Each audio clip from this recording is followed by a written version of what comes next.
Today, the city of Tianhai has reported multiple cases of unknown virus infections. It is reported that this virus first emerged 3 days ago within the borders of Xia country, with nearly 20 individuals infected thus far. The International Health Organization has named this virus the special coronavirus. The organization's head stated that the transmission of the special coronavirus is relatively poor and will not lead to widespread outbreaks. In a luxurious hotel suite, a girl of graceful stature and delicate beauty lay on the bed, her complexion flushed and breathless, as if she had just completed a marathon, her body languid and weary. One long, fair leg was entangled in the bedding, while her disheveled hair clung to her face. Scattered garments on the carpet seemed to bear witness to the recent frenzy.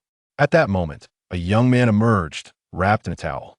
He paid no heed to the woman's tender, reproachful gaze, but glanced at his phone before saying to her, "I have some matters to attend to. You should return to school." The woman turned over, seemingly about to speak, but before she could utter a word, the young man continued, "This month's allowance has already been credited to your account. A vehicle will take you back."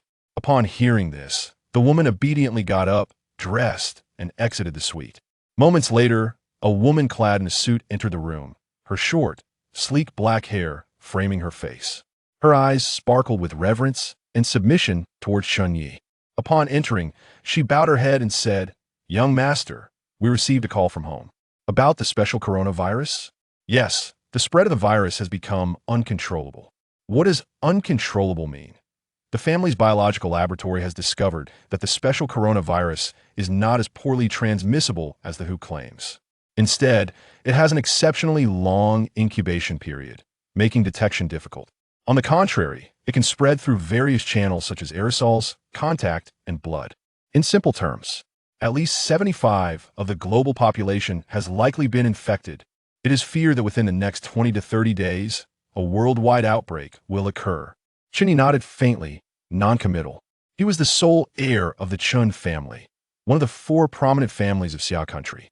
Moreover, just 10 days prior, on his 20th birthday, he had suddenly unlocked a system. The system had alerted him that a zombie virus would erupt in 40 days, heralding the apocalypse. It seemed the family laboratory was far more adept than the WHO, as their estimated timeline closely matched the system's warning. After a moment of contemplation, Chen Ye rose and asked, "What is the family's intention?" "The security team is en route and is expected to arrive in half an hour. The authority of the family's underground bunker in Tianhai has been fully entrusted to you. The head of the family wishes for you to oversee the allocation of resources in preparation for the impending outbreak," the suited woman said softly. "Once the apocalypse truly descends, the existing social order and production systems will collapse, leading to a complete reshuffling of all societal hierarchies. If the Chen family wished to maintain their distinguished status before the end times, they naturally needed to prepare in advance." "Then let us proceed. I will change my clothes, Sister Ju. Please wait outside." The suited woman, Qin Ju, was a loyal guard cultivated by the Chen family over many years. She was also Chen Ye's personal bodyguard, possessing unparalleled loyalty and capability. As he observed Qin Ju's retreating figure, a line of text slowly emerged beside her. "An orphan raised by the Chen family. She is your personal bodyguard. The man she has interacted with most throughout her life is Chen Ye, and her heart has long been secretly devoted to him, her loyalty surpassing that to the Chen family. She is willing to sacrifice everything for Chen Ye. When the apocalypse arrives, she will be killed by the fated son, Fang Xian, while helping Chen Ye contend for the dream flower." Reading this passage, Chen Ye's expression darkened, a flash of hostility crossing his eyes. "Fang Xian, you must die."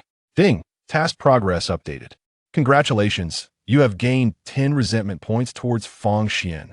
The task progress has been refreshed. Chen Ye hurriedly accessed the system panel. Apocalypse Villain System. Host, Chen Ye. Physique, 0.8 human limit is 1.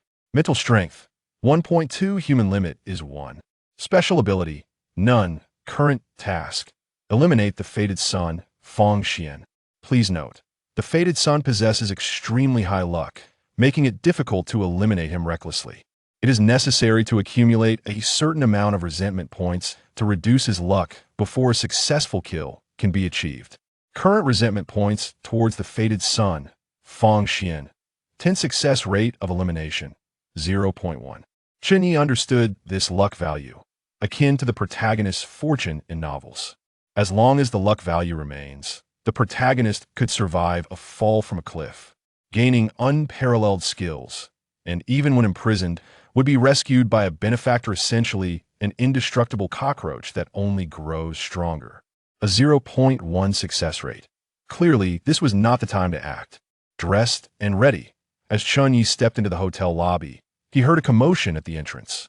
Before he could inquire, a bodyguard reported, "Young master, Miss Ran is being harassed by a man. It seems she is calling him Fong something." "Fong Xian?" "Yes, this kid spoke disrespectfully to Miss Ran. Should I go?" "No need, I'll go take a look." Chen Ye shook his head. In truth, Chen Ye, Fong Xian, and Ran Yuming University Belle, with whom Chen Ye had just shared an intimate moment, were all classmates. However, Chen Ye and Fong Xian belonged to entirely different worlds. Though they attended the same school, their interactions were minimal. Ever since the villain system had bound to him and foretold that Qin Zhu would perish at Fong Xian's hands, Chen Ye had initiated a comprehensive investigation against Fong Xian and began actions to weaken his luck. He had successfully wooed Fong Xian's childhood sweetheart, Ran Yuming. Though she appeared pure and ethereal, Chen Ye merely spent a few tens of thousands and offered some gift to easily win her over, proving to be exceptionally effortless. Just as Chen Ye and Ran Yuming were at their most passionate, he took the opportunity to send Fong Xian a message from her phone. The intent was unmistakably to provoke him face-to-face. "You kill my woman, I will send you my woman worth billions. Is that too much to ask?" Initially, he thought this would deal a significant blow to Fong Xian's spirit and luck. However, he only garnered a pitiful 10 resentment points. This compelled Chen Ye to regard Fong Xian with newfound seriousness. No wonder he was the fated son. This opponent was undoubtedly far more formidable than he appeared. "Young master, should we deal with this fellow?" Qin Zhu quietly inquired. "No need. The classmates have encountered a minor conflict. I will handle it shortly." Chen Ye smiled as he walked toward the entrance. He soon spotted a relatively handsome young man standing before Ran Yuming, tears glistening in his eyes, passionately expressing his feelings, while a crowd gathered around to watch. However, with a single glance, Chen Ye could tell that Fong Xian was merely putting on an act. Chapter 2. Child of Destiny. Neil. Fong Xian was indeed performing. In reality, he was a reincarnator. In the desolate apocalypse of the future, Fong Xian struggled for survival for 3 years. Although he awakened a remarkable supernatural ability, he did not ascend to the ranks of top-tier powerhouses due to a lack of resources and other factors. Ultimately, he met his demise during a raid on the Chun Group's granary, surrounded and attacked by the formidable subordinates of Chen Ye. In this new life, he resolved to leverage the information advantage afforded by his rebirth to gather resources and seek opportunities, aiming to rise swiftly amidst the chaos of the apocalypse. Naturally, he would not let Chen Ye escape unscathed. The grudge of a life taken and the hatred of a wife stolen, reborn, he vowed to make Chen Ye pay dearly. In his previous life, when Fong Xian received a message from Chen Ye, sent via Ran Yuming and Appo's phone, revealing the hotel room number, along with a photo of Ran Yuming. Her bare back displayed, head tilted back, and hair being pulled, he was utterly shattered.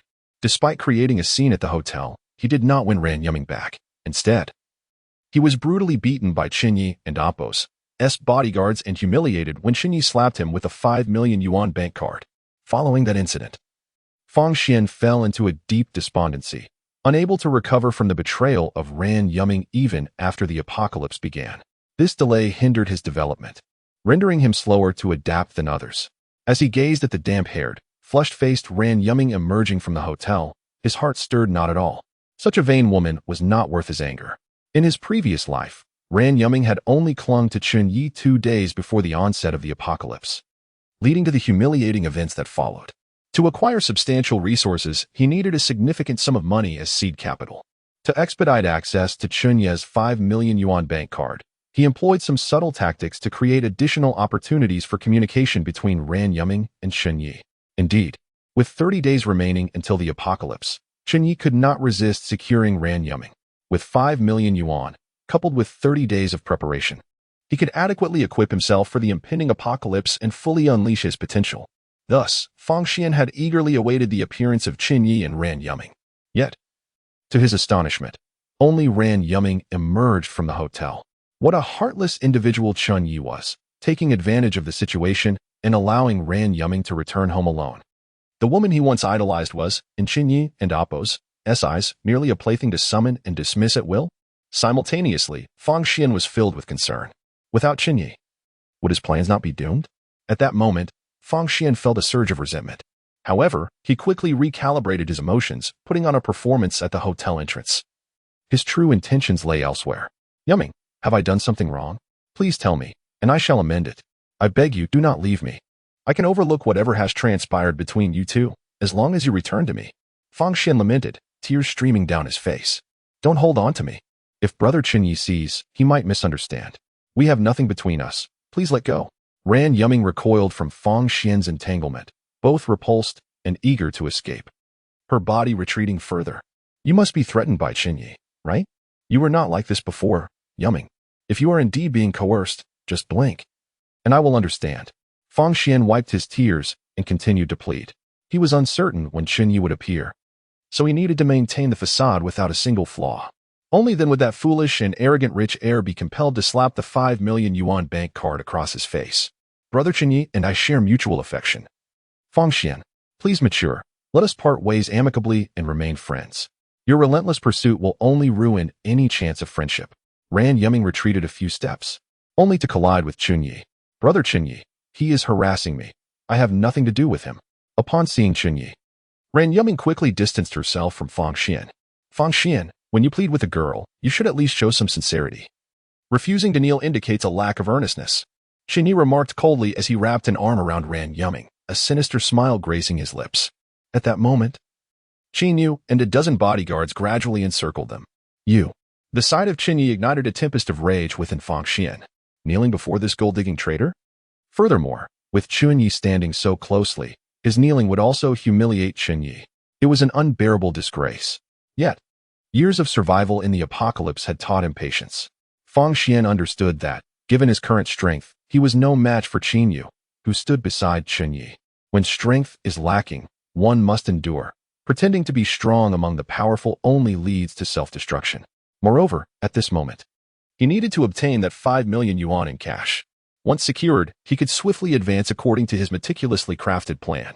A gentleman and Appo's revenge is best served after 10 years. He vowed silently. At that moment, he would ensure that the humiliation he suffered today would be repaid tenfold. You are right. Fang Xian and Appo's countenance darkened as he hesitated for a moment before kneeling before Chen Ye and Ran Yuming. Ding. Congratulations. You have earned 100 points of resentment from Fang Xian. Total resentment points, 110. Kill probability, 1. Chen Ye was taken aback. The resentment points gained from Fang Xian kneeling far surpassed those acquired from taking his girlfriend's first blood. Before Fang Xian, Chen Ye caressed Ran Yuming's thigh, grinning as he remarked, "These legs, I could enjoy for a year. Next time, remember to wear the Balenciaga I bought you. That previous pair of stockings tore so easily." It lacked any sense of achievement. Whatever you say. Ran Yuming blushed and nodded. Chen Ye glanced at Fang Xian, pausing for a moment. No resentment points yet. Even after facing such blatant humiliation, you remain unresponsive. Indeed, this Fang Xian clearly does not care for this girlfriend. He is merely acting. Yuming, come back. I was wrong before. Chen Ye is just a rich heir, playing with you. He does not truly care. Fang Xian cried, desperate to awaken her from the illusion. If you do not return to me, I will kneel here forever. What are you doing? Kneeling here will ruin the business. Get up. Ran Yuming, aware that this hotel belonged to Chen Ye, inadvertently defended him. No, if you do not return to me, I shall not rise. Fang Xian reached for Ran Yuming and Appo's calf, but she deftly evaded his grasp. Chapter 3. Your girlfriend back to you. My money back to me, all right. It's merely money, isn't it? I am all too familiar with the true nature of people like you. Chen Ye declared as he opened his wallet, revealing a row of gleaming cards. He selected the most unremarkable one and slapped it against Fang Xian's face. This is 5 million. Roll it out of my sight. Fang Xian refrained from reaching for the bank card, fully aware of the principle of the more one desires, the more elusive it becomes. If he were to snatch the card immediately, Chen Ye would undoubtedly be displeased, and his subordinates might reclaim it instead. He needed to feign indifference towards wealth. Much like his feelings for Ran Yuming, to instill a sense of conquest and satisfaction in Chen Ye, making him feel that his 5 million was worth the expenditure. Are you insulting me? Do you believe that my relationship with Yiming can be bought with your filthy money? Fang Xian displayed an exaggerated expression of disgust and heartbreak, grabbing the bank card and tossing it towards Chen Ye's face. However, he deliberately aimed it off target, ensuring it did not hit Chen Ye but rather fell to the ground. He was acutely aware that if the card were to approach Chen Ye, his bodyguard Qin Ju would certainly intervene and snatch it away. Retrieving the card afterward would be exceedingly difficult. What are you doing? Have you lost your mind? How dare you lay a hand on young Master Chen? Several bodyguards swiftly seized Fang Xian and Appos' arm, pinning him to the ground. Chen Ye observed Fang Xian with a blank expression, his gaze seemingly penetrating through to his soul. Chen Ye had realized that the system had not registered any resentment points from Fang Xian. This indicated that Fang Xian did not truly reject the 5 million. His earlier righteous indignation was merely a performance for Chen Ye and Appos' benefit. Forget it. Let us go, Chen Ye declared, ignoring Ran Yiming, and made his way towards his luxury car, accompanied by Qin Ju. He had discerned that Fang Xian no longer cared for Ran Yiming, rendering this vain woman devoid of any utilitarian value. Brother Chen Ye, wait for me. Ran Yiming hurriedly approached in her high heels, gently tapping on the car window. Drive, Chen Ye instructed without a moment's hesitation. A woman who could be bought for a mere 100,000 by Chen Ye could easily be purchased for several 100,000 or even millions by others. Such a vain woman, lacking in fidelity, was nothing more than a ticking time bomb. Moreover, her performance in bed had been quite mediocre. Young master, how should we deal with Fang Xian? Qin Ju inquired softly, her elegant legs crossed as she sat beside Chen Ye. You saw it. He attempted to assault me, but was thwarted by the bodyguards. It was intentional injury that failed. I am uncertain if there is a law for it, but think of a way to detain him for a few days. Chen Ye replied casually. Leave it to me. Qin Ju nodded and promptly made a call. Chen Ye fiddled with his phone, composing a text message directed at Fang Xian. At that moment, 2 bodyguards were mercilessly kicking the downed Fang Xian, who was shielding his head. Despite the brutal beating, he clutched the card containing 5 million tightly. How dare you attack our young master? Are you out of your mind? You are truly courting death. After a while, another bodyguard approached the two and whispered, Stop. The law enforcement officers are coming. Only then did the 2 bodyguards relent and slowly walk away. TCH. Fang Xian, bloodied and bruised, staggered to his feet and spat a mouthful of bloodied saliva onto the ground. Although he had protected his vital areas, the bodyguards had inflicted only superficial wounds.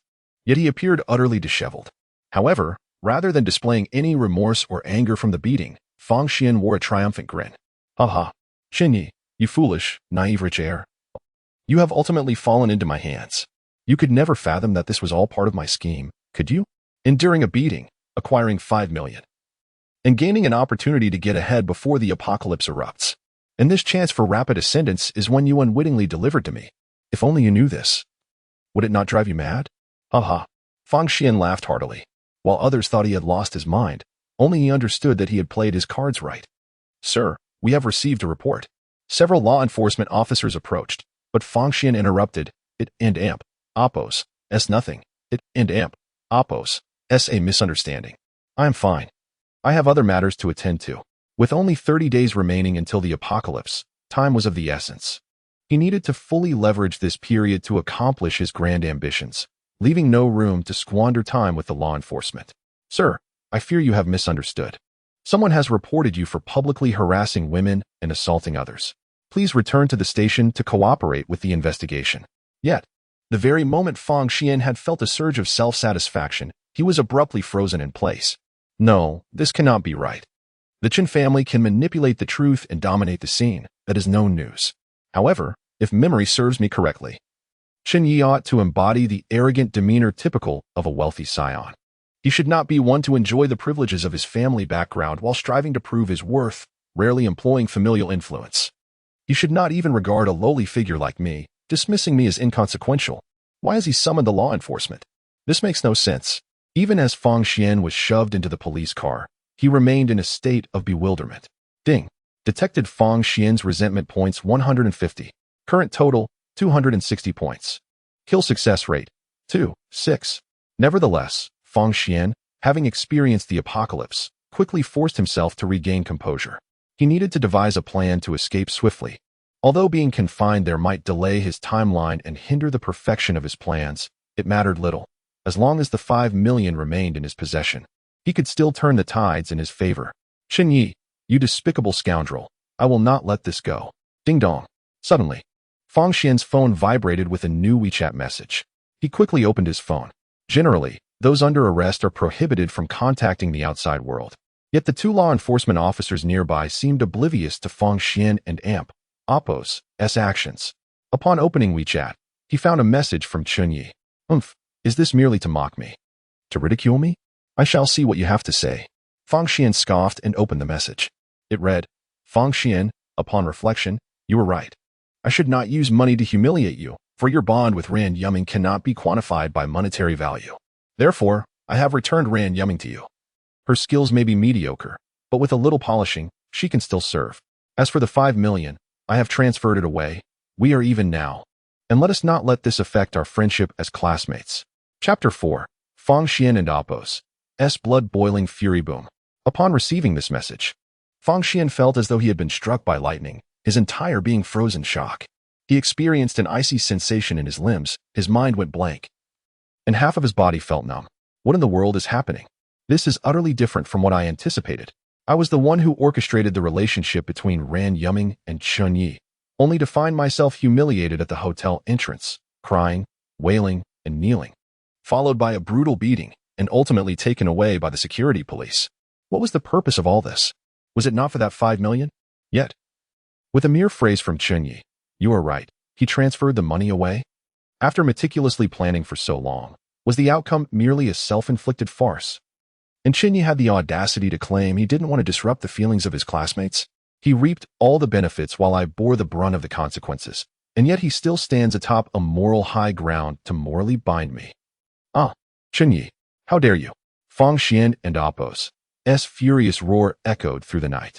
The security officers exchanged glances, silently drawing out their electric batons. In the city of Tianhai, one could curse the city guards or anyone else, but to insult Chen Ye? Let us see if I don't teach you a lesson. Ziz. Fang Xian and Oppo's anguished cries reverberated through the night sky. Ding. Detected Fang Xian and Oppo's resentment value 2,000. Current total, 2,260 points. Kill success rate, 22. 6. Ding. Detected Fang Xian and Oppo's resentment value 100. Current total, 2,360 points. Kill success rate, 23. 6. Meanwhile, seated in a luxury vehicle, Chen Ye observed these figures, initially feeling relieved, but then taken aback. Relieved, because his predictions had proven accurate. Fang Xian had calculated that he could easily provoke Chen Ye's frivolous nature, leading to his dramatic display at the hotel entrance, all to obtain that 5 million bank card. Fortunately, he had managed to cut his losses in time. It seemed that losing this 5 million had deeply enraged Fang Xian, resulting in a sudden increase of 2,000 points. As for the subsequent inexplicable 100 points of resentment, Chen Ye found it somewhat puzzling. Nevertheless, it was inconsequential. As long as it increased, that sufficed. The convoy swiftly arrived at the Xingfeng Tower in the outskirts of Tianhai City. This building houses the headquarters of the Xingfeng Group, one of the few pharmaceutical enterprises listed among the Fortune Global 500. It is merely a modest asset within the vast Chen family fortune. However, there exists a particular area of interest here, the underground section, which extends more than 100 meters deep and comprises over 20 levels. While it may not rival the Umbrella Corporation's hive from the novels he had read, it is not far behind in scale and technological sophistication. At this moment, the authority over this place had been transferred to Chen Ye. In the upcoming period, it would transform into the Chen family's most significant operational base in Tianhai City, undergoing a thorough upgrade to become a permanent underground fortress. As soon as Chen Ye entered, he made his way directly to the underground levels, initiating the arrangements for resource stockpiling over the next few days. Of course, the specifics of what to stockpile and how to do so were not his concern. The Chen family's think tank would handle all of that. His role was merely to coordinate and balance the interests of all parties involved. The stockpiling plan was already in motion. Starting tomorrow, most resources arriving at Tianhai port from both domestic and international sources would be redirected to the designated logistics warehouse of the clan. Simultaneously, overseas procurement was in full swing. adhering to his directives to utilize air freight exclusively to save time, even if the cost would exceed those of sea freight by more than tenfold. At a mahogany desk, a bald man cautiously reported information to Chen Ye. His name was Chen Ming, a distant relative of the Chen family. Officially, he was the founder and chairman of the Xingfeng Group, a billionaire ranked within the top 100 on the rich list. However, in the presence of Chen Ye, the direct descendant of the family, he dared not offend in the slightest. Money was not the issue. The key concerns were the quantity and speed of stockpiling. Chen Ye perused the documents and casually inquired. I heard from the captain of the guard that the armored vehicles and various protective gear you were supposed to prepare have yet to arrive. Upon hearing this, Chen Ming trembled and quickly explained, Young master, it's simply unavoidable. Transporting such heavy military equipment into the city on a large scale would attract too much attention. The quantity could easily conquer several small countries and might incite panic. The officials have advised us to proceed with caution and handle this matter gradually. Chen Ye paused, lifting his gaze to regard him before returning to the pile of documents before him, stating flatly, I don't care about that. If the first batch of equipment is not in place by tomorrow morning, then we shall find someone else to handle the Xingfeng Group's affairs. If the Tianhai authorities have any objections, let the city guards come and discuss it with me directly, rather than you presenting me with a plan after you've already made arrangements. Cold sweat broke out on Chen Ming's forehead as he hurriedly replied, I wouldn't dare. Young master, rest assured, this matter will certainly be resolved by tomorrow. Chen Ye nodded, his expression inscrutable. After discussing the upcoming resource stockpiling plan, he extracted a document and inquired, how is the research on the captured infected entities in the underground laboratory progressing? The novel coronavirus is entirely different from any bacteria or virus in human history. The samples at the laboratory are insufficient, and there has been no significant progress. Chen Ming promptly responded. Chen Ye, upon hearing this, stared at the experimental log before him in silence. After a moment, he spoke, from today onward. Double the guard forces in the lower-level laboratory. All areas from the 19th floor downwards will be isolated. Entry is permitted, but exit is prohibited. This. Chen Ming was taken aback, unable to fathom why Chen Ye would make such a request. Is it difficult? And no, I will arrange this immediately. Go. As he watched Chen Ming hurriedly depart, Chen Ye slowly turned his attention to an experimental report before him. Su Yan, female, 22 years old. Initial infected with the novel coronavirus, semi-mutant. Clinical symptoms manifest as. Of course, this was not the focal point. The crux was that upon entering the bunker, a new notification appeared on his system panel. Detected the presence of a destined child nearby. Mission refreshed. Mission, alter the life trajectory of the destined child, Su Yan. Another destined child. Chin Yukuden and Amp. Oppos. T helped but lament that his role as a villain was indeed quite busy. He had yet to resolve the first destined child and Amp. Oppos. S situation. And now the second had emerged, and, as fate would have it, she appeared within his stronghold. However, at this stage, Su Yan was confined in the deepest part of the bunker, so there should be no issues arising. He was in no rush to make contact.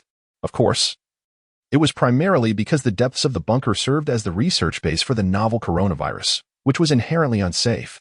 A wise man does not stand under a dangerous wall. He had no intentions of courting disaster. Chapter 5. No wonder it's you while Chen Ye was occupied with matters concerning the Chen family in Tianhai City. Fang Xian, the destined one, was not idle at his end.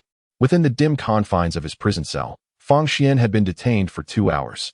The silver lining was that during this time, he had managed to calm himself and devise a plan that would allow him to extricate himself unscathed. If all went well, he would no longer need to worry about financial matters in the future. Of course, he had previously considered this advantageous method but hesitated to implement it due to the costs and risks involved. Now, however, having been driven to desperation by a mere utterance from Chen Ye, he felt compelled to act.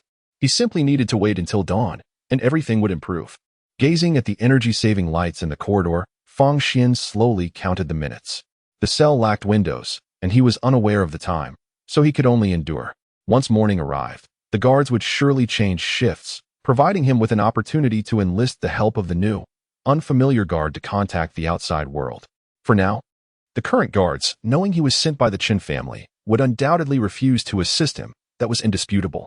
However, just as Fang Xian was on the verge of drifting into slumber while counting the seconds, he suddenly perceived a dimming of light in front of him.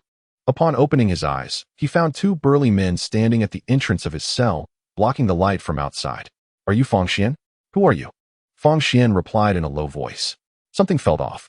These two individuals were not dressed in guard uniforms. Instead, they wore impeccably tailored black suits, likely indicating they were from the Chen family. Realizing the precariousness of the situation, he instinctively shifted back, revealing a key hidden behind his back. He had cleverly concealed it earlier, easily evading a search. With that key in hand, he felt confident he could turn the tables on both men should they attempt to harm him. You need not worry about who we are. Just know that you have offended a significant figure. We are here to teach you a lesson on their behalf. As they spoke, the two bodyguards pushed open the cell door and entered, brandishing sturdy nightsticks. This place is crack. Fang Xian attempted to warn them about their surroundings to instill caution. But the lead bodyguard dismissed him without hesitation, delivering a resounding slap to Fang Xian's face. The force was so great that Fang Xian felt his teeth loosen, and a metallic taste filled his mouth. Regaining his composure, he gritted his teeth, preparing to employ lethal techniques he had learned in his apocalyptic school to eliminate the two men and escape. Yet the next words from the bodyguard made him hesitate once more. Kid, don't blame me for being heavy-handed. Next time, remember to be cautious and not offend those you shoot and oppose. Next time? This implied they did not intend to kill him. Bang! The nightstick struck Fang Xian and Appo's back mercilessly, causing him to collapse again, letting out a cry of agony. However, this time, the key he had tightly clutched slipped silently into his sleeve. Faced with a barrage of blows, Fang Xian curled up tightly, protecting his vital areas and refraining from any resistance. His tightly shut eyes were now bloodshot, and he was on the verge of grinding his teeth to dust. Endurance! At this moment, he had to endure. While a moment of rage could lead to a swift revenge, it would ultimately result in mutual destruction, a last resort. Although he possessed the ability to kill the two men, should he act, even if he successfully escaped, all his plans prior to the impending apocalypse would be rendered futile. Chen Ye, as he felt pain coursing through his body, Fang Xian and Appo's mind screamed in madness, already teetering on the brink of insanity. Yet a final thread of reason restrained his limbs, compelling him to endure the excruciating pain without retaliating. Time passed, and at last, the two bodyguards ceased their assault.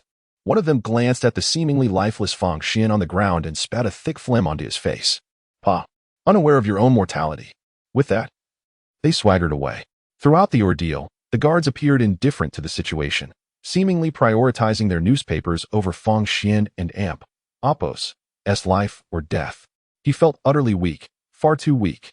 Lying on the ground, Fang Xian clenched his fists, his gaze filled with resentment and madness reaching its zenith. But it was all right, soon. Once he obtained that crucial item, he would swiftly become the most powerful entity in this world. Chen Ye, along with the Chen family's lackeys, would face a gruesome fate. Their bodies torn asunder. And Ren Yuming, that vile harlot, one day, I shall take great pleasure in brutally slaying your parents, family, and all those you hold dear before your very eyes, ensuring everyone witnesses the fate that befalls those who betray me. As for those who remain bystanders, those who revel in my misfortune, none shall escape. Ding. Detected resentment value 300.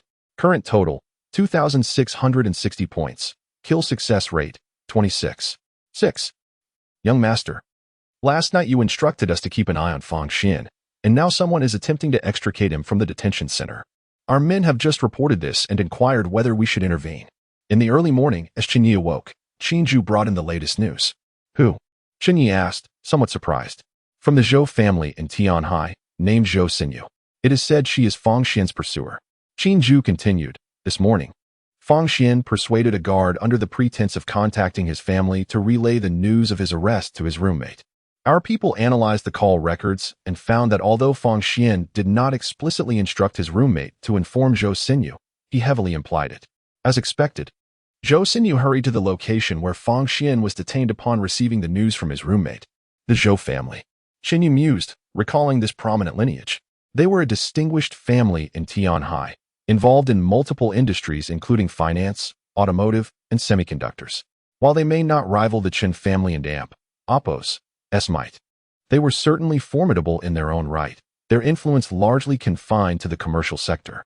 After a moment's contemplation, he declared, allow her to take him out. Additionally, send me a dossier on the Zhou family. If I recall correctly, the Zhou family is a vassal of the Bai family, correct? Notify the Bai family. The Zhou family is becoming an obstacle. Once Chen Ye departed to relay the orders, Chen Ye remained alone in his office chair, his expression contemplative. Fangxian, having been oblivious to the Qin family's power prior, would surely have gained insight after last night's events. Yet he still chose to involve his roommate and Zhou Xinyu. Did he not fear retaliation against them? It seemed he was not as principled as he appeared, willing to employ any means necessary to achieve his ends. No wonder he was called the Destined One. Chapter 6. Fangxian and Appos, as Plan B young master? As Chen Ye entered the room, she immediately noticed Chen Ye lost in thought, seemingly pondering something profound. Slightly perplexed, she offered a gentle reminder. Is something on your mind? Jujia, is there something you need? Chen Ye snapped back to reality, observing that the individual associated with Fangxian had sent back a video, possibly of significance. Chen Ye stated, I have a video for you to look at. She then transferred the footage onto the computer in front of Chen Ye. Though she remained uncertain as to why Chen Ye had taken a particular interest in that individual named Fangxian, she resolved to carry out his wishes diligently. Gazing at Chen Ye's charmingly elegant visage, her flawless S-shaped silhouette, and those alluringly clad legs enveloped in black stockings, she crouched beside Chen Ye. Her delicate fingers deftly maneuvering across the keyboard, her captivating eyes fixed intently on the screen. A troubling thought crossed Chen Ye and Appos' mind, as he recalled the system and Appos' warning that Fangxian might be capable of causing her harm. This prompted him to tenderly caress her exquisite face. Silken, delicate, and cool to the touch. Remarkably, Chen Ye did not recoil from his gesture. Instead, she looked up in mild surprise, asking, What is it, young master? Nothing significant. I was merely contemplating how wonderful it would be if you could remain by my side forever. What kind of talk is that, young master? I, Chen Ye, am yours in life and in death. She began to respond earnestly, but was interrupted as Chen Ye placed his finger against her lips. You must not speak of death, that is my command, he declared with unwavering seriousness. Yes, young master, I will always be by your side. Chen Ye felt a wave of emotion wash over her. Though she often witnessed Chen Ye reveling in the company of various women, she had never seen him so earnest before.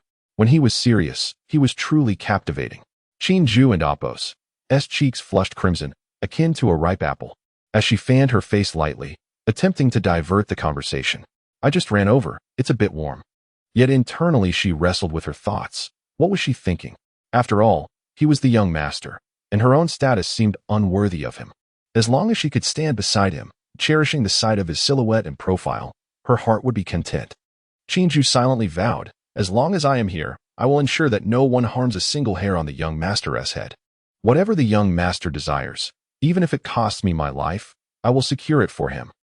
In the temporary detention center, Fangxian, battered and bruised, recounted the events of the previous night with evident agony. Opposite him sat a youthful girl with a cherubic face, her long, lustrous black hair adorned with a charming hairpin, exuding an air of innocence. However, her attire and accessories suggested she hailed from a wealthy family. Listening to Fangxian and Appos' account, the girl appeared incensed, slamming her palm on the desk. You treated Ran Yumming so well. How could she repay you with such ingratitude? And that Chen Ye, during our school days, I thought him to be quite decent, yet he has engaged in such despicable acts. Is there no law anymore? With a mix of concern and sympathy, she gazed at Fangxian. You should have informed me of this last night. Yuuden and Appos' have had to suffer here all night. If it weren't for your roommate's message, I would have been oblivious to your plight. Please don't be so foolish in the future. That woman is not worth it. It was and Appos' a major issue. I didn't and Appos' want to trouble you. If it weren't and Appos' for their insistence on notifying my family, I wouldn't and Appos' have contacted even my roommate. Fangxian replied, feeling somewhat helpless. Naturally, Zhou Xinyu and Appos' heart ached further at his words. After a moment of tenderness, she reassured him, do not worry. The charges they have levied against you are minor. I will pull some strings, and I can have you released shortly. Upon hearing this, Fangxian felt a sense of relief wash over him. However, he maintained a grave expression as he surveyed the room. Realizing his concern, Zhou Xinyu quickly added, rest assured. This room is devoid of any surveillance or recording devices. Our conversation is entirely confidential. You can share any worries you have with me. Lowering his voice conspiratorially, Fangxian said, actually, I was framed by Chen Ye, not due to the matter with Ran Yumming, but for other reasons. He likely will not let me off easily. Other reasons? Can you elaborate? Zhou Xinyu leaned in, concern etched on her face. Knowing the details might help me facilitate your release. Are you familiar with the special crown virus? Fang Xian took a moment to gather his thoughts before recounting his tale. Essentially, he explained that during his clandestine hotel visit, he had overheard Chen Ye discussing the catastrophic potential of the special crown virus, which could lead to global devastation. Fearing the information would leak, Chen Ye had concocted a reason to have him detained. His narrative was far-fetched, diverging greatly from the events of the previous night, yet his performance was compelling. Crafted with precision, his objective was to subtly inform Zhou Xinyu of the virus and Appo's existence. This was the alternative plan he had meticulously devised. The initial strategy of acquiring 5 million in startup funds from Chen Ye had failed. Now, even if he were released, he remained uncertain how to address the impending apocalypse. Despite Zhou Xinyu's affluent background, her upbringing was exceedingly strict. As a quintessential obedient daughter, she had limited access to the Zhou family's resources. Even if she could procure a significant sum, it would undoubtedly be under her family's scrutiny, and she would not be permitted to squander her family's wealth frivolously. Yet, time was of the essence. To prepare for the impending doom, he felt compelled to seek her assistance. Sure enough, after absorbing his improvised tale, Zhou Xinyu, captivated by the notion of impending catastrophe, did not express any skepticism. Covering her mouth in astonishment, she exclaimed, "So, the apocalypse is truly on the horizon?" "Indeed," Fang Xian affirmed gravely. "From what I gathered from Chen Ye, it appears to be true. The Chen family is already preparing for it. You can verify this with your father. Have him reach out to the docks and logistics companies, and he will uncover the truth." As a reincarnated individual, he was certain that the Chen family had been bracing for this calamity long before. Otherwise, they would not possess such profound resources. However, he had evidently overestimated Zhou Xinyu and Appo's intellect, or perhaps underestimated the naivety of a love-struck girl. Instead of seeking her father and Appo's confirmation, her focus lingered on his invitation to inquire. Shaking her head fervently, "I believe you, of course. How could I not trust you? What should we do now?" Taking a deep breath, Fang Xian surveyed the surroundings. "Time is of the essence. We must find a way out of here first." Neither Fang Xian nor Zhou Xinyu were aware that their conversation was being closely monitored, recorded, and subsequently relayed to Chen Ye by Qinzhu. Chapter 7. Could he be a reincarnator? This individual not only comprehends the peril of the pandemic, but is also aware of the impending apocalypse. Chen Ye observed the information disclosed by Fang Xian in the video, his expression betraying deep contemplation. Chen Ye had thoroughly investigated Fang Xian and Appo's past, based on his origins and life experiences. It seemed implausible that he could possess any substantial knowledge regarding the pandemic, aside from the occasional mention in the news. Yet, this man confidently articulated secrets that even Chen Ye, the scion of the Chen family, had only recently uncovered. The accuracy of his claims made them worthy of scrutiny. Was he a reincarnator? Or had he acquired this confidential information through some unknown, extraordinary channel? Chen Ye remained uncertain. However, one thing was clear. Given Fang Xian's cunning demeanor, he would undoubtedly withhold some of the information from Zhou Xinyu. It was entirely possible that Fang Xian possessed far more knowledge than Chen Ye himself. For instance, regarding the dream flower, Chen Ye was almost certain that Fang Xian was cognizant of its existence. After a moment's reflection, he instructed, "Sister Zhu, increase our surveillance and continue monitoring his every move. Should he exhibit any unusual behavior, inform me immediately, documenting all the locations he visits for my review. Moreover, they should not have departed yet, right? Ensure that our associates do not press him. Once the Zhou family arrives, let them show some courtesy and release him. It's already arranged. We have placed a discreet listening device on Zhou Xinyu. If he discloses any information to her, we will be able to intercept it." Qinzhu promptly replied, "Excellent. I leave this to you, Sister Zhu." It seemed that Chen Ye truly regarded him with disdain. Upon exiting the detention center, Fang Xian could scarcely believe that he had managed to walk away so easily after offending the young master of the Chen family. In a post-apocalyptic scenario, he would have likely faced a fate worse than death. Ah, fresh air. Fang Xian inhaled deeply, a confident smile returning to his face. One could not deny that Chen Ye was formidable, and the Chen family indeed wielded considerable influence. Yet, before him, a reincarnator, they were merely insignificant. After being detained for merely one night, he had effortlessly extricated himself. Furthermore, no one from the Chen family had come to harass him upon his release. This indicated, firstly, that the Zhou family held some measure of respect before the Chen family, and secondly, that Chen Ye did not consider him a threat, merely seeking to irritate him. Once his amusement was satisfied, Chen Ye would likely turn his attention to pursuing his next romantic conquest or finding a bar to indulge himself. How blind Chen Ye was. Releasing me so easily today would be his greatest folly. Beside him, Zhou Xinyu, observing the shifts in Fang Xian and Appo's expression, mistakenly believed he was overwhelmed with emotions at his release. She took the initiative to grasp his hand, saying, "It's all in the past. Let us leave." Fang Xian gazed at the Rolls-Royce before him and replied with a smile, "Indeed, it's behind us. Let us go. We have urgent matters to discuss." As for what those matters entailed, it was, of course, to extract resources from Zhou Xinyu. He was well aware of the almost obsessive trust and admiration she held for him. In more colloquial terms, she was a devoted admirer. Although he had once been a similar devotee to Ran Yuming, he found little regard for other sycophants.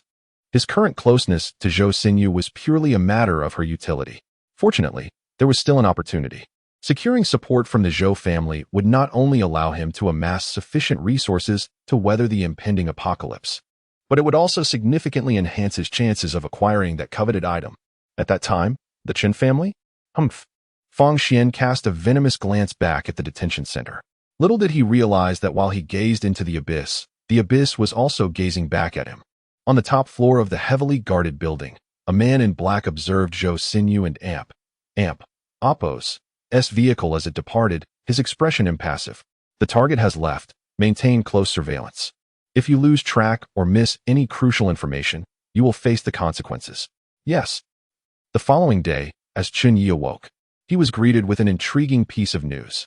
"Are you suggesting that the Zhou family intervened last night, seizing a substantial amount of resources that were rightfully ours, and paid a hefty penalty for breach of contract?" He regarded Chen Ming, who had come to report, with keen interest. "Does the Zhou family not realize these are our desired supplies?" "They are aware," Chen Ming replied promptly. "Given our large-scale procurement of resources, the common folk may not perceive any irregularities, but the local powers certainly have taken note. Typically, they do not dare to question our family's dealings. Yet today they seem to have lost their senses." "Lost their senses? They may not be as irrational as you think." Chen Ye smiled wryly. "Yesterday, upon reviewing the data, I noted that our scheduled supplies from Tianhai are quite substantial. We are still searching for storage facilities, correct?" Chen Ming, momentarily perplexed by the sudden shift in conversation, quickly responded, "Yes, we currently lack sufficient warehouse space, but rest assured, young master, we will find adequate storage before the supplies arrive. There's no need to look further." Chen Ye shook his head. "The Zhou family is also engaged in significant business. Their storage facilities should suffice. Since they wish to assist us in hoarding resources, let us not concern ourselves with their intentions. We will wait until they have completed their preparations before dispatching personnel to collect the goods. But they have already compensated us for the breach. Wouldn't this be somewhat inappropriate?" Chen Ming voiced his concerns. "No one in this world dares to defy the Chen family. If they choose to provoke us, they must be prepared to face the consequences. A mere penalty for breach of contract is insufficient to absolve them." Chen Ming was taken aback, his eyes widening in comprehension. "I understand now." Once he departed, Chen Ye pondered for a moment before rising from his seat and making his way to the 19th floor of the underground fortress. The Star Peak Group's subterranean stronghold comprised 24 levels, with the lower tiers converted into biological laboratories primarily focused on researching the pandemic. He had previously ordered the lockdown of all levels below 19. His current purpose was not to seek thrills, but rather to visit another destined individual within his domain, Su Yan. She was the most peculiar infected subject in the laboratory, referred to by international biologists as a semi-mutant. Thus, she required no special oversight from Chen Ye. She was already a focal point of research and monitoring. However, since she had been designated as a destined individual by the system, it was clear that she could not be easily contained. Retrieve the data on Subject 31 and prepare accordingly. I intend to converse with her. Chapter 8. Tranquil Despair. On the morning of October 14th, at 9:00 a.m., blood sampling was conducted, extracting 400 milliliters of blood. At 10:20 a.m., epidermal tissue sampling took place, during which the patient exhibited poor emotional state. By 11:00 a.m., the patient was agitated and exhibited violent behavior, displaying tendencies for self-harm. Consequently, 7 doses of sedatives were administered. Chen Ye glanced at the experimental log concerning Su Yan from the previous day, his expression as bleak as the water's surface. The researchers in the Chen family's private laboratory were distinguished biologists sourced from across the globe, previously affiliated with the family's biomedical company. In the realm of biology, particularly in medical research, living subjects are often involved in experiments. Many of these individuals were not motivated by monetary gain, but rather by the Chen family's considerable power, which allowed them to operate beyond the constraints of the law, pursuing their desires without ethical considerations. In essence, many researchers were devoid of moral integrity, akin to mad scientists. In the laboratory, the presence of Su Yan, a half-mutant who had not fully transformed following a viral infection, was an exceedingly rare research subject for these obsessed individuals fixated on the enigmatic virus. Everyone sought to procure samples from her for their studies. The researchers displayed an utter disregard for Su Yan's feelings as long as she remained alive. To conduct a blood analysis, they extracted 400 milliliters of blood in one go. This was not an isolated incident, as such extractions occurred almost daily. If one were to consider a cow, it would succumb to anemia after a few days of similar treatment. Su Yan's exceptional nature as a half-mutant rendered her resilient. And coupled with the substantial meat and specialized nutritional supplements provided by the researchers, along with her rapid metabolism, she managed to survive thus far. Disturbingly, these individuals sometimes even fed her raw meat for comparative experimental data analysis. Although Su Yan was a half-mutant, the experimental reports clearly indicated that her thoughts and habits were not markedly different from those of ordinary individuals. Forcing her to consume raw flesh for the sake of experiments was an act of cruelty. Viewing the experimental report from Su Yan's perspective, Chen Ye could only feel a sense of tranquil despair. Were she merely an ordinary person, he would have little concern for the researchers and their immoral pursuits. After all, whatever they ultimately discovered would benefit him. However, Su Yan was a system-certified destined child. If Chen Ye did not intervene, she would undoubtedly escape from this place in the future.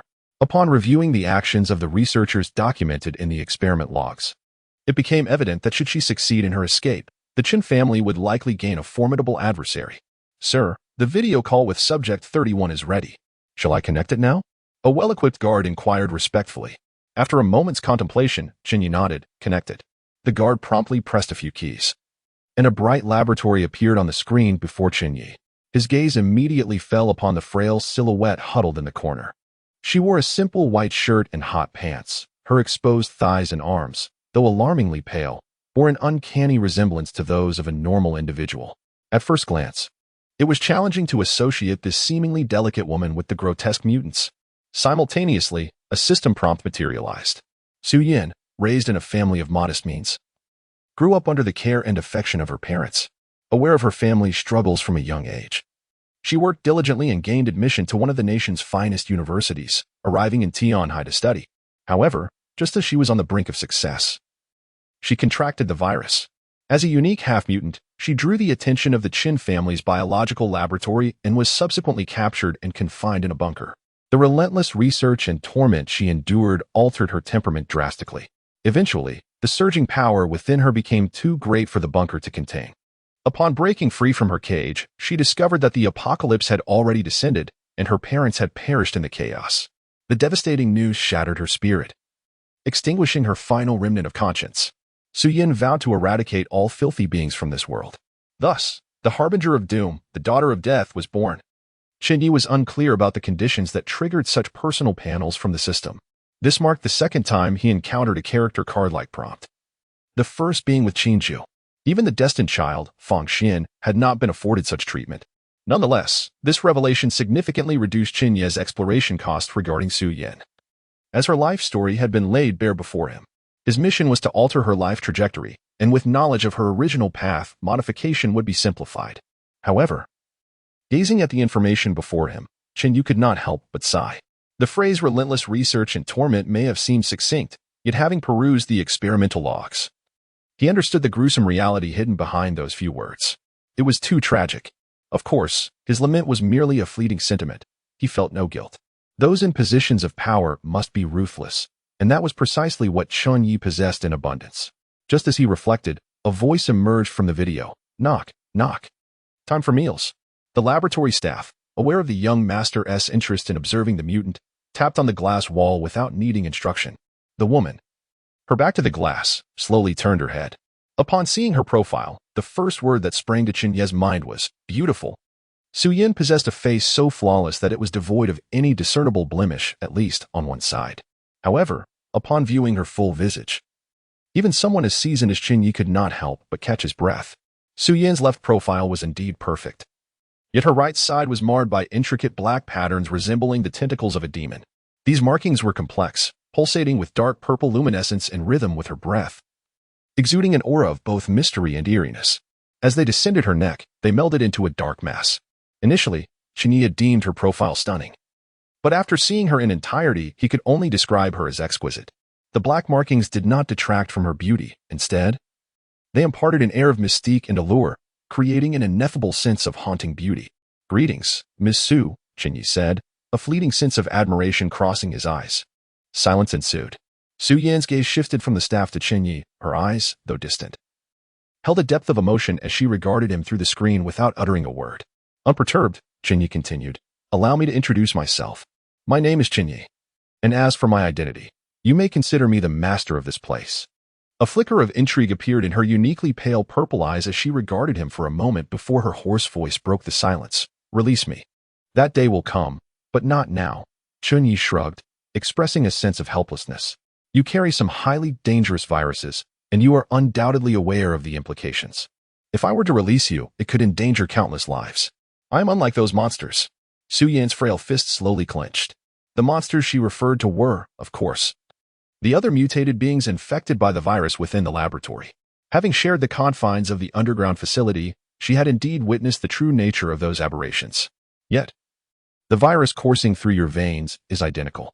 Chen Ye was not there to engage in trivial banter. He laid out the facts, dispelling her unrealistic notions, before continuing. "I have reviewed the experimental logs, and I must apologize for the misconduct of the researchers who treated you unjustly. It was my failure to properly supervise them.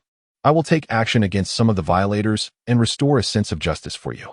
Although I cannot release you yet, I can assure you that from this day forth, you will receive the treatment befitting a patient, rather than being subjected to the indignities of being treated like a mere lab rat. As compensation, you may voice certain requests, and I will do my utmost to fulfill them." Su Yan gazed at him intently for a considerable time before finally responding, "I wish to see my parents." She was no fool. She had little faith in Chen Ye's promises regarding the handling of violators. However, given the opportunity to make a request, she could not resist the urge to try. "Very well, you shall see them within 3 days." Chen Ye agreed without a moment's hesitation. Su Yan was taken aback, a flicker of astonishment crossing her features. Did he truly agree? Ding. Task progress updated. Su Yan's affinity for you increased by 10. Destiny trajectory altered by 0. 1.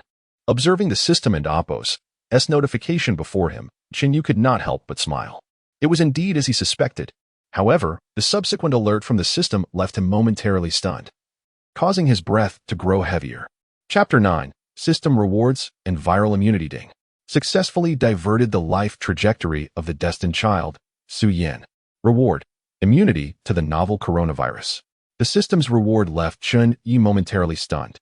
The tasks assigned by the system were distinct for Fang Xian and Su Yan. One required him to eliminate the other, while the latter mandated a transformation of her life path. Chen Ye was acutely aware of this differentiation. Thus, in dealing with Fang Xian, he was rewarded with resentment. The more resentment he accumulated, the higher his success rate in eliminating Fang Xian. The final reward would undoubtedly be revealed only after he succeeded in killing Fang Xian. Indeed, the probability of his kill, as indicated on the system panel, could significantly influence the rewards he ultimately received, whether it was a 1 or a 100 chance. Chen Ye was confident he could eliminate Fang Xian, given the vast disparity in absolute power and influence. However, the varying probabilities of his success would certainly yield different evaluations from the system, a notion to which he had long accustomed himself. Thus, he did not rush to eliminate Fang Xian immediately. Yet, the situation with Su Yan left him momentarily perplexed. Could it be that he could fatten Fang Xian before the kill, reaping greater rewards, while simultaneously gaining rewards from Su Yan? Chen Ye was uncertain, but it appeared that this was indeed the case. It seemed the system offered different reward schemes for various destined children. Perhaps Su Yan was merely an exception. This was worth noting for future observations. Without dwelling on this dilemma, Chen Ye redirected his focus to the system's reward, immunity to the novel coronavirus. He could not help but acknowledge how perfectly this reward aligned with his current needs. He lacked neither power nor wealth, yet the novel coronavirus posed a universal threat. A significant number of individuals had already contracted this virus, merely asymptomatic for the time being. Once the virus manifested, no amount of power could guarantee immunity. Although laboratories had identified individuals who remained unaffected despite exposure, such individuals constituted less than 10 of all infected cases. No one, including Chen Ye, could assure themselves of being among that fortunate minority. This immunity would provide him with an impenetrable shield, allowing him to traverse the lower levels of the biological laboratories without fear of infection. Moreover, the benefits of this immunity likely extended beyond mere protection. Chen Ye recalled the experimental logs concerning Su Yan. Aside from the daily research conducted on her, these logs chronicled numerous aspects of her extraordinary nature. Not only could she retain normal cognition after infection, but her most remarkable trait was the terrifying strength she acquired post-infection.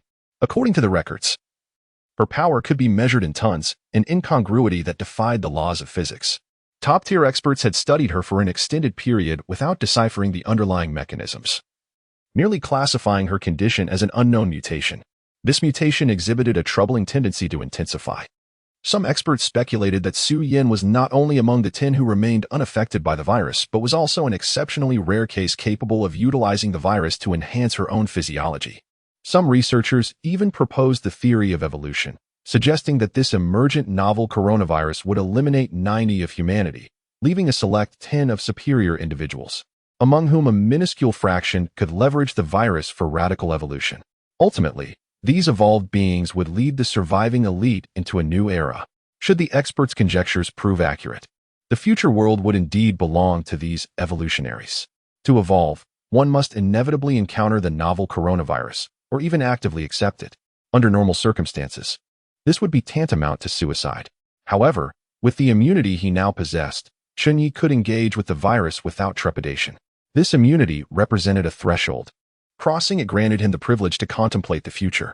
While Chen Ye estimated that even in a cataclysmic scenario, he would likely not fall victim to the virus's mutations. That was merely an estimation. Now, the system had enabled him to surpass this threshold that would soon filter out 90 of humanity. This unexpected boon elevated Chen Ye's spirits for several days. As he meticulously managed the family's resource accumulation plan, the ground operations of Xingfeng Group finally completed their renovations. The young master no longer needed to remain in the bunker. He relocated to the top floor of the Xingfeng building.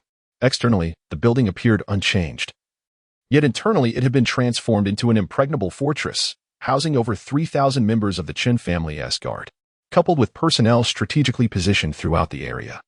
The Chen family's influence in Tian'ai City now rivaled that of a heavily armored combined brigade. Various heavy equipment had also been transported into the city, causing a stir among the residents of Tian'ai.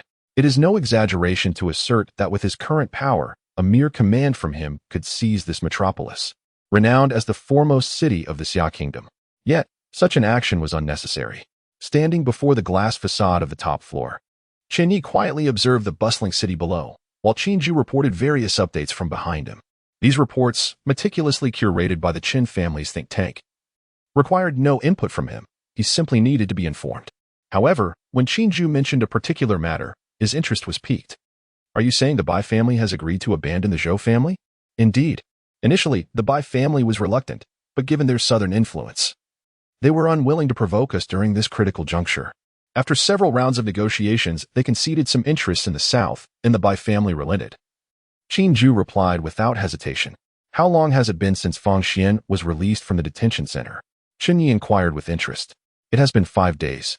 Qinju responded, swiping through information on his tablet. According to our operatives monitoring him, he has spent the past few days assisting the Zhou family with resource collection. He occasionally accompanies Zhou Xinyu on outings, and thus far, no unusual behavior has been detected. However, the Zhou family's recent resource acquisition efforts have significantly impacted our plans, with approximately 22 of the resources we had earmarked being intercepted by them. Our collection strategy was designed to avoid disrupting Tianhai's normal resource supply. But with the Zhou family's interference, our personnel have had to resort to more aggressive means to gather resources. This has already resulted in a shortage of supplies and rising prices in Tianhai. If this continues, we may soon face chaos. Let him enjoy those 5 days of comfort. It is time for a reckoning. Qinyu stretched and chuckled. In ancient times, hoarding resources during a disaster would lead to execution for the Zhou family. Chapter 10. Shattering his hopes. What instills fear in people is not the absence of hope, but rather the torment of witnessing hope only to have it ruthlessly extinguished.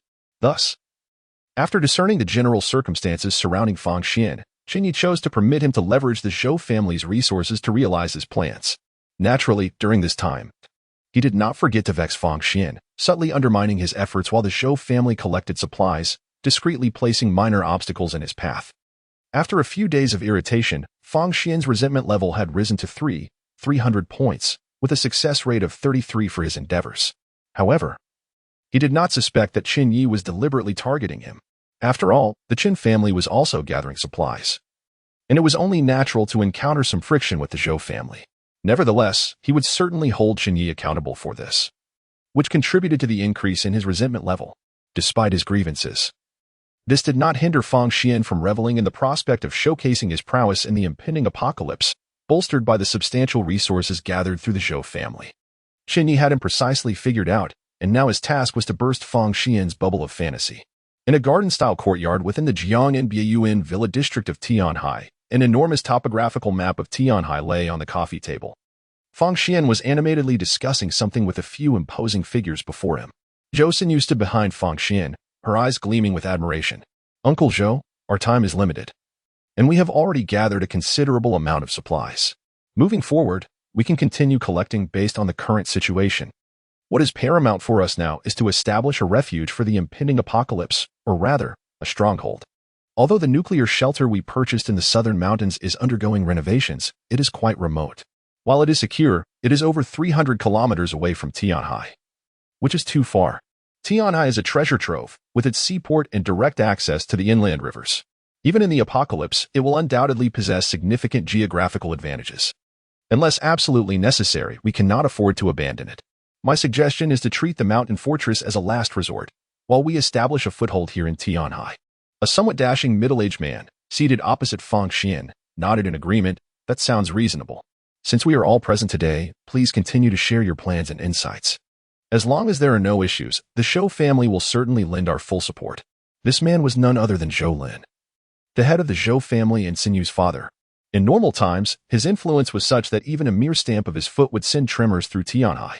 However, having witnessed his daughter's willingness to offend the Chen family to bring back this young man's extraordinary foresight, he had set aside his usual business demeanor and now held Fang Xian in high regard, eager to heed his advice.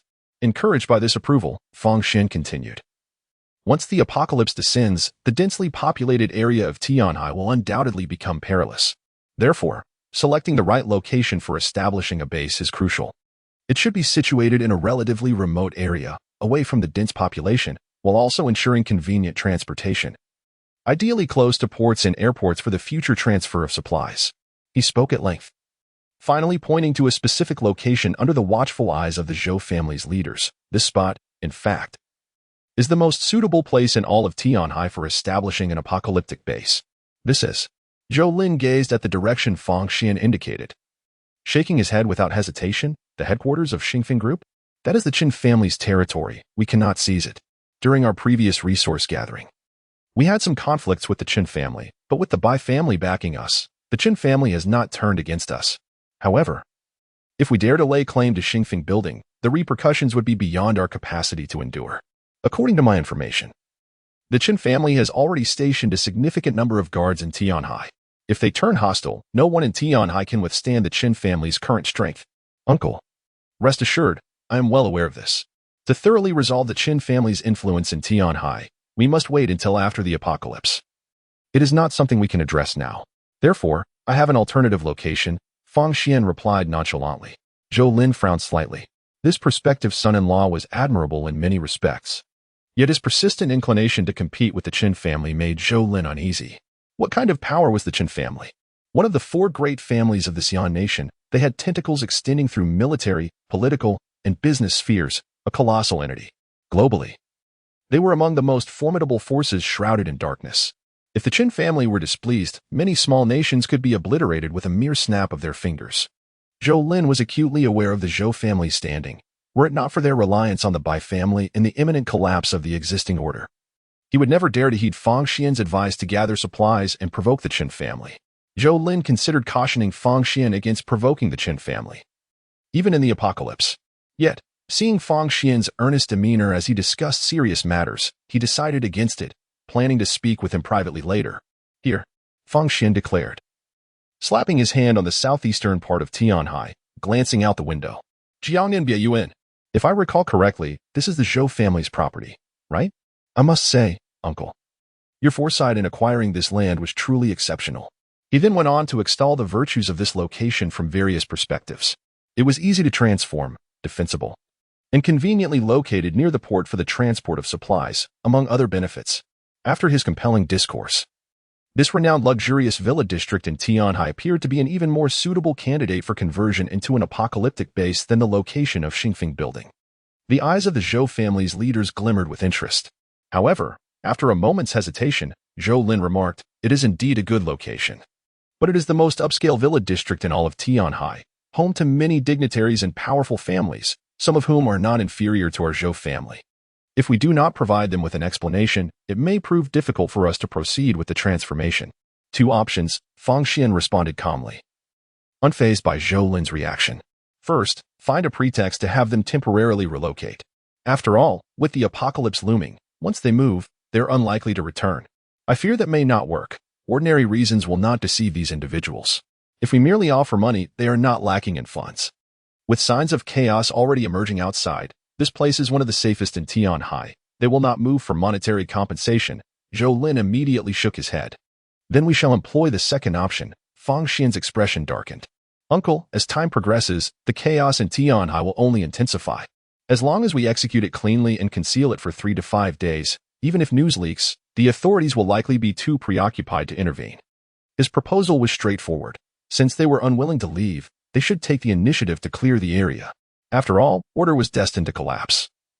As long as they delayed for a time, no one would concern themselves with the minor occurrences in this place. Of course, the impetus behind his willingness to devise such a perilous plan stemmed from an essential reason in his memories of the past. A certain object had appeared not far from this location. Securing control over this area was imperative for him.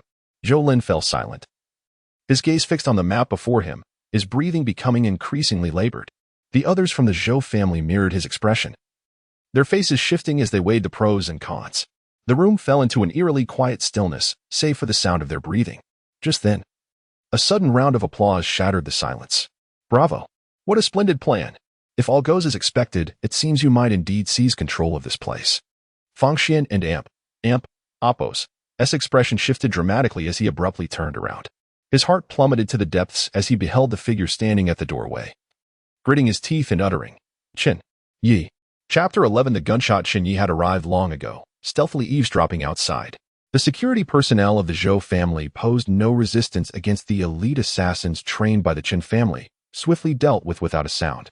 It must be said that after hearing Fang Xian's words, even Chen Ye felt that Jiangnan Biayuan was indeed a remarkable place. Remarkably, it was situated on opposite sides of Tianhai, with the Star Peak building to the north and this locale to the south. After the apocalypse descended, the densely populated Tianhai would transform into a colossal cauldron. Although the 2 locations were less than 50 kilometers apart, under the barrier of Tianhai City, Chen Ye realized that without resolute determination, it would be quite challenging to seize this place.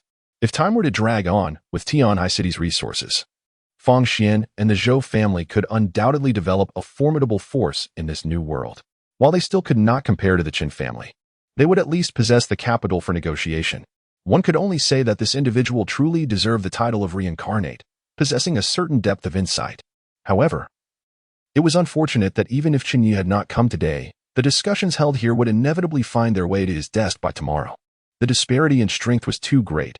Under Chen Ye and Apos' deliberate scrutiny, the current situation was essentially one-sidedly transparent.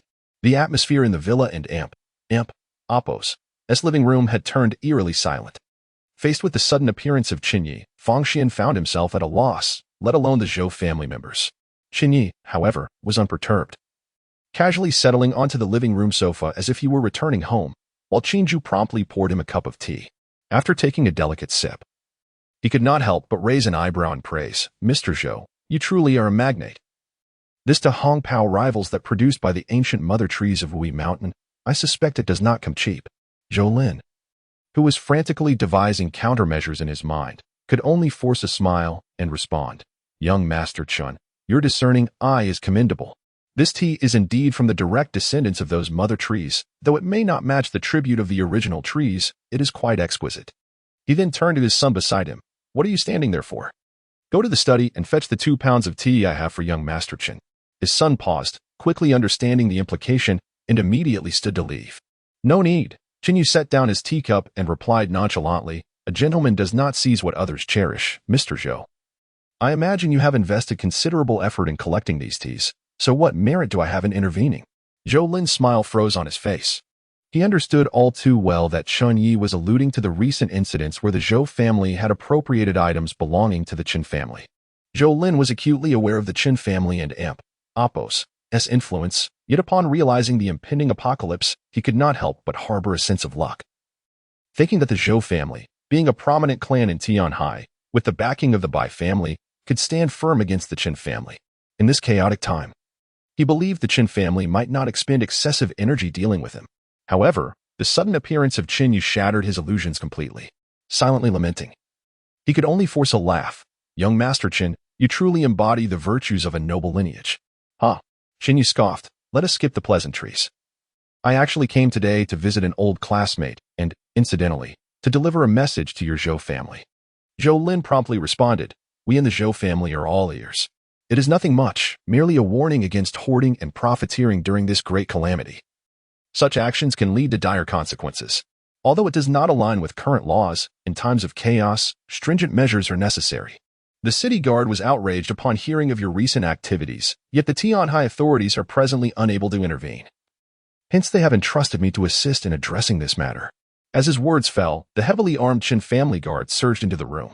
The once spacious living room instantly felt cramped. Under the ominous gaze of the guns, the expressions of the Zhou family members turned ashen. Zhou Lin, as the head of the family, was drenched in sweat, yet he could only lower his voice before Chen Ye, saying, young Master Chen, our Zhou family is merely a law-abiding business entity. We would never dare engage in such unlawful activities. There must be some misunderstanding. Bang! A gunshot abruptly interrupted Zhou Lin's speech. A young man, stealthily attempting to escape up the stairs, suddenly collapsed as a spray of blood erupted from his head. It was Zhou Lin and Appos' son. Someone and Appos' dad. The sudden bloodshed and death shattered the sanity of those present. With a piercing scream, chaos erupted in the small living room. Bang! Bang! Bang! More gunfire rang out, and several more individuals fell lifelessly to the ground. Amidst the turmoil, Fang Xian shouted, run! Just as he finished speaking, he caught the gaze of Qin Zhu fixated upon him. Without a second thought, Fang Xian yanked Zhou Xinyu in front of him and rolled backward. Bang! Another shot rang out, and Zhou Xinyu crumpled to the floor, while Fang Xian did not dare to look back. After rolling away, he deftly got to his feet and barreled through the shattered glass door of the living room, fleeing into the backyard. Qin Zhu and Appos' expression remained unfazed as she pulled the trigger again. Fang Xian felt a jolt as he staggered, rolling several times on the ground before disregarding the blood gushing from his back, scaling the wall to escape into the backyard, where he plunged into the lake. The cold water shocked his senses, but the gunshot wound on his back felt like a balloon deflating, sapping his energy and lulling him into a stupor. I cannot sleep. I cannot sleep. Fang Xian bit down on his tongue, the metallic taste of blood flooding his mouth and nose, the excruciating pain pulling him back to lucidity as he struggled to swim forward in the lake. Yet, he was still not an evolved superhuman.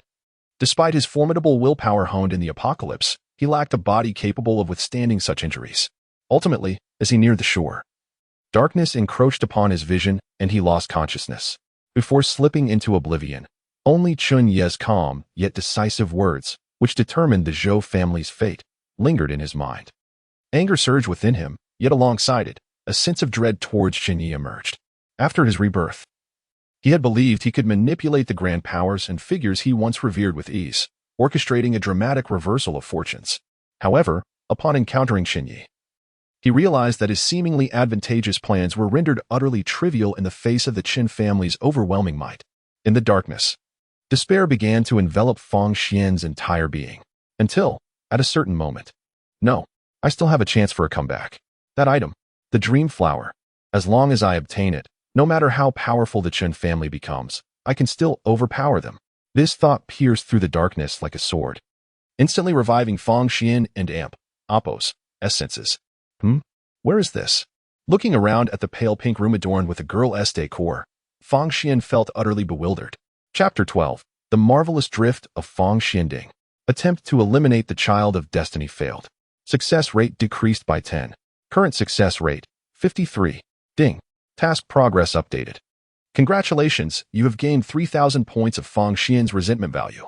Current resentment value, 6,300 points. Success rate, 53. The following day, upon awakening, Chen Ye received a notification from the system, which took him by surprise. It was not the unexpected survival of Fang Xian that astonished him. After all, he had not anticipated killing Fang Xian the previous night. It was merely an exploratory attempt, hoping to garner more resentment value in the process. However, it seemed that the situation had turned against him. The failure to eliminate had unexpectedly resulted in a decrease in his success rate, something he had not foreseen. As for the subsequent surge in resentment value, Chen Ye suspected it was not due to injuring Fang Xian, but rather due to the complete disruption of Fang Xian's carefully constructed plans within the Zhou family. It seemed that caution was imperative for any future attempts on Fang Xian's life. Without certainty of a lethal strike, he should refrain from acting. Yet, Chen Ye did not feel disheartened.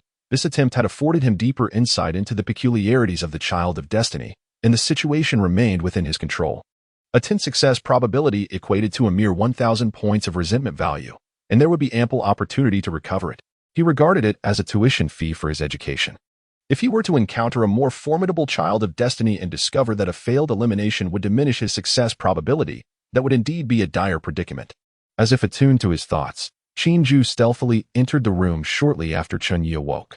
Upon noticing him awake, she reported, "Young master, our personnel stationed by the lake found Fang Xian last night, already on the brink of death. Following your instructions, we implanted a positioning chip within him and allowed him to float on the water, merely keeping a discreet watch. The latest report indicates that Fang Xian was swept into the river from the lake outlet at the Villa District and was subsequently discovered and taken home by a female streamer conducting a live broadcast outdoors. According to the chip data, Fang Xian and Oppo's vital signs have stabilized and he should survive. That shot likely did not strike a vital area. It was my oversight, young master. Please punish me." "Punish you for what?" "Had I not allowed him to escape, he would not have evaded capture even with 10 lives, Chen Ye chuckled, shaking his head. He then patted the bed, gesturing for her to sit beside him. Qin Zhu's cheeks flushed as she obediently perched on the edge of the bed. Chen Ye caressed her slender, black-stockinged legs and remarked, "Are you perplexed as to why I persistently target Fang Xian, yet repeatedly allow him to slip away? Young master has his own considerations in his endeavors." "It is not for me to question," she replied. "Astute," Chen Ye teased, giving her a gentle pinch, causing Qin Zhu to emit a soft gasp and collapse into his embrace. "Why, young master, today is a bit inconvenient," she murmured, her face aflame as she felt his playful touch. "But I desire to indulge now," Chen Ye replied softly. "I can assist you," she stammered, her lips parting slightly, her face crimson to the neck. Although she had anticipated this day, her inexperience rendered her responses entirely unlike her usual composed demeanor. The awkwardness of the situation left her resorting to clumsy methods taught by the family's specialized instructors. Observing her fumbled attempts beneath the covers, Chen Ye could not help but chuckle. Soon, however, he found himself inhaling sharply. After a brief morning exercise, Chen Ye arose with Qin Zhu's thoughtful assistance. By the time he completed his morning routine and breakfast, it was already past 10:00 and Oppo's clock. Chen Ming had long been waiting in the office. "Young master, how should we handle the individuals captured by the Zhou family last night? Although we have effectively dismantled their operations, they are still a formidable family with extensive connections. Many have already come to inquire about the situation this morning. Do you imply that the Chen family must provide them with an explanation?" Chen Ye replied coolly. "Of course not," Chen Ming hastily clarified. "It is merely that many of them are involved in business dealings with our family, and if we offend them too severely, it could pose difficulties for our future ventures." "Future?" Chen Ye raised an eyebrow in surprise. Chen Ming faltered, then lowered his gaze. "Apologies, young master, I misspoke. Is there anything else?" Chen Ye inquired, indifferent.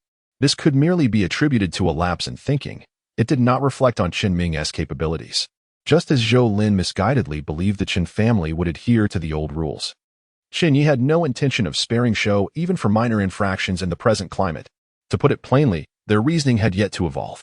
The Chen family previously upheld decorum not due to a lack of leverage, but for the sake of long-term interests, fostering amicable relations for prosperity. However, the apocalypse was nigh. The rules of engagement in this world were about to shift dramatically. The old ways would no longer suffice. Long-term considerations? What nonsense. What the Chen family needed now was to set an example and establish authority. In times of chaos, the might of one's fist dictated the truth. The previous principles of business and amicable exchanges were now obsolete. Last night we effectively acquired the Zhou family's assets. All their collected supplies have been logged, and other assets are currently under processing. The Zhou family possesses numerous factories, properties, and vessels. With the impending apocalypse, many of these will prove useless. Our strategy is to liquidate most of these assets to generate liquidity for acquiring further supplies. However, since taking action against the Zhou family was your directive, I sought your opinion. Very well, compile an inventory of all Zhou family assets. Retain the factories and vessels. For the factories, assess their viability. Keep those situated in advantageous locations that can sustain themselves post-apocalypse, while dismantling the machinery from those in less favorable positions. As for the properties, liquidate them all. Wait.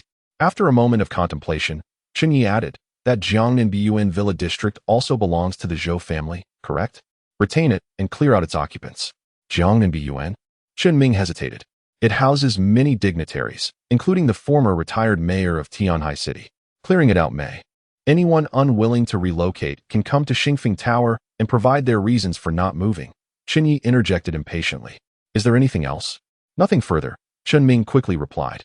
But then his expression shifted to one of mild mischief. Young master, the girl from the Zhou family, Zhou Xinyu, was not critically injured by the bullet. After treatment, she is no longer in danger. I notice she is quite attractive, and, being the Zhou family's little princess, she is no ordinary woman. The doctor confirmed she is still a virgin. Once she recovers, should we consider? Chen Yi admonished playfully, get out. All right, I'm leaving. Chen Ming retreated, but his demeanor belied any offense taken, appearing rather pleased. Since the young master did not refuse, it suggests he is not averse. This time, he felt he had finally struck the right chord. Upon leaving Chen Yi and Appo's office, he promptly instructed his subordinates to take good care of Zhou Xinyu, while also engaging in some persuasion to ensure that the young master did not become displeased, thus jeopardizing their favorable circumstances. Zhou Xinyu. In the office, Chen Yi recalled this individual, whom he deemed the root cause of the Zhou family and Appo's demise, and a smile involuntarily crept across his lips. Foolishness was indeed abundant. Yet she was ultimately a member of the harem of the fated one. It wouldn't hurt to test the waters. Moreover, Chen Yi truly found it hard to believe that he could be entirely devoid of resentment toward the woman who had been with Fang Xian. Although he had already attempted to engage with Ran Yuming, he could not guarantee that the issue lay solely with her. After all, there was no risk in merely trying. Chapter 13. The Sage of Medicine and the Clue of the Dream Flower. Ah, you are awake? On the fragrant bed, Fang Xian, just roused from slumber, heard a girl's melodious voice drifting from the doorway. With a reluctant turn of his head, he beheld a girl clad in a white coat entering.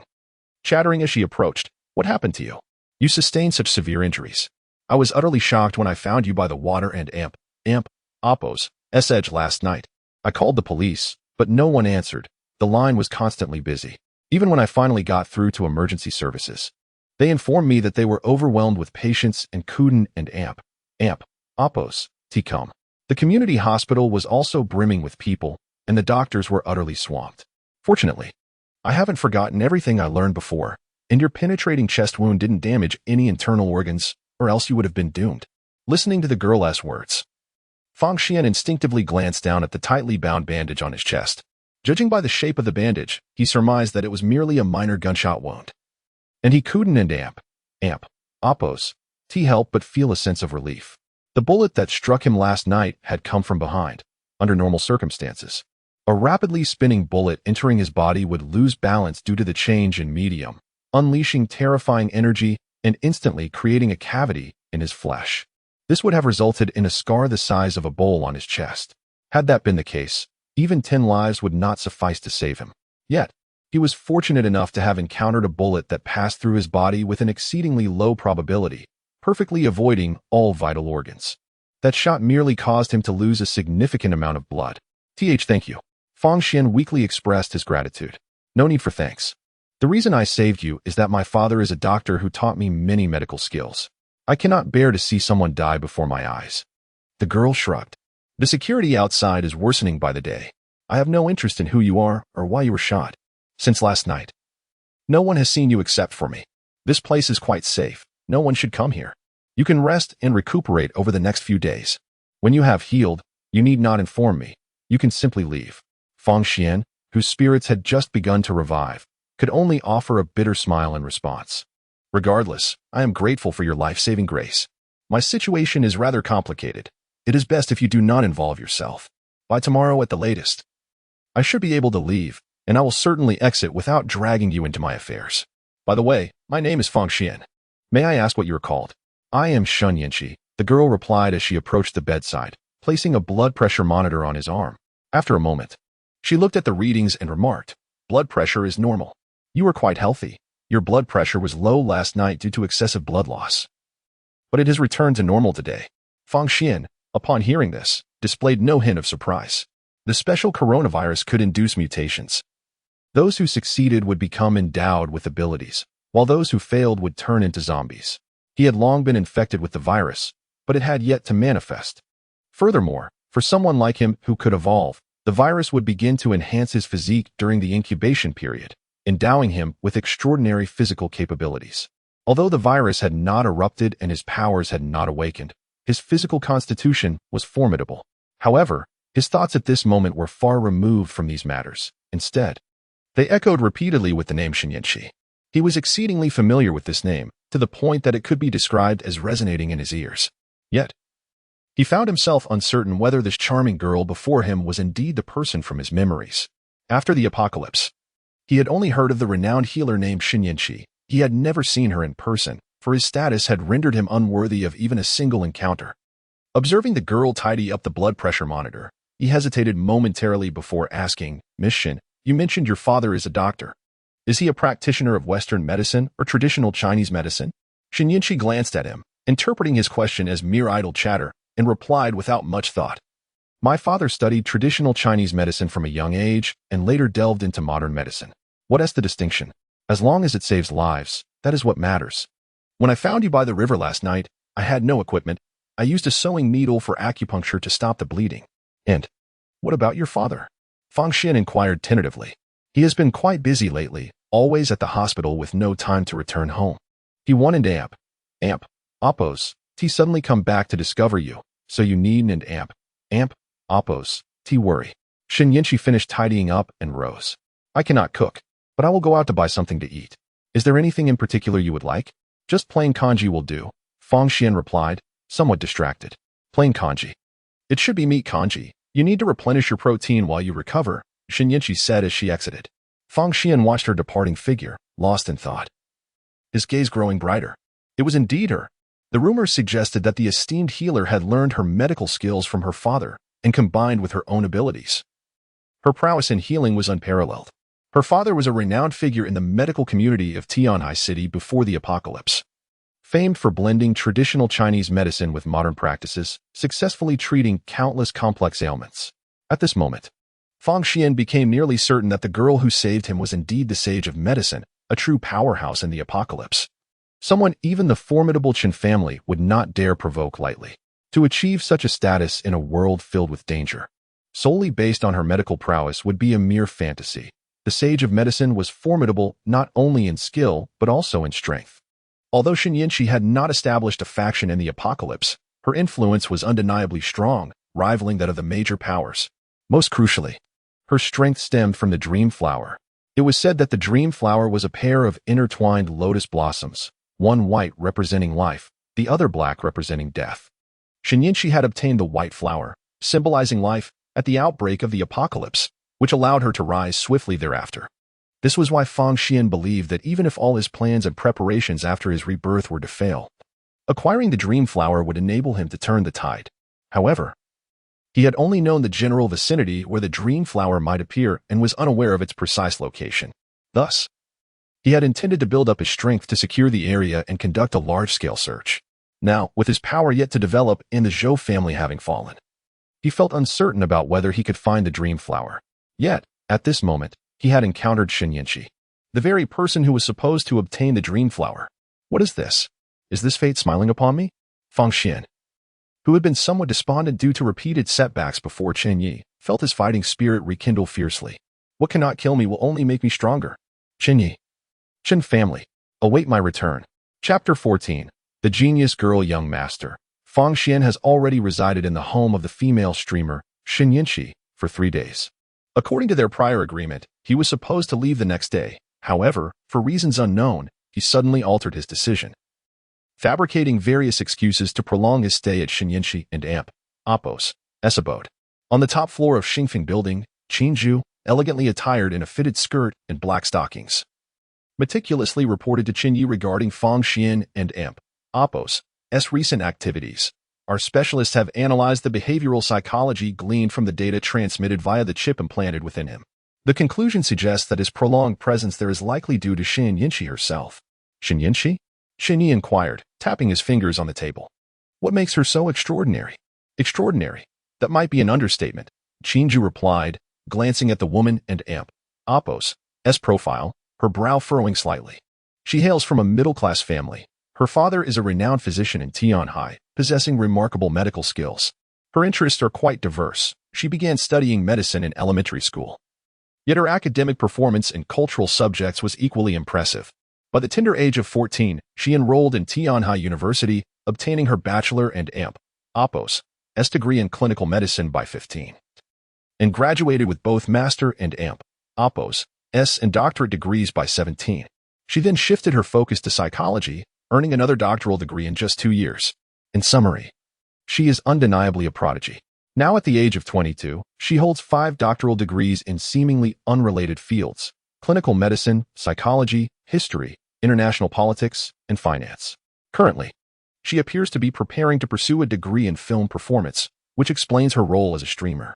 Within less than 2 months of broadcasting, she has amassed over 10 million followers, making her one of the leading streamers on a popular platform. As she spoke, her expression turned slightly peculiar. By the way, the chip in Fang Xian and Oppo's body has recorded their interactions over these days. It appears that he is blissfully unaware that he is being manipulated by her, mistaking Chen Ye for a kind-hearted, simple-minded girl with some medical knowledge. One might wonder, what kind-hearted girl would dare to rescue a nearly lifeless person from the river in the dead of night? This woman is formidable and exceedingly bold. She seems to have sensed the peculiar nature of Fang Xian and Amp, Oppo's persistence in staying at her home and is continuously probing his intentions. Chen Ye, upon hearing this, wore an expression of surprise. He had anticipated that Fang Xian, the seemingly indestructible protagonist, had once again found himself in a fortuitous situation, surviving a calamity and encountering a benefactor, rekindling hope for a turnaround. Instead, he had encountered a cunning genius girl. How could someone as inept as Fang Xian hope to manipulate anyone else? Chen Ye feared that he might not even need to intervene. This fool might end up being toyed with to his demise. However, this also hinted that as Fang Xian and Amp, Oppo's resentment grew, the halo of the destined child seemed to lose its efficacy. Otherwise, he should have been confronted by a truly naive girl. Young master, what shall we do now? Qinju's inquiry snapped Chen Ye back to reality. Without hesitation, he replied, it is not yet time. Let them continue monitoring Fang Xian. Also, keep an eye on Chen Ye and report any unusual behavior immediately. We have already assigned someone to watch her.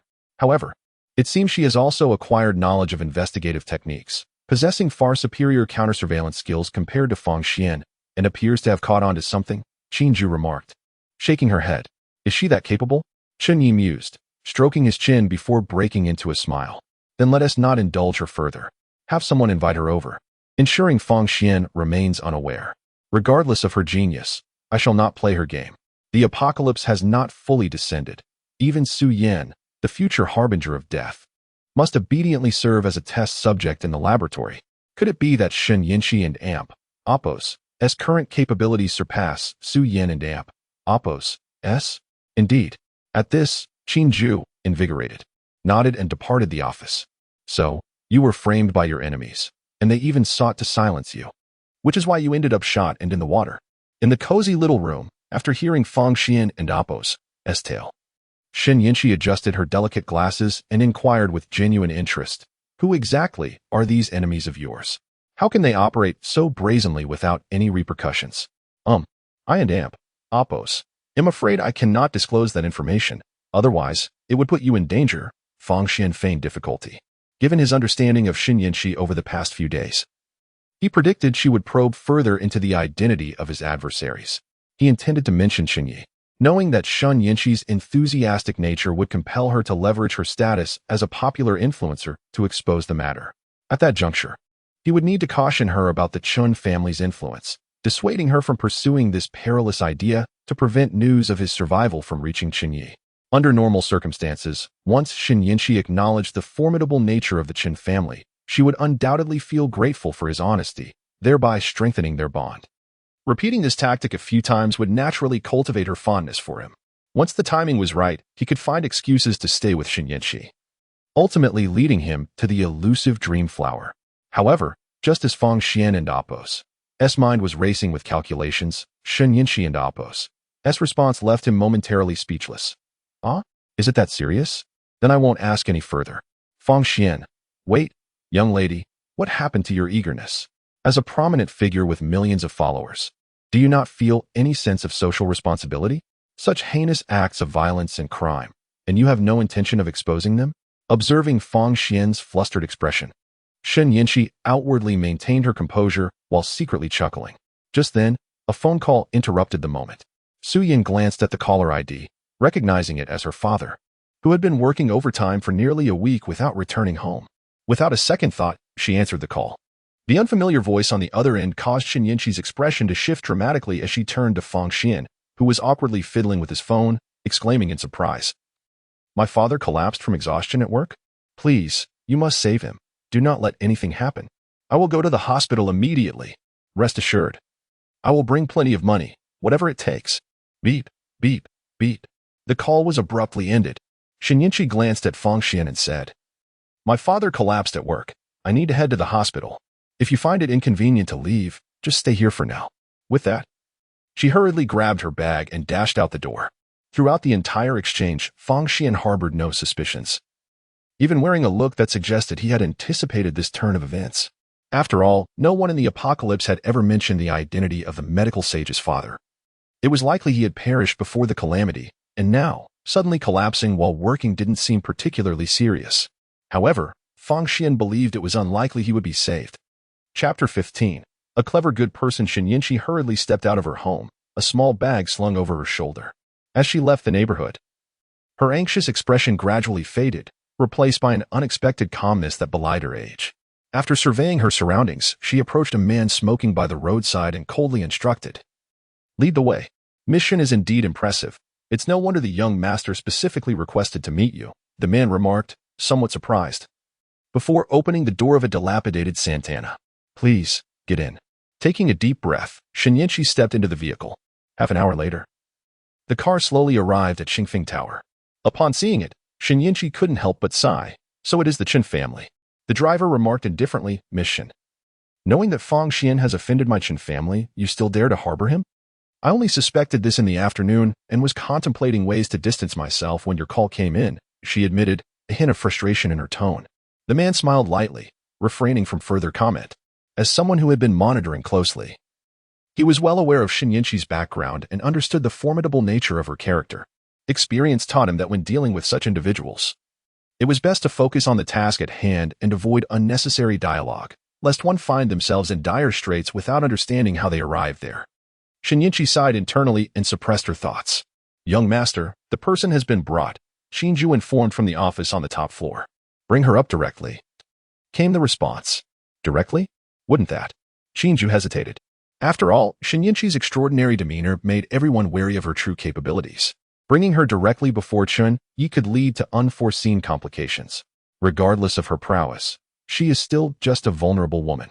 Besides, Aran and Oppos, to you here? Chen Ye waved dismissively. That said, we haven't yet reached the point of a full-blown outbreak. Even the most extraordinary individuals remain within the realm of ordinary people. As long as she is an ordinary person, she poses no threat to me within these walls, he reassured. Understood, Xinju replied, rising to leave. Moments later, she returned with Chen Ye in tow. The instant Chen Ye laid eyes on her, a system prompt appeared before him. Chen Ye, from a privileged background, possesses an exceptionally high IQ. Before the age of 22, she had obtained no fewer than 5 doctoral degrees. Following the apocalypse, she fortuitously acquired the dream flower while traveling, awakening a formidable supernatural ability. Since then, she has rapidly risen in prominence within the apocalypse, earning the title of Amp, Apos, Saint of Medicine and Amp, Apos, through her unparalleled medical skills combined with terrifying powers. Despite her awareness of the world and Apos' darkness, she harbors a bright heart, striving to save lives amidst the ruins, with the ultimate wish of restoring order. Indeed, Chen Ye and Apos' gaze sharpened. Fang Xian was known for his purposeful actions, his willingness to squander precious time before the apocalypse in Chen Ye and Apos' company suggested her significance. She was either a pivotal figure in the post-apocalyptic landscape or somehow related to the dream flower. It now seemed she embodied both aspects. Moreover, the latter part of the system prompt revealed her true essence beneath her genius facade, a remarkably intelligent, good person. However, Chen Ye found it surprising that someone as exceptional as Chen Ye had not triggered the system and Apos, child of destiny and Apos, prompt, indicating she was not a fated individual but merely an unassuming genius. The capabilities of a genius need not pale in comparison to those of A and Amp, Apos, child of destiny and Amp, Apos, indeed. Chen Ye and Amp, Apos' abilities far surpassed those of Fang Xian. If she were the reincarnated protagonist blessed with a halo, the difficulty of completing the system and Amp, Apos' tasks would be exponentially greater than dealing with the foolish Fang Xian. The primary distinction lay in the absurd luck afforded to the Amp, Apos, children of destiny, and Amp, Apos. For instance, if Chen Ye had initially disregarded the system and Amp, Apos' kill probability and attempted to eliminate Fang Xian, he would likely fail and instead inadvertently benefit him. However, should Chen Ye wish to eliminate Chen Ye now, there would be no uncertainty, no matter how talented she was. She would perish under absolute power. As these thoughts raced through his mind, he turned to the bespectacled young woman and smiled. Miss Shen, it must have been quite a journey for you. Chen Ye replied expressionlessly, my father is in your custody. I had no choice but to come. Furthermore, I must clarify that I have no connection to Fang Xian. My decision to save him stemmed from my duties as a physician. My choice to harbor him was purely personal interest. However, upon learning that your family has targeted him, my interest has waned. He currently resides in my home. Do with him as you wish. Her candor caught Chen Ye off guard, yet upon reflection, it seemed reasonable.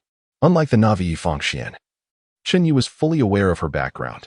It would be truly foolish for her to feign ignorance in front of him. Honesty was the better approach.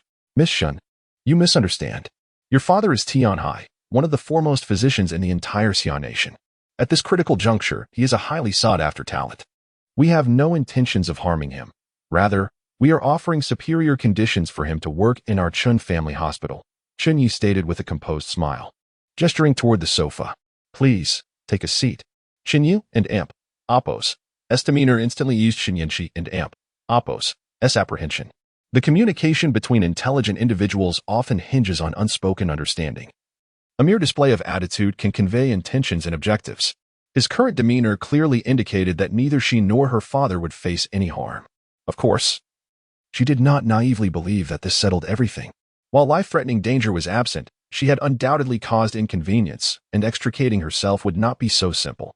After a moment of silence, observing that Chen Ye showed no inclination to present demands and was instead engrossed in his phone, Chen Ye could no longer contain herself. If you have a purpose, why not state it directly? To articulate a purpose would be rather blunt, Chen Ye replied, putting down his phone. Miss Shen, your intervention on behalf of Fang Xian has incurred significant losses for the Chen family. Mistakes must inevitably incur consequences. I have reviewed your resume and hold your abilities in high regard. Given the current complex situation, we have numerous tasks at hand, but too few capable individuals.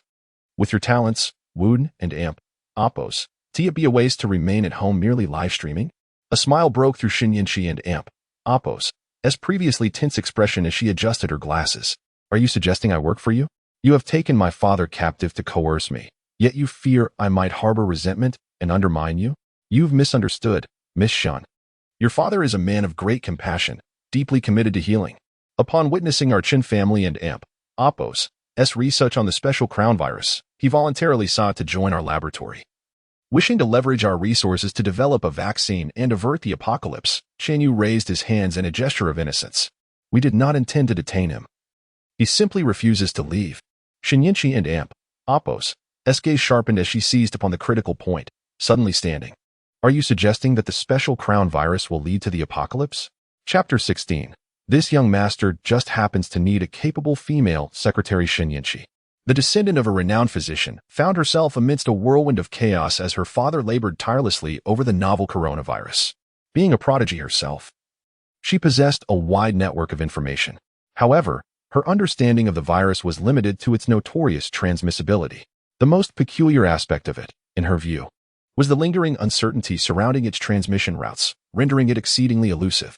As for the consequences of infection, she was only aware of symptoms akin to those of a common cold, such as fever and headache. Thus, she had always regarded the virus as merely a severe strain of influenza, never truly concerning herself with it. The earlier reports of individuals transforming into zombie-like creatures post-infection had long been suppressed, known only to the 4 prominent families and the authorities of the Xia nation. Even the wealthy Zhou family was oblivious to the impending doom until Feng Xian's warning, let alone Chen Ye. Upon suddenly learning the truth, she felt a profound shock, struggling to believe it. Indeed, why else would there be so many armed personnel in this vicinity? As she entered, it was impossible for someone of her intellect to overlook the signs. A weight settled in her heart. This had indeed been her lingering question upon arriving near the Xingfeng building. The streets bustled with the usual throngs of people. Yet the surrounding buildings were fortified with various defenses and combat positions. Although they had attempted to conceal their presence, her keen eyes could not be deceived. The security within the Xingfeng building was astonishingly stringent, likely surpassing that of most military installations. A cursory glance led her to estimate that the number of armed personnel stationed here was no less than 1,000, a concept unfathomable in peaceful times. Until now, she had been unable to comprehend this, merely noting it in her mind. Little did she expect that Chen Ye would unravel the mystery for her. What exactly is the novel coronavirus? After a brief silence, Chen Ye inquired, without questioning its validity. Her intellect allowed her to piece together recent observations in the information Chen Ye had divulged, leading her to ascertain its authenticity.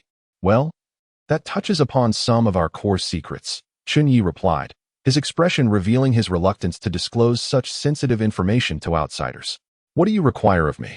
I happen to need a secretary to assist me, and I find you quite suitable, Chen Ye responded, not taken aback by the request. What is the time frame? Even a prison sentence has a duration. Surely, there must be a timeline? 3 years. Assist me for 3 years, and afterward, you are free to come and go as you please, Chen Ye chuckled, adding, I surmise you will be reluctant to depart by that time. 3 years is acceptable. Provided you ensure my father's safety during this period, I shall devote myself to your service. Chen Ye refrained from commenting on the latter part of his statement, instead presenting her own stipulation. I cannot guarantee that. Cannot guarantee it? Chen Ye picked up a nearby tablet and retrieved a confidential document regarding the novel coronavirus. Take a look for yourself. Chen Ye swiftly perused the document. Although it was rife with technical jargon, she was undeterred. Soon, she had absorbed the staggering complexities contained within, and as she set the tablet down, the shock within her heart remained unassuaged. Seeing her reaction, Chen Ye sighed. You have seen for yourself how peculiar the novel coronavirus is. Once it erupts, one either perishes or acquires powers beyond current scientific comprehension. The likelihood of the former is approximately tenfold that of the latter. In other words, once infected, the probability of survival is less than 1 in 10. More critically, we have yet to fully comprehend all the transmission routes of this virus. For you, Dr. Chen, to become personally involved in researching it entails immense risk. No one can ascertain whether one will become infected. Therefore, I cannot ensure safety. There was another unspoken truth. Not even Chen Ye could guarantee the safety of his own father.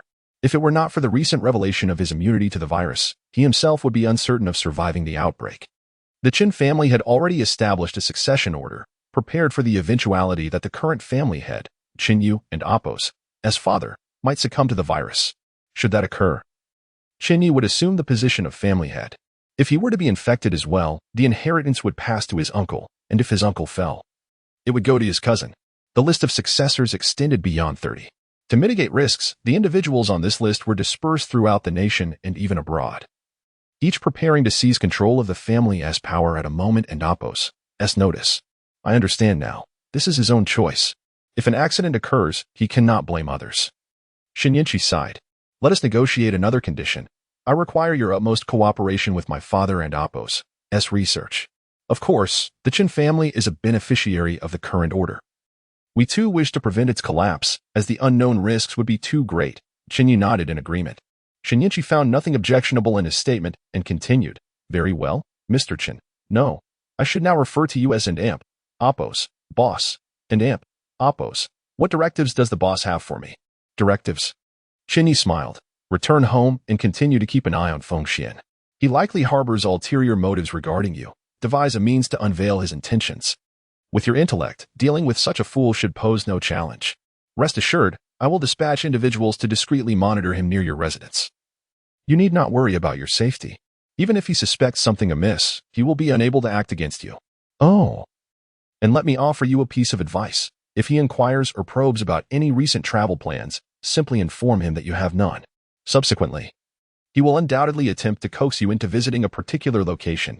This location is crucial. Extract that information, and you need not concern yourself with anything further. The system notification indicated that she had stumbled upon the dream flower while traveling, yet it did not specify the exact location. Chen Ye was not a reincarnated individual like Feng Xian. She possessed no foresight. Presently, she could not ascertain where the dream flower might appear. However, Feng Xian likely had some knowledge of it. Chen Ye surmised that Feng Xian was probably unaware of the precise location, only having a general idea, which was why he was lingering around Chen Ye, hoping to seize the opportunity when she encountered the dream flower. Unlike Feng Xian, Chen Ye did not require exact coordinates. With his family and Amp, Appo's influence, he merely needed a general vicinity to secure the area and conduct a thorough search. At this juncture, no one was more suited for this task than Chen Ye. Chapter 17. Hidden motives. Is it sufficient for me to extract the information from this place? Are there any time constraints? Any limitations on the method? Chen Ye adjusted her glasses. No, it and Amp, Appo's. It's entirely up to you, as long as you complete it within 10 days. Chen Ye replied nonchalantly. For a genius like you, who possesses their own ideas, I am always inclined to allow you the freedom to operate. Of course, if you fail, there will be consequences. I understand. Is there anything else? Nothing more. If you accomplish this task, I can grant you one request, provided it falls within my capabilities. Chen Ye waved his hand dismissively. Go ahead. I know you are concerned about your father. Someone will take you to see him shortly, to ease your mind. There and Amp, Appo's. No need. Let him focus on his own matters. Chen Ye shook her head. Before her arrival, she had worried that the Chen family sought revenge for her saving Feng Xian. Now that she had ascertained Chen Ye and Amp, Appo's intentions were not punitive but rather ulterior. She felt no need to fret over her father and Amp, Appo's safety. Whether she saw him or not was of little consequence. Now that she had boarded the Chen family and Amp, Appo's ship, it was far more prudent to expedite the tasks assigned by Chen Ye, thus enhancing her standing on this vessel, which would facilitate her endeavors in the future. Once Chen Ye departed, Qin Zhu, who had remained by Chen Ye and Amp, Appo's side throughout, could not contain her curiosity. Young master, do you think she can accomplish this task? It was not that she underestimated Chen Ye, it was simply that the assignment Chen Ye had given was rather formidable. The challenge did not lie in eliciting information from Feng Xian, but rather in identifying the location Chen Ye desired, as the clues were exceedingly scant. Merely stating her disinterest would prompt Feng Xian to encourage her to go. As for the purpose of the visit and the particular characteristics of the location, she was entirely in the dark. Even if she managed to extract the location using Chen Ye's suggested approach, there was no way to ascertain its veracity. What struck Qin Zhu as particularly bizarre was that while it was entirely normal for Chen Ye to be aware of Feng Xian and Amp, Appo's ulterior motives towards Chen Ye, how could he possibly know that Feng Xian intended to send Chen Ye to a specific place, with such unwavering conviction that Feng Xian would undoubtedly persuade her to go? It was rather ludicrous. Could it be that he possessed foresight? What if Feng Xian had no such intentions at all? Even more perplexing was Chen Ye and Amp, Appo's immediate acquiescence to such a daunting task, without even inquiring for additional information. Qin Zhu found herself questioning whether Chen Ye was genuinely committed to completing the task, or merely engaging in pretense. She certainly can, Chen Ye chuckled, leaving his meaning ambiguous. For others, this task might pose a significant challenge, but for Chen Ye, well-versed in psychology, it was not insurmountable. given her capabilities with a clear objective in mind. A little guidance and keen observation would enable her to extract the truth from Fang Xian. After all, this was not a courtroom where one must adhere to the strictures of evidence. Simply coaxing the words out would suffice for success. Chen Ye could indeed discern the authenticity of the information she gathered. Is that so? Qinju furrowed her brow but refrained from pressing further. If the young master was confident, then it must indeed be correct. You and Appos, V returned? How is your father? As soon as Chen Ye entered her home, Fang Xian inquired with a concerned expression. He and Appos, fine, nothing serious, just exhausted. He and Appos, need a few days of rest. The hospital has arranged a recuperation space for him, and he will likely stay there for several days. Chen Ye exhaled in relief, then handed a bag to Fang Xian. You haven't and Appos, eaten yet, have you? I brought you some buns from downstairs. I need to tidy up and then head to the hospital to take care of my dad. I might not be home for the next few days. This place is safe. If you and Appos, planning to lay low for a while, your enemies Shuden and Appos, find you here. As for meals, the neighbors have lived here for over a decade, and outsiders are few. If you only frequent the nearby restaurants or convenience stores, your foes are unlikely to discover your whereabouts. Fang Xian and Appos' demeanor shifted to urgency as he interjected, You're going to care for your father? For how long? Chen Ye paused, slightly taken aback by his interjection. Fang Xian quickly realized his words were miscalibrated and amended. What is your father's condition? Does he require an extended hospital stay? Chen Ye shook her head. His situation is not severe, but prolonged fatigue has weakened him, necessitating a period of recuperation. However, my father is quite stubborn. If I do not keep an eye on him, he will likely resume work as soon as he wakes up. I see. Fang Xian and Appos' gaze flickered. Does this mean you will be at the hospital for quite some time? How long do you anticipate?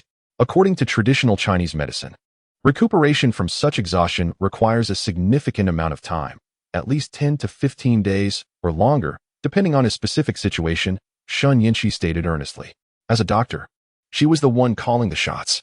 That long? Shun and Appos, he just rest at home? The hospital environment is rather noisy and not conducive to recovery. Fang Xian expressed his concern. Not at all. The recuperation room in the hospital is quite tranquil. Moreover, the facilities are more comprehensive and convenient than at home. Chen Ye explained while organizing her belongings, her tone and expression betraying no hint of deception. However, Fang Xian felt a chill settle in his heart. The location of the Dream Flower was not close. It lay in a scenic park in the southern suburbs of Tianhai. At least 20 kilometers from where Chen Ye currently resided, and even farther from her father and Appos' hospital. Under normal circumstances, unless she had planned an outing, she would never venture there. Given that her father required care, it was evident that Chen Ye would not be inclined to seek recreation. Fang Xian was uncertain about the timing of the Dream Flower and Appos' emergence. Some said it would appear before the apocalypse, while others claimed it would manifest after. With only about half a month remaining until the apocalypse, it meant that if all went well, Chen Ye would be in the hospital for approximately 2 weeks, returning home just as the apocalypse began. If the Dream Flower were to appear prior to the apocalypse, she would likely miss the opportunity. Fang Xian could not ascertain whether this predicament arose from the butterfly effect of his rebirth, preventing Chen Ye from obtaining the Dream Flower, or if it would emerge after the apocalypse, with Chen Ye coincidentally finding herself in a remote park several kilometers away after the end of the world, thus acquiring this newly awakened treasure. Yet, he dared not gamble on probabilities. He also found himself in a most awkward position, with the Chen family looming over him. He indeed felt apprehensive about wandering around Tianhai, and if Chen Ye went to the hospital, he would be unable to accompany her. This meant that, regardless of the scenario, if he did not take action, the Dream Flower would likely remain beyond his grasp. With the information Chen Ye provided and her simple probing upon returning home, Chen Ye had inadvertently left Fang Xian, the destined child, in a state of perspiration and confusion, uncertain of how to proceed. Chapter 18. The location of the Dream Flower confirmed after a moment of silence, as Chen Ye was about to finish packing her belongings. Fang Xian could no longer contain his curiosity and asked, If you are accompanying someone, do you have to stay by their side at all times and not go anywhere? In the beginning, it will likely be quite hectic, leaving little time for anything else. However, once my father feels a bit better after a few days of rest, it should ease up. I want to need to be there constantly. What's wrong? Chen Ye inquired, puzzled. Oh, nothing much. I just feared that you might find it tedious to remain in the hospital all the time. I was thinking that once your father's condition improves and you are less occupied, perhaps you could take some time to unwind. I happen to know a rather secluded and delightful spot that is perfect for relaxation, Fang Xian replied with a smile. Really? Chen Ye blinked, feigning innocence. Aren't and Amp, Oppos, are you worried about your enemies discovering you? I was overly anxious due to the drastic changes I faced. But if you think about it, we live in a society governed by law. My enemies are merely some underground gangsters. They lack the power to pose a significant threat. Fang Xian waved his hand dismissively. I and Oppos, been to that place once before, and it's truly fascinating. I assure you, you'll enjoy it. Though his reasoning seemed somewhat flimsy and inconsistent with his earlier description of formidable foes, he believed it would suffice to persuade her. Is that so? Chen Ye nodded, though not entirely convinced. Where exactly is this place? If it's too far, I might not be able to go. Even if my father and Amp, Oppos, as condition improves. I should still be by his side and not venture too far away. Rest assured, it's not far at all. It's located at the Lianqi Wetland Park, south of Tianhai. He spoke with an air of relaxation, not having pondered much before blurting it out. Chen Ye observed his demeanor closely and concocted a plan in her mind, then beamed a bright smile. Oh, I've never been there. I'll make time to join you in a few days. With that, she picked up her neatly packed bag and stepped out. Fang Xian felt relieved and began to calculate the best time to invite Chen Ye to help him find the dream flower.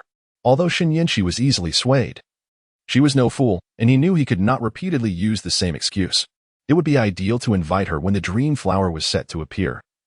Yet he realized he would need to contemplate this timing further. Lianqi Wetland Park? Chen Ye furrowed his brow upon hearing the news from Chen Ye. That was rather quick. He had arranged for someone to escort her home and back, and in less than 3 hours, she had extracted the information he sought. Are you certain? Absolutely. Chen Ye's voice on the other end was unwavering. She recounted her conversation with Fang Xian almost verbatim. After listening, Chen Ye couldn't help but marvel at her brilliance. Her grasp of human psychology was nearly unparalleled, and her adaptability was of the highest caliber. The flimsy excuse she concocted about her father collapsing in the hospital had seamlessly transformed into a pivotal part of her plan. Utilizing her persona to extract such vital information from Fang Xian without him harboring any suspicion was nothing short of masterful. Well done. However, for the time being, you may find it inconvenient to return home. If there are no other arrangements, consider relocating to Xingfeng Building, Chen Ye said coolly. Also, the offer I made to assist you still stands. You may bring it up whenever you wish. With such a gracious invitation from the esteemed boss, how could I refuse? Chen Ye replied with a smile. As for what I need, a haven and Amp, Oppos, decided yet. We can discuss it later. After exchanging a few more pleasantries, they ended the call. Sitting in contemplation, Chen Ye gazed at her phone, her thoughts flickering. Why was it me? There was a crucial element to this entire affair. Why did Fang Xian wish to entice her to the Lianqi Wetland Park? Could anyone else not suffice? Even with her intellect, she found herself at a loss, ultimately deciding to postpone further investigation for the time being. Meanwhile, after hanging up, Chen Ye pondered for a moment before tapping his desk and instructing Qinju, have those monitoring Fang Xian pay close attention. He should be heading out soon for supplies. Once he leaves, wait an hour or two before visiting him. You may approach him however you see fit, but refrain from attempting to kill him. Allow him to escape just enough to make it seem like he has narrowly avoided disaster. Understood? Understood, Qinju replied promptly before departing to relay the orders.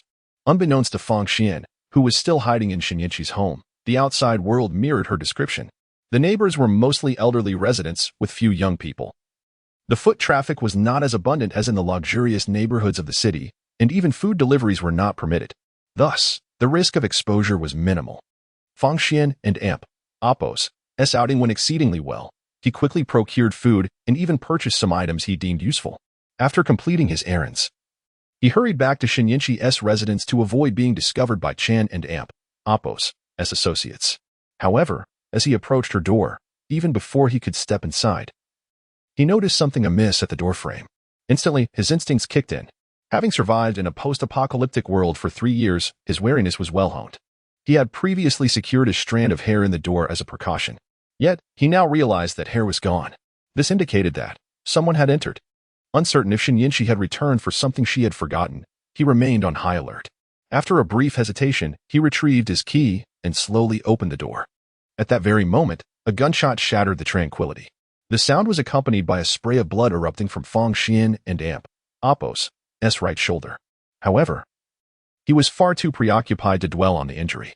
Upon hearing the shot, he had no time to contemplate the pain, with terrifying speed. He slammed the door shut and fled without a second thought. Chapter 19. Lotus Pool Wetland Park. Sir, I have found the information regarding the Lotus Pool Wetland Park. Chen Ye hurriedly entered the office, clutching a file. The wetland park is not far from the Jiang and Buyuan community owned by the Zhou family. Initially, it was intended to be a residential area, but shortly after construction commenced, an unfortunate incident forced the project to halt. Subsequently, the residential project was transformed into what is now the Lotus Pool Wetland Park, which has been completed for over 5 years. The park is not expansive. While it is labeled a wetland park, it primarily features a small lake adorned with numerous lotus flowers. The scenery is rather mediocre, attracting only the local residents for leisurely strolls. Chen Ye, seated in the boss and Amp, Apos, S chair, pondered for a moment before inquiring what incident led to the suspension of construction. There were fatalities, Chen Ye replied, glancing at the documents with a hint of perplexity. According to the records, the lake was originally situated here. To build the community, they needed to fill the lake. However, on the very first day of construction, a worker accidentally fell into the lake and drowned. The project was halted for 2 days. And after authorities ruled out foul play, work resumed, only to be met with further tragedies. This cycle repeated several times, resulting in 6 workers and 2 foremen losing their lives. Consequently, both the laborers and the contractors became too fearful to continue. The developer, being somewhat superstitious, reluctantly altered the construction plan, transforming the intended fill into the current park. Remarkably, as long as the lake remains undisturbed, subsequent construction proceeded without any further fatalities. To be candid, Chen Ye herself did not subscribe to such superstitions. Yet, the classified documents she held, extracted from the Tianhai official archives by the Chen family, were undeniably authentic, compelling her to reconsider her stance. Moreover, she continued, extracting another document, there and Amp, Apos, S another curious matter, though I am unsure if it is merely coincidental. Since the park and Apos, S completion and the residents and Apos, move in 5 years ago, no one in the surrounding communities has fallen ill. Astonishingly, several cancer patients with medical records have shown miraculous recovery since relocating there. The Tianhai authorities have taken note of this, particularly because local pharmacies and community hospitals are struggling to stay afloat. The reason these 2 pieces of information are housed together in the archives remains a mystery. Perhaps they are linked by some uncanny phenomenon? Shaking her head in confusion, Chen Ye continued, "Do you have any other updates?" "Yes," she replied, her tone growing more serious. In recent years, the park and Apos, S developers, facing financial losses from maintenance, have sought to commercialize it by introducing various projects, such as lakeside camping, fishing, and tea brewing.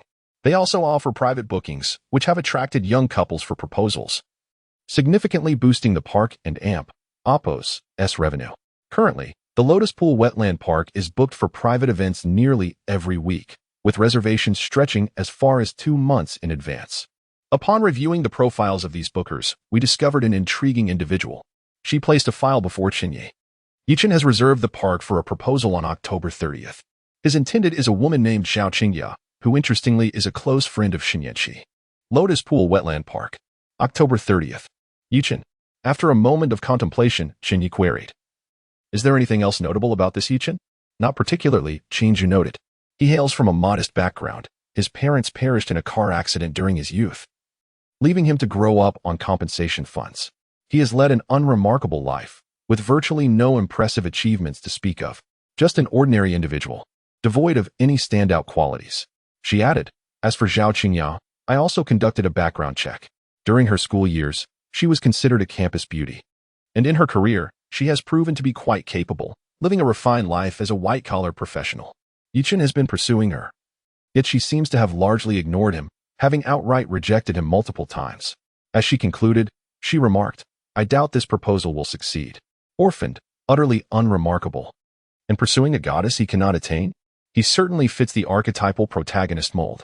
However, since the dream flower in the wetland park has been acquired by Chen Ye, it raises questions about whether Yi Chun is truly the destined one. Perhaps it is merely a coincidence? After contemplating for a moment, Chen Ye tapped the desk, stating, Investigate Yichen and Apos, S whereabouts. I want to see him tomorrow. Whether he is the destined one can be determined with a mere glance. If he is deemed so by the system, yet the dream flower ultimately ends up with Chen Ye, it would warrant further discussion. Is the dream flower not as he imagines? Or is there an issue with the destined one himself? Without dwelling on this matter, Chen Ye proceeded to ask, "What is the latest update regarding Fang Xian? About 10 minutes ago, we received word that, per your instructions, our personnel left some traces during their infiltration of Xinyanxi and Apos, as home for Fang Xian to discover. Upon realizing something was amiss, he was shot in the shoulder by our team but was deliberately allowed to escape," Qinju reported. "He is currently on the run, but we are monitoring his movements via the chip implanted in him. He cannot evade us." "Understood," Chen Ye acknowledged with a nod. "No wonder I have yet to receive a system notification regarding an increase in Fang Xian and Apos' resentment. He is likely too preoccupied to harbor any negative feelings." "By the way," Qinju exclaimed, slapping her forehead, "you promised Su Yin in the laboratory that you would arrange for her parents to visit her. They have arrived. Should we arrange a meeting?" "They have arrived?" Qinju frowned. "If I recall correctly, I mentioned 3 days, yet it has already been a week. How do you manage these affairs?" Qinju explained. Her family resides in a remote mountainous area in the southwest, where transportation is challenging. Additionally, the chaos caused by the virus has impacted that region. Our personnel face significant risks while trying to locate her parents. According to reports from the escort team, numerous individuals affected by the virus have fled to that area due to its proximity to the border. They even encountered infected individuals during their journey, leading to several unfortunate events. It has been quite a challenge. Chapter 20. Opening the door. Has the situation in the southwest descended into such chaos?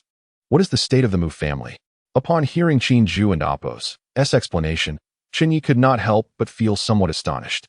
He was well aware that the viral situation abroad had become quite dire. This was the inevitable result of initially neglecting the virus. Although Xia country is a vast nation, when the virus first emerged, the government promptly implemented various preventive measures. Even when it became clear that the situation was beyond recovery, the authorities continued to strive to do what was necessary, refusing to completely abandon their responsibilities. Thus, they have managed to avoid a large-scale outbreak thus far. However, most smaller nations lack the capacity to manage such crises, and the complete eruption of the virus has rendered local governments incapable of administration, effectively leading to their demise. Naturally, the surviving populace yearns to escape to safer havens. Unfortunately, numerous small countries lie to the south of Xia country. Therefore, Chen Ye was acutely aware of the immense pressure on the southwestern border. Yet, according to Qinju, if infected individuals from abroad could infiltrate Xia country and threaten ordinary lives, then the situation must be exceedingly urgent. The Mu family, alongside the Chen family, is one of the 4 prominent families in Xia country, possessing considerable strength and should not be faltering to this extent, especially since the most critical times have yet to arrive. It was said that some internal upheaval had occurred within the Mu family, leaving them preoccupied with their own matters. Beyond that, he was not well informed. "If you wish to know more, you would need to inquire with the family," Qinju remarked, shaking his head. Currently, the resources allocated to Chen Ye by the Chen family in the territories under his control primarily encompass the Tianai region, which is part of Xia country's most prosperous Jiangsan Delta area, an arrangement that is undoubtedly commendable for him as the legitimate heir. However, such a large family cannot be fully entrusted to Chen Ye at this juncture. Therefore, aside from the affairs within the Jiangsan Delta being managed by his direct subordinates, other regions also have their own overseers, and much information is relayed directly back to the family headquarters without passing through him. He would need to request information from the family regarding any pertinent matters. "Please have the family send over the recent intelligence from various regions of Xia country in my name," Chen Ye stated casually. He typically did not concern himself with such matters, as any significant developments would be promptly communicated to him by the family's think tank. However, the current scenario was different. Even a small place like Tianhai had suddenly seen 2 individuals claiming to be destined ones, alongside another suspected candidate. In these tumultuous times, it seemed there were rather too many such individuals in the world. Chen Ye felt compelled to be vigilant and ascertain whether there were any suspicious figures elsewhere. "Where are Su Yan's parents? Have someone escort them to the basement. Please assist me in contacting the family." As the elevator slowly opened, Chen Ye was greeted by a tidy little room. Upon entering, the elevator doors closed gently behind him, and a tightly sealed chamber door slowly swung open. Chen Ye stepped inside, undergoing a series of procedures including changing clothes and disinfection, before finally entering the underground biological laboratory. The laboratory was of remarkably high standards.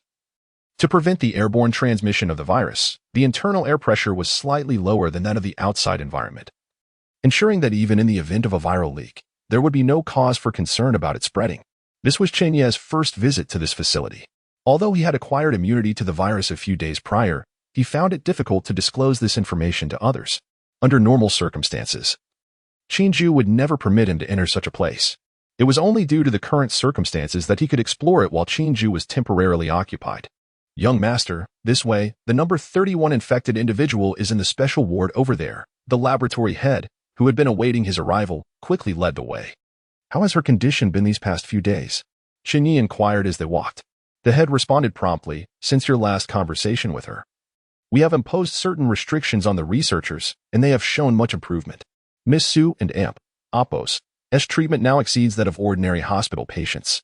Given her unique circumstances, she often needs to cooperate with us for various experiments, but after discussions, she has come to understand, and her emotional state has stabilized significantly in recent days. In fact, with her cooperation, many of our experiments have progressed more smoothly than before, overcoming several research challenges. This is primarily due to your foresight. The researchers tend to focus solely on obtaining experimental materials, disregarding Ms. Su and Amp, Appos, S well-being. Had they been allowed to act recklessly, we would not have achieved such results. Chen Ye merely smiled at such flattery, dismissing it without much thought. If there had indeed been any significant breakthroughs in viral research, they would have long since come to him to take credit. It was unlikely they would remain in the dark about it. Each level of the underground facility was vast, and Chen Ye engaged in casual conversation with the head about recent experimental outcomes, walking for over 10 minutes before reaching the special ward housing Su Yan. Compared to the stark, utilitarian room with a bathroom from a few days prior, the treatment of Su Yan had clearly improved significantly since Chen Ye had issued his orders. Although small, the laboratory was furnished with essential everyday items, and they had even provided Su Yan with a mobile phone and computer to help pass the time. Upon Chen Ye and Amp, Appos, S arrival, Su Yan was engrossed in reading the news on her phone. Do you remember me? Chen Ye initiated, standing behind the thick glass. The intercom system relayed his voice into the room, prompting Su Yan, who was absorbed in her phone, to instinctively turn around. Upon seeing Chen Ye outside the glass, a flicker of surprise crossed her eyes, and she immediately stood up, asking, "What about my family? They have already arrived at the company." "I will arrange for you to meet them shortly," Chen Ye replied with a smile. "It's a bit late, but you seem rather unsurprised." Su Yan shook her phone. Given the chaos outside and our family and Appos' location near the border, a few days and Appos' delay is to be expected. The laboratory and Appos' network had no restrictions, allowing her easy access to news from both domestic and international sources, making her more informed about the global situation than many outside. As long as you can comprehend the situation, that is sufficient. Have you decided whether you wish to meet them directly or via video call? Chen Ye inquired, adding, "Personally, I would recommend a video call, considering the risks involved in coming down here." "And what about you? Aren't and Amp, Appos, are you afraid of the risks?" Su Yan asked, her brow furrowed. Over the past few days, she had gleaned insights into the kind of influential figure Chen Ye was, which led her to believe that someone of his stature would be prudent in avoiding danger. "Risk? If there were no risks, I wouldn't be here," Chen Ye replied, casting a glance at the laboratory head beside him. "Open the door." "Ah?" The head was momentarily taken aback, never having anticipated that the young master would make such a request. Chapter 21. The most potent virus? Bite me. Do you not comprehend my words? I demand that you open the door. Chen Ye cast a sidelong glance at the somewhat dazed supervisor. "Young master, we cannot open it. She is too dangerous.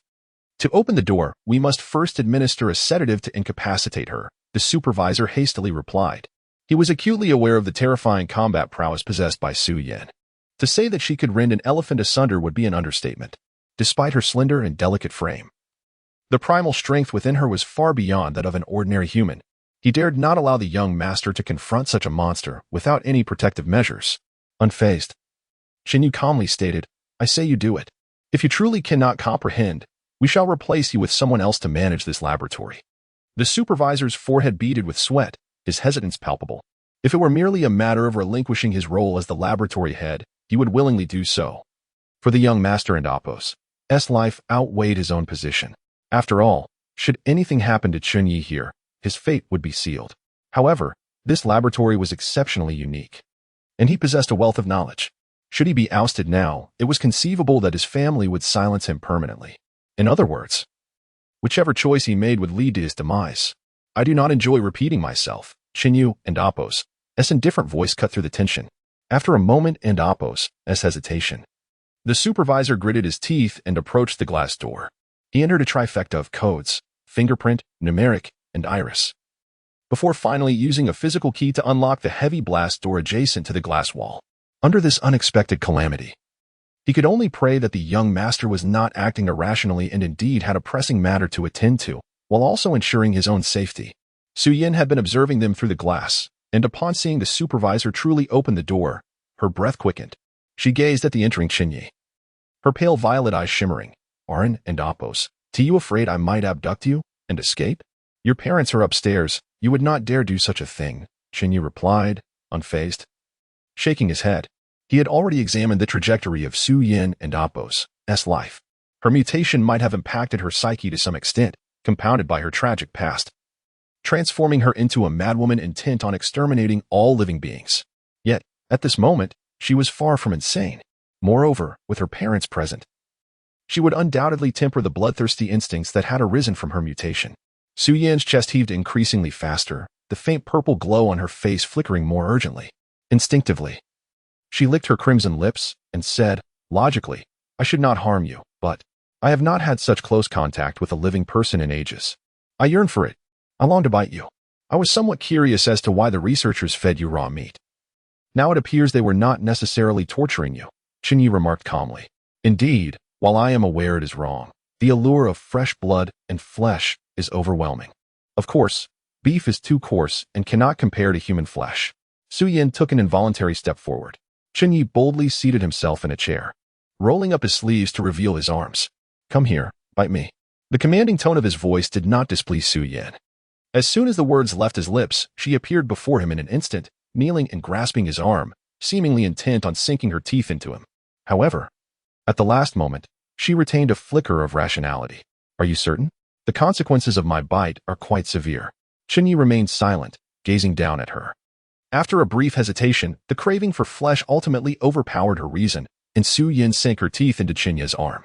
An expression of delight spread across her enchanting, otherworldly face, accompanied by involuntary soft moans of pleasure. It hurts a little, Chen Ye remarked, observing Su Yin as she fed on his blood, his brow furrowing.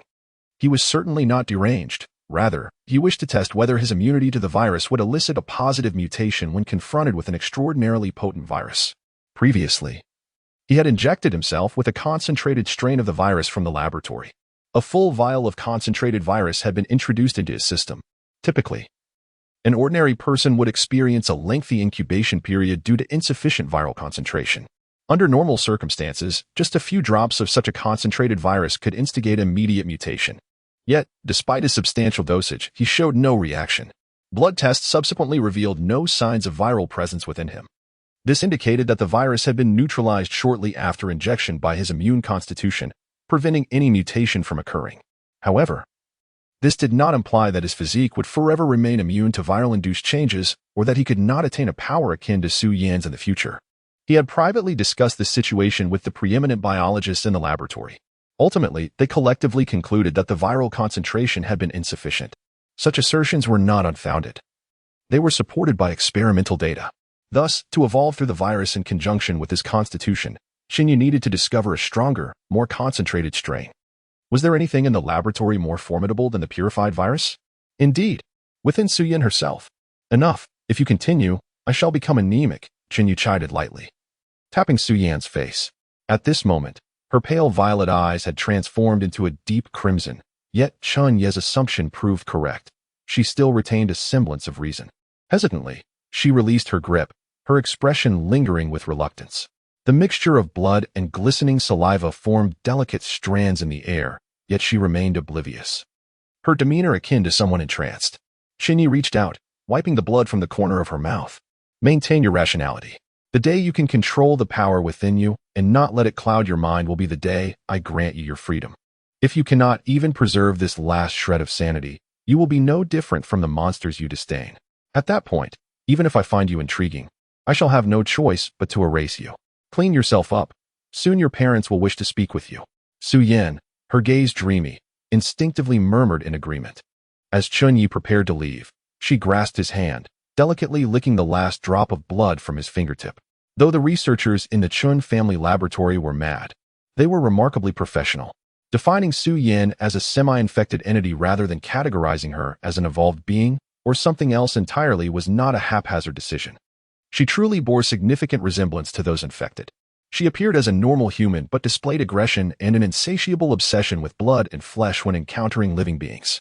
Yet, amidst this madness, she maintained a degree of rationality, thus earning the designation of semi-infected, distinguishing her from true infected entities. Exiting the room, Chen Ye glanced at the trembling supervisor awaiting him at the door and stated coolly, "I do not wish for a fourth party to be privy to what transpires here." "Understood," the supervisor replied, nodding vigorously. Chen Ye said no more and proceeded toward the elevator. In the depths of his being, he sensed a warm current gradually rising. And the area where Su Yan had bitten him felt not painful, but rather oddly itchy. It was coming. Chapter 22. The Awakening of Powers. A wave of unprecedented heat surged within Chen Ye, rising from his chest and abdomen. It felt as though he harbored a colossal furnace inside him, ready to consume him from within. Yet, just as this feverish sensation threatened to envelop his entire being, a refreshing coolness spread through his mind, keeping him alert and aware. This phenomenon persisted for over 2 hours before finally subsiding. As the heat dissipated, Chen Ye slowly emerged from the bathtub, only to discover that the water had boiled vigorously, still bubbling with fervor. Glancing at his arm, he noticed that the wound inflicted by Su Yan had completely healed, leaving only faint impressions of her bite. Was this an awakening? Observing his hand, he felt a stirring within, and a flame materialized in his palm. As the fire flickered, he could distinctly sense his mental energy ebbing away. However, he remained unconcerned. His gaze sharpened, and the tiny flame swelled into a massive fireball, which then erupted with a thunderous crash, splintering into fragments. The searing flames cascaded down his arm, enveloping him entirely. Surrounded by the inferno, Chen Ye felt no pain, only a comforting warmth. Even his clothes showed no signs of ignition. With a gentle motion, he thrust his flaming fist forward like a fire dragon, moving with such speed and force that the air around him shrieked in protest. This was perhaps the most powerful manifestation of his abilities thus far. Encased in flames, the energy contained within a single punch could rival that of a speeding car. Lethal to any ordinary person it struck. The more of his body engulfed in flames, the greater his strength became. Even without the fiery cloak, his current prowess could likely rend a tiger or leopard asunder. Moreover, the flames within him seemed to serve a purpose beyond merely enhancing his physical strength and speed. They possessed a unique quality of their own.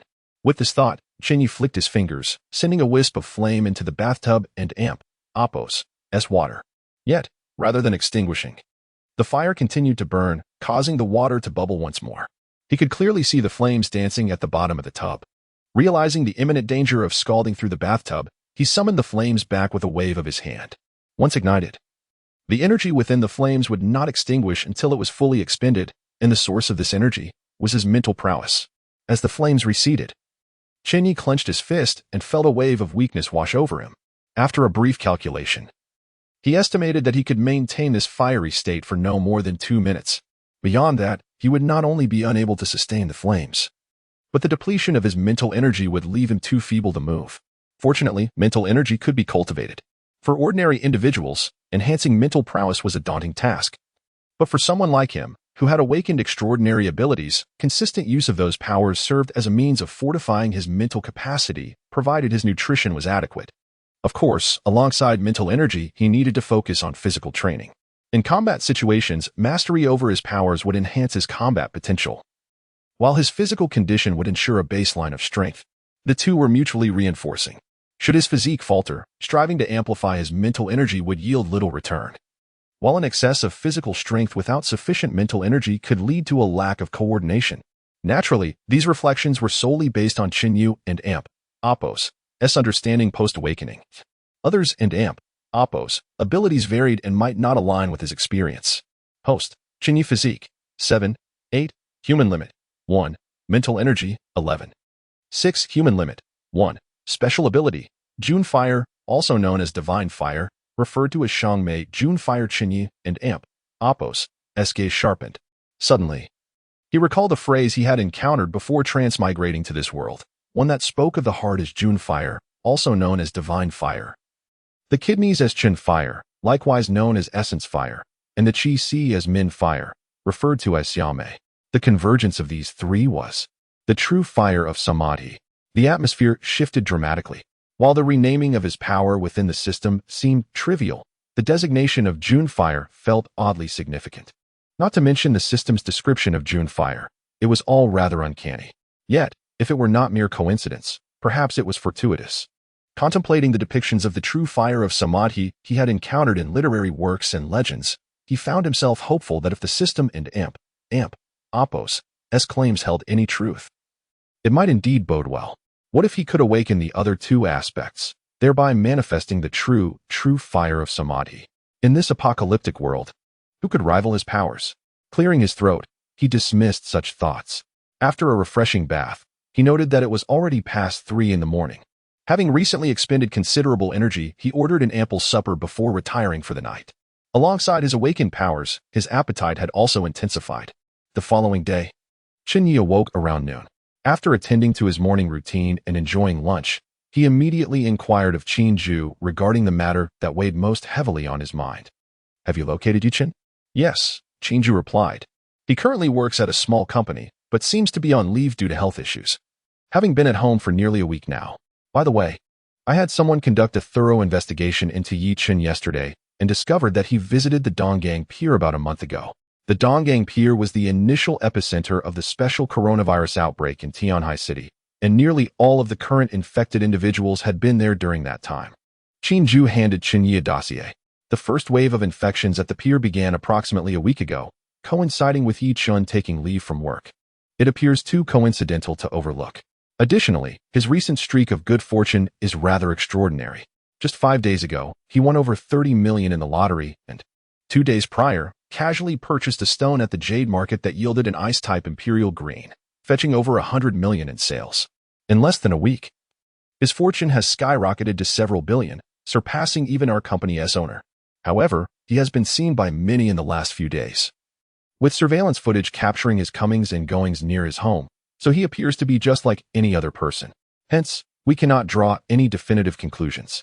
At present, we can ascertain that he is indeed at home. Do you wish to confront him? There may be unknown dangers involved. That's fine. Let us go. Prepare the vehicle. Chen Ye replied, casting a glance at the dossier before tossing it aside. Based on the latest intelligence, he surmised that Yi Chen had likely awakened some form of power. However, he was unperturbed. After all, what were powers to him? Everyone possessed abilities of some sort. Chapter 23. Have your boss speak to me, Xiao Yi. Do you not have to work today? In the narrow corridor, Yi Chen encountered the increasingly rotund landlady as he stepped out. He merely smiled and replied, "The company has been experiencing a downturn lately, so they VE granted an extended holiday." "Really?" The landlady expressed a hint of regret, saying, "You'll need to look for a new job then. Remember, the rent for this month is due." Upon hearing this, Yi Chen's gaze flickered as he responded, "No need.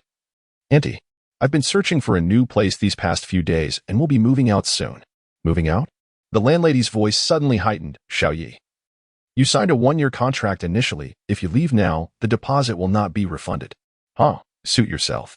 Yi Chen scoffed, dismissing her words, and turned to leave. "It's merely 2,000 yuan. I'm not in dire need of your petty change. This amount is something to be schemed over. How pathetic." As he exited the apartment, Yi Chen continued to chuckle coldly, then promptly hailed a taxi to the nearby renowned Villa Community's sales office. In a few days, he was set to propose to Chen Ye. Although she was not a materialistic woman, it was essential to possess a house and a car. Gazing at the sales office adorned with the words Jiang and Biayuan, he contemplated the balance in his account and strode in with unwavering confidence. Prior to his visit, he had already gathered information. This was one of the most expensive residential communities in the city. Both the environment and the design and decoration of the houses were of the highest caliber. Imagining the moment when he would inscribe both his and Zhao Qingya's names on the property deed filled him with excitement, causing him to walk with an air of exhilaration. "Good day, sir. Are you here to view the properties?" Upon entering, a sales representative greeted him warmly. Yi Chen felt a pang of disappointment. He had hoped that his ordinary attire would lead to the condescending treatment often depicted in novels, followed by him showcasing his wealth to turn the tables. However, the reality was that most salespeople were quite perceptive, especially in such high-end developments. Regardless of his attire, they would greet him with a smile. Truly, the best residential area in Tianhai boasted such high-quality sales representatives. As Chen listened to the salesperson detail the various layouts, he internally applauded. He learned that the villas in Jiangnan each possessed unique designs, with no two homes alike. After a while, feeling somewhat bored, he interrupted the sales pitch, asking directly, "What is your most expensive property?" "The most expensive?" The salesperson, without hesitation, retrieved a floor plan from a thick booklet, stating, "This retro garden-style estate is likely our most costly offering." "Likely?" "Yes, because this is a non-sale item. It was previously kept for our company as owner. Although the owner has changed, the estate remains unlisted for sale, making it difficult to estimate a price. In terms of design and materials, this villa is undoubtedly the priciest in our development. I've heard that annual maintenance costs around 30 to 40 million. The salesperson was quite talkative. Fully aware that this property was not for sale to Chen, yet she patiently continued her explanation. However, while the speaker may have been indifferent, Chen's interest grew increasingly fervent. Ultimately, he slammed his hand on the table and declared, "I'll take this one." "This one?" The salesperson was momentarily taken aback. Quickly responding, "Sir, this estate is not for sale." Yet Chen remained unfazed, retorting, "Not for sale? There is no such thing as not for sale. Fetch your manager so I can discuss this with him." The salesperson, caught between amusement and frustration, replied, "Sir, even if the manager comes, without documentation from the head office, he wouldn't dare sell this estate. Why not consider other layouts? Recently, we have numerous excellent properties listed for sale, previously occupied by prominent figures, either company executives or officials. Surely one would meet your satisfaction. Additionally, it could expand your social circle, don't you think?" While her intentions were merely to suggest alternatives to Chen, it sounded as if she were implying that if even high-ranking executives couldn't acquire this estate. What was he? Chen's expression darkened instantly. He stood up abruptly, demanding, "What do you mean? Do you doubt my financial capacity?" The salesperson, bewildered, quickly clarified, "How could that be, sir? I merely wish to recommend other properties." "Then I want this one." Chen's countenance remained grim as he casually tossed his card onto the coffee table, insisting, "Name your price." "I refuse to believe there is anything in this world that money cannot buy." The salesperson, evidently encountering such a client for the first time, paused in astonishment before hastily responding, "I'll check with our manager. Please hold on a moment."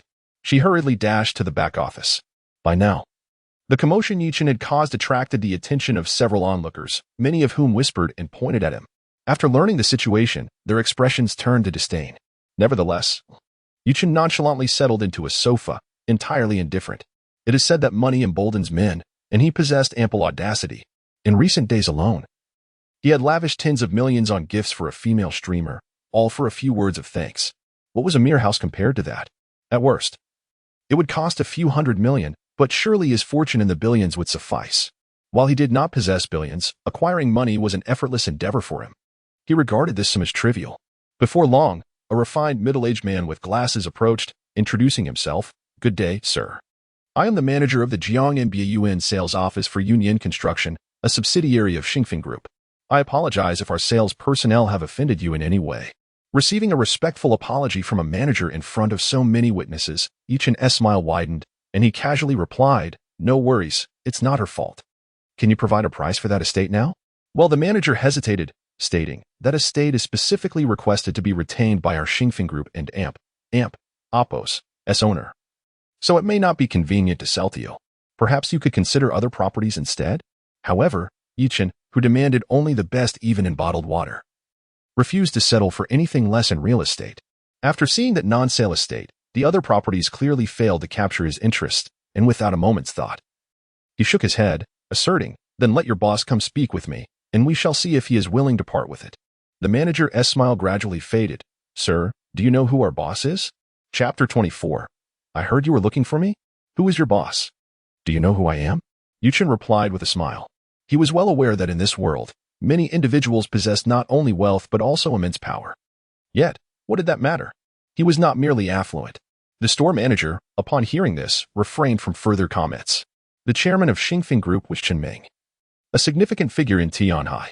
However, it was common knowledge among those with even a modicum of status in Tianhai that the true master of Xingfeng Group was Chen Ye.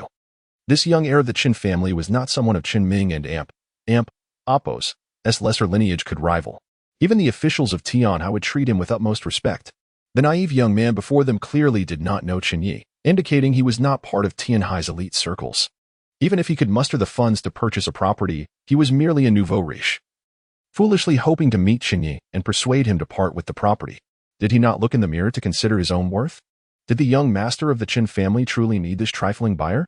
Naturally, due to the professional ethics of his role, the store manager, despite his internal disdain, kept his thoughts to himself. He merely smiled at Yi Chun before standing up to call for security. Just then, a clear voice resonated from the entrance. I am quite curious about who you are. Both the store manager and Yi Chun turned to see a young man standing at the doorway, accompanied by an extraordinarily beautiful woman in a fitted skirt, her legs elegantly clad in black stockings. As they entered the sales office, Yi Chun cast a fleeting glance before being wholly captivated by Chen Ye. The store manager, however, immediately recognized Chen Ye and hurried over, exclaiming, "Young master." Chen Ye glanced at him and asked, "What is going on here?" The store manager quickly summarized the situation, stating only the facts without embellishment. Chen Ye raised an eyebrow upon hearing this but said nothing further, simply gesturing for the manager to continue with his duties. "Leave this to me." He then approached Yi Chun and unceremoniously sat beside him on the sofa, declaring, "I am Chen Ye, the owner of Xingfeng Group. You wish to meet me?" Yi Chun finally diverted his gaze from Chen Ye. It was not that he sought a meaningful dialogue with Chen Ye. Rather, the subtle menace emanating from Chen Ye unsettled him, and upon hearing Chen Ye speak, he decided to seize the moment. "I am Yi Chun." He offered a polite smile, extending his hand, revealing a nearly $10 million Audemars Piguet watch that gleamed just right. Chen Ye noticed the watch on his right wrist and smirked slightly, choosing not to comment, and shook his hand politely. Yet, he had already formed a preliminary judgment of this man. Based on his behavior since arriving, it was evident he was a rather dim-witted nouveau riche. However, to label him as foolish would be inaccurate. In Chen Ye and Appos' eyes, this man was not merely unintelligent. He was astute, certainly more so than the self-important Fang Xian. His actions here were simply a manifestation of an inflated ego following an abrupt surge in power, stemming from a lack of understanding due to previous social standing and limited exposure to information. This was a post-traumatic consequence rather than an indictment of one and Appos' intellect. From his recent methods of amassing wealth through his newfound abilities, it was clear that Yi Chun was no fool. After all, not everyone could leverage a special ability to amass billions in under a week without drawing official scrutiny. To profit from such powers without being detected was a true skill. And by that measure, Yi Chun was indeed remarkable. "I have my eye on the largest estate in Jiang and Baiyuan. I wonder if Mr. Chen would consider parting with it?" Yi Chun initiated the conversation directly after a brief greeting. Chen Ye simply shook his head, saying that might not be possible. "The price is negotiable." "Price?" Chen Ye chuckled. "How about this? Mr. Yi comes to work for me at Xingfeng Group, and I will gift you the estate." Yi Chun was taken aback, puzzled. "What do you mean?" "Literally. Given Mr. Yi and Appos' unique talents, you are worth this deal." Chen Ye leaned back against the sofa, his expression teasing. Yi Chun and Appos' eyes widened. He immediately grasped the implication. But how did Chen Ye know about his abilities? After a moment and Appos' hesitation, he vehemently denied, "What unique talents? I know nothing of that." However, as soon as he uttered those words, he noticed Chen Ye and Appos' knowing smirk and realized he had inadvertently revealed too much. Taking a deep breath, a fierce glint flashed in Yi Chun and Appos' eyes. Yet before he could act on it, he noticed a subtle cough from Chen Ye. Instinctively glancing over, he saw her hand had slipped into her bag. Through the zipper, he caught a glimpse of a gun and Appos' handle glinting ominously. "Cough, cough," Yi Chun mimicked, his earlier ferocity dissipating as he forced a smile. "Oh, Mr. Chen, you jest. It was all a misunderstanding. I was blind to your stature." Rising, he added, "I sincerely apologize for the trouble. I shall take my leave." "Not interested in the estate?" Chen Ye inquired, amused by Yi Chun and Appos' hasty retreat. No. I just remembered an urgent matter at home. I will return another time. No need to trouble Mr. Chun." Yi Chun hurriedly exited, not daring to look back, quickening his pace. Those who had gathered to observe the spectacle erupted in laughter. Yi Chun, hearing their jeers, felt a prickling unease but dared not react. Once outside the sales office, he hailed a taxi, still trembling with trepidation. A gun. He was absolutely certain it was a real firearm. What sort of person brought a bodyguard armed with a gun? He dared not contemplate it, but he recognized these were individuals he could not afford to provoke. Most frightening of all was the realization that Chen Ye knew about his powers. Why? Was he not the only one in the world with extraordinary abilities? The more Chen pondered, the higher the likelihood seemed. Reflecting on his recent actions and Chen Ye and Amp, Apos, seemingly piercing gaze only heightened his anxiety. Young master. This person is not simple. Is it wise to let him go so easily? Should we have someone keep an eye on him? Qin Ju remarked, gazing in the direction Yu Chen had departed. Surveillance is acceptable, but it must not resemble the overt tracking of Fang Xian that would draw attention. We only need to monitor his movements, Chen Ye replied, shaking his head. Then, a system panel slowly materialized before him, visible only to him, detected a chosen one nearby. Task refreshed. Task, eliminate the chosen one. Yichen. Note, the chosen one possesses great fortune, making immediate elimination perilous. Accumulate a certain amount of resentment value to diminish his fortune before assassination becomes feasible. Current resentment value of chosen one Yichen, 100. Probability of successful elimination, 1. Chapter 25, A Powerful Alliance Sting. The task progress has been refreshed, and you have obtained 100 points of resentment from Yichen. 100 points of resentment. Was this instigated by fear, or was it due to the humiliation suffered in public? Chen Ye gazed at the system notification, feeling somewhat perplexed. However, this visit had clarified one thing. Yi Chun was indeed the so-called chosen one. Furthermore, he was among the first individuals to be infected by the special crown virus and the earliest to awaken his supernatural abilities. This revelation made the forthcoming events all the more intriguing. What could possibly justify Shen Yinshi obtaining the dream flower from Yi Chun, the chosen one? She was merely a close friend of Yi Chen and Amp, Apos, goddess, so it seemed illogical for Yi Chen to bestow such a precious treasure upon her. Could it be that Yi Chen lacked discernment? That was implausible. A brief analysis of his recent experiences revealed that Yi Chen and Amp, Apos, awakened abilities leaned towards exploration. This was evident in his consistent acquisition of the best rewards from various blind boxes. He could not possibly be unaware of the dream flower and Amp, Apos' extraordinary nature. Was it mere coincidence? Or was there another reason? Or perhaps, there was more than one dream flower. Chen Ye paused, contemplating this unlikely possibility. Had Fang Xian been present, he would undoubtedly exclaim that Chen Ye had hit the nail on the head. A mere reincarnator grasping only fragments of hearsay had managed to deduce the truth so effortlessly. Of course, Chen Ye was not entirely certain, he merely entertained the possibility. Finding the situation too perplexing, he decided to set it aside. After all, he had already acquired the Lianxi Wetland Park. Sealing off the park would eventually reveal the truth about the dream flower. When Chen Ye took the initiative to approach Yi Chun, Fang Xian found himself alone at an abandoned construction site, nursing his wounds. A few days prior, he had been shot by Qin Ju, the bullet piercing through his chest, and the wound had yet to heal properly. In a frantic attempt to escape, he had further torn the injury. Now, he bore another gunshot wound on his shoulder. Unlike his previous fortune, this time he had sustained a serious injury. Apart from the penetrating wound, there was little else of consequence. The bullet had exploded within his shoulder, leaving a gaping hole the size of an infant and Amp, Apos' fist, blood and flesh mangled, with even a glimpse of bone visible. Previously, Shen Yinshi had assisted him with his injuries, but this time he had to rely on some first aid knowledge acquired during the apocalypse to tend to himself. In the midst of such humble conditions, he used ash to disinfect the wound, allowing it to remain exposed to the air, wary of wrapping it up and causing infection. Intense pain stimulated Fang Xian's nerves. Yet it paradoxically sharpened his mind. As he reflected on the recent events, he felt an unsettling sense of coincidence surrounding them. From the hotel entrance, rather than using money to intimidate him as he recalled, Chen Ye had casually sent him to the police station, nearly derailing his preparations for the apocalypse. It felt as though he were caught in a strange loop. No matter what plans he devised or preparations he made, every time he glimpsed a flicker of hope, he would be struck down and return to square one. The originator of this misfortune pointed unequivocally to one individual, Chen Ye, the young master of the Chen family, whom he could hardly afford to provoke, even after his reincarnation. Could it be that Chen Ye was also a reincarnator? An absurd thought crossed Fang Xian and Amp, Apos' mind, only to be dismissed moments later. Impossible. If Chen Ye were truly a reincarnator, he would have monopolized the first wave of opportunities arising from the apocalypse through the Chen family and Amp, Apos' power, rather than targeting him. Fang Xian understood his place. He had been a mere inconspicuous figure in his past life, ultimately killed by a skilled member of the Chen family while attempting to seize their grain stores. Countless individuals had perished at the hands of the Chen family during the apocalypse due to such conflicts.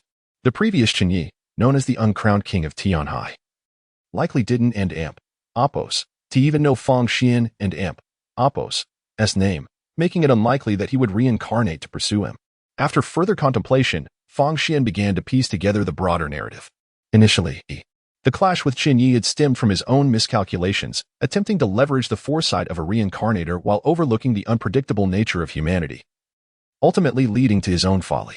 Subsequently, Chen Ye and amp, Oppos' actions against the Zhou family were likely not a deliberate attack on him, but rather a consequence of the Zhou family's brazen resource collection, which had offended the Chen family. In retaliation, the Chen family had ruthlessly annihilated the Zhou family, serving as a warning to others. Fang Xian had merely been an innocent bystander. Only at this juncture did Chen Yu likely take note of him, realizing he had survived and sending someone to eliminate him. Just yesterday, when Fang Xian had gone downstairs to purchase something, he had been discovered. In light of this, Fang Xian felt a sense of clarity. Everything was interconnected. And Chen Ye and the Chen family were not targeting him as an ordinary individual without reason. Following this logic, it seemed improbable that Shen Yinchi had betrayed him. After all, the Chen family merely sought to silence him and had no need to expend effort on bribing Shen Yinchi. Thus, Shen Yinchi remained trustworthy. Fang Xian and amp, Oppos' gaze sharpened as he glanced at his gruesome wound, contemplating. The injury was severe and could easily become infected. Moreover, it was a gunshot wound, and ordinary doctors would hesitate to treat it. If he went to a hospital, the Chen family would surely find out. He needed to seek out Shen Yinchi. However, having narrowly escaped death, the Chen family would likely pursue him even more tenaciously. Even if Shen Yinchi remained unscathed, she would probably have Chen family members watching her. He needed a plan. At that moment, Fang Xian and amp, Oppos' eyes brightened. He had it. While seeking out Shen Yinchi might prove impossible, he could reach out to her friend. If his memory served him right, the medical saint had a close companion named Zhao Qingya. It was said that due to their families working in hospitals, they had known each other since childhood. Zhao Qingya was also a doctor, 3 years older than Shen Yinchi, making her 25 now, and she should already be working in a hospital. Moreover, Zhao Qingya and amp, Oppos' suitor was none other than the infamous Yi Chen. The mere thought of Yi Chen ignited a spark in Fang Xian's eyes. Unlike Shen Yinchi, who had been an ordinary person before the apocalypse, Fang Xian was acutely aware that the dreaded Reaper, Yi Chen, had awakened his abilities long before the apocalypse. He had swiftly risen to power after obtaining the dream flower that symbolized death when the apocalypse struck. Subsequently, he established a considerable force, daring to contend with the Chen family without facing annihilation. By leveraging Shen Yinchi and amp, Oppos' connections to seek Zhao Qingya's assistance, Fang Xian could then introduce himself to Yi Chen. While he may not be able to reach the heights of the future Yi Chen, the present-day Yi Chen was still within his grasp. Together, they could form a powerful alliance, and perhaps Tianhai would no longer be solely under the Chen family and amp, Oppos' dominion. A plan was set. Chapter 26, Dr. Zhao. Save me at the Tianhai Central Hospital, Gynecology Department. Knock, knock, knock. Hello, is Dr. Zhao in the consultation room? Zhao Qingya, who was frowning at the medical record in front of her, instinctively looked up upon hearing the voice at the door. A young man dressed in a delivery uniform and wearing a mask stood at the entrance. I am Zhao Qingya. What can I do for you? The delivery is for you, the delivery man replied, entering the room while glancing around. It was lunchtime, and there was no one else inside. Flowers? Zhao Qingya glanced at the delivery man, her brow furrowing slightly. Yi Chen? I don't know. The gentleman didn't tell me his name. But he asked me to convey a message to you, the delivery man said, seemingly feeling a bit embarrassed. He peeked around before closing the consultation room door behind him. Zhao Qingya, seeing this, did not think much of it and replied coolly, Go ahead, and after you, and amp, Oppos, redone, please dispose of the flowers in the trash outside. If it had been Yi Chen himself, he would have already been sent away, but since it was the delivery boy, she felt it inappropriate to dismiss him. Okay. The delivery man closed the door and then sat down on the chair in front of Zhao Qingya, pulling down his mask and whispering, Dr. Zhao, please save me. What do you mean? Zhao Qingya and amp, Oppos' gaze sharpened. Her instincts as an exceptional doctor quickly detected something amiss. The man and amp, Oppos' face was unnaturally pale, devoid of color. I am a friend of Shen Yinchi. Due to certain circumstances, I am currently being pursued. There are likely people watching her, and I cannot go over there. However, I have sustained severe injuries and urgently need treatment. I remembered that she mentioned you were also a doctor, so I took the liberty of coming here. Fang Xian spoke rapidly. While saying this, he removed a coat he had taken from a delivery boy. Underneath, there were no other garments, and as he turned, a horrifying gunshot wound was revealed on his shoulder. The sight of the mangled flesh, darkened with dirt and ash, made even the seasoned Zhao Qingya gasp. However, she quickly regained her composure, saying gravely, "You are Yanqi and Amp, Appo's friend? How can you prove that?" Fang Xian pondered for a moment before unwrapping the bandage that had been hastily applied to his chest, revealing the wound that Shen Yanqi had previously treated, with stitches still intact. As far as he knew, Shen Yanqi was a medical prodigy with exceptional skills. Her methods of treatment were unorthodox. And although he could not discern the nuances, someone knowledgeable would surely recognize them. As anticipated, upon seeing the stitches, Zhao Qingya and Amp, Appo's eyes flickered with surprise, and she nodded. "Indeed.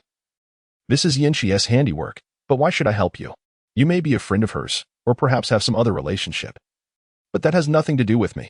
Moreover, if I and Amp, Appo's, am not mistaken, both of your wounds are gunshot wounds, right?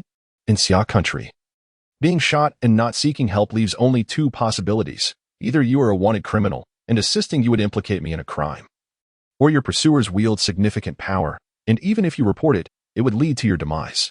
Helping you would entangle me in this mess as well. Although I share a close relationship with Yanqi, you are not her. Why should I take such risks for you?" She neither outright refused nor engaged in deceitful niceties. Instead, she sought clarity. Fang Xian felt a wave of relief wash over him. He recalled that while Zhao Qingya and Shen Yanqi and Amp, Appo's fathers had worked together as doctors in their early years, Shen Yanqi and Amp, Appo's father was more straightforward, whereas Zhao Qingya's father was known for his research. Currently, Shen Yanqi and Amp, Appo's father had become a prominent figure in the field, while Zhao Qingya and Amp, Appo's father also held significant influence as the head of the Tianhai City Health Department. The power wielded by her family was the reason for Zhao Qingya and Amp, Appo's unyielding confidence. Had her father been like Shen Yanqi and Amp, Appo's a mere physician, Zhao Qingya and Amp, Appo's character would have led her to avoid such troubles. After all, most people do not share Shen Yanqi and Amp, Appo's penchant for thrill-seeking. I possess a monumental secret. This is the reason I am being pursued, and it is intricately linked to everyone. Fang Xian spoke solemnly. Then, under Zhao Qingya and Amp, Appo's puzzled gaze, he laid bare his knowledge concerning the impending apocalypse. He had employed this strategy countless times before. Regardless of how often it was used, it proved effective. This narrative, when presented to ordinary individuals, would likely be met with skepticism. However, for families like the Zhou family or individuals like Shen Yanqi and Zhao Qingya, who either belonged to powerful clans or were engaged in related fields, they could swiftly verify the authenticity of his claims based on recent observations. They were, in fact, the most receptive to such revelations. As expected, Zhao Qingya, being a doctor herself and the daughter of a prominent figure in the Tianhai Health Department, had a certain understanding of the recent viral outbreak. Upon hearing Fang Xian and Amp, Appo's words, she quickly believed about 70 to 80% of it. Understanding this situation, it was only natural for someone to be pursued. After a brief contemplation, she glanced at her exquisite wristwatch and remarked, "It's about time. I should be finishing for the day. If you plan to leave later, please remember to close the consultation room door behind you." With that, she stood up and exited, leaving the matter of treating Fang Xian unmentioned. Fang Xian was momentarily stunned but soon understood. Zhao Qingya and Amp, Appo's implication was clear. It was impossible for her to assist him with treatment and stitching. However, some medicinal supplies were available in the consultation room. Although it was a gynecology clinic, there were basic anti-inflammatory medications and bandages at hand. Seeing this, Fang Xian hurriedly closed the door, rummaging through cabinets to find items such as iodine and alcohol, along with a medical kit. Gritting his teeth against the excruciating pain, he used alcohol to cleanse the gruesome dirt from his wounds, applied the necessary ointments, and painstakingly stitched the wounds himself, enduring the torment to finish the task. Throughout the process, he was drenched in cold sweat. But having survived for years in a post-apocalyptic world, he managed to endure through sheer willpower. Zhao Qingya was older and not as easily deceived as Shen Yanqi. Thus, establishing a connection with her would not be straightforward. Fortunately, he had managed to address the immediate concern of his injuries, allowing for future plans to be devised. Perhaps starting with Yuchen. After bandaging his wounds, Fang Xian began to formulate his plans. However, Unbeknownst to him, shortly after Chen Ye left the hospital, she received a phone call. Seeing Chen Ye's name on the screen, she promptly answered. Did someone named Fang Xian come to find you? Did he bring you some explosive news? How are you feeling? Nervous? Sweating profusely, right, sister? Hee. Chapter 27. Why do I feel you're enjoying this? Listening to the teasing voice of Chen Ye on the other end of the phone, Chen Ye felt a few dark lines appear on her forehead as she irritably asked, What on earth are you up to? Although she had maintained an air of composure throughout the conversation, the sight of Fang Xian's gruesome wounds, combined with the sudden news of impending doom, made it impossible for her not to feel anxious. However, hearing Chen Ye and Amp, Oppos, S words, she couldn't and Amp, Oppos, to shake the feeling of being toyed with. Don't misunderstand. Everything is true. It's just that Fang Xian is rather unique. In any case, he will definitely seek you out again, Chen Ye quickly clarified. Unique? In what sense? Chen Ye inquired, her interest piqued. She knew her best friend well. She was an almost extraordinary individual, with very few things in the world capable of capturing her attention. It was exceedingly rare for her to describe someone as unique, which made Chen Ye, who initially had little interest in the matter, feel a surge of curiosity. Well, it's a long story, and I'm only speculating, not entirely certain. In short, I need you to do me a favor, Chen Ye smiled. The next time he comes looking for you, agree to whatever he wants, but don't be too quick to say yes, lest you give away any clues. Chen Ye's eyes widened in disbelief. Are you out of your mind? What if he wants to sleep with me?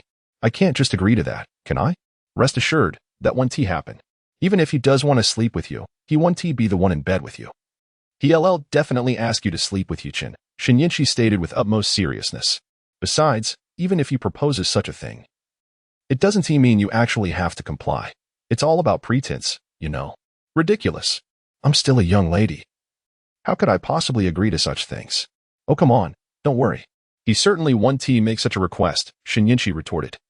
Then shifted the conversation with a mischievous laugh. By the way, I recently met someone quite remarkable in every aspect. If you're not keen on remaining a young lady, I can introduce you. He will undoubtedly meet all your criteria. Get lost.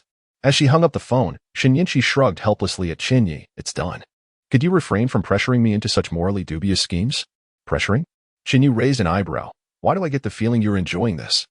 Despite her exceptional psychological skills and acting prowess, Chen Ye sensed that she was rather looking forward to the prospect of setting Fang Xian up. This anticipation did not stem from a malicious delight in harming others, but rather a realization of Fang Xian's uniqueness and how Chen Ye would approach the situation. Yet, he remained uncertain. After all, he had deduced Fang Xian's reincarnation through a multitude of clues provided by the system, along with his own investigations. Whereas Chen Ye lacked such insights. If she could figure this out, her intelligence would be quite extraordinary. On the other hand, after gritting his teeth and tending to his wounds, Fang Xian left the hospital, having taken with him all the anti-inflammatory medications, alcohol, bandages, and other supplies. He even stole money from an elderly woman who was asking for directions, intending to use it for her grandson's surgery. Of course, Fang Xian prided himself on being a righteous person and would never engage in unscrupulous acts. The incident arose because the elderly woman lacked basic courtesy. She had addressed him without respect, even mistaking him for a delivery worker due to his attire. Thus, Fang Xian decided to teach her a small lesson about manners. He convinced himself that he was not stealing but merely administering a lesson. As for the possibility of being reported for stealing such a large sum, Fang Xian was far too preoccupied to concern himself with that. Initially, his aim had been to accumulate resources through means that conformed to the current order. A strategy interrupted by Chen Ye. Now, without resorting to theft, he found himself without even enough money for a meal, let alone pursuing his grand plan of revenge against the Chen family. Unbeknownst to him, shortly after he had stolen the money, the elderly woman, flustered by her loss, encountered a menacing-looking man in a suit who claimed to have found her money, allowing her to recover it swiftly.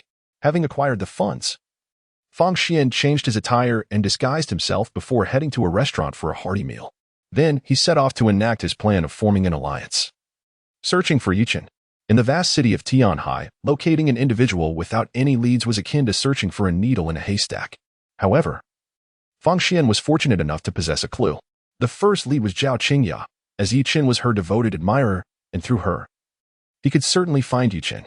Yet, their relationship was rather neutral, and she was not as easily deceived as Chen Ye. Extracting information from her regarding the ominous news would not be a challenge, but making contact with Yi Chen would prove difficult. Fortunately, Fang Xian had more than one lead. Lianqi Wetland Park. As he stepped out of the taxi and beheld the park and Oppo's entrance, a glimmer of excitement flickered in Fang Xian's eyes. The dream flower was his most significant objective shortly after his rebirth, and he had thoroughly researched the park, being aware of everything it had to offer. Thanks to the Zhou family's connections, he even knew that Yi Chen would be renting the venue in a few days. Naturally, Yi Chen would leave behind contact information. And although Fang Xian had previously possessed this information, he had failed to memorize it. When the Zhou family fell, he had fled in haste, leaving behind all collected materials. Nevertheless, it mattered little. He could retrieve it once more. After all, he was now an outlaw, having no qualms about stealing the elderly woman's medical funds, let alone customer data from a mere park, though his injuries hindered Fang Xian and Oppo's movements. His soon-to-awaken extraordinary physique combined with extensive combat experience allowed him to evade the park and Oppo's staff effortlessly. He slipped into the office of the person in charge and swiftly obtained the information he sought. However, just as he opened the door to leave, he was met by two security personnel standing outside, both wielding batons, one accompanied by a large dog. "Hey kid, dare to come here and steal? I and Oppo's already called the police. They'll be here soon. I advise you to surrender and come with me to the station." One of the security guards threatened just as Fang Xian had been preparing to retaliate. Momentarily stunned, he glanced at the guards blocking the door, his murderous intent gradually dissipating.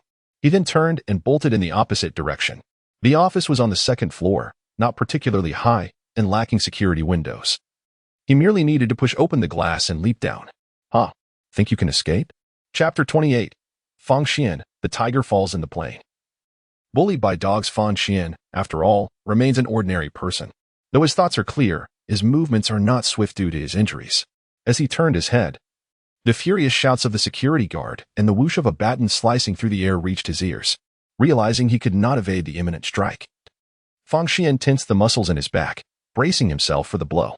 The metal baton struck precisely on his injured shoulder, eliciting a sharp cry of agony from him. He sprinted to the window, hastily flinging it open to leap down. As he climbed through, another guard and Oppo's baton landed on him, hitting the same spot with the same force. A dull thud resonated, and a large dark stain bloomed on the black clothing he had purchased with stolen money, the result of blood pouring from his wound. The impact left Fang Xian momentarily dazed, and he stumbled out of the window. Upon landing, he felt a sharp crack in his ankle. Yet, he could not afford to dwell on it. He hobbled away, limping as he fled. However, the ordeal was far from over. Just as he took a couple of steps, he heard a fierce barking behind him. Turning around, he saw the two guards had unleashed their large dogs. Terror surged through him, grabbing a nearby stone. He attempted to intimidate the ferocious beasts, recalling that this tactic often worked on regular dogs. Unfortunately, these two were evidently well trained and ignored his threat, dodging the thrown stone. They lunged at him from either side. With no other choice, Fang Xian raised his arms to defend himself. In the next moment, excruciating pain shot through both arms as the dogs bit down. Enduring the torment, he managed to shake one off and, with his freed right hand, struck the dog, gnawing at his left arm squarely on the head. The beast yelped and released its grip. Seizing the opportunity, Fang Xian swiftly turned and grasped the returning dog, delivering a powerful blow to its snout. The second dog, alarmed, fled in disarray. However, he had no time to seek revenge as he staggered away, his body battered and bleeding, hastily making his escape. After running several kilometers, he finally reached a relatively quiet underpass, where he allowed himself a moment of respite. It was only then that he examined his injuries. His shoulder wound had opened further, exacerbating his condition. Meanwhile, his right foot had lost all sensation. Rolling up his pant leg revealed an ankle swollen to the size of a turnip. A cursory examination of the bone led him to suspect a fracture. Additionally, the bites on both arms were severe, the dogs having shaken their heads violently after biting, resembling crocodiles in their ferocity. His left arm bore 2 rows of conspicuous lacerations, while his right arm had a sizable chunk of flesh torn away, leaving a gruesome mess. Fang Xian silently cursed his fate. He never anticipated that a mere park would harbor security guards, let alone vicious dogs. It was absurd. There was nothing of value within. What was the point? As he muttered to himself, he retrieved a surgical knife he had pilfered earlier to tend to his wounds. Indeed, he possessed a weapon. Earlier, he had been fully capable of dispatching the 2 guards. However, upon hearing that they had called the police, he quickly abandoned that thought. Stealing was a minor offense. Even if he had purloined tens of thousands, it was trivial. The police would not mobilize extensively to hunt him down. If he could endure a few days, the impending apocalypse would render his troubles insignificant. Murder, however, was an entirely different matter, a serious crime. He would undoubtedly face an intense manhunt by the Tianhai police, leaving him with no escape. Holding the sharp surgical knife, he began to address the complex wounds on his arms, attempting to excise the necrotic flesh and apply medication, all while his hands trembled uncontrollably from the adrenaline rush. Cutting away the dead tissue, he inadvertently severed some healthy flesh as well. The absence of anesthesia turned this treatment into an excruciating ordeal. Meanwhile, a message reached Chen Ye, stating that Fang Xian had indeed infiltrated Lianxi Wetland Park and stolen customer data related to Yichen. As per your instructions, our team has been waiting for him. She reported. Fang Xian and Appo's old injuries have worsened, and with new injuries compounding his condition, the chip indicates his physical state is deteriorating. However, he seems close to awakening his abilities. His physical resilience should prevent him from dying. Chen Ye nodded slightly, glancing at the system panel. Ding. Task progress updated. Congratulations on acquiring Fang Xian's resentment value, 1,000 points. Current resentment value, 10,450 points. Kill success rate, 94. 5. Previously, when attempting to assassinate Fang Xian at the Zhou family residence, Chen Ye's failure had decreased the success rate, but the resentment value remained intact. It had since risen due to various events, including a recent collaboration with Chen Ye, which had also contributed significantly. With the latest addition of resentment points, the success rate was now nearly perfect. Chen Ye anticipated the rewards for completing the initial task assigned by the system, particularly the immunity to viruses, as a potential boon. He instructed, ensure that our watchers remain vigilant, keep a close eye on him, and create some disturbances. Since he has stolen something, let the police occasionally pursue him, but allow him to escape. Additionally, assist him if he encounters any difficulties contacting Yichen. Essentially, create obstacles for him while facilitating the completion of his goals. Though the nature of these orders seemed peculiar and contradictory, Chen Ye had grown accustomed to them and did not question further. Just as she prepared to leave, Chen Ye inquired, is there any news from Yichen? Meanwhile, in another part of Tianhai, Yichen suddenly sneezed. At that moment, a text message arrived on his phone. Opening it, he read the concise yet intriguing message. I can help you pursue Zhao Qingya. Chapter 29. Yichen is truly a kindred spirit. Hello? Who is this? The following day, Zhao Qingya, just awakening from slumber, received a phone call. Half dreaming, it took her a while to comprehend that it was a call from Fang Xian. While she was still pondering how Fang Xian had obtained her contact information, she suddenly changed expression after hearing a few words from the other end of the line. Even after the call ended, her demeanor remained one of confusion and uncertainty. After a moment of contemplation, Zhao Qingya decided to call Chen Ye. What? Fang Xian contacted you? Hearing Chen Ye's languid voice from the other end, Zhao Qingya grew anxious. Stop sleeping. What time is it? And you're still in bed. Fang Xian claims he has discovered that the special crown virus can cause mutations, granting extraordinary powers. Is this true? Of course it's true. Why would he deceive you? Chen Ye replied, seemingly perplexed by her disbelief. Zhao Qingya found herself momentarily speechless by her nonchalant tone. After a brief silence, she retorted. But why do you sound so unfazed by this? Because I already knew about it, Chen Ye replied impatiently. If you have something to say, hurry up. I'm trying to sleep.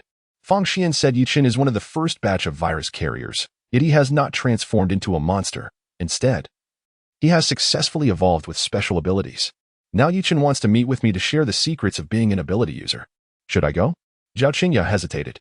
If it were up to her, she would definitely decline. Although she was indeed intrigued by the special crown virus and the so-called powers that evolved from infection, the mere thought of Yichen made her feel repulsed. She had no desire to see him at all. However, considering that Chen Ye had urged her to comply with Fang Xian's request yesterday, she decided to inquire about it. Of course you should go. Why not? Chen Ye replied excitedly.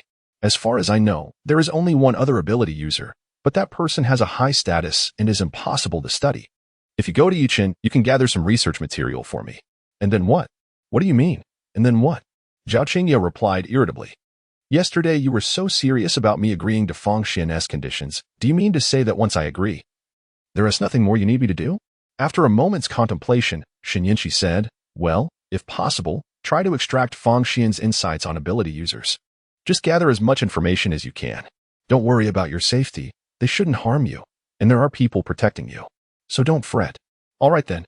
Although Zhao Qingya felt a twinge of worry, she gritted her teeth and ultimately agreed. Meanwhile, in the luxurious guest room at the headquarters of Xingfeng Group, Chen Ye hung up the phone, leaped from her bed, swiftly washed up, changed her clothes, and excitedly headed to Chen Ye's office. At noon, Zhao Qingya, having dressed up for the occasion, arrived at the appointed location with Fang Xian, one of the most expensive restaurants in Tianhai, Wangjiang Pavilion, with an average cost nearing 10,000 per person. To be honest, she was somewhat surprised upon hearing the venue. After all, in her impression, Yichen was an utterly ordinary person who could not possibly afford to dine in such an establishment. And as for Fang Xian, he seemed to be fleeing from some powerful force, too injured to seek medical attention, relying on her and Chen Ye's connections for treatment. He certainly did not appear wealthy. However, coming from a decent family and with a satisfactory income, she had frequented such places before and was not intimidated. After a moment's hesitation, she strode confidently inside. Immediately, a waiter dressed in a shirt and vest approached her. "You must be Zhao Qingya, Miss Zhao?" "Indeed. Your friend has already reserved a table for you. Please follow me." The waiter courteously led the way.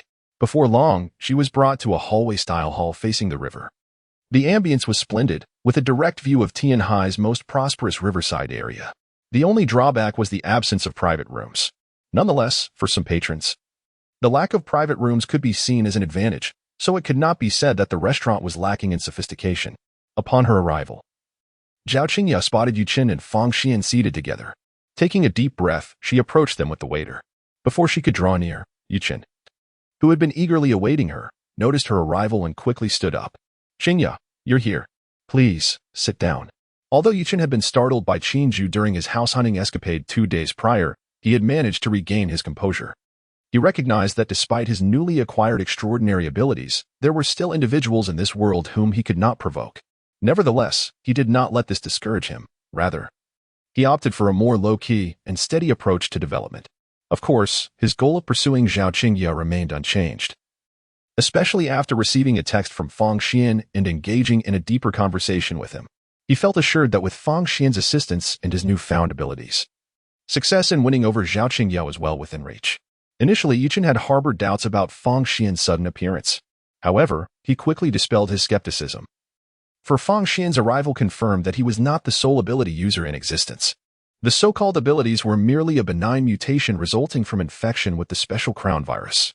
More importantly, Fang Xian himself was also an ability user.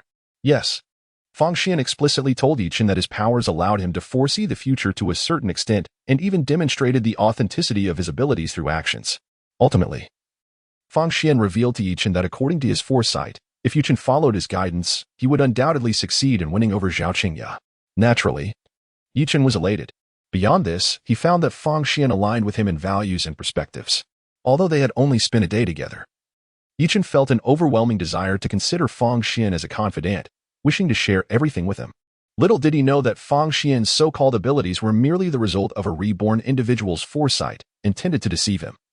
And the alignment in values was merely a ploy to gain Yichen's trust temporarily, leveraging him to obtain the dream flower. In response to Yichen's enthusiasm, Zhao Qingya merely offered a polite smile. Once seated, her gaze settled on Fang Xian.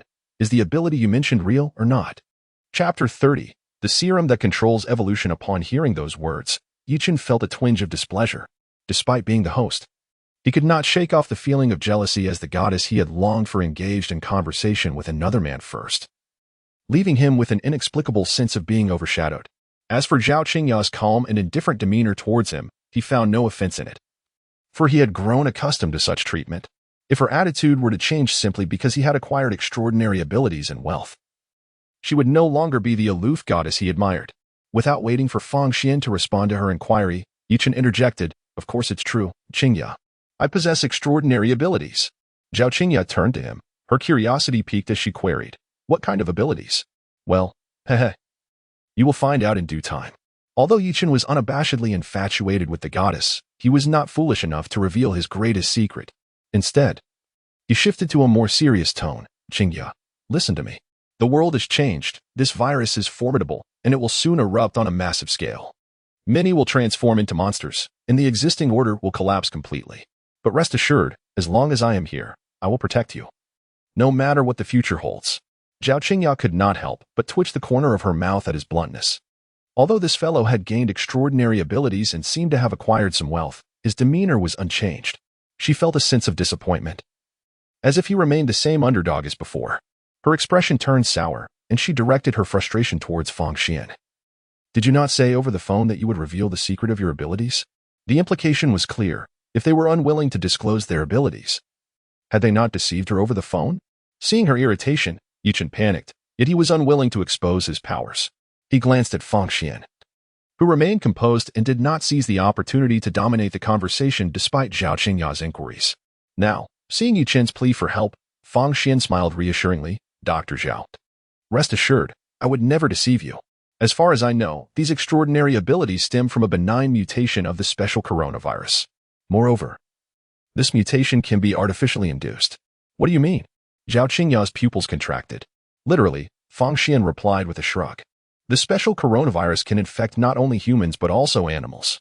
These animals, once infected, can either become mindless hosts or undergo true evolution, gaining extraordinary abilities and intelligence comparable to humans.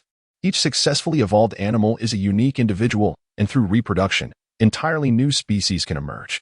By the way, I forgot to mention to Dr. Zhao that I possess the ability to foresee the future. In the future I glimpsed. Someone uses a serum derived from a mutated beast known as the celestial horse, combined with the serum of mental evolutionists, to create a drug that can control human evolution. This allows individuals who cannot naturally evolve to become evolved beings after being infected with the virus. This drug is referred to as the Savior Serum. Of course, that's merely its name, but its production is exceedingly scarce, making it impossible to rely on it for salvation or to eradicate the special coronavirus entirely. Even with this serum, survival remains arduous in the apocalyptic future, as zombies and various mutated beasts continue to pose the greatest threat to humanity. In the aftermath of the apocalypse, those with extraordinary abilities will hold significant power as societal order disintegrates and production systems collapse. Survival will largely depend on the extraordinary individuals. Fangxian spoke with clarity and precision, employing a plethora of terminologies that only those acquainted with the post-apocalyptic world would comprehend. This was not mere fabrication. He had indeed heard of such matters before his rebirth, particularly from the Chen family's biological laboratory. At that time, it had caused quite a stir, only to fade into obscurity due to its low production rate. By then, those who survived had either become evolved beings or were immune to the special coronavirus, thus rendering the drug's significance minimal. He brought this up knowing Zhao Qingye was a doctor and might take an interest in the topic, allowing the conversation to pivot back to extraordinary abilities, enabling Chen to engage further. Are you suggesting that if we can produce this serum now, we could create evolved individuals in bulk? Zhao Qingye quickly grasped the crux of the matter. Indeed, however, it is a challenging endeavor, and time is running short. Fangxian lamented. The future of this world still lies in the hands of powerfully evolved beings. He glanced at Chen, adding, for instance, Brother Yi, you are destined to shine in the apocalypse. As for my abilities, I will likely only be able to assist truly powerful evolved beings. Chen, upon hearing this, patted Fangxian's shoulder and exclaimed, What are you saying? We are brothers, and together we shall carve out our own destiny. There is no need to distinguish between us. As they bantered back and forth, Zhao Qingye observed them, yet her mind was preoccupied with the information regarding the serum. She dismissed their implications of the supremacy of evolved beings, knowing well that she was aware of more than just the two present. If she truly needed to align herself with an evolved being, it would undoubtedly be someone connected to her childhood friend, Chen Ye. Under Fangxian's deliberate guidance and Zhao Qingye's inquisitive nature, the meal proved to be enjoyable for both host and guest. Zhao Qingye indeed gleaned a wealth of information from Fangxian. Although the veracity of these details was hard to ascertain, she did not concern herself with that. She could simply relay the information to Chen Ye, who would undoubtedly discern the truth. This was Chen's first experience dining so pleasantly with the goddess, and he felt increasingly grateful towards Fangxian, resolving to take him under his wing. As he observed Zhao Qingye engaging in cheerful conversation, he contemplated whether he should confess his feelings. After all, with the apocalypse looming, he had many preparations to make, and time was of the essence. He could not afford to be consumed by romantic pursuits. Moreover, he was now an evolved being, and today's encounter served as a lesson for Zhao Qingye, showcasing the prowess of those with extraordinary abilities. A confession at this juncture might not be in vain. With this thought, he felt increasingly inclined to proceed. He touched the massive diamond ring in his pocket that had cost him over 10 million, steeling himself to present it. Just then, a surprised voice interrupted, Qingye? What are you doing here? Chen was taken aback and turned to see a beautiful girl wearing small glasses. She was affectionately linked to a handsome young man. Upon seeing the young man, Chen's pupils dilated. He recognized him as Chen Ye, whom he had encountered just days prior at the Jiang and Biyun sales office. An encounter that had left him rattled, particularly due to the presence of Qin Zhu beside Chen Ye. The girl was none other than Zhao Qingya's close friend, Shen Ye. In stark contrast to his astonishment, Fang Xian, seated beside him, turned to behold Chen Ye and the intimately familiar Shen Ye, causing his breath to catch and the world before him to darken. The first thought that surged through his mind was, why are they together? The subsequent thought was, run. Chapter 31. Ah, what a coincidence, Yanxi. So you were here too. Upon seeing Shen Ye, Zhao Qingya's face lit up with delight. She was no fool and quickly sensed that as the conversation unfolded, Chen across from her was becoming increasingly restless. Observing his fidgeting, glances in her direction, and the way he rummaged through his pockets, Zhao Qingya intuitively understood that this fellow was likely concocting some misguided notion, planning to confess his feelings on the spot. Just as she was pondering how to respond if Chen truly attempted such a stunt, Shen Ye appeared at the opportune moment. Indeed, what a coincidence. Shen Ye smiled and pulled Zhao Qingya closer, subtly stepping back a bit. The two appeared to be standing alongside Shen Ye. Yet they had actually positioned themselves a step behind, effectively sheltering themselves from his view. Who is this? Zhao Qingya glanced at Chen Ye, her curiosity piqued. This is Chen Ye, my boyfriend. Didn't I mention him last time? Shen Ye winked playfully. Chen Ye turned to glance at her, offering no rebuttal. Merely nodding at Zhao Qingya before returning his gaze to Fang Xian and Chen at the table. Chen had finally mustered the courage to confess, only to be interrupted by Su Chen, which left him feeling irked. However, after the previous incident, he was acutely aware that the person before him was not someone he could afford to provoke. Moreover, with Zhao Qingya right there, he needed to maintain his composure. Reluctantly, he stood and forced a smile, extending his hand. Mr. Chen, what a coincidence to meet you again. Yet, Chen Ye did not even spare him a glance, fixating instead on the seemingly oblivious Fang Xian. Indeed, it is quite a coincidence, wouldn't you agree, Fang Xian? Fang Xian remained silent, his head bowed in contemplation. Chen's greeting was overlooked. He awkwardly retracted his outstretched hand and forced a smile. Mr. Chen, do you know Xian?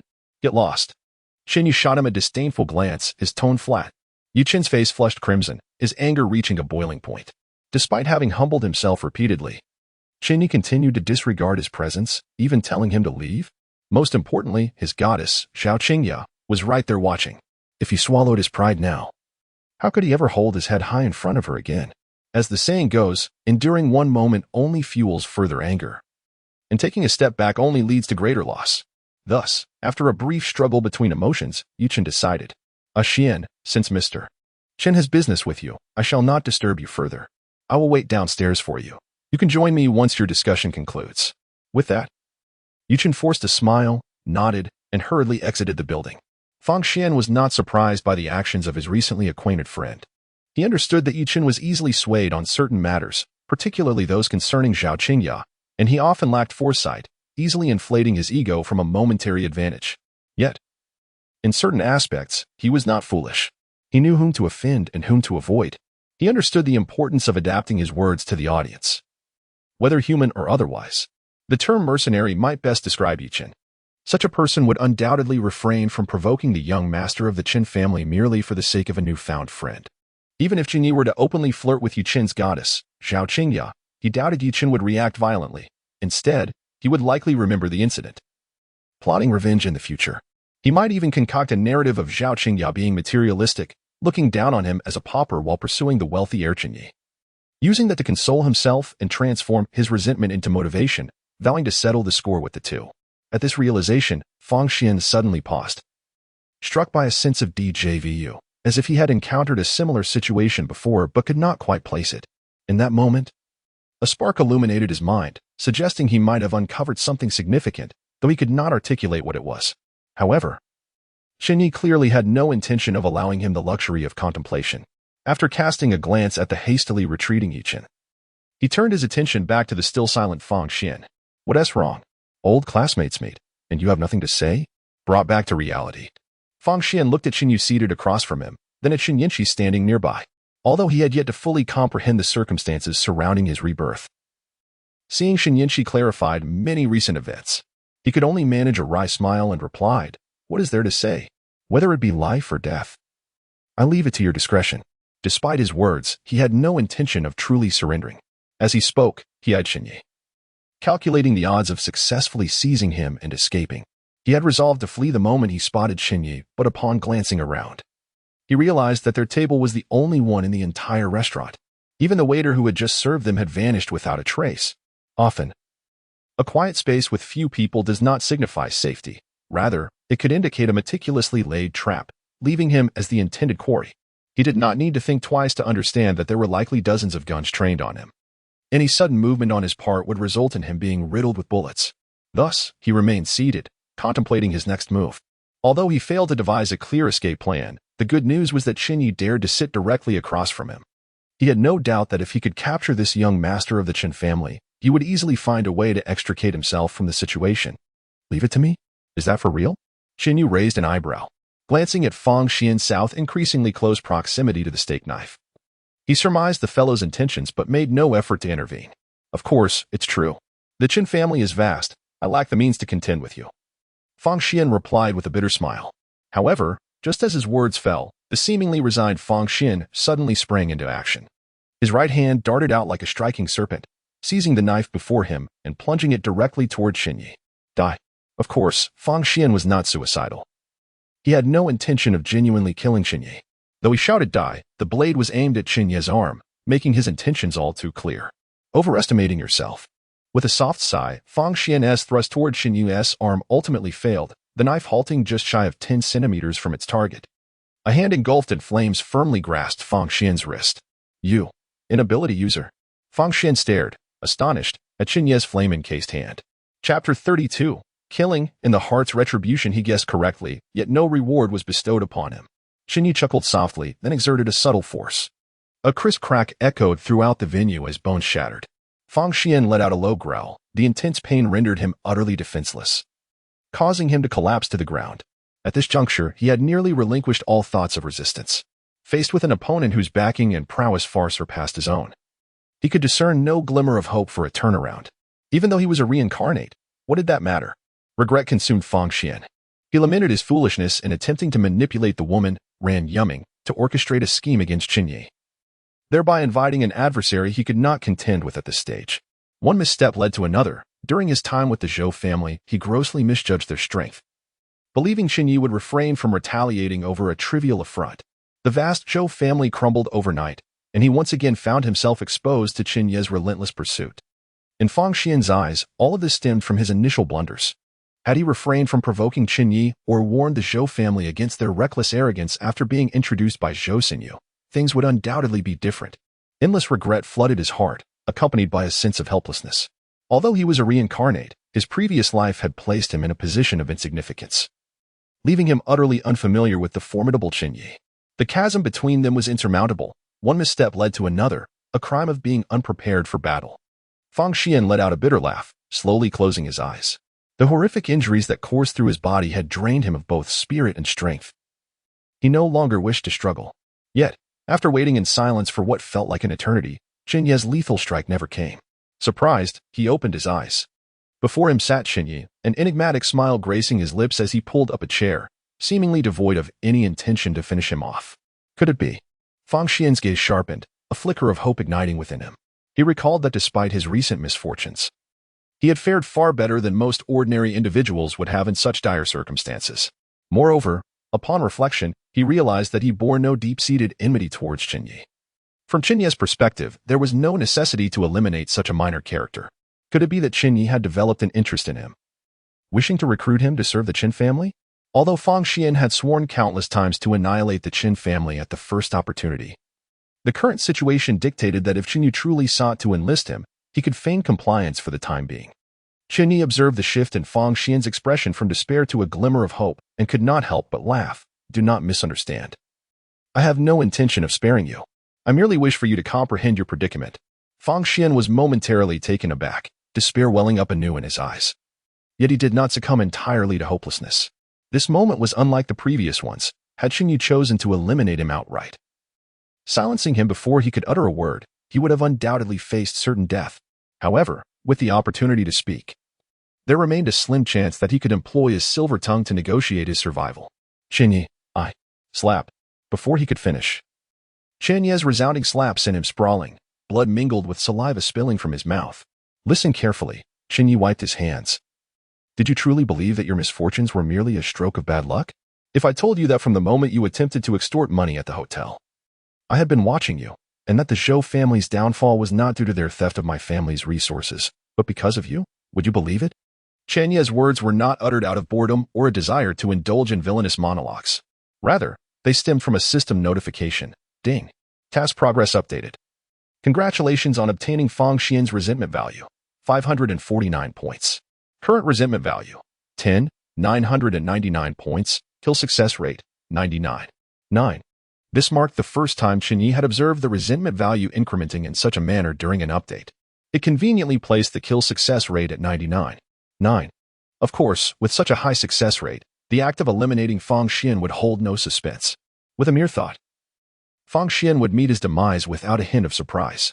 Moreover, to prevent any unforeseen events, Yichen, who had just ascended, had already been apprehended by the Chen family, ensuring that no rescue would transpire. The entire street was fortified with both overt and covert forces.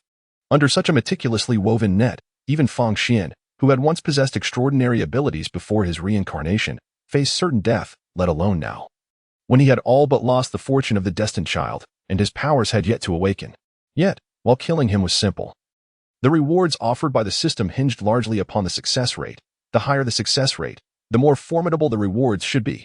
For his inaugural completion of the system's main quest, Chen Ye sought perfection. This last detail was something he wished to explore. Impossible. Sure enough, upon hearing Chen Ye's words, Fang Xian appeared exceedingly agitated. Since death was inevitable today, he decided to embrace his fate, retorting sarcastically, "Heh, why would a person of your stature bother with me? Is it for that wretched ran yumming? How absurd.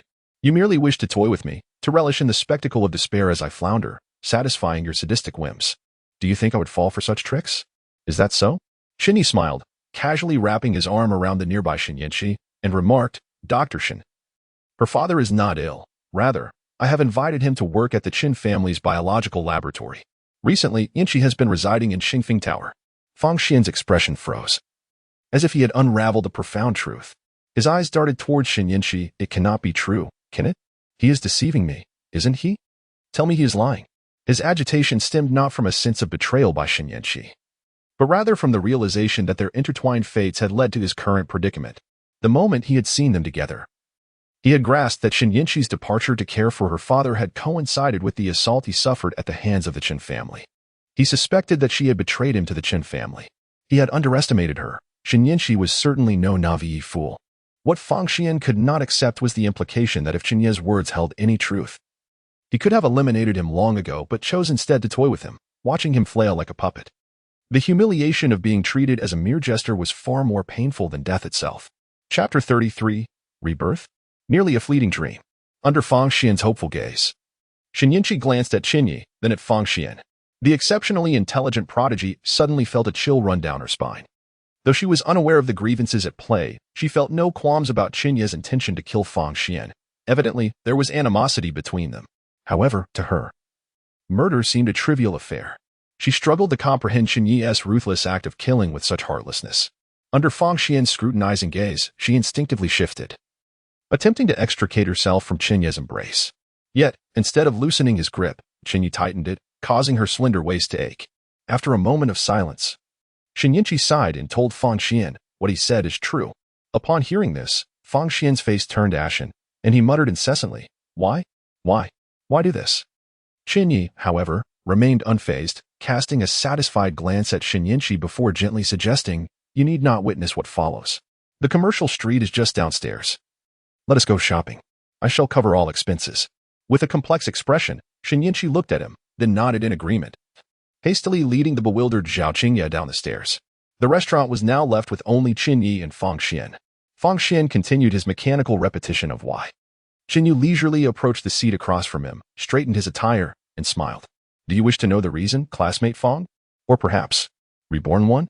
With those words, Fang Xian froze in place, and an eerie silence enveloped the restaurant. After a protracted pause, he slowly raised his gaze to Chen Ye, his lips trembling as he stammered, "How do you know?" "Because the so-called rebirth is merely a fabrication," Chen Ye replied, shaking his head. The special coronavirus emerged in this world approximately 3 months ago. As soon as it appeared, our family's biological laboratory detected it and comprehended its nature, predicting that this world would descend into chaos. Consequently, the mad scientists in the lab devised a daring plan, constructing a unique algorithm to simulate the events that might transpire in the post-apocalyptic world. This algorithm, based on the virus's characteristics, demanded immense computational power, which no existing computer could provide. Thus, they turned their attention to the most intricate machine of all, the human brain.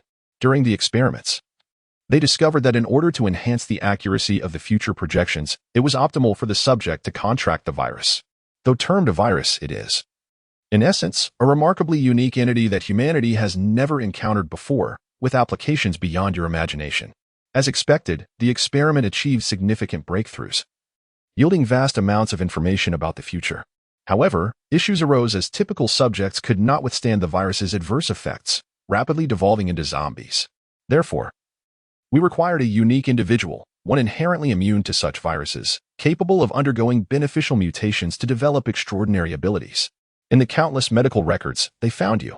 Perhaps you have forgotten that during your accident, you were on the brink of death, unable to be revived elsewhere. Ultimately, it was the geniuses in the laboratory who saved you, initiating the future projection experiments.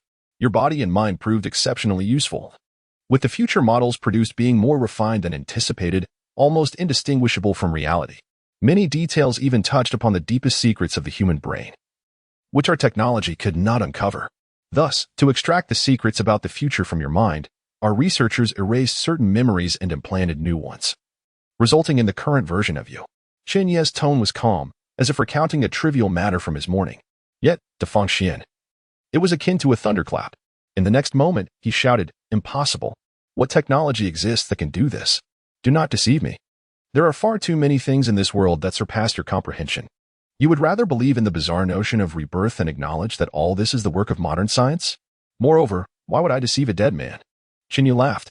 "Do you know why I handed you the card and took the money back that night? Why I had someone imprison you? Because I knew you sought that money, needed time to prepare for the impending apocalypse, so I deliberately created trouble for you. Do you understand why, after your rebirth, you faced constant setbacks and struggles yet accomplished nothing? Because everything you did was under our watchful eyes. From start to finish, you were merely a puppet, though you remained oblivious to it. Now, we have nearly gathered all the experimental data we need from you, and as a test subject, your humane termination is at hand." In truth, his improvised explanation was riddled with inconsistencies. If Fangxian were clear-headed, he would recognize the glaring contradictions. However, his mind was muddled. As he listened to Chen Ye unveil his recent intentions, chaos reigned in his thoughts. If what Chen Ye said were not true, how could he know Fangxian's desires? Why specifically target him, a mere insignificant figure? Furthermore, the revelation of his status as a reborn individual was laid bare before him. All this compelled him to believe, though a sense of unease lingered in his heart. Yet, Chen Ye offered no opportunity for contemplation.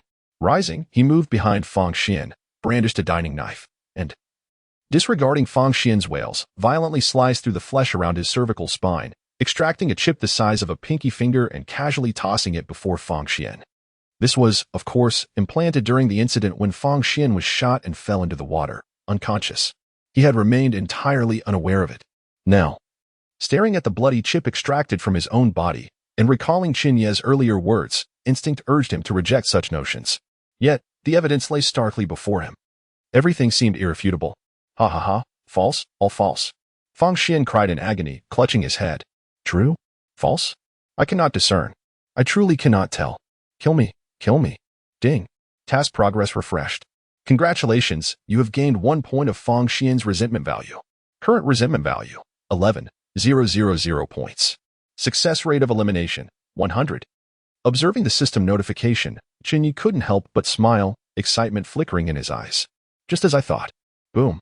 A blaze erupted, and Fangxian, whose eyes were filled with the essence of death, finally revealed a look of liberation amidst the inferno. Chapter 34. The Kill and the Bountiful Rewards Ding. Congratulations, host. You have slain the chosen one, Fangxian, and completed the system task. Congratulations, host.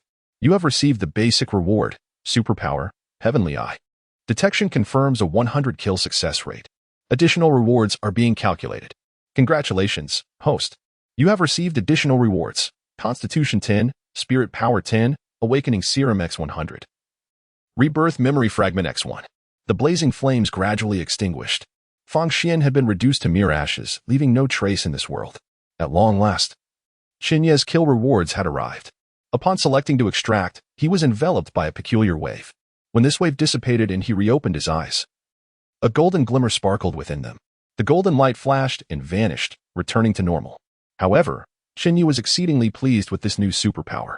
Previously, his ability, the raging fire, was ferocious and destructive, consuming all in its path, embodying the essence of a combat-oriented power. Yet, it had its shortcomings in other areas. When confronted by an adept with a more peculiar ability, he could easily find himself at a disadvantage. Take Chen, for instance. Chen Ye was uncertain about the nature of his powers, but he could surmise they were likely of a mental variety, rather than a prowess suited for direct combat. After all, if it were merely about strength, he would not have amassed such wealth in such a short time.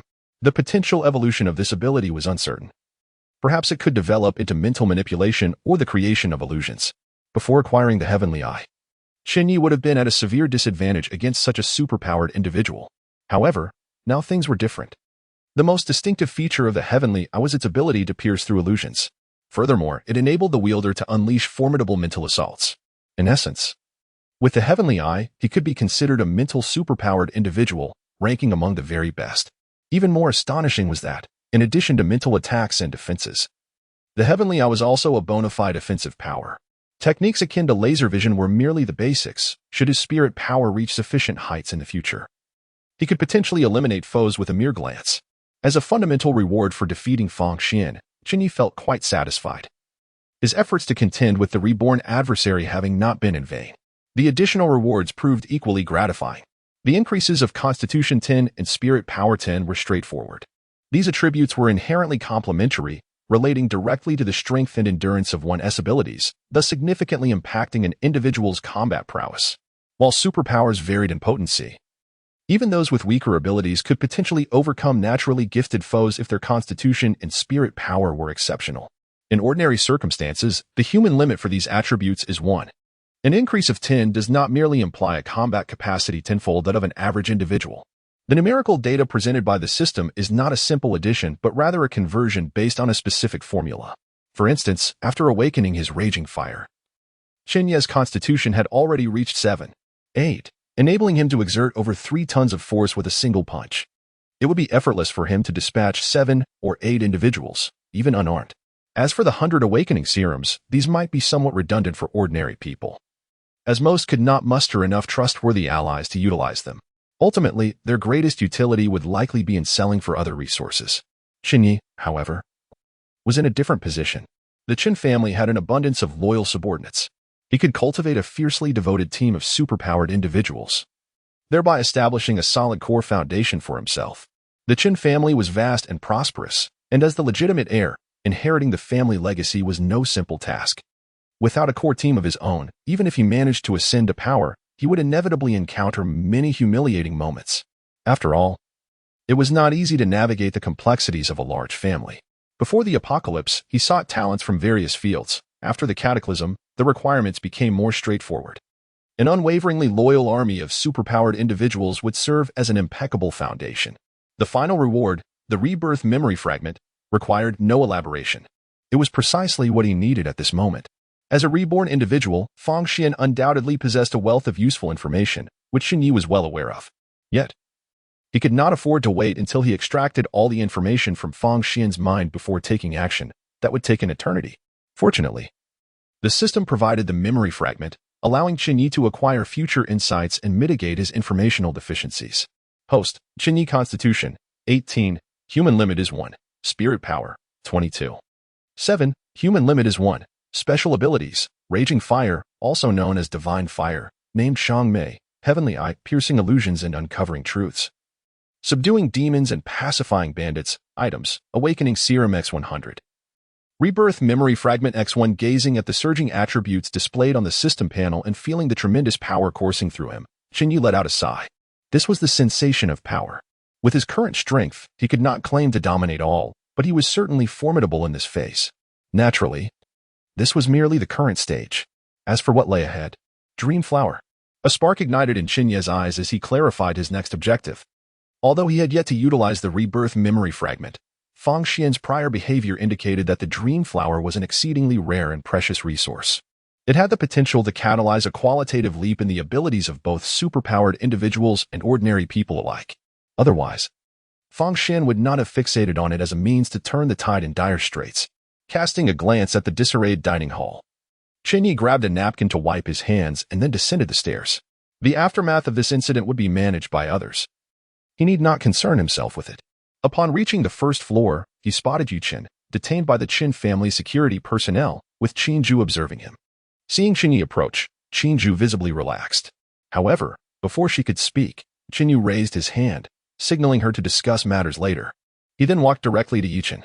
The system panel slowly displayed a notification. Ding. Task progress updated. You have gained 500 points of Yu Chen's resentment. Current resentment value, 600 points. Kill success rate, 6. This likely stemmed from his prior actions of knocking him down and detaining him, generating this resentment. Chen Ye glanced at him and smiled. Fang Xian was your friend? Yu Chen quickly replied, Mr. Chen, I only met him 2 days ago. I cannot consider him a friend. You must understand, Fang Xian engaged in illegal activities and incited unrest. He has been eliminated. You were closely associated with him and have an obligation to cooperate with our investigation. Chen Ye shot him a sidelong glance and replied coolly, take him away. Chapter 35. Target. Yi Chen Ding. Task progress updated. You have gained 800 points of Yi Chen's resentment value. Current resentment value, 1,400 points. Success rate of killing, 14. The first thought that flashed through Yu Chen's mind was, what the hell? Fang Xian is dead? But then he quickly regained his composure. Damn it. He had also fallen victim to an unforeseen disaster and was now about to be taken into custody? Under normal circumstances, he might have accepted it. After all, he wasn't short on money and didn't need to work. Being detained would merely be a waste of time. He didn't think Chen Ye would resort to killing him as well. But now, that was not an option. The apocalypse was imminent. And being locked up would surely lead to his demise. Yu Chen wanted to voice his thoughts, but after glancing at Chen Ye's silhouette, the words died on his lips. He had come to realize the true extent of this man's power. Just moments ago, Fang Xian had been lively and vibrant. Now he was simply gone. And it seemed unlikely that anyone would dare to trouble Chen Ye. Adding him to the mix was probably inconsequential for Chen Ye. Speaking up now could very well jeopardize his own life. His mind raced as he quickly formulated a plan. He absolutely could not be taken into custody. He possessed extraordinary abilities, and if it weren't for the earlier scare caused by Qin Zhu, he would not have felt the slightest fear from these people. Thus, when the opportunity arose, he would escape when there were fewer people around. Being wanted was of little consequence. After all, the world was on the brink of destruction. Moreover, chaos had already begun to unfold in Tianhai, and the authorities were too busy extinguishing fires to concern themselves with him. Once he fled, he would find a place to hide and evade the Chen family's pursuit. Besides, Yu Chen believed the Chen family might not expend all their resources to hunt him down. With the apocalypse approaching, their focus would certainly be on preparations for survival rather than wasting manpower and resources on someone so inconsequential. He had merely crossed paths with Fang Xian, and they had seized him in passing, with a resolve forming in his heart. Yu Chen felt a wave of relief wash over him, and his expression softened. However, the next moment, Chen Ye's question to Qin Zhu nearly shattered his composure. Where is Chen Ye? Qin Zhu promptly responded, Miss Shen and Miss Zhao went shopping, accompanied by our personnel. All right. I will head back. Zhao Qingyao gives me a good impression. Have her come to my office later. Understood. Their conversation bore no hint of subterfuge. Resembling an ordinary discussion about lunch plans, the members of the Chen family exhibited no unusual reactions. Many even regarded it as perfectly natural. After all, this was their esteemed young master. Summoning a woman to his office was hardly scandalous. Yet, for the restrained Yu Chen, the words struck him like a thunderbolt, plunging him into darkness as his mind fixated solely on that phrase. Zhao Qingyao gives me a good impression. Have her come to my office later. Zhao Qingyao. She was the goddess he had longed for, one he had yet to even touch. Ding. Task progress updated. You have gained 1,000 points of Yi Chen's resentment value. Current resentment value, 2,400 points. Success rate of killing, 24. Chen Ye noted that acquiring resentment value from Yi Chen was far easier than from Fang Xian. While Fang Xian was a reincarnator, his intellect was not particularly sharp, lacking the acumen of Yi Chen. However, he had endured the trials of the apocalypse, rendering his willpower exceptionally resilient, and his pursuits were grounded in reality, strength, power, and the like. This individual had an extraordinary capacity for enduring hardship, which minimized his vulnerabilities. Relationships with women were trivial to him. Thus, extracting resentment value from him proved quite challenging. Chen, on the other hand, had been an utterly ordinary person. After acquiring power, his primary ambitions had revolved around wealth and his goddess. With the apocalypse looming, his desire for wealth had diminished. Yet his pursuit of Chen Ye remained unwavering. Now, being confronted by Chen Ye's blatant overtures, a surge of resentment value had erupted. Hearing the system's notification, a smile crept onto Chen Ye's lips. It appeared that Chen would be easier to manipulate than Fang Xian. However, this was merely an initial impression. The future remained uncertain. Chen was more intelligent than Fang Xian, and should he adapt, he might not be as easy to handle later on. It would be prudent to seize the opportunity to extract more resentment value from him now, though caution was imperative. Upon returning to the Xingfeng building, Chen Ye bypassed his office and descended directly to the laboratory on the ground floor. He retrieved several vials of the Ability Awakening Serum from the system's inventory and entrusted them to the researchers for examination. Expecting them to achieve any significant breakthroughs in a short time was unrealistic, but ensuring the safety and reliability of the serum was certainly feasible. Soon, Chen Ye received the laboratory's results, effective. Not only was it effective, but the results were also remarkable, with a rapid onset. The group of frenzied scientists conducted simple tests and animal comparisons, leading one individual to administer a dose to himself, resulting in the immediate acquisition of powers, not weak ones, either. He could control plants, even causing them to sprout from steel. This individual had now become a subject for the researchers, reportedly elevating the Chen family's biological laboratory's understanding of abilities. Once the serum was confirmed to be effective and harmless, Chen Ye summoned Chen Ju to his quarters. Not his office. Young master, I just received news that Chen escaped during transport. I'm preparing to handle it. Chen Ju entered, ready to report on Chen, well aware that her young master was particularly concerned about this matter. However, before she could finish, Chen Yu shook his head. It's a trivial matter. You need not concern yourself with him. Come sit here. He gestured to the sofa beside him.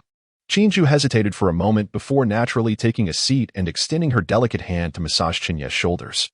After a brief moment of contact with her alluring legs clad in sheer black stockings, Chen Yu casually remarked, "Do you wish to acquire abilities?" Abilities? Chen Yu paused her movements, then replied, "I will follow your lead, young master."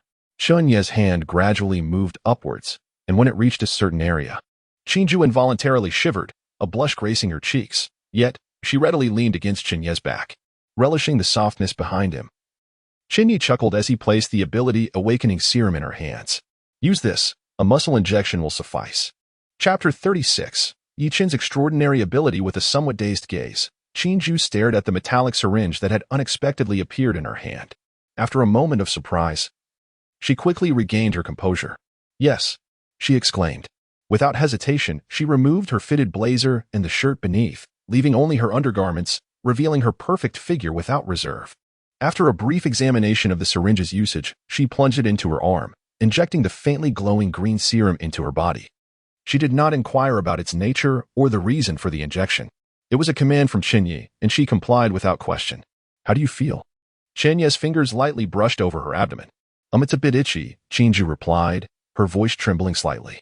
"I meant, how do you feel after the serum injection?" Chen Ye chided playfully, giving her a gentle pat on the backside. Chen Ju murmured, her doe-like eyes fixed on Chen Ye. "My arm feels a bit swollen, and I think my body has become particularly sensitive." Chen Ye raised an eyebrow, intrigued. Did the people in the lab not mention this side effect? Chen Ju remained silent, her cheeks flushing deeper. Observing her reaction, Chen Yu experimentally squeezed her gently. "A young master." Chen Ju gasped, her breath becoming heavier, her voice nearly breathless. Could it be that the manifestations of extraordinary abilities differ among individuals? Chen Ye recalled his own awakening, where his body temperature soared to the point of nearly evaporating the water in the bathtub, and pondered the implications. Meanwhile, Chen Ju, akin to an octopus, had climbed onto him. In response, Chen Ye swept her up and carried her into the bedroom. Contrasting with the intimate moment shared by Chen Ye and the enchanting Chen Ju, Yi Chen found himself in a dire predicament.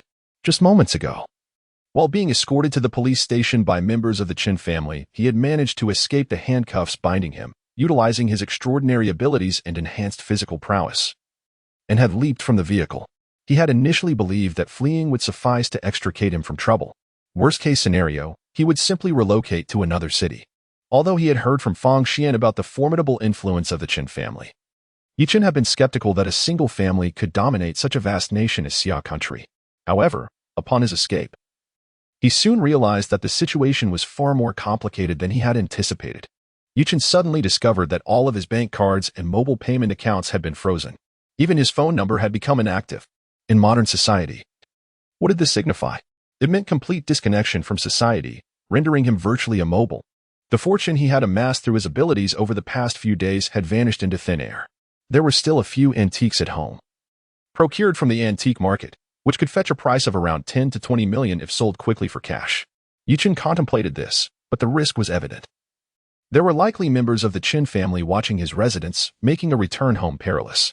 Perhaps he should try his luck at the antique market once more? However, he quickly dismissed that notion.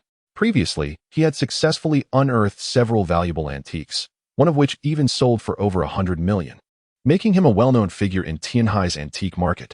It was likely that members of the Chen family were already lying in wait for him there. Furthermore, the opportunities for him to find valuable antiques in Tianhai had dwindled. Relying on his abilities to discover anything of worth would prove challenging. Chen's extraordinary ability was quite unique. In essence, he possessed the power to foresee fortune and misfortune. This ability could only be utilized 3 times within a single day. Over the past few days, he had won lottery jackpots almost daily by continuously employing this power. However, he had not anticipated the unforeseen calamity that had befallen him, leading him to squander his abilities on financial gain, leaving him unprepared for the current predicament. Now, with all his bank accounts frozen, he found himself nearly rendered a ghost in society, making it exceedingly difficult to amass wealth. He could only devise a means to acquire valuable items like antiques, then lower the price to facilitate cash transactions. Remaining in Tianhai was likely not viable. He needed to find a way to depart. Yet, thoughts of Chen Ye lingered in his mind. As an orphan, bereft of parents, he believed that, even in the face of impending doom, he could thrive better than others. Where he ended up mattered little to him, until he remembered that the goddess he had pursued for so long, Chen Ye, was likely in the clutches of Chen Ye, which pierced his heart with anguish. No, I must rescue Chen Ye first. She must be coerced by Chen Ye. Once I save her, we will escape together, leaving Tianhai behind. Even at this juncture, Chen had not entirely relinquished hope for his goddess. Ultimately, he was still grappling with a lack of information. He remained oblivious to the gravity of the situation. After all, when Fang Xian had been in his company, he could hardly have disclosed the intricacies of the Chen family's influence or the fact that he was being pursued by Chen Ye. Otherwise, Chen would never have dared to draw so close to Fang Xian. This ignorance led him to understand that although he knew Chen Ye had killed Fang Xian for reasons unknown and that he was entangled in this conflict, he did not perceive it as a matter of great severity, nor did he believe that the Chen family would expend all their resources to target him. However, now that Chen Ye was trapped in a den of danger, devising a plan for her rescue would require careful consideration. The immediate priority was to establish some stability in Tianhai. Yet with all his accounts frozen in the Chen family watching, Chen found himself ensnared in a paradox. He wished to save Chen Ye, which necessitated staying in Tianhai to await an opportunity, yet remaining there rendered him utterly incapable of establishing a foothold. Conversely, leaving Tianhai meant forfeiting any chance to rescue her. This predicament was exceedingly vexing. In a tranquil park, Chen scratched his head, uncertain of how to proceed. At that moment, he suddenly heard a woman's voice calling for help from a distance, pleading for rescue. Chen paused. If he could save a life, surely asking for a small reward in return would not be unreasonable, would it? That would provide him with the means to survive in Tianhai. With this thought igniting a spark of hope within him, he sprang to his feet and hurried towards the source of the cries. As he drew closer, he hesitated briefly before activating his ability. It was a new day, and he had yet to utilize any of his 3 opportunities for the day. In the next moment, before Chen's eyes, the area ahead, where the cries for help emanated, shimmered with a golden light, invigorating his spirit. His ability allowed him to foresee the fortune or misfortune associated with an object or event. Of course, this foresight was limited to a short-term perspective. A particular item might currently portend great fortune, but could later bring catastrophic consequences. This limitation was inherent to his power, although as his strength grew, the duration of his foresight would extend. The manifestation of these predictions appeared as different colors in his vision, with gold representing the pinnacle of good fortune. What a stroke of luck! Chapter 37. With such support, who fears Chen Ye? Grandfather, hold on. I will find someone to rescue you. Help? Is anyone there? In the park, By the edge of the woods, a charming young girl knelt before an elderly man who lay on the ground, frantically calling for help while continuously crying out. The old man, clad in a loose tank suit, had meticulously combed his gray hair, indicating his respectable status.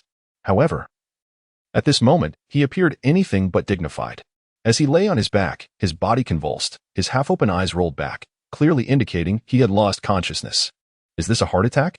As Chen approached, he immediately discerned the dire situation. Although he was currently unemployed, his medical studies had introduced him to Chen Ye, and he had acquired a solid foundation in medicine. Even though he had not practiced after graduation, he retained enough knowledge to recognize the symptoms of the elderly man at a glance. He quickly stepped forward and said, "This is a heart attack. Do you have any medication? Nitroglycerin?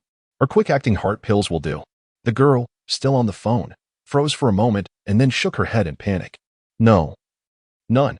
This is the first time my grandfather has shown such symptoms. He was perfectly healthy before."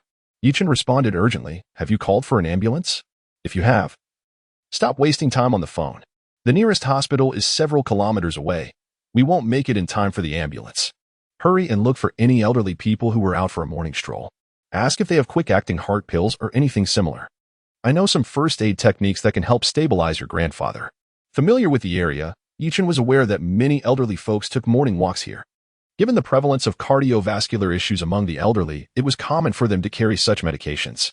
He glanced at the still-dazed girl and urged, "What are you waiting for? Go.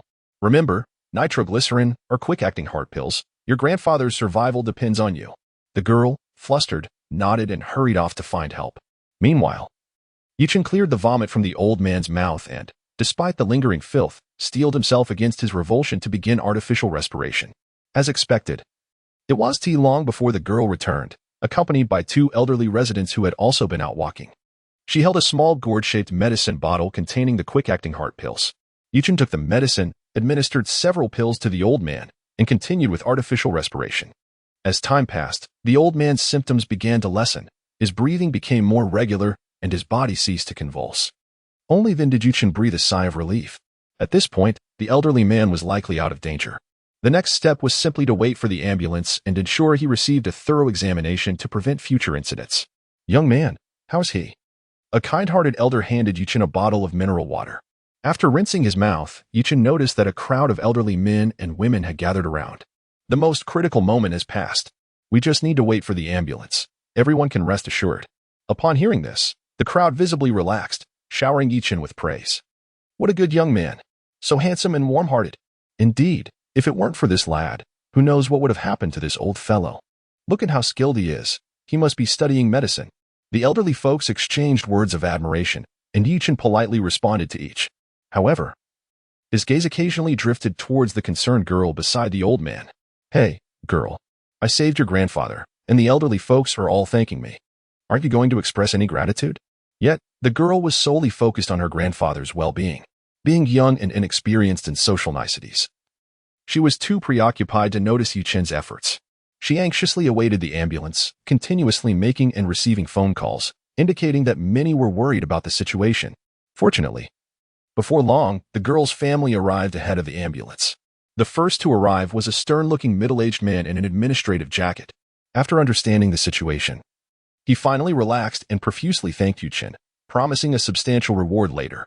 Observing the man's attire, Chen suspected that his identity was significant, and the promised reward would not be trivial. He felt a wave of relief, knowing he had helped the old man through this crisis. Yet, he couldn't shake the thought of the golden light he had seen earlier. Based on his understanding of his abilities, this auspicious sign suggested that his good fortune would extend beyond mere survival. Just then, the ambulance arrived. After a moment of consideration, Chen approached the paramedics as they prepared to load the old man onto a stretcher. He informed them that he had saved the elderly man and was familiar with his condition, requesting to accompany them to the hospital. Upon seeing his Tianhai Medical College certificate, the doctor readily agreed, allowing him to ride in the ambulance alongside the girl. Meanwhile, the middle-aged man and other relatives followed in their vehicles. As they traveled, Chen began to piece together the girl's family background. To his astonishment, the middle-aged man was her father, namely Song, a prominent figure in Tianhai City. Moreover, he learned that the girl's relatives, including uncles and aunts, all held high positions. The most notable was the elderly gentleman lying in the ambulance. who had formerly worked in the capital. This family had connections that reached far and wide. Chen finally understood why his earlier investigation had revealed a shimmering golden aura. He had indeed latched onto a powerful ally. Given the current circumstances, as long as he held on to this connection, he had no reason to fear the Chen family. Chen Ye, wait for me. I will soon come to your rescue. Observing the worried girl and the elderly man lying in the ambulance, Chen clenched his fists. Invigorated by a newfound determination, the despair he felt after becoming a pariah due to the Chen family's machinations vanished, replaced by an unyielding fighting spirit. Chapter 38, The Contest. Terrifying Su Yin in the lavish bedroom atop the Xingfeng building, scattered garments and shredded stockings bore witness to the previous night's frenzied escapades. Chen Ye reclined on the bed, perusing recent news on his phone, while Qingju curled up in his embrace like a delicate kitten. Typically, Qingju would awaken before Chen Ye, but today he was the first to rise, suggesting she was likely exhausted from the previous night's events. As the sun climbed higher in the sky, Qingju lazily stretched, taking a moment to gather her senses before recalling the night's occurrences. Realizing her head rested against Chen Ye's arm, she panicked and exclaimed, "I'm sorry, young master, I overslept." Chen Ye interrupted her, chuckling nonchalantly. "You can sleep as long as you wish, Qingju. Your powers should have awakened by now, right? What abilities do you possess?" Powers. Qingju paused briefly before extending her hand from under the covers. In the next instant, an arc of electricity appeared in her palm, crackling violently as it made contact with the surrounding air. "This is lightning?" Chen Ye observed the electric arc in her hand, a peculiar expression crossing his face. He had wondered why he felt a tingling sensation last night, initially attributing it to Qingju's extraordinary talents. To his surprise, it turned out to be genuine electrical discharge. "Yes, it seems I have acquired the ability to manipulate lightning," Qingju replied, marveling at the arc dancing between her fingers. She contemplated testing the strength of her newfound powers but reconsidered, knowing they were in the young master's bedroom. "How potent do you find it?" "I haven't tested it yet, so I can't be certain, but I feel that with just that one strike, I could incapacitate an elephant. However, I am currently a bit fatigued. If my stamina were normal, I believe I could unleash similar attacks without limitation. And I could potentially execute even more lethal lightning strikes if necessary." Qingju's cheeks flushed as she explained, after a brief rest. "I could head to the lab to conduct some tests." "Rest? What do you need to rest for?" "You can test it another time," Chen Ye remarked, rolling over to face her. As he sensed her increasingly restless hand, Qingju's face grew even warmer. "Qingju, why not try to discharge a bit of electricity?" Boom. In the vast indoor training arena, accompanied by the sickening sounds of flesh colliding, Qingju slowly rose from the ground after crashing through a pillar. Glancing at the woman radiating a purple aura atop the platform, she felt a pang of shame as she addressed Chen Ye, who was watching from behind. "Young master, I cannot defeat her." Since awakening her powers, her strength had undergone a remarkable transformation. By Chen Yu's standards, her physicality had reached nearly 8 points, with her mental acuity hovering around 7. Such statistics were exceptionally impressive for someone newly endowed with abilities. Coupled with her extensive combat experience, she could easily overpower 100 or more ordinary individuals unarmed. Yet, despite the explosive surge in her attributes post-awakening, Qingju had suffered 2 significant defeats. The first came from Chen Ye himself. Although they had not exchanged martial arts techniques, they had engaged in other forms of combat. Qingju soon despaired upon realizing that, even with her awakened powers, she remained no match for her young master, enduring a thorough thrashing. The second blow came from the monster confined within the underground laboratory. Su Yin. This woman had yet to awaken any powers, yet her very physique was akin to the mightiest of abilities. By Chen Yu's criteria, Su Yin's attributes likely exceeded 30 points in both physicality and mental acuity. Initially, Qingju remained defiant, believing that with her combat experience and lightning abilities, she could easily contend with the brute strength of Su Yin. However, she soon discovered that Su Yin was characterized by exceptionally high resilience and straightforward, yet effective, attack methods. After being pummeled repeatedly by Su Yin's unrefined strikes and realizing that her lightning abilities, even at their peak, could scarcely harm Su Yin, she finally accepted the disheartening truth that she was utterly outmatched. Of course, this assessment held true only in unarmed combat. Given the opportunity to wield weapons, Qingju believed she might have a chance to eliminate Su Yin from a distance. Yet, only days prior, the laboratory staff had provided data indicating that experienced agents like Qingju could easily dispatch Su Yin when armed. Nearly a few days later, however, even with her newly awakened powers, Chen Ye hesitated to assert that she could still contend with Su Yan.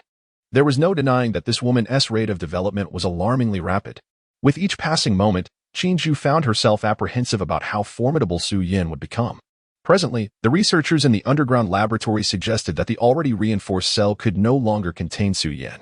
Upon witnessing a request for further fortification, Chen Ye had brought Chen Ye to observe, and on a whim, had suggested a sparring match between her and Su Yan. The outcome was evidently predictable. "Do not be disheartened. Your powers will gradually strengthen," Chen Ye said with a reassuring smile, seemingly unfazed by the result. It was unreasonable to expect Chen Ye to prevail against Su Yan, after all. This was a being recognized by the system as an apocalyptic taboo. Dubbed the Daughter of Death. If all went as anticipated, she would unleash unimaginable slaughter during the apocalypse, leaving the awakened beings of the post-apocalyptic world powerless against her, let alone the current Chen Ye. With that, Chen Ye effortlessly leaped onto the platform. Gazing at the alluringly radiant Su Yan with a playful smile, "Shall we have a contest?" Su Yan's violet pupils scrutinized him for a moment before she replied. "You may be stronger than her, but you still cannot defeat me." Her statement held a kernel of truth, after all, purely from a statistical standpoint. Her attributes surpassed 30 in both categories, while Chen Ye's mental acuity barely exceeded 20. There was a considerable gap. However, Chen Ye did not subscribe to the belief that inferior statistics automatically equated to being outmatched. The inherent disparities in abilities dictated that combat between powers could not solely rely on physicality and mental acuity. Su Yan had yet to display any formidable abilities, while Chen Ye believed his own powers were quite formidable. Ultimately, whether he could prevail was a question only a trial could answer. Chen Ye waved her over with a grin. "If you can defeat me, I shall grant you one request. I want blood. Yours." "Very well." Boom. Upon receiving Chen Ye's affirmation, a glint of bloodlust flashed in Su Yan's eyes as she stomped the platform floor. The resilient composite material was immediately dented beneath her foot, and she launched herself at Chen Ye like a cannonball. Chapter 39. A direct confrontation. How splendid. Faced with the imposing presence of Su Yan, Chen Ye's gaze sharpened. A wisp of crimson flame ignited from the palm of his hand, swiftly coalescing into a massive fireball. In the next moment, the fireball collapsed like mercury spilling forth, its flames expanding as if imbued with life, enveloping every inch of his being. Under this fiery embrace, Chen Ye's strength surged dramatically, far surpassing the limits of his youthful physique. Simultaneously, a glimmer of golden light flickered in his eyes. The speed of Su Yan, which was almost too rapid for him to comprehend, seemed to slow in his perception. Stepping back with his right foot, Chen Ye deftly sidestepped, easily evading Su Yan's fierce attack. It was evident that Su Yan lacked combat experience, relying solely on instinct, having not contemplated the consequences of a misstrike. With her body suspended in midair, she found herself devoid of leverage. Helpless, she watched as Chen Ye, having evaded her attack, extended his flame-enshrouded hand like a striking serpent, seizing her wrist. In the blink of an eye, Su Yan felt a wave of dizziness wash over her, before being forcefully slammed to the ground, her back aching intensely. Chen Ye had utilized her own momentum, spinning her around before crashing her into the arena. The force was so immense that not only did the arena shatter, but the solid tiles beneath it were also smashed into a deep crater, cracks spiderwebbing outward, leaving no intact tiles within a 10-meter radius. Gasped. The spectators collectively inhaled sharply. The researchers in the underground laboratory, who were studying the mutant coronavirus and its related phenomena, had gathered, eager to observe a battle involving a mutant. Initially, they were not surprised to see Chen Ye struggle against Su Yan, as they were all too familiar with her capabilities. This woman could easily rend a tank apart, thus, defeating a newly awakened mutant was hardly a challenge. However, they were utterly astonished to witness Su Yan, who had previously exhibited non-human attributes, being subdued with a single move by their superior, another powerful contender. Yet, unlike the astonishment of the researchers, Chen Ye did not regard himself as having subdued Su Yan. Observing her rise unscathed from the ground, a grave expression filled his eyes. The force of his earlier attack could have flattened an elephant, yet Su Yan emerged without a scratch. Her physical resilience had reached an absurd level, far exceeding the data she had previously displayed. This suggested that she had either concealed her true strength during earlier tests or possessed some hidden secret within her body. From any perspective, it was clear that she had not exerted her full power during her bout with Chen Ye, likely using no more than a fraction of her strength. How painful. Su Yan gradually rose from the ground, verbally expressing her discomfort, yet her alluring eyes sparkled with excitement. Come again. Before her words could fade, she vanished from sight, a shockwave erupting as she reappeared directly before Chen Ye. It was only when she was upon him that he barely heard her voice.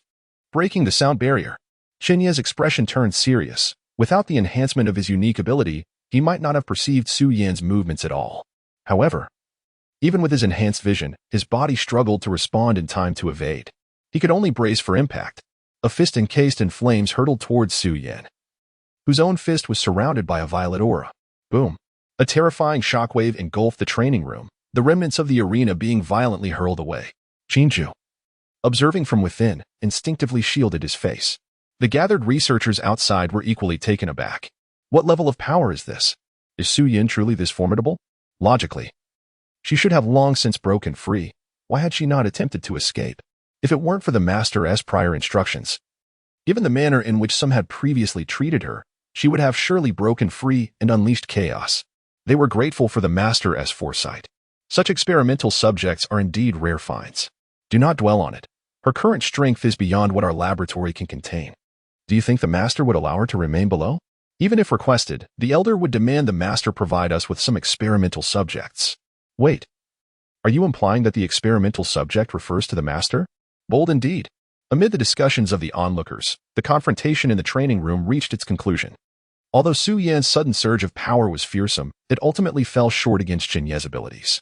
Empowered by the flames, Chen Ye's strength was on par with, if not superior to, Su Yan's physical data, decisively overpowering her. In this raw clash of might, he triumphed, pinning her to the ground. The all-consuming flames wreaked havoc on Su Yan's resilient flesh, leaving her marred with burn marks, despite a peculiar power seemingly shielding her within. The flames could not consume her entirely as they would with other materials. They extinguished shortly after contact.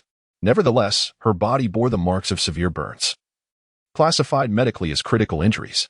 Yet for her, such wounds were insignificant. As long as she had enough flesh to consume, she would recover within a day. Su Yan remained unfazed, even as she lay battered beneath Chen Ye's grip, her pale face flushed with an unusual hue. With a quivering voice, she teased, "Your flames are impressive. I cannot defeat you now, but your fire must have a limit. Once you can no longer maintain this state, I shall prevail." "You speak true. Yet I could end your life in an instant if I so desired," Chen Ye replied, his expression impassive, gradually tightening his fiery grip.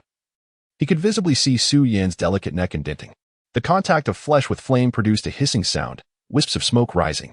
Strangely, Su Yan seemed indifferent, as if her body were not her own, devoid of pain. Instead, she blinked her enchanting eyes and inquired playfully, "Cough. Will you truly kill me? Cough, cough." "Of course not," Chen Ye chuckled, releasing his grip. Observing the tattered state of her attire from the flames, he removed his coat and tossed it to her. "Clean yourself up, and come with me. You need not remain here any longer." Chapter 40. Affection rising, rewards again ding. Task progress refreshed. Su Yan's affection for you increased by 500.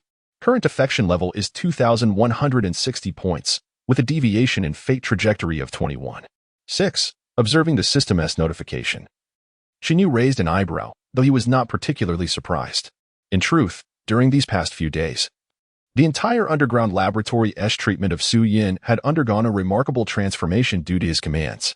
Su Yan was fully aware of the source of this change, which is why she continuously offered him her affection. Although each increment was merely a few dozen points, the accumulation over time had surpassed 1,000. With today's addition of 500 points, he had finally breached the 2,000 mark, and the deviation in the fate trajectory had exceeded 20%. However, while Chen Ye was not shocked by this development, the next notification from the system caught him off guard. Ding! Host has achieved a milestone in diverting Su Yan's fate trajectory. Reward, Extraordinary Metal Warblade. Extraordinary Metal Warblade. The special crown virus is an exceptionally unique virus that not only causes infection and mutation in flora and fauna, but also erodes all matter, including lifeless metals. In the future, researchers studying the corroded metal veins discovered an exceedingly rare mutated metal. This metal serves as an excellent conductor for all supernatural abilities. Yet it possesses a remarkable destructive capacity towards the flesh of supernatural beings, making it an exceptional material for crafting weapons specifically for them. The scientist who first identified it named it extraordinary metal. Weapons forged from extraordinary metal can significantly enhance the combat capabilities of supernatural beings, making it a coveted item among all supernatural entities amidst the apocalypse. However, even decades after the apocalypse, as the special crown virus has ravaged most of the world, extraordinary metal remains exceedingly scarce, rendering such weapons rare and elusive. Previously, when Chen Ye first garnered 10 points of affection from Su Yin, resulting in a 0.1 deviation in her fate trajectory, he had received a reward. However, he had not anticipated any further rewards until the completion of the task. To his astonishment, he was presented with another reward now that the progress had exceeded 20. Moreover, this reward Chen Ye gazed thoughtfully at the exquisite Tang knife displayed on the system panel. According to the system's description, this weapon was specifically crafted for supernatural beings. With it in his possession, his combat prowess would likely see a substantial increase. Contemplating this, he could not help but glance at Su Yin. This individual truly is a harbinger of fortune. Upon his first arrival, the system rewarded him with a virus-immune constitution, which, combined with the super virus present within Su Yin, allowed him to successfully awaken his supernatural abilities. Now, he had acquired a weapon meant for supernatural beings, greatly augmenting his combat strength. She is not a deathbringer, but rather a goddess of luck. What are you staring at me for? Are you having second thoughts? Su Yin's tentative voice jolted Chen Ye from his reverie. Noticing her worried expression, he chuckled and said, I will not retract my words. But you must agree to a few conditions before you can leave. Speak. Su Yin tightened her grip on the clothing he had given her. First, once we are outside, you must obey me. No running off, and absolutely no harming or biting anyone. You are well aware of how terrifying the virus within you can be. And I assume Miss Su does not wish for the world to become a wasteland because of you? Su Yin's virus no longer spreads through the air, so taking her outside would not pose a significant risk. Yet, just because it does not spread through the air does not imply a reduction in its potency. On the contrary, the virus she carries is likely far more fearsome than when Su Chen had her bite him. Currently, the ordinary viruses outside have a 2-week to 1-month incubation period before symptoms manifest. Afterward, many individuals neither become supernatural beings nor are infected. They remain ordinary humans. When the apocalypse truly descends, the concentration of the special crown virus will merely accelerate the mutation of those who are susceptible, without any incubation period. Ordinary individuals will remain ordinary, and supernatural beings will remain supernatural. At this stage, the virus within Su Yin poses a direct threat even to those who could potentially evolve into supernatural beings after being infected by common viruses. Contact with her virus would likely turn them into monsters. Only those who have already awakened their powers can withstand her virus. In essence, she is a super pathogen. Chen Ye even speculated that if she were allowed to develop further, even weaker supernatural beings would not endure the virus she harbors. Fortunately, this pathogen currently has limited means of transmission. As long as she refrains from biting anyone, she is likely safer for ordinary people than the majority of viral carriers. Thus, as long as she complies, it would not be an issue to bring her above ground. Upon hearing this, Su Yin nodded. Understood. Secondly, once we are outside, if there is a need for research on the laboratory's part, you must cooperate as much as possible. Of course, excessive experimentation will not occur. At most, they may extract some virus samples from you occasionally. Chen Ye outlined his second condition. Su Yin had no objections to this. After all, her daily activities in the laboratory had been quite limited. Lastly, there may be times when I need you to assist me in eliminating certain individuals. Chen Ye stated his final requirement. Kill? Su Yin did not exhibit fear. Instead, a glint of excitement flashed in her eyes. Then I have a request as well. Speak. If they are supernatural beings, I want to handle the bodies after they are killed. Chen Ye paused, taken aback by the bloodthirsty glimmer in her gaze. He hesitated for a moment before firmly responding, No. Why not? The dead are of no use to you, Su Yin questioned in confusion. At her words, flames enveloped Chen Ye's body in an instant, and he appeared before Su Yin, grasping her face tightly as he coldly declared, I will say this only once, no consuming humans. This individual had become exceedingly bloodthirsty after her transformation and instinctively craved raw flesh and blood. Her immediate desire for corpses led Chen Ye to suspect her intentions were to eat humans. After all, she was not a proper supernatural being, but rather a half-infected entity. The laboratory housed numerous true infected beings, which had devolved into monstrous forms, differing from the zombies depicted in films primarily by their enhanced strength and speed, posing a greater threat to ordinary individuals. Cannibalism is not uncommon among infected beings. Reports of infected entities have begun to surface, albeit suppressed by the authorities. The Chen family could easily obtain this information. Among these cases, nearly every record indicates how many people were consumed. The primary distinction between Su Yin and these infected beings is her retained strength and a degree of rationality. Therefore, Chen Ye was not particularly astonished by her desire to consume humans, even supernatural beings. Consume humans? Su Yin appeared momentarily stunned before brushing Chen Ye's hand away, exclaiming, "Who said I want to eat people? I only desire blood. The blood of supernatural beings can enhance my strength." Chapter 41. Is food the lifeblood of abilities? Can the blood of abilities enhance your strength? Chen Ye narrowed his eyes and released his hand, which was engulfed in flames. This was indeed a revelation to him. The laboratory's research on Su Yin had been limited to her terrifying regenerative abilities. As long as she had sufficient flesh and blood to replenish her energy, she could swiftly recover from even the gravest injuries. However, the notion that the blood of abilities could further empower her was unknown even to the top researchers in the lab. Given the scarcity of abilities at this stage, they lacked the conditions to conduct experiments in this domain. Wait a moment. Chen Ye suddenly paused, pondering how Su Yin knew that the blood of abilities could enhance her strength. Logically, she should not have encountered any abilities. How did you come to know? Since she was standing right before him, he decided to forego any indirect inquiries and ask directly. Because of you. Su Yin cast a surprised glance at him. Did you not give me quite a bit of your blood last time? Chen Ye was taken aback, his brow gradually furrowing. Upon reflection, the only significant difference between him and an ordinary person before Su Yin bid him was his immunity to the special virus. His ability, the King Fire, awakened only after being infected by the super virus within Su Yin. At that time, he hadn't realized it. Realizing this, his first response was, could this be considered an ability? But he quickly regained his composure, recognizing that he had perhaps underestimated the value of the system's initial reward. If the immunity to the virus indeed qualifies as an ability, it was likely far more complex than he had imagined. It is you. Is there a problem? Su Yin slowly rose, seemingly unfazed by the burns covering her body, and twisted her neck slightly, which had been squeezed uncomfortably. I'm hungry. I've already had someone prepare food. We can eat shortly. Chen Ye shook his head and exited the training room. Upon stepping outside, he encountered two scholars clad in white lab coats. One of them, a middle-aged man with slightly graying hair, hastily remarked, Mr. Chen, are you truly planning to take her out? The virus she carries is far more potent than those outside. If anything goes awry. Chen Ye glanced at him and smiled. You must be Professor Shen, right?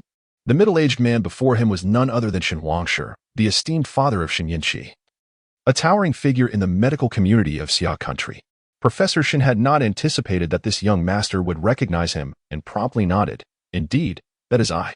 I am aware of your concerns, Professor, but you must also understand that the virus she carries is quite unique, with stringent conditions for transmission. Once I take her out, I will impose strict restrictions, rest assured. As he spoke, Chen Ye rolled up his sleeves. By the way, I have another request. Could you draw a vial of my blood? My constitution is rather unique. You may consult Director Zhao of the Underground Research Institute later. He is well informed on this matter. In any case, compared to the triviality of taking Su Yin out, this blood sample should hold greater value for your research. Draw blood? Professor Shen looked at Chen Ye's wrist, then at Su Yin behind him, his expression wavering. However, at that moment, another elderly scholar beside him, with hair as white as snow, eagerly interjected, no problem, of course.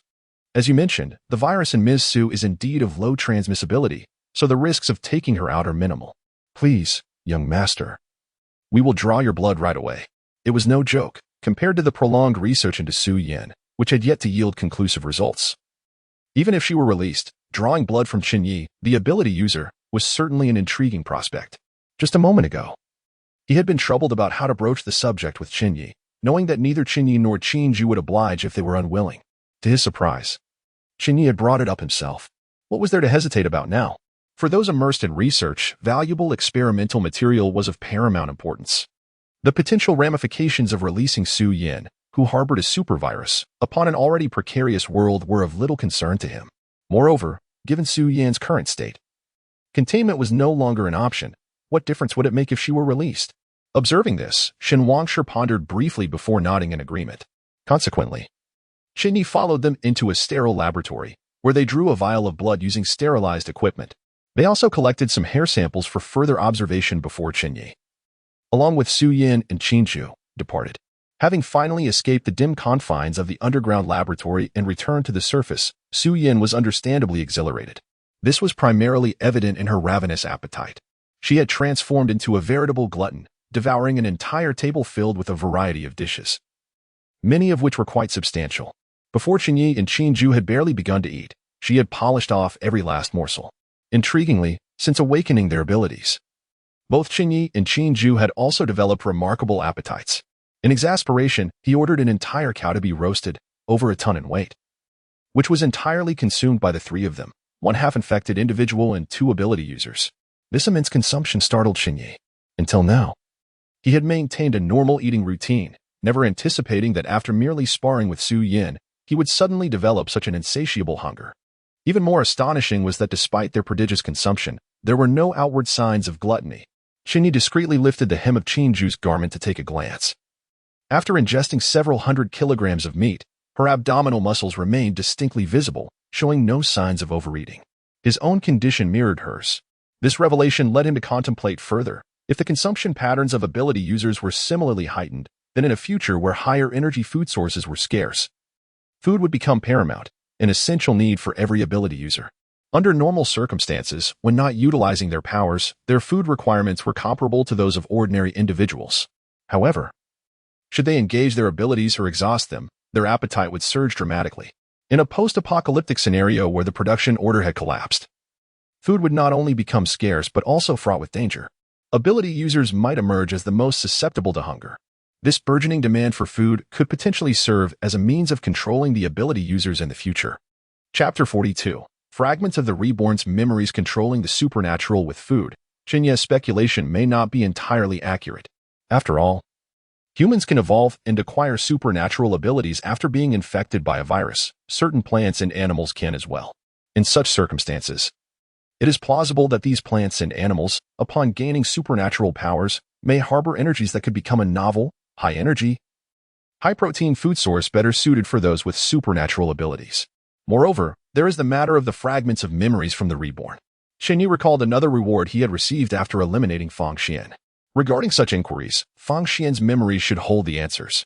Thus, after finishing his meal, he instructed Chen Ju to take Su Yin for a stroll around the vicinity while he retreated into his bedroom. He also remembered to have Chen Ju inform Chen Ming and others involved in their operations to increase their food stockpiling plans.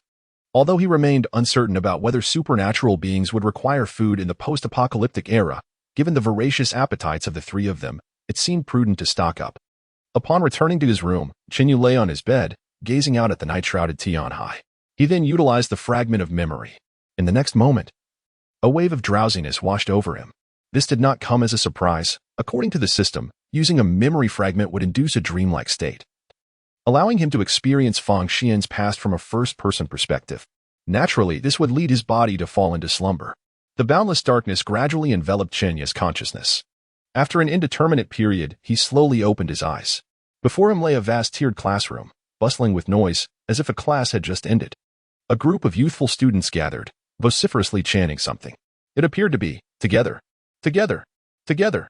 Feeling somewhat irritated by the commotion, Chen Ye noticed himself rising impatiently to join the crowd, opening his mouth to quiet them.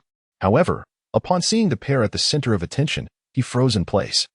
The girl was Ran Yuming, Fang Xian's childhood friend, and the boy was Chen Ye himself. Witnessing this scene, the dream Chen Ye couldn't help but grimace.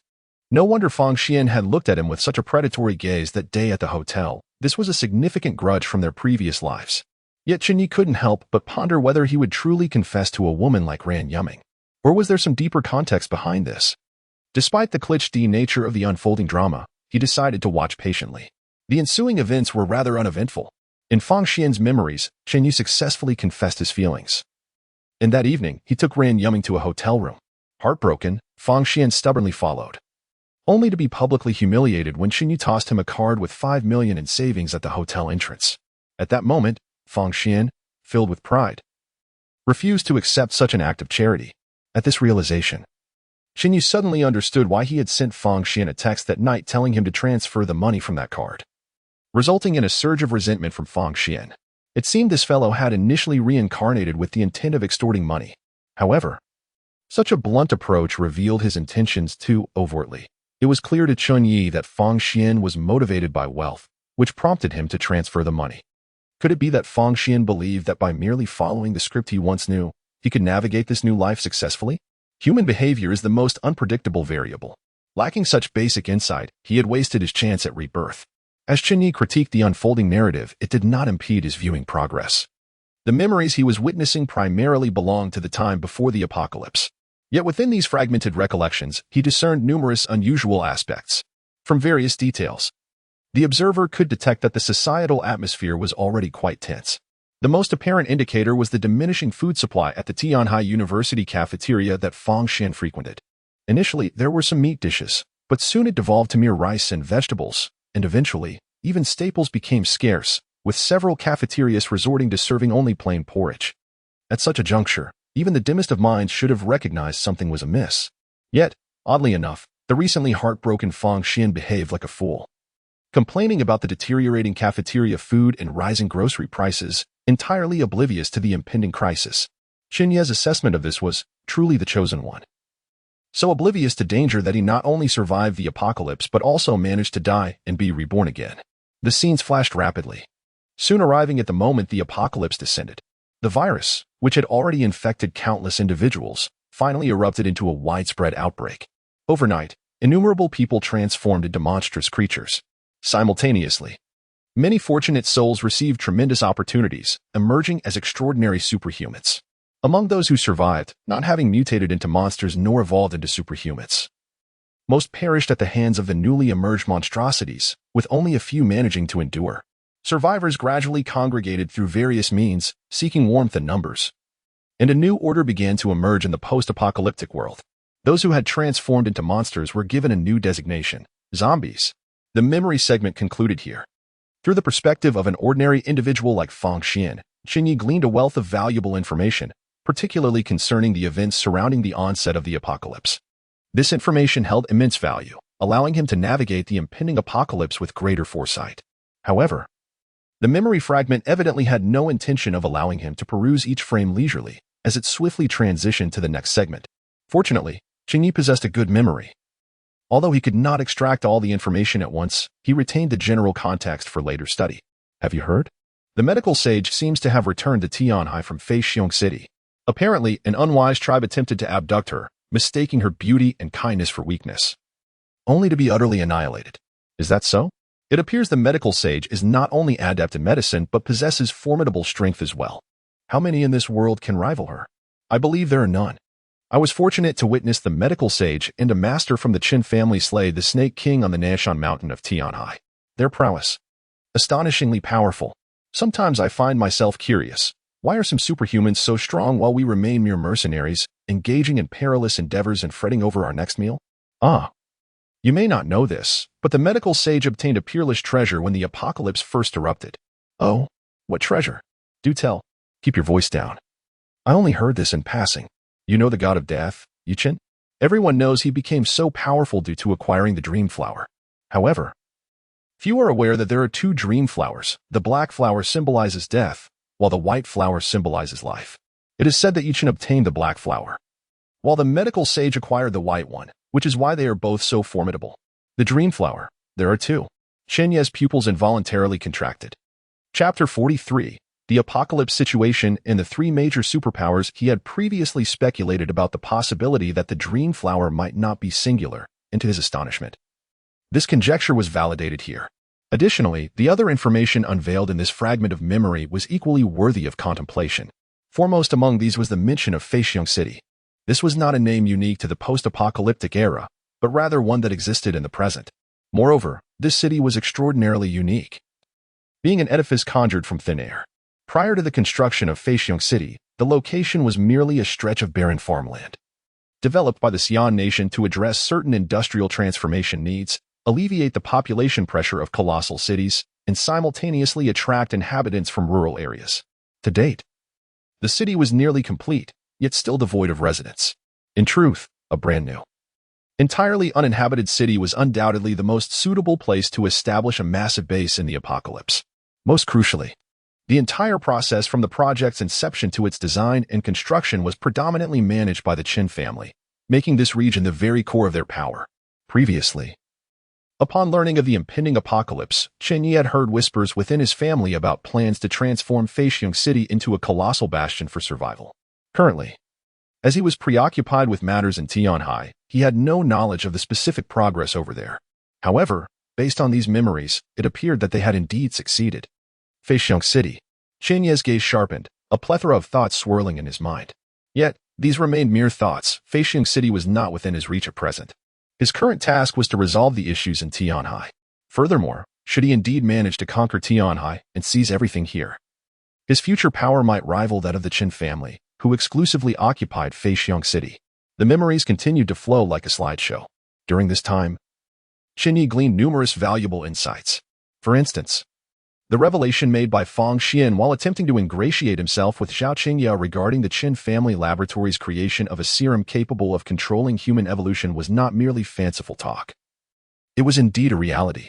Additionally, according to Fang Xian's recollections, after the apocalypse, Tianhai City, a world-class metropolis with a population of tens of millions, would witness the emergence of three superpowers amidst the complete collapse of order. These included the Xingfeng Group, led by the Chen family's eldest son Chen Ye, the Apocalypse Survival Committee, and the Merchant Alliance. The territories of these three superpowers encompassed the vast Jiangxi Triangle region, including Tianhai and several surrounding provinces and cities, directly controlling a population of approximately 40 to 50 million post-apocalypse. The Xingfeng Group, needless to say, was a faction of the Chen family, having commenced preparations the moment the apocalypse was confirmed, boasting profound resources. The Apocalypse Survival Committee, on the other hand, was particularly intriguing. It was a coalition formed by the original official survivors and military personnel from Tianhai and the surrounding provinces. They had essentially absorbed all the resources that the Xian nation had established in the area prior to the apocalypse, rendering them immensely powerful. And they could easily surpass the Xingfeng Group, which was merely a branch of the Chen family. As for the Merchant Alliance, it was quite fascinating. In the aftermath of the apocalypse, or rather, even before it had fully descended, many affluent and influential capitalists, upon learning of the impending doom, secretly formed this alliance. The members of this alliance were not confined to the Xian nation. Indeed, the leading figures were often not even merchants from the Xian nation. This was a vast global organization. The Merchant Alliance, which stood alongside Tianhai and the Xingfeng Group and the Apocalypse Survival Committee as the three superpowers, was essentially just the Xian nation's branch of a true global merchant alliance. For a family like the Chen or official entities, merchants were seen as insignificant and hardly worthy of regard. Yet, when the most notable capitalists from around the world united, they became a force that could not be overlooked.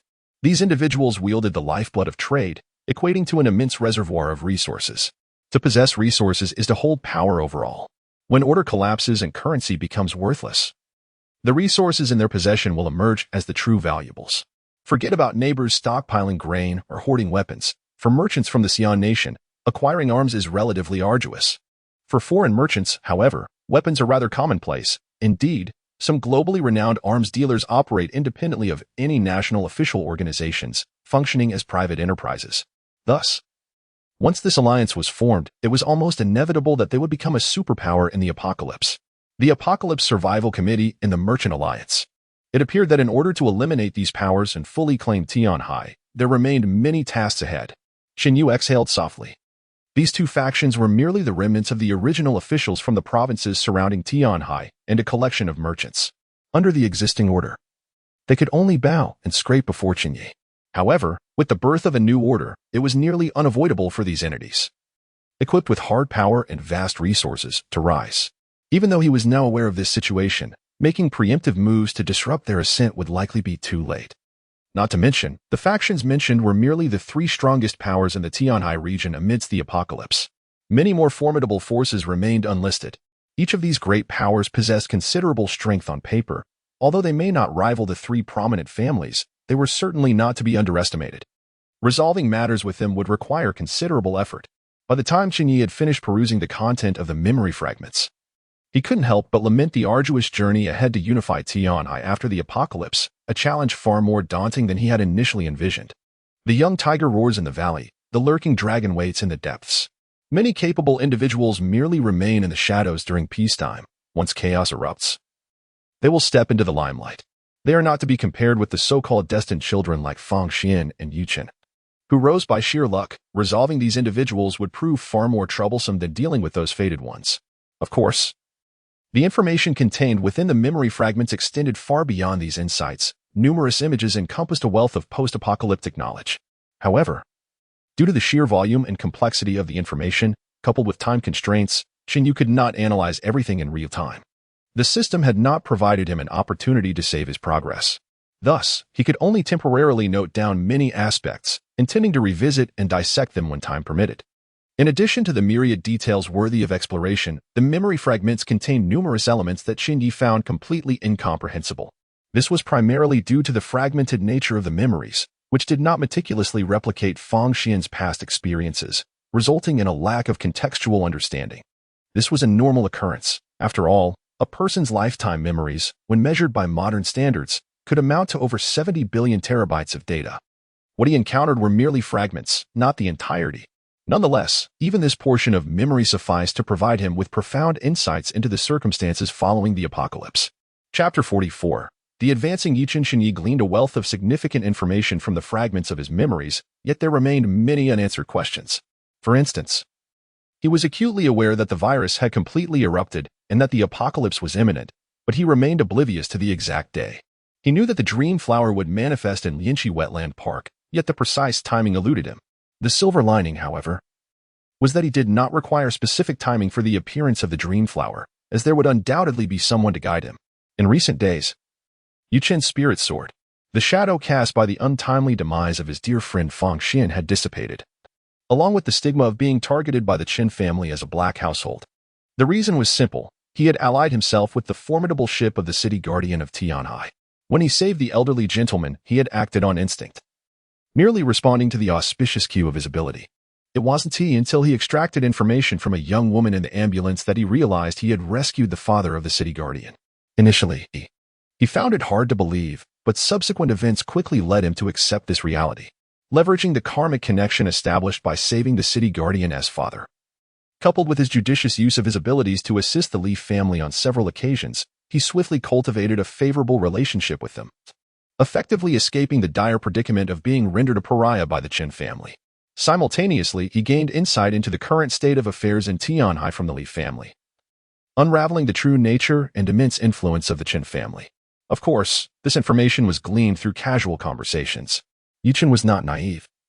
He had discerned the magnitude of the Chen family's power when Chen Ye brazenly took Fang Xian's life in a bustling area. Naturally, he refrained from disclosing to the Li family that he had offended the Chen family, as he surmised that even his life-saving deed might not compel the Li family to risk antagonizing the Chen family for his sake.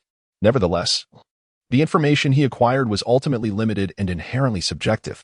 The Li family would not divulge that the highest-ranking official, city guardian Li Qingsong, was forced to curry favor with Chen Ye. The narrative presented by the Li family suggested that although the Chen family was formidable, they could not easily suppress the Li family, the local power in Tianhai. Were they mistaken? In a sense, they were not. The Li family was not the Zhou family, and Chen Ye could not simply annihilate them at will. At this juncture, he was indeed reluctant to provoke the Li family, primarily due to the peculiar circumstances and his desire to avoid unnecessary complications. This did not imply that the Chen family was truly powerless against the Li family in their own territory.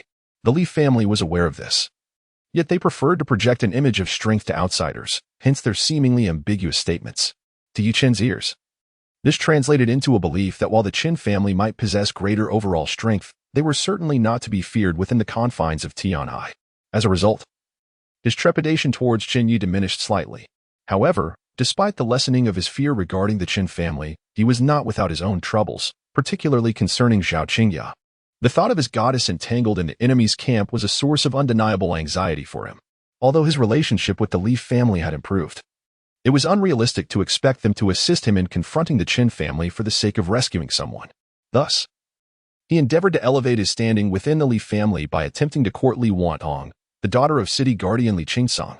Unfortunately, his progress was disheartening, as Li Wantong had been preoccupied with caring for the elderly gentleman and had little inclination to entertain his various overtures and pursuits.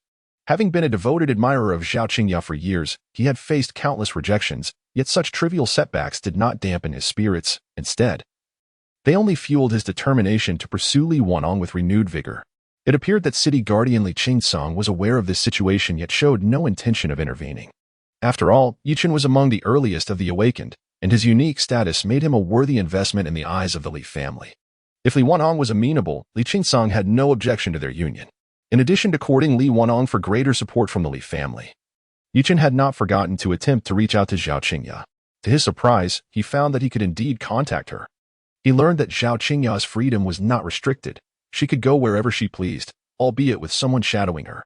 This revelation invigorated Yu Chen's thoughts, prompting him to extend an invitation to Zhao Qingya to meet, subtly implying that he could facilitate her escape from Chen Ye's grasp. Zhao Qingya evidently grasped his insinuation and responded with unexpected cooperation, recalling his earlier intentions to confess his feelings to her at Lianqi Wetland Park. Yu Chen swiftly invited her there. Although Zhao Qingya had the liberty to move about and even use her phone, Yu Chen suspected she was likely under watch. Hence, he aimed to conduct their meeting discreetly to avoid drawing attention. Choosing to invite her to Lianqi Wetland Park was also strategic. He had previously reserved the venue and had already extended an invitation to Zhao Qingya days prior. Thus, the reiteration of his invitation did not seem out of place. Moreover, the park was situated in a relatively secluded area, far from the Chen family as Xingfeng group. If Zhao Qingya acquiesced to his invitation, Yu Chen felt confident he could handle any Chen family members who might follow her, thereby rescuing her. Of course, Yu Chen was acutely aware that this plan was fraught with potential pitfalls. However, he did not believe that Chen Ye, the scion of the Chen family, would invest significant effort into monitoring such matters. After all, he reasoned that his encounters with the Chen family had been limited to a mere 2 occasions, once at a sales office and once alongside Fang Xian. Following his transformation into a black household, he surmised that it was Fang Xian's influence that had entangled him in the Chen family's affairs. Since then, he had not faced any subsequent threats. His time with the Li family had been smooth, and their extensive network had not indicated any pursuit from the Chen family. Thus, Yu Chen concluded that the Chen family likely did not regard him as a significant threat. As for Zhao Qingya, given her apparent freedom of movement, he doubted the Chen family was particularly concerned about her whereabouts, even suspecting they might be unaware of the nature of his relationship with her. Consequently, he felt that the likelihood of success for his seemingly flawed plan was quite high. Chapter 45, The Elite Symbol. The Flower of Dreams. Although Yu Chen believed that no issues would arise, he had already endured several beatings since gaining his extraordinary abilities. Consequently, he had become remarkably cautious. Thus, when he arranged to meet Zhao Qingya at the Lotus Pool Wetland Park, he decided to scout the area first, just to be prudent against any unforeseen incidents. For some reason, he was plagued by a sense of unease, as if something ominous were about to transpire. Consequently, he arrived early at the park and even utilized his extraordinary ability, which he could only use 3 times a day, once for this purpose. The results of his investigation, however, dispelled nearly all of his concerns. Golden. Auspicious. Moreover, this gold was more resplendent than that which he had witnessed when the old master of the Li family fell ill that morning, so brilliant that it was blinding. Yet, unlike the pure gold of that earlier encounter, the gold he beheld at the Lotus Pool Wetland Park was intermingled with a subtle crimson hue. Yu Chen was perplexed by this, as he had never before encountered such dazzling colors in his abilities, nor had he seen this shade of red. He speculated that this might indicate that the opportunities here had reached a certain threshold, possibly triggering a higher level of revelation. It appeared that red was an even more favorable sign than gold. Lost in thought, Yu Chen's excitement was palpable. He had never anticipated that his simple desire to rescue the goddess would lead him to such an extraordinary stroke of luck. It seemed destined that he would rise amidst the impending apocalypse. Meanwhile, Chen Ye had finally finished reviewing the fragmented memories of the reincarnator. He had delved into the dream realm that evening, and upon awakening, he found it was already the following morning. A glance at the time revealed that it was October 30th. If his memory served him correctly, this was the day Yu Chen had reserved the Lotus Pool Wetland Park. If all went according to plan, the Flower of Dreams was likely to manifest during this time frame. For the past few days, Yu Chen's whereabouts had been under Chen Ye's vigilant observation. Though Yu Chen was more challenging to handle than Fang Xian and warranted greater caution, it was not difficult for the elite members of the Chen family to track him. However, as with Fang Xian, knowing his every move and utterance was considerably more complex. Nonetheless, Yu Chen was different from Fang Xian. It sufficed to simply know his location. After showering, as Chen Ye stepped out of his bedroom, he found Qin Ju waiting outside. Upon seeing him, she promptly stood up, holding a dossier, and said, "Young master, the surveillance team has reported that Yu Chen left the Li residence this morning for the Lotus Pool Wetland Park." As anticipated, Chen Ye glanced at the document and smiled, saying, "Zhao Qingya has performed admirably. Once this task is completed, ensure she is rewarded according to the family's highest standards." The highest standards? Qin Ju was momentarily taken aback, not entirely understanding. The Chen family had a set of internal regulations, generally, contributions to the family merited rewards that were tiered and progressively elevated. The highest standards of reward. It could be said without exaggeration, could elevate one to billionaire status before the social order collapsed. Such rewards were rarely bestowed. And even Chen Ye had yet to receive one of that caliber. Yes, the highest standards. If this succeeds, Chen Ye's gaze sharpened, and he chose not to elaborate further. However, Chen Ye, familiar with her master's demeanor, immediately grasped the significance of the matter. Without further ado, she nodded and asked, "Should we send additional personnel to the Lotus Pool Wetland Park? I've already stationed some to monitor the surrounding area. What is the situation there now?" Chen Ye inquired. "A composite battalion has been deployed," Chen Ye replied without hesitation. "That should suffice. No need to reinforce," Chen Ye said, shaking his head. "Instruct all departments to expedite the stockpiling of resources. The situation is increasingly tense. When necessary, we may resort to special measures. Today is October 30th, and by November 10th, I want to see at least 5 times the planned supplies in the warehouse.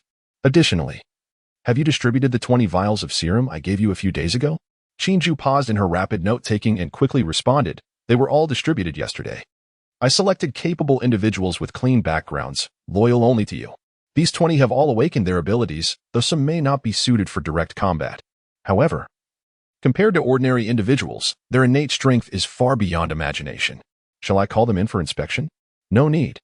Send those with combat-oriented abilities directly to the Lotus Pool Wetland Park. As for those less suited for battle, they should report to the underground research facility for further examination," Su Chen suggested after a moment of contemplation. "Some abilities lend themselves to combat, while others do not." He had surmised this earlier. Yi Chen's abilities likely fell into the latter category. Such ability users should not be deemed useless, on the contrary. Yi Chen's remarkable luck indicated that non-combat abilities could yield greater benefits in other domains than combat-oriented powers. "Do we dispatch all 18 combat-capable individuals?" Chen Ye inquired, somewhat astonished. In her view, this force was sufficient to storm the city hall and capture the city guard. "Yes, send them all. You will accompany me. By the way, where is Su Yin? Have her come as well," Chen Ye decisively commanded. It would be foolish to underestimate the potential of these so-called prodigies. While he might not regard their innate abilities highly, he never dismissed their extraordinary fortune. Otherwise, if the flower of dreams fell into Yi Chen's hands, all his efforts to eliminate Fang Xian would be in vain, and the benefits he derived from Fang Xian would be significantly diminished. After all, aside from the rewards from the system, the most crucial information he had obtained from Fang Xian pertained to the flower of dreams. Therefore, he had painstakingly prepared for this moment in the lead-up to the apocalypse for nearly half a month. Failure was not an option. Chapter 46. I am at a loss as to how to expose myself. The act of seizing the dream flower essentially amounts to plundering the fortune of Yi Chen, this destined child. Therefore, Chen Ye, despite having the ability to directly seal off the Lotus Pool Wetland Park and eliminate all unforeseen circumstances, deliberately chose to allow Yi Chen to come. He even arranged for Zhao Qingya to assist in the ruse to lure Yi Chen over. He feared that if this fated child did not appear, the dream flower, which had given rise to 2 apocalyptic super beings, might not manifest either. Chen Ye had previously been skeptical about fortunes and opportunities, but ever since the system appeared and he witnessed these destined children firsthand, he found himself compelled to believe. It is noteworthy that in the past few days, due to his decision to keep Zhao Qingya at Xingfeng Group, although Yi Chen had managed to ally himself with the Li family and shed the pressure imposed by the Chen family, he had been continuously contributing to Chen Ye's resentment value. Currently, Yi Chen's resentment value had exceeded 4,300, and the probability of a kill had risen to 43. Chen Ye was uncertain how much the act of seizing the dream flower in front of Yi Chen would augment his probability of a kill, but he was confident it would not be insignificant. If the probability were to exceed 90, it would not be unreasonable to eliminate him to prevent future troubles. Although such an action would yield fewer rewards from the system, it would nonetheless spare him considerable hassle. Should the probability not reach that threshold, he intended to let Yi Chen be for the time being, to avoid causing complications, much like his earlier attempt to have Chen Ye eliminate Fang Xian, which had resulted in neither a death nor an increase in his accumulated kill probability. On October 30th, in the evening, Yi Chen, disguised and carrying a backpack with a half-full bottle of mineral water, slowly approached the Lotus Pool Wetland Park. He appeared to be a weary traveler seeking a moment of respite in the park. However, as he reached the entrance, a security guard halted him, apologetically stating, "I'm sorry, sir, but the park has been booked for the day. Only designated invitees are allowed entry." "Oh, is that so? Then never mind," Yi Chen replied, feigning surprise, and then naturally left the entrance. As he departed, he glanced around as if searching for a place to rest, quickly moving out of the guard's line of sight. Being stopped at the entrance did not dishearten Chen. Rather, it alleviated some of his worries. He had already secured the venue for today, and it was indeed prudent for the park to restrict access to outsiders. After all, although it was nominally a park, it was essentially a commercial farm situated in the city, unlike other parks where anyone could freely enter. Of course, his decision to disguise himself and probe the park was also a spontaneous notion. He could not shake the feeling of unease, as if something significant were about to transpire. Concerned about potential surprises, he ventured to gauge the situation within the park. Logically, if he were truly being targeted and someone intended to harm him within this park, such a clumsy disguise would surely not elude the watchful eyes of his adversaries. They would be eager for him to enter rather than bar him from entry. Since the park's security was operating as usual, there should be no cause for concern. Nevertheless, even so, Chen had no intention of removing his disguise and entering the park through the main gate under his original identity. Although he felt that the Chen family should have moved on from their interest in him, a mere insignificant figure, prudence was paramount.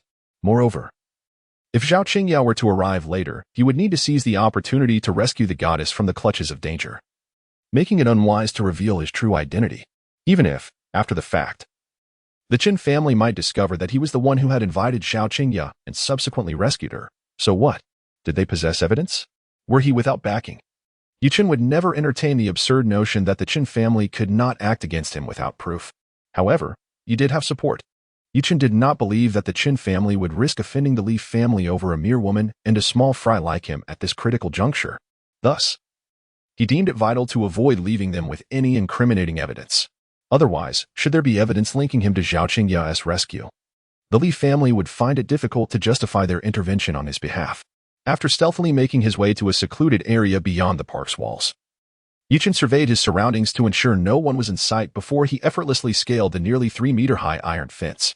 Upon entering the park, he found himself in the grass by the lakeside, where he promptly crouched down. He then slowly retrieved a pair of binoculars from his bag. This location had been meticulously selected during his reconnaissance days prior. It was an excellent vantage point, hidden within the grass by the lake and elevated on a small hill. He could easily observe the entrance of the park and the main activity areas. Chen felt a sense of pride in his selection, believing he had a natural aptitude for reconnaissance. He had prepared extensively for this moment. Now, lying low in the grass, he began to pull items from his bag. Not only were there binoculars, but he had also brought along a camouflage blanket and night vision goggles. Draping the light green camouflage blanket over himself, he felt assured that he would remain undetected. The night vision goggles, military-grade equipment acquired from the Li family, were exceptionally effective.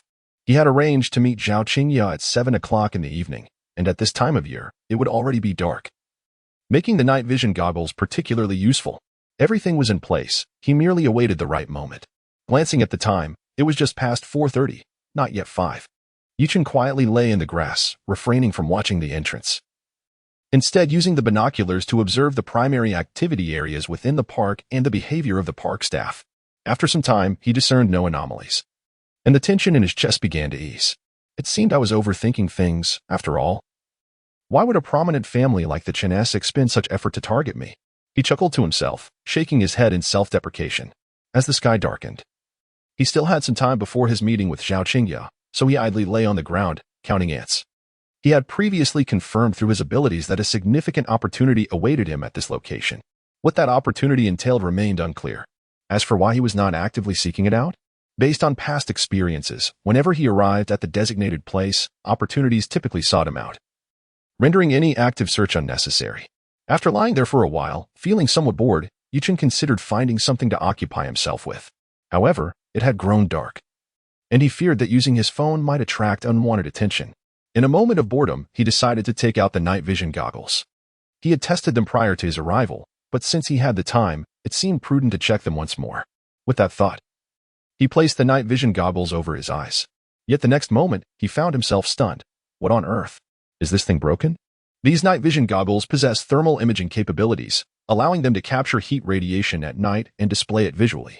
Generally, items with higher temperatures would appear warmer, with mammals exhibiting higher body temperatures typically appearing in shades of orange or red. To his astonishment, as soon as Chen donned the night vision goggles, he discovered a massive source of heat, glowing red, situated less than a meter away from him, nearly filling the screen of his goggles. Chapter 47. All right, brother. I shouted the part after a moment of bewilderment. Chen adjusted the night vision goggles and surveyed the area, emitting an immense heat source. It was merely a flat patch of grass and sand, indistinguishable from its surroundings. Where was the heat source? Still perplexed, Chen donned the goggles once more. Indeed, that sizable heat signature persisted. What an absurdity! Everything seemed fine yesterday. Had it truly malfunctioned? Unyielding, Chen continued to scan the vicinity with the night vision device. To his astonishment, the small park was now densely populated with hundreds of human-shaped heat signatures, painting a crimson tableau at a glance. The lakeside was particularly alarming, surrounded by a thicket brimming with heat sources, leaving little room to spare. This was utterly ridiculous. The sight amused Chen, prompting him to cast aside the night vision goggles and, with a gaze fixed on the dimming sky, grasp a pair of binoculars to survey the area.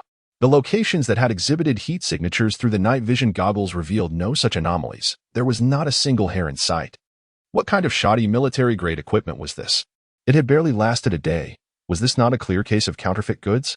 Chen muttered under his breath, incredulous at the false readings that could easily frighten the faint-hearted into believing they had encountered a ghost.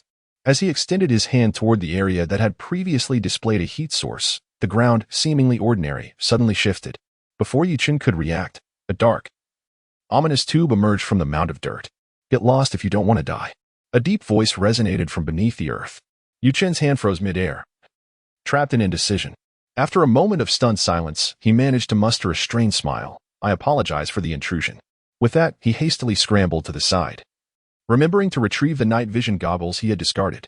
Leave your life, but not your belongings. All right, brother. Without a second thought, Chen acquiesced, rolling and crawling for dozens of meters before finally catching his breath. Yet, as he paused, he noticed the grass beneath him felt unnaturally soft. Recalling the sea of red dots he had seen through the night vision goggles, he gulped nervously and cautiously glanced down. Sure enough, a dark, menacing barrel had inexplicably appeared amidst the underbrush at his feet. Excuse me, I shall take my leave, Chen chuckled awkwardly, then without further contemplation, he bent low and sprinted through the grass, vaulting over the park's fence without a care for what lay beyond.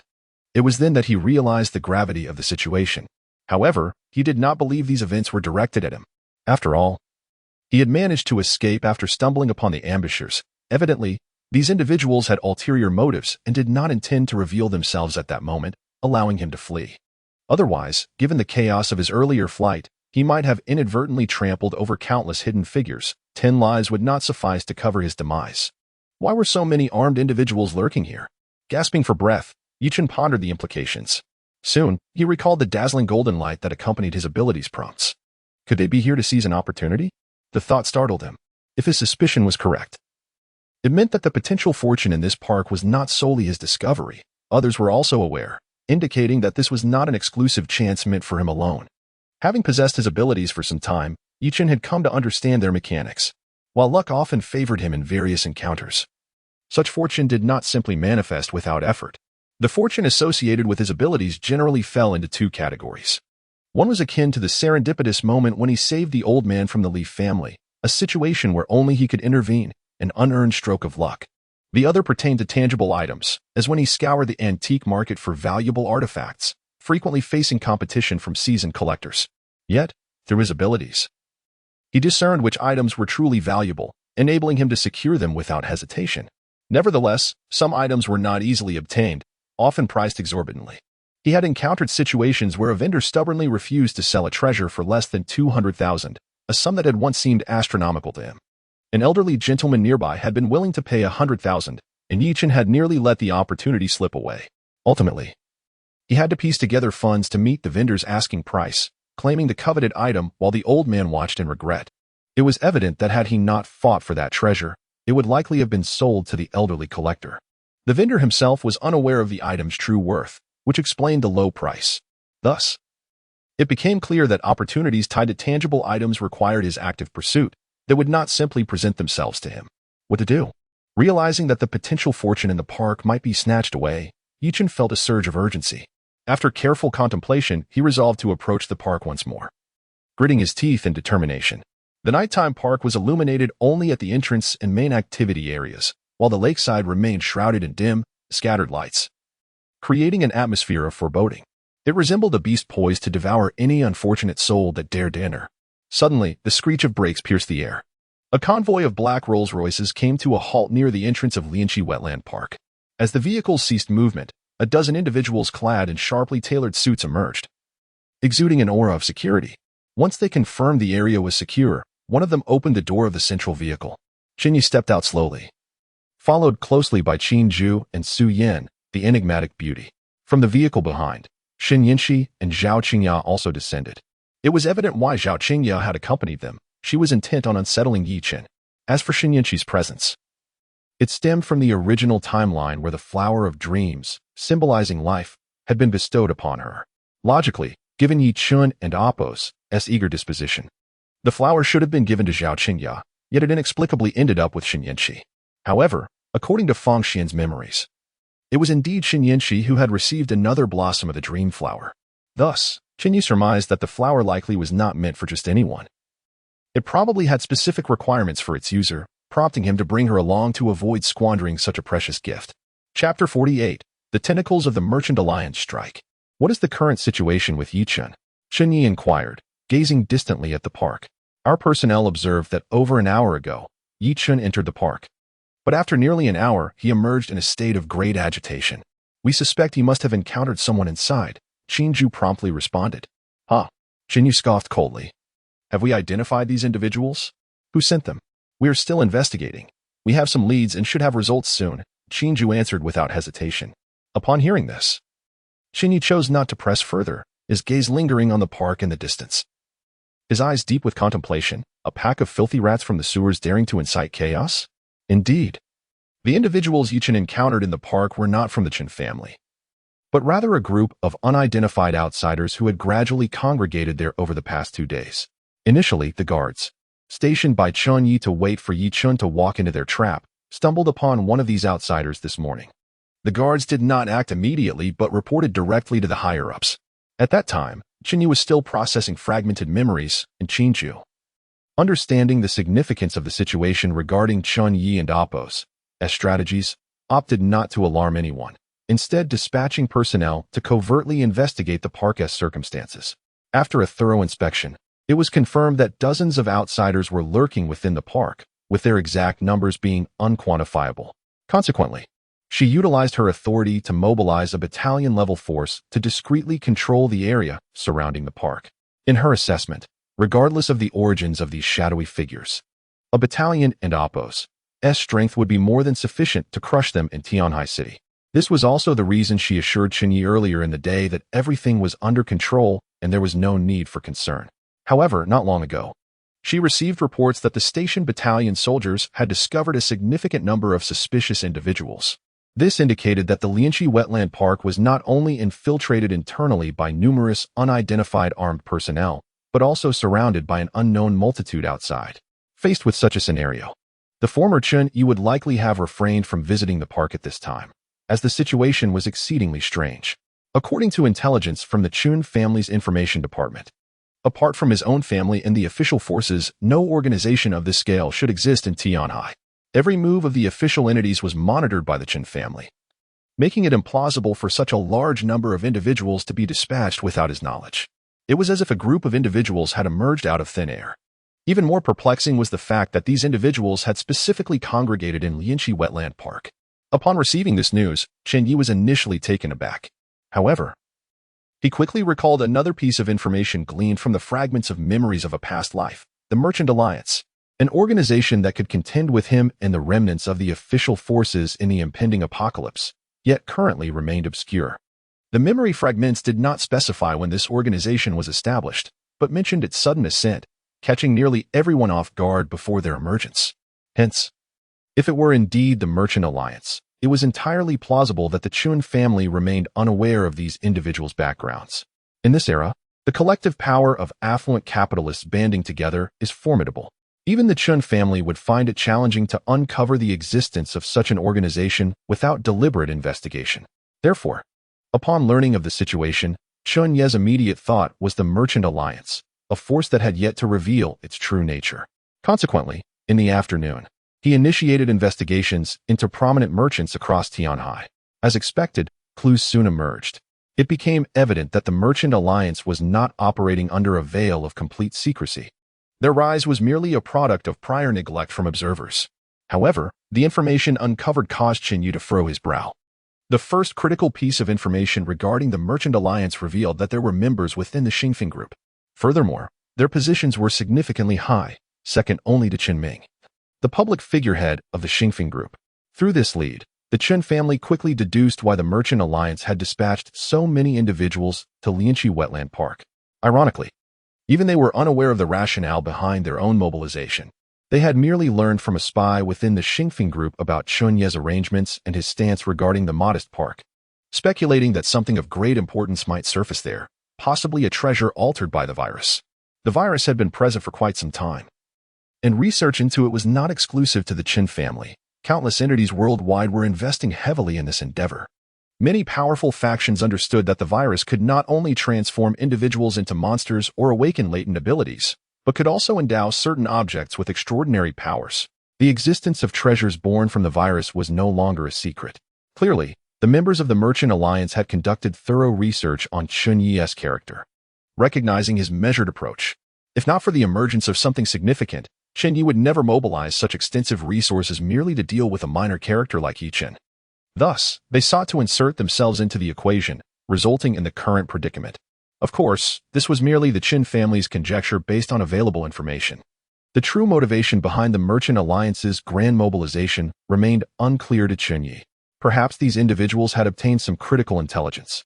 Or maybe someone within the Merchant Alliance possessed abilities akin to Yi Chen's, and, upon noticing the unusual arrangements by the Chen family around Lianqi Wetland Park, dispatched operatives to investigate, ultimately discovering the potential for something extraordinary to materialize, which prompted them to amass such a force. Chen Ye considered the latter scenario more likely.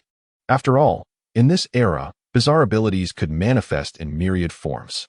Nonetheless, this was no longer of paramount importance. He was determined to acquire the Dream Flower. Anyone who dared to interfere tonight would meet their demise. Presently, the investigation was merely to ascertain the number of Merchant Alliance members in Tianhai and the extent of their influence. Once he clarified this, the true spectacle would surely unfold. As for those who had dared to encroach upon his territory, it was nearly time. Instruct the forces to clear the park, he commanded, then strode purposefully toward the park's entrance. Upon hearing this, Qinju nodded into her earpiece, expressionless, and declared, "Eliminate." Bang! A sharp sound resonated from within the park, not far away.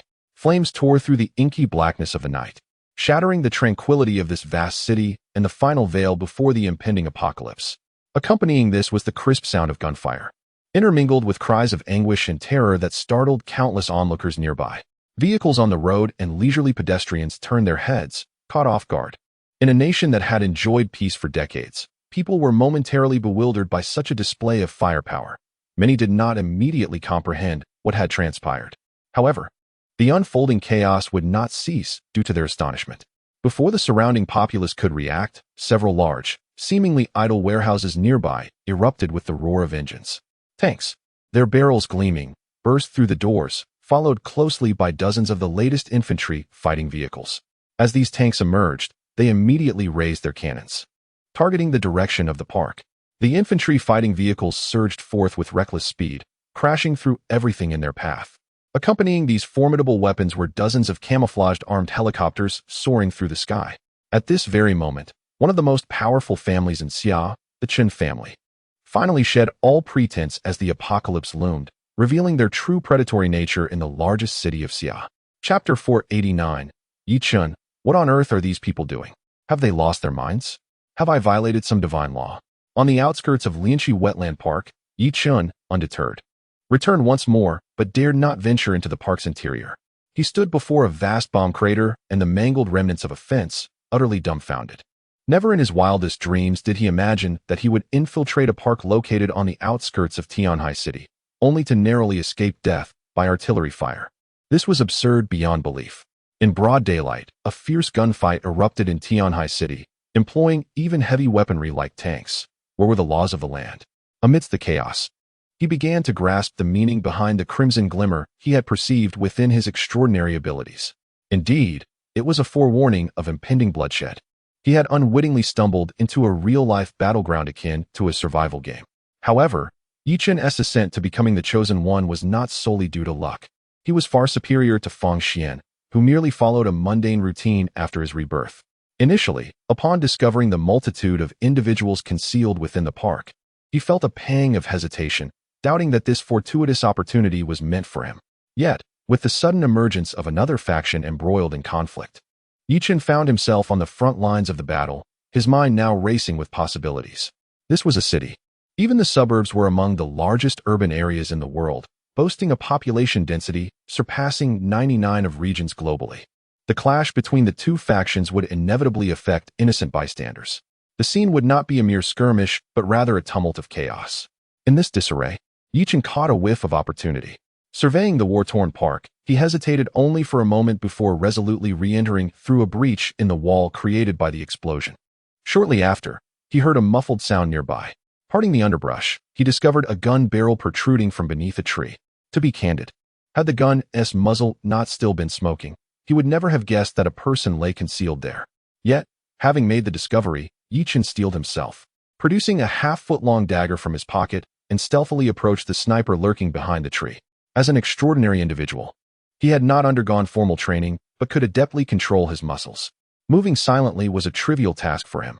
It was only when he was nearly face to face that he realized there were not one, but two individuals hiding beneath the tree, a sniper and an observer. As he approached, he overheard the sniper relay, 3 o'clock, the young man in a black suit walking ahead of a group, accompanied by several women. He is the primary target. Wind speed, XXX, humidity, XXX. The audacious thrive while the timid perish. As an individual endowed with extraordinary abilities, I possess the wit to assess the situation and retreat when necessary. I believe that as long as I maintain a low profile, neither party engaged in conflict will take notice of my presence. Chapter 50. The emergence of the superpowered Ding. Task progress refreshed. Chen's resentment towards you increased by 1,000. Current total resentment value, 5,300. Kill probability, 53. Ah, how meddlesome indeed. Chen Ye could not help but chuckle upon seeing this message. He was well aware that numerous eyes were watching him in this forest, yet he remained unperturbed. With his current prowess, a sniper rifle posed negligible threat to him. Chen must have foolishly eliminated the sniper only to discover that the true target was, in fact, Chen Ye. Ever since Zhao Qingya was invited to the Xingfeng group, Chen had been contributing significantly to his resentment value. However, in comparison, this was but a trivial matter. Since he was nearby, how fortuitous. I shall continue to accumulate resentment points. Contemplating this, Chen Ye paused momentarily, then stepped into the midst of the group of women accompanying him. To his left stood Qin Zhu, while to his right was Zhao Qingya. Noticing Zhao Qingya's apparent trepidation at the chaotic battlefield before them, Chen Ye gently placed a hand on her shoulder, leaning down with a concerned expression and asking, "What's the matter, Dr. Zhao? Are you feeling unwell?" He towered over Zhao Qingya, and at that moment, as he leaned closer, an observer from a distance might mistakenly assume he was about to kiss her. Ding. Task progress refreshed. Chen's resentment towards you increased by 500. Current total resentment value, 5,800. Kill probability, 58. As expected, Chen's resentment value rose once more, confirming Chen Ye's assumption and bringing a smile to his face. Zhao Qingya, however, found herself somewhat flustered by his somewhat ambiguous gesture, stammering, "No, I'm fine." "Well, that's good. Due to certain circumstances, I need you all to accompany me on this journey, but rest assured, I will ensure your safety." Chen Ye replied with a reassuring smile, before continuing his leisurely advance. After a brief moment, Qin Zhu, who had been diligently operating a tablet and communicating through a headset, paused and looked up at Chen Ye. "Young master, the enemy's counterattack is quite formidable. Following our initial assault with helicopters and tanks, the infantry vehicles have advanced directly into the park. We initially believed it would be easy to deal with these individuals armed with only light weapons. Yet their will to resist has proven unexpectedly strong. Currently, approximately 1/3 of the park remains under their control. Moreover, many of their forces have appeared around the park. Although they lack heavy weaponry like ours, these individuals are well-trained and equipped with top-notch individual gear, making them a significant nuisance for our outer troops, preventing heavy artillery support from aiding our forces inside the park. In fact, they have even deployed shoulder-mounted anti-air missiles, and not long ago, we lost a helicopter to their fire. Preliminary estimates suggest that the unidentified armed forces surrounding the park number no less than 3,000. If they establish a foothold within the park, reinforcements will continually flow in. Furthermore, the enemy's fire support from the surrounding complex urban terrain has made it exceedingly difficult to breach their temporary stronghold in the park. The enemy positions inside and outside the park are mutually supportive, without addressing the outer threats. It will be challenging to clear the park of its defenders in a timely manner. Given the current situation, how long will it take to completely seize the park? Chen Ye inquired, his expression inscrutable. With our current forces, it would take at least until tomorrow morning to fully eliminate the enemy positions outside the park and begin to clear the remaining adversaries within. We could achieve total annihilation by tomorrow afternoon at the latest, Chen Ju responded promptly. That is too late. Chen Ye shook his head. What if we were to redeploy several combined battalions, or even the entire heavy armored combined brigade? That won't work, young master. The urban terrain is too constricted, making it difficult for such field units to mobilize quickly, Chen Ju replied, her expression troubled. She hesitated to elaborate, knowing that unless they had prepared in advance and controlled all key transport routes while establishing positions at all critical locations, the outcome would be predictable. However, when she had suggested reinforcing their deployment earlier that afternoon due to the increasing reports of suspicious personnel, Chen Ye had dismissed the idea. Now, with her young master inquiring about the possibility of reinforcements, she could not state that deploying troops now would be of little help and would not significantly reduce the timeline. Do you not care for your own dignity? Nonetheless, though she phrased it delicately, Chen Ye could discern her meaning and chuckled. Indeed, it would be too late to bring in more personnel. So what shall we do? With that, he glanced back at the dozen or so superpowered individuals who had been injected with serum. Within half an hour, I need you all to clear the park. Is there any objection? Task assuredly completed. The group of superpowered individuals declared in unison. As the eldest son of the Chen family, Chen Ye had undergone a myriad of educational experiences. He was, of course, well-versed in basic military theory. His earlier decision to refrain from having Chen Ju deploy reinforcements was, in essence, a test of the combat capabilities of this group of superpowered individuals. Additionally, he harbored ulterior motives rooted in fragmented memories from his past life, which contained information about the post-apocalyptic city of Flying Bear. The true essence of the Chen family's power was something even he, the scion, did not fully comprehend, only possessing a vague understanding. Insights gleaned from the fragments of memory indicated that he had previously underestimated the strength of his family. This not only underscored the formidable nature of the Chen family, but also suggested that even his father, as the head of the family, might not fully grasp the magnitude of their legacy. Otherwise, he would not have been able to keep such matters from his son. The real authority within the Chen family lay in the hands of several elderly men, the eldest members of the clan. Naturally, with Chen Ye's father or even Chen Ye himself, given a few decades, they would eventually become one of those revered elders. Yet, he had no intention of waiting that long, nor did he relish the thought of sharing power with others. Thus, if he wished to garner greater support from his family and extricate himself from their constraints, he needed to demonstrate some of his true capabilities. Nearly everything he possessed stemmed from the family, apart from the various rewards and powers derived from the system, as well as the superpowered individuals that emerged from those rewards. The current situation was unique. While wild superpowered individuals existed, like Yi Chun, they were exceedingly rare. To assemble such a significant number of superpowered individuals and cultivate a formidable fighting force was something even the elders in the Chen family estate would have to reconsider their views on him as the heir. Young master, there are still at least several hundred enemy troops inside the park who have established temporary positions. While these superpowered individuals can indeed assist our forces in breaching those positions, accomplishing this within such a short time frame, and simultaneously preventing any reinforcements from arriving, may be a tad challenging. If casualties occur here, it would be rather regrettable, Chen Ju whispered.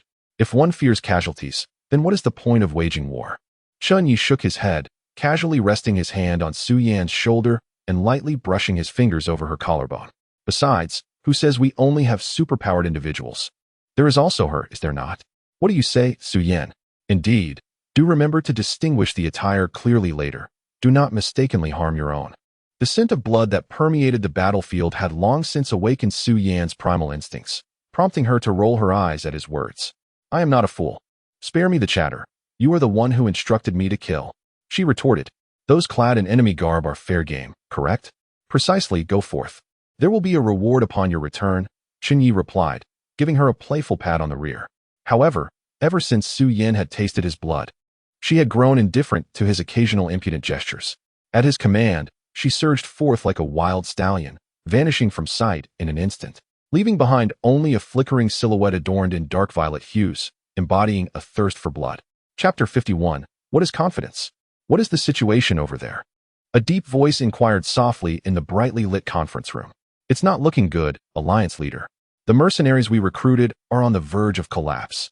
Our forces are armed with only a few light weapons, while the opposition is equipped almost on par with regular troops, if not better. Even though we hold their families hostage, they can't hold out much longer.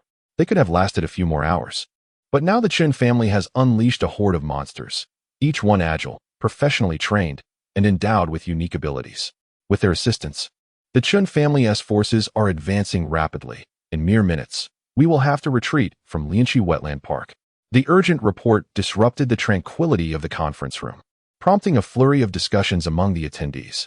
"I warned against provoking the Chen family. They are formidable. Why engage them head-on? Honestly, I don't fear the Chen family. If we unite and work together, our strength may not be inferior to theirs. But is it really worth going to war over a mere park? The apocalypse hasn't arrived yet, and order hasn't collapsed. The Chen family could easily trace us, and that would severely jeopardize our planned developments before the end times, putting us in a precarious position. Indeed, regardless of what lies within that park, it is merely an object. At this stage, we should focus on our original plan, to develop discreetly. Previously, we operated in the shadows without drawing attention. Now we have been thrust into the limelight." The elder, known as the Alliance leader, sat at the head of the table, observing the restless group with an impassive demeanor. After a moment, as the discussions began to wane, he asked, "Are we done arguing?" "Alliance leader, we weren't." Silence. The elder abruptly rose, addressing the assembly. "This decision was made jointly with Mr. Xiao. Are you questioning my authority as an elder, or Mr. Xiao as?" As expected, his words quelled the murmurs, restoring silence in the conference room. The elder then softened his tone, remarking, "You need not concern yourselves with the situation over there. Mr. Xiao is already on site and will handle the matter. Understand this. Our objective is merely to obtain whatever is about to emerge from Lianqi Wetland Park, not to conquer the Chen family. These mercenaries are but cannon fodder. Should they perish, so be it. As for this battle, if we lose, we lose. You are all seasoned in the business world. The marketplace is akin to a battlefield. As long as we achieve our ultimate goals, what does a momentary victory or defeat truly matter? The Chen family is powerful, and to succeed, we must take calculated risks. With that said, I urge you all to reflect carefully and avoid making foolish decisions at this critical juncture. Otherwise, even if I may be lenient, Mr. Xiao will not be so forgiving." With that, the elder slowly departed, seemingly indifferent to the heated battle on the other side. However, Mr. Xiao, as mentioned, appeared to hold significant sway among the attendees. Although some members of the Merchant Alliance had previously expressed discontent regarding the situation, they remained silent, awaiting the outcome.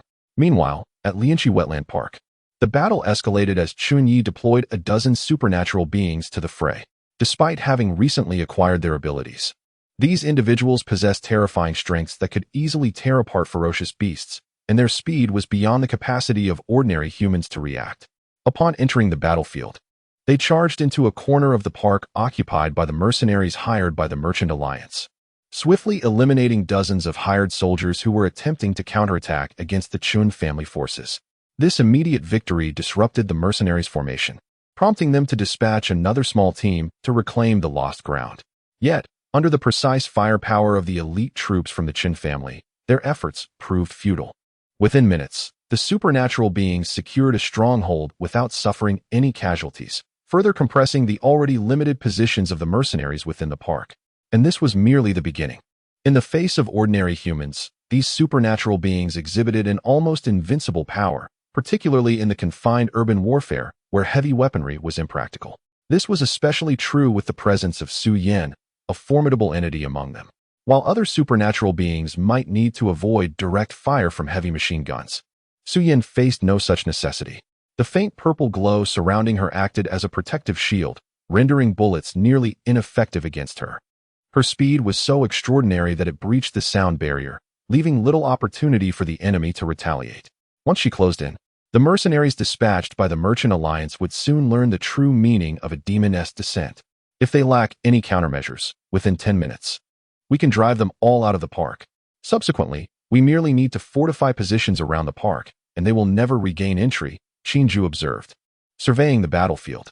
However, Chen Ye wore a concerned expression and shook his head. I fear the situation is more complex than it appears. Everything about this matter has been shrouded in mystery. Even though both sides are engaged in a fierce clash, the underlying circumstances remain unclear. Yet, one principle stands firm: never underestimate your opponent. The Merchant Alliance must be aware of the Chen family's capabilities. These individuals even managed to infiltrate Xingfeng Group. They are undoubtedly informed about Qin Zhu's covert deployment nearby. Given their understanding of the power disparity, they still chose to confront the Chen family directly. One thing is certain: they are fully aware of the existence of the Dream Flower. Otherwise, they wouldn't be risking everything. However, I refuse to believe that the entire Merchant Alliance consists of reckless gamblers willing to wager everything over a single item. Engaging the Chen family in such a seemingly futile confrontation, if they dare to act in this manner, they must possess a contingency plan, one that assures them of achieving their objectives. But what could it be? Chen Ye pondered deeply. Just then, a terrifying explosion erupted within the park. Chapter 52, A Ceasefire? I find it unsatisfactory. Boom. The terrifying sound of an explosion reverberated like thunder, echoing across several kilometers. Clearly, such a commotion could not have been caused by the weaponry employed by the combatants today. Although the Chen family could easily acquire such weapons, Chen Ye had not yet lost his sanity to the extent of deploying them in an urban area.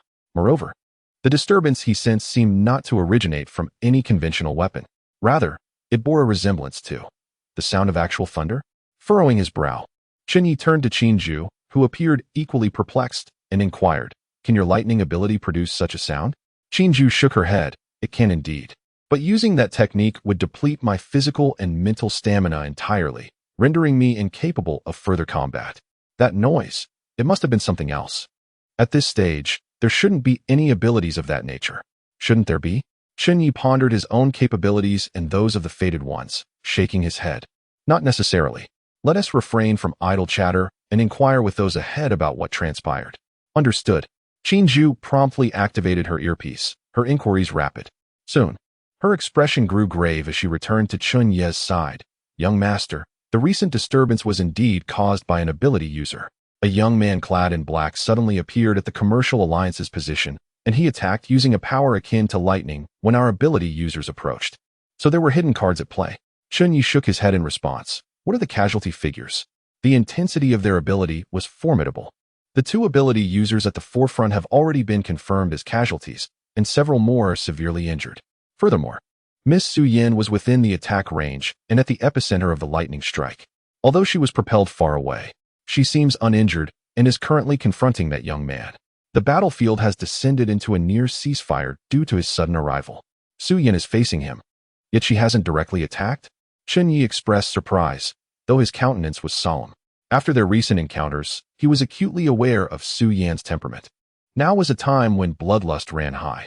If her opponent were indeed weaker, she would have undoubtedly torn him apart without a second thought. Yet, she refrained from immediate action and instead chose to confront him, suggesting that she viewed his strength as a potential match for her own. Even in a frenzied state, she had managed to suppress her murderous intent and was now scrutinizing her adversary with utmost seriousness. Intriguing. With a light chuckle, Chen Ye was about to assess the situation further when Qin Zhu, who had been monitoring the unfolding events, suddenly interjected, "Young master, the opponent has initiated communication." "Oh," Chen Ye responded with keen interest. "What did he say?" He stated. Qin Zhu's brow furrowed. "He wishes to discuss matters with you. Miss, the battlefield is perilous. The conflict has merely paused due to unforeseen circumstances and could reignite at any moment. I do not advise you to proceed." However, Chen Ye was resolute in his decision. Waving his hand dismissively, he replied, "Since the opponent has extended an invitation, to decline would be rather impolite. Let us go." With that, he confidently stepped toward the park. The entrance had remained under the control of the Chen family, rendering it free from the possibility of landmines, and with heavy troops stationed, it was safer than the surroundings. Contemplating this, Chen Ye beckoned to the hesitant Shen Yinshi and the others. "You should come in as well. There's no need to approach the front lines." Staying in the safer area will suffice. After all, who could say if these women, linked to the dream flower in the original timeline, were not prerequisites for its appearance? Chen Ye, intent on venturing into the fray, was unwilling to leave them exposed to potential dangers. Upon hearing his words, the women, albeit fearful, steeled themselves and followed him into the park. Chen Ye, accompanied by Qin Zhu, made their way directly to the forefront of the battlefield. The front line had been pushed back nearly 2 kilometers from the park's entrance, reaching the far end of the lake. Chen Ye did not rush, allowing himself a leisurely pace until he arrived a good while later. The battlefield was truly a scene of devastation. The once lush and verdant park now lay ravaged, with remnants of fierce combat leaving behind only scorched earth. Trees were either ablaze or reduced to mere stumps, painting a grim tableau of desolation. At the forefront, the temporary positions of both sides were alarmingly close, within 50 meters, an easily reachable distance for a hand grenade. The ground was littered with corpses, predominantly those of the Commercial Alliance's personnel. This was not to imply that the Chun family members were impervious to harm. Rather, the involvement of ability users had rendered the enemy's defenses fragile. Once their line had faltered, even the most elite soldiers would falter in chaos. In such dire circumstances, the Chun family's forces, alongside the ability users, pressed forward with comparatively fewer casualties. As Chen Ye arrived at the front line, his gaze swept across the charred crater before him, landing on the 2 scorched and mutilated bodies of ability users, causing his brow to furrow in dismay. Beside the remains stood a young man clad in a black t-shirt. His unkempt hair fell casually over his forehead, and despite the perilous battlefield and the looming threat of Su Yin, he appeared remarkably at ease, betraying no hint of tension, as if he were merely strolling through a private garden.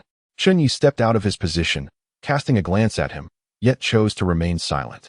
Instead, he approached Su Yan's side. "What is the situation?" Seeing him finally arrive, Su Yan, her expression grave, felt a wave of relief wash over her and lamented, "It hurts." She seemed not to have sustained injuries. Chen Ye glanced at this seemingly frail individual, whose resilience was surprisingly formidable, before shifting his gaze back to the young man. The young man in black was now observing him as well. Upon making eye contact, he smiled and said, "I presume you are the esteemed young master of the Chen family? I am Xiao Yuan. I had anticipated that the Commercial Alliance would not dare to take such actions without some form of assurance, and I surmise that assurance is you." "Indeed," Chen Yi replied. "I suspected as much. Do not misunderstand, young Master Chen. I have no ties to them. I am merely fulfilling a request," Xiao Yuan said with a cheeky grin. "Primarily, they discovered a lead from your Chen family, prompting them to send relevant ability users to investigate, revealing that an extraordinary treasure is about to emerge here. They promised me a share of the treasure in exchange for my assistance. How could I refuse such an offer? Indeed, none could decline the allure of the impending treasure." Chen Yi nodded in agreement. "See," Xiao Yuan clapped his hands. "Why not consider this? The ongoing skirmish serves no purpose, and since the treasure has yet to manifest, it is not the time for conflict. Your ability users may struggle against me, and while this young lady is formidable, her tactics are somewhat limited, rendering her unable to contend with me effectively.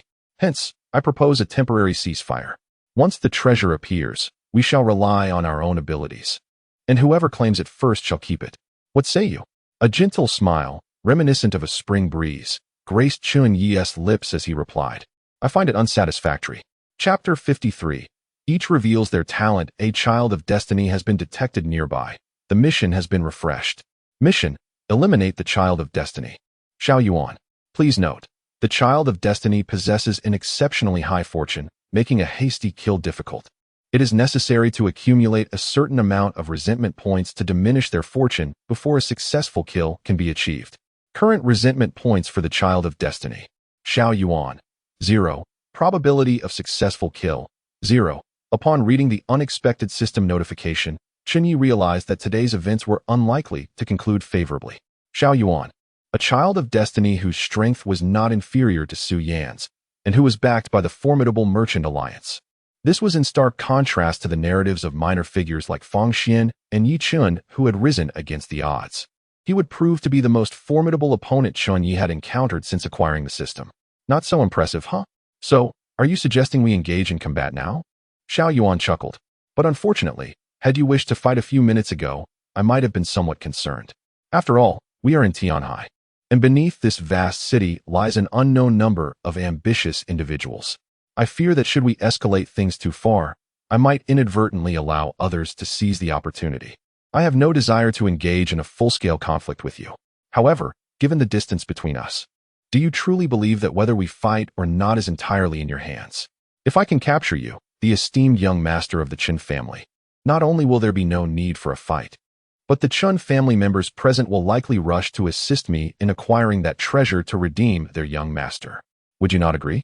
Having said all that, I expected some profound insight from you, but it seems you merely wish to take me hostage? Feel free to try. Chen Ye interjected, his impatience evident, and gestured behind him. Chen Ju promptly approached, carrying a box which she opened beside him. Inside lay a beautifully crafted long knife. The blade was long and straight, fashioned in the style of a Tang sword, entirely black as if carved from ink, adorned with intricate patterns. This was the unique metallic weapon previously awarded by the system. Chen Ye had already tested it. This knife not only exhibited a remarkable compatibility with abilities, but also enhanced their potency. The ornate designs, seemingly decorative, actually served as circuits of a sort. While circuits typically conduct electricity, these patterns were designed to channel abilities. It is no exaggeration to say that with this knife in hand, Chen Ye's combat prowess could easily double.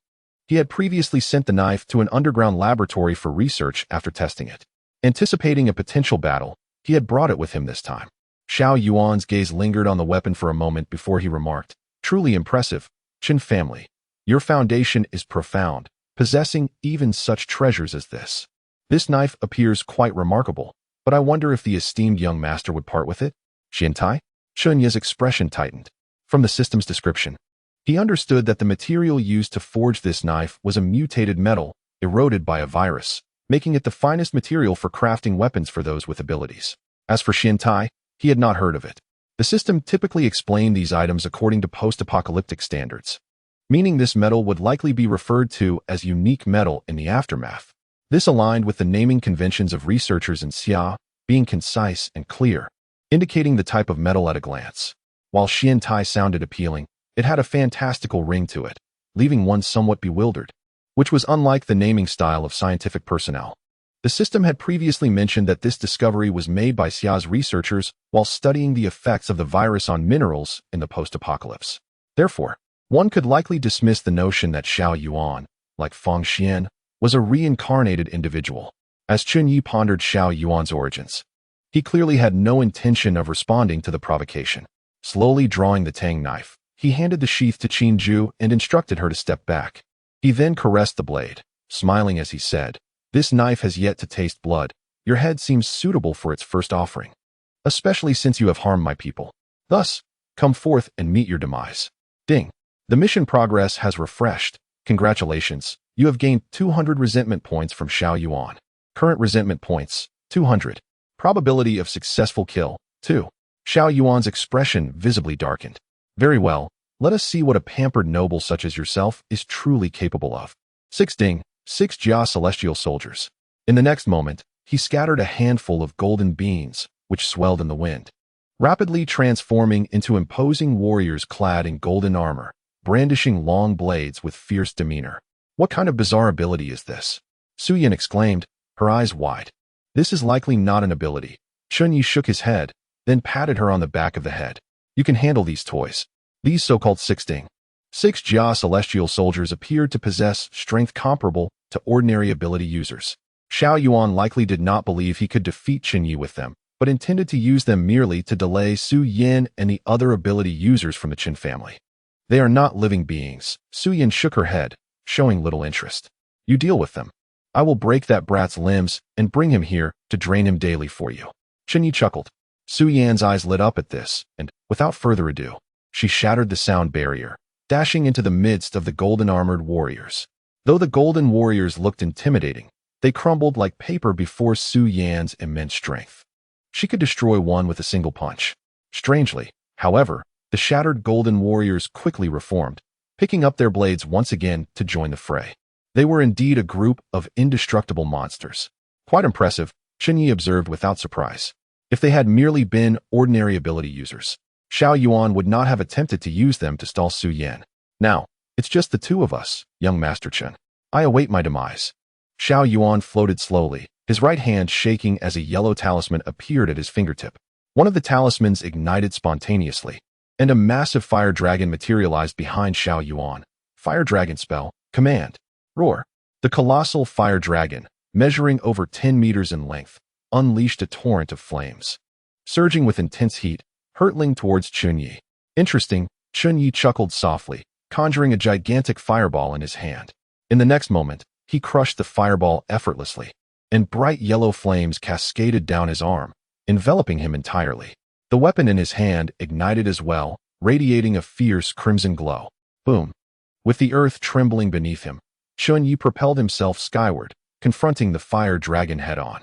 Under the night sky, clad in fiery armor, Chen Ye and the fearsome fire dragon clashed, the scene freezing in time. Then, a blinding light erupted, illuminating a significant portion of Tianhai. Chapter 54. Chaos and Official Stance. My eyes. Mother, look, the sky is alight. Stop staring and gather our belongings. We must flee to your grandmother's village at once. Earlier, rumors claimed battles raged in the southern districts. I dismissed them. But now this. It must be true. What manner of weapon is that? A nuclear strike? Perhaps a tactical warhead. Regardless, warfare has erupted, and they've deployed weapons of mass destruction. We must leave this city immediately. The countryside is our only refuge. But my work, I'm expected at the office tomorrow. Run for your life. What use is employment if you're dead? Across the streets, citizens drawn by the commotion in Wetland Park now recoiled from the blinding radiance and thunderous detonation. The Xia kingdom had known peace for so long that its people had forgotten the face of war. Those skirmishes had persisted in the park for hours. Nearby residents remained oblivious, let alone those farther removed who heard no gunfire. But this explosion, this searing light, awakened them to the catastrophe unfolding in their city. Panic spread like wildfire. Those with vehicles fled, others flooded subway stations, aware that underground tunnels doubled as wartime shelters. Above ground, streets clogged with traffic, while platforms below swarmed with desperate crowds. In a metropolis of 20 million, fear birthed bedlam. Law-abiding citizens scrambled for safety, while opportunists looted and rioted. With that cataclysmic blast, Tianhai's night descended into pandemonium. Tianhai Municipal Office Li Qingcang's chambers brimmed with officials in administrative jackets and military brass. Mayor, the Chen family has gone too far. Deploying such force in a city of millions, have they no regard for law? Public order teeters on collapse. Without decisive action, we'll lose all control. Give the order, sir. The two light combined brigades stationed beyond the city stand ready, live ammunition loaded. Though outgunned by the Chen's heavy brigade, urban warfare favors us. Within an hour, we can end this farce. Act now, Mayor. The Chen family may wield influence, but Tianhai isn't theirs alone. The other factions won't tolerate this recklessness. Li Qingcang remained silent at the head of the table. As a regional governor in modern Xia, his authority to mobilize troops was unquestioned, in theory. Reality, however, was more intricate. He recognized the theater before him. These indignant voices likely concealed Chen family moles. Tianhai, after all, was the Chen's unofficial fiefdom, its institutions honeycombed with their agents. The current crisis stemmed from young Master Chen Ye's firefight in Lotus Wetland Park against unknown assailants. Any military intervention must frame as assisting Chen Ye to eliminate terrorists, not the politically untenable alternative of crushing both sides to assert governmental dominance. Such an order, however satisfying, would see him resign at gunpoint or vanish entirely. Thus, despite the unprecedented chaos, Li Qingcang withheld judgment, awaiting directives from above. Matters involving the Chen family transcended his pay grade. Amidst the arguing, the red secure line rang. Silence fell as he lifted the receiver. Yes. Understood. Rest assured, Minter. I'll contain the fallout. Your health comes first. Goodbye. The click of the handset echoed like a verdict. General Zhao, Li Qingcang announced tonelessly, deploy the 198th and 199th Brigades to maintain order. Evacuate civilians and cordon the combat zone. They will support the 96th Heavy Combined Brigade's 755th Battalion in eradicating all armed insurgents. Not one terrorist escapes. The room froze. Every official knew the 96th Brigade was the Chen family's private army, formerly part of the military roster, yet universally dubbed Chen's troops. By using its official designation, Li Qingcang signaled Beijing's stance. blame would fall solely on the unknown militants, absolving Chen Ye and his heavy weapons deployed within city limits. Some hid disappointment. Others concealed relief at avoiding open conflict with the Chun. Li Qingcong observed their micro-expressions with inward resignation. Administrative teams, he continued, your task is public reassurance and stability. The burden is heavy. I trust your diligence. Count on us, Mayor. As the room emptied, Li Qingcong exhaled. Ah, the aristocratic clans. Why the sigh, Mayor? A rasping voice spun him around. A hooded figure materialized behind him, features obscured. Before Li Qingcong could summon guards, the intruder raised a placating hand. Peace, Mayor. I represent those who share your constraints. We come in goodwill. Chapter 55. The invitation of the Apocalypse Preservation Committee, an organization composed of individuals like myself? Li Qingcong's expression grew grave as he slowly inquired. What organization? What is its purpose? Why have I never heard of it before? The man in black immediately adopted a serious demeanor, his expression one of reverence as he replied.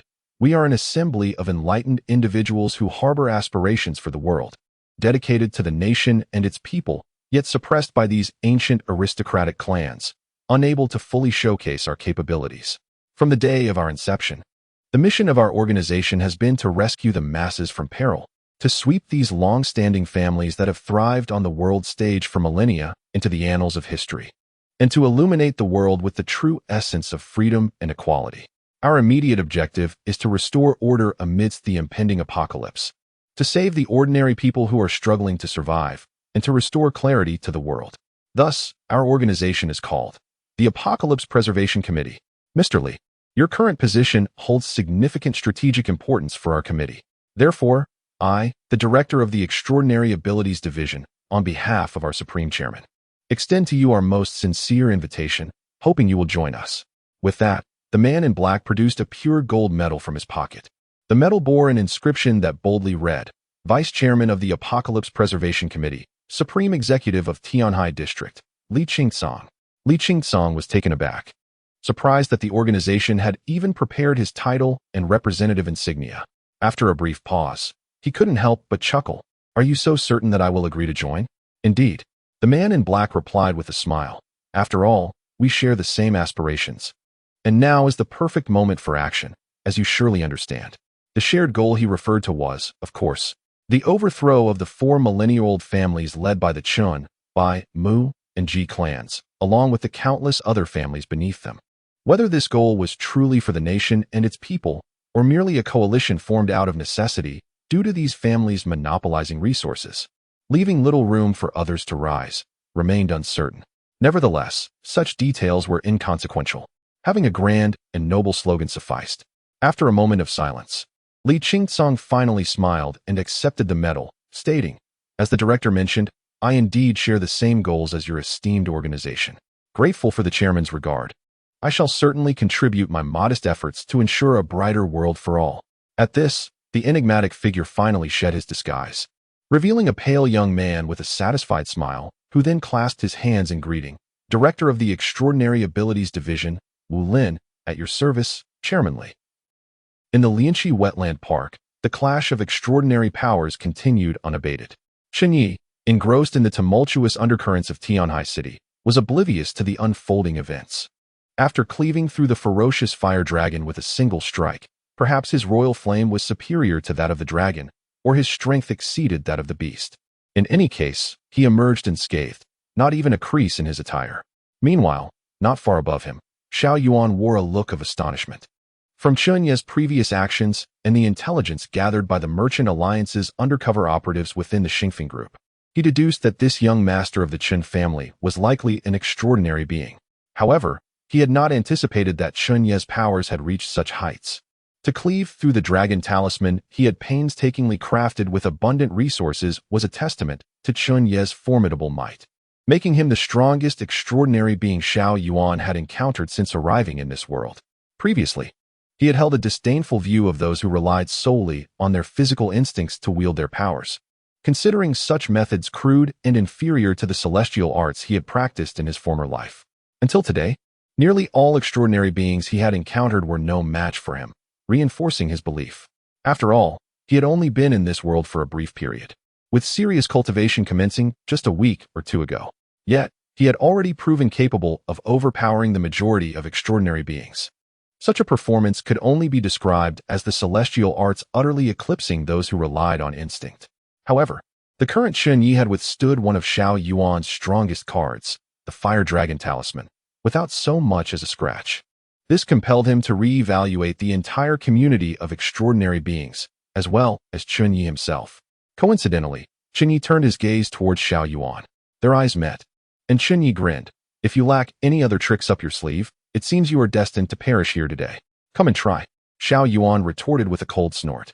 He then ignited another yellow talisman, chanting incantations as if summoning a spell. However, Chen Ye's speed outpaced him. Having witnessed the potency of these talismans, he was determined not to afford Xiao Yuan the opportunity to complete his incantation. Just as Xiao Yuan was still in the midst of chanting, Chen Ye's eyes suddenly blazed with blinding golden light. In the next moment, a pair of enormous golden eyes appeared in the night sky, gazing down upon Xiao Yuan like a deity observing the mortal realm. Xiao Yuan's body quivered as if struck by lightning, and he violently coughed up several mouthfuls of blood, plummeting to the ground. Yet, despite the excruciating pain gnawing at his mind, he looked up at Chen Ye in horror, exclaiming, You possess more than one extraordinary ability? How else could I possibly slay you? Chen Ye transformed into a streak of fire, instantaneously appearing before Xiao Yuan. His battle blade raised high as he brought it down upon him, seizing the moment of weakness. Even though the resentment value Xiao Yuan provided was only 1,300, with a mere 13 chance of a kill, and the rewards from defeating him would be minimal.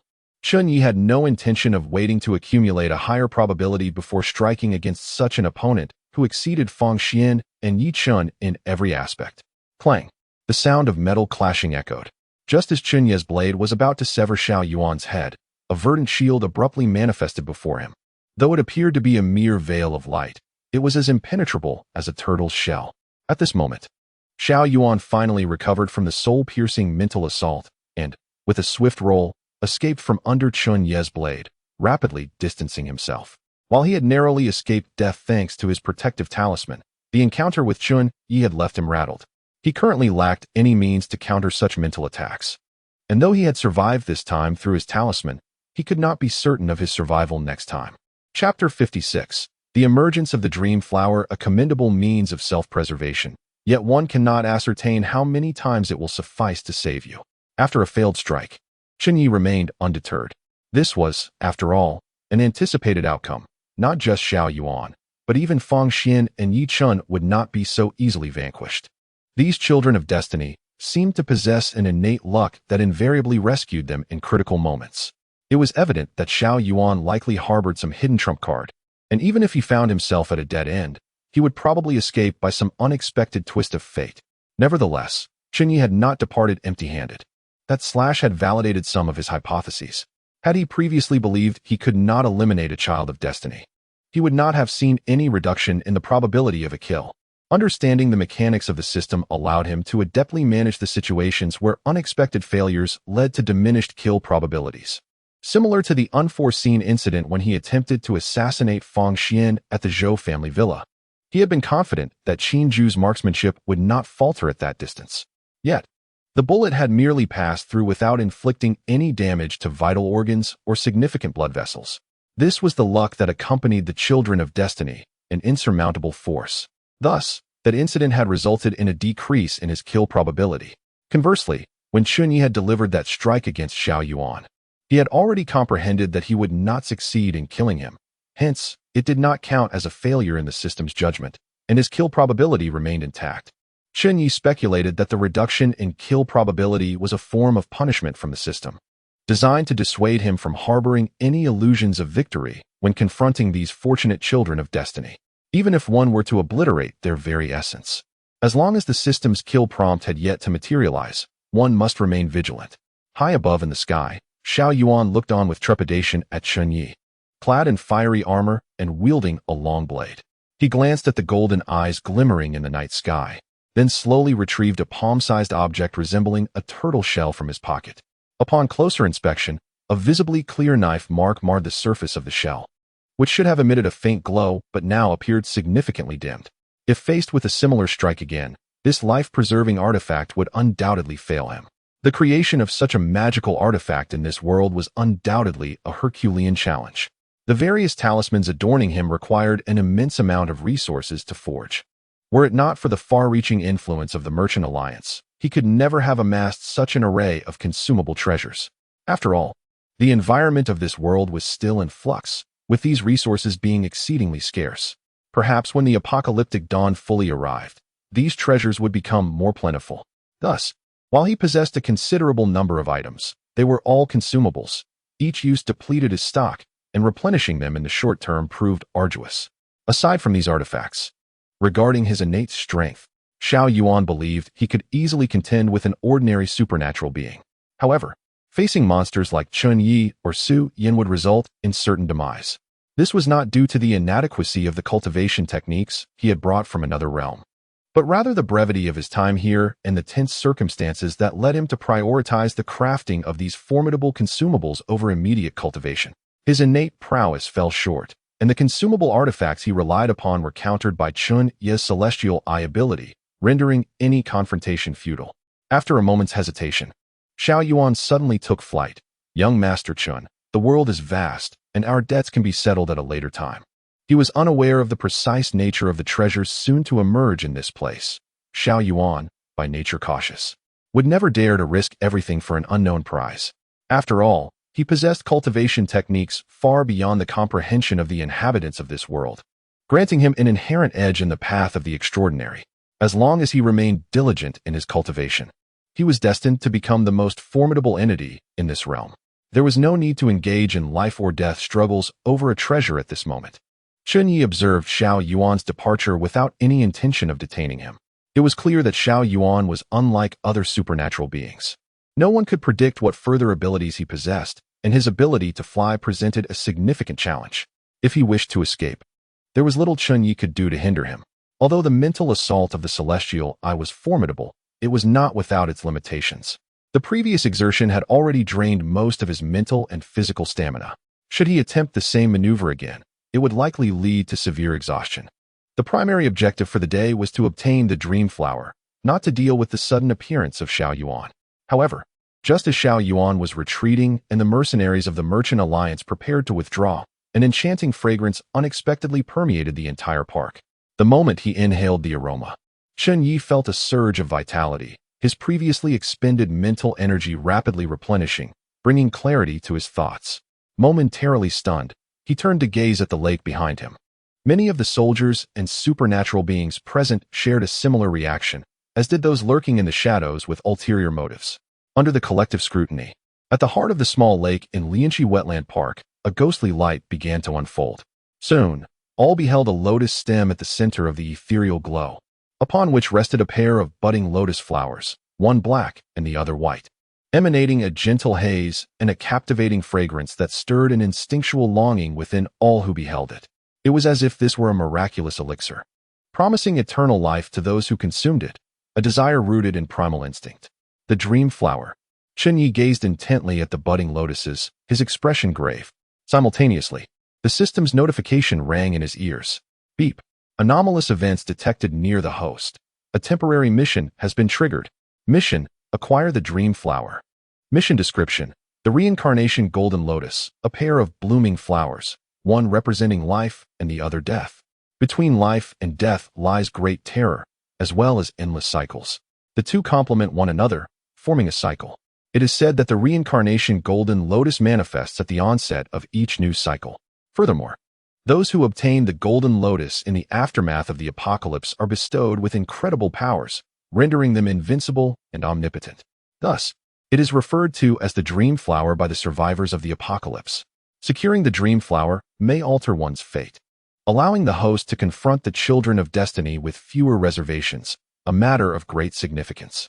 This marked the first instance in which the system had been triggered by something outside the realm of the children of destiny, underscoring the extraordinary nature of this phenomenon. At this moment, Chen Ye was not the only one who recognized the uniqueness of the Dream Flower. Qin Zhu reacted swiftly, issuing commands.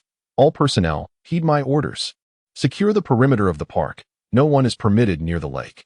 Heavy artillery outside the city is loaded. Any trespassers will be met with overwhelming firepower. Chapter 57. A second battle, one strike to break the enemy in the sky. As Xiao Yuan retreated halfway, he paused in midair, gazing at the twin lotus blossoms gradually unfolding amidst the smoke on the lake's surface. For a moment, he was taken aback, then disbelief flickered in his eyes. The reincarnation golden lotus? Could it truly be the legendary reincarnation golden lotus recorded only in ancient texts? In this barren world, such a treasure had only been a figment of his imagination, even in his previous life within the flourishing realm of cultivation. Had he not hailed from a prominent sect in the cultivation world and perused numerous ancient tomes, he would scarcely have recognized this extraordinary artifact. Upon seeing the reincarnation golden lotus, all notions of patience and strategic retreat were instantly cast aside. Such a celestial treasure would provoke even the most formidable of beings in the cultivation world to risk their lives in pursuit. How could he, a mere nameless figure, dare to hesitate? In his past life, if such a treasure had appeared, he would not have even qualified to spectate. Yet now, the circumstances were different. With his current prowess, only Chen Ye stood as a formidable opponent. Should he still falter and shy away from seizing this opportunity, what was the point of his cultivation? The decision to retreat was a calculated one, but with the emergence of the twin lotuses, the calculation had shifted to one of life and death, compelling him to contend for this unparalleled opportunity. In stark contrast to Xiao Yuan's tumultuous thoughts, Yi Chun, who had stealthily approached the lakeside under the cover of night and chaos, was consumed by a singular thought: this is rightfully mine. He could not comprehend why such an unrealistic notion had taken root in his mind. After all, both sides engaged in battle far surpassed him in strength. Yet, this thought felt so natural, as if it was his destiny. Though he harbored this conviction, he did not succumb to madness and rush forward to seize it. Instead, he opted to wait. The ongoing conflict between the two sides began to falter due to Chen Ye's intervention, which caused one side to retreat, leaving Yi Chen concerned. If they ceased fighting, his plans to take advantage of the chaos would be rendered futile. However, with the sudden appearance of the lotus blossoms, he had no doubt that the battle would intensify. Now was the opportune moment for him to strike amidst the turmoil. Yet, he remained by the shore, several hundred meters away from the dream flower, a distance too great for him to take action. Surveying his surroundings and confirming that both sides were preoccupied, he quietly emerged from the bushes and gradually slipped into the lake. It was early winter, and the water was quite frigid. However, for a being with extraordinary capabilities, such temperatures were easily bearable. With his current lung capacity, he could hold his breath and remain submerged for half an hour without difficulty. To obtain the dream flower on this battlefield, he needed to approach from beneath the water. Exiting the park, Paul remained intact. Observing the hovering and restless Xiao Yuan, Chen Ye positioned his blade across his chest and spoke calmly. He also cast a glance at Qin Zhu behind him. With a single look, Qin Zhu understood his intent and promptly commanded a team to paddle towards the dream flower in kayaks. Naturally, even though these individuals were loyal to the Chen family, they were prohibited from approaching within 10 meters of the dream flower. Their purpose was merely to guard against Yi Chun. Aside from Chen Ye, only a handful knew of Yi Chun and Apos' existence, and Qin Zhu, being the most familiar with her young master, quickly deduced Chen Ye's strategy to prevent Yi Chun from seizing the opportunity amidst the chaos. While he might not wish to confront young master Chen over trivial matters, the presence of the reincarnation golden lotus was too significant to ignore. He had to engage in battle today. Shaking his head, Xiao Yuan addressed Chen Ye. I wonder how many times you can utilize that spiritual technique that directly attacks the soul. Chen Ye chuckled. I think you should be more concerned about how many times that turtle shell of yours can endure. Xiao Yuan had clearly intended to flee, indicating that his life-saving techniques were limited. Little did he know how many times Chen Ye and Apos' divine eye could be used. In this regard, Chen Ye held the upper hand. Under normal circumstances, this disparity in information would likely dissuade Xiao Yuan, but unfortunately, the current situation was anything but normal. From Xiao Yuan and Apos' gaze, it was evident that he initially sought a stroke of luck, yet now he appeared resolute, clearly intent on obtaining the dream flower. Then let us see, Xiao Yuan declared. And in the next moment, several talismans appeared in his hand. Unlike the previous talismans that required incantations, as he produced these, a small dagger also manifested. The dagger swiftly sliced through Xiao Yuan and Apos' palm, causing blood to flow freely. Undeterred, he smeared his blood across the talismans. This time, no elaborate incantation was required. As the talismans absorbed his blood, they ignited spontaneously. Immediately, a bolt of lightning cleaved through the night sky, hurtling directly toward Chen Ye. Unfazed, Chen Ye felt the flames of his June fire intensify. He propelled himself forward like a cannonball, reaching Xiao Yuan in an instant. The searing June fire extinguished the lightning strike in its path, absorbing the blow. However, a massive fire dragon and a gigantic ice spear soon followed.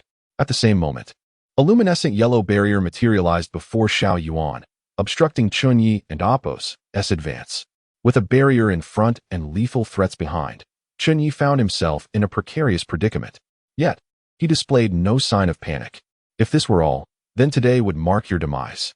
In the heavens, the divine eye of the celestial observer slowly opened. This time, what emanated was not a mental assault, but a brilliant golden divine light. In an instant, the divine light obliterated the fire dragon and ice spear, effortlessly tearing through the yellow barrier, and struck Xiao Yuan directly. Without waiting for Xiao Yuan to crash to the ground, Chen Ye swung his blade downward. The sound of shattering glass echoed as the verdant barrier was cleaved apart, vanishing along with Xiao Yuan and Apos' right arm. Though the strike did not finish Xiao Yuan, Chen Ye seized the moment, his right hand engulfed in June fire, grasping Xiao Yuan by the throat. The two plummeted to the ground like cannonballs, crashing into a small hill in the park and kicking up a massive cloud of dust. Chapter 58. Confronting the Child of Destiny. With the Child of Destiny as the smoke dissipated, Chen Ye, cloaked in flames, slowly rose. Yet, the vast pit before him was devoid of any presence. His previous strike had indeed struck Xiao Yuan, and he had firmly grasped Xiao Yuan and Apos' throat. However, that individual had now vanished without a trace. Surveying his surroundings, he found no sign of Xiao Yuan nor any anomalies. Chen Ye and Apos' gaze sharpened, and he cautiously withdrew from the crater that had formed. Meanwhile, the so-called celestial soldiers that had been entangled with Su Yin had finally lost their regenerative capabilities, easily torn apart by her into countless fragments. It appeared that with the demise of their master, Xiao Yuan, they too had been stripped of their powers. Nevertheless, Chen Ye was absolutely certain that Xiao Yuan had not perished, for the system had not issued a kill notification. Moreover, a Child of Destiny would not succumb so easily. He hasn't, and Apos, he died, Chen Ye replied, shaking his head, as Su Yin returned, panting heavily beside him. Command the artillery positions outside the city to fire, and plow through the remaining areas of the park, he instructed Qinju. Without a moment and Apos' hesitation, Qinju nodded and issued the order. In mere moments, the roar of heavy artillery echoed throughout the park, except for the area occupied by the Chun family forces. Every part of the park was ravaged by the barrage of shells. The remaining mercenaries, sensing Xiao Yuan and Apos' apparent defeat, had mostly retreated. Otherwise, not a single soul would have survived. Faced with the might of 152 mm artillery, even the Green Giant would find no escape in the makeshift defenses of the park. Seeing that the uncontrolled areas had been thoroughly bombarded, Chen Ye finally released a breath of relief. Casually placing a hand on Su Yin and Apos' shoulder, he gazed at the dream flowers slowly blooming on the lake and Apos' surface behind them. Although his physical constitution and mental strength had far surpassed that of ordinary humans, the intensity of his recent attack had left him somewhat drained. His head throbbed, and his limbs ached. Fortunately, the dream flower emitted an aura that facilitated rapid recovery of both physical and mental vitality, allowing him to endure a little longer. Under normal circumstances, such depletion would have rendered him unconscious. Of course, under typical conditions, neither he nor Xiao Yuan would engage in such extreme measures. Observing the still vibrant Su Yin, Chen Ye couldn't help but feel a tinge of envy. Although her explosive power was comparable to his, perhaps even slightly inferior, her endurance was extraordinary, akin to a perpetual motion machine. Seemingly unaware of fatigue, this was also the reason Chen Ye could still stand despite his physical exhaustion, for with Su Yin present, they still had a fighting chance against Xiao Yuan, should he return unscathed. He found it hard to believe that Xiao Yuan had emerged from their recent clash without injury. In fact, the greater concern lay with Yi Chun, who had completely vanished amidst the chaos of battle. After all, he was the one who had originally acquired the dream flower in the timeline. Gazing at the tranquil surface of the lake, Chen Ye contemplated and once more exerted his recently restored mental power. A golden glimmer flashed in his eyes. The dark lake before him transformed into a transparent pane of glass, revealing a dozen individuals concealed within, Among them were Yi Chun and the elusive Xiao Yuan. They were hiding beneath the lake's murky bottom, using their extraordinary eyesight to watch the dream flower as it prepared to bloom. Chen Ye's gaze narrowed before he averted his eyes. It appeared that the dream flower would fully blossom within 1 or 2 minutes. Directly draining the lake was unfeasible at this stage, and aside from sending others with abilities to locate them, there were few viable solutions to address their concealment. Furthermore, the brief duration meant that although the bloom would significantly benefit surrounding ability users, allowing them to swiftly recover their mental and physical strength, it was already too late for Chen Ye. The situation seemed dire. Taking a deep breath, Chen Ye's gaze roamed the lake's surface until it settled on a particular spot. He then leaned close to Su Yan and whispered something in her ear. Surprised, she paused briefly before nodding in agreement. "You'd better not backtrack on this." "I have never deceived you," Chen Ye replied coolly.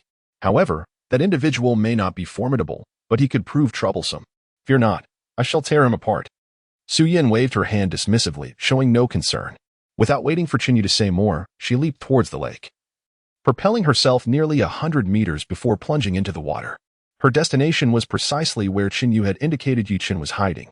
Host, Chen Ye Physique, 18, Human Limit, 1, Mental Strength, 22.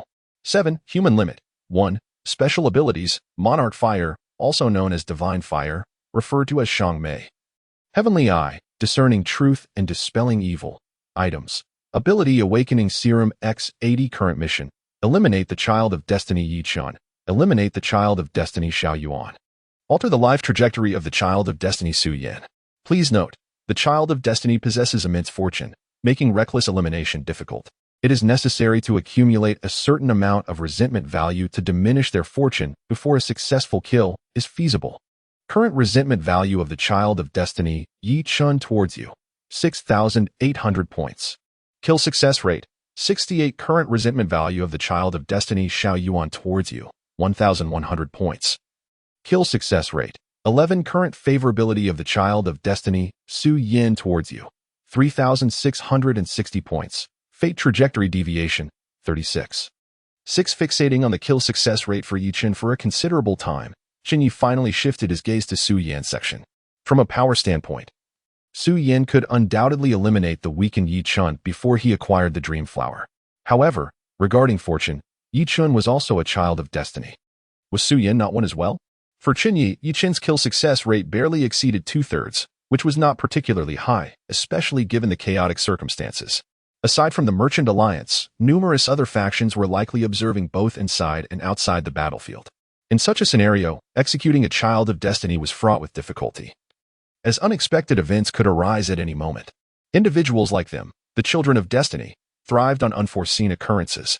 Thus, it would be challenging for Chen Ye or anyone from the Chen family to eliminate Yi Chen.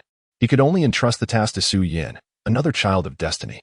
Should she succeed, the rewards from the system after killing Yi Chun would be sufficient to liberate him from the current stalemate with Xiao Yuan, enabling him to dominate the battlefield. Chapter 59. The slaying of Yi Chen, altering the original timeline and forcefully seizing opportunities and fortunes not rightfully one's own inevitably incurs a price and entails certain risks. Such as the decree of fate, no amount of scheming can alter it. Though the current scene appears to favor the Chen family, with numerous elite soldiers having secured the entire park and heavy artillery outside ready to provide remote support. The true determining factor for acquiring the Dream Flower lies in the performance of a select few individuals. Chen Ye is uncertain of the Dream Flower's efficacy, but he is fairly confident that should either Xiao Yuan or Yi Chen obtain it, the meticulously laid trap by the Chen family would prove utterly ineffective. In fact, remaining in his current state poses a danger to him. Yet what of it? From the moment he acquired the system, Chen Ye was destined to compete alongside those favored by the heavens. Each confrontation represents a grand spectacle, a contest for the essence of the universe. One can never expect to sit idly while victories are claimed from afar. The rewards for triumphing over such so-called Children of Destiny are as bountiful as the risks they entail. When facing Fang Xian and Yi Chun, his lineage mitigated most of the latent dangers, but encountering the anomaly that is Xiao Yuan renders even the mighty Chen family unable to completely evade the risks he presents. This moment serves as the true test of whether he can bear the weight of the crown. At present, he still possesses Su Yan as his final card. Until this card is played, the outcome remains undetermined. Should he depart now, the dream flower would be forever beyond his grasp. If Xiao Yuan emerges as the ultimate victor, the Merchant Alliance, bolstered by his power, would ascend as the most formidable force in Tianhai, forcing the Qin family, represented by Chen Ye, to withdraw from the region. Such a withdrawal would inevitably diminish his standing within the family. Eldest son? What of it? In such a large clan, heirs and prodigies abound. At that point, he would not merely face defeat in governing Tianhai, but also a loss of influence within his own family, should the situation mirror the original outcome. With Yi Chen ultimately acquiring the dream flower, he would then confront a fearsome adversary, potentially never again afforded the chance to eliminate Yi Chen, rendering all prior efforts futile. Therefore, he would never relinquish the chance to possess these two divine flowers, capable of gathering the essence of the world and defying fate. Gazing at the spot where Su Yin had vanished beneath the lake's surface, Chen Ye's expression hardened. He turned to Qin Zhu and commanded, "Prepare a boat. I must go over." However, Qin Zhu interjected, "The lake is far too perilous, young master. Allow me to retrieve it for you." Slowly, Chen Ye turned to meet Qin Zhu's resolute gaze. After a moment, he smiled softly and replied, "Very well, you shall go. Wait by the flowers. If Su Yin fails to slay Yi Chen, there will be no need to await the bloom." He was uncertain of the consequences of plucking the flower before it opened. Yet he would prefer it to be destroyed rather than fall into the hands of either Yi Chen or Xiao Yuan, the two favored by destiny. Such a task could only be entrusted to someone he deemed utterly trustworthy, and in this moment, no one was more fitting than Qin Zhu. Understood. Qin Zhu responded without hesitation. Shortly thereafter, a small boat was brought forth, navigating toward the dream flower. As she beheld the two ethereal blossoms, poised to bloom, an instinctive desire to claim them surged within her. This was the primal urge of living beings. Yet, humans are creatures capable of transcending their instincts. Taking a deep breath, Qin Zhu positioned the boat beside the dream flower, awaiting the outcome from Su Yin below the lake. The placid lake began to stir, hinting at the turmoil beneath its surface. The dream flower remained unaffected by the roiling waters, continuing to unfold gracefully. The fragrant aroma permeating the park grew increasingly intense. Chen Ye, who had previously been drained and exhausted, found his strength nearly restored. While he was not yet ready to continue fighting, he could move normally without issue. Regardless of whether they were on the surface or lurking below, all eyes were now fixated on the two blossoms. Everyone awaited their unveiling. The once tumultuous battleground had descended into an astonishing silence. Yet this tranquility was merely the calm before the storm, for all knew that a greater tempest was brewing. At a certain moment, it bloomed. The flowers unfurled. A sudden exclamation pierced the air. Simultaneously, the dream flower on the lake's surface began to gently open a single petal. Then came the second, the third. The blooming was markedly swifter than the previous budding stage.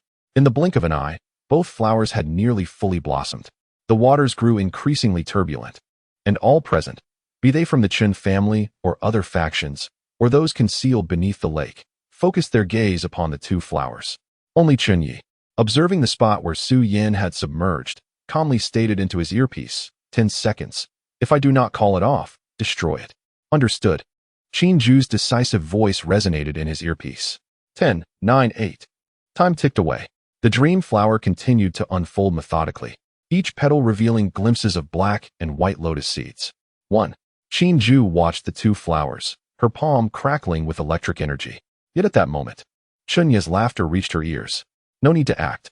In the next instant, she witnessed Su Yin leap from the depths of the lake, landing gracefully. In her grasp, she held a severed head, the neck still connected by numerous blood vessels, the fractured vertebrae exposed to the air. It was evident this had been forcibly extracted from a living body, an act that Su Yin was indeed capable of executing. It's done. This fellow truly can run. Luck was on his side, as two supernatural beings inexplicably emerged from the depths to obstruct him, nearly allowing his escape. Su Yin nonchalantly tossed the head at Chen Ye's feet.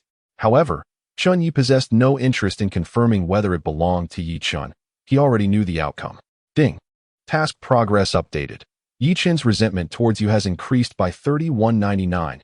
Current total resentment value, 9,999. Kill probability, 99. 99 ding. Congratulations, host, for slaying the child of destiny. Yi Chen, in completing the system task. Congratulations, host, for obtaining base rewards. Constitution 30, mental strength 30. Detection indicates kill success rate of 99. 99. Additional rewards are being calculated. Congratulations, host, for receiving additional rewards. Astrology, ability, awakening serum X100. Astrology, capable of predicting fortune and misfortune. Each use consumes 10 points of mental strength and requires a cooldown of 3 days. Chapter 60, Bloom Indeed. The success rate of kills reaching 100 and the rewards obtained are of entirely different calibers. Chen Ye gazed at the reward list, understanding the implications in his heart. While the increase in physical and mental attributes was evident, the most conspicuous absence was the lack of ability rewards. Although enhancements to physique and mental capacity are beneficial, in the long run, the potential for development lies far more with the abilities themselves. Moreover, upon examining the additional rewards received from the 2 kills of the Chosen Ones, Chen Ye discerned a distinct pattern. Among the extra rewards was something that should pertain to the characteristics of the Chosen One. For instance, Fang Xian was a reincarnator. Thus, upon slaying him, Su Chun acquired fragments of the memories of a reincarnator, arguably the most coveted possession of one who has been reborn. As for Yi Chen's uniqueness, Chen Ye remained uncertain, yet he surmised it might involve the capability to predict the future or discern fortune and misfortune. Consequently, the system rewarded him with astrology. In essence, with each Chosen One he vanquished, he obtained a diminished version of their most crucial abilities. Although the Chosen Ones were undeniably fortunate, in the end, this world still prioritized strength. Thus, their special traits were evidently not trivial. Despite being a curtailed version, if Chen Ye accumulated enough, it could very well rival the prowess of several top-tier abilities upon awakening. However, this was not the moment for such contemplations. He cast a glance at the last petal of the dream flower, which was on the verge of unfurling.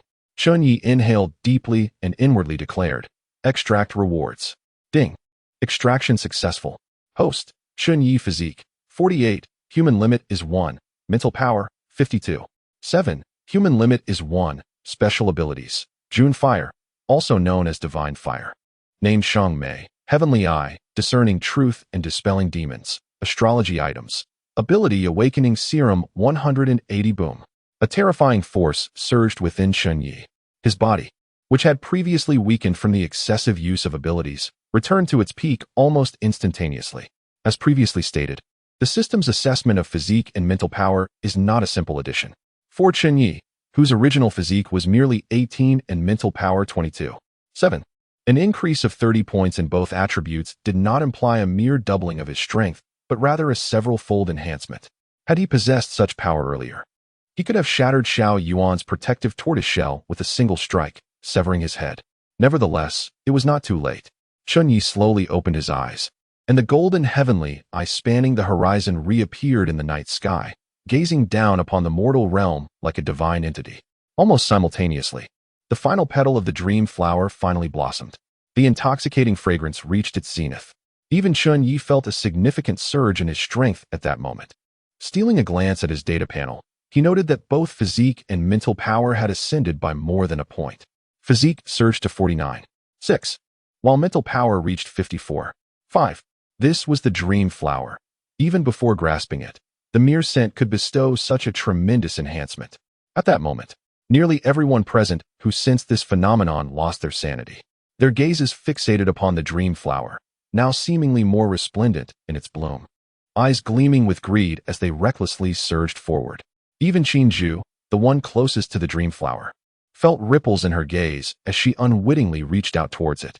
However, just as her fingers were about to touch the black lotus, which symbolized death, she abruptly halted, suddenly awakened. No, this belongs to the young master. A fierce glint ignited in her eyes. Terrifying thunderclouds materialized out of thin air, enveloping her entirely. Encased in armor forged from lightning, Qinju's beautiful eyes radiated killing intent as she directed her gaze towards the swirling lake, commanding, "Die." Barely had her words left her lips when an ability user, whose eyes were filled with greed and whose body was entwined in flames, emerged from the water. Under normal circumstances, one would expect Qinju, vigilant over the dream flower, to be prepared. Yet, this ability user ignored the ominous aura surrounding Qinju, fixated solely on the 2 ethereal divine flowers. Qinju, however, was unconcerned by such distractions. She was acutely aware of one thing. This treasure was exceedingly rare in the world and of immense value to the young master. Whoever dared to covet it would meet their demise. Crack! Bang! Chen Ye seized the head of the emerging ability user with one hand. With the combined forces of thunder and her immense strength, she crushed the skull of this unidentified ability user. The brain matter splattered, but before it could touch Chen Ye, it was vaporized by the surrounding lightning. However, this was merely the beginning.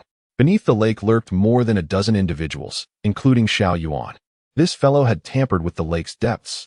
Chen Ye discerned this during his last exertion of power using the heavenly eye, which was why he only sent Su Yin to eliminate Yi Chun, avoiding confrontation with Xiao Yuan and others lurking below. Thus, several ability users remained submerged. After Chen Ye eliminated one, within a mere 5 meters of the Dream Flower, 7 or 8 more heads surfaced in succession. She gathered her abilities, poised to strike. Yet, at that moment, a gentle voice resonated behind her, saying, "Do not act yet." She felt a warm hand settle on her shoulder, and the lightning that enveloped her body was involuntarily drawn back within. Chen Ye turned in surprise to look at Chen Ye. "But, they cannot take my things." Chen Ye shook his head, encircling her slender waist. With a firm step, they retreated to the shoreline, allowing the submerged ability users to surge towards the Dream Flower in a frenzy. Observing their seemingly frenzied state, Chen Ye surmised that this object was likely peculiar. It was probably not a simple treasure to be seized by others. Earlier, he had heard Xiao Yuan refer to the Dream Flower as the reincarnation Golden Lotus, confirming that this individual possessed knowledge of its true nature. Now, emboldened by his absolute strength to crush Xiao Yuan, Chen Ye felt no urgency. Eventually, one ability user approached the root of the Dream Flower, his gaze fixated greedily upon the Black Lotus above. Without a hint of hesitation, he reached out towards the Black Lotus. However, the moment his fingers brushed the petals, the Black Lotus erupted in a ghostly glow. The aura of death and despair emanating from it instilled dread in onlookers. Instantly, the ability user froze, suspended above the water's surface. The scene was frozen in time.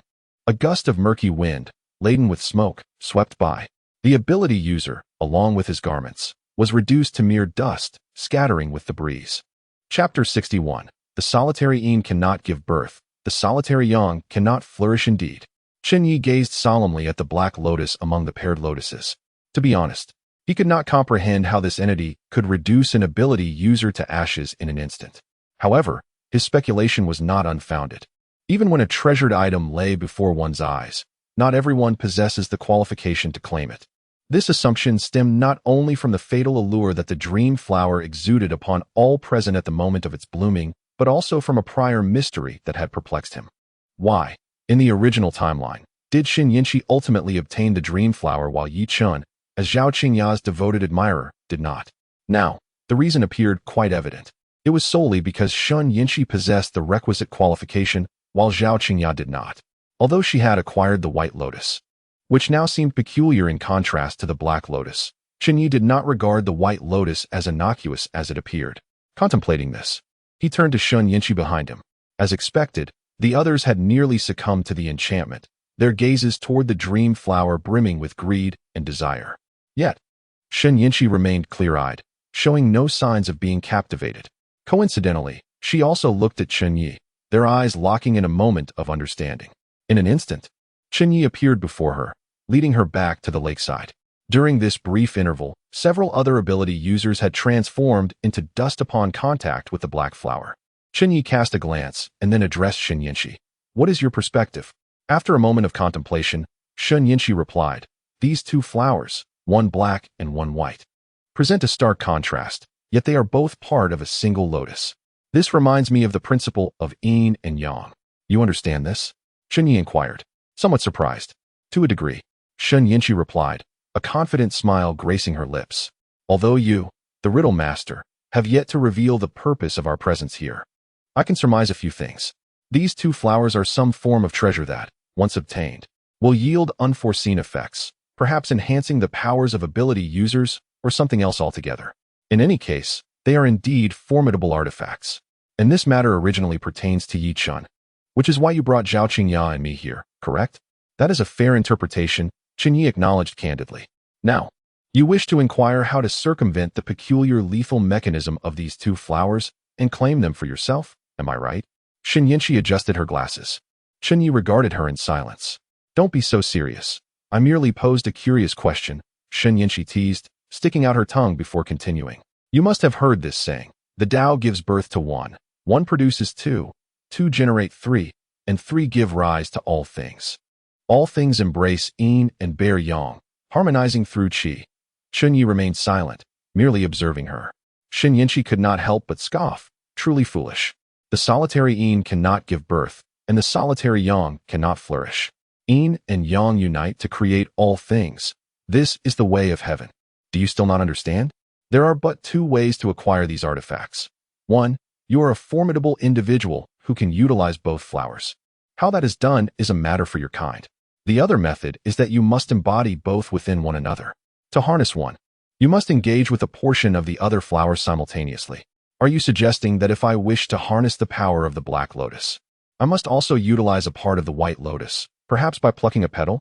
Precisely, Chen Ye affirmed, but then quickly added, however, let me clarify that this is just my conjecture, lacking evidence, and may not hold true. You could have someone test it. Test it. Chen Ye's gaze shifted to Qin Ju, pausing before returning to Chen Ye. While he recognized that her conjecture, stemming from her position as the one who originally possessed the white lotus, was likely accurate, he did not wish for Qin Ju to be the subject of such a test. Even if successful, while Qin Ju could gain unimaginable power, he would also acquire a trustworthy and formidable ally. Yet, the risks were considerable. There were myriad ways to strengthen Qin Ju, and future opportunities would surely arise. There was no need to rush. Given the significant risk involved, it would be wiser for Chen Ye, who was meant to obtain the white lotus, to attempt it herself. However, just as he turned to speak to Chen Ye, a raucous laughter erupted from beneath the lake. Excellent.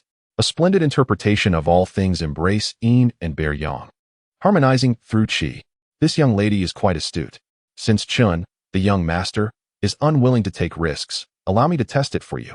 Before the words faded, only a hand of Xiao Yuan emerged from the depths of the lake, aiming directly for the dream flower. Chen Ye, having anticipated this lurking threat, would not allow him to succeed so easily. Almost the moment Xiao Yuan leapt from the water's surface, Chen Ye appeared before the dream flower, effectively obstructing his path. With a simple yet powerful downward slash of his blade, he aimed directly at Xiao Yuan. Should he refuse to retreat, the blade would cleave him in two. Ha ha! Chen Ye, you have fallen for my trick.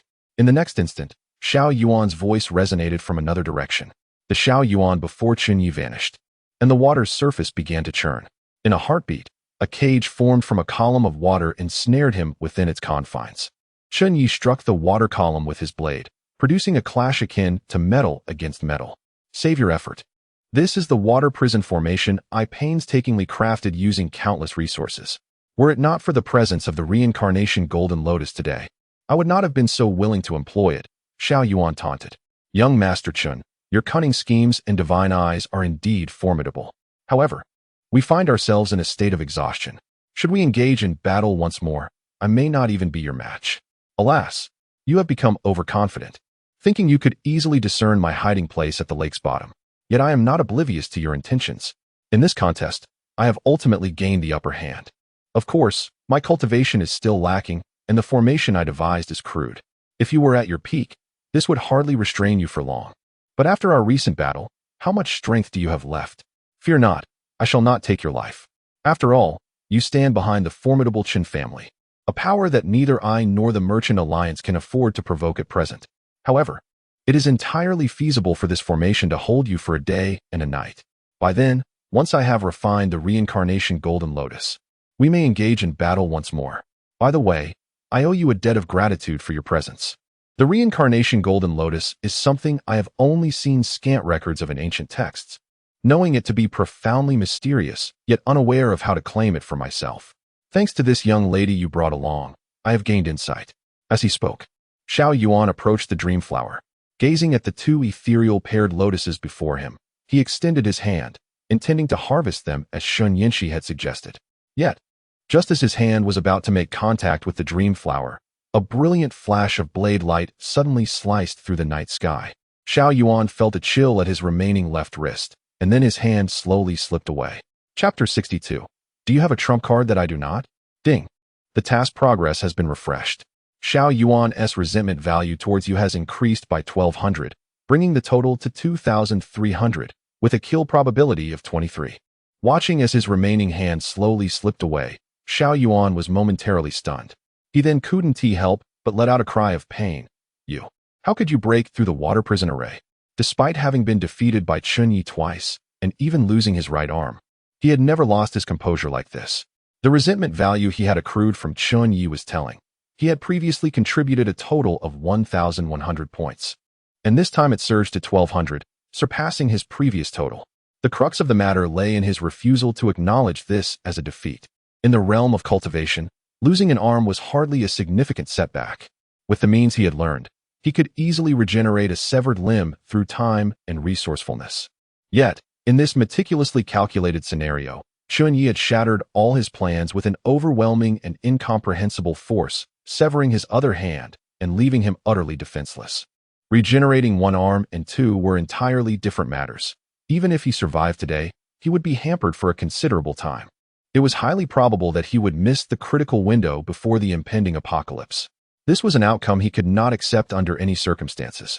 What truly broke him, however, was the mocking expression on Chen Ye's face. Coming from the cultivation world, he had looked down upon everything in this realm. The people and their crude abilities seemed beneath him.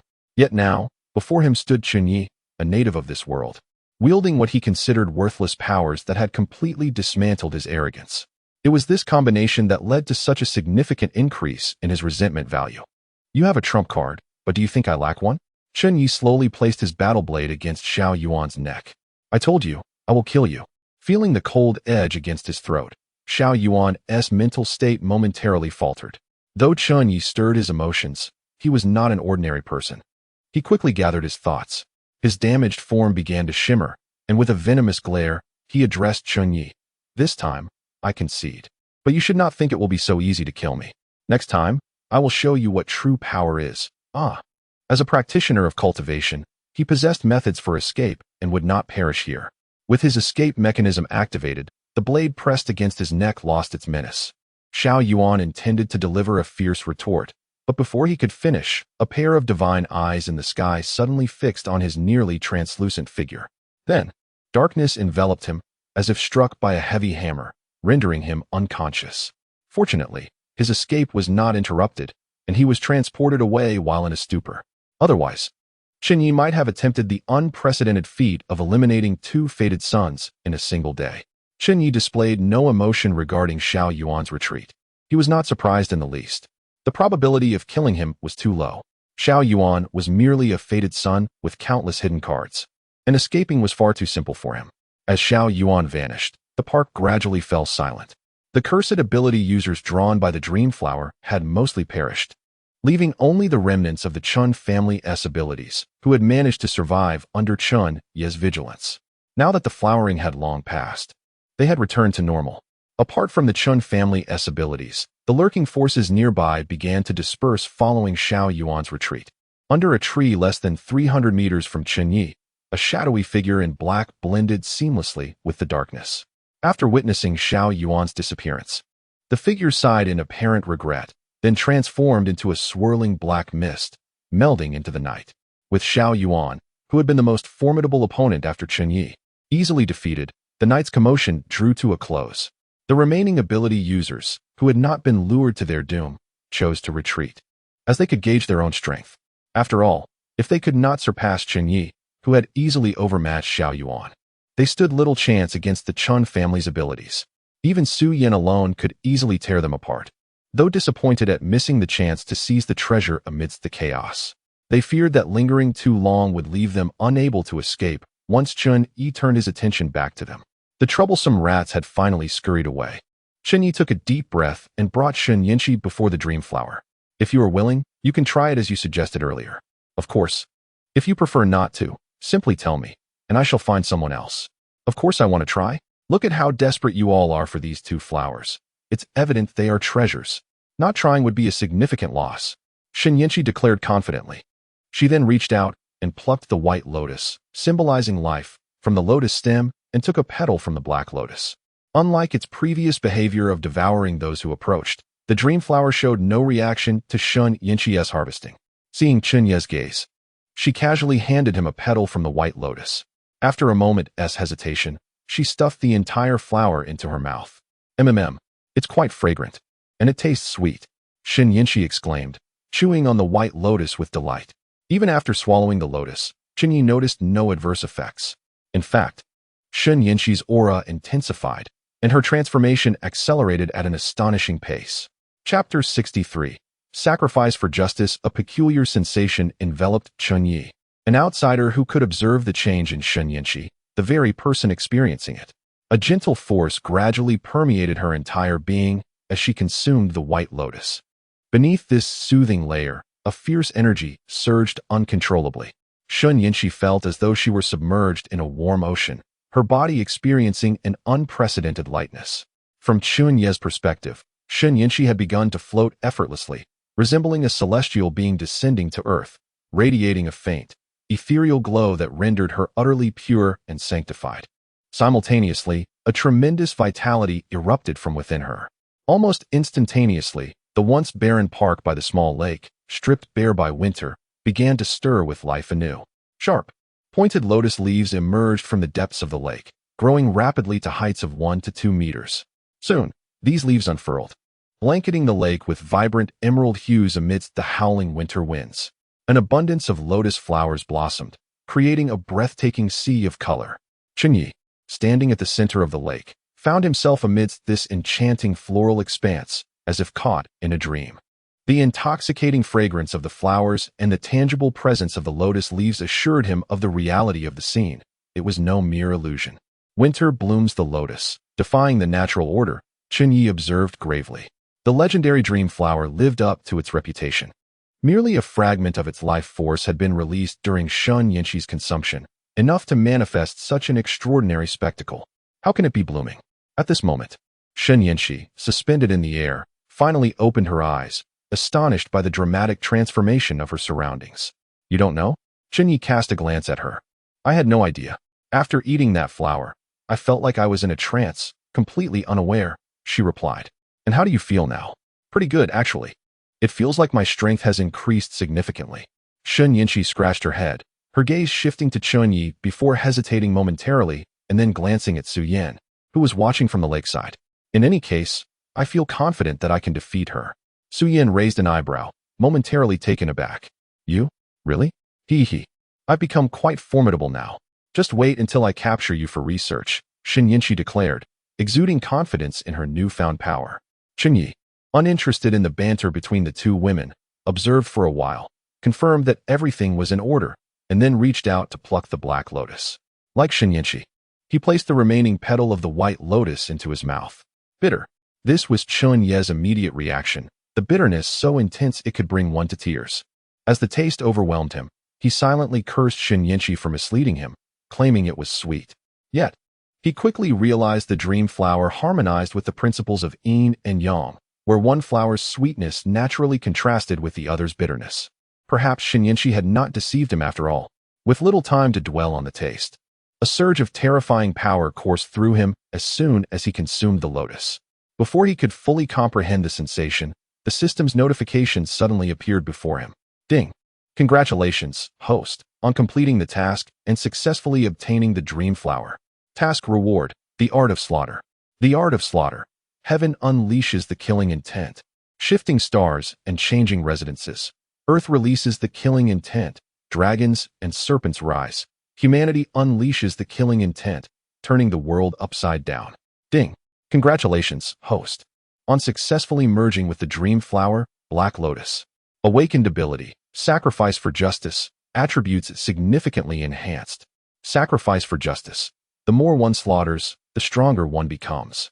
Host, Chen Ye physique, 106, human limit is 1, mental power, 124, human limit is 1, special abilities, sovereign fire, heavenly eye, astrology. Sacrifice for justice skill, the art of slaughter items. Ability awakening serum 180. As the surging power gradually subsided, Chen Ye opened his eyes to examine his hands. He felt no distinct change, merely an augmentation of strength akin to the direct attribute enhancements he had experienced previously. Young master? Qin Ju suddenly ventured a tentative call from beside him. Chen Ye turned to her. Your eyes. Chen Ye hesitated, retrieving her phone from her pocket and activating the front camera, presenting it to Chen Ye. Upon seeing his reflection, Chen Ye was momentarily taken aback. His appearance remained largely unchanged, yet his eyes were markedly different. It was a feeling difficult to articulate. If pressed to describe it, his black irises appeared deeper than before. More abstractly, one could say that the murderous aura within them was palpable, evoking an instinctive dread in those who dared to meet his gaze. Interesting, Chen Ye remarked, returning the phone to Chen Ye. In that brief moment of eye contact, she instinctively averted her gaze, unable to withstand the intensity of his eyes. Chen Ye playfully pinched her cheek, but refrained from further comment. This shift was likely a consequence of his newly awakened ability, sacrifice for justice, endowing his gaze with an inherent intimidation that could quell the cries of a child. It was understandable that Chen Ye needed time to adjust to this change. However, Chen Ye appeared wholly unaffected. After Chen Ye finished, she approached him, scrutinizing him from head to toe before shaking her head and sighing. You've become significantly stronger again. I thought that after eating this flower, I could defeat you and rescue my father from that nefarious underground research facility of yours. It seems hopeless now. In response, Chen Ye playfully tapped her forehead, too exasperated to engage in her antics. This girl, with her cunning intellect, was not someone he wished to spar with verbally. Chen Ye instinctively covered her head, tears nearly welling up from the playful jab. Ignoring her, Chen Ye surveyed the area and noticed that the vibrant lotus leaves and flowers, which had blossomed in defiance of the season due to Chen Ye's earlier consumption, had withered, likely influenced by the energy he emitted while merging with the black lotus. Reincarnation gold lotus. Reincarnation, Chen Ye murmured softly, shaking his head without delving deeper into the matter. He sensed that the secrets and potential of the dream flower, or reincarnation gold lotus, were far greater than what he had currently grasped. There was no need to become overly fixated on it. He could explore gradually, knowing that Chen Ye would remain within reach. Observing the park, now nearly reduced to a desolate wasteland, Chen Ye issued a calm command.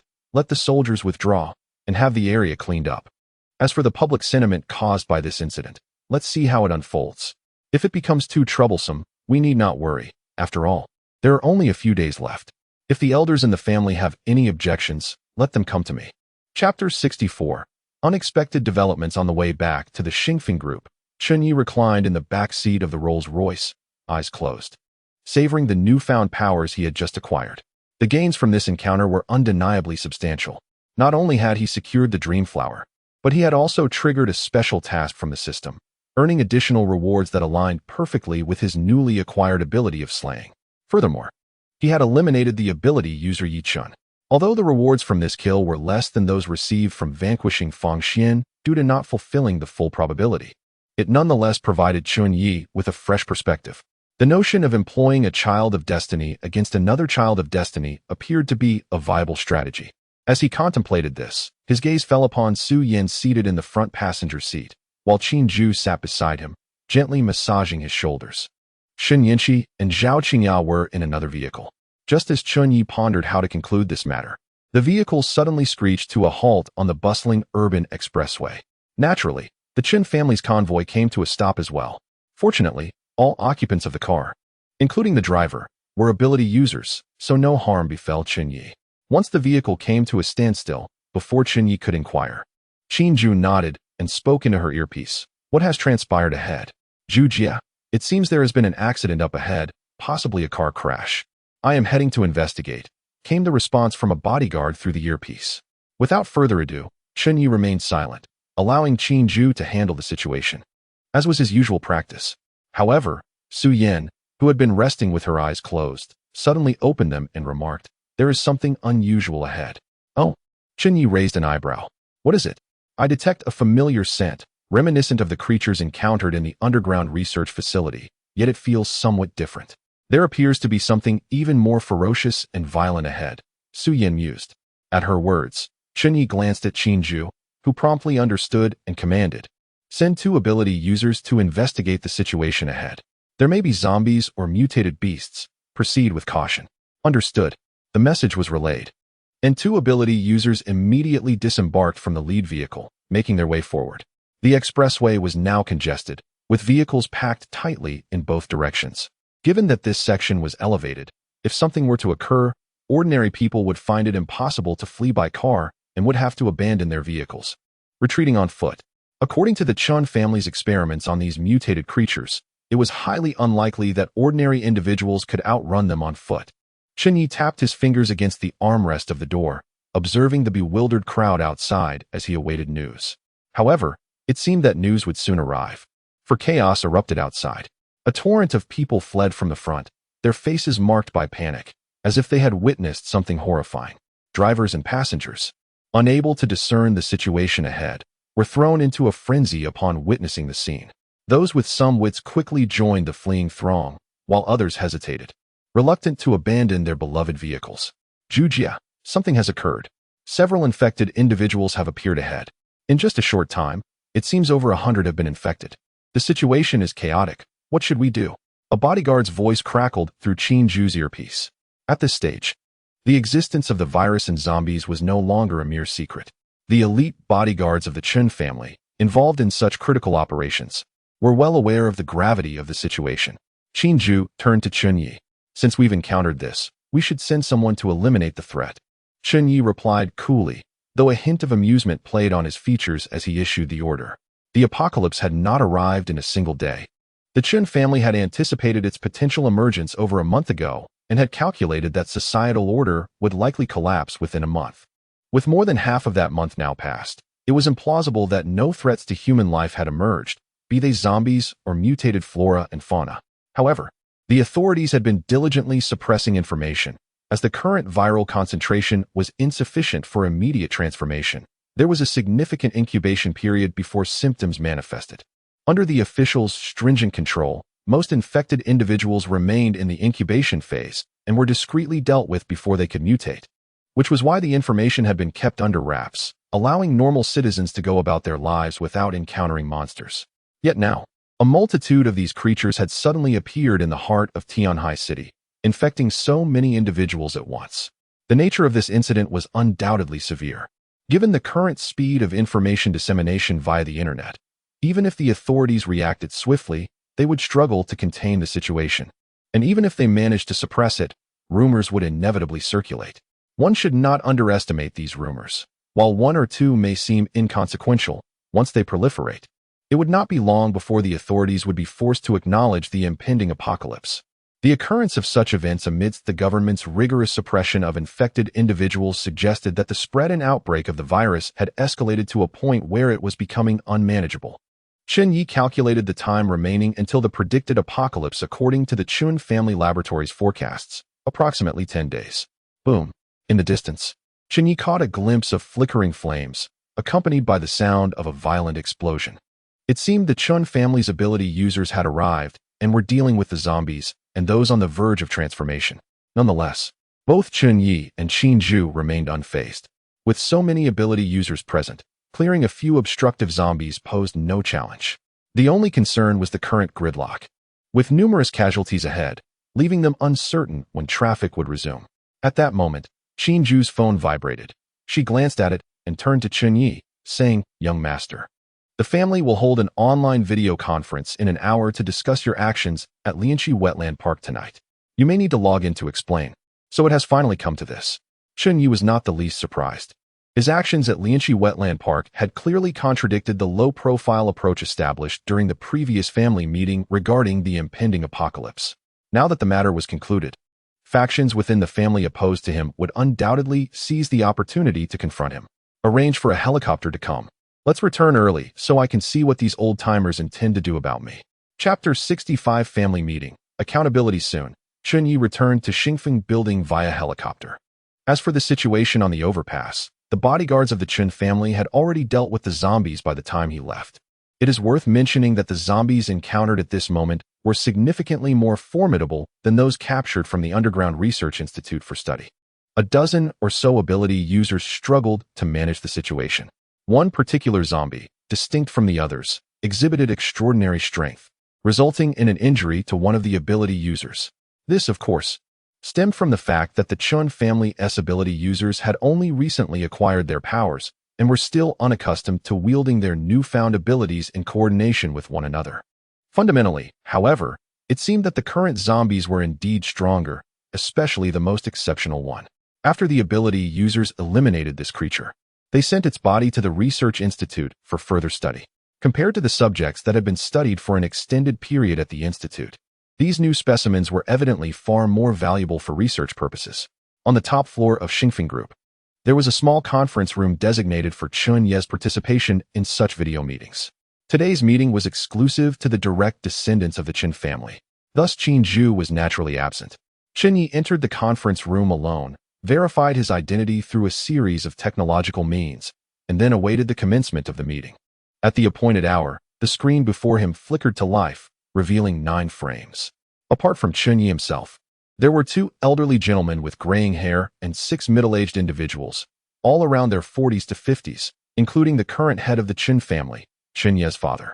He was the youngest among them. This gathering comprised the core members of the Chen family. Of course, the true core was not limited to these few individuals. However, only these members participated in today's meeting due to the pressing matters at hand. The entire Chen family was busily preparing for the impending apocalypse, leaving many without time to engage in trivial disputes. After all, it was understood that this meeting was ostensibly called due to Chen Ye's deviation from the family's previously established development guidelines. But it fundamentally stemmed from the rivalry between the first and second branches of the Chen family. Aside from the elders of these 2 branches, only 2 other family members attended as observers, with no elder willing to take the floor. As a younger member, Chen Ye was expected to greet everyone in such a setting. Despite the internal discord, it was customary for family members to maintain a facade of harmony. However, he found little inclination to adhere to this tradition. After acknowledging his grandfather, father, and uncles, he coolly remarked, "I have heard that this impromptu family meeting was initiated by Uncle Chang. I wonder what insights Uncle Chang has regarding my affairs in Tianhai." Uncle Chang, the leader of the second branch, had previously competed with Chen Ye's father, Chen Wu, for the position of family head but had failed. Nevertheless, he remained a significant figure within the Chen family, commanding respect even from provincial governors in the outside world. Chen Ye's direct approach displeased the members of the second branch, yet these seasoned individuals refrained from displaying their irritation outwardly.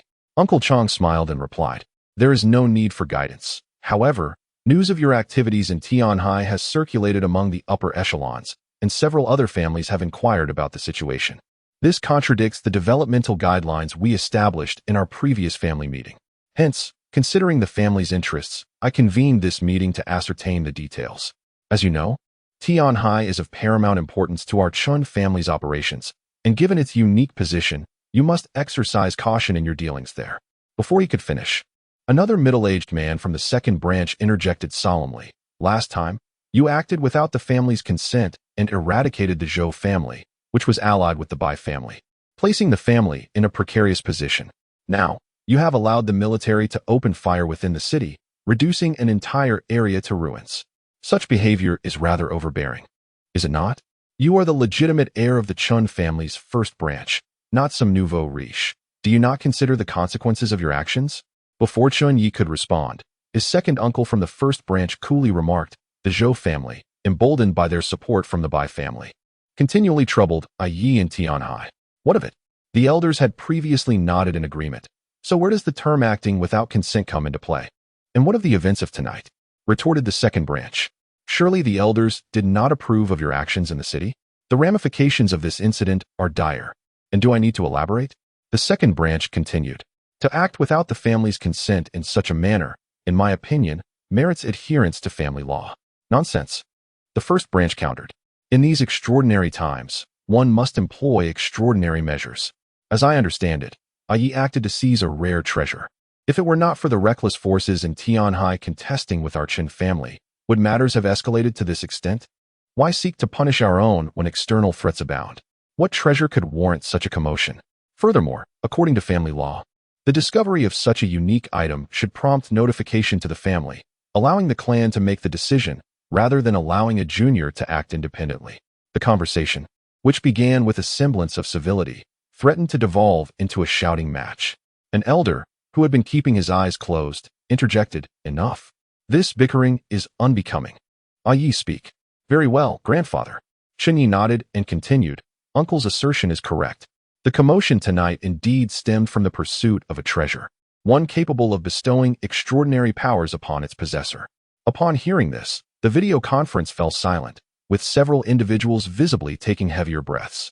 Moments later, Uncle Chong from the second branch spoke gravely. "Where is the item?" "Naturally, I have utilized it," Chen Ye replied with a grin. "According to family regulations, special items acquired through significant family resources should be surrendered to the family for proper management," Uncle Chong stated blankly. He had anticipated that Chen Ye would have used the item himself, but upon learning that it could awaken abilities, he felt a pang of resentment. What did the ability to awaken powers represent? It symbolized extraordinary strength. More importantly, it ensured survival when the virus fully erupted. Even the higher echelons of the Chen family could not guarantee their safety in the face of the egalitarian threat posed by the virus. In contrast, ability users would be immune to infection. A treasure that could awaken abilities was, without a doubt, invaluable to individuals of their stature. Yet, this item had fallen into the hands of Chen Ye, the legitimate heir of the first branch, who had long been at odds with the second branch. Uncle Chong felt as though he had swallowed something distasteful, but he could not reveal his discomfort outwardly. Instead, he sought to leverage family law to negotiate some form of benefit from the first branch. Chapter 66. My elder brother is quite happy. This item is rather unique and difficult to preserve, so it may not be suitable for the family, Chen Ye replied indifferently. In other words, it took considerable effort and resources for the family to handle this matter, yet ultimately yielded no results? Inquired another member from the second branch. How could that be? Am I not a member of the Chen family? Chen Ye retorted. This statement left the elder from the second branch speechless. Political correctness exists everywhere, and in the Chen family, it manifests as familial unity. Even though the individual from the second branch holds a significant position within the family, they would not dare to challenge such a statement in front of the clan elders and members of the first branch. Fortunately, they were not foolish. Chen Chong remarked. As the legitimate eldest son of the Chen family, how can one justify expending so many resources for the sake of acquiring a unique ability? My son Yan, over in Shansheng, did not mobilize any family resources and awakened his powers on his own. There are quite a few similar cases among the younger generation. A Yi, as the elder brother of this generation, should set a good example. It seems rather inconsiderate at this moment. Chen Ye did not believe that these old-timers could still be unaware of the true value of the dream flower after such an extended period. To put it plainly, they were merely trying to exert pressure on him, hoping to gain some benefits from the first branch. After all, as a member of the first branch, his acquisition of such a treasure could easily be deemed a significant gain for them all. We are all family. Since the first branch has profited so much, why not share a little with the rest? Whether their demands pertain to tangible resources or something else entirely, Chen Ye had his suspicions. However, regarding their veiled insinuations that he, as the heir of the first branch, was inferior to them in the second branch, Chen Ye would not let it slide. In response, he merely smiled and said, "Is that so? Given that our Chen family has so many exceptionally gifted descendants, I, as the elder brother, am quite pleased. Coincidentally, we have scheduled a family meeting at the ancestral home 3 days from now, just before the end of the world. I believe everyone will attend. How about this? I propose that we have the awakened descendants compete in a contest, for after all, there is no first in literature and no second in martial arts. The future world belongs to those with abilities, and our family naturally requires some internal reforms. The strong should possess greater influence, and who is stronger should be proven in practice. I wonder what the two elders think." Before the elders could respond, he suddenly exclaimed, "Oh right. The biological laboratory in Tianhai has recently developed something remarkable known as the Ability Awakening Serum. My subordinates have already cultivated a batch of ability users using this serum. However, its production is limited, and I do not have enough for myself. Nevertheless, given the significance of our family event, I shall present 3 vials as a token of goodwill." As members of the elder generation, the two elders possessed a broader perspective and were not solely fixated on the internal conflicts of the family. Thus, upon hearing Chen Ye and Appo's proposal for a contest among ability users, both elders, regardless of whether one was Chen Ye and Appo's paternal grandfather or the other from the second branch, initially hesitated to agree, fearing that such a request might disturb the family harmony in this delicate period. However, upon learning that Chen Ye would present the Ability Awakening Serum, they merely hesitated for a moment before nodding in agreement, indicating their support.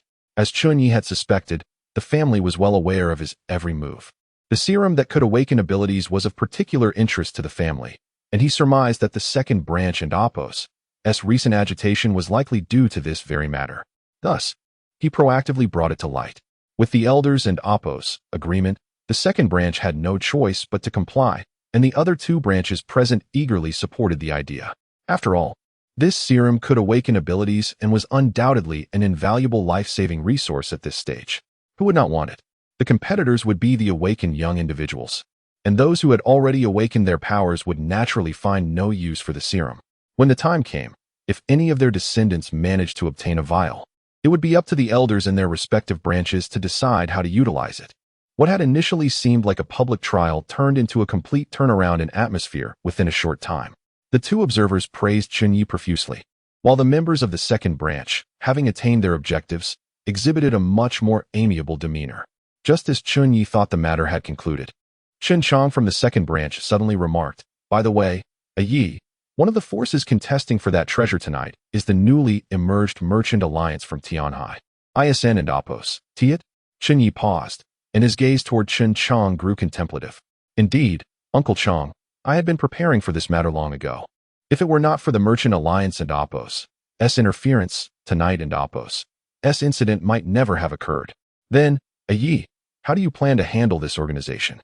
"Naturally, I shall follow the trail and uproot it," Chen Ye replied nonchalantly. "That may prove quite challenging." Chen Chang shook his head. "The leader of the Merchant Alliance is an old acquaintance of mine, and I am somewhat aware of his background. This individual previously engaged in overseas trade and multinational commerce, possessing substantial capital. He returned to the southeast over a decade ago and capitalized on the rapid development of recent years, gaining significant influence in both political and business circles in that region.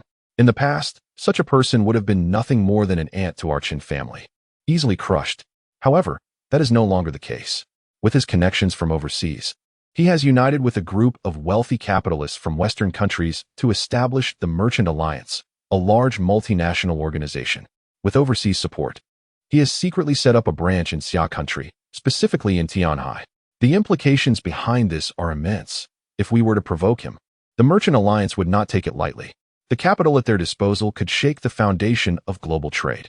At this critical juncture, Uncle Chang hopes you will prioritize the greater good and refrain from taking action against them for the time being. I have heard that you did not suffer any losses in Tianhai. In fact, the Merchant Alliance seems to have taken a significant hit. In my opinion, it would be prudent to put this matter on hold for now." Chen Ye was genuinely surprised that the Merchant Alliance's influence had even reached into the Chen family, and it was astonishing to see that even a senior figure like Chen Chang would speak on their behalf. It felt surreal. However, in response to Chen Chang's earnest advice, Chen Ye's reply was straightforward. "I will handle matters in Tianhai according to my own judgment. There is no need for you to worry, Uncle Chang." Chapter 67. 3 Parts of Tianhai? A Dream. This is the reality. Many individuals tend to view large organizations, even nations, as monolithic entities. They struggle to comprehend why such institutions often shift their directives with capriciousness, mistakenly attributing it to a lack of rigor in their operations. In truth, this misunderstanding stems from an erroneous perception of these organizations. Wherever there are people, there exists a complex web of relationships. Once an organization or family reaches a certain magnitude, the intricate interplay of interests gives rise to myriad factions. These factions espouse various ideologies and notions, yet at their core, they are merely groups seeking to profit collectively. The emergence of smaller factions within a large organization, vying for shared benefits, is a commonplace occurrence, and the Chen family is no exception. It is entirely natural for groups like the second branch, which have lost influence internally, to seek external support to bolster their standing within the family. However, Chen Ye was taken aback to discover that individuals from the second branch were, in fact, affiliated with this Merchant Alliance. Previously, he had already discerned that there were moles from the Merchant Alliance within the upper echelons of the Xingfeng Group. This warranted further examination. Nevertheless, there was no need to pursue the connection between the mole and the second branch any further, as it would likely yield no fruitful insights. Chen Ye understood this intuitively and was reluctant to expend unnecessary effort. Moreover, there are instances where one need not possess concrete evidence to take action. To be candid, given the influence of the Merchant Alliance, Chen Ye had initially intended to adopt a gradual approach, like boiling a frog in warm water. aiming to dismantle this organization that sought to claim a share of Tianhai. Yet, after Chen Chang's revelation, he abandoned this cautious strategy. A contributing factor to this shift was the peculiar presence of Xiao Yuan. This individual was extraordinarily unique, and Chen Ye speculated that he might be a traveler from a high martial world. The longer he was given, the more uncertain Chen Ye was about the extent of this man's potential growth. With all these factors considered, it became evident that the Merchant Alliance could not be allowed to persist. Following the conclusion of the video conference, Chen Ye gazed out at the nightscape beyond the curtain wall, contemplating strategies for addressing the Merchant Alliance. The most straightforward and ruthless approach would be to resort to violence. However, this method had a significant drawback. The organization was shrouded in mystery, and he was unaware of the Merchant Alliance's headquarters in Xia country. Furthermore, it was improbable that these individuals could be corralled together, even if he mobilized resources to uncover the locations of several key figures. Once action was taken, the rest would undoubtedly scatter. To ensnare this group entirely would require resources beyond what was currently feasible, especially considering the limited power the Chen family had allocated to him in Tianhai. After all, they were not made of paper, and simply locating them did not guarantee their capture. A fierce battle was unavoidable. The insufficiency of available forces posed a considerable challenge. In fact, such a confrontation would likely plunge Tianhai into chaos, hastening an apocalyptic scenario and jeopardizing his plans for resource accumulation, which would be a minor concern. After all, the Merchant Alliance boasted substantial resources, and once they were subdued, he would naturally acquire a wealth of assets. Reflecting on this, Chen Ye's eyes suddenly brightened. Indeed, while people may flee, resources cannot escape. A group of affluent capitalists, leveraging their resources to win over allies and employing ability users to bolster their power, would find their aspirations thwarted if their resources were seized. In contrast, the individuals within the Merchant Alliance became the least significant elements. Yet, executing such a plan would not be straightforward. The existing order had yet to collapse. His actions in Tianhai had already been excessive, and the official tolerance had its limits. Should he orchestrate a citywide raid on the Merchant Alliance's warehouses and hunt down its members, the ensuing uproar would likely provoke an official response. Of course, given the Chen family's influence, they were not particularly fearful of the authorities. However, both Chen Ye and the Chen family were disinclined to provoke conflict with them at this juncture. Otherwise, a spectacle of chaos might invite opportunistic forces to exploit the situation. It was imperative to first establish communication with the authorities, or perhaps. Chen Ye's gaze flickered as he recalled another piece of information from the fragments of his past life. Perhaps he could engage with the Doomsday Preservation Committee. Mr. Xiao? Mr. Xiao? Are you awake? Somewhere in Tianhai, Xiao Yuan slowly opened his eyes to find himself in a stark, white room devoid of windows. Upon recognizing his surroundings, he exhaled a sigh of relief. Recollecting the harrowing escape from the recent battle, he still felt a lingering unease. That all-seeing divine eye, which surveyed the human realm, seemed to be his nemesis. All his trump cards appeared utterly impotent before that gaze. Given another chance, he would never have dared to confront Chen Ye in his current state of inadequacy. That man was simply terrifying. Mr. Xiao, it's wonderful that you are awake. Upon hearing the melodious voice nearby, Xiao Yuan feebly turned his head to regard the young nurse beside him, forcing a smile as he inquired, "How long have I been asleep?" "A full day and night," the nurse replied promptly. "You suddenly appeared at the base yesterday and fainted upon arrival. Fortunately, the patrolling personnel discovered you and brought you to the medical room. Your injuries were severe, and you lost a significant amount of blood. We feared you would remain unconscious for at least 3 to 5 days. Yet here you are, awake so soon. You truly are exceptional, Mr. Xiao." Complimenting someone who had just suffered a crushing defeat at Chen Ye's hands felt somewhat sardonic to Xiao Yuan. However, he merely allowed a shadow to flicker in his eyes without expressing his displeasure. He understood that this young woman was the daughter of a key member of the Merchant Alliance, and her presence beside him was laden with implications. Had this been earlier, he would have dismissed such tactics, as he had never lacked for female companionship as a cultivator. However, the circumstances had changed. He was gravely injured, with his right arm entirely lost and his left arm reduced to a mere stump. This was merely the surface of his injuries. His soul had sustained severe damage after enduring Chen Ye's relentless assaults. In this condition, he desperately required the support of the Merchant Alliance. With their vast resources backing him, he could swiftly acquire what he needed for recovery. Otherwise, the prospect of avenging himself against Chen Ye seemed distant, and he could not even fathom how long it would take to heal on his own. After engaging in light conversation with the nurse to establish a rapport, Xiao Yuan requested her to summon the leader of the Merchant Alliance. Having witnessed the prowess of Chen Ye and the Chen family firsthand, he recognized that the previous strategies of the Merchant Alliance were no longer viable. He needed these merchants to revise their approach to dominating Tianhai. Otherwise, the disastrous defeat in the park that night would be merely the beginning. Chapter 68. The new plan of the Merchant Alliance. Mr. Xiao, are you feeling better? Soon. An elderly man with gray hair entered the hospital room. Just a minor injury, nothing to worry about, Xiao Yuan replied, shaking his head. Old Wu, what is the current situation within the alliance? The situation is rather bleak, the elder, known as Old Wu, replied slowly. The recent defeat at Lianqi Wetland Park has caused unrest among the members. Many fear that the Chen family will target them, leading to discordant voices within the ranks. In truth, they all understood that the successful establishment of the Merchant Alliance's branch in Xiagua was not solely due to the alliance's reputation. The more significant reason was Xiao Yuan himself. His extraordinary abilities had been the primary motivation for so many members to stake their fortunes and lives. Had Xiao Yuan withdrawn after failing to defeat Chen Ye in their first encounter, the situation would likely not have escalated to this extent. After all, victories and defeats are common in warfare. The members of the alliance were all prominent merchants. They could comprehend this and would not be overly fixated on temporary gains or losses. The true error lay in Xiao Yuan's greed upon seeing the dream flower after his initial defeat, which led to his complete and ruthless defeat by Chen Ye. He returned without any awareness, almost falling victim to immediate execution if not for his various means of survival. This was a far cry from mere defeat. It indicated that the Chen family's young master possessed strength far beyond what Xiao Yuan could match, relying on his tricks and cunning merely to stay alive. Now, such a formidable opponent stood against them. How could they not feel anxious? This defeat is solely my fault. I was too overconfident, Xiao Yuan sighed.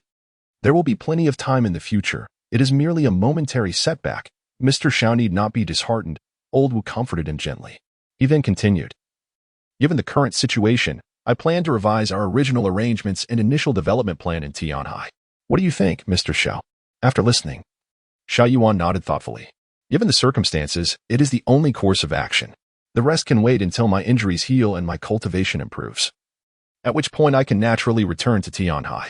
Originally, the Merchant Alliance's development plan entailed covert preparations in Tianhai, awaiting the imminent apocalypse.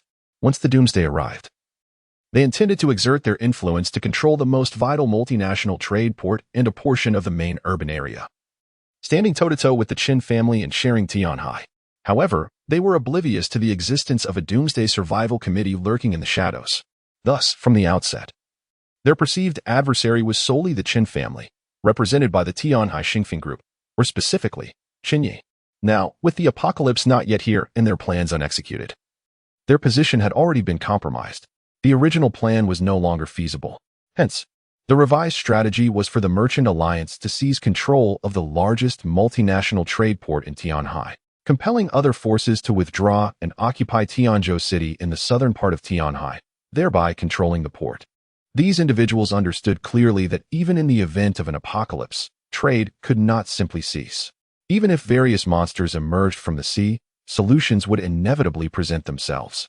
The port's significance would not diminish, it might even increase. The largest port in Tianhai was located on a remote island, far from the urban center. Once they occupied the port, they would merely need to secure the sole vital transportation route, ensuring that neither the authorities nor the Chen family could easily contend with them in the short term. The only force capable of confronting them would be the Navy. Such actions would be unthinkable during peacetime, as the government's power was not to be trifled with. However, the current situation was different. The authorities could not spare the resources to intervene, and even if the Chen family could mobilize warships, time would likely be against them. As long as they secured this port, their losses from withdrawing from Tianhai would not be as dire. Tianhai had become a battleground for various powerful factions due to its unique geographical advantages. Internally, it could radiate to the affluent Yangtze River Delta, influencing the densely populated banks of the Yangtze River across the entire nation. Externally, it could connect directly to the world, amassing countless resources and talented individuals from Xiagua. Controlling this port would effectively monopolize the largest gateway for foreign trade in Tianhai for the Merchant Alliance. Moreover, if they could acquire some warships amidst the ensuing chaos, it would serve as an optimal launch pad for land assaults. Tianzhou City, located south of the port, mirrored the port's situation as an island city. Once they completed the occupation, it would be nearly impossible for anyone to challenge them. After reviewing Old Wu's new plan, Xiao Yuan expressed strong agreement. This represented the least detrimental option for the alliance and a concession made necessary by his recent defeat. Overall, if this plan were successfully executed, the Merchant Alliance would have his back. Yet, with their support, he could not remain indifferent. As expected, upon expressing his endorsement of the plan, Old Wu's expression turned grave. Mr. Xiao, while this is a plan, its success relies on human effort. Currently, we face a significant challenge. Oh, what challenge is that? Please, Old Wu, share. Let us see if I can be of assistance, Xiao Yuan urged eagerly. He realized that, given his current condition, he was entirely reliant on the Merchant Alliance. It was inevitable that he would have to contribute in some manner to pay for his defeat.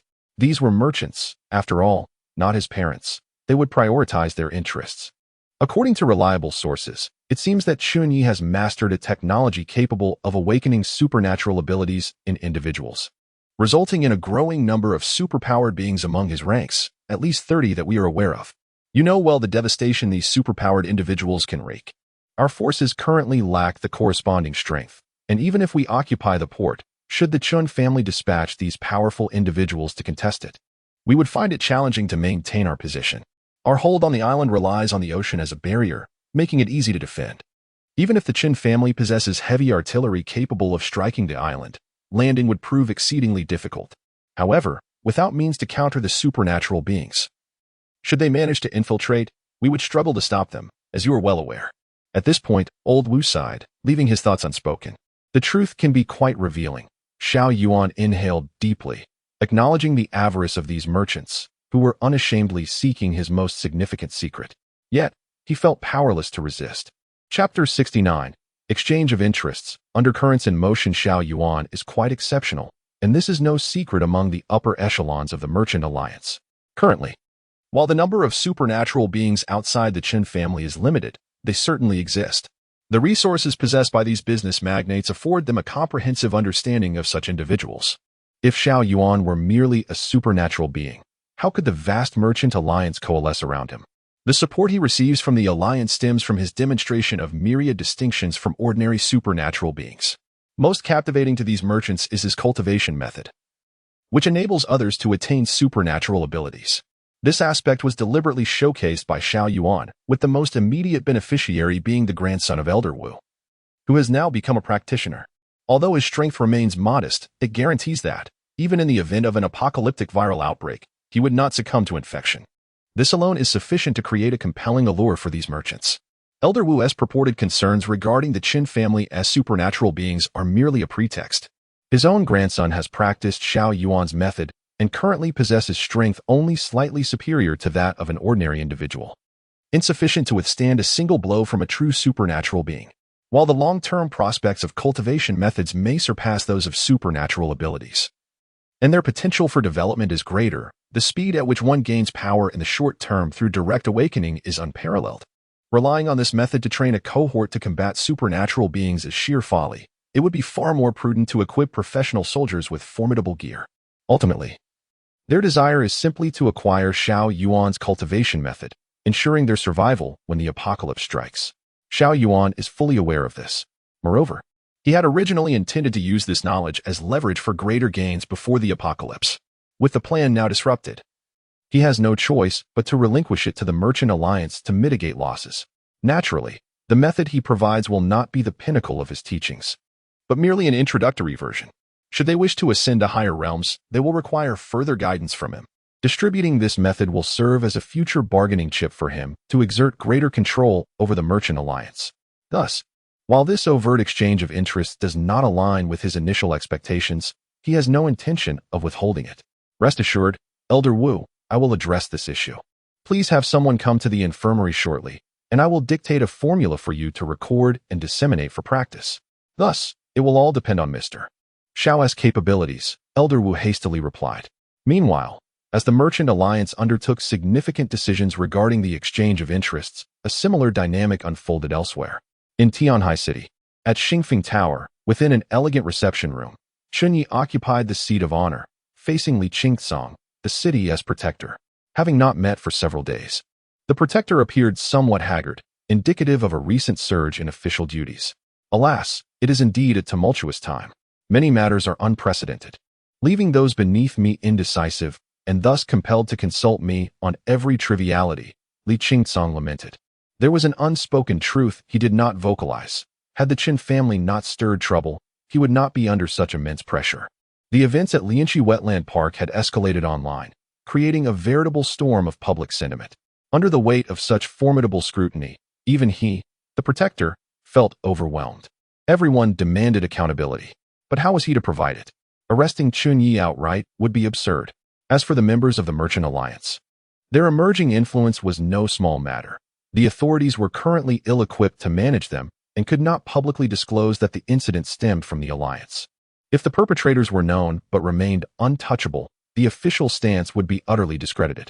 The aftermath of this conflict left the authorities in a precarious position. Yet, without prompting, Chen Ye interjected, "You must be quite troubled by yesterday's events at Lianqi Wetland Park, Protector." "Indeed, it is quite the predicament," Li Qingsong replied, maintaining a facade of composure. "What is there to be troubled about? The Merchant Alliance has flouted the law, disregarding the lives of countless citizens in their nefarious biological experiments within Tianhai City. Thus, the Tianhai authorities dispatched the 96th Brigade to eradicate them. Unfortunately, these rebels hoarded weapons, leading to a fierce battle in the city, ultimately culminating in our victory and the retreat of the wicked capitalists of the Merchant Alliance," Chen Ye remarked with a smile. "And what does the protector think of this narrative?" Li Qingsong shook his head. "That may not be appropriate. Those guilty must face justice. Only then can the law be upheld." Before he could finish, Chen Ye preemptively stated, "I am aware of the challenges faced by the authorities. The Chen family will not remain aloof in bringing these anti-human traitors to justice. We shall fully cooperate with the authorities in eradicating the criminals." Upon hearing this, Li Qingsong tapped his fingers on the table, refraining from further evasion but not readily acquiescing. Chen Ye's intentions were clear.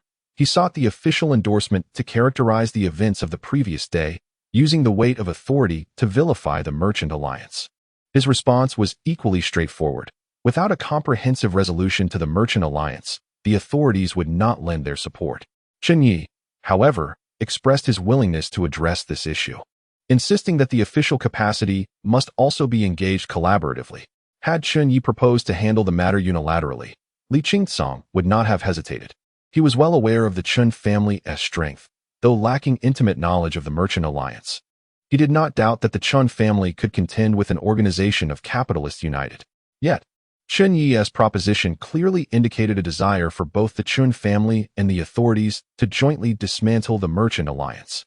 This carried significant implications. The Merchant Alliance was likely more formidable than he had anticipated, and the Chen family's influence in Tianhai was not guaranteed to suffice. Thus, Chen Ye sought his collaboration. The official apparatus, though limited in resources, was far from powerless. In fact, in terms of sheer military might, the Tianhai Protectorate undoubtedly retained the strongest armed forces in the city. Collaborating with the Chen family to eliminate the Merchant Alliance posed no insurmountable challenges. However, the crucial question remained: what would he or the authorities gain from such an endeavor? Noticing Li Qingsong's indecision, Chen Ye proactively proposed his terms. Upon successful completion, the authorities may claim 1/3 of all assets and resources held by the Merchant Alliance. The Protectorate may not yet fully grasp the nature of this organization, but I assure you that 1/3 alone could sustain the livelihoods of Tianhai's over 20 million citizens for half a year. At this, even the ever-composed Li Qingsong could not conceal his astonishment. Chapter 70. The Assault of the Mutant Beasts. Very well, let us collaborate amicably. Safe travels, Lord City Guardian. At the entrance of Xingfeng Building, Chen Ye and Li Qingsong exchanged a cordial handshake as a farewell. After a brief exchange of pleasantries, Li Qingsong boarded his designated vehicle. In the upstairs reception room, following a series of friendly discussions, Li Qingsong, as predicted by Chen Ye, agreed to join forces with the Chen family to eradicate the Merchant Alliance from Tianhai City. The Merchant Alliance had grown excessively powerful, and eliminating them would yield a substantial amount of valuable resources. Moreover, Chen Ye had presented Li Qingsong with an irresistible proposition, the Awakening Serum. Initially, Chen Ye offered 1 vial, but after some negotiation, Li Qingsong secured 2. Such an item was something no dignitary could possibly refuse, and Li Qingsong was no exception. However, Chen Ye was acutely aware that Li Qingsong, in addition to being the guardian of Tianhai City, was also a member of the Apocalypse Survival Committee. Eradicating the Merchant Alliance while they were still vulnerable might not align with official interests, but it certainly served the agenda of the Apocalypse Committee. Thus, regardless of the circumstances, Li Qingsong would ultimately acquiesce. Yet, agreeing was one matter. Determining the timing, the extent of action, and the strength of the effort was another. To swiftly eradicate the nuisance posed by the Merchant Alliance and relinquishing a fraction of his own interests was a trivial matter for him. Let us return. As Li Qingsong's convoy was about to leave the Xingfeng Group premises, Chen Ye spoke softly and turned to ascend the building. At that moment, a piercing shriek suddenly echoed from the heavens above. Chen Ye, caught off guard, turned back to gaze in the direction of the sound. In the next instant, he beheld a colossal bird with a wingspan exceeding 30 meters plummeting from the sky, creating a cacophony of sonic booms. The speed was so staggering that, apart from him and a few other ability users like Su Yin and Qinju, nearly everyone else could only perceive a fleeting shadow. The target of this monstrous bird's dive was unmistakably the vehicle of city guardian Li Qingsong. Chen Ye's gaze sharpened as he observed the creature. Su Yin tilted her head and inquired, "Should we assist?" "I shall handle it," Chen Ye replied with a cold smirk. In the next moment, he vanished from his position, instantly reappearing in the air between the monstrous bird and the vehicle below. As the creature approached, flames erupted from Chen Ye's body, and with a metallic clang, his battle blade was drawn. Clang! He swung the blade toward an invisible wave in the air. Sparks erupted, accompanied by the sound of metal clashing. Is this a wind blade? A mutant beast with abilities? Chen Ye glanced at his undamaged, extraordinary metal blade, surprise flickering in his eyes. He had not anticipated that this creature, which had invaded the Chun family's territory to attack the city guardian, was an ability-wielding mutant beast. However, he had little time to ponder this revelation, as several wind blades hurled toward him were swiftly dispelled by his blade. The massive body of the creature was already diving within 100 meters of him. At this distance, given their speeds, they would collide in an instant. This foolish creature, if it seeks confrontation, then I shall oblige. Chen Ye shook his head, casting aside thoughts of capturing the creature for research. His battle blade ignited with searing flames, and despite having expended its initial momentum, the creature's descent suddenly defied the laws of physics, pausing in the air before lunging towards him. Wah! A tremendous wail resonated across several kilometers. Feathers filled the sky, and blood fell like rain. The creature, cleaved open by Chen Ye's blade, plummeted from the sky, crashing directly onto one of the vehicles in Li Qingsong's convoy and reducing it to a flattened mass of metal, with no security personnel inside surviving the impact. Amidst the rain of blood, Chen Ye, enveloped in flames, descended slowly. Observing the prehistoric beast before him, he calmly instructed the arriving Qinju, "Have the Research Institute collect samples for study and temporarily secure the remaining portions." From the fragmented memories of Fang Xian's reincarnation, he understood that such ability-wielding mutant beasts were indeed consumable. Moreover, their consumption could significantly benefit ability users, potentially enhancing both physical and mental attributes, thereby strengthening their powers. Furthermore, energy is conserved. As ability users grow stronger, their appetites increase correspondingly. Since the energy contained in ordinary food is insufficient to meet the needs of most ability users, they require a substantial intake of food to compensate for this deficiency. This is also why stockpiling large quantities of food after the apocalypse has numerous advantages. The flesh of these mutant beasts, however, contained terrifying energy to the extent that a normal person might suffer a nosebleed after just a few bites. For ability users, however, it was the perfect sustenance. Chen Ye himself faced this very issue, and with such an opportunity presenting itself, he would not let it slip away. Upon hearing his orders, Qinju promptly dispatched personnel to manage the massive carcass. Chen Ye then approached the vehicle of Li Qingsong and tapped on the window. The window soon slid open, revealing Li Qingsong inside, now wearing a specialized gas mask. With a wry smile, he said, "Thank you, young Master Chen, for your timely assistance. Otherwise, I fear I might have met an untimely end here." "Not necessarily so," Chen Ye shrugged lightly. Given the circumstances, it was only prudent for Li Qingsong, an ordinary individual, to don a gas mask, as the area was now shrouded in a mist of mutant beast blood, and inhaling even a small amount could lead to mutation. Upon hearing this, Li Qingsong's expression shifted. "Are you implying Before Chen Ye could elaborate, a sudden cacophony of gunfire erupted nearby. Shortly thereafter, an ability user rushed to Chen Ye's side, reporting, "Young Master, just now, a horde of mutant beasts appeared, attacking the perimeter we had established around Xingfeng building. It seems there are no fewer than 100 of them, and our defenses are currently engaged in exterminating them. Very well. Once they are eradicated, secure the bodies of those with abilities and send the rest to the research institute," Chen Ye replied with an indifferent nod, completely unfazed. He had already observed the oncoming mutant beast from his elevated position in the air. Turning to the astonishedly Qing-Song, he chuckled softly, "The world has changed. The outside is perilous. I shall order a team to escort you back home." Chapter 71. Does it matter who does it? At this moment, Li Qing-Song was engulfed in confusion. However, since Chen Ye had clearly issued an eviction order, he refrained from further inquiries. Soon, accompanied by an elite team led by superhumans, he departed from the Xingfeng building in an 8-wheeled armored vehicle. As he left, the gunfire surrounding the building gradually subsided. A total of 129 mutated beasts were annihilated in this operation, with no casualties on our side. In the conference room, Chen Ye maintained a stoic expression as he listened to the reports on the battle situation, offering no praise for their efforts. After all, they were merely mindless mutated beasts assaulting a well-prepared position. Any casualties would have been unexpected. Thus, the outcome was merely as anticipated. After the security chief reported the casualty figures, he hesitated for a moment before continuing, "We have identified the source of these suddenly appearing mutated beasts. Approximately half an hour ago, a large-scale animal mutation occurred at the Tianhai Zoo, less than 2 kilometers from our Xingfeng building, causing significant chaos. Strangely, these animals completed their mutation process in just a few minutes, catching everyone off guard and resulting in numerous casualties at the zoo. Even more perplexing is that after mutating and breaking free from their cages, they did not scatter or attack indiscriminately. Instead, they purposefully converged towards our Xingfeng group's location. Hence, the earlier incident occurred. Logically, these mutated beasts should not have had such a deliberate intent to attack us, which renders the entire situation rather bizarre." The chief set down the documents in hand and glanced at Chen Ye, whose face was as inscrutable as water, daring not to elaborate further. This was not a matter for which they could be faulted for failing to provide advance warning. The entire sequence of events, from the onset of the mutation to the conflict between the mutated beasts and the Chen family's personnel, transpired within a mere 10 minutes. No one could have reacted in time. What is your research institute's perspective on this? Chen Ye refrained from commenting on the security department's situation and turned his gaze towards an elderly gentleman who had not even had time to change out of his lab coat.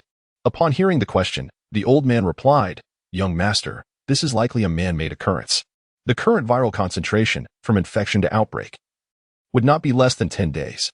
Even if the animals at the park had been previously infected, it is improbable for them to experience a full outbreak in such a short span of minutes. The only plausible explanation for such a situation is that someone has extracted a high concentration of the virus and transmitted it to these animals." The old man paused briefly before continuing. "However, the security department has not reported any instances of humans mutating in the park, which is rather strange. Logically, once this artificially extracted high-concentration virus spreads, it would not only affect beasts but humans as well."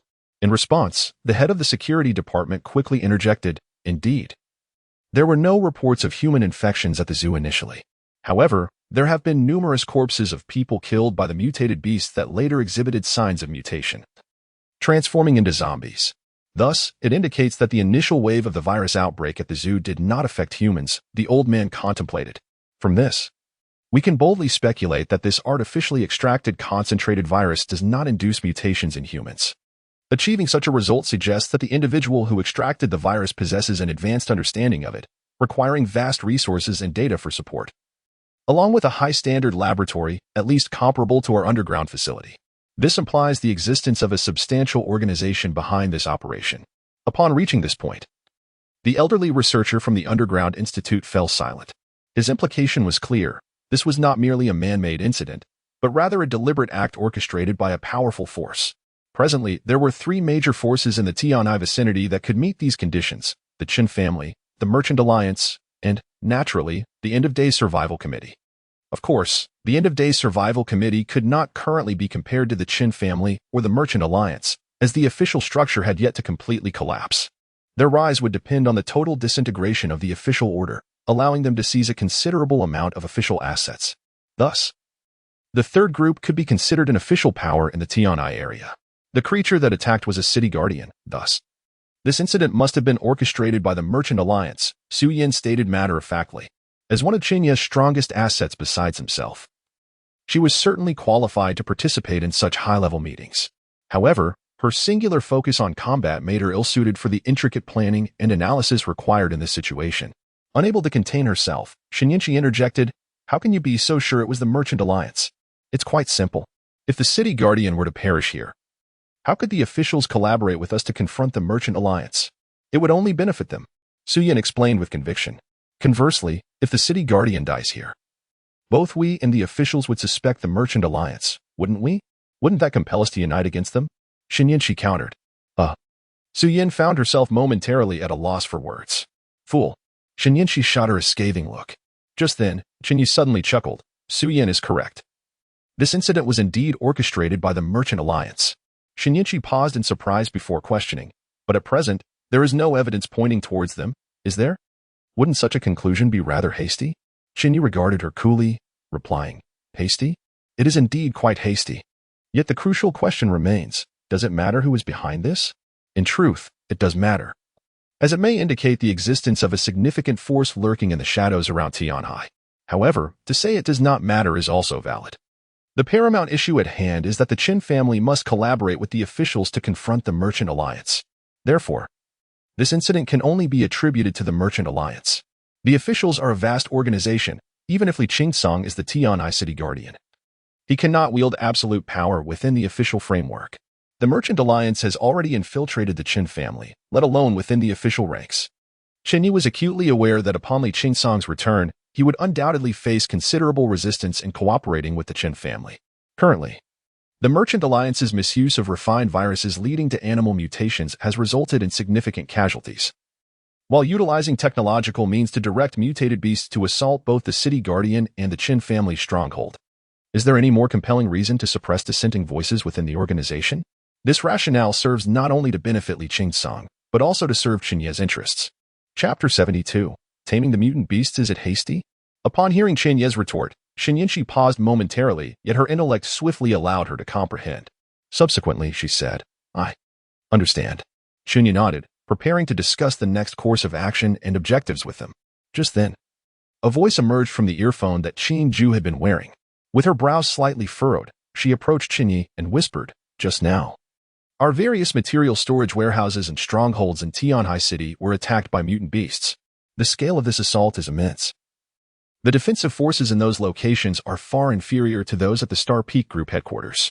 Several warehouses have already fallen, and a large quantity of supplies has been destroyed by the mutant beasts.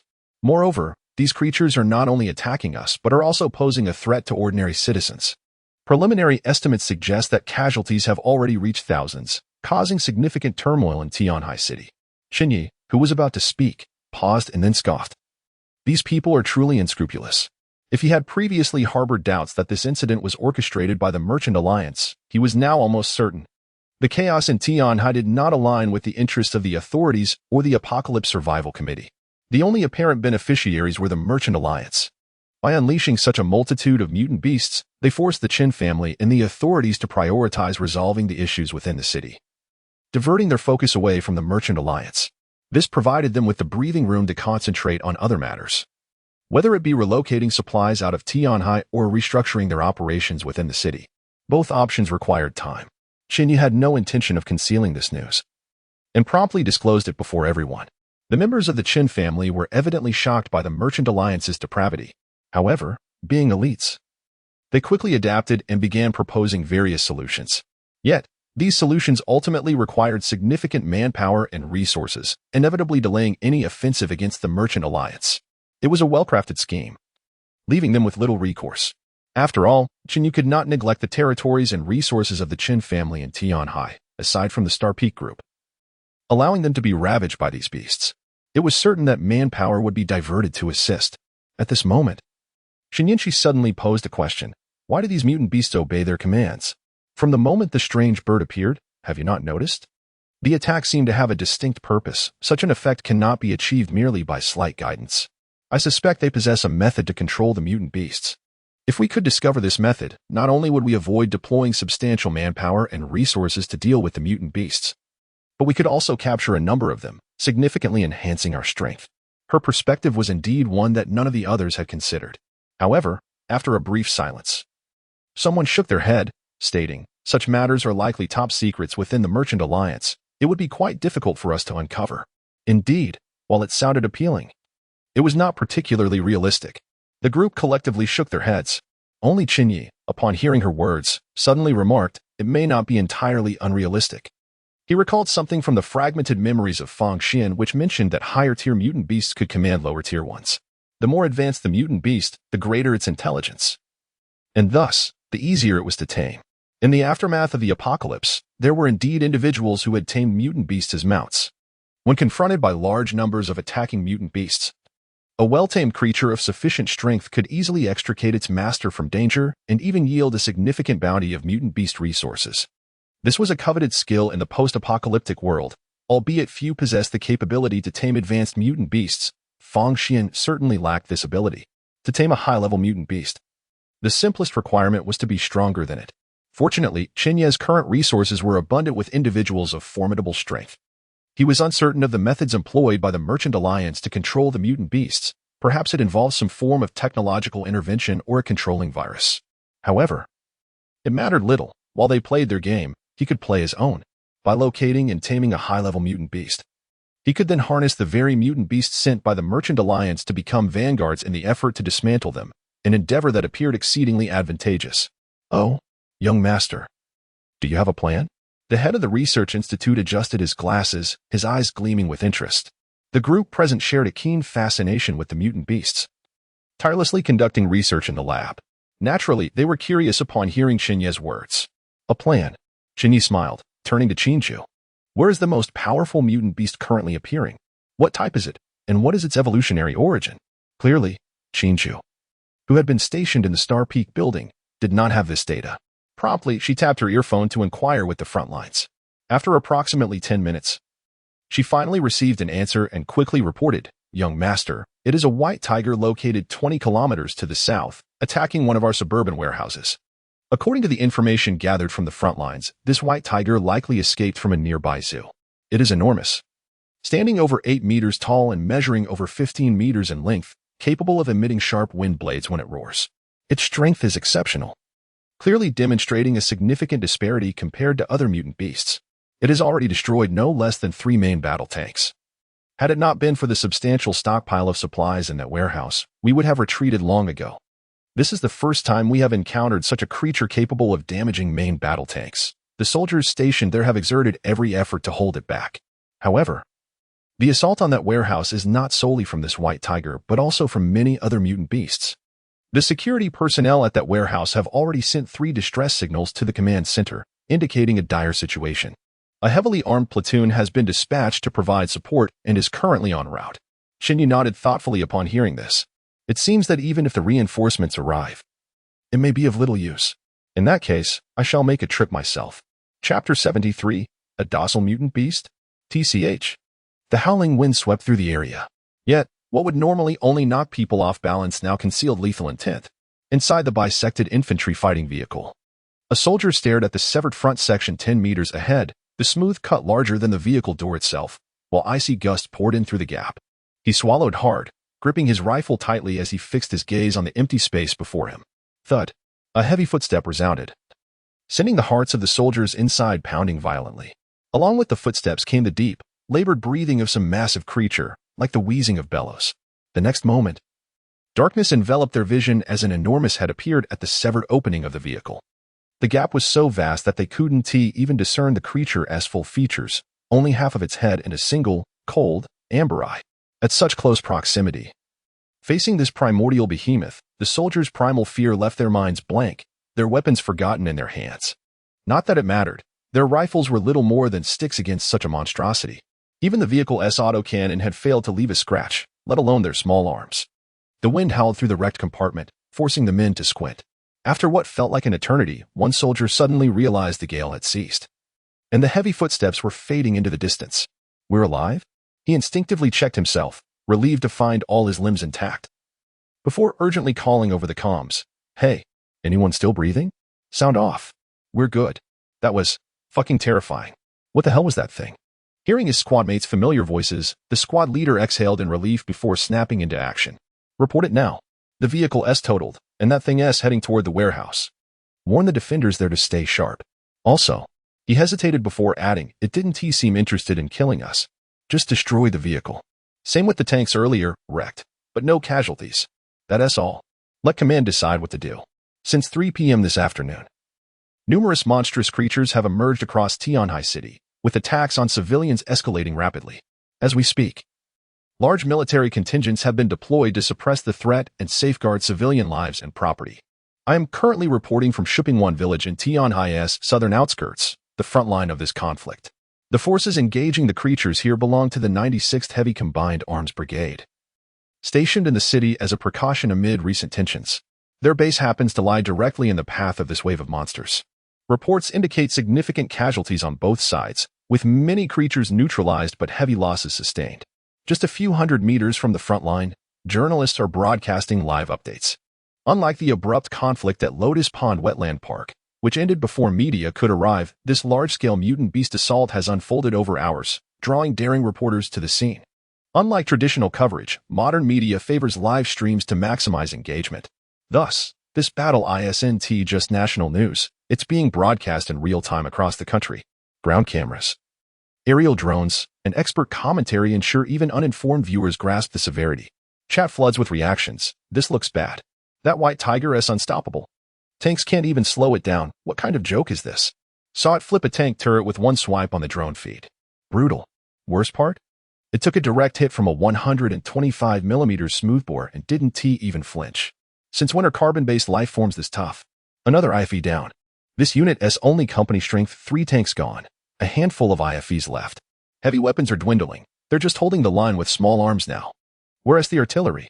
A heavy brigade is rockets, right? Fire already. Fire your mom. This isn't downtown.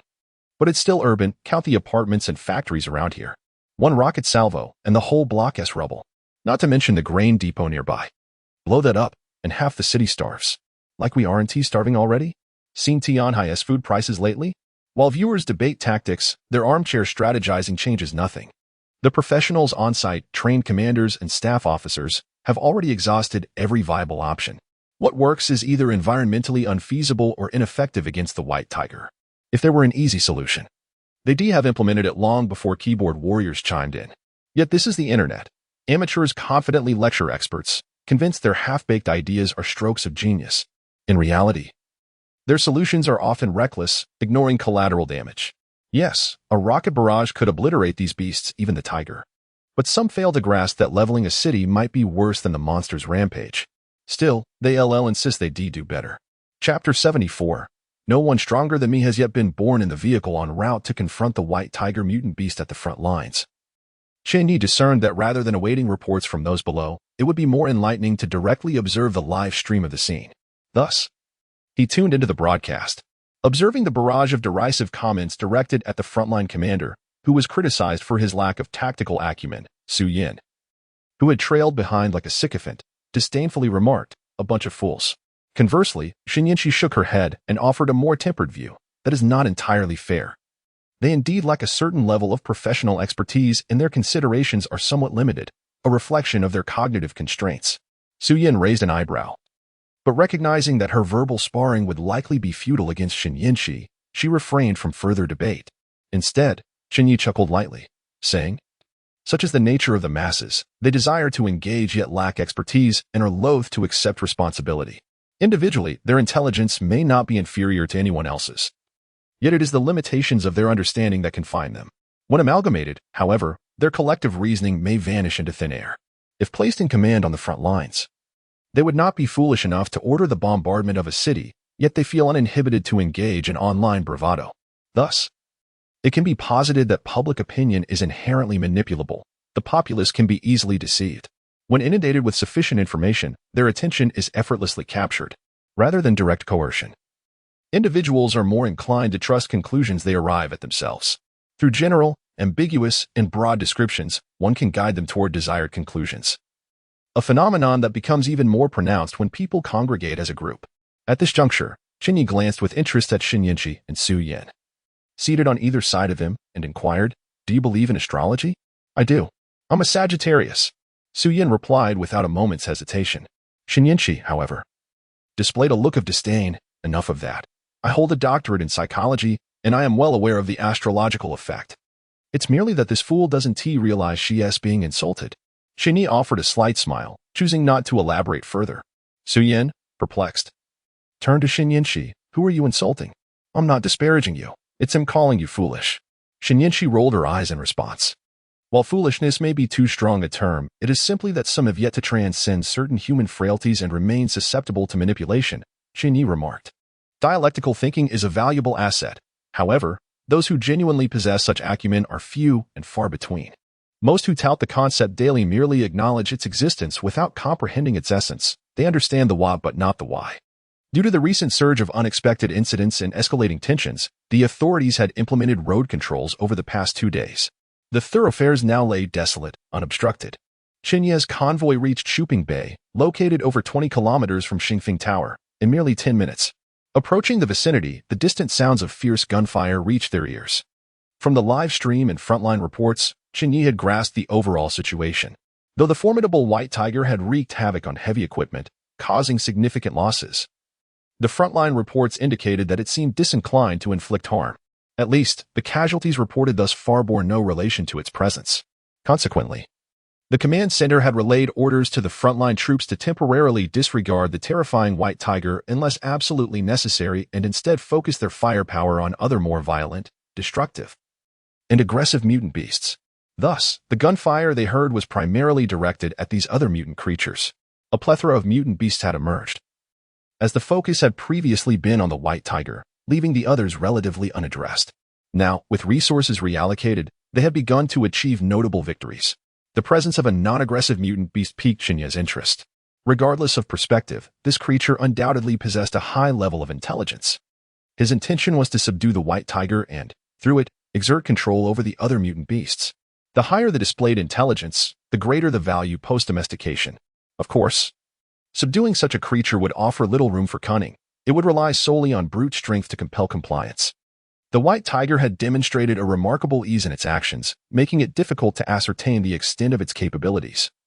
And Chen Ye was not overly confident in his ability to tame it. Nevertheless, even if he were unable to subdue it, he was confident he could retreat unscathed. This was his assurance. With a sudden halt, the vehicle screeched to a stop. Chen Ye calmly exited, observing the battlefield shrouded in smoke. Qinju, the front passenger, hurriedly opened the door and handed him a combat knife, hesitating as she spoke. "Young master, we could request more formidable resources from the family, such as naval and air support or missile units. The family would likely acquiesce with their assistance. It should be manageable to eliminate the mutant beasts attacking our strongholds in Tianhai without you personally risking danger. We have already sent an ability user to probe the White Tiger, yet we glean little about its true strength." However, Chen Ye shook his head. The negative repercussions of deploying such advanced weaponry are too significant, and if we must seek family support for this kind of situation, then when the apocalypse descends, the family, too, will be overwhelmed. What then shall we do? Zhu Jie, you must understand this. The family is the family, and we are ourselves, sometimes. We need to draw a clear distinction. Qinju understood the nuances of the situation, yet her concern for Chen Ye's safety prevailed. "Then let me," she began. But before she could finish, Chen Ye gently pinched her cheek, interrupting her, and leaned close to whisper, "Remember, there is likely no one stronger than your man, whether human or mutant beast, that has yet been born. Such matters do not warrant you, a woman, to pave the way and test the waters for me." His sudden display of intimacy caused Qinju's face to flush a deep red, and she lowered her gaze, refraining from further persuasion. Chen Ye chuckled softly, wielding the knife with casual grace as he strode forward, traversing the street that had nearly been reduced to ruins in the defensive positions established by security personnel. Confronting the mutant beasts that darted from various corners, attempting to breach the defenses and reach the supply depot behind. In the sky, numerous surveillance drones immediately detected his movements, turning their cameras towards him. A journalist covering the live stream could not contain his astonishment, exclaiming, "What am I witnessing? A man has emerged from the barricade, advancing toward those monsters." Chapter 75. Deeper considerations. Amidst the tense battlefield, a figure wielding a knife suddenly emerged, capturing the attention of countless spectators. "What on earth does this mean? Who is this reckless fool? Where are the soldiers? Why aren't they stopping him? Good heavens, there truly are those who fear nothing. Whose subordinate is this? Surely he doesn't intend to confront those monstrous creatures with just a knife? It's rather absurd, considering the regular army, armed to the teeth, is hiding behind fortifications. Indeed, these monsters are alarmingly swift. Ordinary individuals with firearms struggle to aim accurately, merely holding their ground and waiting for the beast to approach. The sight of this man charging in with a knife is undeniably humorous. Is this some internet celebrity trying to stir things up? Almost instantaneously upon his appearance, Chen Ye became the focal point of the entire gathering. Viewers watching the live stream online were perplexed, believing he was courting death while the barrage of ridicule and mockery filled the chat. Although the existence of supernatural beings and mutated beasts was no longer a secret among the elite, to the vast majority of ordinary people, it was still an alien concept. The common folk, unaware of the prowess of supernatural beings, found it incomprehensible that someone would confront these formidable beasts armed only with a knife. Of course, among the multitude of spectators, there were those with some understanding of the situation. Many attempted to enlighten others, suggesting that in such dire circumstances, the military should intervene, indicating that the individual in question was likely a supernatural being with unimaginable powers. However, as soon as these informative comments were made, they were either drowned in a flood of messages or dismissed as the ramblings of someone influenced by too much fiction. Humans can be stubborn, often ignoring voices that contradict their understanding of the world.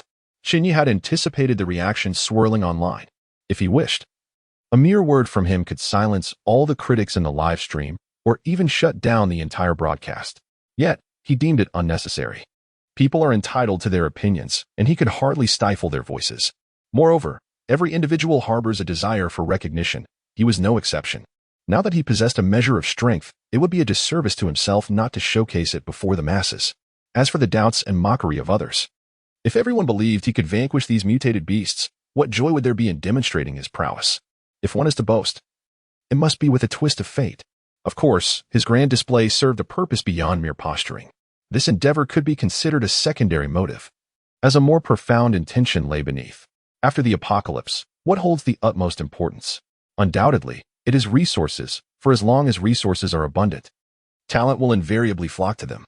Supernatural beings, possessing powers far beyond ordinary individuals, require resources that are not easily attainable by the common populace. Chen Ye, at present, lacked for nothing, yet if he could eliminate the merchant alliance, the resources he could amass would multiply. However, he was not the sole contender for resources. Without delving into distant territories, in the current Tianhai, the Merchant Alliance, and the yet-to-emerge Survival Committee, none possessed resources inferior to his own. In a landscape where all parties possess ample resources, the ability to attract talent hinges upon one's strength. A formidable force signifies stability and resilience. Given equal resources, most individuals would undoubtedly gravitate toward the mightiest faction. Yet, strength must also be publicized. In the aftermath of the apocalypse, such publicity is predominantly conveyed through might. If one is powerful, their reputation will naturally flourish. However, due to the constraints of the post-apocalyptic environment, such publicity remains largely localized, difficult to extend to broader realms. Now, however, the apocalypse had yet to descend. Is there a more potent avenue for publicity than the modern internet? There is none. This realization struck Chen Ye as a revelation while he was in the vehicle. Of course, he could conceive this strategy, yet other factions would also have similar thoughts. However, even if they could conceive it, executing it as effortlessly as he did, creating a monumental uproar online and leaving an indelible impression, even post-apocalypse, was a formidable challenge. For even among the major factions, the number of supernatural beings at their disposal was undoubtedly limited, perhaps even exceedingly rare. They lacked the singular combat prowess that Chen Ye possessed, which would leave a lasting impression on future survivors, even if they awakened their own powers after the apocalypse. If ordinary supernatural beings were summoned, the desired effect would be unattainable. After all, once ordinary individuals awaken their powers, they might reflect on the actions of the common supernatural beings they witnessed, questioning whether they were truly impressive or merely average, thinking, I could do that. In stark contrast, Chen Ye's strength undeniably eclipsed that of the majority of early post-apocalyptic supernatural beings.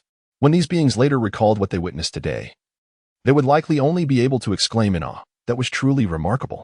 This is why Chen Ye, despite being capable of entering the battlefield with astonishing speed, effortlessly dispatching mutated beasts and subsequently seeking out the formidable white tiger, chose instead to leisurely stroll onto the main thoroughfare of Tree Flat Bay Village. This area was now far removed from the defensive positions established by the Chen family security division, having transformed into a veritable paradise for mutated beasts. Concealed within the surrounding structures were no fewer than 30 different mutated creatures. These beasts were not unintelligent compared to the terrifying white tiger. Heavy firepower posed a significant threat to them. Thus, they hid within the residential buildings, waiting for an opportune moment to strike the defensive lines, aiming to break through toward the vast granary behind.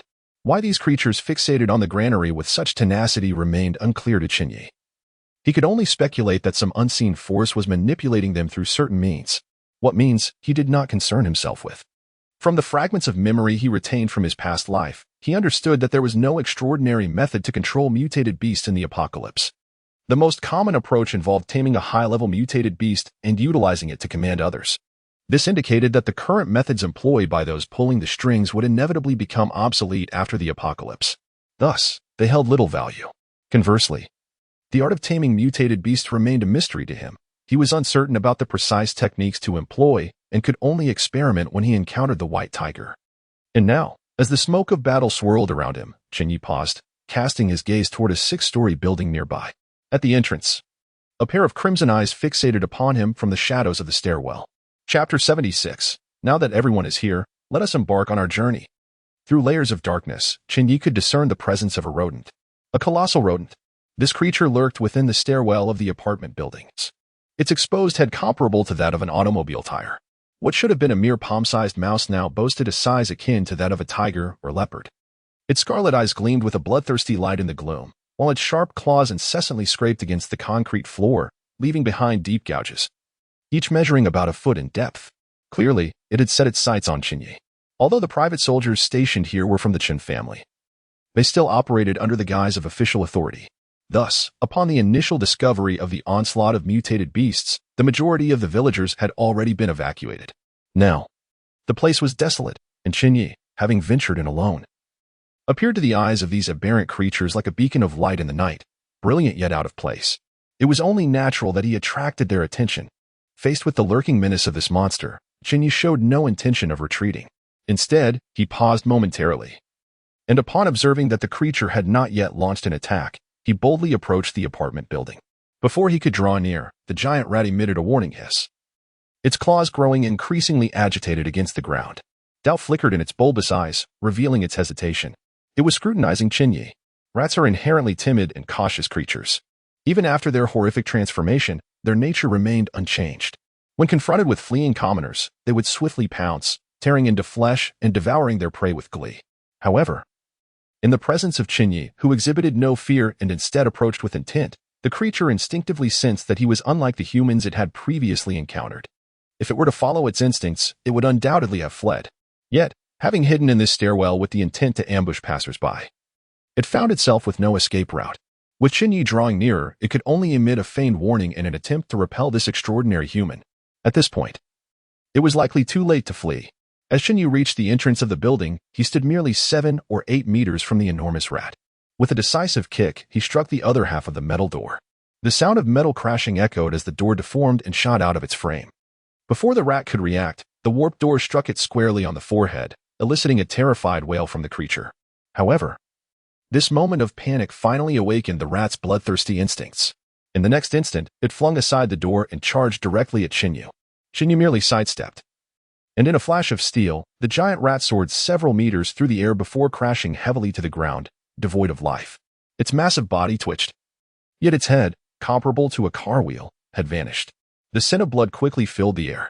Almost immediately, Chen Ye heard a cacophony of footsteps surrounding him. The heavy thud of hooves against the ground mingled with the rustling of reptiles slithering nearby. Clearly, numerous mutated beasts had been drawn to the scene. This was precisely the effect Chen Ye desired. He remained unperturbed, stepping back slightly from the foul-smelling giant rat, caressing his bloodless blade, and patiently awaiting the arrival of the other mutated beasts. Oh, this rat is bigger than a freaking tiger. How absurd. Dude. What's truly terrifying is that the guy over there just sliced this thing in one blow. How is this any different from a sliding tackle against a tiger? He didn't even need to slide. To be fair, this rat seems far more ferocious than an ordinary tiger. I thought the sliding tackle against a tiger was just a joke, but now I realize it's disturbingly realistic. Stop the nonsense. He didn't even need to slide. He simply sidestepped the attack and effortlessly dispatched this enormous creature. I almost doubted that I belonged to the same species as him. This is too fierce. Just a moment ago, I thought he was just showing off to court death. Speak up. Good thing I didn't say anything. I knew when he walked in without any frontline soldiers stopping him, he had to possess strength. A bunch of clowns were still questioning him. Since when did humans evolve? Why was Ti included? As Chen Ye effortlessly dispatched a creature that could easily withstand conventional firearms. The viewers in the live stream were momentarily stunned before collectively gasping in astonishment. If Chen Ye could see the barrage of comments, he might have been tempted to quip that everyone had already begun to evolve, only some would become supernatural beings, while others would devolve into mindless zombies. Everyone had a bright future ahead, and there was no need to envy others. However, he had no time to share such thoughts, as a multitude of mutated beasts, drawn by the scent of the rat's blood, were rapidly closing in. The first to appear took Chen Ye by surprise, a snake. This creature was immense, its girth surpassing that of a water tank. Most alarmingly, it was a venomous snake. Judging by its appearance, Chen Ye surmised that prior to its mutation, it was likely a king cobra, already larger than the average snake. Now, having evolved, it exceeded 30 meters in length, coiling around a 5-story building. Its scales gleamed as it unfurled its neck, its head resembling that of a large truck, instilling a profound sense of dread. Its cold, vertical pupils fixated on Chen Ye, while droplets of venom continuously dripped from its slightly ajar jaws. Upon contact with the ground, the venom reacted, emitting a hissing sound.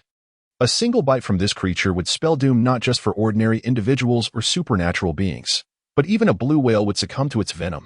Undoubtedly. Apart from the harmless white tiger, it was the most formidable mutated beast present. Ordinary supernatural beings would likely find themselves fleeing in the face of such a creature, as they stood no chance against it. Yet, Chen Ye remained unfazed. Upon the emergence of the colossal snake, rather than displaying any signs of panic, he calmly surveyed his surroundings. He had already noted that mutated beasts were concealed in the shadows, and these creatures, too, seemed hesitant to provoke the enormous snake. They lay in wait, hoping to seize the opportunity to snatch a piece of flesh from the slain rat once the snake engaged in combat with this extraordinary human. As time ticked away, the giant snake hissed incessantly, yet it did not initiate an attack. Chen Ye continued to observe, waiting for the nearby mutated beasts to gather, showing no inclination to strike first. It was unclear how long passed before Chen Ye noticed the sound of rubble being crushed from the ruins of a collapsed building some 200 to 300 meters away. Finally, he nodded, acknowledging, now that everyone is here, it is time to send you beasts on your way. Chapter 77, System Task with a Thunderous Roar. A terrifying flame erupted from Chen Ye, engulfing the area around him in an instant, transforming it into a sea of fire. His extraordinary physique and mental fortitude, both exceeding 100 points, had elevated his powers to a formidable level. As he unleashed his abilities, the surroundings morphed into a scorching inferno. From the heart of the flames, a dragon of fire slowly took shape, its size rivaling that of a serpent measuring several dozen meters.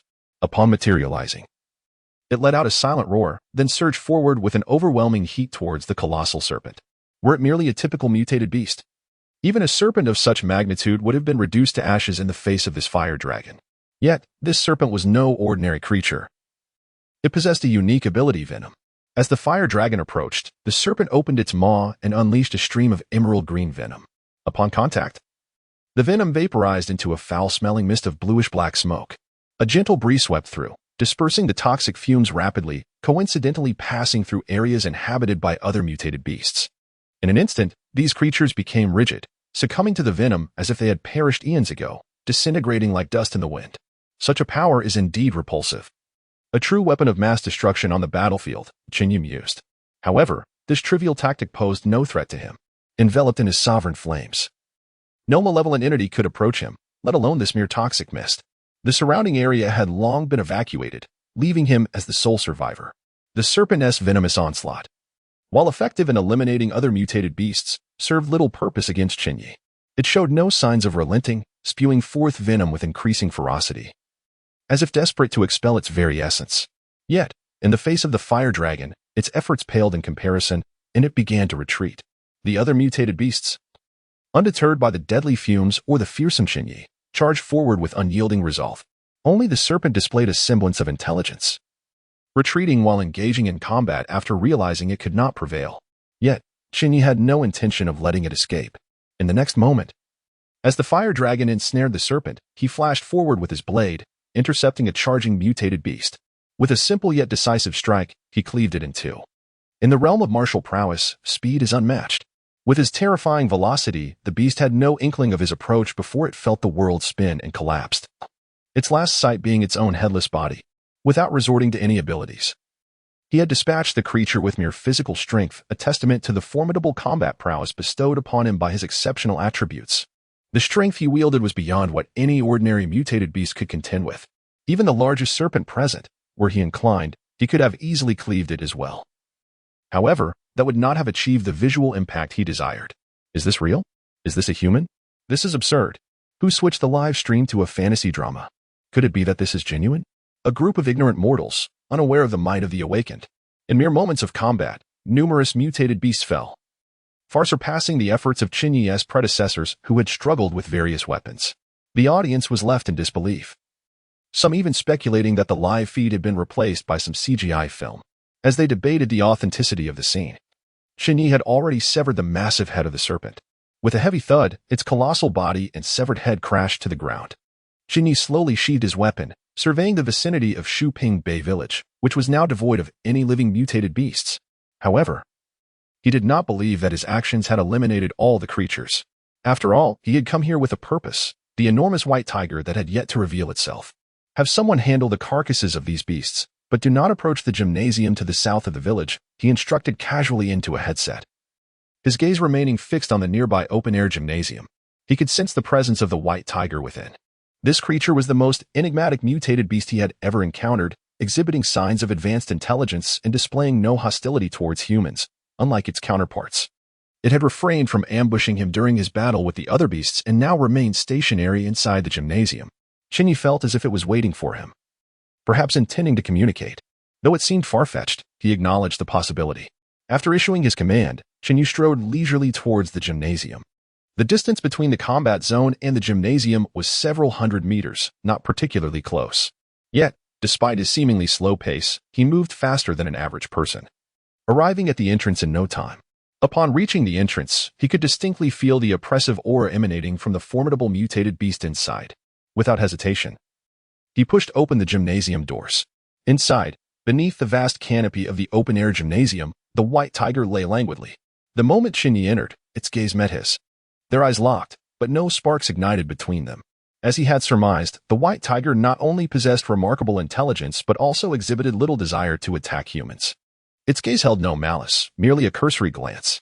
Yet, upon seeing the white tiger, Chen Ye was momentarily taken aback, for at that instant, a system notification abruptly appeared before him.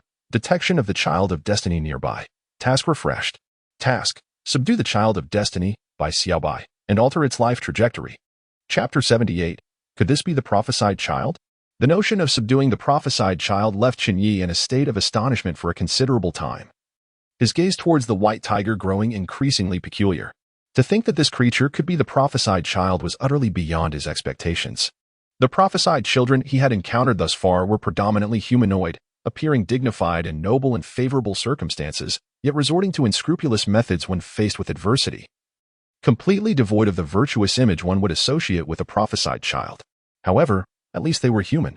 Now, he was confronted with a being that was not even human. Nevertheless, it was intriguing to discover that his task was merely to subdue the prophesied child, akin to Su Yin's assignment, rather than to eliminate it. This revelation brought him a measure of delight. Such unconventional tasks often yielded bountiful rewards, as had been the case with Su Yin, far surpassing the typical rewards for dispatching a prophesied child.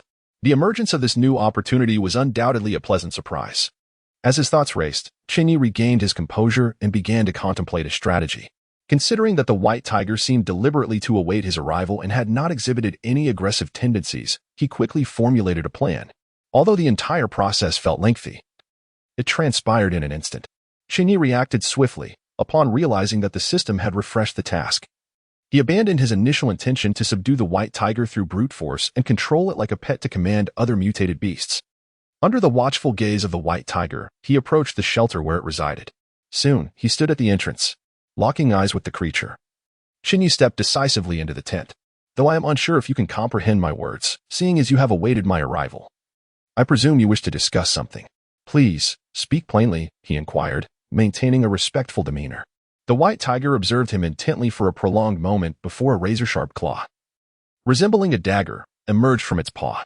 With a motion akin to piercing through tofu, the claw embedded itself into the concrete ground before it, producing a series of disconcertingly jagged inscriptions. Chen Ye read the markings and discovered they conveyed, "I wish to speak with the highest-ranking individual among you." Uncertain whether you referred to humanity as a whole or merely to his clan, he discerned little difference. He could likely assert authority, and what he could not accomplish now would soon be attainable. "You may speak openly," Chen Ye replied coolly. "If what you propose piques my interest, I might consider overlooking the damages caused by your raucous presence on my clan's territory." The white tiger, evidently understanding human speech, fixed its gaze on Chen Ye for a moment longer before shifting its massive form, revealing a wall previously obscured. The wall bore a multitude of inscriptions, elucidating the reasons for its presence. Even someone as worldly as Chen Ye could not suppress his astonishment upon reading the words inscribed. The tale began with this white tiger, named by Xiaobai, or rather, that was her name when she was still human. Upon awakening a remarkably unique ability, she discovered she could control animals. Initially, she could only manage small creatures like cats and dogs, but within days, her powers expanded to encompass larger beasts, such as tigers and leopards found in zoos. As her abilities grew stronger, she herself remained unaware of the full extent of her control over animals. However, her fortunes took a turn when she became the target of a formidable force, the name of which still eluded her understanding. Seizing the opportunity when she was unguarded, this mysterious faction abducted her, and upon regaining her senses, she realized her parents had been taken as well.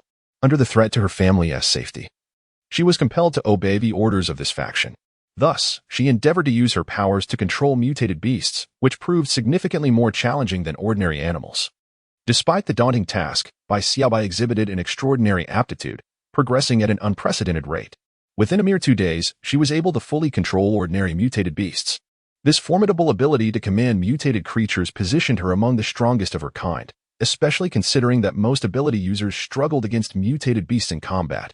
Yet, the faction sought more than mere control over one mutated beast, they desired an army of them.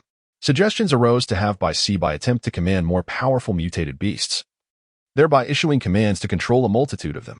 Initially, they approached this endeavor with cautious optimism. However, upon discovering that their methods were effective, they realized that the hierarchy among mutated beasts operated on a principle of strength, with powerful beasts revered as deities by their weaker counterparts. Thus, they set out frantically to locate formidable individuals among the mutated beasts, ultimately discovering this extraordinary white tiger, an entity of unparalleled strength, unlike any biological creature currently known. Even with their considerable might, capturing the white tiger for experimentation proved a formidable challenge. Consequently, they orchestrated an opportunity for Bai Xiaobai to exert her abilities. The plan was flawless until an unexpected turn of events occurred. Upon successfully taking control of the white tiger's body, Bai Xiaobai was horrified to realize she was trapped within it, unable to return to her former self. After countless futile attempts, she reluctantly accepted her transformation into a mutated beast, relinquishing her humanity. Initially, she intended to feign a failed attempt at exerting her powers, hoping to convince her captors that she had perished in the process, and thereby spare her family. However, the faction showed no inclination to let her go. Even under the assumption of her failure, they resolved to eliminate her family to silence them. With no other recourse, she was forced to disclose her predicament. Naturally, her captors felt no sympathy for her plight. Rather, they rejoiced at the prospect that as long as she existed, all the mutated beasts in Tianhai City could be at their command. Chapter 79. Help you? What is the reason? Upon reading the inscriptions left by the white tiger on the wall, Chen Ye couldn't help but furrow his brow. The ability to control mutated beasts was indeed quite rare, at least in his experience. Even in the fragmented memories of the reborn, he had not encountered any related information. Most of the abilities that had emerged thus far revolved around elemental forces such as metal, wood, water, fire, earth, and lightning, with only a few exceptions like Chen Ye's own heavenly eye or Yi Chen's talent for predicting fortunes. The prospect of controlling mutated beasts was rather astonishing. If the researchers were to learn of this, they would likely be unable to resist the urge to study her further. Of course, that was contingent upon her being alive. Given her current state, Chen Ye found it difficult to ascertain whether she was truly alive or deceased. Her physical form seemed dead, yet her spirit resided within the body of a white tiger, which was indeed peculiar. After a moment of contemplation, Chen Ye inquired, having finished reading. What is your intention? In response, the white tiger stirred its massive form and inscribed 2 characters onto the ground. Help me. Help you? Chen Ye echoed. Are you referring to assisting you in rescuing your family and freeing you from the clutches of that mysterious organization? He quickly deduced her meaning. The white tiger nodded in affirmation. However, Chen Ye chuckled. Why do you believe I am capable of aiding you? Because they fear you. The white tiger promptly replied. Though her words were somewhat vague, leaving Chen Ye initially perplexed. If many feared him, then it was perplexing that they would allow her to bring a host of mutated beasts to confront him.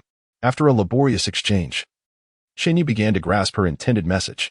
Essentially, the organization behind her operated with a certain audacity, often compelling her to act without discretion. Yet, this time, when they ordered her to lead a group of mutated beasts to Tianhai to create chaos, they had provided her with numerous precautions and even a detailed operational plan, insisting that she adhere strictly to their instructions. From her explanation, Chen Ye gleaned 2 crucial pieces of information. Firstly, the organization she was associated with did not originate from Tianhai. They had intentionally come to cause disruption. This effectively eliminated the possibility that she was sent by the Merchant Alliance. Secondly, the organization wielded considerable power, enough to allow mutated beasts to attack others without drawing significant attention, even from individuals of Chen Ye's standing, who had not seen any related news. This was not to suggest that this organization was stronger than the Chen family. It was quite possible that they were local tyrants, possessing greater control in their domain than the Chen family. Nevertheless, from the words of the white tiger, it was evident that while they were involved in Tianhai's affairs for reasons unknown, they were indeed wary of the Chen family. They had even orchestrated a scheme to redirect any clues of mutated beasts attacking the Chen family towards the Merchant Alliance. Had it not been for this creature's sudden defection, Chen Ye might have concluded that the Merchant Alliance was indeed behind it. If their strength were sufficient, there would be no need for such subterfuge. Thus, the rationale for the white tiger seeking his allegiance was compelling. Weighing the pros and cons in his mind, Chen Ye continued, What reason do you provide? Why should I assist you? One must offer a justification.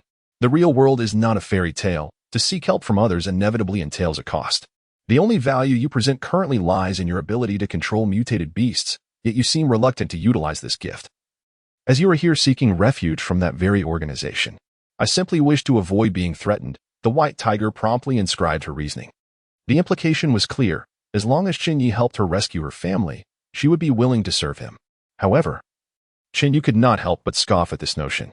For any faction, it was crucial to have leverage over powerful subordinates to ensure their loyalty, rather than granting them absolute freedom and trust.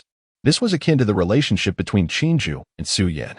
Qingju had grown up within the Chen family, yet she also had her own parents and relatives, albeit the Chen family imposed no restrictions on them. The values instilled in her from a young age had forged her unwavering loyalty to the Chen family, negating the need to control her family members to secure her allegiance. Conversely, Su Yan had family residing in the Xingfeng building, yet she believed that, in the impending apocalypse, her family would be far safer there than at home. Failing to recognize that this was, in some sense, a means of Chen Ye's restraint over her. From a utilitarian perspective, Chen Ye typically assigned tasks based on who was best suited for them, rather than showing preferential treatment based on trust. At least on the surface, he treated both Qingju and Su Yan with equal trust. However, the reality was that he did not need to keep Qingju's family close. While he required Su Yan's family to be situated in the Xingfeng building, this marked a significant distinction. If the white tiger truly sought his assistance and allegiance, it was evident she would fall into the latter category. Chen Ye could extend a measure of trust to her, yet he would also need to retain some leverage over her vulnerabilities to ensure her loyalty. In other words, even if he rescued her family, Chen Ye would ultimately place them in the Xingfeng building. For the majority, this reasoning posed no issues. After all, one could not expect a complete stranger to trust them enough to delegate important tasks.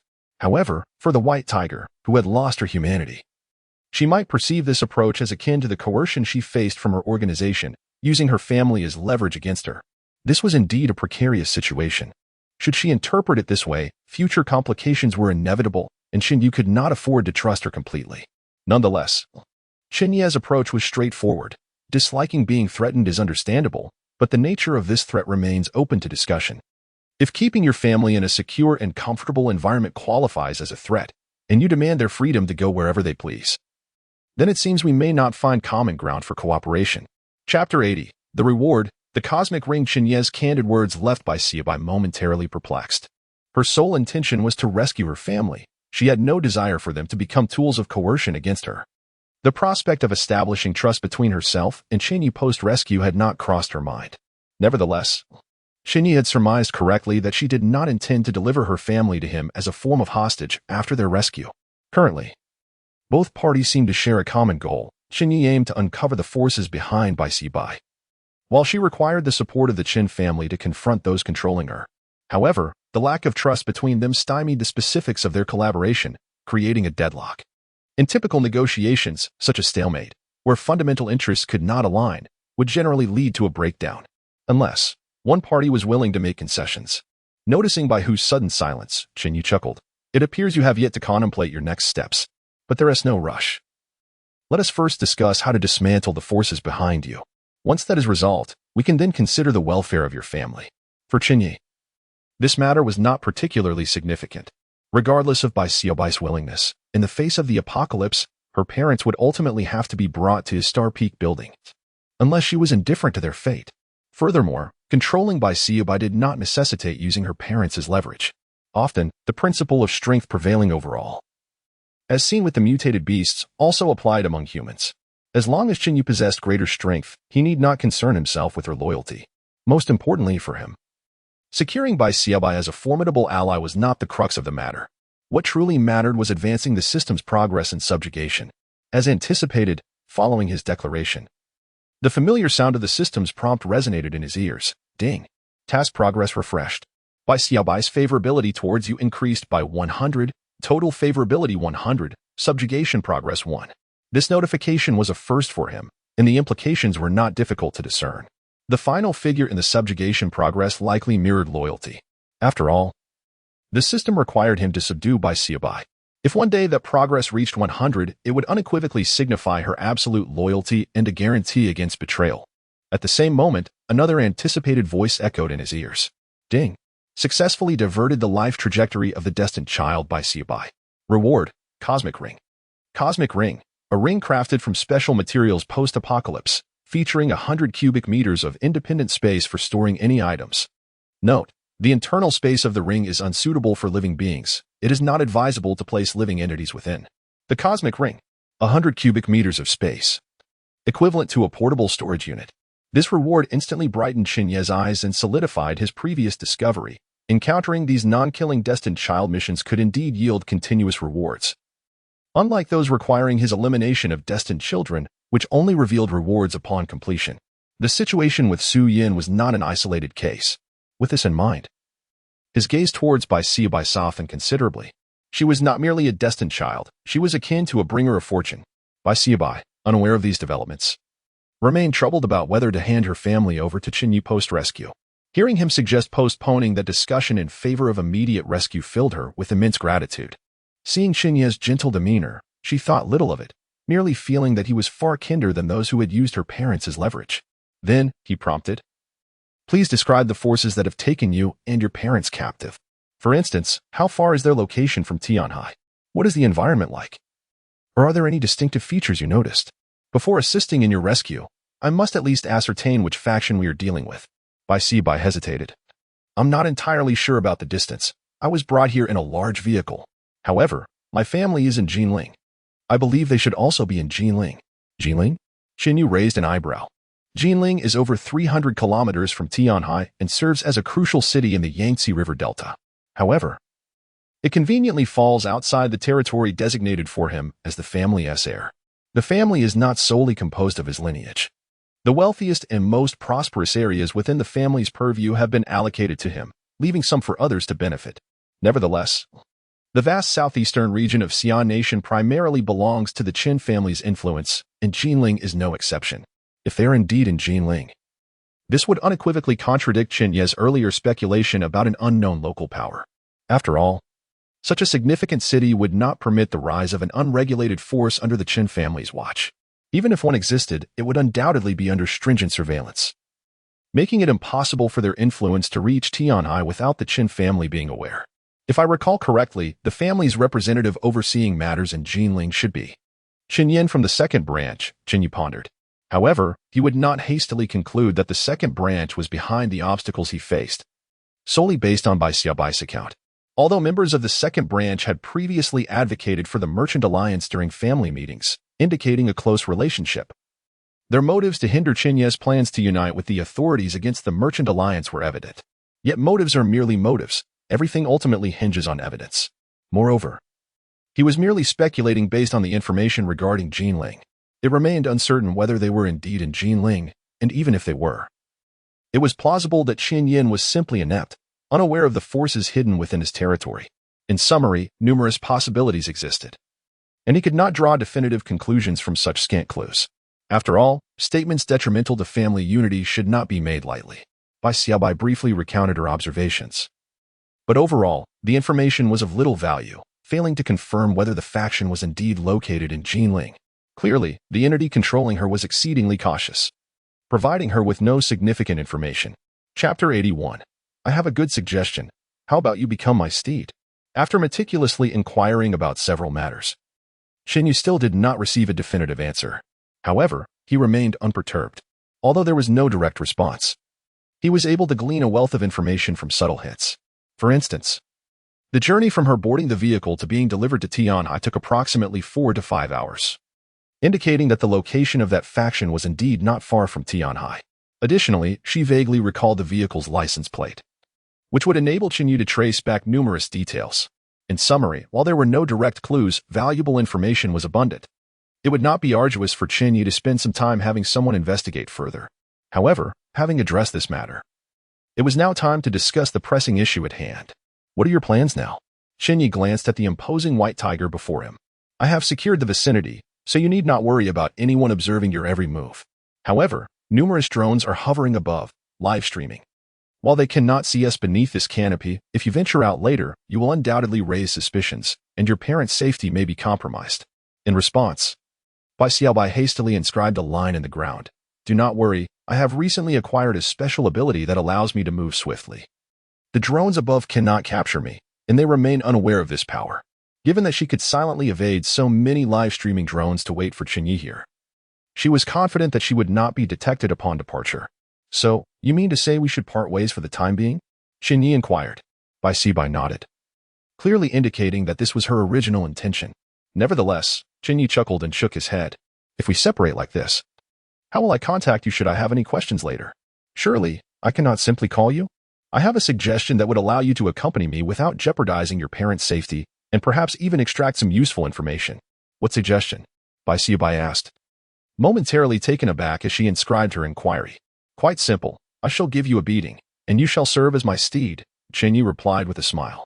Bai Xiaobai's expression turned peculiar at his words, and she quickly shook her head, inscribing another line. That won't work. It's too contrived. Too contrived? Chen Ye raised an eyebrow. Are you implying that the notion of you being unable to defeat me is too far-fetched? Bai Xiaobai ceased inscribing, yet her expression spoke volumes. It is no wonder you were so brazen as to approach me earlier. It appears they did not inform you of my prowess when they dispatched you. Or perhaps they believed you could contend with me. Chen Ye smirked, stepping closer to Bai Xiaobai. If you are concerned about the authenticity of this scenario, then give it your all. If we are to act, let us do so thoroughly. After observing for some time, although they had yet to engage directly, he could discern Bai Xiaobai's strength.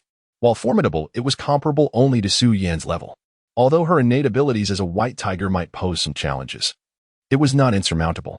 He was confident she could not surpass him. Seeing this, Bai Xiaobai's demeanor grew serious as she crouched slightly, adopting a combat stance. Hey, why can't we see anyone once that guy enters the gym? Did he encounter some formidable monster? Ridiculous. Can he just be taking a break inside? He single-handedly dispatched so many monsters. What could possibly silence him? Exactly. Use your brain. Such a powerful individual is not so easily defeated. By the way, I noticed they are collecting the corpses of those monsters. I wonder what they plan to do with them. Isn't that obvious? With all those corpses scattered about, they can't just leave them there, can they? Not that. But could you go check how they are collecting the bodies? Some people are using knives and doing all sorts of things, cleaning them up before putting them into a refrigerated truck. Is it wrong to ask what they are doing? I noticed too. It feels like they intend to collect them for consumption. Wait, can they eat those? Well, to be fair, many of those monsters resemble common animals. And I saw two that looked quite like wild boars. They should be edible, right? Oh wow, That's a delicacy, definitely rare, one of a kind in the world. Damn, now that you mention it, I'm getting hungry. In the live stream, as Chen Ye had not appeared for an extended period, the drone's camera remained fixed on the last location he vanished, the gym, while the chat continued to drift farther afield. However, despite this, most streamers controlling the drones were reluctant to reposition them for alternative views, for they all recognized that Chen Ye, who had just exhibited such terrifying power, was the focal point of attention. Less than 2 hours had passed since Chen Ye's display of might, and already, clips of the live stream had been shared across the internet, garnering massive attention. The video amassed over 100 million views within an hour, while related topics surged to the top of trending lists across various platforms. A multitude of viewers flocked to see what the extraordinary Chen Ye was truly about. Chen Ye was the genuine traffic magnet. These streamers sought to capitalize on viewership, and thus, they could not afford to miss such an opportunity. Had it not been for a prior warning about maintaining distance from the drones, they would have already sent the drones inside the gym to investigate. Nonetheless, there were still a few audacious individuals attempting to sneak small drones in. However, the Chen family's security personnel were impeccably thorough, having already set up jamming devices in the surrounding area. Until Chen Ye emerged, these drones could not gain entry. This resulted in a multitude of drones hovering above the gym without a single one daring to approach. As the explosive display of Chen Ye's prowess had captivated audiences, the onlookers, once aware of the current situation, chose to remain in the live stream, engaging in idle chatter rather than leaving. They were eager to await the emergence of a being with such extraordinary abilities, curious to see what form such a creature might take. Just as countless viewers awaited with bated breath, a deafening explosion resonated from within the gym. Subsequently, everyone witnessed the enormous canopy in one corner of the gym suddenly take flight. Chapter 82. The hardest betrayal to prevent. Previously, Bai had perceived Chen Ye as merely a slightly superior ability user, certainly not comparable to herself. However, after their direct confrontation, she realized just how formidable he truly was. She exerted every conceivable tactic, utilizing her innate ability of the white tiger to its utmost, unleashing a torrent of wind blades forged from the essence of metal. Yet, she could not inflict even the slightest harm upon Chen Ye. Conversely, with a mere casual punch, he rendered her utterly defenseless. They were simply not on the same level. In what felt like an instant, she succumbed, inevitably becoming a tamed variant beast. There was no escaping the stark disparity in their strengths. Regardless of whether it was an act or not, Bai sensed that it would be exceedingly difficult for her to evade the fate of being subdued by Chen Ye today. Of course, once an ordinary variant beast is tamed, betrayal becomes a rare occurrence. However, she was anything but ordinary. The implications of being tamed held no binding constraints for her. Should she decide to flee one day, it would not pose a significant challenge. Thus, she found herself relatively unresistant to the notion. Moreover, as Chen Ye had suggested, this arrangement would allow her to accompany him openly, without raising suspicion of betrayal from the factions behind her, thus ensuring the safety of her family. Indeed, it was possible that those manipulating her from the shadows might seize the opportunity to contact her privately, ultimately leading to the unearthing of more clues that would facilitate Chen Ye in exposing them. It was a multifaceted advantage, and she found it hard to resist. The encounter between them did not create much of a ruckus. The commotion was far less than when Chen Ye had previously slain the ferocious beast. Bai's full assault had merely reduced the gymnasium to ruins and toppled the canopy, yielding no further results. The remainder of the time was characterized by Chen Ye's unilateral beatdown. He even refrained from utilizing his abilities. His physical prowess alone, exceeding 100 points, was sufficient to dominate Bai. Remarkably, the resilience of the white tiger's body allowed her to endure. She was the toughest opponent Chen Ye had faced. Aside from Su Yan, and even after being thoroughly trampled, she still managed to remain lively. After delivering a thorough thrashing before the multitude of drones broadcasting live, Chen Ye placed a knife against her throat and murmured, "All right, your part of the beating is over. Now it's your turn to inflict pain on others. First, we shall eradicate the Merchant Alliance's stronghold together." Bai let out a whimper, a reluctant acknowledgement. After all, it was not convenient for her to carve messages into the concrete, as she had done earlier to communicate with Chen Ye. Although she was somewhat puzzled as to why he chose to confront the Merchant Alliance instead of dealing with the ones who had sent her to create chaos, she was acutely aware that she had little choice but to comply. Little did she expect that Chen Ye would be this powerful. She had previously thought the rumors exaggerated. What should be done now? Losing the white tiger would likely complicate matters upon her return. There was no need to rush.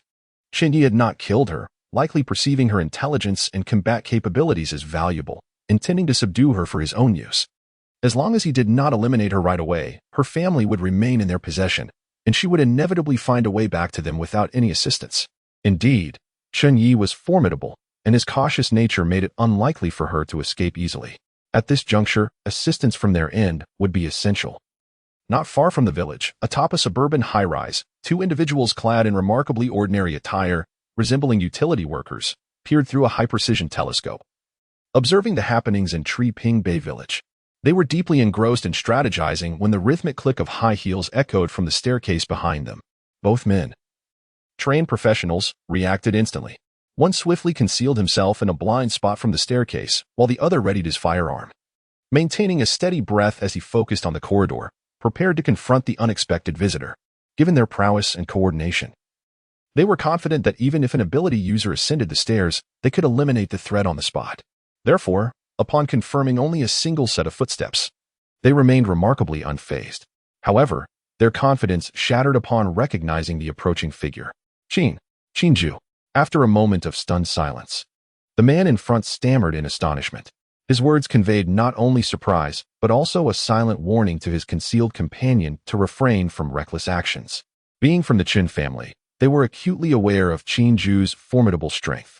If they had previously believed that two of them could handle any ability user, facing Qinju was an entirely different matter.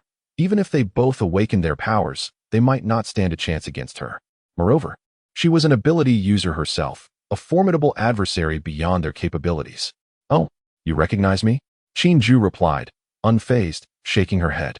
It seems the young master was indeed correct. It is truly challenging to guard against an insider, realizing that the situation would likely not end well. The two men steeled themselves and launched a surprise attack. Bang, bang, bang. The sound of gunfire erupted across the rooftop, yet when the smoke cleared, Qinju remained unscathed. A faint spark of electricity danced at her fingertips as she regarded the two men, who had emptied their magazines, and chuckled lightly. "Out of bullets? Then it's time for you to depart. In your next life, remember not to associate with the second branch." Upon hearing this, one of them widened his eyes in shock. "How do you?" Yet, he was not granted further opportunity to speak.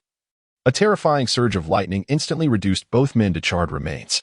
After a cursory search of their bodies, Qinju confirmed her suspicions, as anticipated. They possessed no valuable intelligence. The Chen family's trained operatives never made such basic errors. Although the man's final moments appeared frantic, as if his secret had been exposed, it was merely a ruse, a counter to Qinju's probing. As for why she did not spare their lives to interrogate them later, there was simply no need. The Chen family's death warriors always left contingencies in place during missions, ensuring they could self-terminate if defeated. These two undoubtedly had similar measures. Even if Qinju chose not to kill them, they would likely take their own lives. However, the visit was not in vain. Qinju could now ascertain with absolute certainty that these two were indeed from the Chen family. This meant that those secretly hindering Chen Ye were undoubtedly affiliated with the Chen household. Only the specific faction remained uncertain. Chapter 83. Departure. Objective. Merchant Alliance. Our people have identified several suspicious individuals around the various incident sites, leading us to conclude that these are likely the family's assassins. Upon hearing Qinju's report, Chen Ye exhibited little emotional response. He had previously suspected, based on information from Bai Xiaobai, that these events might have been orchestrated by other factions within the family. Now, this merely serves as further confirmation. However, given the size of the family, there are numerous individuals capable of employing family assassins. The assassins represent a rather unique division within the Chen family, overseen by a designated elder. Even beyond the purview of his father, the family patriarch, it is unfeasible for him to confront the family regarding the distribution of these assassins based on their DNA. Ultimately, despite the family's outward proclamations of unity, internal strife among its members is largely tolerated. As long as such matters remain discreet, they are often overlooked. Thus, in instances of internal conflict, one cannot rely on the family's collective strength. It is a matter of individual capability. As the eldest son of the main lineage and the most likely successor to the patriarchate, Chen Ye is under scrutiny from many, and such occurrences will only increase in frequency. There is no need for undue concern. Only a handful of individuals possess the ability to create such significant trouble for him. Upon returning home in a few days, he will certainly remind them of the hierarchy within the family. For now, his focus lies elsewhere, with more pressing matters at hand, leaving no time to address these hidden adversaries. Turning his gaze to Bai Xiaobai, who was diligently inscribing on the ground, Chen Ye inquired gravely, "Shall we proceed? According to you, can you currently control all the mutated beasts in Tianhai?" Bai Xiaobai quickly replied through her inscriptions, "Not entirely. I can only control those I have previously encountered and subdued. For those I have not yet controlled, they will likely be frightened away rather than obey my commands. The recently appearing mutated beasts are largely within my influence. If you wish, I can direct them to perform other tasks. However, the naturally mutated beasts native to Tianhai are beyond my control, though such instances are rare." Her pace in carving letters was not swift, yet Chen Ye remained patient, absorbing the information before rising and examining the map of Tianhai City hanging nearby. He pointed to a coastal area in the southeast, stating, "This location connects to Tianhai's largest port, serving as a storage center for vast quantities of supplies, housing many critical facilities and resources. We cannot employ heavy firepower here. The Merchant Alliance has clandestinely constructed numerous bunkers and defensive structures in this vicinity. Without the use of heavy artillery, it will be challenging for us to seize this location in the short term, and I do not have the luxury of time to engage in a prolonged standoff. Mobilize the mutated beast you can control, and coordinate with my supernatural operatives to eliminate the Merchant Alliance's mercenaries stationed here and capture the stronghold. Can you accomplish this?" The recent surge of mutated beasts has illustrated a significant truth. The efficacy of modern defensive fortifications is severely limited in the face of such creatures. With the assistance of mutated beasts, Chen Ye has the upper hand against the Merchant Alliance. These beasts will serve as the perfect vanguard. After all, they are merely mutated beasts. There is little to mourn over their demise. Provided the mercenaries lack formidable weaponry, success is probable. Bai Xiaobai's response was succinct, and Chen Ye did not press further. Casting a glance at the sun, which was gradually sinking beneath the horizon, he declared, "Then let us set forth." They were likely equipped with some heavy weaponry, but that was inconsequential. They would manage it. Time was pressing, and the tasks ahead were manifold. Once the Merchant Alliance was dealt with, he would be confronted with a myriad of other responsibilities. As night enveloped the city, Tianhai remained far from tranquil. In the southeastern corner, where a vast port is linked by a bridge, the area was bustling with activity. Countless forklifts maneuvered among the numerous warehouses, loading fully laden containers onto trucks bound for the port. The number of workers in this area likely exceeded 50,000. The recent incidents involving mutated beasts attacking in broad daylight had seemingly failed to dampen the workers' enthusiasm for their labor. The reason was simple: the compensation offered was extraordinarily generous, amounting to tenfold their usual wages, with half paid up front and the remainder upon completion of their tasks. Money piled high was not easily squandered. Moreover, the presence of numerous soldiers provided a sense of security against potential attacks. However, unbeknownst to them, the soldiers they perceived may not be who they believed them to be, and the money they so eagerly accepted might not hold the value they imagined. Perhaps it would not even ensure their survival. As night deepened, the expansive areas outside the storage zones gradually fell silent. Amid the stillness, massive mutated beasts began to emerge from the shadows, accompanied by scores of individuals clad in the Chen family security uniforms and an ominous throng of regular troops, complete with tanks and armored vehicles. Both the humans and beasts paused approximately half a kilometer from the storage area, awaiting further instructions. As time trickled by, it soon became just past 1 in the morning, the hour when fatigue weighs heaviest upon the workers. After a long day's toil, many sought respite, gathering in the open spaces outside the vast warehouses to enjoy late-night snacks and replenish their energy. Conversations among the workers turned to the increasingly chaotic state of the world. What a tumultuous time we live in. This is Tianhai. There seems to be no end to the madness. One day it's a battle against terrorists, and the next, monsters are devouring people on the streets. Indeed, it is perilous. Just yesterday, a fellow villager ventured out and encountered one of those beasts. It was larger than a tank, a wild boar the size of an elephant. I fear a calamity is imminent. We should gather our resources and return home to seek refuge. It seems the countryside offers greater safety. Certainly, fewer people in the countryside. One chimed in, reminiscing about his tranquil hometown. It's a beautiful place, with clear mountains and pure waters. Just ask Old Wang. We hail from the same village. Old Wang? Speak up if you can hear me. Are you asleep? The group of workers turned their attention to a middle-aged man, clad in a safety helmet, whose meal had spilled onto the ground. He sat hunched over, face buried in his knees, seemingly asleep. On such a chilly night, you shouldn't sleep here. Go inside the warehouse if you're tired, a kind-hearted colleague urged. patting the man on the shoulder. However, the response he received was a primal roar, echoing through the air. Roar. Chapter 84. I am different. I am evil. A terrifying roar shattered the tranquility of the night, as if unleashing the horrors of Pandora's box. The echoes of screams reverberated throughout the storage area, emanating from individuals clad in work attire, that their faces were ashen, skin withered, and eyes ablaze with a crimson hue. Or rather, zombies. Ah, old Wong. What are you doing? Let go. Monster. There's a monster. People are being killed, bitten to death. Someone has gone mad. Run. The crowd reacted swiftly, frantically fleeing upon witnessing their once familiar co-workers transform into bloodthirsty creatures. However, they soon realized that the paths leading out of the storage area were barricaded with layers of barbed wire and obstacles, making escape nearly impossible.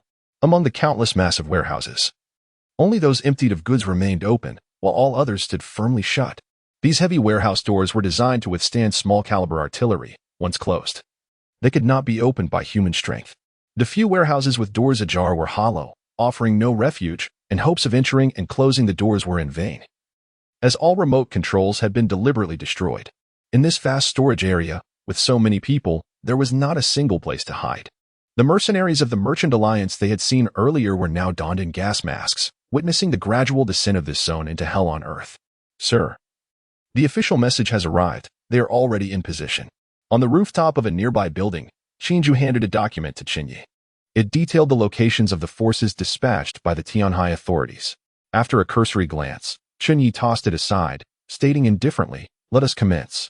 Chen Ye nodded, preparing to issue orders, but at that moment, a voice crackled through the earpiece. Stunned for a moment, she turned with a serious expression, saying, "Sir, there has been an incident. A large-scale viral outbreak has occurred in the storage area. Since yesterday, the Merchant Alliance has employed a vast number of workers to transfer the stored goods to the port, with approximately 55,000 workers inside. Just now, a massive viral outbreak has erupted, and these thousands of workers are rapidly mutating, while those who have not yet transformed are being hunted by the newly turned zombies. Soon, this place will become a paradise for the undead."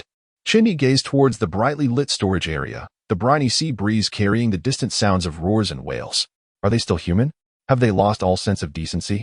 Beside him, Chen Ye slammed her fist against the railing, shattering the steel barrier into two pieces. "What decency can we expect from merchants?" Chen Ye replied, surprised by her reaction. As Chen Ye opened her mouth, at a loss for words. The volatile emotions within her were evident. Not only merchants, but the vast majority of those in high positions lack any moral boundaries. Those who ascend to such heights are rarely virtuous. They merely embellish their malicious deeds, fooling themselves is inconsequential, but they can deceive others. For instance, while committing such acts, they tell themselves that compassion is not an option. These are merely necessary sacrifices on their path to achieving their goals. And you? Chen Ye suddenly looked up at him. Are you any different?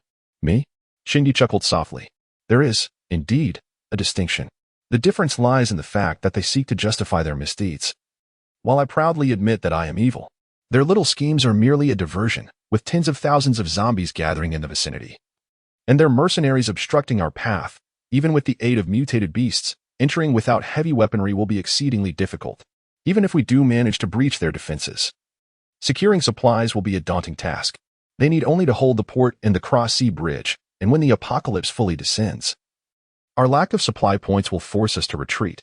Their calculations were sound, yet, turning to Chen Ye commanded, notify the fire support units.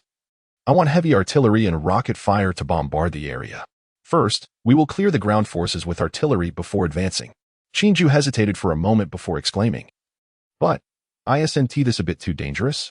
There are many oil tanks and numerous storage facilities filled with chemicals.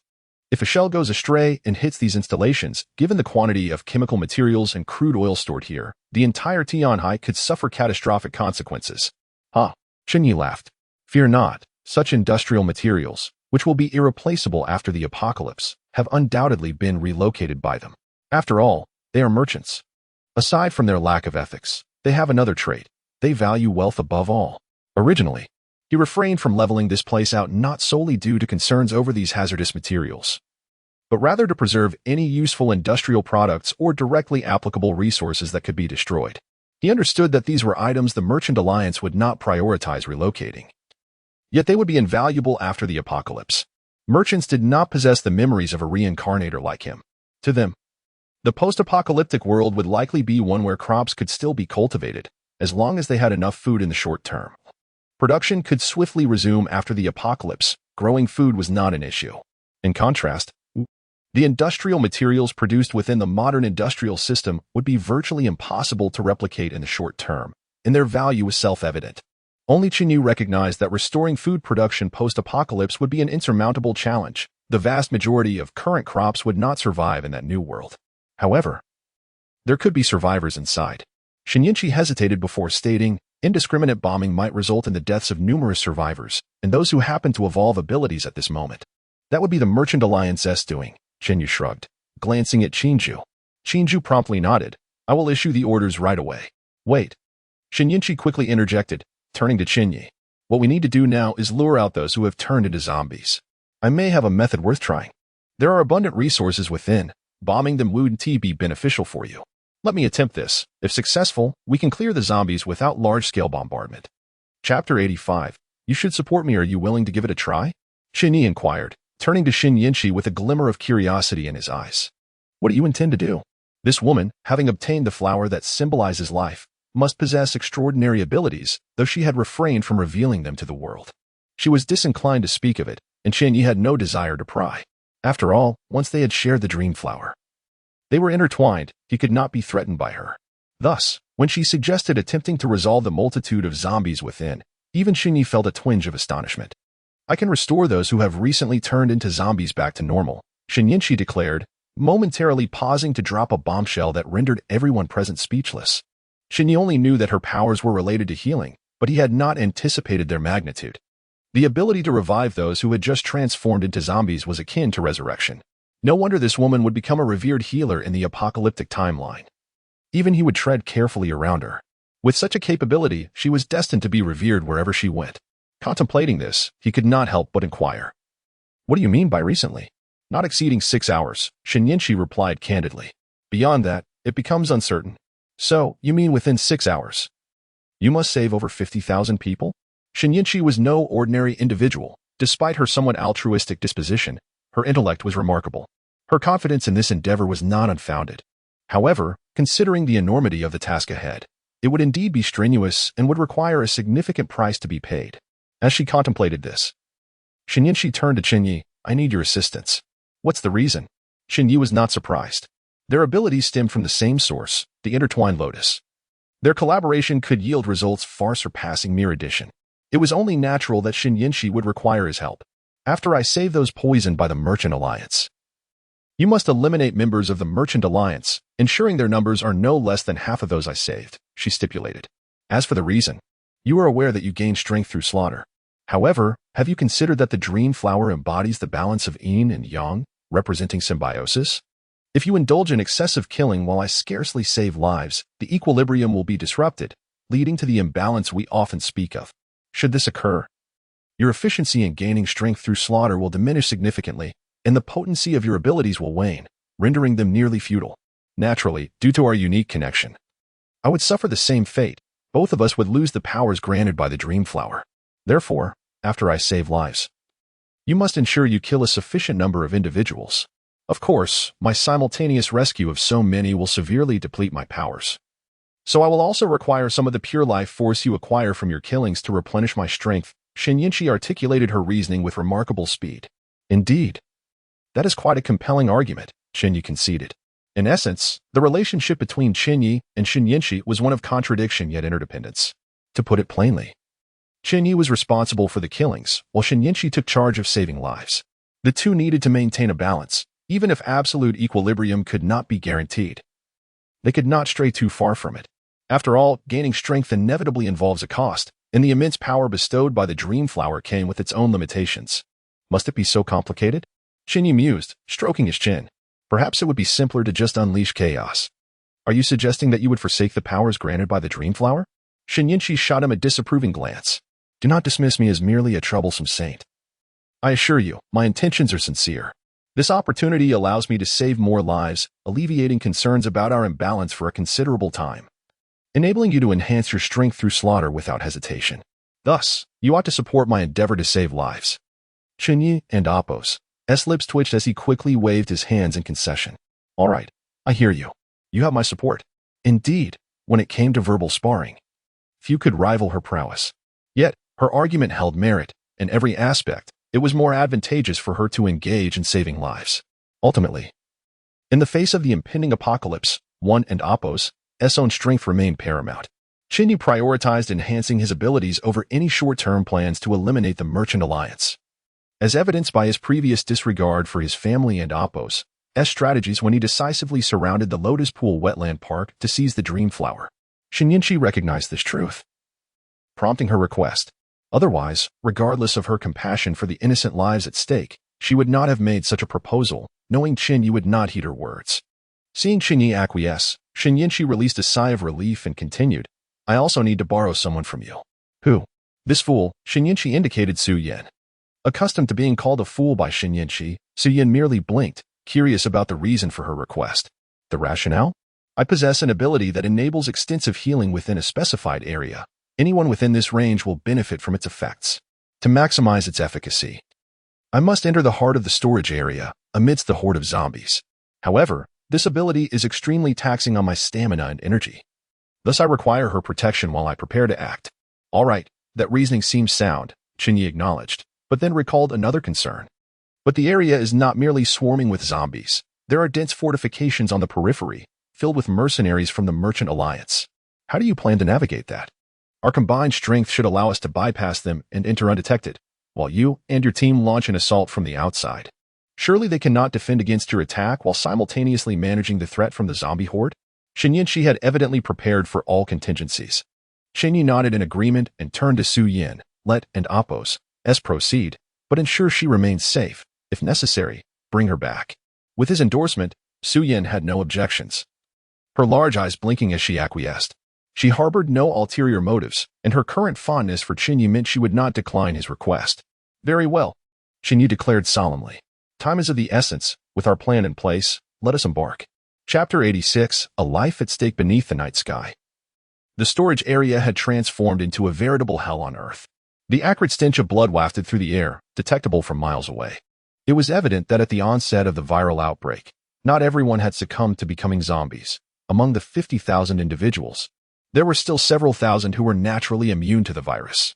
Such individuals would neither transform into the undead nor become endowed with extraordinary abilities during the outbreak. In truth, these were the majority of survivors in the post-apocalyptic world.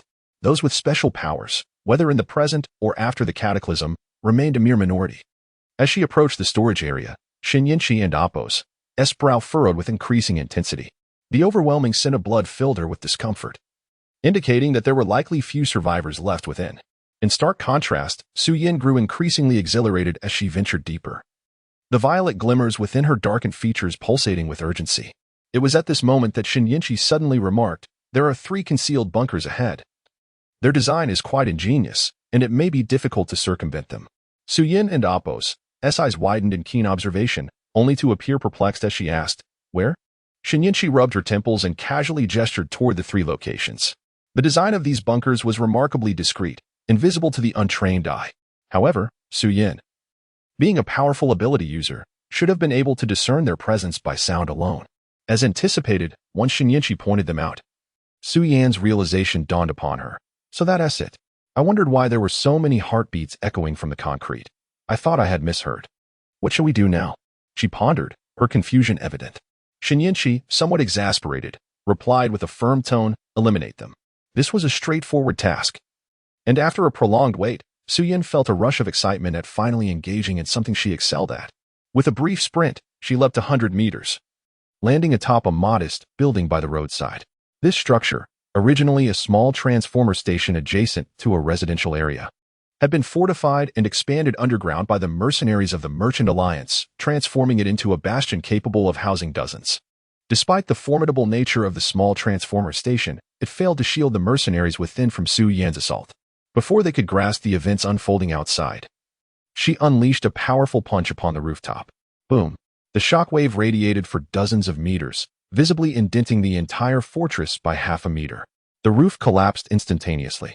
The few mercenaries stationed above were completely oblivious to the calamity until it was too late, perishing instantly beneath the debris. Suyin gracefully descended into the stronghold.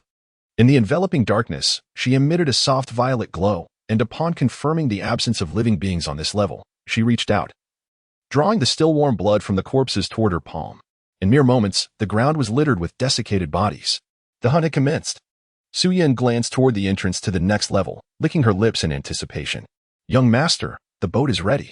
Shall we proceed?" Not far from the storage area, at a coastal location, Chen Ye and Chen Ye stood side by side, following Chen Ye's introduction of a new plan. Chen Ye had abandoned the idea of remaining to secure the storage area, opting instead to cross the sea to the island housing the port. This region was the very heart of the Merchant Alliance and Oppo's operations. However, Chen Ye was unaware of when this area had fallen under their control or how it was being managed. The family and Oppo's knowledge of the organization was scant, gleaned only from fragmented memories of his reincarnation. It was unrealistic to ascertain the details in a short time.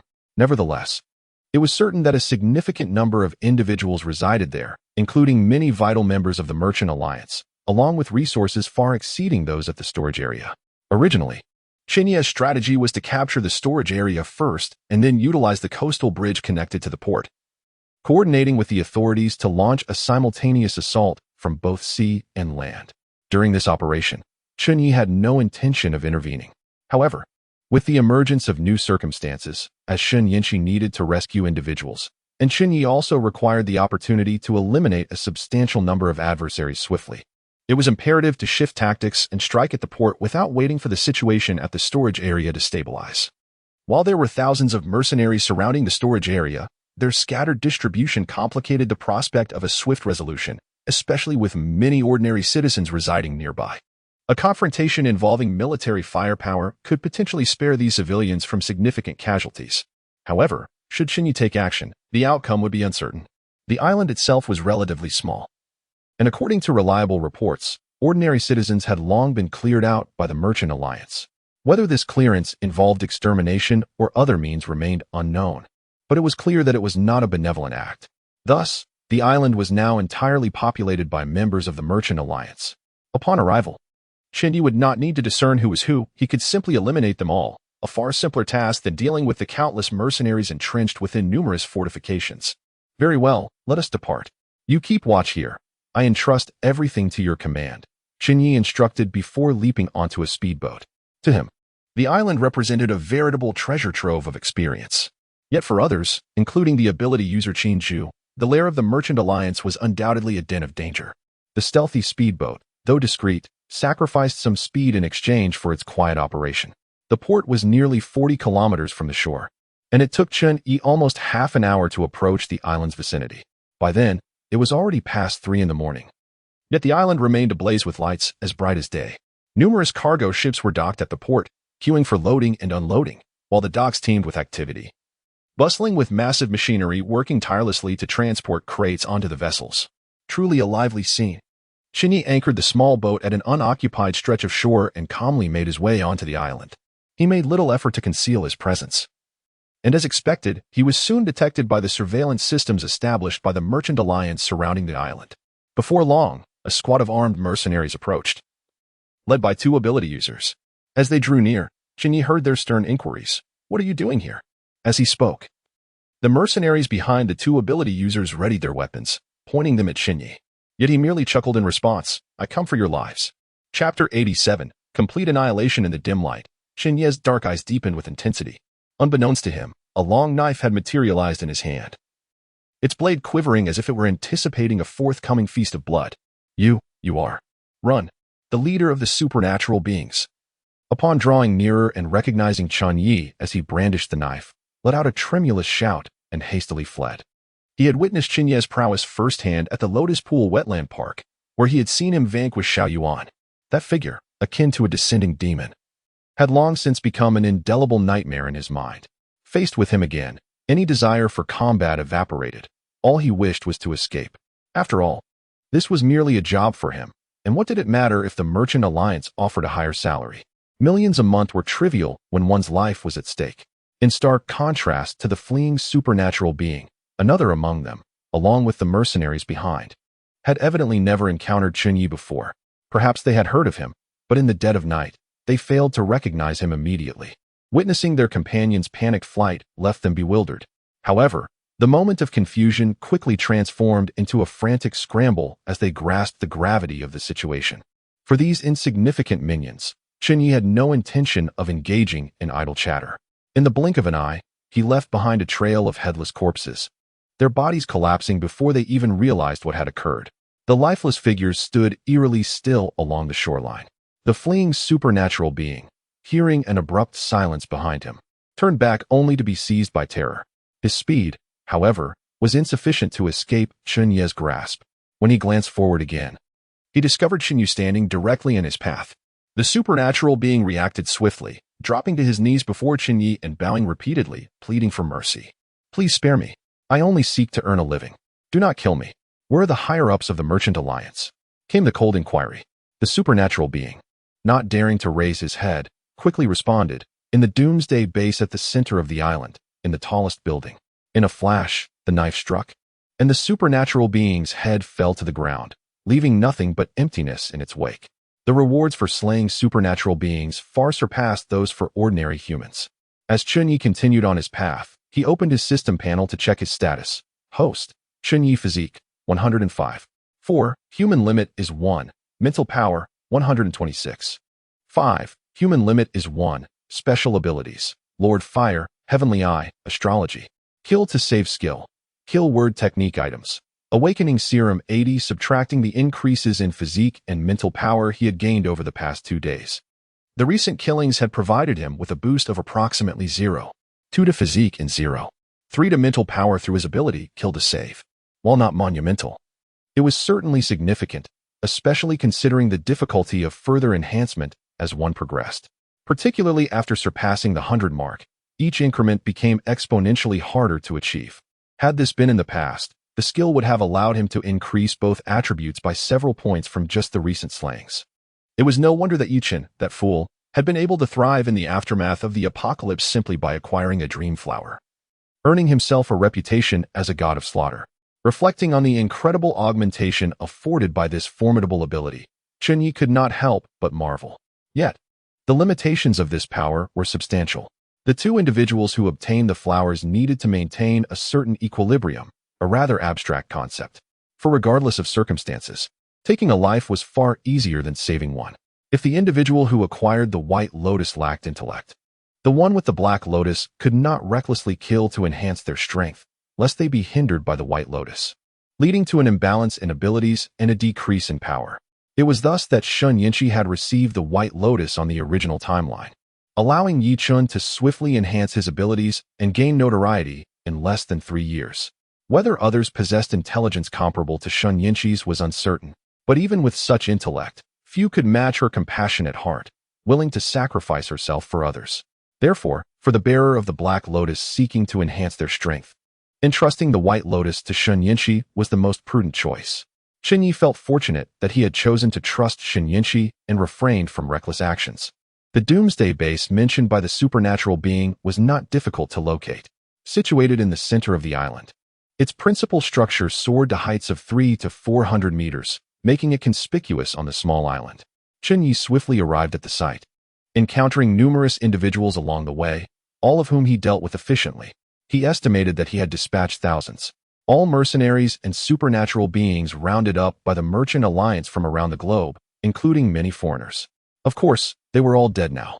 The presence of so many adversaries indicated that the Merchant Alliance had already taken note of his arrival on the island and sought to intercept him while the key figures made their escape.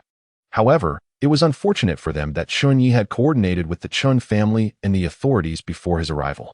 A fleet dispatch from the Tianhai City Guard was currently stationed less than 5 nautical miles from the island, with radar systems operating at full capacity. Not a single bird could fly away, nor could a boat escape the waters. Thus, all efforts to flee were in vain. It was clear that no one would be able to escape. With so many gone without a trace, the acrid scent of blood permeated the air, signaling to all that something monumental had transpired. By the time Chen Ye arrived, the Doomsday base was already in disarray. The base lacked walls, situated on an island. If it could not even protect against the ocean's barriers, a mere wall would offer little assistance.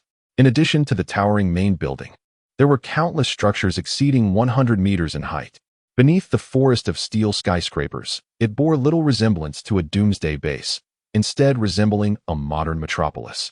Provided one overlooked the missiles and close-in weapon systems stationed atop the buildings. Chen Ye estimated that if these buildings were fully occupied, the island could easily accommodate 1 million inhabitants. Presumably, if all went as planned, this would become the headquarters of the Merchant Alliance in Xia Country, a foundation from which the organization would evolve into a top-tier power capable of standing alongside his Xingfeng group in the post-apocalyptic world. Today, however, his objective was to eradicate them entirely before the apocalypse descended and the Merchant Alliance rose to prominence. Chapter 88. The inevitable demise of Chen Ye. He has landed on the island. Our gravest fears have come to fruition. Hundreds of nautical miles from Tianhai port, within a clandestine underground base nestled in a hidden ravine on an island, Wu Lao of the Merchant Alliance sits at the head of the conference table. His expression grave as he gazes at the assembly of members before him. "Let us deliberate," he finally utters. At this pronouncement, the room erupts into chaos. Among the members, a hot-tempered middle-aged man of considerable stature slams his hand on the table, exclaiming, "What is there to discuss? The majority of our assets remain in Tianhai port. If we cannot defend it, we might as well prepare to become bandits on some hilltop after the apocalypse. Forget about Tianhai. We may find no refuge even in the more prosperous counties." Another member scoffs, "If we can resort to banditry in the mountains, that would be fortunate. Right now, the officials and that Chun brat are after our lives. Surviving until the end is uncertain." Though their words are harsh, they ring with undeniable truth. The vast majority of the Merchant Alliance's resources and power lie at that port, a reality that became evident after their failure to secure the Dream Flower and the subsequent targeting they faced. Should this port fall, while escape may be feasible, it would signal the end of all. Fleeing is simple, but what follows? Even the Zhou family, once considered affluent, could not board their ship. Each of these members had been among the elite, their capital capable of influencing a trillion-dollar market. Failure would see them plummet from the heights of prosperity into the depths of despair, rendering them indistinguishable from the masses in the face of impending doom. This is a fate they cannot accept. It is akin to death. Yet here we stand, faced with the reality that Chen Ye, an individual of unprecedented power, has arrived on the island, leaving them with little hope. Had he not come, perhaps they could have sustained a stalemate against Chen's family and the authorities until the end. Now, however, despair reigns. In this atmosphere of despondency, some members fall silent while others begin to voice their frustrations. "I warned you all against provoking the Chen family." Who listened? One member laments, "It was just me who said we should avoid the Chen family. Everyone was in agreement. What good has it done? An alliance? A farce. I was foolish to invest my entire fortune here, only to find that in matters of life and death, we are at the mercy of that young scoundrel." Xiao Yuan. "When our leader makes decisions, he hardly considers our opinions." Another interjects, bitterness dripping from their words. "Had I known this would be the outcome, I would have taken my wealth to align with one of the 4 great families. At least then, I would still hold some power in the aftermath, rather than becoming a stray dog." As the sense of inevitable defeat settles in, the long-suffering members finally find their voices. Ultimately, the current predicament stems from Xiao Yuan's reckless provocation of the Chen family, which forced the Merchant Alliance, initially intent on quietly amassing strength until the apocalypse, into the open too soon. This has drawn the combined ire of Chen Ye and the Tianhai officials. The debacle at Lianqi Wetland Park had seen no high-ranking member of the Merchant Alliance in agreement, yet it was Wu Lao and Xiao Yuan who suppressed dissenting opinions, leading to this disastrous outcome. Now, as they approach the phase of division after the conflict, old grievances resurface. Even though dredging up these issues may yield little benefit and could potentially lead to reprisals from Wu Lao, who commands the armed forces at this secretive base, the members feel compelled to express their frustrations as it seems they are destined for total defeat. In the absence of the port, most of them would become destitute and helpless. Stripped of their value, they would likely be abandoned to await death before that fate befalls them. They seek to vent their pent-up dissatisfaction. The conference room devolves into a cacophony of grievances, voices rising in intensity. Throughout this tumult, Wu Lao remains composed, his demeanor unflinching as he observes the discord, indifferent even when insults are directed at him. Then, at a pivotal moment, a voice cuts through the clamor. Enough. The room falls silent as they turn to the young man who has appeared at the doorway, Xiao Yuan, no longer the disheveled figure who fled days prior.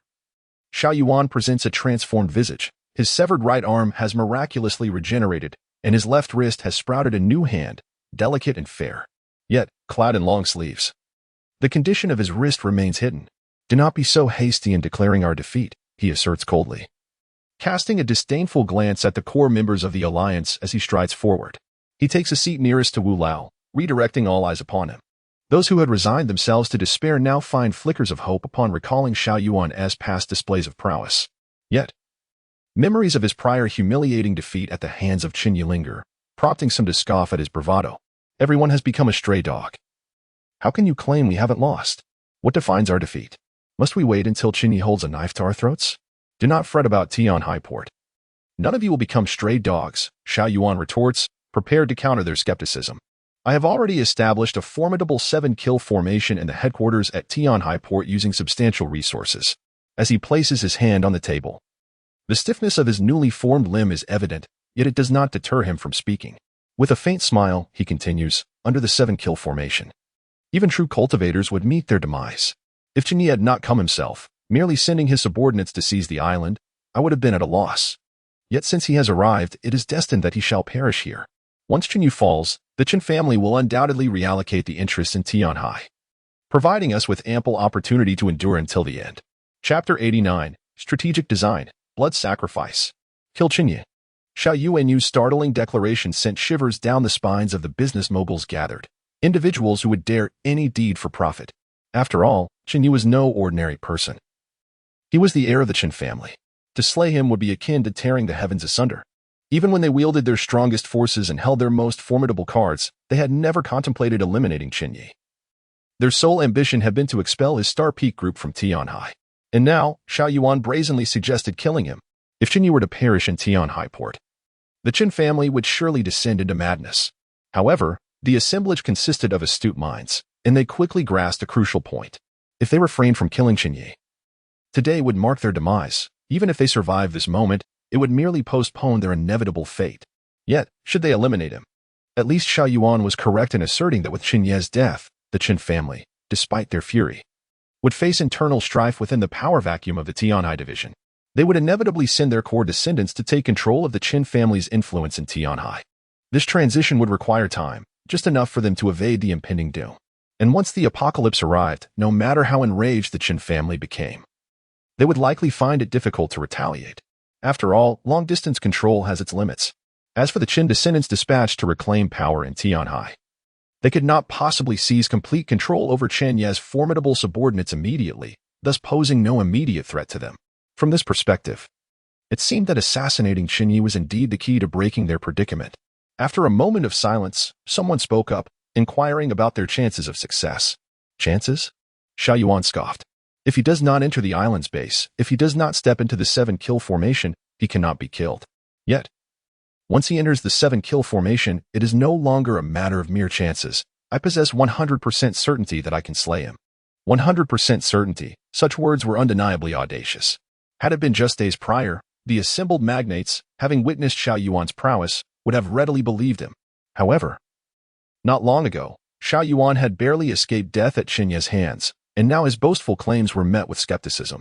The expressions in the room reflected a tumult of doubt. Noticing their hesitation, Xiao Yuan coldly remarked, "Do you all seem unconvinced?" Without waiting for a response, he clapped his hands, and a large screen in the conference room flickered to life, displaying the core region of the island where Tianhai Port was situated. They could even see Chen Ye, leisurely approaching the main building of the base with a knife in hand. Alone, he seemed to carry the weight of an army behind him. His overwhelming presence, even through the screen, left the onlookers momentarily breathless. While they were captivated by the scene, Xiao Yuan continued, "Just moments ago, in the name of the Alliance, I issued an order to the people at Tianhai Port. Do you know what it was? To gather everyone towards the direction of the Doomsday Base. There are over 20,000 of our mercenaries on the island, all of whom have congregated in the core area of the base, near or within the Doomsday Tower. You must be curious as to why I have done this. Do not worry, I shall enlighten you. Chen Ye, in the Lotus Pool Wetland Park, when it comes to actual combat power, was slightly inferior to me. My defeat that day was fundamentally due to his abilities being particularly effective against mine. I had not yet cultivated my divine sense, nor had I refined any protective treasures for my soul, which is why I fell victim to his mental assault. Despite my defeat, upon understanding his capabilities, if given some time, I would only need to forge a few protective items for my soul. Next time we meet, I shall reclaim my honor. Regrettably, the tremendous opportunity within the Lotus Pool Wetland Park was seized by him due to that defeat. After acquiring this treasure, his strength has far surpassed what it once was. I admit that now, should I confront him directly, even with preparation, I would surely fall short. However, we practitioners are not mere brutes, since direct confrontation is unwise. We must opt for alternative methods to vanquish our adversaries. The 7-kill formation is the grand gift I have prepared for Chen Ye. At this juncture, the members present could not help but frown. After all, such words painted a picture of Chen Ye as a heavenly deity, annihilating all in his path while Xiao Yuan fled in utter defeat. Though they were astute individuals, they were not easily swayed by such deceptive rhetoric. Xiao Yuan, observing their expressions, pressed on. You have all, to varying degrees, encountered matters related to cultivation, and you likely understand that to overcome a stronger opponent, one must pay a price. There is no free lunch in this world. Power does not materialize out of thin air. Therefore, the 7-kill formation indeed comes at a cost. His gaze turned indifferent. That cost is blood sacrifice. As the large screen shifted, it revealed the interior of the Doomsday Tower, which had transformed into a hellish scene. Countless bodies lay strewn across the ground, while many others, still alive, ran and screamed, unleashing their last frenzied moments. Both Xiao Yuan and Elder Wu had long anticipated the possibility of Chen Ye single-handedly storming the island. However, they had refrained from withdrawing their most vital mercenary forces from the Merchant Alliance. These individuals were bait, strategically left to lure Chen Ye into their trap. Xiao Yuan, hailing from the realm of cultivation, possessed a diverse array of knowledge. Although he was uncertain of Chen Ye's specific abilities after acquiring the reincarnation Golden Lotus, he could make educated guesses. The White Lotus symbolizes life, while the Black Lotus represents death. The White Lotus can only be consumed by those of great virtue, while the Black Lotus is reserved for those with hearts of stone who regard life as inconsequential. For anyone else, even mere contact would result in certain death. In Xiao Yuan's estimation, Chen Ye, with his morally dubious nature, could not possibly be someone of great virtue. Hence, he could only have acquired the Black Lotus, endowing him with powers intricately linked to death and slaughter. This reasoning explained why they had deliberately left so many people on the island. Otherwise, he and Elder Wu could have evacuated them all beforehand. The loss of supplies on the island was inconsequential. As the saying goes, while others stockpile grain, I stockpile arms. Others are my granary. As long as they retained these mercenaries, even if they had to seize resources, they could secure a territory amidst the apocalypse and establish their dominion. To bolster their credibility, they had also left nearly half of the Merchant Alliance's core strength on that island, including numerous high-ranking members. The Chen family's intelligence network was formidable. They feared that without such bait, Chen Ye might not take the hook. As the members absorbed this information, their expressions shifted to one of dawning terror. They began to realize the implications of Xiao Yuan and Elder Wu's willingness to sacrifice so many core members on the island while openly disclosing this to the remaining members. Did this not imply that they had no hope of survival? Chapter 90. At most, I'll offer myself to him. Boom. The solid asphalt road erupted violently as Su Yin, enveloped in a purple aura, leapt from the ground. At the apex of her ascent, she clenched her fist towards the void below.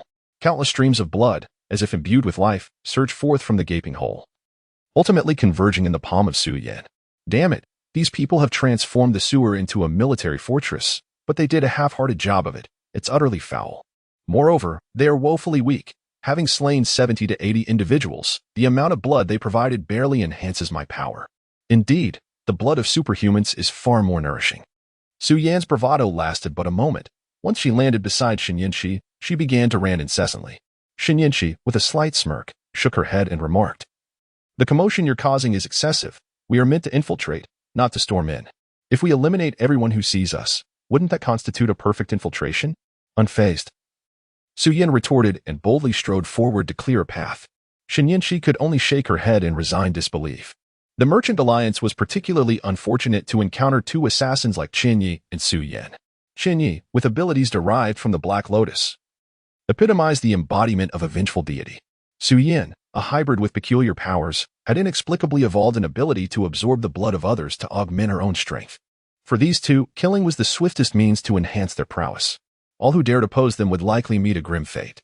Yet, Shen Yinshi did not regard the demise of the Merchant Alliance members as unjust. They lured innocent workers with high wages only to transform them into zombies using a refined virus, aiming to create a horde to thwart the Chen families and the authorities' encroachment. Such actions transcended mere madness. Encountering Chen Ye and Su Yin, one could only say that the wicked meet their match, and they reaped what they sowed. What is that? As Su Yin cleared a path, she glanced back to discover a small drone hovering behind Chen Ye. A drone modified from the Chen family's most advanced model. Impressive. Isn't it? Chen Ye remarked with a smile. I know it's a drone, but why bring it to a place like this? Su Yin questioned, perplexed. Do you know what I did before Chen Ye brought me to the Chen family?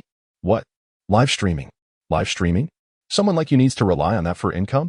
Su Yin expressed disbelief, despite knowing Chen Ye's remarkable intelligence. She had often managed to persuade someone as domineering as Chen Ye. Who said I make money from it? It's merely part of my learning process, understand? Chen Ye shot her an exasperated glance and added, there are millions of eyes watching you behind that lens. Mind your image. Upon realizing this, Su Yin indignantly exclaimed, wait, you're broadcasting without telling me? Isn't that illegal? Infringing on someone's portrait rights. Don't think I'm ignorant. How about this? You share half of the gifts you receive with me, and I'll let it slide, Chen Ye suggested teasingly. Get lost. Su Yin retorted, if you need money, go to young Master Chen. He has more than enough to spare. In a few days, money will be worthless anyway. What do you want it for? How stingy, Su Yin scoffed, dismissing her and continuing forward. Her carefree demeanor indicated that such matters did not concern her. Her earlier remarks were mostly in jest, akin to the playful banter shared among close friends. Yet, when she turned away, Chen Ye silently expressed her apologies. She was not idle enough to desire a live stream at such a critical moment for mere theatrics. There were indeed ulterior motives behind her actions. Firstly, she aimed to disseminate the news of the impending apocalypse. She had already leaked a plethora of information in their conversation and among the multitude in the live stream. There were undoubtedly astute individuals. When the scene of tens of thousands of zombies converging was broadcasted, its authenticity would be beyond doubt. Her singular purpose was to prepare more people before the apocalypse descended, thereby increasing their chances of survival. After the apocalypse, it was estimated that around 90% of the populace would succumb to the viral outbreak, while only 10% would survive. Among these survivors, only a minuscule fraction would gain superpowers, leaving the vast majority as ordinary humans. A simple calculation would reveal that most ordinary individuals who survived the initial viral outbreak would ultimately perish at the hands of zombies. By preemptively announcing the news of the apocalypse, she sought to mitigate these casualties. This was her primary objective, driven purely by her benevolence, devoid of any self-serving interests. In fact, her actions might even inadvertently harm Chen Ye's interests. If she were to conduct a live stream discussing such matters solely on her own, it would undoubtedly be shut down immediately, with no opportunity to speak. Although there were already numerous videos online showcasing mutated beasts and zombies, the news of the apocalypse remained a taboo topic. In any nation where order had yet to fully collapse, spreading such information was strictly forbidden. However, as a member of the Chen family, and especially as someone close to young Master Chen, she could conduct this live stream without fear of censorship. Once the information was out, it was inevitable that various factions would hold the Chen family accountable, placing some of the burden on Chen Ye. Her second objective was indeed profit-driven. She intended to convey to everyone her miraculous medical skills, capable of reviving the dead. Thus, in the aftermath of the apocalypse, she would be inundated with individuals seeking her healing, effectively establishing her reputation and alleviating any concerns about an imbalance of powers with Chen Ye. This reasoning, however tenuous, was something she planned to use to justify her actions to Chen Ye later. Nonetheless, Chen Ye was acutely aware that this justification was rather flimsy, and Chen Ye was unlikely to let it slide. However, the dream flower, when separated and later reunited under certain conditions, could yield boundless benefits. In the end, I might just have to offer myself to him. A rare blush graced Chen Ye's fair cheeks. Chapter 91. My friend says the biohazard is approaching. The two individuals who have acquired the dream flower must meet certain conditions. For instance, after both have saved or slain numerous people, they can reunite and merge in a manner that achieves the harmonious interplay of yin and yangs, resulting in a cyclical transformation that grants them greater power. As for the manifestation of this power, Chen Ye remains uncertain. Her speculation arises primarily from her recent realization of an increasing closeness to Chen Ye. There are moments when she feels an urge to approach him, a sentiment that Chen Ye also seems to share, albeit less overtly, leading him to remain oblivious to it. Chen Ye, being astute and a master of psychology, is acutely aware of the abnormality in her feelings, which is why she has taken note of it. After perusing numerous records related to yin and yang theories, she has drawn this conclusion, holding a strong conviction, about 80% certainty, that it is indeed correct. Of course, She has kept this revelation to herself and has yet to disclose it to Chen Ye.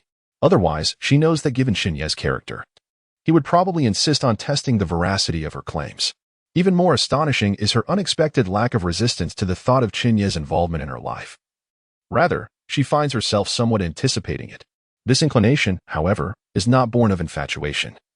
Nor does it stem from a willingness to succumb to intimacy so soon after their acquaintance. Instead, it is the influence of the dreamflower at play. Nevertheless, she decides to focus on the task at hand.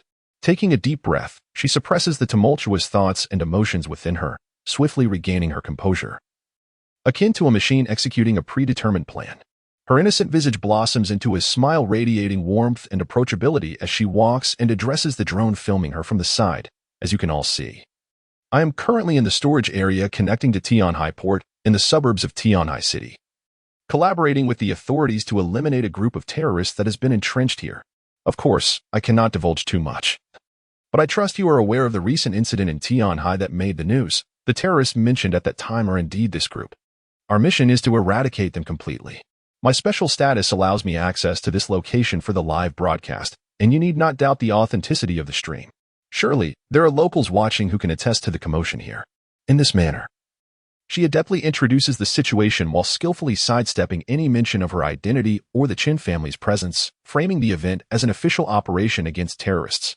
It is not that the existence of the Chen family cannot be made public at this juncture. Rather, it is simply unnecessary. After all, we live in modern times, and most would find it hard to believe in the existence of the so-called four great families. Revealing that the Chen family is the true orchestrator of today's events, with the authorities merely cooperating, would not enhance credibility. Instead, it might lead many to suspect that she is involved in some fantastical narrative, complicating matters further. Chen Ye enjoys considerable popularity online. Within mere months, she has amassed millions of active followers as a top-tier streamer.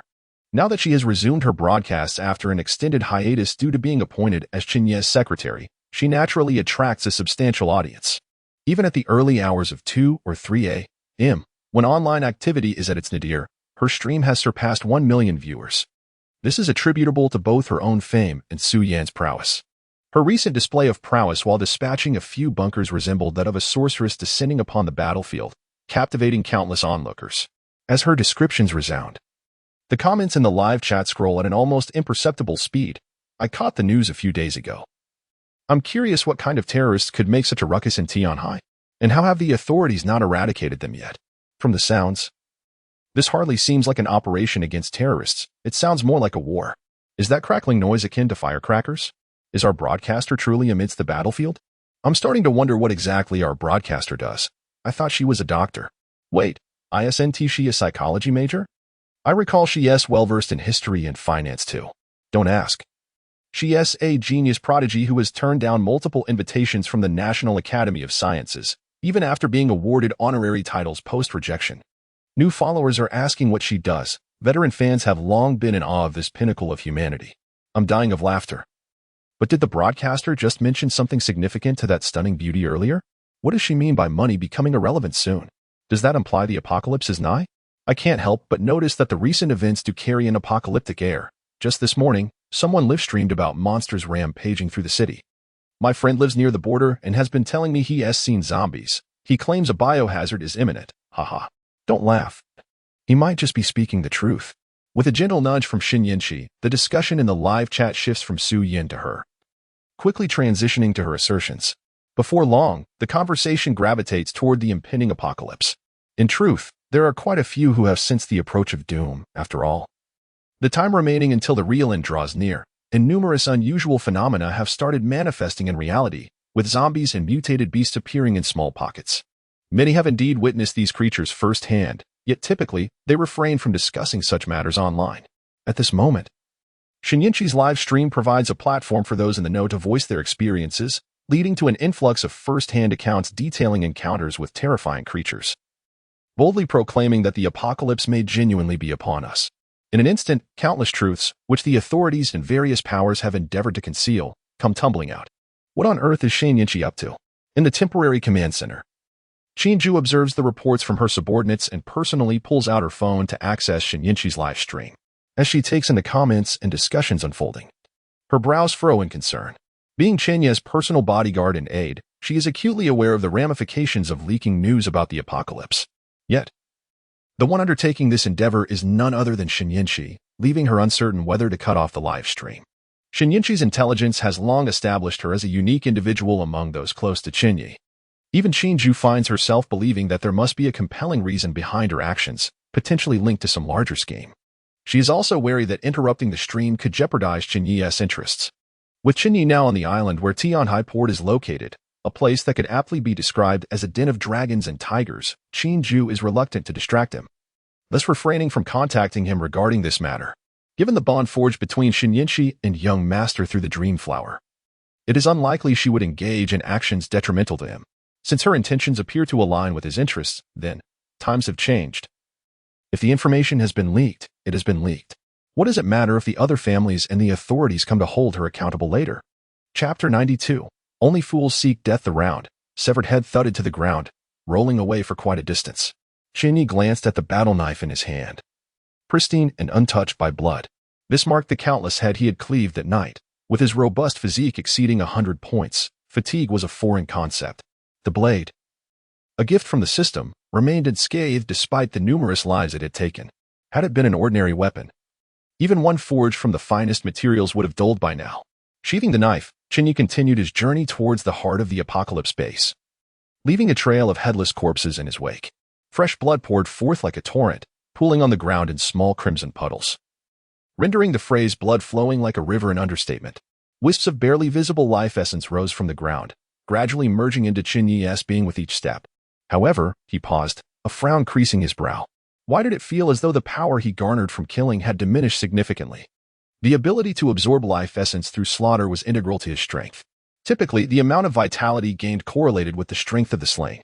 For ordinary individuals, the yield was relatively uniform. If the average life force of a common person equated to 1, then a robust individual might yield 1, while a frail one would yield 0.9, a negligible difference. Yet, having slain so many today, he could discern the minor discrepancies with remarkable clarity. The power he acquired seemed to have waned by at least a third. Casting his gaze towards the imposing skyscraper nearby, Chen Ye sensed something amiss.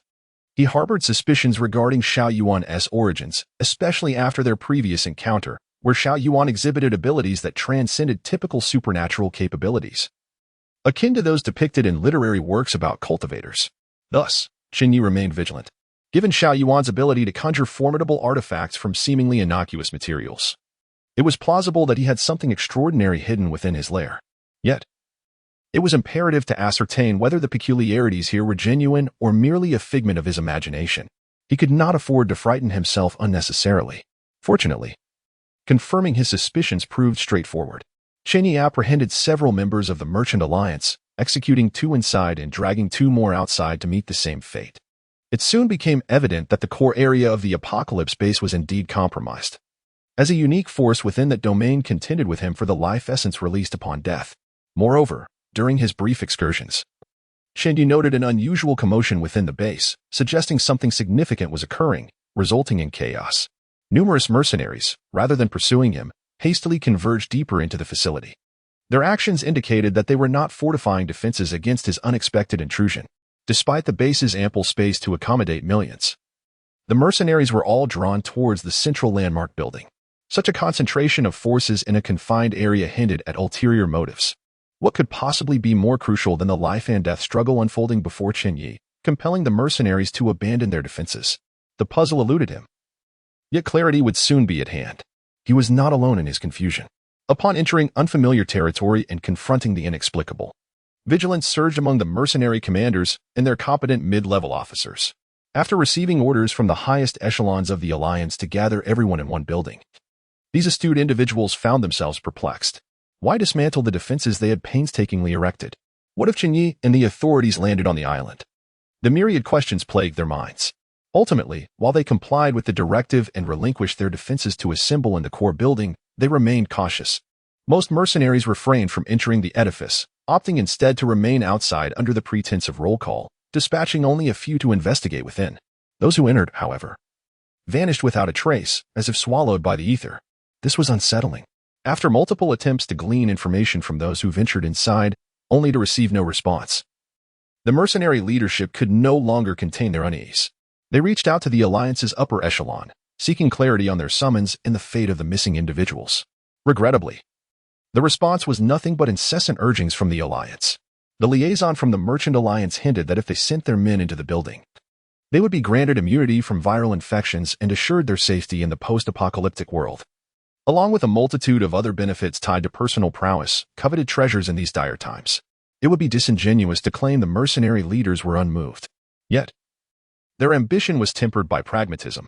Their current standing relied heavily on their subordinates. Sending them into the building, where survival seemed doubtful, would leave them as mere figureheads, devoid of power within the Merchant Alliance. This was untenable. Even the promises made by the Alliance were uncertain at best. After much deliberation, the mercenary leadership resolutely declined the Merchant Alliance's proposition. Only a fool would willingly march to their demise. Chapter 93. The Hunter Squad. The individuals had gathered at the base of the building, but were resolutely refusing to enter. This unexpected development left Xiao Yuan and his associates hundreds of miles away, in a state of dismay. Despite his meticulous calculations, he had never anticipated that these mercenaries, whom he regarded as mere tools, would act contrary to his expectations at such a critical juncture. In any plan, the most uncontrollable variable is human behavior, and Mr. Xiao need not succumb to despair. Observing the situation, Elder Wu offered words of comfort. However, Xiao Yuan shook his head, stating, "Elder Wu, I am not particularly troubled by this. The refusal of these individuals to enter the building does indeed impact our original plan significantly. Yet, it remains within an acceptable range. We may simply encounter some unforeseen complications during the execution of the plan, which could lead to Chen Ye detecting our intentions. Should he become aware of the situation and depart before accumulating sufficient energy within the 7-kill formation, our scheme would be rendered futile." Originally, every aspect of the plan was impeccably devised, but this unforeseen circumstance has introduced considerable variables. Alas, we can only do our utmost and leave the rest to fate. The so-called 7-kill formation is, in the realm of cultivation, hardly an intricate array. In essence, it involves the blood sacrifice of numerous living beings, utilizing their life essence as energy to unleash a greater power to overcome stronger adversaries. Its principles are exceedingly rudimentary, and even novice practitioners in the art of formations would disdain to employ such a method. However, given the limitations of resources in this world, Xiao Yuan, despite envisioning more sophisticated tactics for overcoming the strong with the weak, found himself unable to implement them swiftly or gather sufficient resources. Thus, the formation, reliant on the slaughter of beings to accumulate power, became the most practical option at hand. The formation's drawback is glaringly apparent. It necessitates the absorption of a substantial amount of life essence through the blood sacrifice of numerous beings before activation. The greater the number of sacrifices, the more life essence the formation can absorb, resulting in a more formidable power upon initiation. Should large-scale blood sacrifices not be feasible, the formation would be rendered utterly ineffective, merely a decorative element. Given this significant flaw, Xiao Yuan had contemplated the issue of voluntary sacrifices during the setup of the formation. The core of the 7-kill formation can directly blood sacrifice any being that enters its confines, a feature he strategically positioned within the building of the Doomsday Base. This explains why all those who entered the building vanished without a trace. Once inside, they would meet their demise, making external communication impossible. Furthermore, the disruption of the magnetic field caused by the formation ensures that no signals can penetrate, thus preventing any information from being relayed to the outside world. However, while the location for blood sacrifices is confined to the building, the area covered by the 7-kill formation extends far beyond that, nearly enveloping the entirety of the Doomsday Base. During the power accumulation phase, those destined for sacrifice need not perish within the building. As long as they fall within the confines of the Doomsday Base, their life essence can still be absorbed.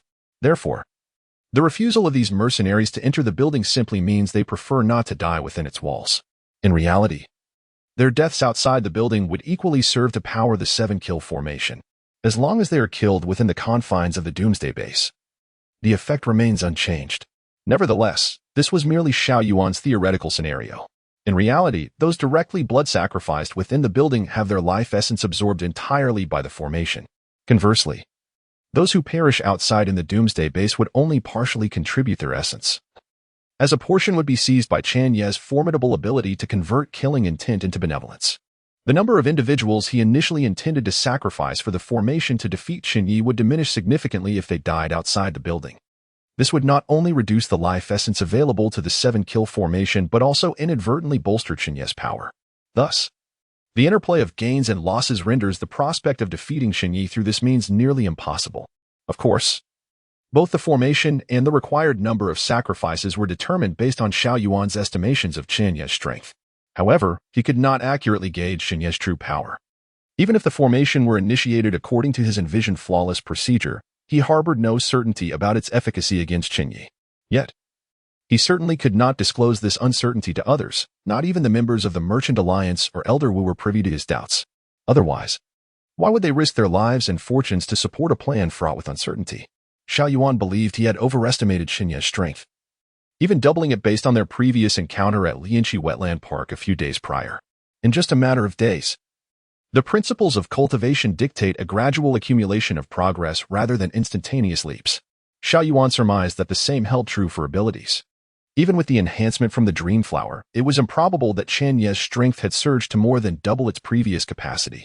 After all, such a feat would equate to a novice in the cultivation world advancing through several minor realms in mere days, a phenomenon he had never encountered. Thus, while he lacked absolute certainty, he possessed a reasonable confidence, about 70 to 80%, that the plan would succeed, rendering him not entirely a charlatan, given the circumstances. Since these individuals were unwilling to cooperate, we must compel them to do so, Chen Ye remarked nonchalantly. Upon hearing this, Elder Wu nodded. Our hunter squad stationed on the island is fully prepared. Though comprising only 3,000 personnel, they should suffice to eliminate these mercenaries within the industrial base. The so-called hunter squad was a force Xiao Yuan had cultivated over the past few days by disseminating certain nefarious cultivation techniques alongside specialized drugs, resulting in a unit comparable to those with abilities. Of course, these hunters did not possess abilities, they merely exhibited physical attributes slightly inferior to those of true ability users. In direct confrontation with genuine ability users, they would be utterly outmatched, yet against ordinary individuals, they would undoubtedly deliver a decisive blow. The advantages of this unit lie in its remarkably low cultivation costs, as there is no need to assess the innate gifts of the users. Anyone using these nefarious methods paired with Xiao Yuan's concoctions could cultivate and rapidly unleash power far beyond that of an average person. Additionally, due to the hallucinogenic properties and severe addictive nature of these substances, there is little concern that the hunter squad would turn against him like the mercenaries, making them easily controllable. However, the drawbacks are equally evident. Individuals who practice this technique typically do not survive beyond 3 months, even in non-combat situations, and this duration significantly decreases upon engagement in battle. Consequently, these operatives are generally treated as expendable assets. The hunter squad was specifically conceived by Xiao Yuan as a contingency plan to mitigate unforeseen circumstances. Utilizing these unpredictable entities against Chen Ye would indeed be folly. However, they would prove exceedingly effective against the mercenaries who hesitated to meet their fate with composure. Chapter 94. A reward from watching the show? Whether it is the 7-kill formation that requires the sacrifice of living beings or the nefarious techniques that turn individuals into disposable consumables, such practices are regarded as taboo within the realm of cultivation. Anyone daring to employ them would invariably be branded a heretic and hunted down by the world at large. Hailing from a prestigious sect, Xiao Yuan would never have resorted to such sinister methods in the past. However, pressed into a corner by Chen Ye, he found himself compelled to utilize these forbidden arts to bridge the objective gap between them. In this world, distinct from the cultivation realm, he knew he would face no repercussions for employing dark sorcery. As a righteous cultivator, Xiao Yuan adhered to the principle of clarity of thought and would never engage in actions that betrayed his conscience. Deep down, he believed that dealing with someone like Chen Ye required no adherence to the moral code of the martial world. He could employ any means necessary. Thus, he never felt any qualms about using these dark arts. Defeating Chen Ye would ensure that he would never again resort to such malevolent practices, nor would he allow knowledge of these techniques to seep into this world. Consequently, the possibility of straying from his moral compass was eliminated, and his future cultivation would remain unaffected. With that resolution, Xiao Yuan solemnly declared, "Release the hunters." Intriguingly, the Merchant Alliance and Xiao Yuan, what scheme were they concocting? From the rooftop of a building not far from the main structure of the Doomsday Base, Chen Ye watched with keen interest as tens of thousands of mercenaries congregated below. Nearby, the rooftop was strewn with several corpses clad in mercenary uniforms, those he had just apprehended. Through these individuals, he had gleaned the current situation. All mercenaries had been ordered to gather within the main building, but due to their leader and Appos, as caution. They discovered that anyone entering the building immediately lost contact. Naturally, they hesitated to proceed. It was rumored that the mercenary leader was currently engaged in a feudal negotiation with the higher-ups of the Merchant Alliance, appearing indecisive about his next move. The surreal situation presented itself. While he stood atop the building, seemingly stirring up trouble, the mercenaries below appeared ready to clash with the Merchant Alliance. After a moment of contemplation, he turned his gaze towards the large building situated at the center of the Doomsday Base. Under normal circumstances, he would not be able to see inside through a mere wall. However, he possessed the Eye of Heaven. This extraordinary ability, from the outset, was formidable, enabling not only direct combat and mental assaults but also the capacity to pierce through illusions and uncover truths. To his astonishment, he discerned a substantial mass of life essence within that building, an unparalleled treasure that could significantly enhance his power. He had been aware of this essence for some time but refrained from acting hastily until he fully understood the situation. Now, although he remained uncertain of Xiao Yuan and Appos' true intentions, Chen Ye was increasingly convinced that Xiao Yuan and Appos' scheme was intricately linked to the mercenaries, likely requiring them as pawns in a deadly game. After all, according to the information he had extracted, over the past half hour, the mercenaries had dispatched numerous waves, amounting to no fewer than 500 individuals into the building. Yet, through his Eye of Heaven, he could see no signs of life within. This indicated that those sent in earlier had undoubtedly perished. Coupled with the absurd order from the Merchant Alliance demanding all mercenaries converge here, it was hard not to draw certain conclusions. However, Chen Ye also grasped a crucial aspect, regardless of Xiao Yuan and Appos' plans. It was evident that they had yet to come to fruition. This meant it was worth a try. Retracting his Eye of Heaven, he cast a glance at the massive life essence before him. Without a trace of hesitation, he leaped, effortlessly traversing hundreds of meters to land upon the outer wall of the building. With a swift punch, he shattered the glass facade and entered the interior. At that very instant, a cacophony of gunfire erupted below, accompanied by cries of battle and anguish. Chen Ye paused, peering down to witness the mercenaries, previously gathered at the base, being assaulted by a seemingly bizarre army. What made them peculiar? Their charge was executed with an unprecedented swiftness that far exceeded the capabilities of ordinary humans, rivaling even those of seasoned supernatural beings. Yet, they were numerous, likely in the thousands, so much so that even Chen Ye, with his ability to create supernatural beings en masse, could not suppress a frown. At a glance, it seemed there were 2,000 to 3,000 of these supernatural entities. However, if they truly possessed such a formidable force, it would have been unreasonable for the Merchant Alliance to abandon the Dreamflower incident at the Lotus Pool Wetland Park. As the saying goes, quantitative change leads to qualitative change. This principle holds true in every domain. Furthermore, at that time, Chen Ye and Appos' strength was far inferior to what it was now, and his endurance in battle was nothing compared to his current ability to grow stronger through slaughter. Had the Merchant Alliance revealed this 1,000-strong supernatural force, Chen Ye would have had no choice but to relinquish the Dreamflower. These beings were likely produced through some special means, constrained by certain limitations. Perhaps they were not even genuine supernatural beings. Chen Ye scrutinized the unfolding battle and quickly deduced the truth. It was glaringly obvious. While these individuals exhibited speed and strength comparable to ordinary supernatural beings, none had displayed any supernatural abilities.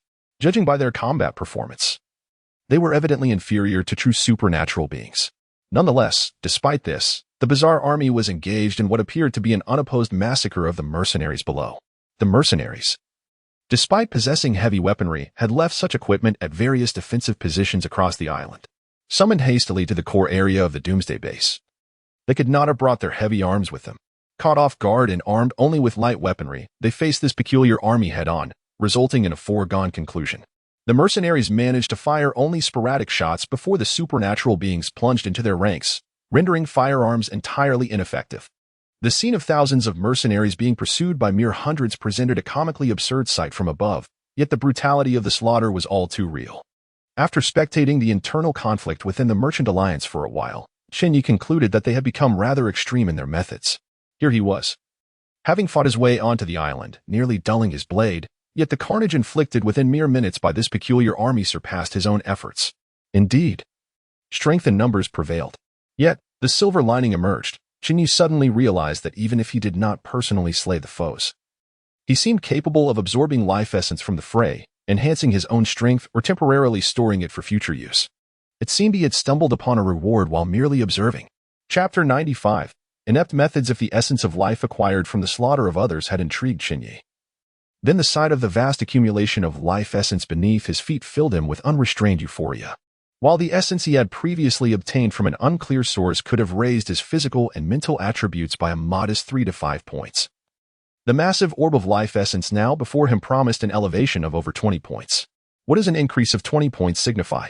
When he had personally slain Fang Xian, he had elevated the probability of the kill to a full 100, receiving a reward of 10 points each in physical and mental capabilities. This was during a time when he was relatively weaker, and enhancements to these attributes were more feasible.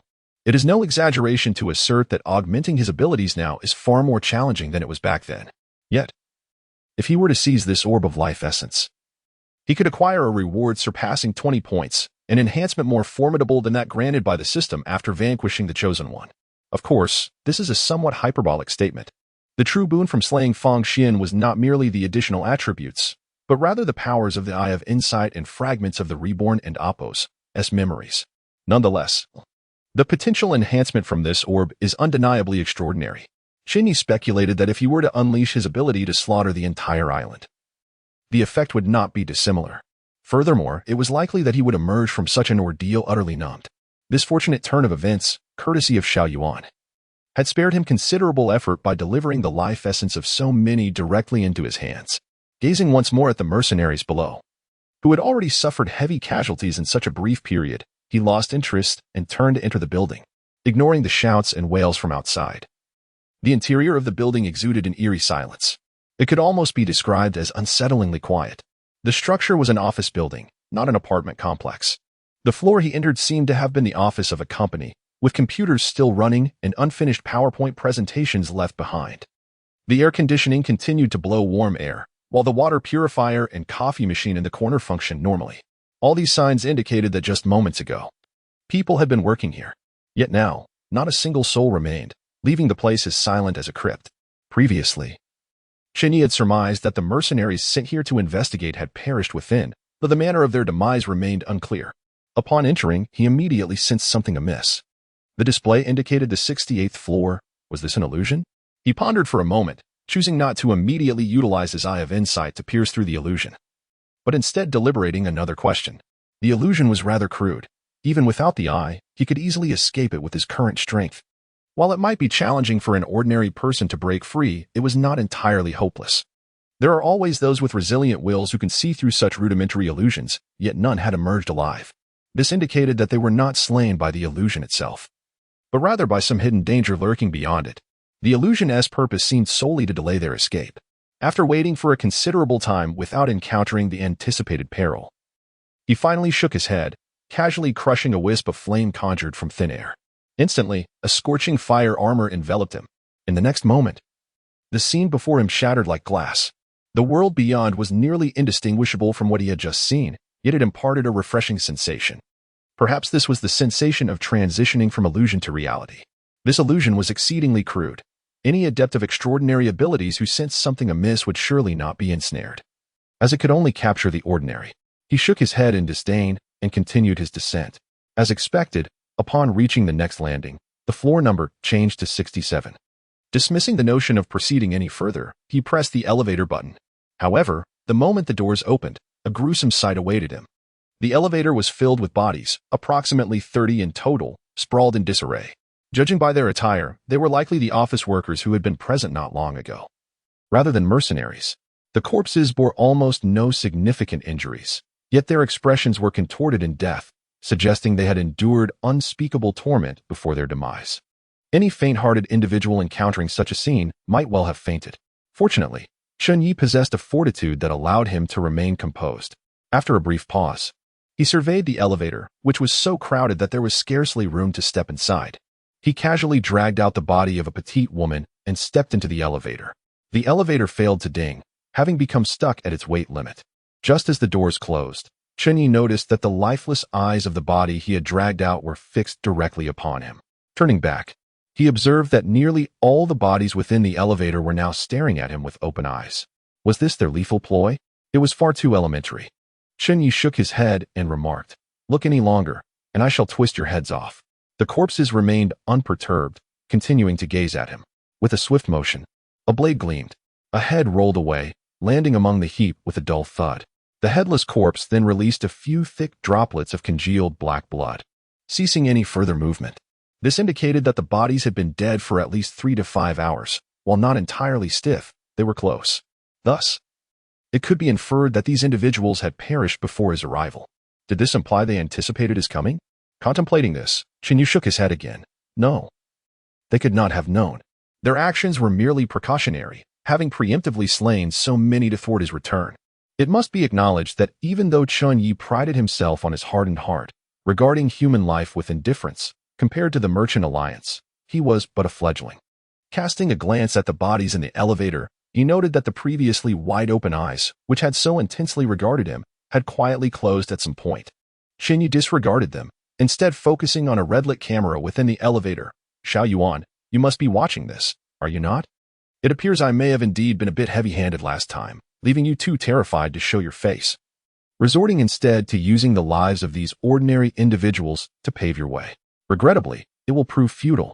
Clean your neck. Within 3 days, I shall find you and sever your head from your shoulders. Moreover, I graciously accept the life essence stored within this building. Thank you very much.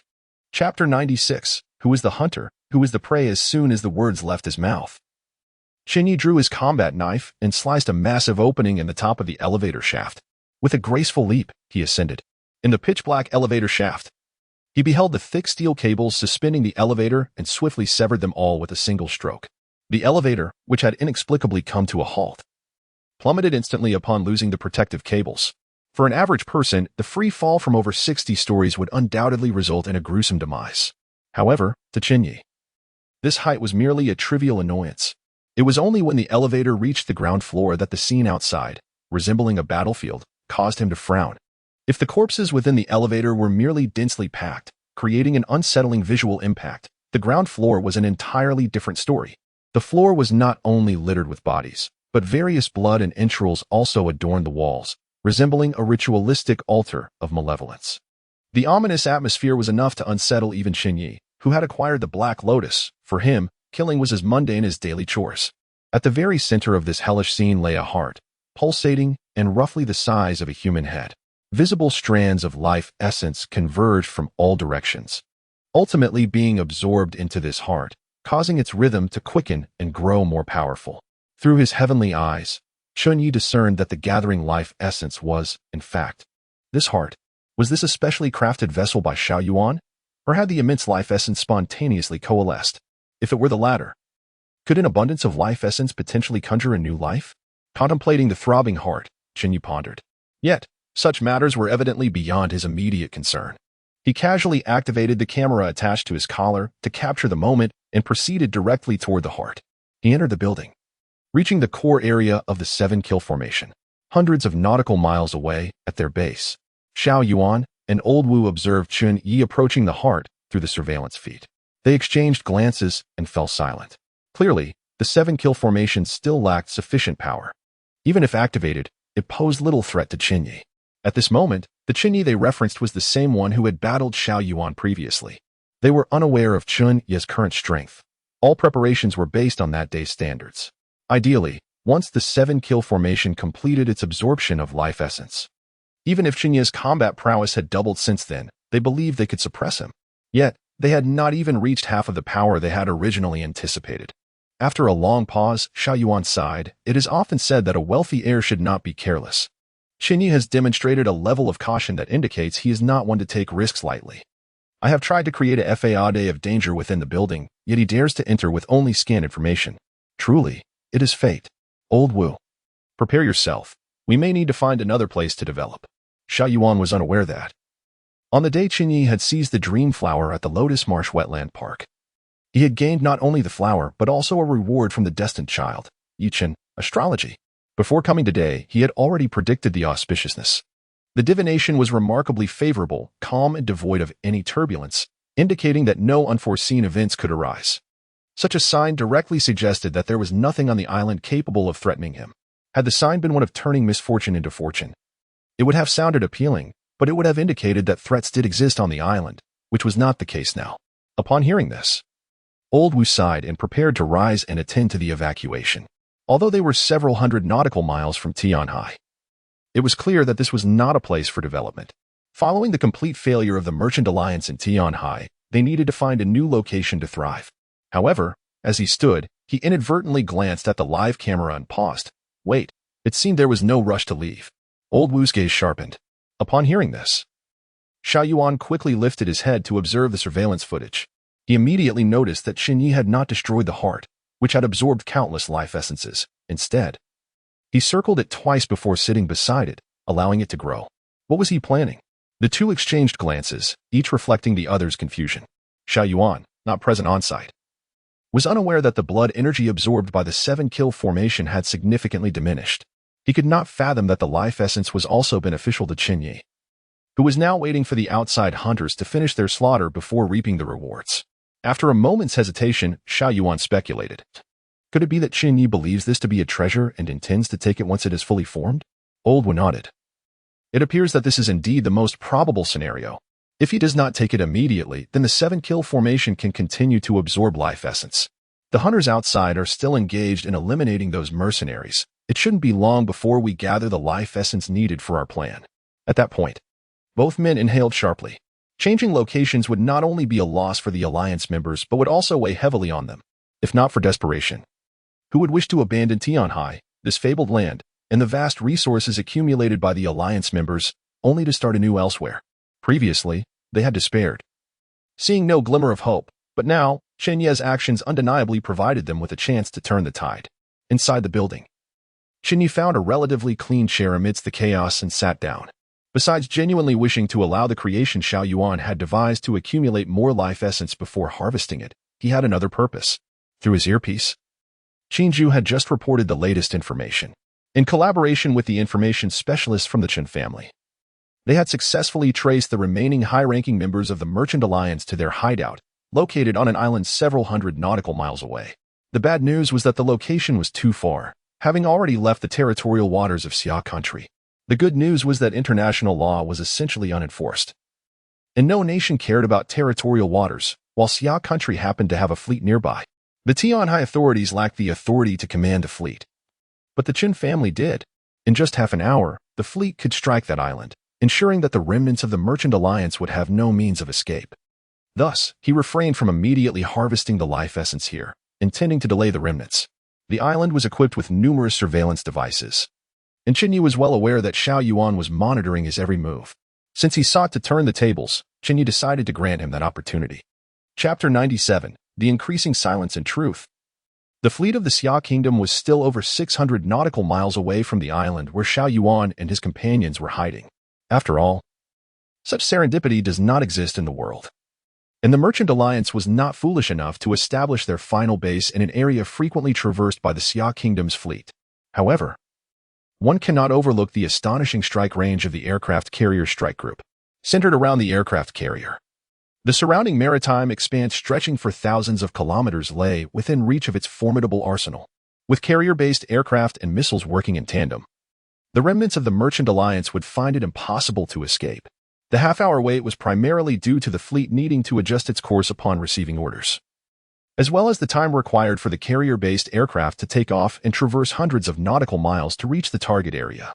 Half an hour was a conservative estimate. In reality, given the efficiency of the Xia Kingdom's fleet, the process would likely be expedited. Unbeknownst to Xiao Yuan and his companions, while they were monitoring Chen Ye through surveillance equipment, Chen Ye had already executed a silent exchange between predator and prey. They were, in fact, the hunted, blissfully unaware of their precarious situation. Outside the building, the carnage continued unabated, while the two sides within the structure were ensnared in an eerie silence. Connected only by a network cable, both factions awaited the final moment to arrive. In stark contrast to this silence, Chen Ye and her companions were enveloped in a bustling atmosphere. The Chen family's forces were engaged in fierce combat with the mercenaries of the Merchant Alliance at the periphery of the storage area. The robust fortifications posed a significant challenge to the well-equipped regular army, impeding their advance. Both sides unleashed an array of heavy weaponry, transforming the stillness of the night into a cacophony of chaos. Meanwhile, Su Yin and Chen Ye, who had infiltrated the storage area, were exceedingly busy. Chen Ye, who had initially created her streaming account to pursue a degree in film acting and had since garnered millions of followers, was finally experiencing the sensation of a deserted street filled with onlookers. After all, being chased by thousands of zombies was an unprecedented experience for her. Now that she had the opportunity, and with her live stream active, she exhibited her streaming prowess to the fullest. While attracting zombies to gather for her upcoming demonstration of supernatural abilities, she simultaneously catered to the varied requests of her viewers. For instance, when someone sent a barrage of gifts requesting to see a real zombie, she would capture a live zombie on camera to dispel any doubts about the authenticity of her broadcast. If a viewer sent dozens of gifts wishing to witness a human transform into a zombie, she would seize a mercenary from the storage area's periphery, have him take a bite from a zombie, and live stream the entire transformation process. The plethora of content and the novelty of her approach left her viewers in awe. Through this process, Chen Ye instilled a profound belief in the existence of zombies, compelling the majority of her audience to accept that this was indeed real. After all, who could convincingly act out the gruesome spectacle of decapitating a mutated mercenary? The scene, drenched in blood, was enough to turn the stomachs of many, undeniably authentic. It is well known that live broadcasts are challenging to fabricate, especially considering that even at this late hour, over 5 million viewers were tuned in. With so many eyes scrutinizing the stream, discerning reality from illusion was not difficult. However, as Chen Ye continued to fulfill viewer requests, the details unfolding on camera began to darken the previously jovial atmosphere of the live stream. The realization dawned that if everything was indeed real, the audience's laughter would fade. Those bumbling zombies could very well include one of them someday. This live stream is increasingly unsettling, one viewer remarked. Who isn't feeling the same? I came for entertainment. But the thought of possibly becoming one of those monsters is chilling. Do you think the apocalypse will truly come? Is that even a question? It's merely a matter of time. Just look at the hordes of zombies. I don't want to become such a grotesque creature. It's too hideous. Ugly? To be fair, some people are inherently unattractive, so it doesn't matter whether they become zombies. I just saw a female zombie in an OL outfit. She was ugly, just a bit pale with bloodshot eyes. In fact, it was rather thrilling. If given the chance, I would genuinely like to experience it. Wait. Are you serious? Come on, don't be too extreme. The beautiful lady had no idea that even as a zombie, she still was safe.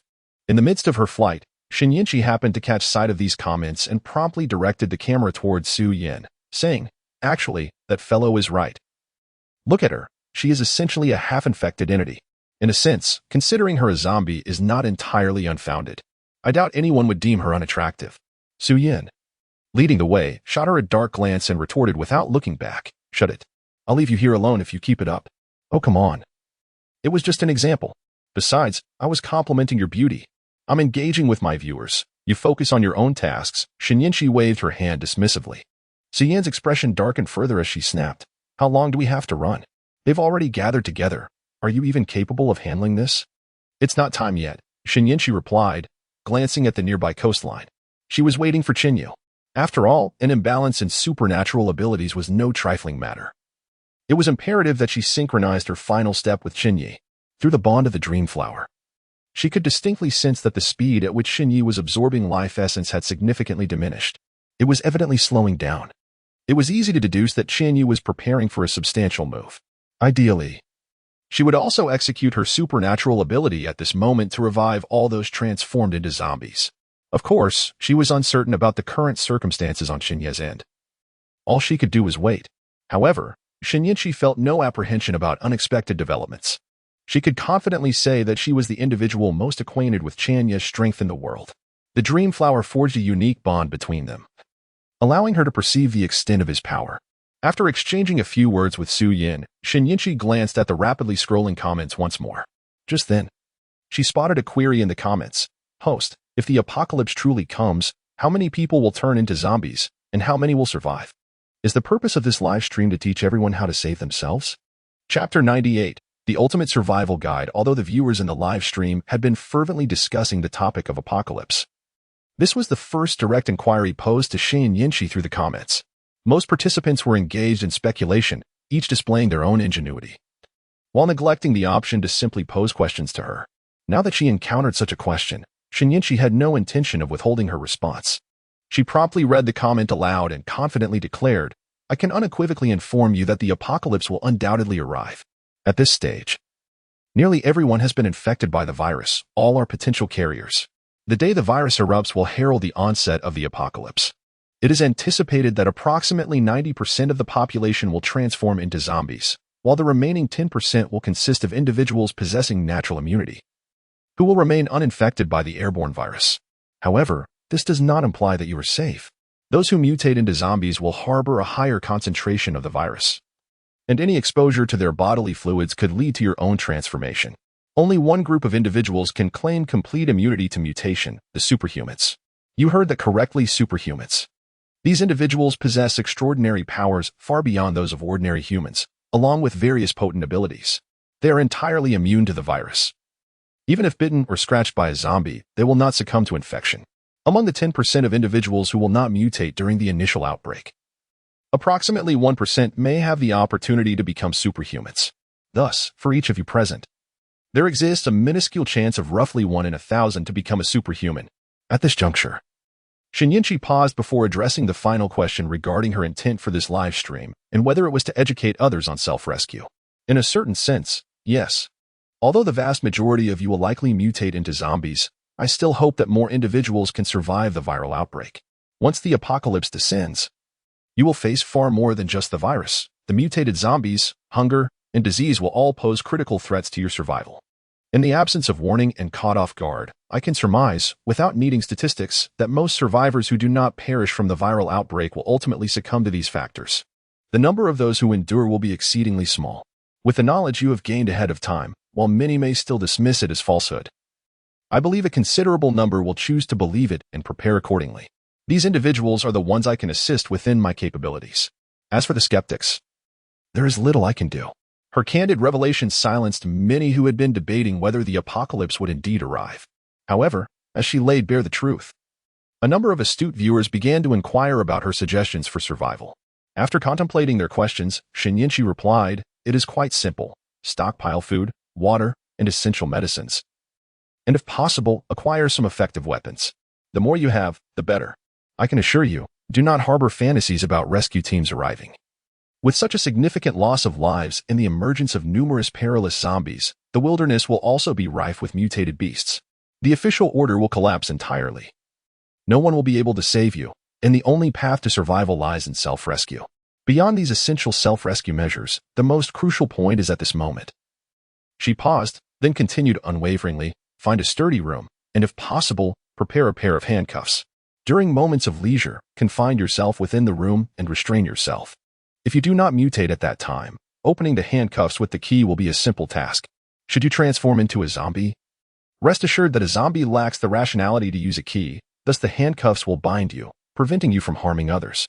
Admittedly, this may appear to contradict personal survival instincts, perhaps even suggesting a self-sacrificial motive, yet in reality, this is the most pivotal step for self-rescue.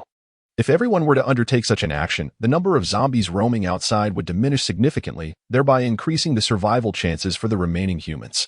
No one knows whether they will be among the survivors, so the benefits of this approach could potentially extend to each of you." Chen Ye understood that even after her exhortation, very few would heed her advice. After all, human nature tends to lean towards selfishness. The majority would likely ponder the notion of restraining others while hoping to escape the consequences of their own mutation. As for themselves, should they mutate, they might think, what does it matter? However, if even one person follows her guidance, the survivors in close proximity to that individual would possess a heightened chance of survival. For Chen Ye, saving even one additional person would render her efforts worthwhile. To her surprise, the tone of the comments that followed her speech diverged from her expectations. Wow. What a brilliant idea. If everyone could restrain themselves, the survival rate for those remaining would undoubtedly soar. With a 10% survival chance, that could mean over 1 million survivors, making the reconstruction of order after the apocalypse seem quite feasible. While the idea is sound, its implementation is fraught with challenges. At this point, challenges or not, we must attempt it. Regardless of others' opinions, I have already resolved to restrain myself in my room during quiet moments. If I sense any abnormalities, I will willingly confine myself. Haha, same here. I have already ordered handcuffs, should I truly transform.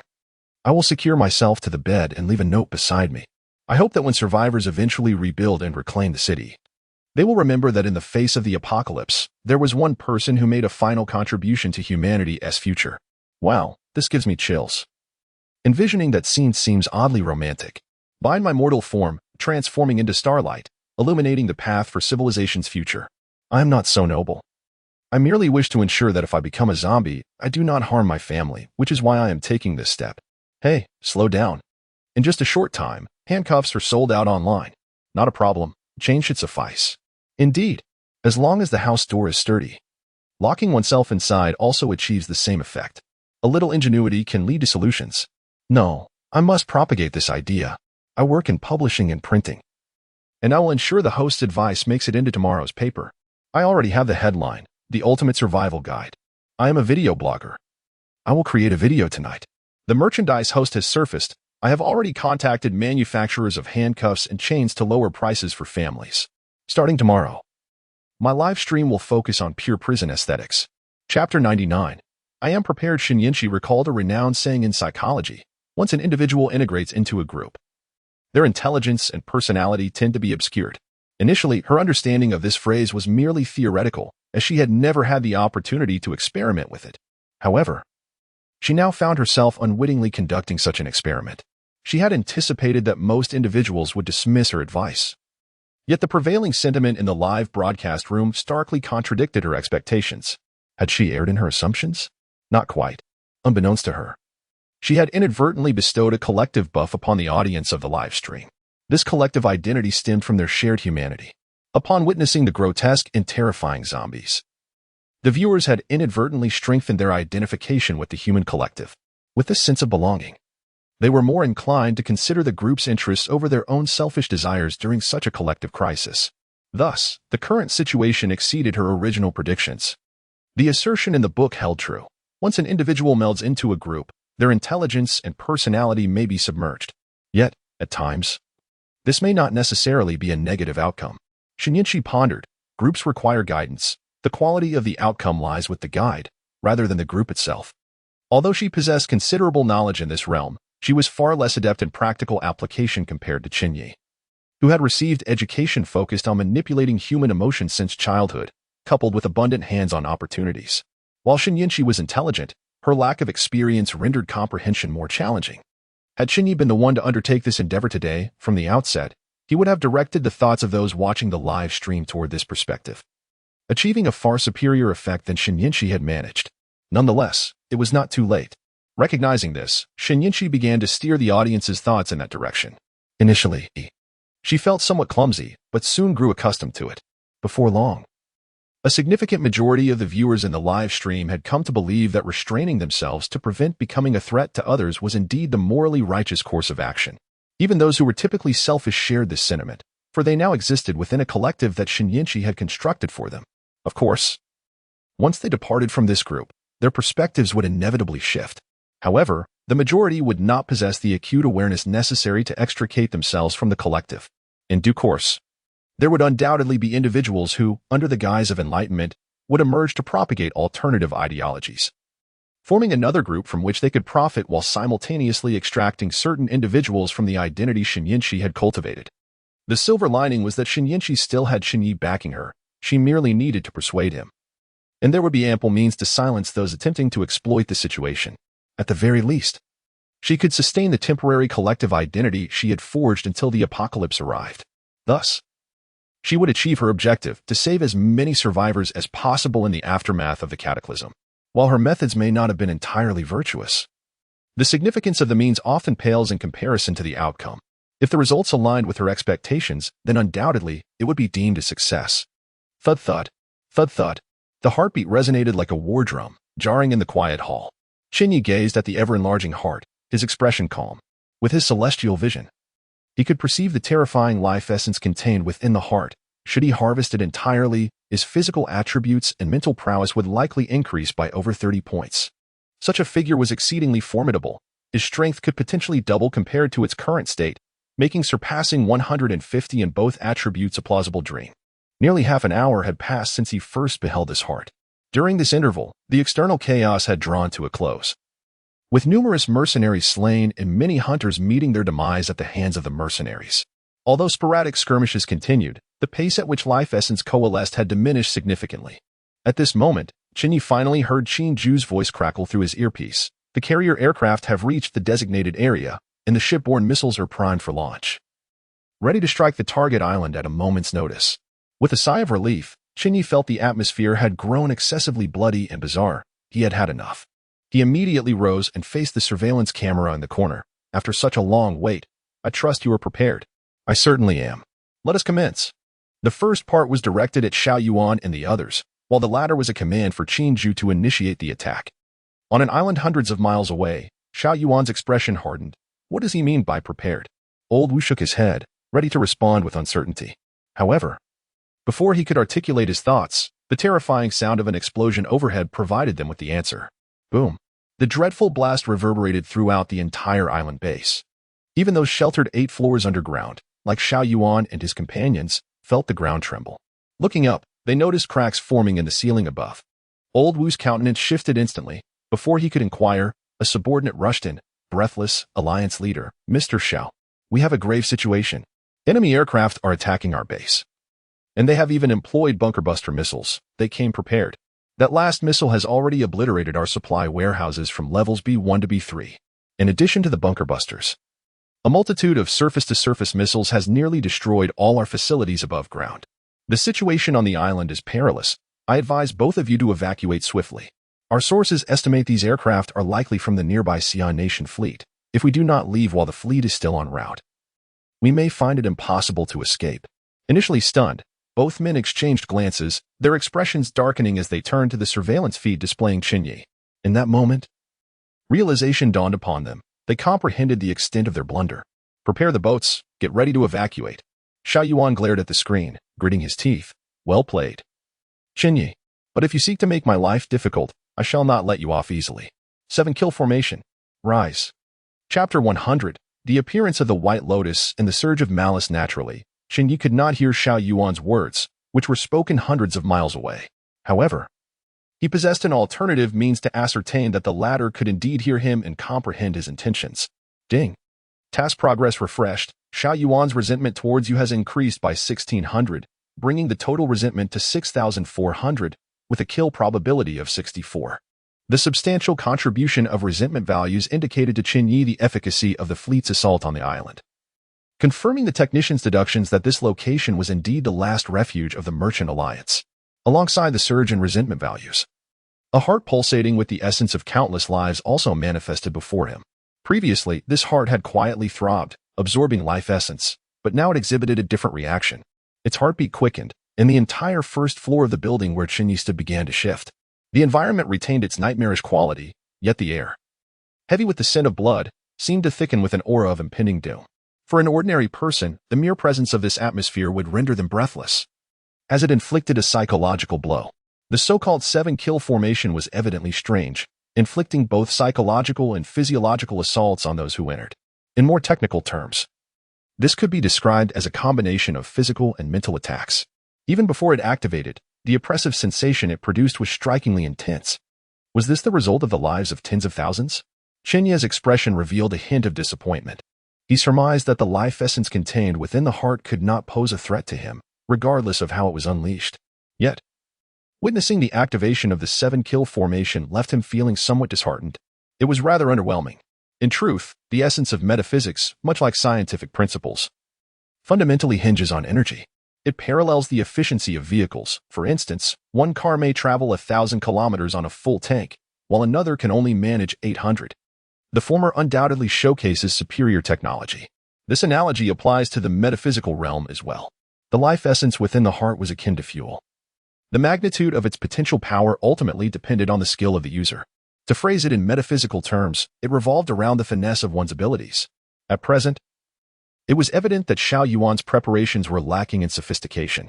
Had Chen Ye absorbed this life essence for the purpose of unleashing a killing technique as a consumable, the results would have surpassed the efficacy of the current 7-kill formation.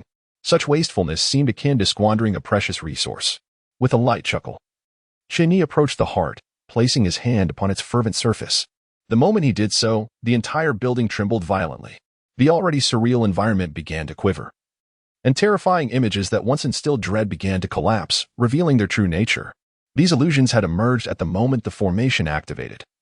Closely resembling the original environment yet differing in subtle details, carefully crafted to evoke a sense of horror and intimidation, thereby rendering individuals more vulnerable to defeat.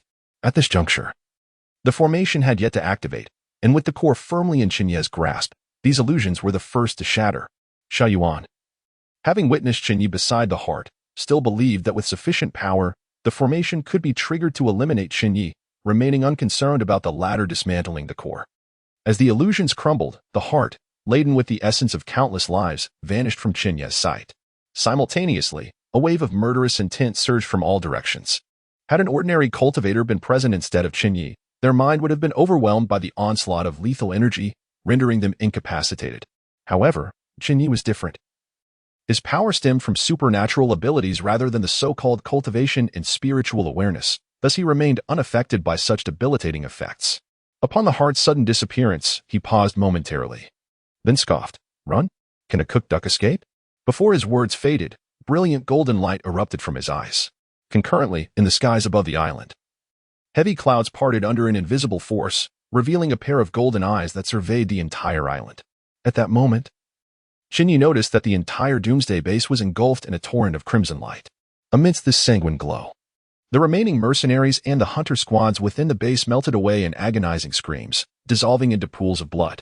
The life essence contained in the heart diffused instantaneously throughout the base, resembling a formation in its own right. Chen Ye contemplated, it seems I have waited too long. The life essence should disperse the moment the formation activates. Had I absorbed it before the formation was fully engaged, it would have been far more effortless. Yet, he reckoned that if he had acted prematurely, the opportunity to eradicate the upper echelons of the Merchant Alliance would have been lost. Shaking his head, he dismissed the thought. Ultimately, it was a matter of trade-offs. Moreover, the current scenario did not imply that he could not acquire the life essence. It merely required more effort than simply plucking fruit from a tree. Just then, a disturbance from the storage area by the seaside, several dozen kilometers away, captured Chen Ye's attention. As his gaze turned to the skies, he discerned a pure and pristine white lotus blooming quietly at the core of the storage zone. A terrifying aura of life emanated from it, instilling a sense of tranquility. Is it just beginning now? Chen Ye mused, deducing that Shen Yinshi was awaiting him, and only now commenced her actions, likely in response to the commotion on the island. It appeared that regardless of the circumstances, he was destined to embark on this journey. The missed opportunity to harvest the heart's essence was not a loss. Energy is conserved. Given Shen Yinshi's strength, her ability to save so many was evidently insufficient, necessitating Chen Ye's provision of life essence to assist her. This had been an agreement made prior. Even had he absorbed all the life essence from the heart, he would still need to employ the techniques from the killing formula to cooperate with Shen Yinshi. Now, he could extract the life essence that had diffused into the formation while fulfilling his promise to Shen Yinshi, achieving a dual purpose. Taking a deep breath, Shen Ye's golden light gradually faded. Casting a glance at the surrounding scene, reminiscent of a battleground, he quietly declared, Heavenly malice awakens, the stars shift. Chapter 101. No possibility of leaving the ship again. As the words fell, a massive black lotus suddenly rose from the sea island beneath the night sky. Unlike the white lotus by the shore, which radiated a sacred aura and vibrant life, the appearance of the black lotus enveloped those who beheld it in a suffocating sense of murderous intent, weighing heavily upon their hearts and rendering their breaths labored. The two lotus flowers, one black and one white, although identical in shape, evoked entirely different sensations.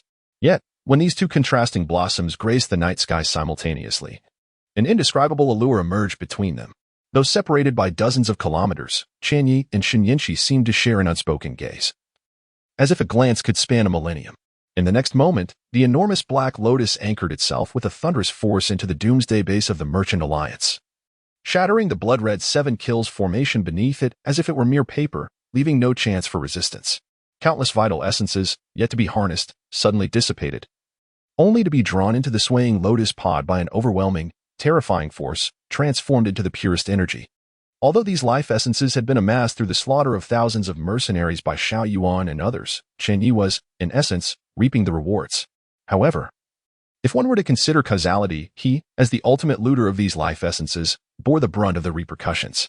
This was also why Chen Ye, who needed to balance his relationship with Shen Yinshi through killing, still chose to wait for Xiao Yuan's group to finish off those mercenaries. After all, once he had obtained the life essences, he would inevitably bear the majority of the consequences. The outcome remained unchanged. This approach was simply more reassuring. So why not embrace it? At the same time the Black Lotus exerted its power, the distant white lotus released strands of ethereal, mist-like radiance that enveloped the entire storage area. The amassed thousands of zombies, once grotesque and terrifying, gradually softened under this haze, their expressions becoming serene. And the wounds across their bodies began to heal slowly. The pallor of their faces transformed into a hint of color, as their once stagnant heartbeats and obstructed blood flow gradually revived. The zombies, previously exuding an aura of death, now exhibited a flicker of life. However, Chen Ye, who was orchestrating this miraculous transformation, appeared less than well. Her delicate face paled, beads of sweat dotting her forehead, reviving tens of thousands of individuals all at once. Even though these people had only recently mutated and could not yet be classified as true zombies or the dead, was still an arduous task for her, given her limited time with the dream flower. At that moment, from the swaying black lotus pod, a pitch-black lotus seed suddenly soared into the air, crossing dozens of kilometers in an instant to land directly before Chen Ye. As if sensing something, she opened her eyes to behold the floating black lotus seed, radiating ethereal energy, yet she hesitated to grasp it immediately. The lotus seed was merely a manifestation. Its essence was the life essence refined by Chen Ye, the most easily absorbed form. This small treasure was condensed from the lives of thousands who had perished. If she accepted this seed, she could resolve her current inadequacy in power and, as she wished, save the multitude of innocent lives. However, there is no such thing as a free lunch in this world. Something of such immeasurable value would naturally not be without cost. While Chen Ye required her to save lives to maintain their balance of powers, enabling him to harness his killing abilities without limitation, she, too, needed him to eliminate foes so she could save even more souls. In this dynamic, neither party was indebted to the other. It was merely a matter of mutual benefit, each fulfilling their respective roles. Yet, her current lack of strength necessitated Chen Ye's assistance in her rescue efforts, presenting a different scenario altogether. If one were to interpret it, one might say that Chen Ye's aid was also self-serving, for they were entwined in fate. He could not refuse her. Those of a more unscrupulous nature might not see any issue with this arrangement, but Chen Ye was not of such ilk. She was neither greedy nor naive, believing she could exploit Chen Ye endlessly due to the bond of the dream flower. To take from another comes with a price, a universal truth across all worlds and eras. Prior to this, their relationship bore little in the way of conflicting interests, allowing for a semblance of equality. However, the situation had altered. Accepting the lotus seed would irrevocably shift this balance. Nonetheless, she had considered this very issue when proposing her plan during the meeting. So hesitation did not plague her for long. Her initial reluctance to accept the seed stemmed from the gravity of the decision before her rather than a sudden desire to retract. For her, saving tens of thousands of innocent lives was not a daunting decision. From this moment forth, she had irrevocably boarded a ship from which there was no turning back. With a soft sigh, Chen Ye wore a faint smile, devoid of any expression of helplessness. In truth, after spending just a few days at Xingfeng Group and gaining some understanding of Chen Ye, she had anticipated this day would come, since it was destined to occur, and would concurrently save so many lives. She felt no aversion to it. Extending her hands, she cradled the black lotus seed in her palms.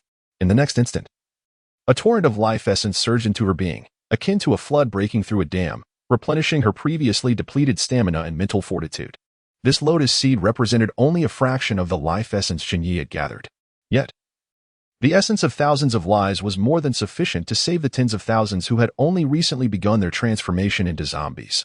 Even before they could be considered truly dead, Chen Ye's unique ability to enhance his strength through the absorption of life essence set him apart. Most others could not do so. Not only were they unable, but the essence itself, derived from acts of slaughter, bore impurities and negative effects. Forcing its absorption could lead to disastrous consequences.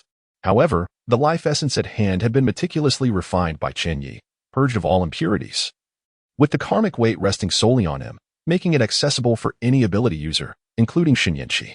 This gesture was somewhat superfluous for Chen Ye. He had done it specifically for Chen Ye.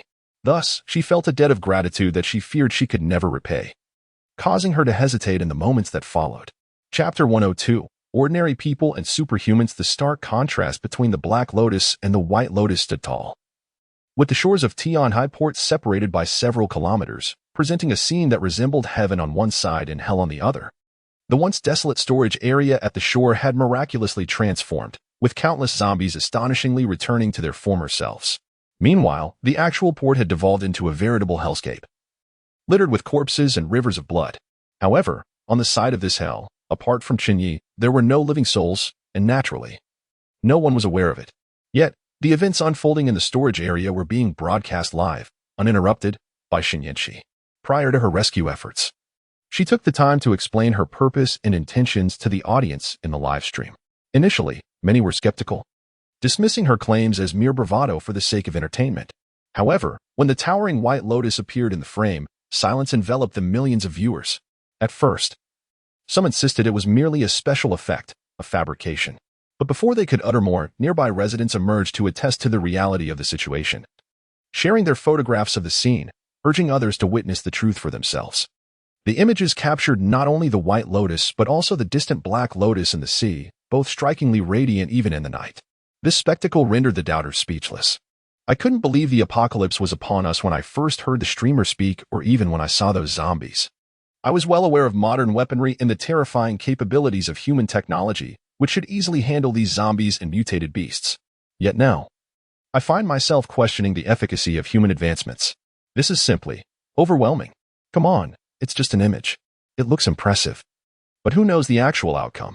Let us see the streamer truly revive those thousands of zombies into normal beings before we believe. Even now, there are still disbelievers? Are you blind, my friend? You can see the zombies right below the camera. Can't you tell that they are being saved? I'm a medical student, and I can confirm this. Did you see the bloodied zombie girl with her arm hanging limply?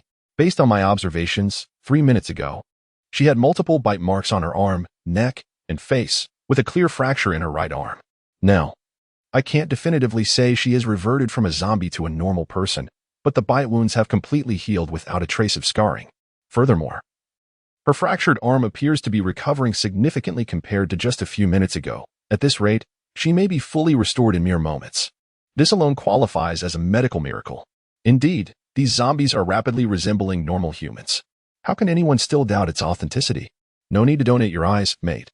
To think that abilities could reach such heights, no wonder the streamer confidently proclaimed that the current order would inevitably collapse. Even aside from the possibility of zombies and mutated beasts possessing powers, the imminent emergence of numerous individuals wielding such terrifying abilities is enough to disrupt the existing order. Historically, scholars have disrupted laws with their words and warriors have violated prohibitions with their might. The emergence of so many individuals with extraordinary powers will undoubtedly lead to a collapse and a complete reshuffling of modern order, especially with the interference of various zombies, mutated beasts, or other monsters. Given this, the impending apocalypse may not necessarily spell doom for superhumans. Do I even need to think about it? If I were certain I could awaken my powers, I would welcome the apocalypse right now.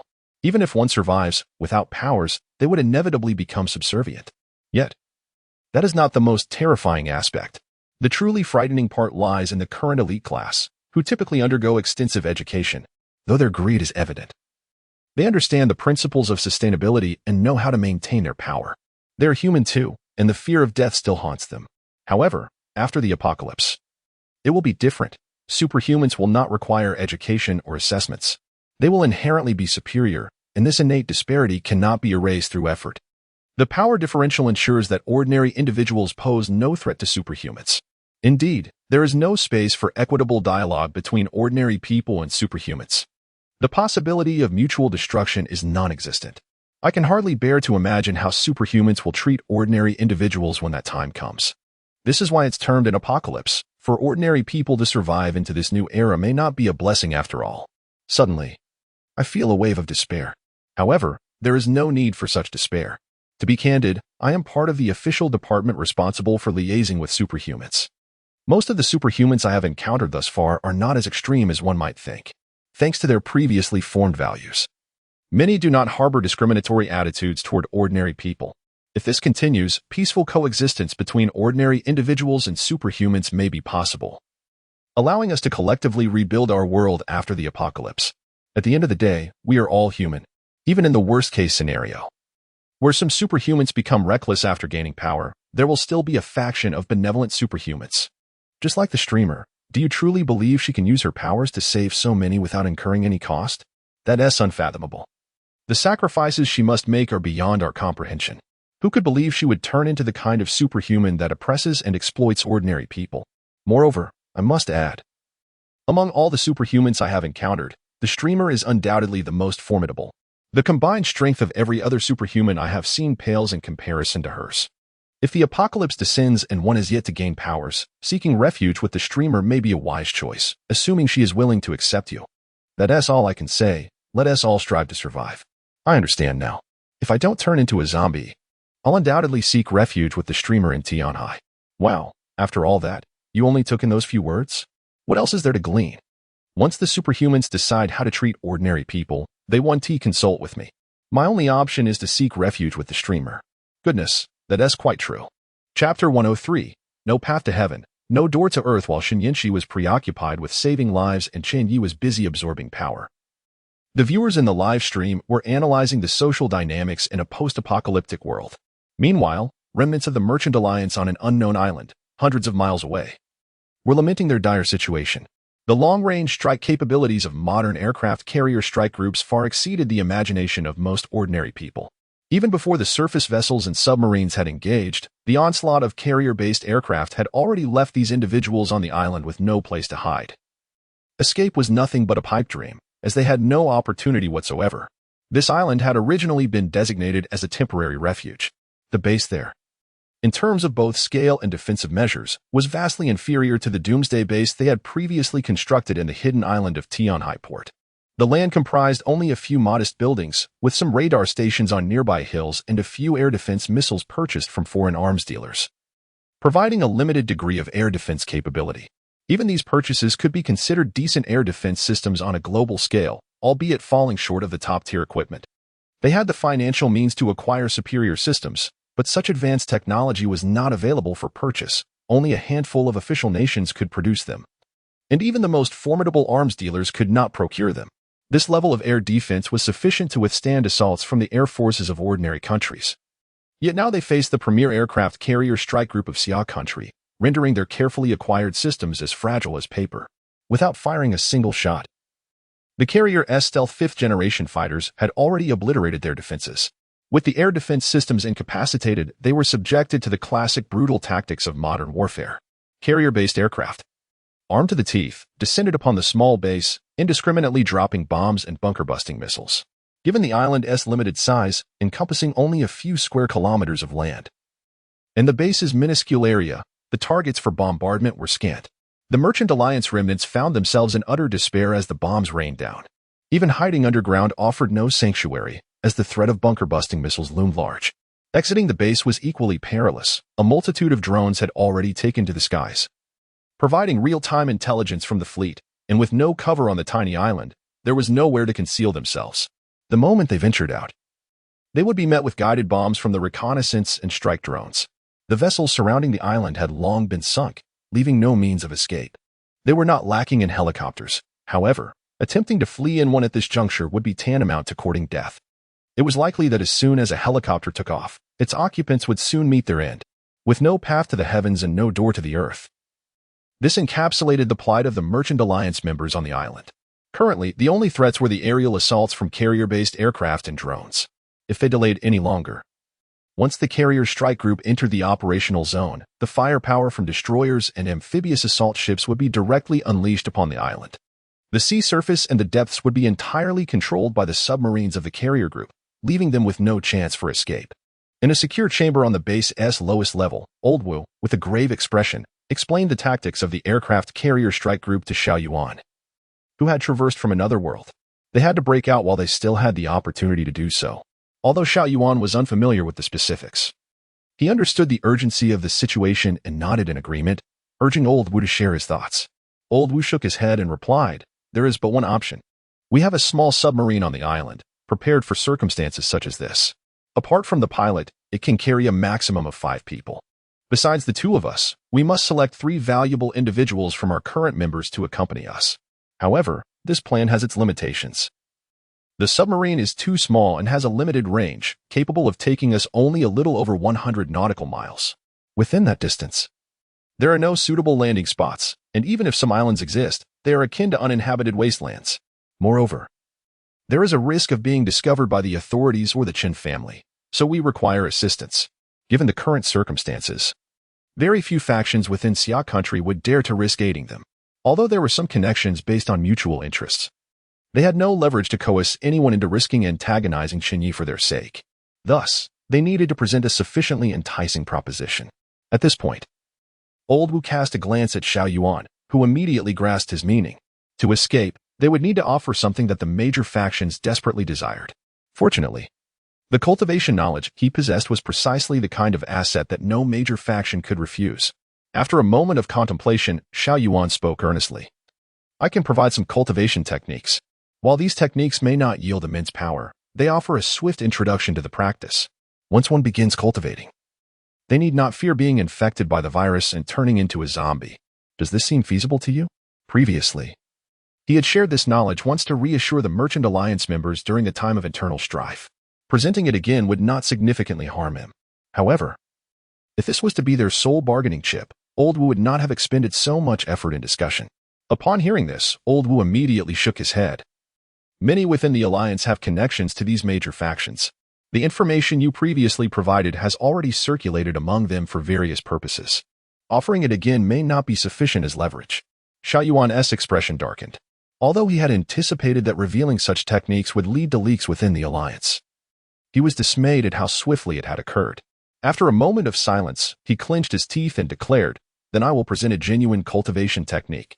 Additionally, I can promise to assist in training a true practitioner, imparting formidable abilities that will enable this individual to obtain powers far surpassing those of ordinary superhumans. With no adverse effects, provided they have ample resources and suitable talent, I can even guarantee that this person will surpass my own strength within a short time frame." In response, Old Wu nodded, pulling out his phone to compose a message, which he promptly sent. Moments later, a reply came through a specialized communication application, prompting Old Wu to exhale in relief. It's all set. In 2 hours, they will send someone disguised as a fishing vessel to wait for us 80 nautical miles from here. Once we board, we need not worry about Chen Ye's pursuit. Xiao Yuan nodded in agreement. Although parting with so much of his knowledge pained him, this was not the time for hesitation. His current capabilities were limited, and without assistance, he would surely perish in the sea. In this dire situation, being extorted was to be expected.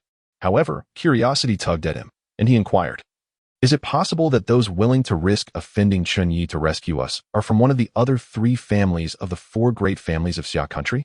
Upon hearing this, Old Wu let out a cold laugh and said, "No, the other party happens to be from the Chen family. However, you need not worry. They will certainly not join forces with Chen Ye against us." Chapter 104, Xiao Yuan and Appo's new plan. Upon hearing the mention of the Chen family, Xiao Yuan and Appo's expression shifted, betraying a flicker of unease. He had developed a form of PTSD regarding the Chen family. From their very first encounter, Chen Ye had exerted an overwhelming pressure that left him gasping for air, gradually cornering him into a dire predicament that shattered the promising situation he had cultivated upon arriving in this world, reducing him to a state of despair. However, Old Wu, discerning Xiao Yuan's troubled thoughts from his demeanor, promptly interjected, "There is no need for concern, Mr. Xiao. My assertion that this member of the Chen family will not conspire with Chen Ye against us is not baseless. The Chen family is a prestigious lineage with a history spanning millennia, and it is not a monolithic entity. Currently, the head of the Chen family hails from the first branch, of which Chen Ye is also a member, wielding control over the majority of the family and Appo's resources, while the remaining branches possess the rest.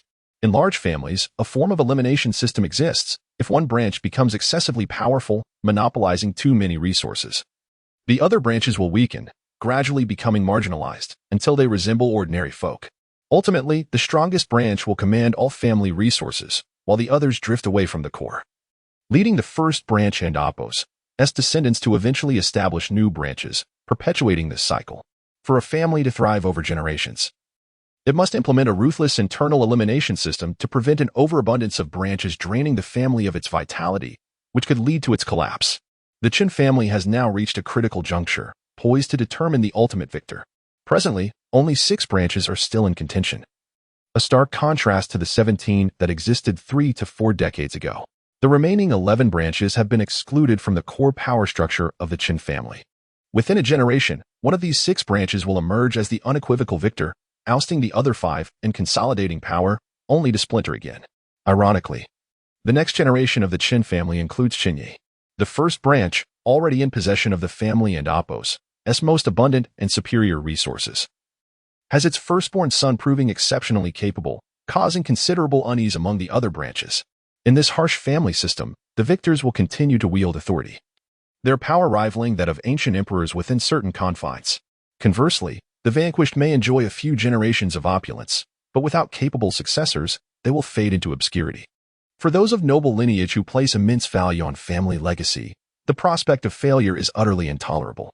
Currently, the faction willing to collaborate with us belongs to the second branch, specifically its eldest son, Chen Ye, who has initiated contact, albeit under the influence of Chen Chang, the authoritative figure of the second branch. Although the second branch may not wield the same power as the first, it remains a formidable entity, far beyond the reach of ordinary organizations. It is rumored that Chen Ye has recently arranged a final family meeting among the Chen family before the impending cataclysm, during which a competition for supernatural abilities will be held. At this event, Chen Ye not only intends to offer serums that grant extraordinary powers as incentives, but will also significantly influence the final distribution of benefits among the family elders. While familial rivalries are often merciless, they typically unite against external threats. Chen Ye and Chen Chang and Appos, as collaboration with us may not necessarily be an attempt to undermine Chen Ye. Rather, the prospect of swiftly acquiring formidable strength, as proposed by us, is an opportunity they cannot afford to overlook. Thus, we need not fear any detrimental actions from them. Though Old Wu is not a family insider, he has immersed himself in the high society of Xia for many years and possesses an intimate understanding of the internal dynamics of such families. After absorbing his analysis, Xiao Yuan found himself nodding in agreement. Upon reflection, what was it that instilled the most significant sense of pressure from Chen Ye, apart from his strength? Undoubtedly, it was the might of the Chen family. Their capability to mobilize vast forces to annihilate adversaries is sufficient to obliterate most seemingly formidable factions, including the Merchant Alliance. Xiao Yuan had once believed the Merchant Alliance to be a formidable entity, especially at its zenith when it secretly commanded tens of thousands of mercenaries and countless resources in Xia. However, when the Chen family unveiled the most elite military force on this planet, such achievements appeared almost laughable, evaporating within a single night, rendering their plans in Tianhai to mere dust. Regarding personal strength, having emerged from the realm of cultivation, he was confident in his ability to match Chen Ye. Yet, in terms of influence, the power wielded by Chen Ye was a daunting chasm he could not bridge in the near term. Although the arrival of the apocalypse would severely impact the established power of venerable families like the Chens and disrupt the existing order, the gap would remain insurmountable as long as superhumans had yet to develop capabilities robust enough to counter modern weaponry.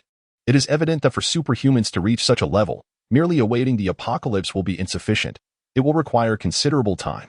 During this interim, others can recruit superhumans and cultivate new strengths, a task that would be far more manageable for families like the Chen and Appos, who control abundant resources. In this unprecedented upheaval, being a step ahead translates to a multitude of advantages. With the Chen family's foundational strength, they undoubtedly possess a considerable head start. Thus, even in the event of an apocalypse, Xiao Yuan harbored little confidence in surpassing Chen Ye in terms of influence. However, the situation has now shifted. Old Wu's mention of collaborating with the second branch of the Chen family has undoubtedly opened a new avenue for him. There is no longer a necessity to painstakingly build his own power to contend with a family of long-standing legacy. By leveraging the internal conflicts within the Chen family, he can cultivate a faction of Chen descendants more aligned with his interests, perhaps even those he could control, to participate in the power struggles within the family. This path is evidently more straightforward. Should he succeed in elevating the second branch to prominence, he need not fear Chen Ye of the first branch any longer. When the time comes to confront Chen Ye, his considerations will solely revolve around dealing with Chen Ye's personal prowess. Moreover, it is conceivable that he could orchestrate events from behind the scenes, maneuvering this deeply rooted family to fulfill his own ambitions. With this thought, the previously disheartened Xiao Yuan's eyes gleamed with renewed determination. Chapter 105. Are you not going to explain? As dawn broke over the ocean, revealing a pale hue on the horizon, a small submarine silently departed from the hidden escape hatch at the base, which was the last stronghold of the Merchant Alliance in the Summer Territory, vanishing into the depths of the sea. The mercenaries and high-ranking officials left behind, including Xiao Yuan and Old Wu, were no longer their concern. Accompanying them, aside from the two and the submarine operator, were three individuals, all of whom possessed considerable assets outside. They might still hold value in the future. Such is the simplicity of the merchant world. Those of worth survive, while the worthless perish. Indeed, The Forsaken had no inkling of their abandonment, as they cowered beneath the relentless bombardment from above, hoping that old Wu, with his connections, and the enigmatic Mr. Xiao could devise a means to save them. However, unbeknownst to Xiao Yuan and old Wu, mere moments after their submarine departed the island, the underwater monitoring system of a carrier strike group, hundreds of nautical miles away, detected an anomaly. Shortly thereafter, several fixed-wing anti-submarine patrol aircraft took off quietly from the carrier's deck. What is the situation here? At Tianhai Port, Chen Ye returned to the warehouse area, casting a glance at the sprawled bodies before turning to Chen Ye. At that moment, Chen Ye appeared somewhat pale, and upon hearing his inquiry, she softly replied, "It's mostly under control. The virus has only recently infiltrated their bodies, so they can be saved. If too much time passes, however, it may become exceedingly difficult." Chen Ye nodded and continued, "What are your plans for them moving forward?" There were tens of thousands here, all of whom had been infected by the virus. While Chen Ye could rescue them, she could not eradicate the virus. These individuals would still carry some remnants of the virus, and their concentration was undoubtedly much higher than in other areas. Allowing them to leave recklessly could hasten the arrival of the apocalypse. Chen Ye regarded Chen Ye thoughtfully. "I believe you could retain them within your company." "Why?" "This group has already been infected by the virus once. Although we cannot guarantee they will not be infected again when the apocalypse arrives, their chances are significantly lower than others. If you enlist them to assist with various tasks, such as construction projects, even after the apocalypse, you won't need to worry about large-scale mutations necessitating extensive personnel adjustments that could disrupt your plans." Chen Ye's reasoning was compelling. After hearing her words, Chen Ye felt no hesitation and promptly nodded in agreement. Not to mention, the vast amount of supplies stored in the warehouse and at the port would require a large workforce to organize in the short term. After the apocalypse, manpower would become an invaluable resource. Individuals with a greatly reduced likelihood of mutation would be useful wherever they were placed. While the two were conversing, Qingju arrived. The perimeter of the warehouse had been cleared of mercenaries, who were complicit in the Merchant Alliance's dissemination of concentrated viruses that harmed innocents. Following Chen Ye's prior orders, not a single one was spared. They were all slain, becoming fodder for the mutated beasts. Indeed, the Chen family's forces managed to breach numerous fortified strongholds occupied by thousands of mercenaries in such a short time, with significant contributions from the mutated beasts controlled by Xiaobai. These beasts displayed not only fearlessness but also diverse abilities. In their coordinated efforts, the defenses of the Merchant Alliance's mercenaries crumbled effortlessly, rendering modern weaponry fortifications as fragile as paper, shattering upon the slightest contact. After briefly reporting the situation, Qingju proceeded to discuss the circumstances overseas. Upon hearing, Chen Ye remarked, "So, the island is essentially under control now, with only one submarine having slipped away, which is now being tracked by the fleet's anti-submarine systems." "Yes," Qingju affirmed, "the fleet's command believes the submarine carries significant individuals." They inquired how we wish to proceed. "Should we sink it directly or attempt to capture it?" "Sink it," Chen Ye replied without hesitation. Xiao Yuan was undoubtedly aboard the submarine, yet he was the type to be excessively cautious, always keeping numerous trump cards close to his chest. Simply sinking the submarine would not guarantee his demise. At most, it would ensnare those who currently aided him, rendering him a mere figurehead, hindering his ability to maneuver in the future while simultaneously garnering resentment. Of course, Chen Ye understood that Xiao Yuan and his companions were likely prepared for alternate escape routes, possibly even contacting other factions for assistance. Even if the remnants of the Merchant Alliance were eradicated, it would not prevent him from seeking new alliances. However, devoid of the support of these individuals, his influence in any new faction would be significantly diminished. This course of action was merely intended to vex him. As for the fates of the other high-ranking members of the Merchant Alliance, including Old Wu, Chen Ye cared not at all. They were merely a pack of forlorn dogs. Upon hearing this, Qingju immediately relayed the message. Thus, the operation against the Merchant Alliance reached a conclusion. Next came the time to clear up the aftermath. Whether at the port, where tens of thousands had been slaughtered, or in the warehouse area where fierce battles had erupted, it was time to clean and repair. Relevant personnel would be settled, while those deemed expendable would be cast into the sea to feed the fish. Moreover, beyond the direct impact of the battles on the port and warehouse, the repercussions of this war were not to be underestimated, particularly in terms of public opinion. Upon returning to Xingfeng Tower, dawn had just begun to break. Yet Chen Ye did not rest immediately. Instead, he summoned Chen Ye to his office on the top floor. "You called for me?" having taken it upon herself to stream live from the battlefield. Exposing the events of the apocalypse, Chen Ye, despite her cunning intellect, felt a twinge of guilt knowing Chen Ye was likely addressing this matter with her. Chen Ye responded coolly, signing 2 documents regarding post-battle work without lifting his gaze. He then stood and approached Chen Ye, looking down at her delicate face. A flicker of panic crossed her eyes, but she composed herself, striving to maintain her calm as she asked, "What is it?" As she spoke, she discreetly took a step back. "What is it? Miss Shin, are you not going to explain the actions you took on the battlefield that were beyond the planned scope?" Chen Ye scoffed, advancing a step closer. Chen Ye retreated once more, only to stumble against the sofa, landing abruptly.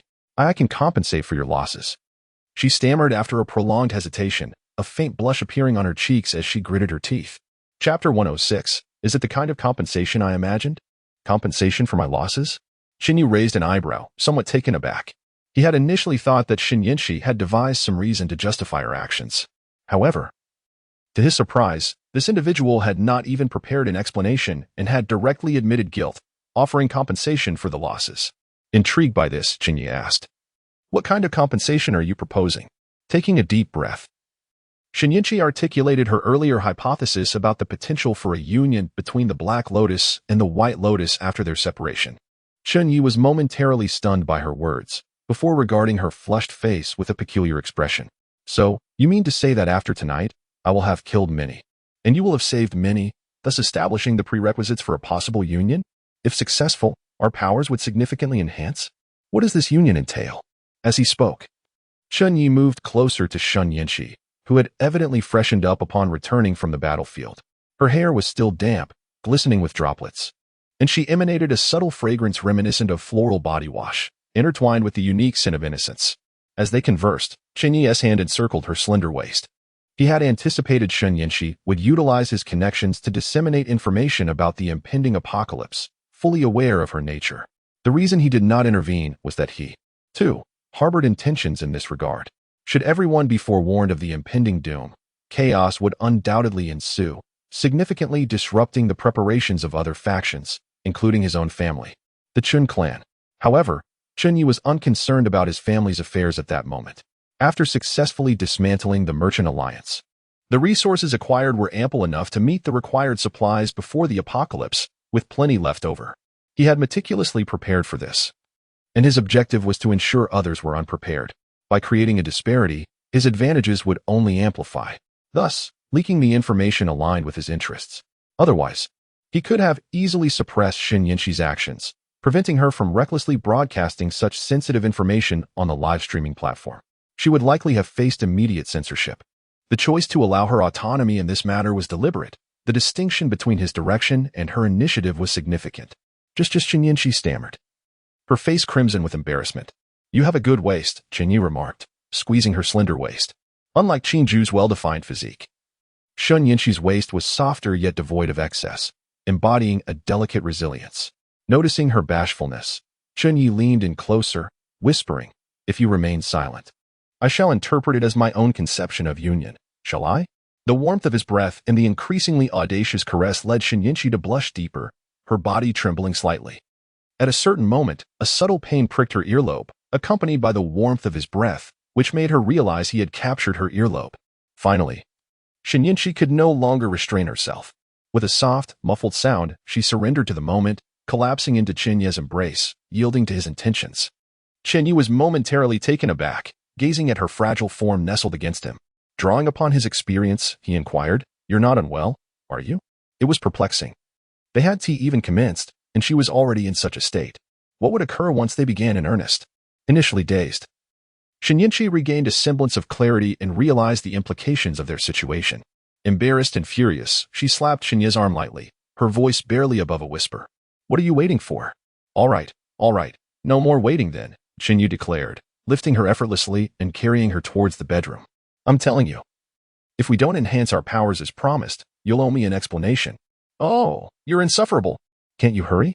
As the intoxication of the moment deepened, it was evident that even without alcohol, some individuals could become more intoxicated than those who had indulged excessively.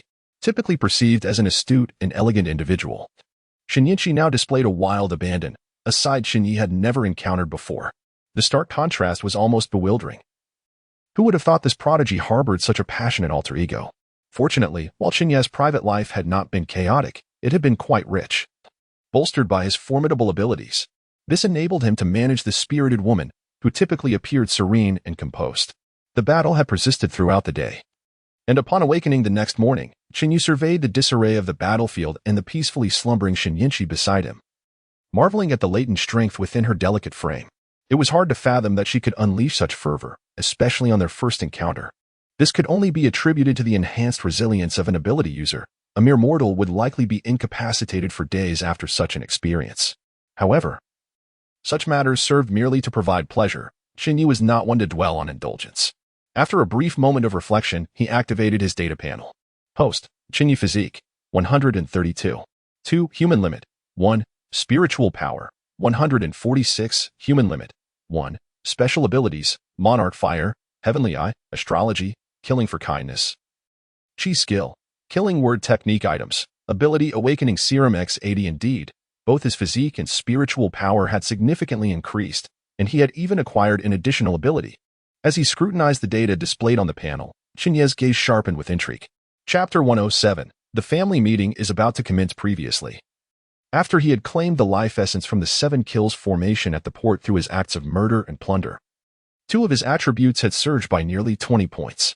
Following a night's rest, he found an additional increase of over 10 points, thus reaching a formidable physique of 132. 2 and a mental strength of 146, even without considering any supernatural abilities. The sheer magnitude of these 2 statistics already placed him at an extraordinarily terrifying level of power. It is no exaggeration to assert that, aside from nuclear weaponry, there is likely nothing in the modern arsenal on Blue Star capable of ending his life. However, such a statement lacks precision. After all, we are on the brink of a great era of conflict, and it is impossible to predict how many prodigious talents will emerge, nor the nature of their abilities or the speed at which they will grow. Even Chen Ye would not presume to declare himself the strongest individual on Blue Star at this stage. Regardless, it is undeniable that his current strength ranks among the elite on Blue Star, based solely on his physique and mental strength.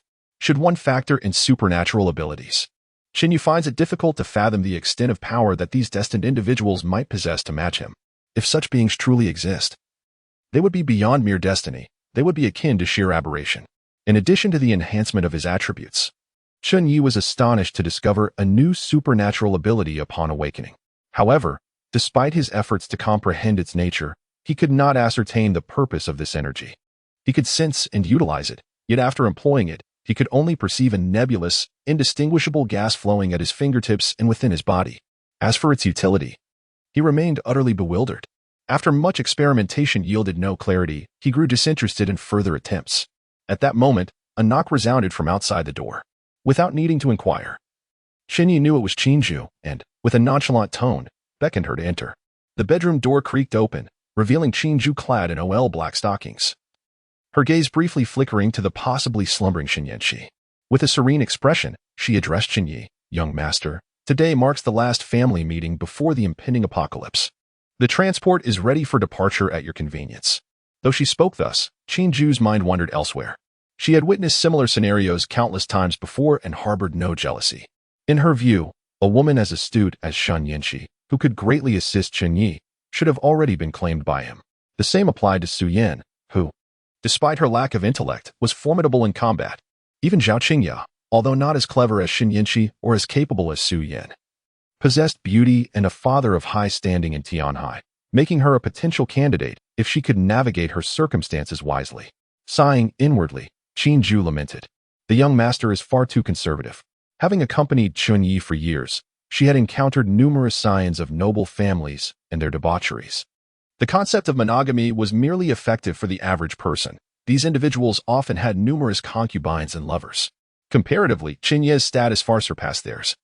Yet since she began following him, he had engaged with fewer than 10 women. What difference was there from maintaining his chastity? Unbeknownst to Chen Ye, if he were aware of Qingju's thoughts, he would likely roll his eyes.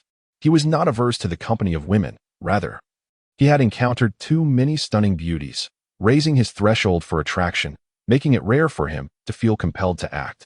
Women like Chen Ye and Su Yan, who had piqued his interest from the outset, were already regarded as potential partners, with their eventual capture merely a matter of his preference.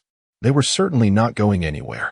As for Ran Yumming, whom he had pursued with intention, she was not up for discussion.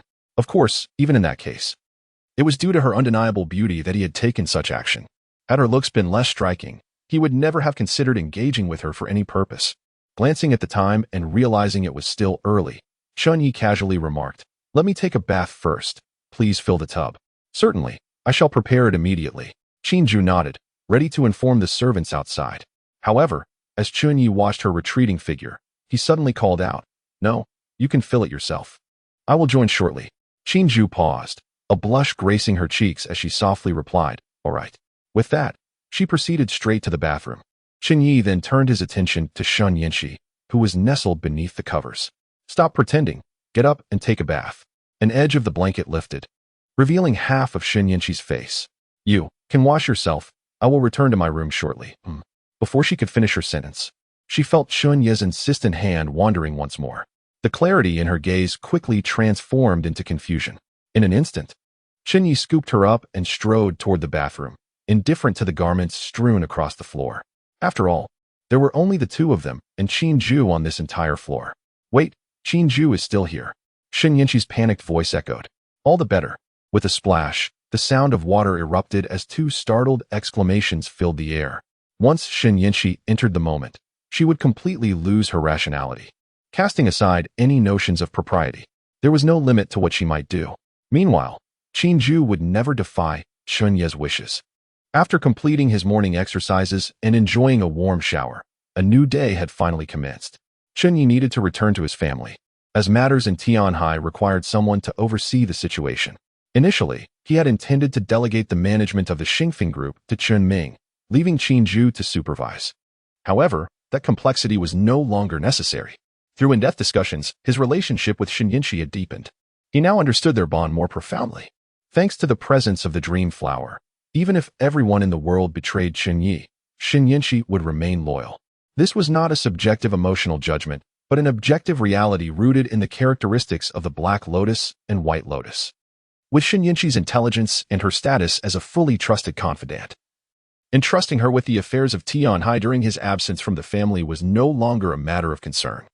After briefly summoning the senior executives of the Xingfeng group to relay his directives, Chen Ye temporarily assigned command of the most elite supernatural task force within the group to Shen Yanxi, thereby securing his stronghold.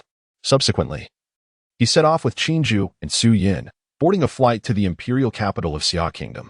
Chapter 108, Homeward Bound. Undercurrents as the heart of the Xia Kingdom, the imperial capital is where prominent families vie for their place in the hierarchy. Despite varying spheres of influence, there exists an unspoken consensus among them. The focal point of each family must reside within the imperial capital.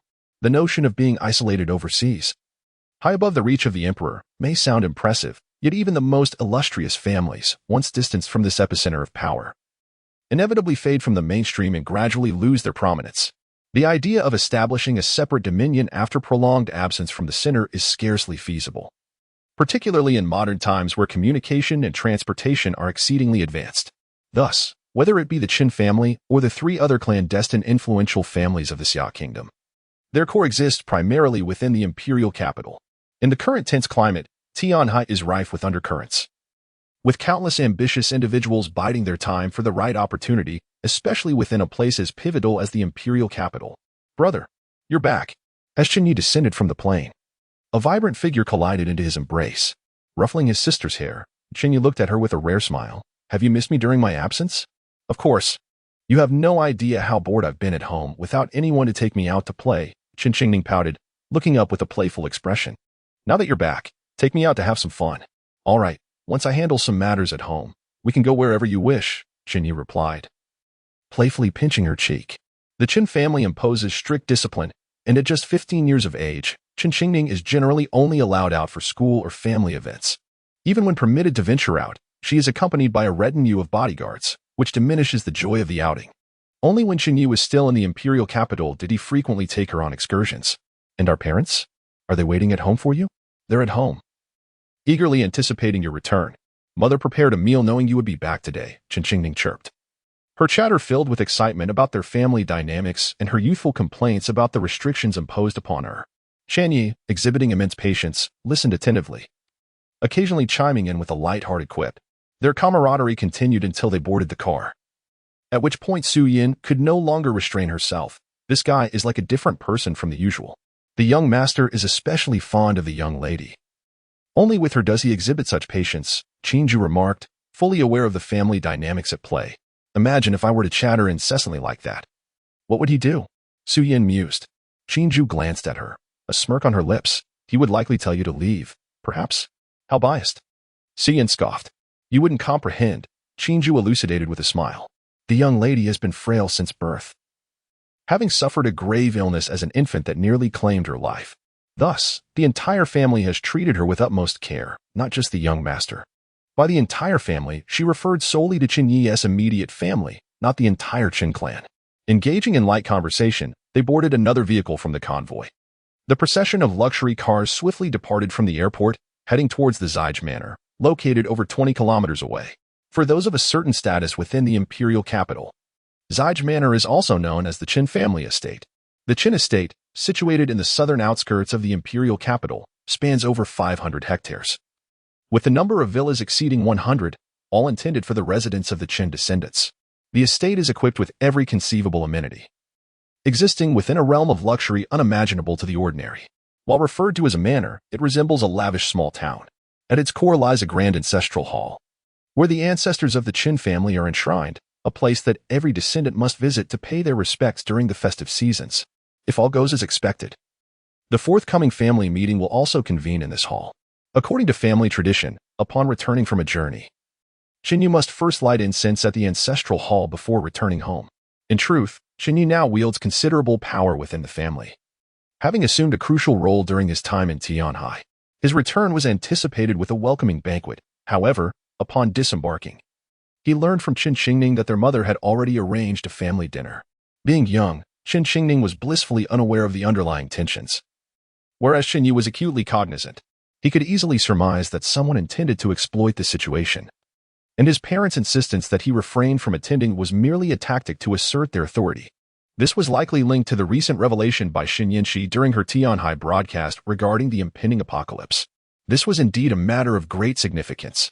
The premature dissemination of such critical information could yield unquantifiable repercussions. While Chen Ye had already prepared the necessary supplies for his original plan, the rest of his family might not be as equipped. An outbreak of confusion, triggered by the spread of this news, would undoubtedly disrupt their plans. Having spent the previous day resting, Chen Ye had been unreachable, rendering any attempts by his family to confront him futile. Now that he had returned, it was imperative to address the situation. His parents' message was straightforward: a family meeting would be held later, and all decision-making family members would be present to discuss any matters at that time. Any attempt to leverage the current situation for personal gain was out of the question. With his parents having organized everything, Chen Ye felt no inclination to worry further. After enjoying a meal with his family, he proceeded to the study alongside his father, the current head of the Chen family, and his grandfather, the elder of the clan.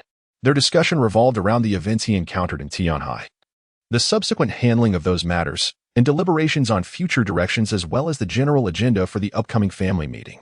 Having been away for an extended period, Chen Ye was somewhat out of touch with current family affairs and needed to familiarize himself with various developments to effectively manage the situation. This conversation consumed the entire afternoon, after which Chen Ye gained a clearer understanding of the present dynamics within the family.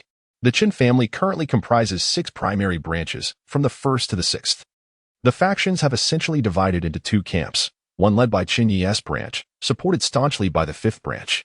Meanwhile, the 2nd, 3rd, and 4th branches have formed an informal alliance, displaying a unified front against the dominant 1st branch. The 6th branch maintains a neutral stance, neither aligning firmly with one side nor the other, lacking the strength to establish its own faction. It is evident that the maxim "the one who has the way will have many supporters, while the one who loses the way will have few" does not apply here. Although only the 5th branch actively supports the 1st, the reality is that apart from those 6 branches participating in discussions, the majority of the Chen descendants belong to the 1st branch. The combined strength of the remaining branches is unlikely to rival that of the 1st. Thus, the alliance among the other branches is not due to the 1st branch's lack of support, but rather its overwhelming strength. compelling them to unite for survival and to contend for greater influence. However, what value does influence hold when one lacks the power to enforce it? Although the strength of the Long family surpasses that of the other branches, the entirety of the family's power does not reside solely within these few divisions. The influence wielded by the elder members of the clan is profoundly unfathomable. At this critical juncture, as long as everyone possesses sufficient authority. During the final wave of the family meeting aimed at securing support for family resources, it is entirely possible that the gains may not be inferior to those of the Long family. For the scions of these prominent families, the transient nature of victory or defeat holds little significance. What truly matters is the ability to garner greater support for resources, as that translates into tangible benefits. Chapter 109. The Three Offerings to Ancestors, i.e., you have returned? How is the situation in Tianhai? The situation is quite satisfactory.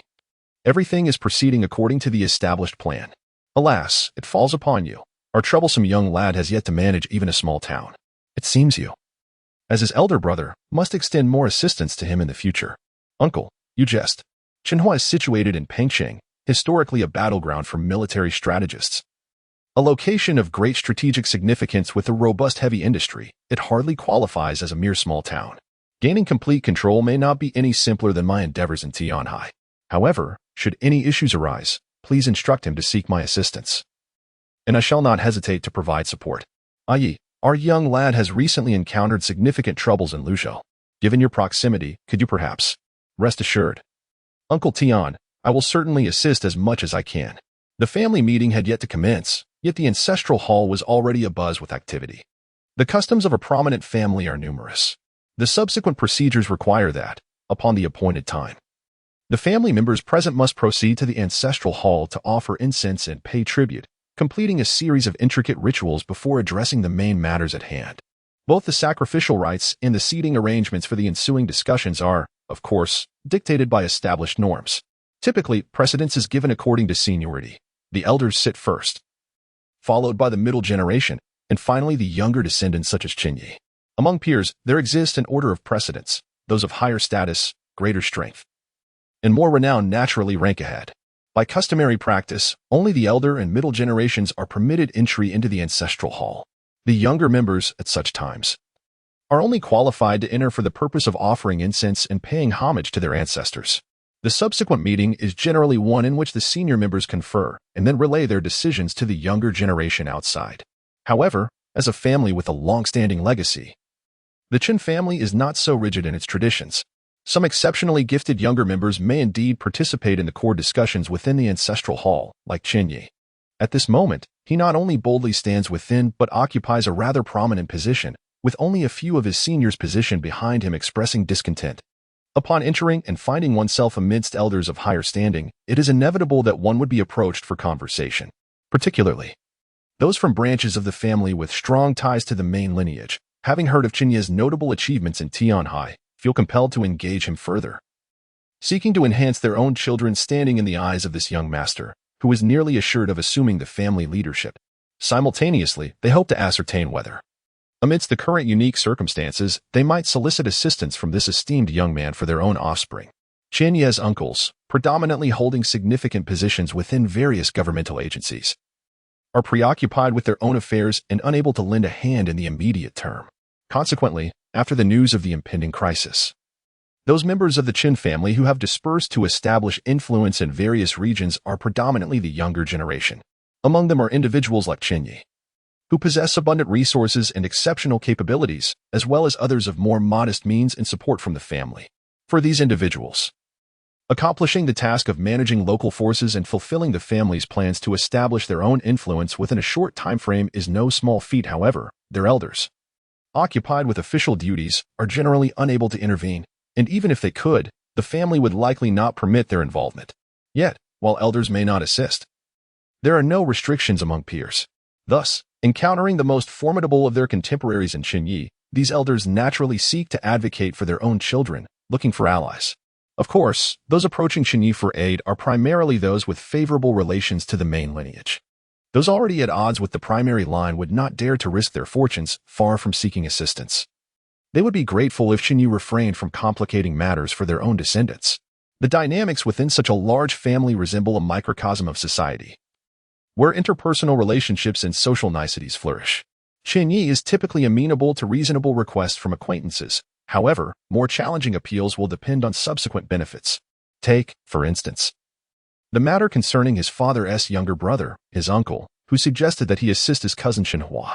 Although Chen Ye's location is not as advantageous as Chen Ye's Tianhai, it remains critically important. Situated at a strategic juncture and recognized as a key heavy industrial base of Xiagua. From both geopolitical and industrial perspectives, it is a place that must be firmly held. Thus, Chen Ye, assigned there, is a direct descendant of the main lineage. Should he encounter difficulties, Chen Ye would certainly endeavor to assist. For this is truly a matter concerning kin with whom he shares deep-seated interests. Of course, if the situation proves utterly hopeless, Chen Ye, as the elder brother, would not hesitate to extend his influence further, fully integrating that territory within his own sphere. However, such considerations are for another time. Now is not the moment to deliberate on these matters. After a series of cordial exchanges and casual conversation, the ancestral rites soon commenced. Once all the Chen family members present had offered incense and completed their tributes, they could then proceed directly to the core discussions. There was no fanfare. No cacophony of gongs or firecrackers. With the conclusion of the sacrificial rites, everyone took their seats according to status, and designated attendants arrived to carve the offerings of pigs, cattle, and sheep, distributing the various cuts according to the rank of the attendees. This represents an ancient ritual, although the 3 offerings seem plentiful when divided among so many. Each person receives only a small portion. As for the flavor, boiled meat, merely seasoned with salt, and having cooled post-ritual, it is hardly a culinary delight. Nonetheless, regardless of taste, those present feel compelled to consume their share at once. This act is less about the meat itself and more a symbol of status. While it may be unpalatable, countless other Chen family descendants yearn for the opportunity to partake yet lack the requisite standing. Following this, a multitude of maidservants appeared, bringing forth the true feast to entertain the guests.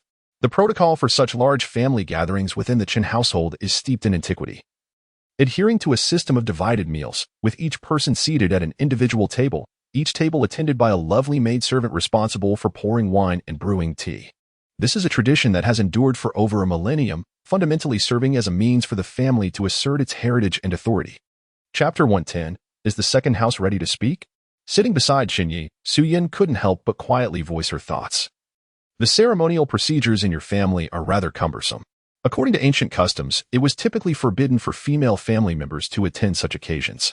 However, in modern times, it has become common for women to partake in significant family matters, necessitating a shift in these traditions. Nowadays, it is permitted for family members to bring their partners to meetings, although this is generally limited to married couples. Since Chen Ye is not yet wed, he technically should not have been able to bring Su Yin. Yet, given his current prowess and possession of the awakening serum, even factions at odds with the main family were reluctant to create a fuss over such trivial matters. As for whether the rituals are excessive, it depends on one's perspective. Chen Ye remarked, in today's society, efficiency is paramount, and from that standpoint, these rituals and processes do seem rather convoluted. Criticism for being overly formal and archaic is not without merit. However, when viewed through the lens of ceremonial significance, the profound impact of these customs and processes cannot be overlooked.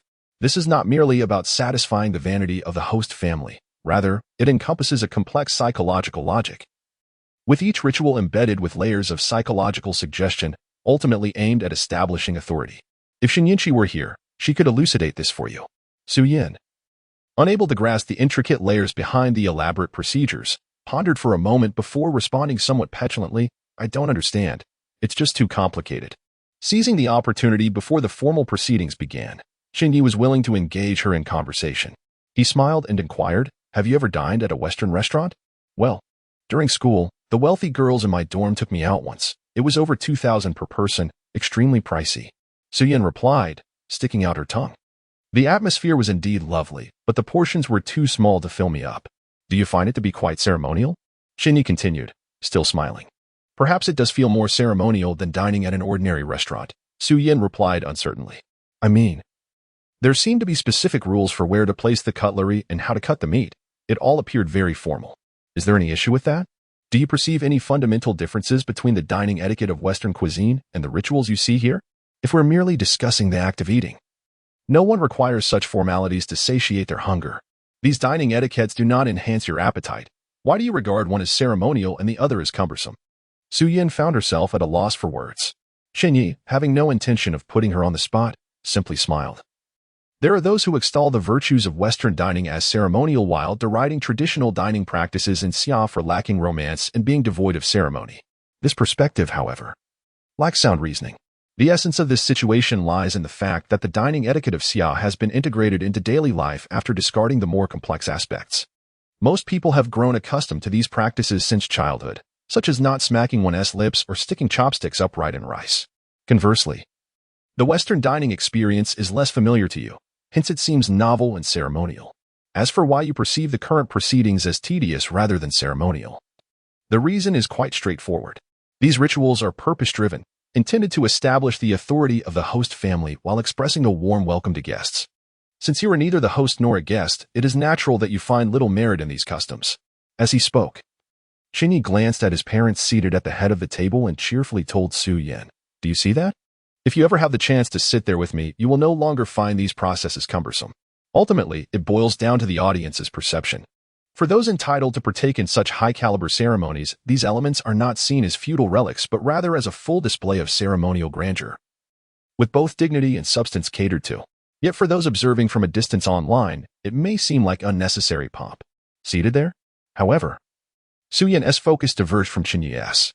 After glancing in the direction he indicated, she appeared to contemplate something, her cheeks suddenly flushing a rosy hue as she hastily lowered her head.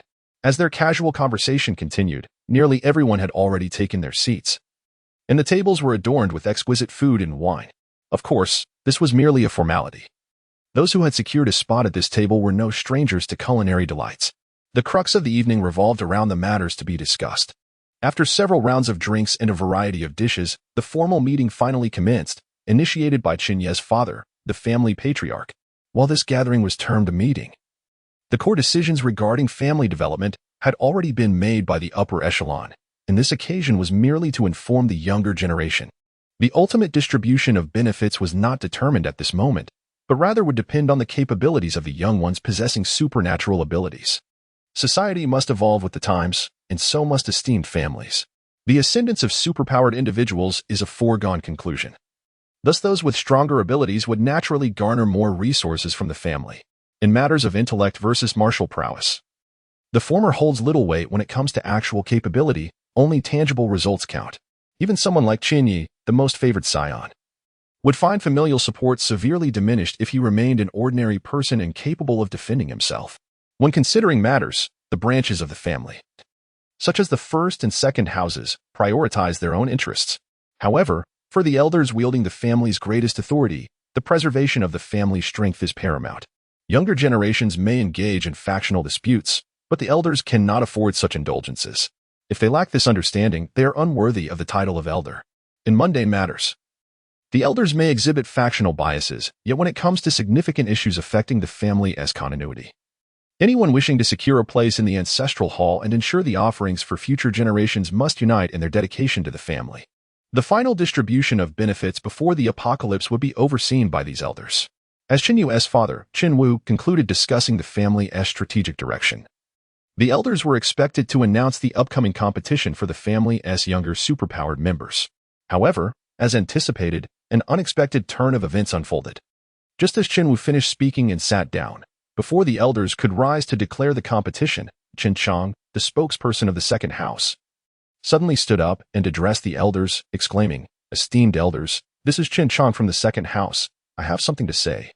Chapter 111. Silence is golden. A brief silence enveloped the atmosphere before an elder from above spoke in a calm tone, inquiring about any matters the second branch wished to address.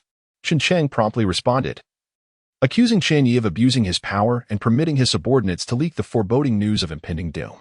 This, he claimed, had led to rampant rumors among the populace and a swift deterioration of the situation, causing monumental losses to the family's interests and daring to defy the natural order. As a result, various factions had expressed their dissatisfaction, even encroaching upon some of the Qin family's peripheral territories. Such actions were a grave violation of family rules. Despite being the legitimate heir of the main branch, Chen Ye must still be subject to family law to maintain order. Upon hearing these words, the room fell into silence. Eyes flitted between the second branch, represented by Chen Chang, and the main branch, Some spectators relished the drama, while others feigned indifference, and a few voiced their discontent, believing that such matters should not be raised in this setting. They deemed Chen Chang's actions as reckless, openly dragging the family's internal conflicts into the light. However, regardless of the spectators' opinions, Chen Ye and his supporters from the main branch exhibited little reaction. Chen Chang and his companions appeared indignant, yet they remained remarkably composed. Although Chen Chang spoke gravely and even suggested that Chen Ye be subjected to family law, he understood the improbability of such an outcome. Not only was Chen Ye's personal strength profound, but there was also the question of who could enforce the family law. The main branch would never acquiesce to such a demand. After a moment of silence, one of the elders finally addressed Chen Ye, acknowledging the oversight in this matter. All eyes turned towards Chen Ye, who, with unhurried grace, began brewing tea. He moved leisurely, displaying no signs of discomfort. Once prepared, he poured a cup for Su Yin and Qin Zhu, stating, "This is tribute tea, a rarity outside these walls. Please, indulge in its flavor." Feeling scrutinized by so many eyes, Su Yin instinctively accepted the steaming cup, disregarding its heat, and took a hasty sip, though not scalding. The sudden intake of such hot liquid caught her off guard, prompting her to cough repeatedly. "You drink tea like a fool," Chen Ye remarked with amusement, tossing her a handkerchief. "Chen Ye," an impatient voice interrupted from the side. It seemed Chen Ye was only now aware of his surroundings. Looking over in surprise at Chen Chang, "Is there something you need?" he asked. Chen Chang, irked, retorted, "The elder inquires, yet you delay your response. Do you hold any respect for our family elders?" This accusation was quite weighty. In such esteemed families, while capability is valued, the strict hierarchy of respect must be observed until one reaches a certain level of prowess.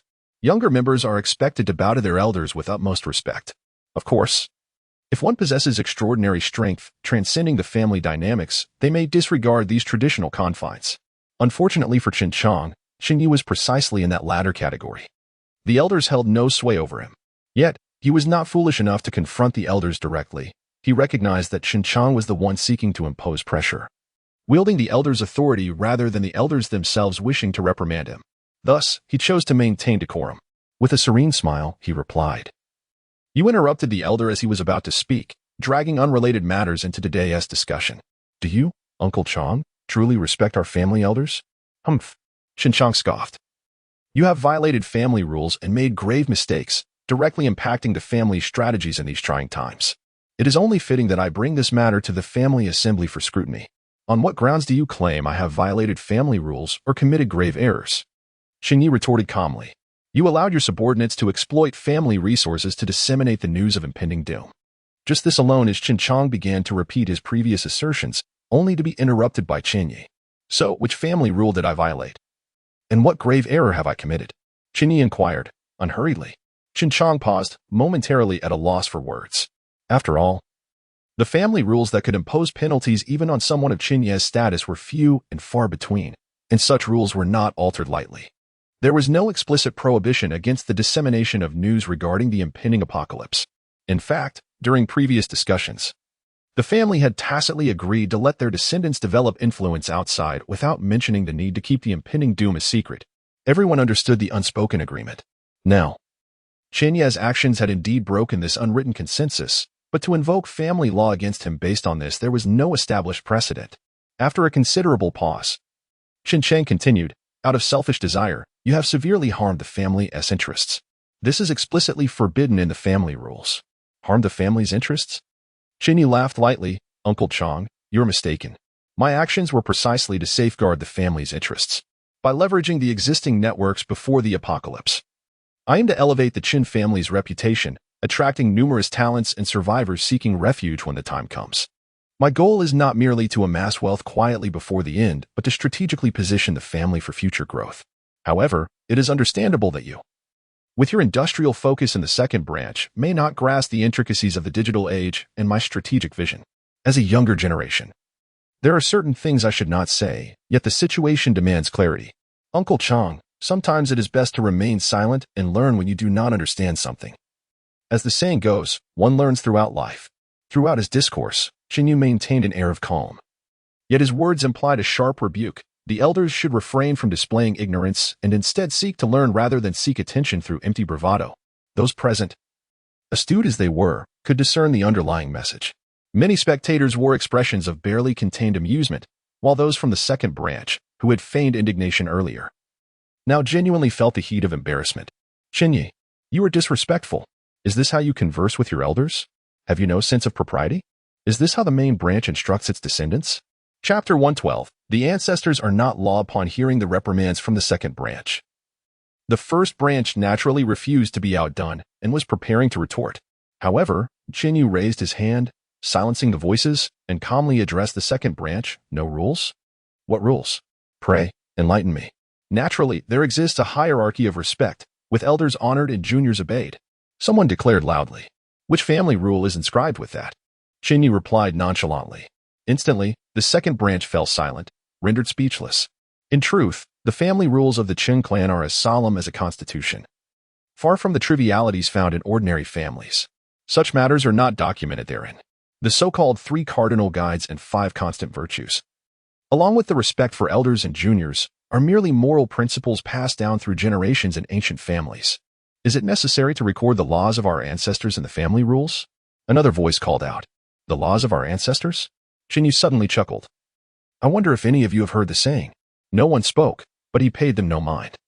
Scanning the surroundings before fixing his gaze on the ancestral tablets in the ancestral hall, he enunciated clearly, the changes of heaven are not to be feared. The words of men are not to be heeded. The laws of our ancestors are not to be followed. Our forebears likely never witnessed such upheaval in the world. If you cling to the ancestral laws and facing the impending calamities of the world, your clan's extinction is merely a matter of time. The heavens are shifting. I have no time to indulge in such trivialities. The tasks I am set to accomplish require no explanation to anyone. That is my answer. Having said this, Chen Ye turned to Chen Chong. Uncle Chong, are you satisfied? Standing amidst the countless ancestral tablets, his demeanor was cold, emanating a palpable aura of menace. Even Chen Chong, a person accustomed to tumultuous situations, could only avert his gaze upon meeting Chen Ye's eyes, feeling an instinctual chill. He even began to doubt that should he utter more words, Chen Ye might indeed take his life on the spot. Reflecting on the reports from Tianhai regarding Chen Ye's actions at the port, he could not suppress a gulp, feeling a surge of trepidation. This man was a true harbinger of death. The atmosphere grew awkward, and at that moment, the elders, who had remained mostly silent, finally spoke again. An elder from the second branch reprimanded Chen Chong. What occasion is this for such discussions? Step aside. Simultaneously, another elder added, Chen Chong of the second branch. Lacking awareness and disregarding the greater picture, you shall be confined in the ancestral hall for 10 days. Chen Chang's complexion turned pale. His initial intent was to exert pressure on the first branch to extract some benefits. He had anticipated that the elders would remain uninvolved, merely intervening at the end to arbitrate the dispute between the first and second branches. Thus, regardless of the outcome, the first branch would be at fault, allowing him to derive some satisfaction.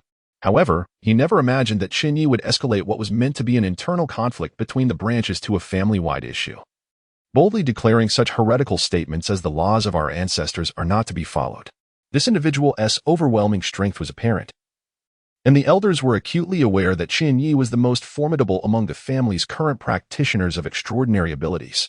In this critical juncture, the elders leaned towards Chen Ye, recognizing his capabilities and potential, even if it was merely to placate Chen Ye.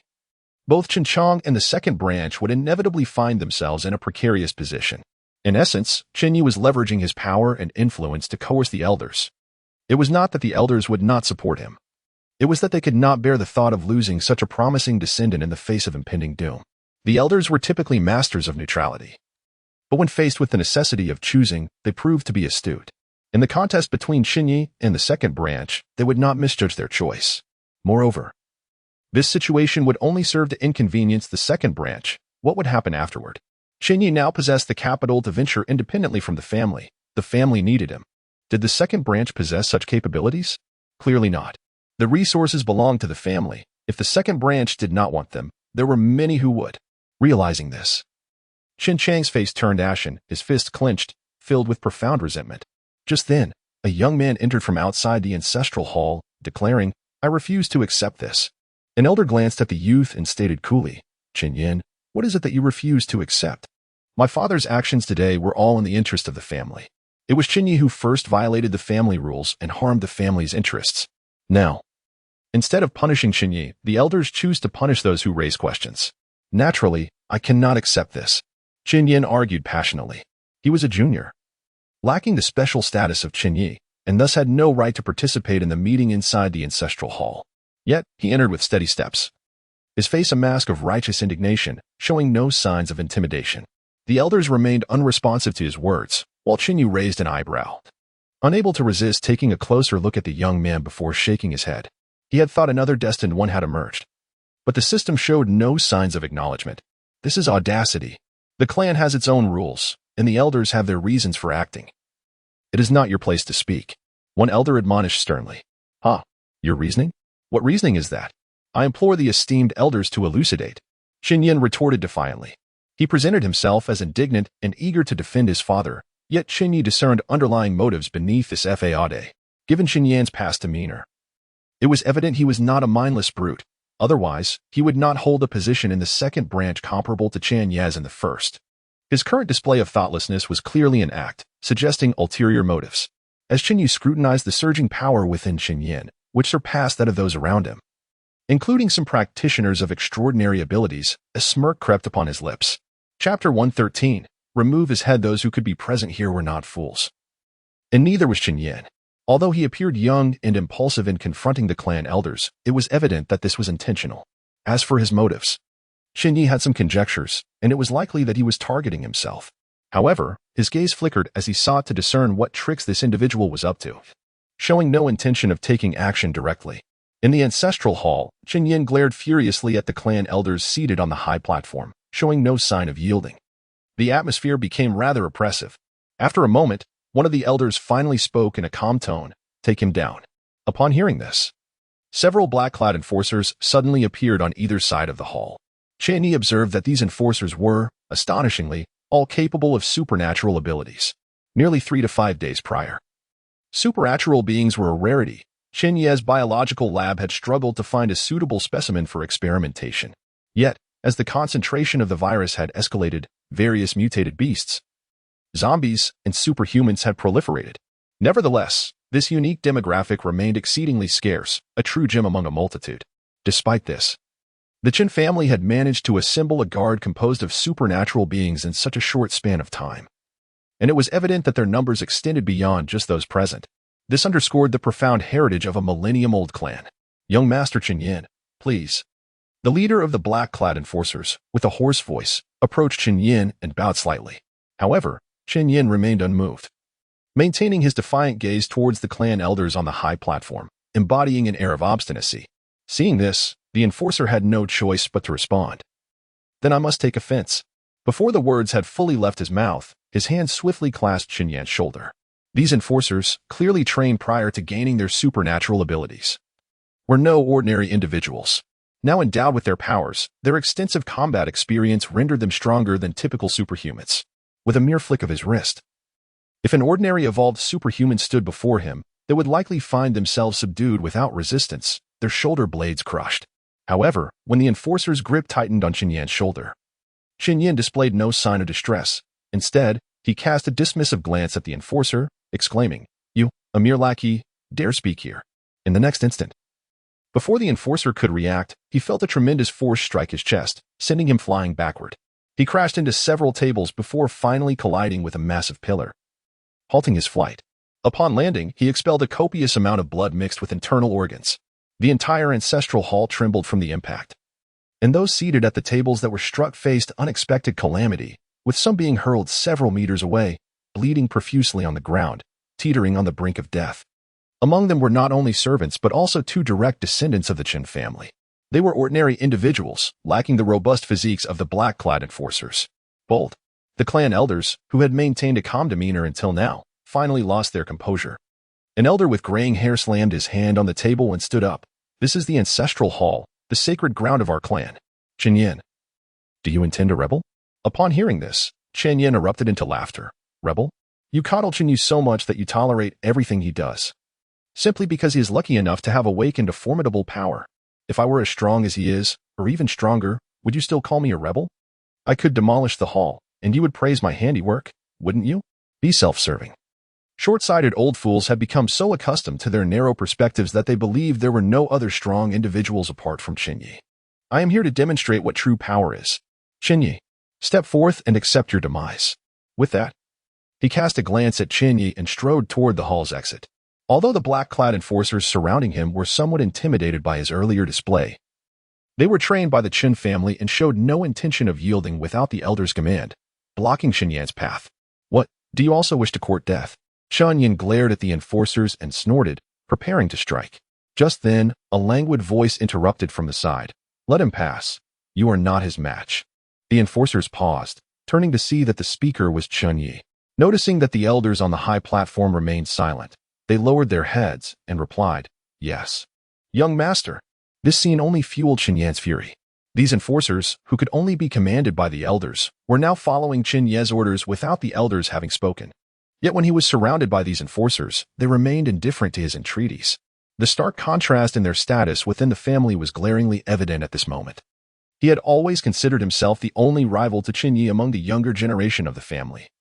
But the visible disparity in their standing ignited a burning jealousy within him. Get lost. After casting a lingering glare at Chen Ye, he forcefully pushed aside the enforcers who had yet to disperse and strode out. As for whether Chen Ye would heed his call to battle, he was unconcerned. After all, he was confident that, apart from Chen Ye, no one in the family could contend with him.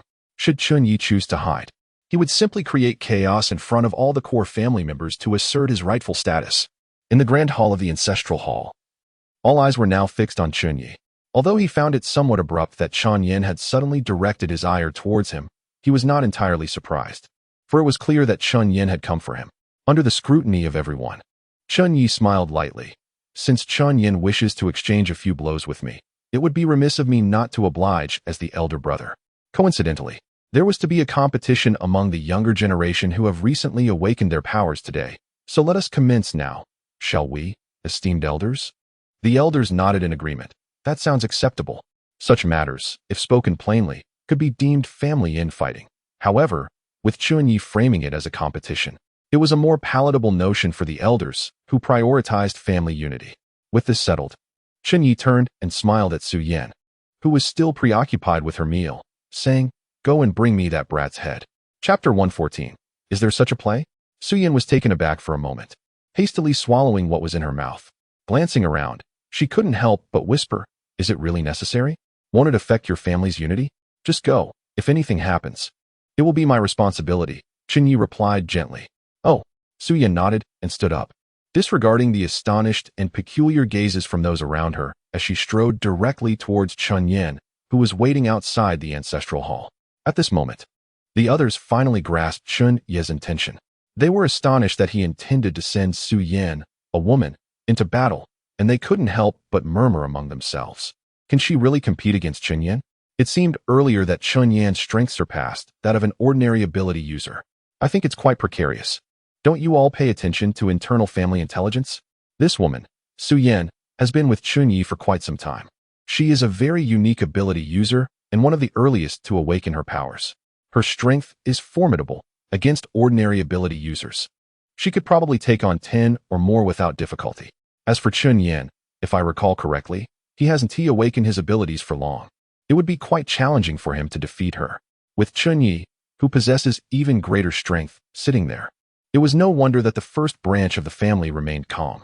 Indeed, it seemed that after the apocalypse, the family would truly belong to the first branch. But does this comply with the rules? Wasn't it said that the younger generation of our family would compete against each other? What does it mean to have an outsider participate? Well, if she is Chen Ye's woman, she should be considered part of the Chen family, right? Participating in the competition doesn't seem to pose an issue. Wait, I seem to have discovered a loophole. Brothers, wait a moment. I need to step outside and call my useless son. No, that can't be right. There aren't many ability users among our family's younger generation. But there are plenty of capable women outside. If this is permissible, then, no, I must hurry and call my son, who is yet to awaken his abilities. Su Yan's appearance not only left the surrounding crowd stunned, but once they regained their composure, they quickly identified the loophole. The family competition is not without rewards. Besides the ability awakening serums that Chen Ye had previously promised, it also pertains to the final distribution of family resources before the apocalypse. The stronger a family's younger generation is, the more resources they can secure for their cultivation. Chen Ye's achievements are widely known, and aside from the second branch, few would dare to compete with him for the top spot. However, The rewards are not exclusive to the first place. As long as one ranks high, they can still obtain many benefits. If one cannot defeat Chen Ye, can they not surpass others? The problem now is that many family members have not awakened their abilities, leaving them without the qualification to participate. This creates an awkward situation. The Chen family is vast, and this time, all descendants recorded in the family tree, regardless of their status within the decision-making body or their marginalization. Even those indistinguishable from ordinary people have been summoned if they have awakened their abilities, granting them entry into the competition. There is no concern about a lack of participants making the event dull. Yet, among those prominent figures seated in the ancestral hall, the number of their descendants who have just awakened their abilities is quite scarce. There are only a handful of them. The others can only watch enviously as the generous rewards dangle before them. But now, things have changed. Chen Ye sending Su Yan to fight undoubtedly offers them a new option. Indeed, who says that a daughter-in-law of the Chen family is not a member of the Chen family? Such feudal thinking is utterly unacceptable. Once married into the Chen family, they become one family. Why should they not participate? The high-ranking members of the Chen family, having recognized the loophole, quickly began to reach out to their younger relatives outside. Except for a few who already had awakened abilities, nearly no one opposed Chen Ye's actions. Even the second branch, which usually quarreled with the first, offered no dissent. The few differing voices were quickly drowned out by those in agreement. Typically, with different factions and interests, they would attack one another, eagerly hoping for their opponent's downfall.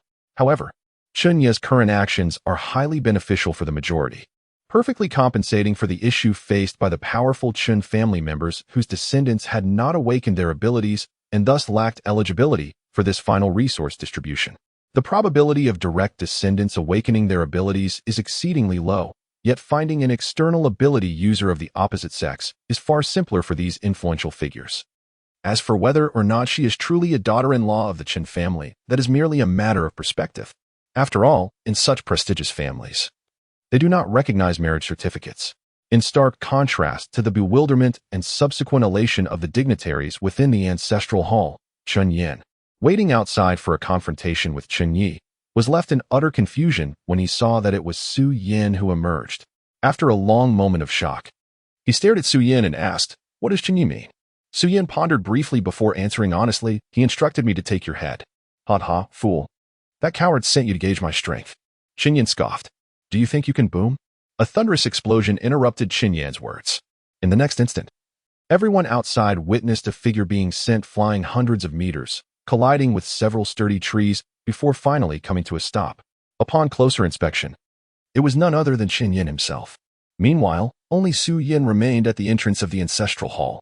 At that moment, the onlookers finally noticed the circle of white mist produced by the sonic boom where Su Yan had previously stood, along with the shattered marble tiles on the ground. Everyone instinctively gulped. The attendees were mostly seasoned individuals who had encountered ability users, even if they themselves were not. However, they had never witnessed power of this magnitude, capable of breaking the sound barrier so effortlessly.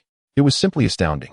"You really are quite chatty," Su Yan remarked, standing on the elevated platform at the entrance of the ancestral hall, gazing down at the battered Chen Ye with a serene expression reminiscent of Chen Ye. Chen Ye, embedded in the tree, finally snapped back to reality. After spitting out several mouthfuls of blood, he suddenly exerted force, shattering the tree that encased him, and glared at Su Yan with a dark gaze. "Humph, resorting to sneak attacks? Did you learn these despicable tactics from Chen Ye? Sneak attack? If you couldn't and oppose, react in time, can it still be considered a sneak attack?" Su Yan grinned. "Then let me sneak attack you once more." In the next moment, she transformed into a streak of violet light, enveloped in a bloodthirsty aura, and in an instant appeared before Chen Ye, with purple light emanating from her facial patterns. And seeing that Chen Ye seemed still unprepared, Su Yan unhesitatingly struck towards his forehead. Die. Chapter 115. Self-inflicted humiliation confronted with Su Yan's palm, imbued with formidable power. Chen Ye's expression shifted slightly, yet he exhibited no trace of fear. "Shadow step," he exclaimed, his form immediately becoming ethereal. Su Yan's strike met with empty air, the force of her palm shattering the floor where Chen Ye had once stood, yet he remained unscathed, appearing like a specter behind her. Although she often endured taunts of foolishness from Chen Ye, and indeed displayed clumsiness in mundane matters, her combat instincts were remarkably acute. As her attack whiffed, Su Yin instinctively harnessed her momentum, swiftly twisting her waist. A brilliant violet light enveloped her delicate hand, manifesting into a lethal purple claw that lunged towards the now vulnerable Chen Ye. Should this claw find its mark, it could rend even a tank asunder. Realizing the peril, Chen Ye's countenance changed. In their previous exchange, he had sensed that a direct confrontation would be tantamount to folly against this extraordinary adversary. To secure victory, he resolved to employ the various arcane techniques learned from Xiao Yuan, relying on wit to overcome brute strength. Engaging head-on would be nothing short of suicidal. Thus, with no hesitation, he opted once more to evade. Huh, is that all you can do, run? Su Yin scoffed, her attack failing once again. Chen Ye and Apos' silhouette appeared several dozen meters away, his expression cold and silent, yet his inner turmoil belied his stoic facade. Having witnessed the preferential treatment afforded to Chen Ye within their clan, his sense of indignation had already been kindled.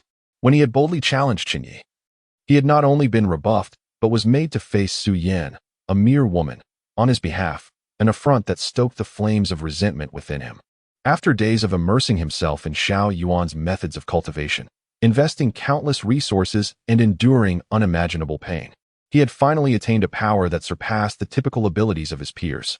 He had hoped that, at the very least, this would ensure his survival in a confrontation with Chen Ye. Yet, the harsh reality was difficult to bear. He found himself unable to contend even with a woman dispatched by Chen Ye. While her prowess was indeed formidable, far exceeding that of the vast majority of ability users, she was not Chen Ye and certainly lacked his strength. If he could not best her, what chance did he stand against Chen Ye? The fervent declarations of youthful defiance that once surged within him now appeared as nothing more than a farcical self-deprecation, akin to that of a mere jester. No. Stay composed. I possess supreme techniques. She relies solely on brute strength. The moment her stamina wanes will be my opportunity for retaliation. Though seething with rage, Chen Ye maintained his composure. As Su Yan's attacks grew increasingly ferocious, he adeptly focused on evasion rather than retaliation. From the grand hall of the ancestral temple, Chen Ye observed Chen Yan's frantic maneuvers, raising an eyebrow in realization of the audacity that had prompted Chen Ye to challenge him. It seemed that after sinking that submarine, Xiao Yuan had indeed returned to Xia country, likely aided by the second faction. Casting a glance at Chen Chang, who had also emerged to spectate, Chen Ye smirked. The tactics Chen Ye displayed were clearly uncharacteristic of an ability user, resembling those of Xiao Yuan instead. Unlike Xiao Yuan, who had relied on external talismans during their encounters, Chen Ye's current technique stemmed from his own innate power, likely surpassing Xiao Yuan's former capabilities. The precise logic behind this development eluded Chen Ye for the moment, as he was unfamiliar with Xiao Yuan's methods. However, it was evident that both shared a similar attribute of power, leading him to deduce that Xiao Yuan was now allied with the second faction. Yet, appearances can be deceiving and motives can diverge. Chen Ye shook his head. If Xiao Yuan and the second faction were genuinely cooperative, they would likely opt for a more discreet approach, leveraging their influence to develop in the shadows, rather than sending Chen Ye to confront him prematurely. Surely, Xiao Yuan must be aware of Chen Ye's current strength, which had only grown since the events at Tianhai Port. Even at that time, Chen Ye's display of power would have easily crushed someone of Chen Ye's caliber. Xiao Yuan was undoubtedly cognizant of this reality. Yet Chen Ye's presence here, actively seeking a challenge, indicated that Xiao Yuan had not disclosed Chen Ye's true strength to the second faction, even disregarding Chen Ye's prowess. Chen Ye was no match for Su Yin. Although she could enhance her power through the consumption of blood, this was not her sole method of augmentation. In recent days, despite minimal blood absorption, the increasing concentration of viruses in the air had allowed her power to escalate swiftly, rendering her capabilities far beyond those she exhibited during her prior encounters with Xiao Yuan's puppet creations. Moreover, once engaged in combat, her stamina resembled that of a perpetual motion machine. Chen Ye's strategy of outlasting her through evasion was a mere delusion. Sustaining this pace, even Chen Ye would struggle to maintain endurance without a substantial source of life essence to harvest, let alone the inferior Chen Ye. As anticipated, Su Yin soon recognized Chen Ye's intentions. Despite her attacks being continually evaded, her resolve remained unyielding, and her onslaught intensified. With keen battle instincts, she swiftly grasped her advantages, unleashing a relentless barrage. Chen Ye, employing his short-distance teleportation ability to evade, found his pallor deepening with each passing moment. His energy reserves were nearly depleted, while Su Yin, seemingly inexhaustible, exhibited no signs of fatigue. This realization struck terror into his heart. He understood that even a direct confrontation was futile. The strategy of exhausting her stamina was proving utterly ineffective. The tide of battle was irrevocably turning against him. Chapter 116. Not only daring to kill, but also to reduce to ashes what to do. Realizing that he was likely doomed, Chen Ye felt beads of sweat trickle down his forehead. Continuing the fight was certainly futile. Yet, to concede defeat, he had boldly proclaimed his challenge against Chen Ye, only to find himself unable to best even a woman sent by Chen Ye. To be defeated to the extent of having to surrender would undoubtedly tarnish his reputation within the family. The repercussions would not only affect his standing, but could also incite dissent within the second branch of the family. After all, losing was one thing, but surrendering was an entirely different matter. Losing might earn him the label of being overreaching, but conceding would signify a complete loss of face and honor. However, refusing to yield, the words of Su Yin, threatening to twist his head off, lingered in his mind, causing him to hesitate. This was the family's stronghold. And as the leader of the younger generation of the second branch, his status was far from ordinary. Logically, he should not believe that Chen Ye would permit anyone to kill him. Yet, the unpredictable nature of this madwoman was well known to him. She genuinely had the audacity to commit murder at the gates of the Chun family's ancestral hall, and there was no room for doubt about that. If the consequence of not yielding was merely being defeated by Su Yin, then at this point, for the sake of preserving his dignity, he would choose not to concede. However, Chen Ye was also afraid that if he stubbornly held out, Su Yin might indeed kill him on the spot. Even if Su Yin were to face punishment afterward, what would it matter to him if he were already dead? Conversely, conceding would lead to consequences he was entirely unwilling to accept. Losing his current power and status would feel akin to death for Chen Ye. As he wavered, Su Yin and Apos' relentless assault showed no signs of abating. Her unadorned punches and kicks were imbued with a force that could tear through the air. After evading several strikes, Chen Ye finally gritted his teeth and made a decision. He would not concede. He was gambling. Su Yin, this deranged woman, was undoubtedly capable of killing him. Yet, Chen Ye believed that Chen Ye would not dare to let such a thing happen. In a critical moment, Chen Ye would surely intervene. Holding on to this thought, Chen Ye narrowly evaded numerous attacks from Su Yin. However, as his energy dwindled, the frequency of his teleportation slowed, and the distances he could cover shrank. At last, after narrowly dodging a lethal strike from Su Yin and teleporting 10 meters away, he barely had time to unleash his shadowy technique once more before Su Yin appeared before him in an instant. With a force that seemed to carry the weight of the world, her fist crashed into Chen Ye's chest. The terrifying sound echoed, accompanied by the sickening crack of bones. In the next moment, Chen Ye was sent flying backward at a horrifying speed, crashing into the marble steps leading into the ancestral hall. The hard steps crumbled upon impact, stones flying and dust swirling. As the dust settled, everyone beheld Chen Ye lying in a large pit, blood gushing from his mouth like a torrent, mingled with fragments of his internal organs. Su Yin stood before him, gripping his head, hoisting his now limp body, crushed under the weight of broken bones, seemingly intent on fulfilling her earlier threat of twisting his head off.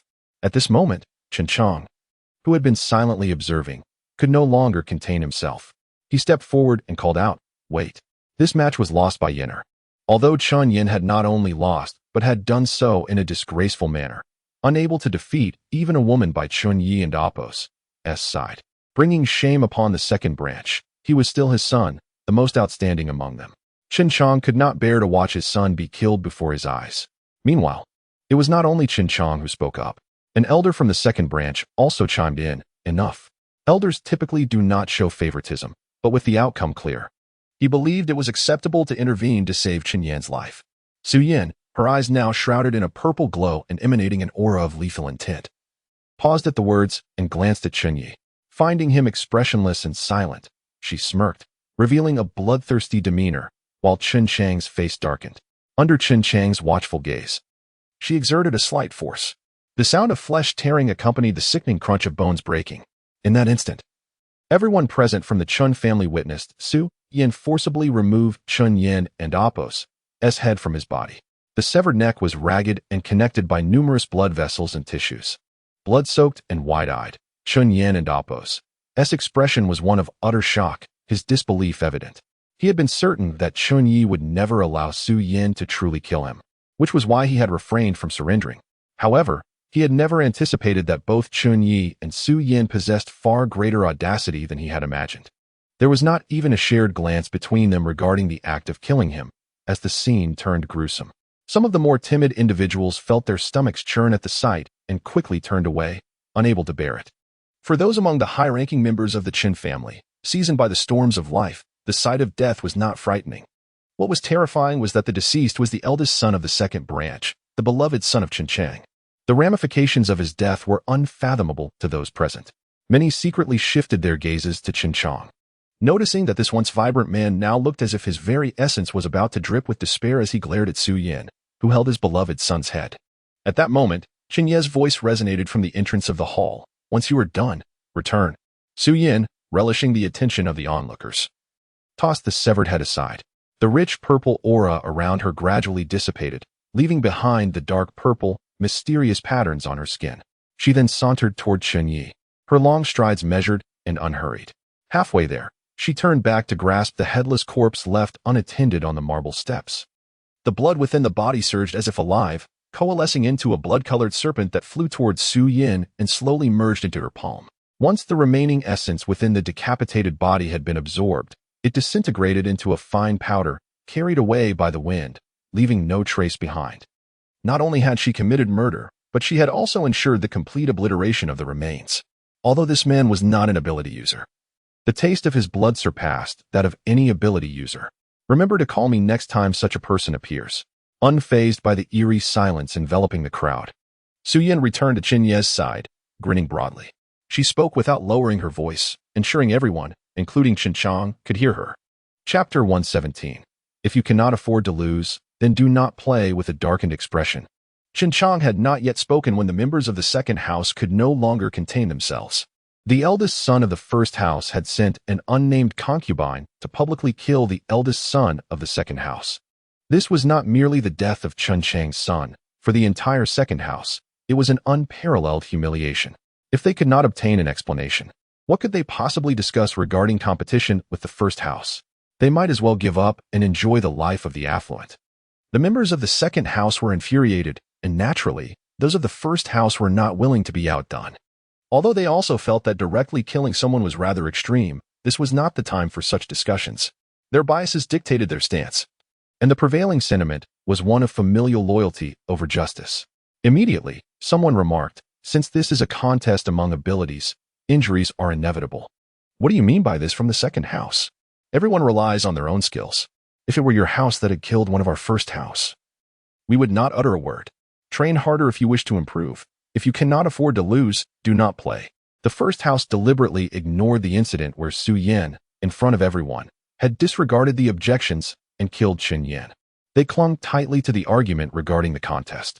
Naturally, the second house members were extremely dissatisfied, and someone quickly retorted, "Contests should have limits. This is an internal family competition, not a life and death struggle against outsiders. How can one go so far as to kill?" Indeed, moreover, Chen Yin was clearly unable to defend himself at that moment. The clan elders had already spoken, yet that woman still took his life. Such a vile act cannot simply be dismissed with the term contest. This is evidently a premeditated murder. Upon hearing this, another voice from the first house replied, "How is this a case of killing? Battles between those with abilities cannot be judged by ordinary standards. What may easily kill a regular person is hardly more than a tickle when used against someone with abilities. How could one determine if they are going all out during a match? If one were to intentionally restrain their strength, they might inadvertently give their opponent an opportunity." Exactly. If we were to judge by the standards of ordinary people, then every move in our abilities contest would be lethal. By your logic of not using lethal force, what is the point of competing? How do you know that Chen Ye was unable to defend himself? Are you aware of his strength? What if he was merely feigning weakness? Indeed, the arena is akin to a battlefield. As the saying goes, a commander in the field is not bound by orders. If Chen Ye had submitted, then that girl would have been at fault for killing him. But since Chen Ye did not concede, what does it mean when someone calls for a halt from outside? Both sides presented their arguments, and amidst the verbal tug-of-war, the first house, which should have been at a disadvantage, surprisingly gained the upper hand. The crucial point was that Chen Ye had not admitted defeat. The contest among the Chen family had not established any specific rules. It was merely based on the unspoken agreement among participants. Had he conceded, everyone would have accepted that the contest was over. If Su Yin had killed him afterward, Even the first house would have found it difficult to argue further. Yet, Chen Ye, realizing he could not win, feared that conceding would significantly impact his status, and thus chose to gamble on Chen Ye's hesitation to kill him. Naturally, he lost that gamble. Not only did he lose, but he also provided the first house with leverage against him. If he did not concede, the contest continued. Since the contest was still ongoing, it was entirely normal for someone to be killed in the heat of competition. If his family protested, it merely demonstrated their inability to accept defeat. This created a logical loop. Under this reasoning, everyone found it rather convincing. Although the members of the second house were on the verge of exploding with anger, they could not find a suitable angle to counter the arguments. After all, Chen Ye's stubbornness was the root of the problem. Enough. The elder's cane struck the ground, drawing the attention of the quarreling factions from both houses. This is sacred ground. What kind of decorum is this? After a glance at the shattered steps where the body had once lay, he turned to Chen Ye and calmly declared, "In this contest, Chen Ye is the victor." The contest would continue, and the Chen family members eager to participate could seek out their opponents, engaging in pairs until a winner emerged. The victors would then enter the next round, where clan elders would oversee the drawing of opponents, continuing until the contest concluded. Additionally, a new rule was introduced. If any relative of a competitor called for a halt during the contest, the contestant would be deemed the loser, and the match would end, prohibiting any further actions from the opposing side. As his words fell, another elder stepped forward, glanced at Chen Ye, and announced to all, "Chen Ye from the first house will advance directly to the final round. However, if anyone feels confident enough to challenge him beforehand, they may do so. Should they succeed, they will take his place and compete for the championship." Furthermore, the elder surveyed the assembly and remarked, "I am aware that many of you are contemplating allowing your offspring to find a partner with abilities to fight in their stead. I do not wish to impose too many restrictions, but there is one condition. Each eligible male can only have one representative. If the substitute loses, even if you possess abilities, you will forfeit your right to compete in the contest." The emergence of two elders to address the assembly effectively glossed over the incident of Su Yan's public murder and validated the first house's stance. Simultaneously, they introduced several amendments to the contest rules to prevent similar occurrences as with Chen Ye. Although Chen Ye's strength and cunning were lacking compared to Chen Ye, he was still a member of the Chen family and significantly stronger than many others. The participants in this contest, endowed with abilities, were all pillars of the Chen family for the impending apocalypse. The elders undoubtedly wished to avoid witnessing such tragedies again. In regard to the matter of non-ability members seeking out capable partners, the absence of restrictions aimed to balance the interests of the higher-ups within the Chen family. Many of those in positions of power had not awakened their abilities, yet they controlled vast resources, and their influence could not be underestimated. The elders were mindful of these individual sentiments. The stipulation that each male could only have one representative was more easily understood. Without such limitations, those with considerable influence could easily claim multiple partners for the contest, declaring them as their wives. What then? The concept of monogamy held little weight within the Chen family. Within such a large clan, polygamy was commonplace, and no one could be reproached for it. Thus, restrictions were deemed necessary. Of course, these limitations seemed primarily directed at Chen Ye. After all, besides Su Yin, he also had Qinju by his side. Qinju had long awakened her abilities through the serum and, although her strength was not on par with the extraordinarily gifted like Su Yin and Shen Yinqi, she was far from being an ordinary individual. Excluding exceptional individuals like Chen Ye, who interact with the fated ones such as Xiao Yuan, it would not be an exaggeration to assert that Qinju's prowess utterly dominates the arena. The clan elders were also apprehensive that Chen Yu might dispatch both women, thereby securing all three top positions in the competition for himself. This would render the contest rather mundane. Chapter 118. The reappearance of the Chosen One. When the clan elders spoke, the matter was settled. Although Chen Chong was filled with indignation, he could do nothing but cast a lingering glance at Chen Ye and then at Qin Wu, who remained silent in the position of the clan head. With a cold snort, he swept away. "Is this how it ends after a man loses his son?" Su Yin remarked softly. "Of course, it is far from over." Chen Ye chuckled. "For a man like him, the loss of a single son is trivial. What truly incites his wrath is not the loss of a son, but the realization that this son was the most outstanding among his progeny, a potential heir lost. That is what truly pains him. If Chen Yin had been a worthless failure, he would not merely withdraw in disdain. Rather, he would feign grief to garner sympathy from the clan and seek compensation from us, maximizing the benefits of having a useless son.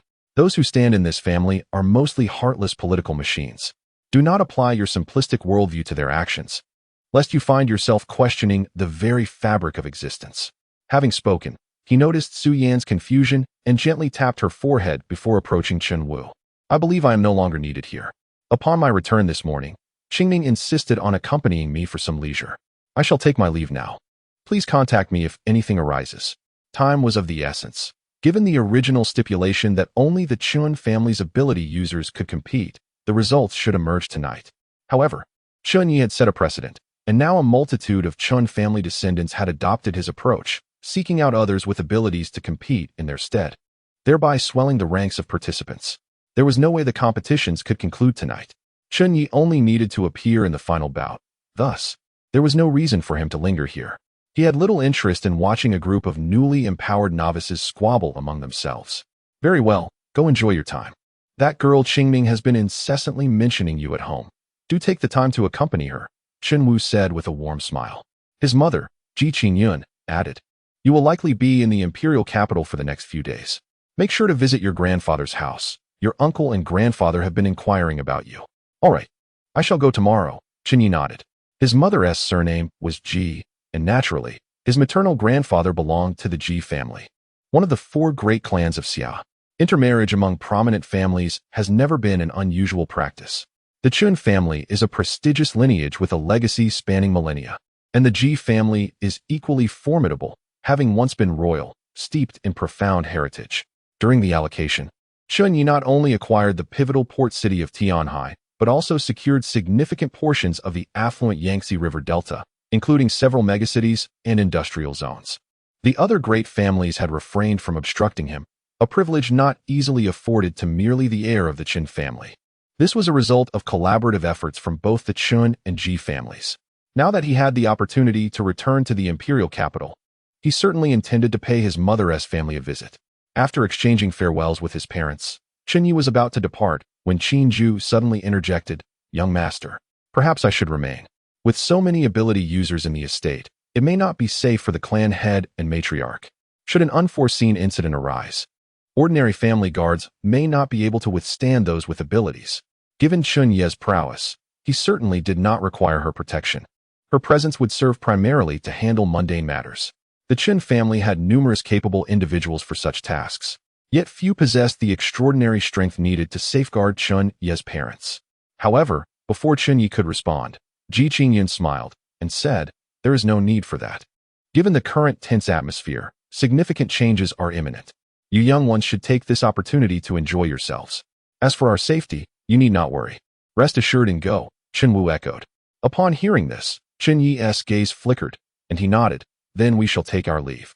Families like the Chen, with their deep-rooted history, hold much knowledge that Chen Ye, as the heir, remains unaware of. Both Chen Wu and Ji Qingyun were not reckless individuals. They would not neglect their safety. Their confidence in the Chen estate assured him that these ability users posed no threat. As for the origin of their confidence, it remained a mystery. However, given the current circumstances, Chen Ye felt he would soon uncover the true trump card of the Chen family. Not dwelling further on the matter, he bid farewell to several elders of the main branch before heading out with Qin Ju and Su Yan. The Chen family's efficiency was remarkable. Outside the ancestral hall, vast areas had already been designated for the ability users competitions. Most of the participants were female, clearly indicating that those without abilities from the Chen family had sought external assistance. Occasionally, a few of the Chen family's own ability users appeared, but they were largely unfamiliar faces, likely from the family's peripheral branches. The truly influential core descendants possessed few abilities, and those who did were of high status, preferring to observe the competition before revealing their own prowess.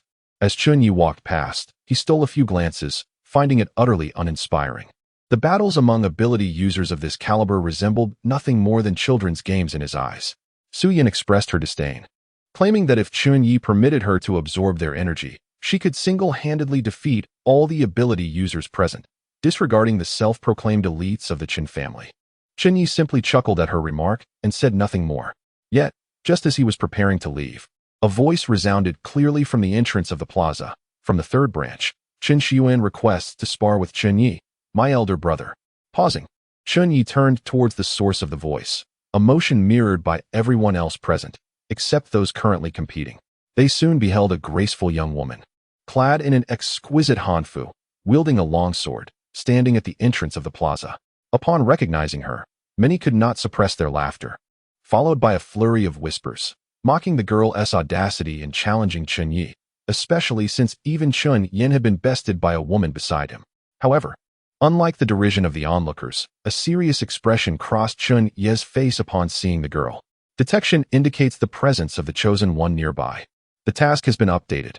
Task: collect negative emotions from the chosen one, Chen Shiyuan. There is no limit to this task. Another chosen one. Chapter 119. Who do you think you are? This is not merely a tale of a destined child. The Chen Shiyuan before him is unlike any other destined child that Chen Ye has encountered. Unlike the likes of Fang Xian and Yi Chun, whose tasks involve gathering negative emotions to increase their kill probabilities, thereby completing their missions. Figures like Su Yin and Bai Xiaobai must collect the goodwill of destined children to alter their life trajectories. All these endeavors have their limits.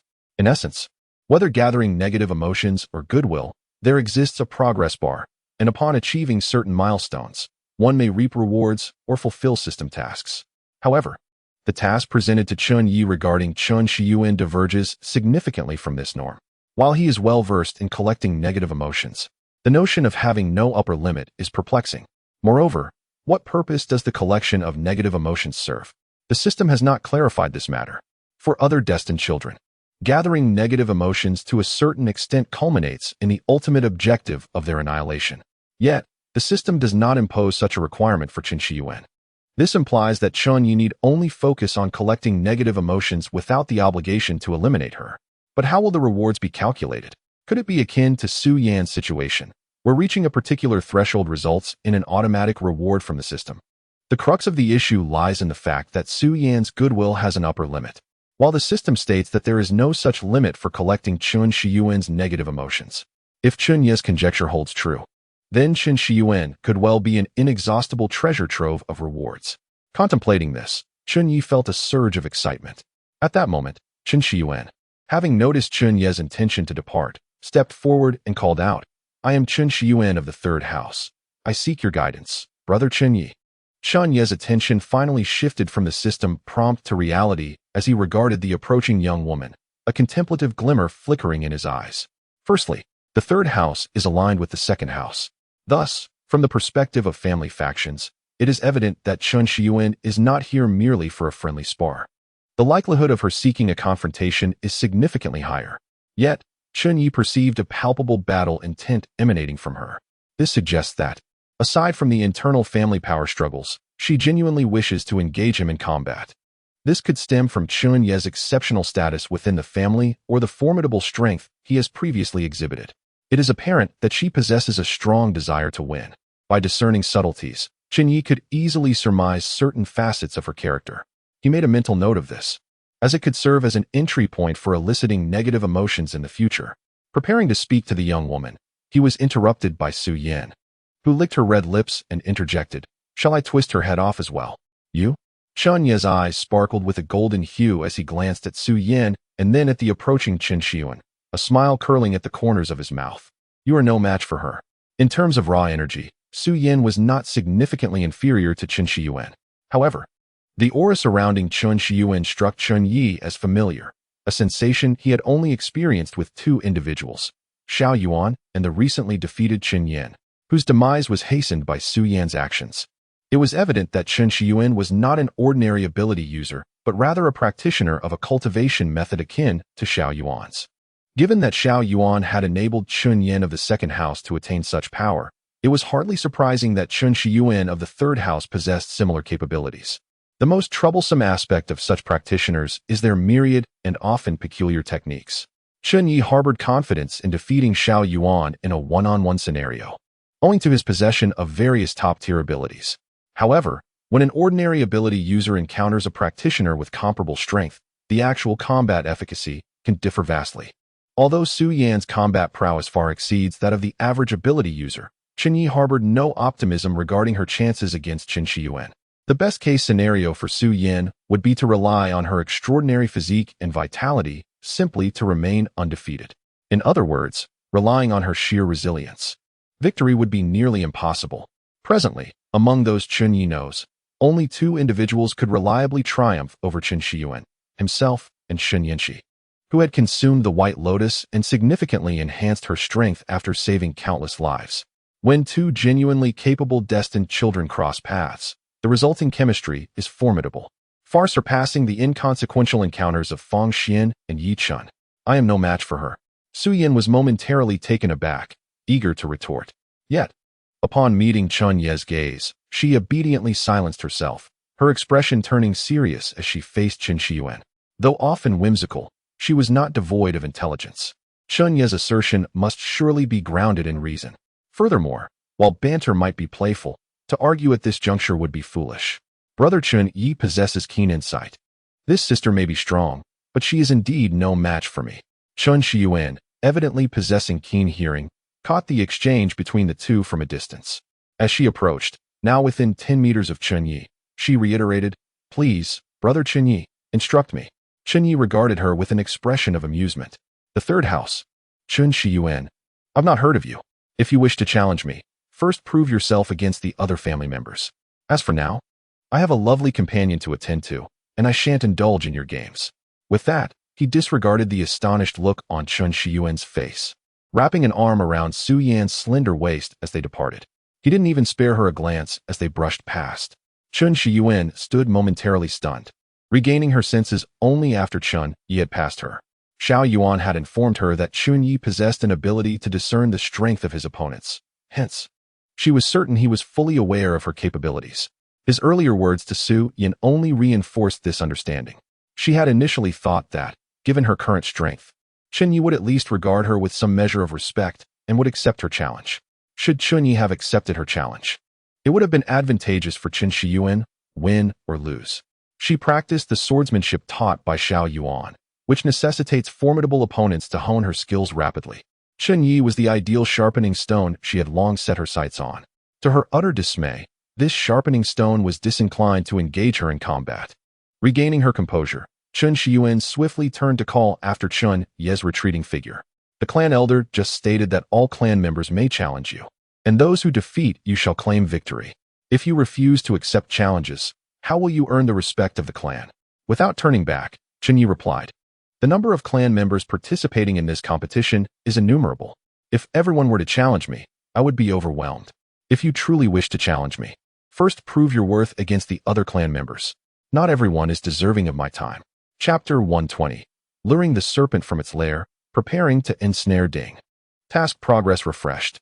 The child of destiny, Chen Shiyuan, has gained 200 resentment points, bringing the total to 200. Before Chen Ye had even stepped out of the ancestral hall, the system notification appeared before him, accompanied by a rewarding announcement. Upon seeing the promised reward, his eyes sparkled with anticipation, and he hastily opted to view it. "Congratulations, host. You have achieved a breakthrough from 0 to 1 in tasks related to Chen Shiyuan, successfully acquiring your first resentment points. Reward, Psychokinesis. Psychokinesis, a unique ability to manipulate external objects through mental power. The stronger the mental power, the more formidable the psychokinesis. In an instant, all things in the world become mere playthings in your grasp. Would you like to extract it now?" Yet another extraordinary ability. Chen Ye contemplated the extraction option, but chose to postpone it for the time being. The acquisition of such powers entails a degree of bodily transformation, which requires time. When he first obtained the ability of Fire Sovereign, it had taken him a full day and night to adapt. Even with his enhanced physical prowess after gaining the first ability, he still needed some time to adjust when acquiring a new one. Unless absolutely necessary, it was prudent to extract it privately at a more suitable moment. However, once he had received an ability from the system, regardless of whether he utilized it, his data would reflect the changes. This would allow him to preview his attributes after integrating the new power. With this in mind, he promptly accessed the system's personal panel. Host, Chen Ye Physique, 139. 6. The human limit is 1. Mental power, 154. 5. The human limit is 1. Special abilities, Fire Sovereign, Heavenly Eye, Astrology, Life and Death. Qi, Psychokinesis skills, Word of Killing items. Ability Awakening Serum 80. Both his physique and mental power had experienced growth, with no other changes apparent. Observing the newly increased statistics on the panel, Chen Ye was not particularly surprised. Each time he acquired a new ability, his physique and mental power would invariably see some level of enhancement. This was a routine occurrence. Thus, it was difficult to gauge how much this new ability would augment his combat strength. Currently, he possessed 6 abilities. Among them, astrology was rarely utilized. But when it was, it proved to be crucial. As for the Qi ability, Chen Ye remained entirely oblivious to its utility. Prior to attaining psychokinesis, his main combat methods comprised the Fire Sovereign, Heavenly Eye, and the Life and Death abilities. Judging by the system's description of psychokinesis, it seemed poised to significantly elevate his combat prowess. This alone was enough to satiate Chen Ye's satisfaction. After all, in this era, personal strength was the cornerstone of one's existence. Moreover, this ability was essentially acquired without effort. A few sharp-tongued remarks had summoned a flamboyant young master into existence. What a remarkable windfall. According to the law of conservation of smiles, Chen Ye's current elation would undoubtedly result in someone else's discontent, like the overconfident Chen Shiyuan, who had come to challenge him, only to be dismissed. Watching Chen Ye depart with Su Yin and Qin Zhu, enveloped in their warm embrace, Chen Shiyuan's grip on her sword trembled. Yet, her final shred of rationality restrained her from impulsively attacking Chen Ye to force a duel. Unlike the foolish Chen Yan, Chen Shiyuan was acutely aware that she stood no chance against Chen Ye. Her challenge was merely a means to sharpen her own skills against him. As for the risk of being killed by Chen Ye after a potential defeat, she harbored no concerns. After all, she was not like Chen Yan, who had constantly opposed Chen Ye, believing their rivalry to be a clash of equals. He had sought confrontation daily, so his demise was hardly surprising. Chen Shiyuan had previously been a mere inconspicuous presence within the Chen family, and had it not been for Xiao Yuan's sudden discovery of her extraordinary talent for swordsmanship, she would not have even qualified to enter the ancestral hall today, let alone challenge Chen Ye directly. She had never wronged Chen Ye, so why would he slay her? Furthermore, she was a woman.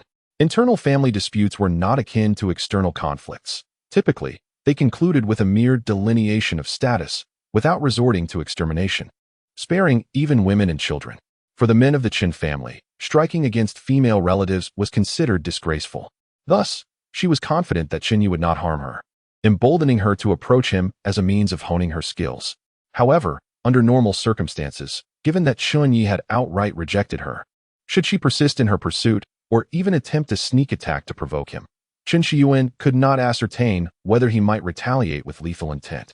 After all, in her understanding, this prominent young master of the Chen family was notoriously capricious.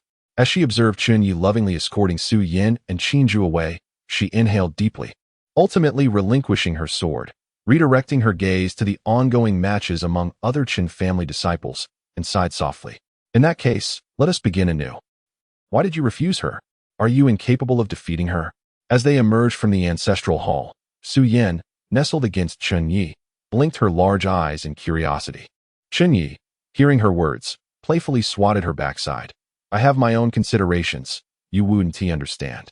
His refusal of Chen Shiyuan's challenge was motivated not only by a desire to accrue resentment points, but also because he suspected a deeper connection between Xiao Yuan and Chen Shiyuan.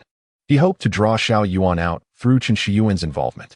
After all, Xiao Yuan's current kill probability had surpassed 80, indicating that it was nearing the opportune moment to ensnare him.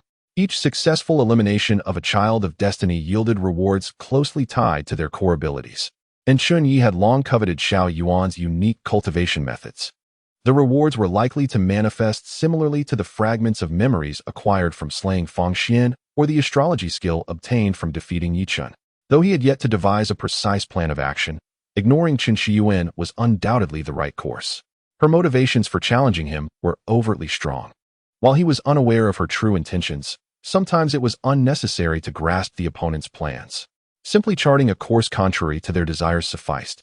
As for Chen Ye's affectionate gestures, Su Yin had grown accustomed to such closeness and paid it no mind. She shifted the topic with curiosity. Where do you intend to take me for a visit? This is my first time in the capital. Chapter 121. Late arrival before the snow. Is it so that you, the illustrious heir of the Chen family, have brought us here for leisure? Under the cloak of night, a group stood before a bustling street of late-night delicacies. Leading them was, of course, Chen Ye, followed closely by his sister Chen Qingning, Su Yin, and Qin Zhu. The sight of a young man accompanied by three enchanting women in such a locale inevitably drew numerous admiring glances, most tinged with envy. It was Su Yan who spoke first. Despite her humble origins, she did not perceive this vibrant street of street food as lowly or unsanitary. Rather, she was taken aback to see someone like Chen Ye, who had been raised in affluence, visiting such a place. "Do you think I should not come to such a place?" Chen Ye quipped, casting her a bemused glance. The saying masters are found among the common folk may not apply universally, but it certainly holds true in the realm of gastronomy. Some establishments here create dishes that rival those crafted by chefs in Michelin-starred restaurants. Su Yan's expression grew increasingly peculiar. "You actually have an interest in food? What sort of remark is that?" Chen Ye retorted, somewhat exasperated. "Since you started following me, you've been indulging in my meals daily. Yet you've forgotten what you've eaten. Each dish is a rare delicacy. And look at you. You're accumulating extra pounds." As he spoke, he playfully pinched her slender waist. Su Yan paused, quickly smoothing her flat abdomen before retorting, "You're talking nonsense. Where is there any extra flesh? You wouldn't notice your own weight gain, but I, who touch it daily, can certainly feel the difference." In this setting, Chen Ye felt considerably more relaxed, even as his manner of speech became more carefree. After all, he was merely in his early 20s. While he possessed the traits typical of youth, his high status often necessitated the suppression of his true feelings and demeanor. Here, however, surrounded by those he could trust implicitly, he felt liberated to shed his pretenses. Their playful banter resembled flirtation, punctuated by intimate gestures and interactions. Qingju had long grown accustomed to such scenes and paid them no mind. However, after observing for a while, Chen Qingning could no longer contain herself. "Brother, sister-in-law, why don't you save the affection for later? I'm starving." Instantly, the atmosphere turned serious. Chen Ye turned back with a smile. "All right, let us go eat. There's an old establishment renowned for its lamb dishes that I discovered long ago. The flavors are exquisite, and I used to frequent it with friends. This time, I'll introduce you all to it." "Friends? You have friends?" Su Yan could not help but interject, her curiosity piqued. She felt like a child, eager to understand everything related to Chen Ye. Friendship implies an equal relationship, yet she rarely witnessed Chen Ye engaging with anyone on equal terms. The individuals surrounding him were primarily subordinates, clearly indicating a hierarchical dynamic rather than camaraderie. Even her own relationship with Qingju mirrored this inequality, with Chen Ye's stature. Su Yan surmised that few could claim equality with him. If pressed, she might concede that the former Shen Yinshi could have counted as a friend, albeit only due to her extraordinary intellect. However, based on Su Yan's observations, Shen Yinshi no longer fit that description. Moreover, Chen Ye had known Shen Yinshi for a shorter period than he had known her, making it clear that the friend in question could not be her. "Of course, I have friends. What are you constantly thinking about?" Chen Ye lightly tapped her head before leading the way into the bustling street. The establishment Chen Ye chose was quite ordinary, from its name to its location, and even its signage and service. It exemplified the typical standards of a roadside eatery. The sole highlight was its lamb dishes. From stews to whole roasted lamb and fragrant lamb skewers, each offering possessed its own unique charm. Chen Ye had visited this establishment long ago and had previously inquired about their culinary techniques. He even sent his private chef to learn from the owner, offering gifts and cash as incentives. Yet, the owner steadfastly refused to divulge any secrets, claiming that the recipe was a family heirloom, passed down from an ancestor who had once been a royal chef, ensuring that future generations would thrive on it. Of course, the claim of royal lineage was a fabrication. Chen Ye had his people investigate the owner's background and discovered that the individual had no ties to nobility. The ancient records of the royal kitchen contain no mention of him. However, the refusal to sell the recipe was indeed genuine. Chen Ye offered a staggering 30 million for the coveted secret, placing the check before the owner, but the owner remained obstinate. Chen Ye typically did not press ordinary individuals struggling to make a living. If they were unwilling to sell, he felt a tinge of regret but refrained from further inquiry. After all, if he desired the food, he could always return. There was no need for the theatrics of leveraging his status. Thus, he frequented this place often enough that the husband and wife team running the establishment recognized him well. Upon entering, the owner's wife caught sight of Chen Ye and immediately set aside her tasks, joyfully exclaiming, "Ah, it's you, young Chen. Where have you been making your fortune? It's been ages since we last saw you. My husband often mentions you, saying he feels something is amiss at closing time when you're not here." "Fortune? I'm merely getting by." Chen Ye waved dismissively. Is there a free table? Certainly, right this way. The owner's wife enthusiastically led the way, chatting amiably. You probably don't know, but 2 months ago, we purchased this little building and renovated it inside and out. Though the faade remains unchanged. The interior is much more spacious now, so there is no need to worry about seating. Oh, we even have a small courtyard with a pavilion. But it's winter now and snowing, so it's not ideal to eat out there. Perhaps next summer at this point. The owner's wife fell silent. Next summer? Would there even be a next summer? Chen Ye and the women behind him understood the underlying implications. For them, the future was a certainty. But for the owner's wife, tomorrow and beyond might only be a fleeting hope rather than a promise. While circumstances may differ among individuals, most people share a sense of empathy. The atmosphere grew somber, and even Su Yin refrained from her usual inquisitive remarks. Fortunately, the owner's wife maintained a positive outlook and after a brief pause, managed a strained smile. Why bring up such things? It's my fault. For tonight, your meal will be at a 20% discount. Is that so? Then we shall indulge. Chen Ye teased. Let us feast to our heart's content. The proprietress nodded with alacrity, just as a group arrived at the staircase leading to the newly established dining area of the establishment. This location afforded a glimpse of the general scene in the backyard, a modest courtyard adorned with some artificial hills and a few decorative streams, centered around a quaint pavilion. Remarkably, amidst the northern capital, a small yet exquisite Jiangnan-style garden had been crafted. Though diminutive in size, it radiated elegance and did not appear cramped. Clearly the work of a skilled designer. This was likely a personal preference of the owner's family. If the areas visible from within the restaurant could be enhanced, it would indeed exude the charm of a high-end dining venue. Chen Ye had initially no intention of inquiring further. Yet the proprietress seemed to believe her prior remarks had dampened the customer's spirits, and now she was striving to find a conversational thread. Noticing their interest in the courtyard, she enthusiastically provided a detailed introduction, concluding with, "It may take a while for the dishes to be served. Shall I take you over to have a look?" Chen Ye and his companions were, after all, out for leisure and naturally welcomed the invitation. The proprietress promptly swung open the door to the backyard. A gust of frigid wind rushed in, distinct from the chill they had encountered prior. This breeze carried with it a hint of snowflakes. "It's going to snow?" Su Yin remarked, unable to contain herself. Meanwhile, Chen Ye, standing before her, fixated on the small pavilion just as the door swung open. More precisely, his gaze was drawn to the figure within the pavilion, turned away from the entrance. After a moment of silence, he smiled and said, "Indeed. It seems snow is on the way. Proprietress, there's no need to ascend. Let us dine in the pavilion." Chapter 122. Would you care for a drink? Shall we eat in the pavilion? It's rather chilly outside, the proprietress remarked, somewhat flustered.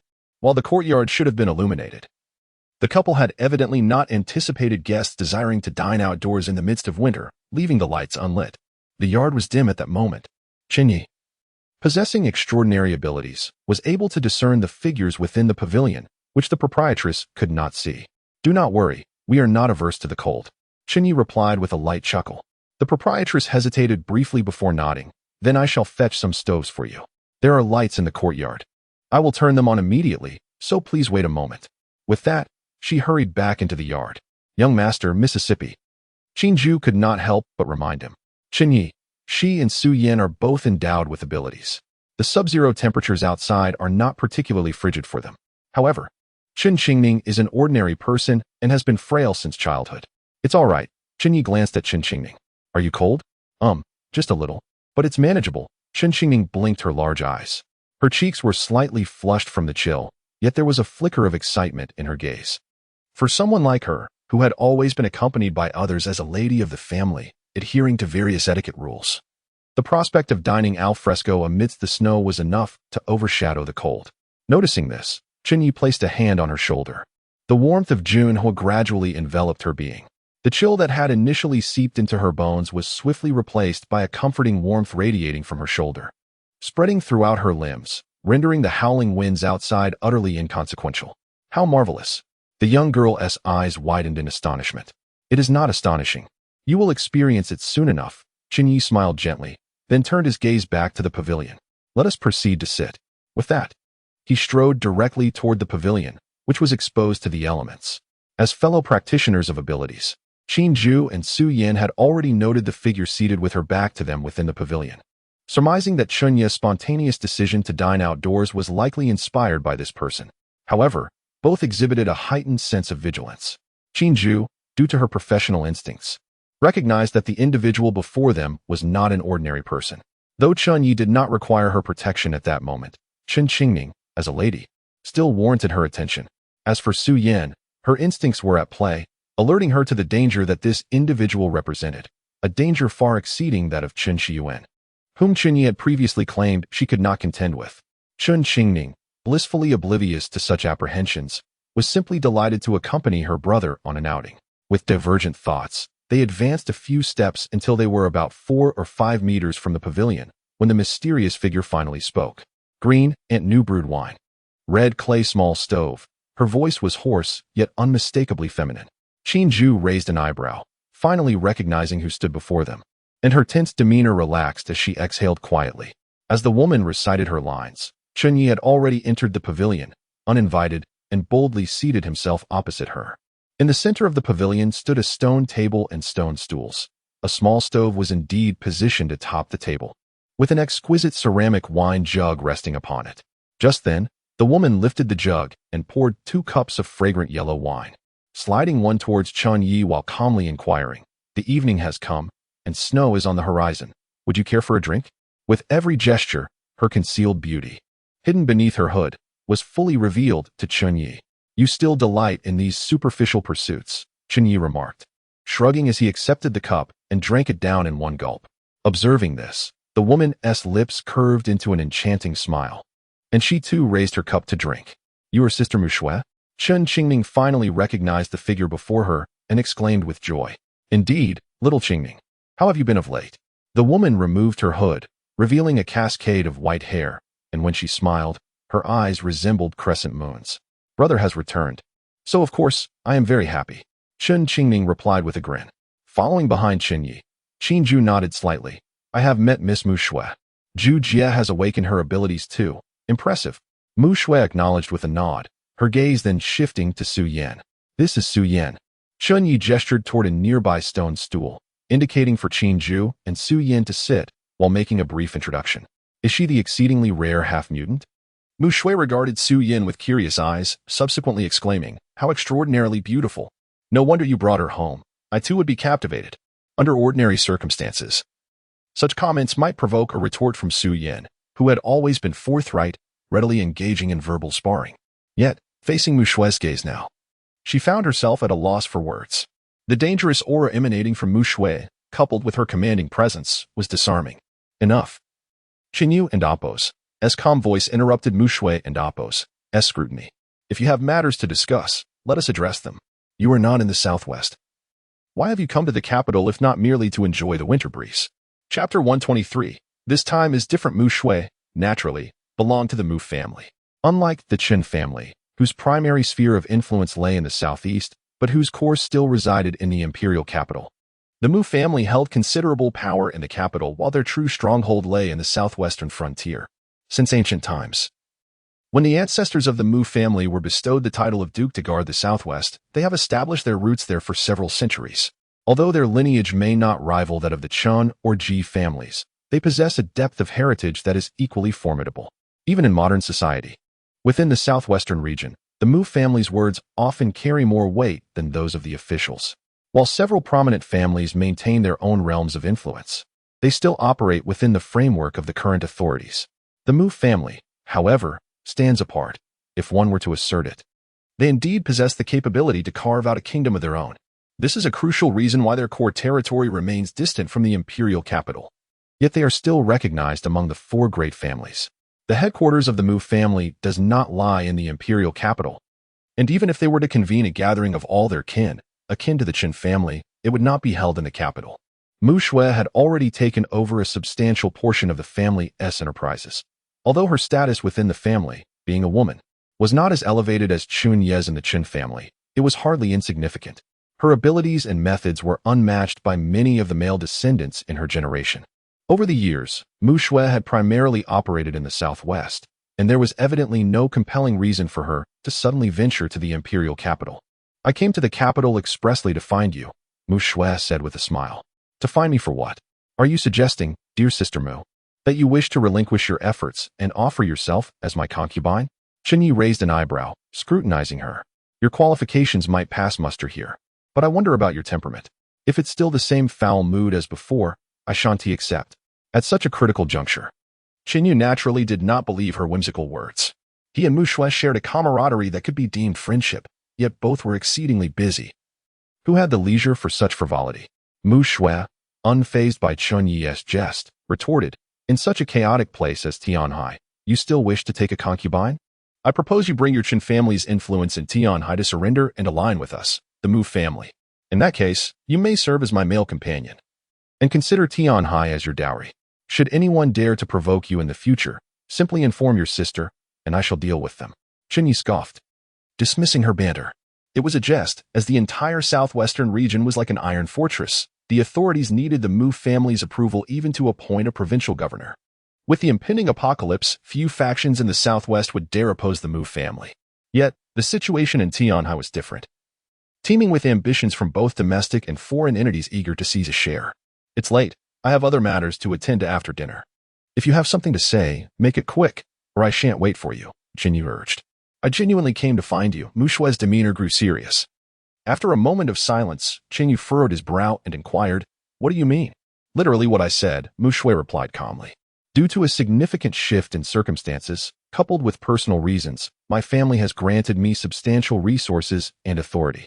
I now wield the power of life and death over half the southwestern region. And I can directly command an elite force of over 600,000 troops, so you've come to boast about your newfound authority? Chen Ye remarked, his expression peculiar as she enumerated her powers. Of course not, Mu Shui shook her head. Rather, with this newfound authority, I now face several issues I had never contemplated before but must consider now. These matters have been troubling me for days, and no one else can provide me with answers. After much contemplation, I believe only you can discuss these topics with me. Chen Ye smiled, not dwelling on her words. Wouldn't you consult the elders of your family, given their greater experience in such matters? It's not the same, Mu Shui replied, shaking her head. In normal times, or even during periods of turmoil, our family generally possesses a set protocol on how to navigate governance when in power, a survival wisdom passed down through generations. A new leader merely needs to adapt slightly to the prevailing circumstances. But now, it is different. At last, Chen Ye grasped her meaning. The difference she spoke of undoubtedly referred to the impending apocalypse. This predicament was likely unprecedented in human history. Even the most ancient families probably lacked the experience to guide her. After a moment's reflection, Chen Ye smiled and said, that depends on what you wish to achieve. If your sole aim is for your family to survive through the apocalypse, with the Mu family strength, following the survival strategies of past conflicts would suffice. You know that's not what I want, Mu Shui replied seriously. In a typical era of conflict, with our Mu family's strength, we could remain uninvolved, waiting for the true savior to emerge and restore order. Once the dust settles, those who covet the southwest would not dare to disturb us, and our position would remain unchanged. Historically, we have refrained from engaging in the struggles of chaotic times, or if we did, we merely placed bets on multiple sides without stepping forward as leaders, for we understood that any dynasty, no matter how prosperous, would ultimately perish within 2 to 3 centuries.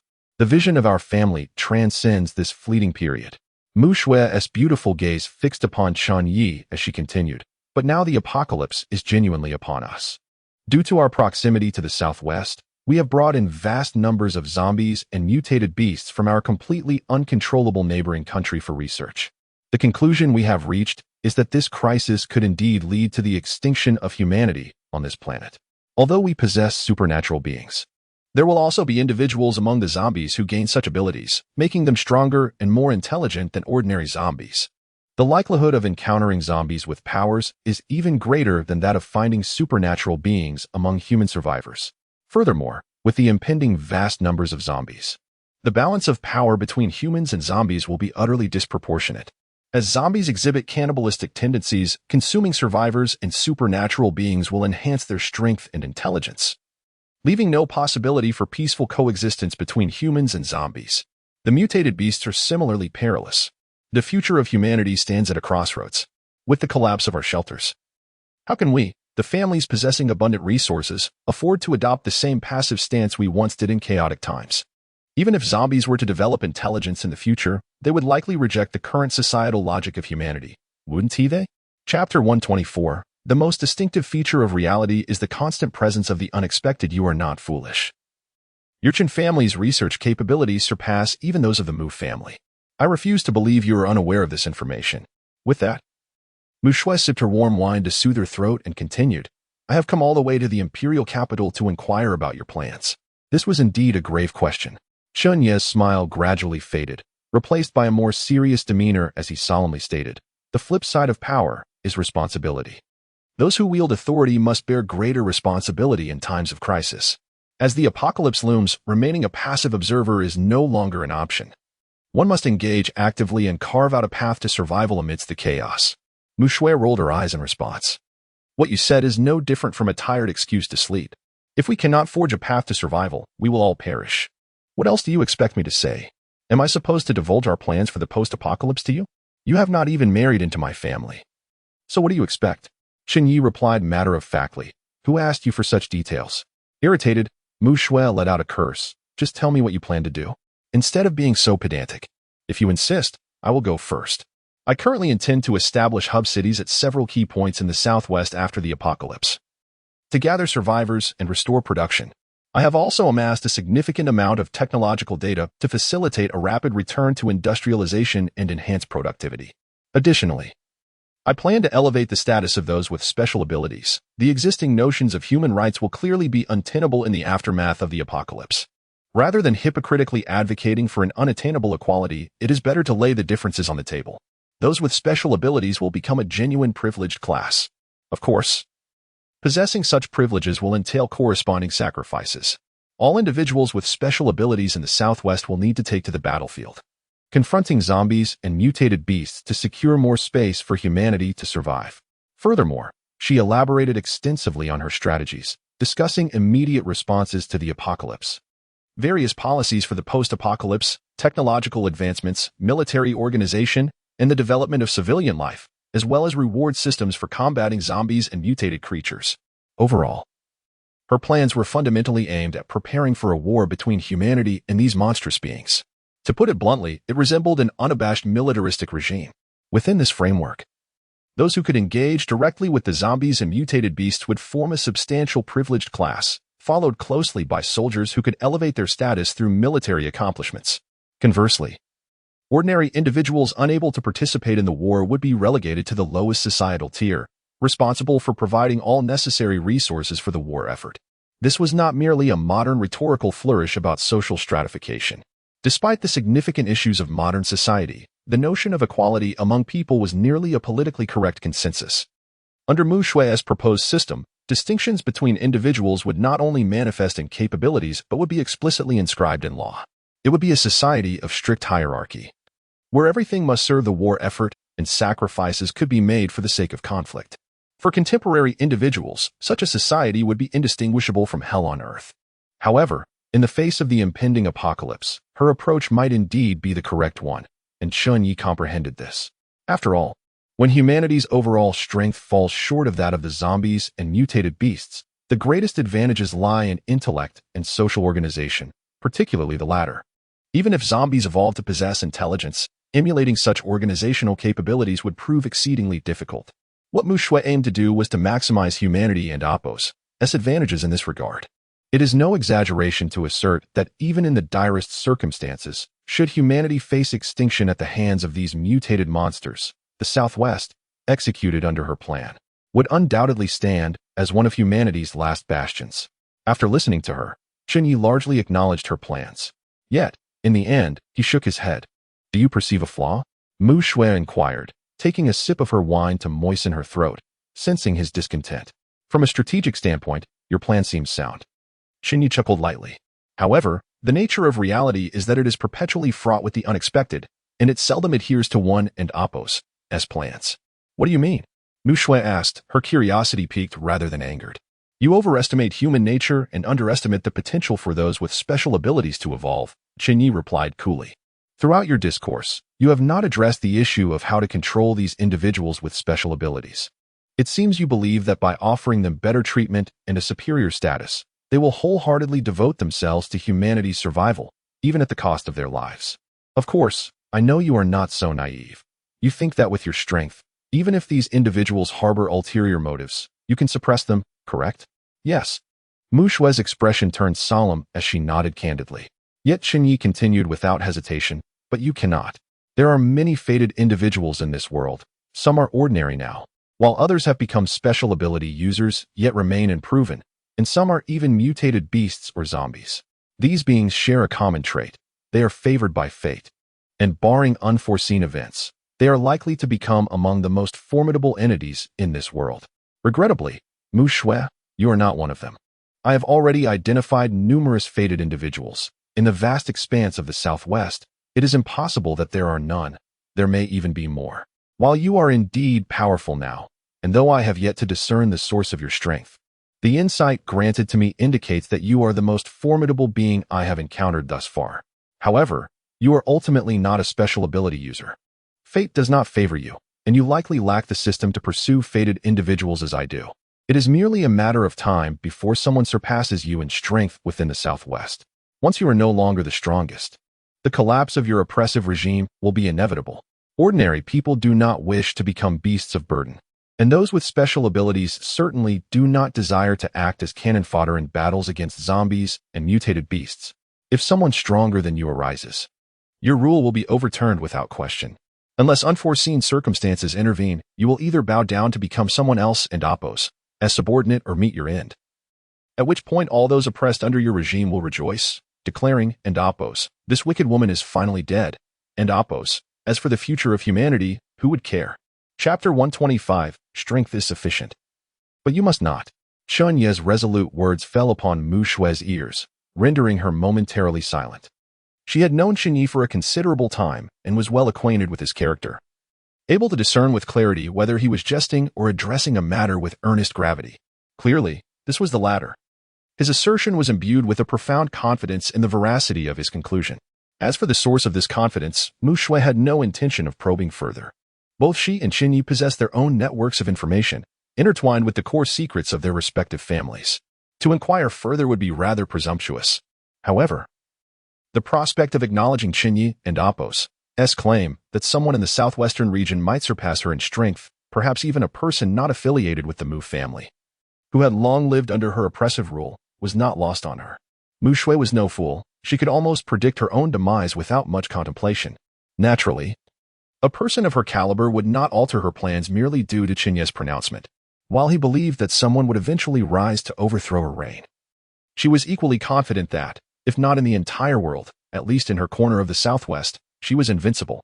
They were all extraordinary individuals, each harboring their own pride and self-assurance. After a moment and Appo's reflection, rather than feeling angered, she followed Chen Ye and Appo's lead, inquiring, "What do you suggest I do to mitigate the possibility you mentioned, based on my current plans? Prevent it? That is impossible." Impossible? Chen Ye shrugged. Having engaged frequently with the fated children, he had developed a clear understanding of this group. They were inherently unreasonable and devoid of logic. Unless one possessed a system specifically designed to counter them, like Chen Ye himself, evasion was utterly futile. So, you and Appo's, re-implying that my plan is utterly futile? Mu Shue arched an eyebrow, her expression betraying a hint of skepticism.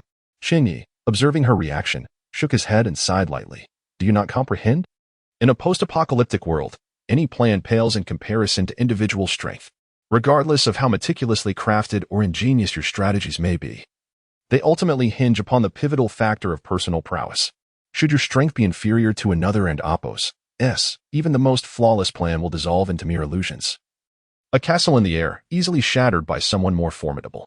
Chen Ye continued softly, the fundamental flaw in your plans lies in attempting to extrapolate the post-apocalyptic trajectory and systems from the logic of modern society.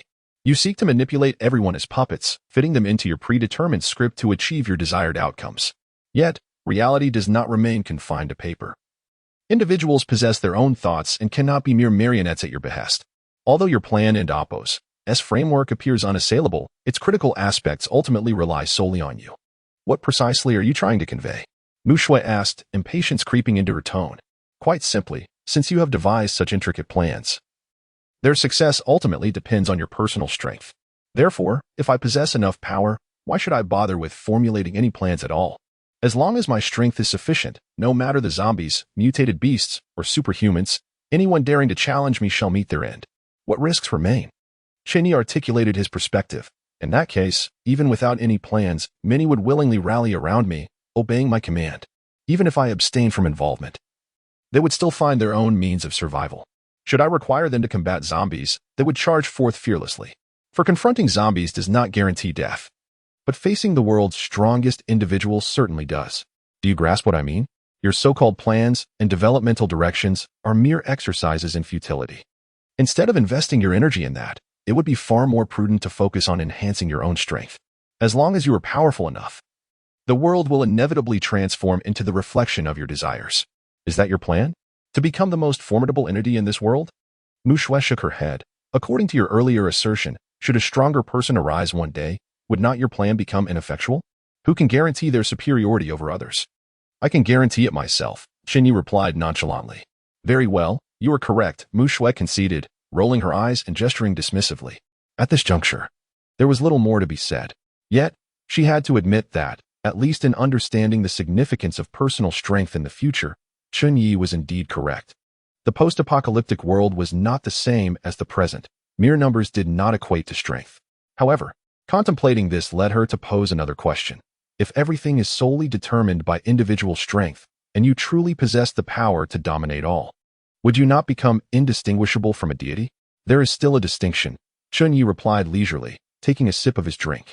To people, I am far more fearsome and worthy of reverence than a mere clay statue of a god. And so, if it were to reach such a point, what significance would worldly matters, humanity, or this world hold for you? Would you still be considered human?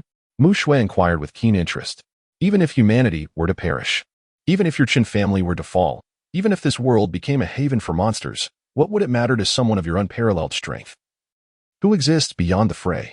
Your earlier assertion about bearing the responsibilities that accompany power, guiding humanity to survive the apocalypse, seems merely a current notion.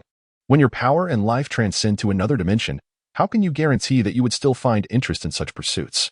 As long as I possess emotions, I remain human. And as long as I am human, the continued existence of humanity in this world holds value for me.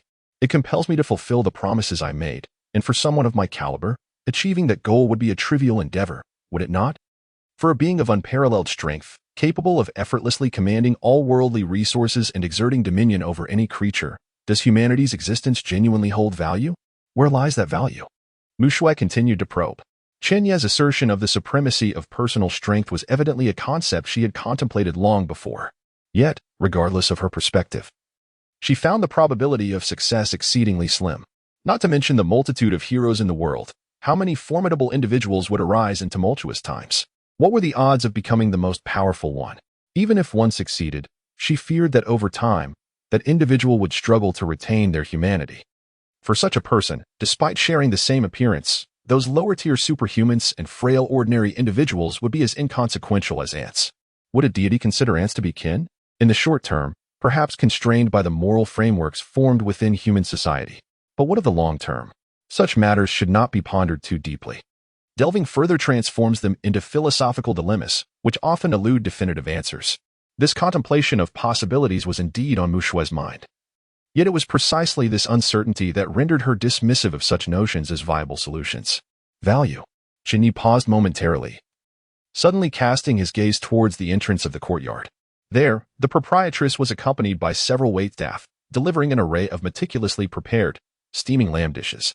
Due to the abundance of Chen Ye's orders, the proprietress had ingeniously adopted a touch of the ceremonial flair reminiscent of popular online dining establishments. The waitstaff, adorned in festive attire, carried not only the food but also decorative lanterns and similar items.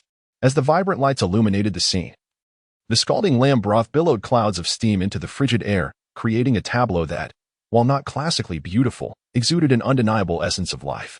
A smile finally graced Chen Ye's face. I appreciate this. This is the very value of their existence. Chapter 126. Does such power truly exist? Is it merely because you like it? In response to Chen Ye's answer, not only Mu Shui but also Su Yin, who had been quietly listening and struggling to comprehend, were momentarily taken aback.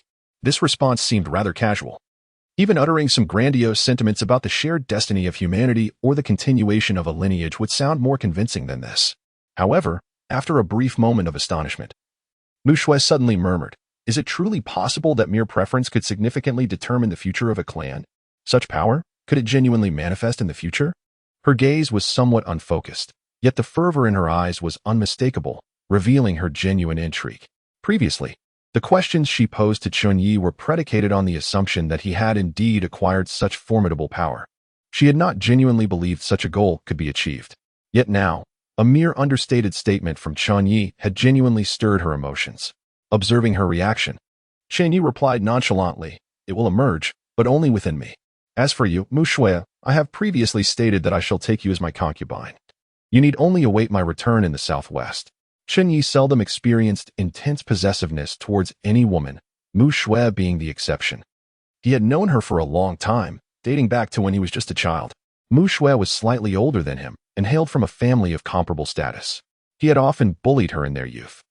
The simple desire to hold her down and spank her had lingered in his mind for years, coupled with her domineering demeanor, a sense of superiority.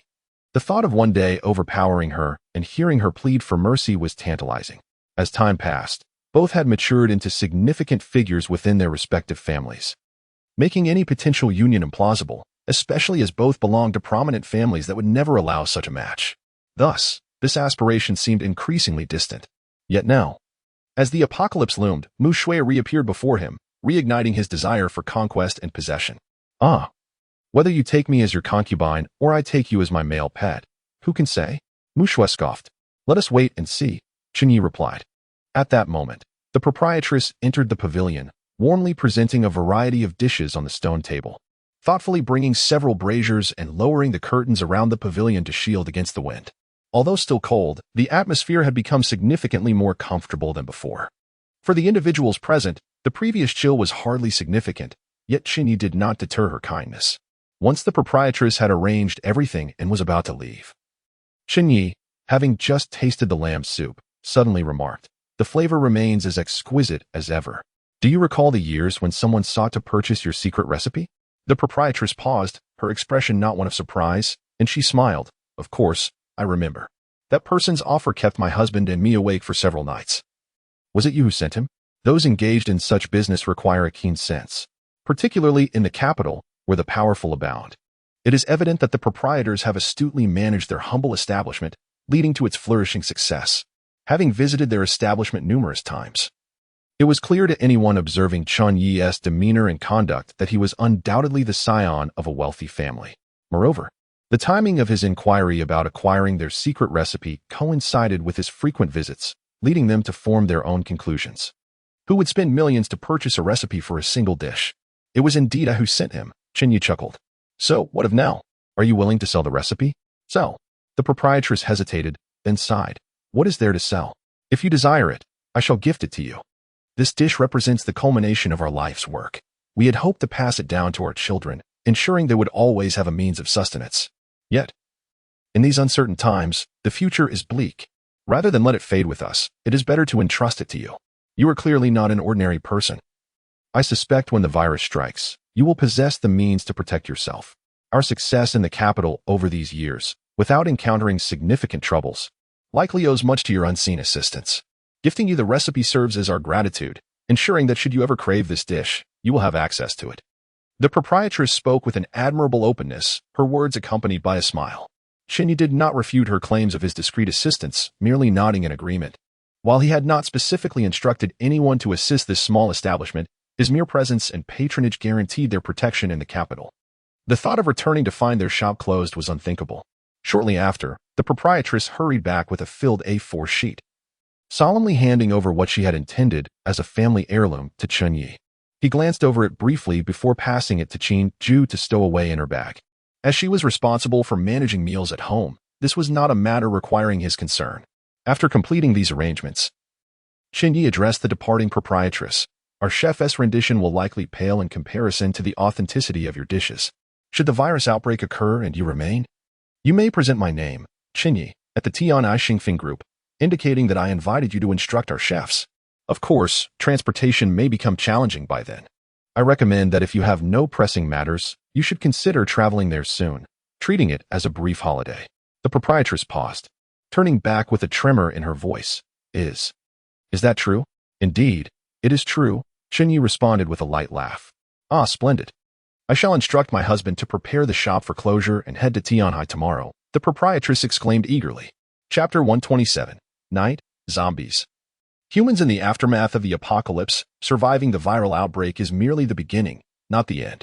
Following Shinyinshi's recent actions, zombies and mutated beasts are no longer shrouded in mystery. The most profound despair for ordinary people lies not in the impending virus, but in the desolate landscape that follows its eruption. The same holds true for the couple who run the establishment. If one were to become a zombie during the viral outbreak, it would be a fate accepted without dispute. However, to remain unmutated yet ultimately perish at the hands of a zombie due to one's own frailty is undeniably a tragic fate. One might as well have transformed, as it would at least provide a swifter end. At this moment, Chen Ye offered her a choice, a chance to survive if they could endure the initial wave of the outbreak. She, of course, was unaware of Chen Ye's identity or the influence wielded by Xingfeng Group in Tianhai. Yet, having spent considerable time in the capital, witnessing the power held by various dignitaries, the proprietor's wife understood the extent of their capabilities. Surviving the apocalypse only to serve as a cook for such individuals would undoubtedly be safer than wandering aimlessly outside. Even a fool could discern the wiser option. Let me write you a voucher, Chen Ye suggested after a moment's contemplation. Without needing further prompting, Qingju promptly presented paper and pen. Chen Ye pinned his signature with a flourish, and after a brief pause, Qingju produced the official seal of the chairman's office of Xingfeng Group to affix it to the document before handing it to the proprietor's wife with a smile. With this, you shall encounter no difficulties when you visit Xingfeng Group. Should anyone impede your way, simply present this. Thus, a minor episode came to a close. The group joyfully shared a meal outdoors in the biting winter air, the total cost not exceeding 3,000, yet not a single person left unsatisfied. Even Chen Xingning, accustomed to gourmet delicacies, found herself indulging beyond her usual restraint. As for Su Yin, a newcomer to such gatherings, she practically devoured everything in sight, her appetite insatiable. They consumed nearly 2 whole sheep, the majority of which found its way into her stomach. Remarkably, even after such a feast, she appeared unchanged, her abdomen remained flat and delicate, betraying no signs of overindulgence. If those struggling with various diets were to witness her, envy would surely ensue. As the evening wore on, the gathering akin to a friendly reunion drew to a close. Chen Ye intended to take the 3 young women out for further entertainment, while Mu Shui had other commitments in the capital and needed to depart first. However, before she left, Chen Ye leaned in to whisper, "Today, when you suddenly approached me with inquiries, I provided answers. In a couple of days, I will require a favor from you, and you must not decline." Mu Shui blinked, then nodded in agreement. As the night progressed, Chen Ye escorted the young women to a spa for a soak, followed by karaoke and dancing, even venturing into a bustling internet CAF for some gaming. They engaged in nothing extravagant, spending less than 10,000 throughout the night, as his focus remained on economical enjoyment. Chen Xingning and her companions reveled in the experience. Initially, Chen Ye's parents, upon learning that their son was taking his sisters to such chaotic venues, had expressed concern through a phone call. However, a single reply from Chen Ye quelled their worries, leaving them without further objections. This vibrant atmosphere would likely be fleeting. And since Qingning had long been confined at home, she had little exposure to the outside world's splendor. If she did not seize the opportunity to explore now, she would undoubtedly regret it in the future. Chun Wu and Ji Qijun were not narrow-minded. Their reluctance to let Qingning venture out stemmed from her fragile health, fearing unforeseen mishaps. Hearing Chen Ye's words, they harbored no objections. Yet, as Qingning had yet to awaken her abilities, she soon succumbed to fatigue, curling up in Chen Ye's embrace like a sleepy kitten. In a secluded spot, Chen Ye took the opportunity to administer an awakening serum from the System S inventory into her body. The sharp sting roused her momentarily, eliciting a soft whimper. But upon recognizing Chen Ye's familiar voice, she quickly settled back into silence. After completing the process, he summoned the family as convoy, instructing Qingju to return with Qingning. Before their departure, he ensured she took 10 vials of the awakening serum with her, 2 for their parents, while the remaining 8 were to be distributed by his father to others in the extended family, as he deemed it unnecessary to oversee the matter. Once the convoy departed, only Chen Ye and Su Yin remained.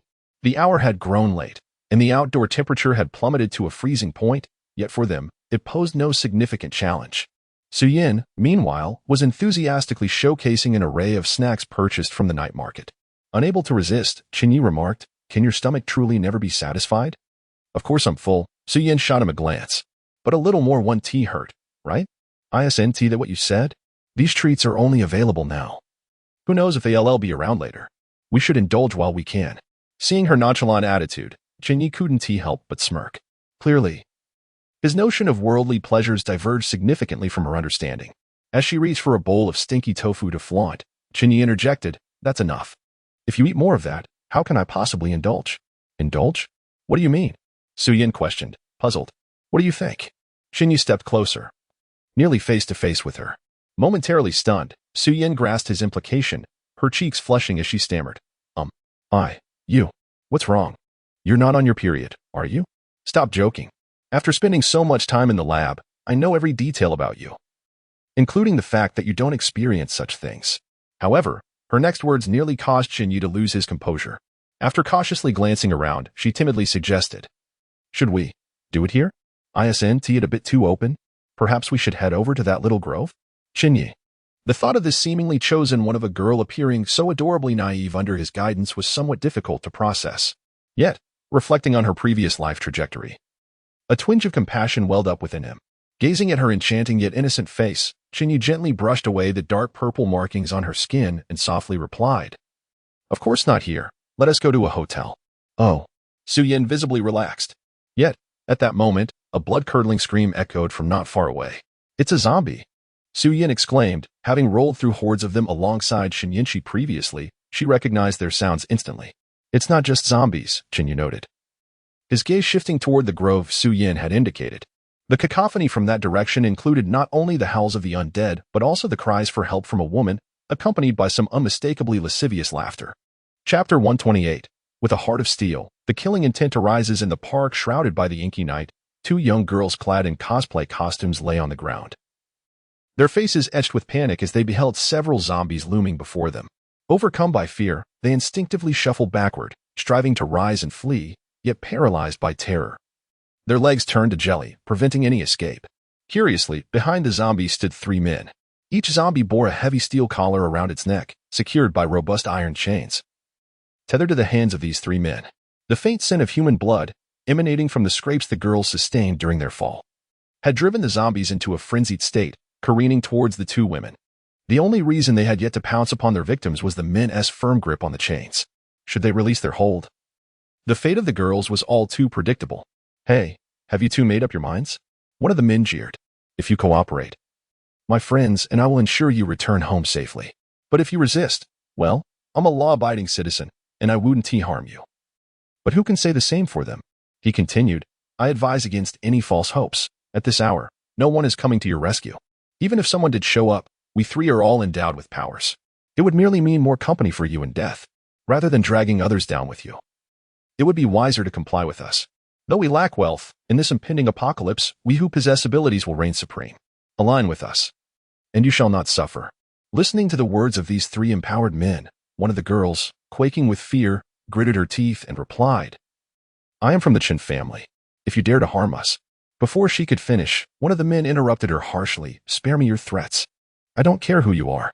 Out here at this hour, wandering about with a bodyguard, how could I not know you are the daughters of affluent families? I thrive on preying upon you elite women. Don't hold your breath waiting for vengeance. Do you know what an empowered individual is? No matter how wealthy or influential your family may be, what does it matter? Even if it's known that I'm behind this, who would dare confront me? Furthermore, I could order these beasts to devour you whole, and the authorities would simply assume you were taken by zombies.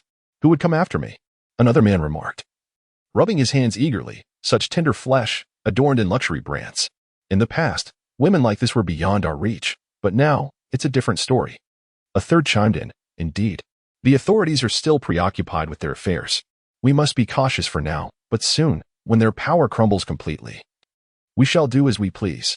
I plan to indulge in every noblewoman of the capital. Ha! Let these capitalists exploit us. It's poetic justice."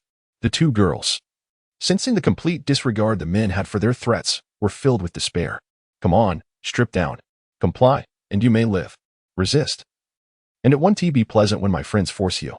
As they spoke, the lead man loosened his grip on the chain, causing one zombie to lurch forward, nearly closing the distance to one of the girls before being yanked back.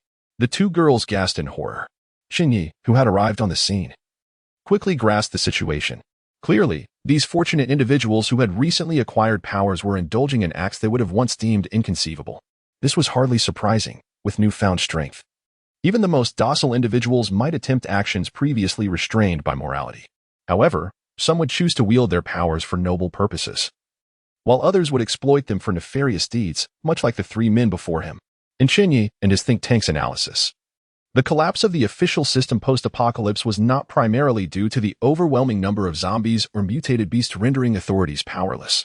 Rather, it stemmed from the emergence of a new class of empowered individuals who would undoubtedly seek to seize greater influence. The current authorities had no voice for these empowered beings, and thus, their first course of action would be to dismantle the existing system. No, they need not even act directly. Simply withholding support against the calamities of the apocalypse would suffice to bring the authorities to ruin. It was the officials who required the empowered, not the other way around. Yet, presently, the authorities were unlikely to grant these individuals the power they sought, as it would infringe upon the interests of countless others. History is replete with such transitions. For instance, the rise of powerful families in the Warring States period, or the emergence of a literate landlord class following the proliferation of paper. Each instance of class upheaval has been accompanied by extensive bloodshed. The notion of peaceful coexistence is a myth. The present situation is no different. And due to the unique nature of the empowered, the ensuing conflict would be more violent and rapid than ever before. Historical shifts in class dynamics typically unfolded over centuries. Yet now, it would likely be measured in days. What Chen Ye observed was merely the tip of the iceberg. Once these empowered individuals began to challenge the laws that had once held authority over them, progressively lowering their moral thresholds and acting without fear of repercussions, the internal strife among humanity would erupt into chaos. And that moment was swiftly approaching. A time of turmoil lay ahead. Chen Ye shook his head. Unbeknownst to Su Yan, who stood beside him, lost in his thoughts, she interjected, "These scoundrels are intolerable. Shall I go deal with them?" "Go ahead," Chen Ye nodded. Then calmly stepped out from the shadows of the forest.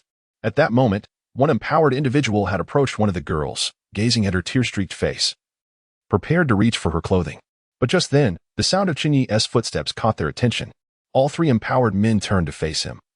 And upon recognizing Chen Ye, one of them, who had initially been tense, suddenly relaxed and mockingly said, "Oh, I thought this place would be deserted at this hour. Who would have thought a brave soul would come to the rescue?" Without sparing him a glance, Chen Ye regarded the girl who had identified herself as part of the Chen family.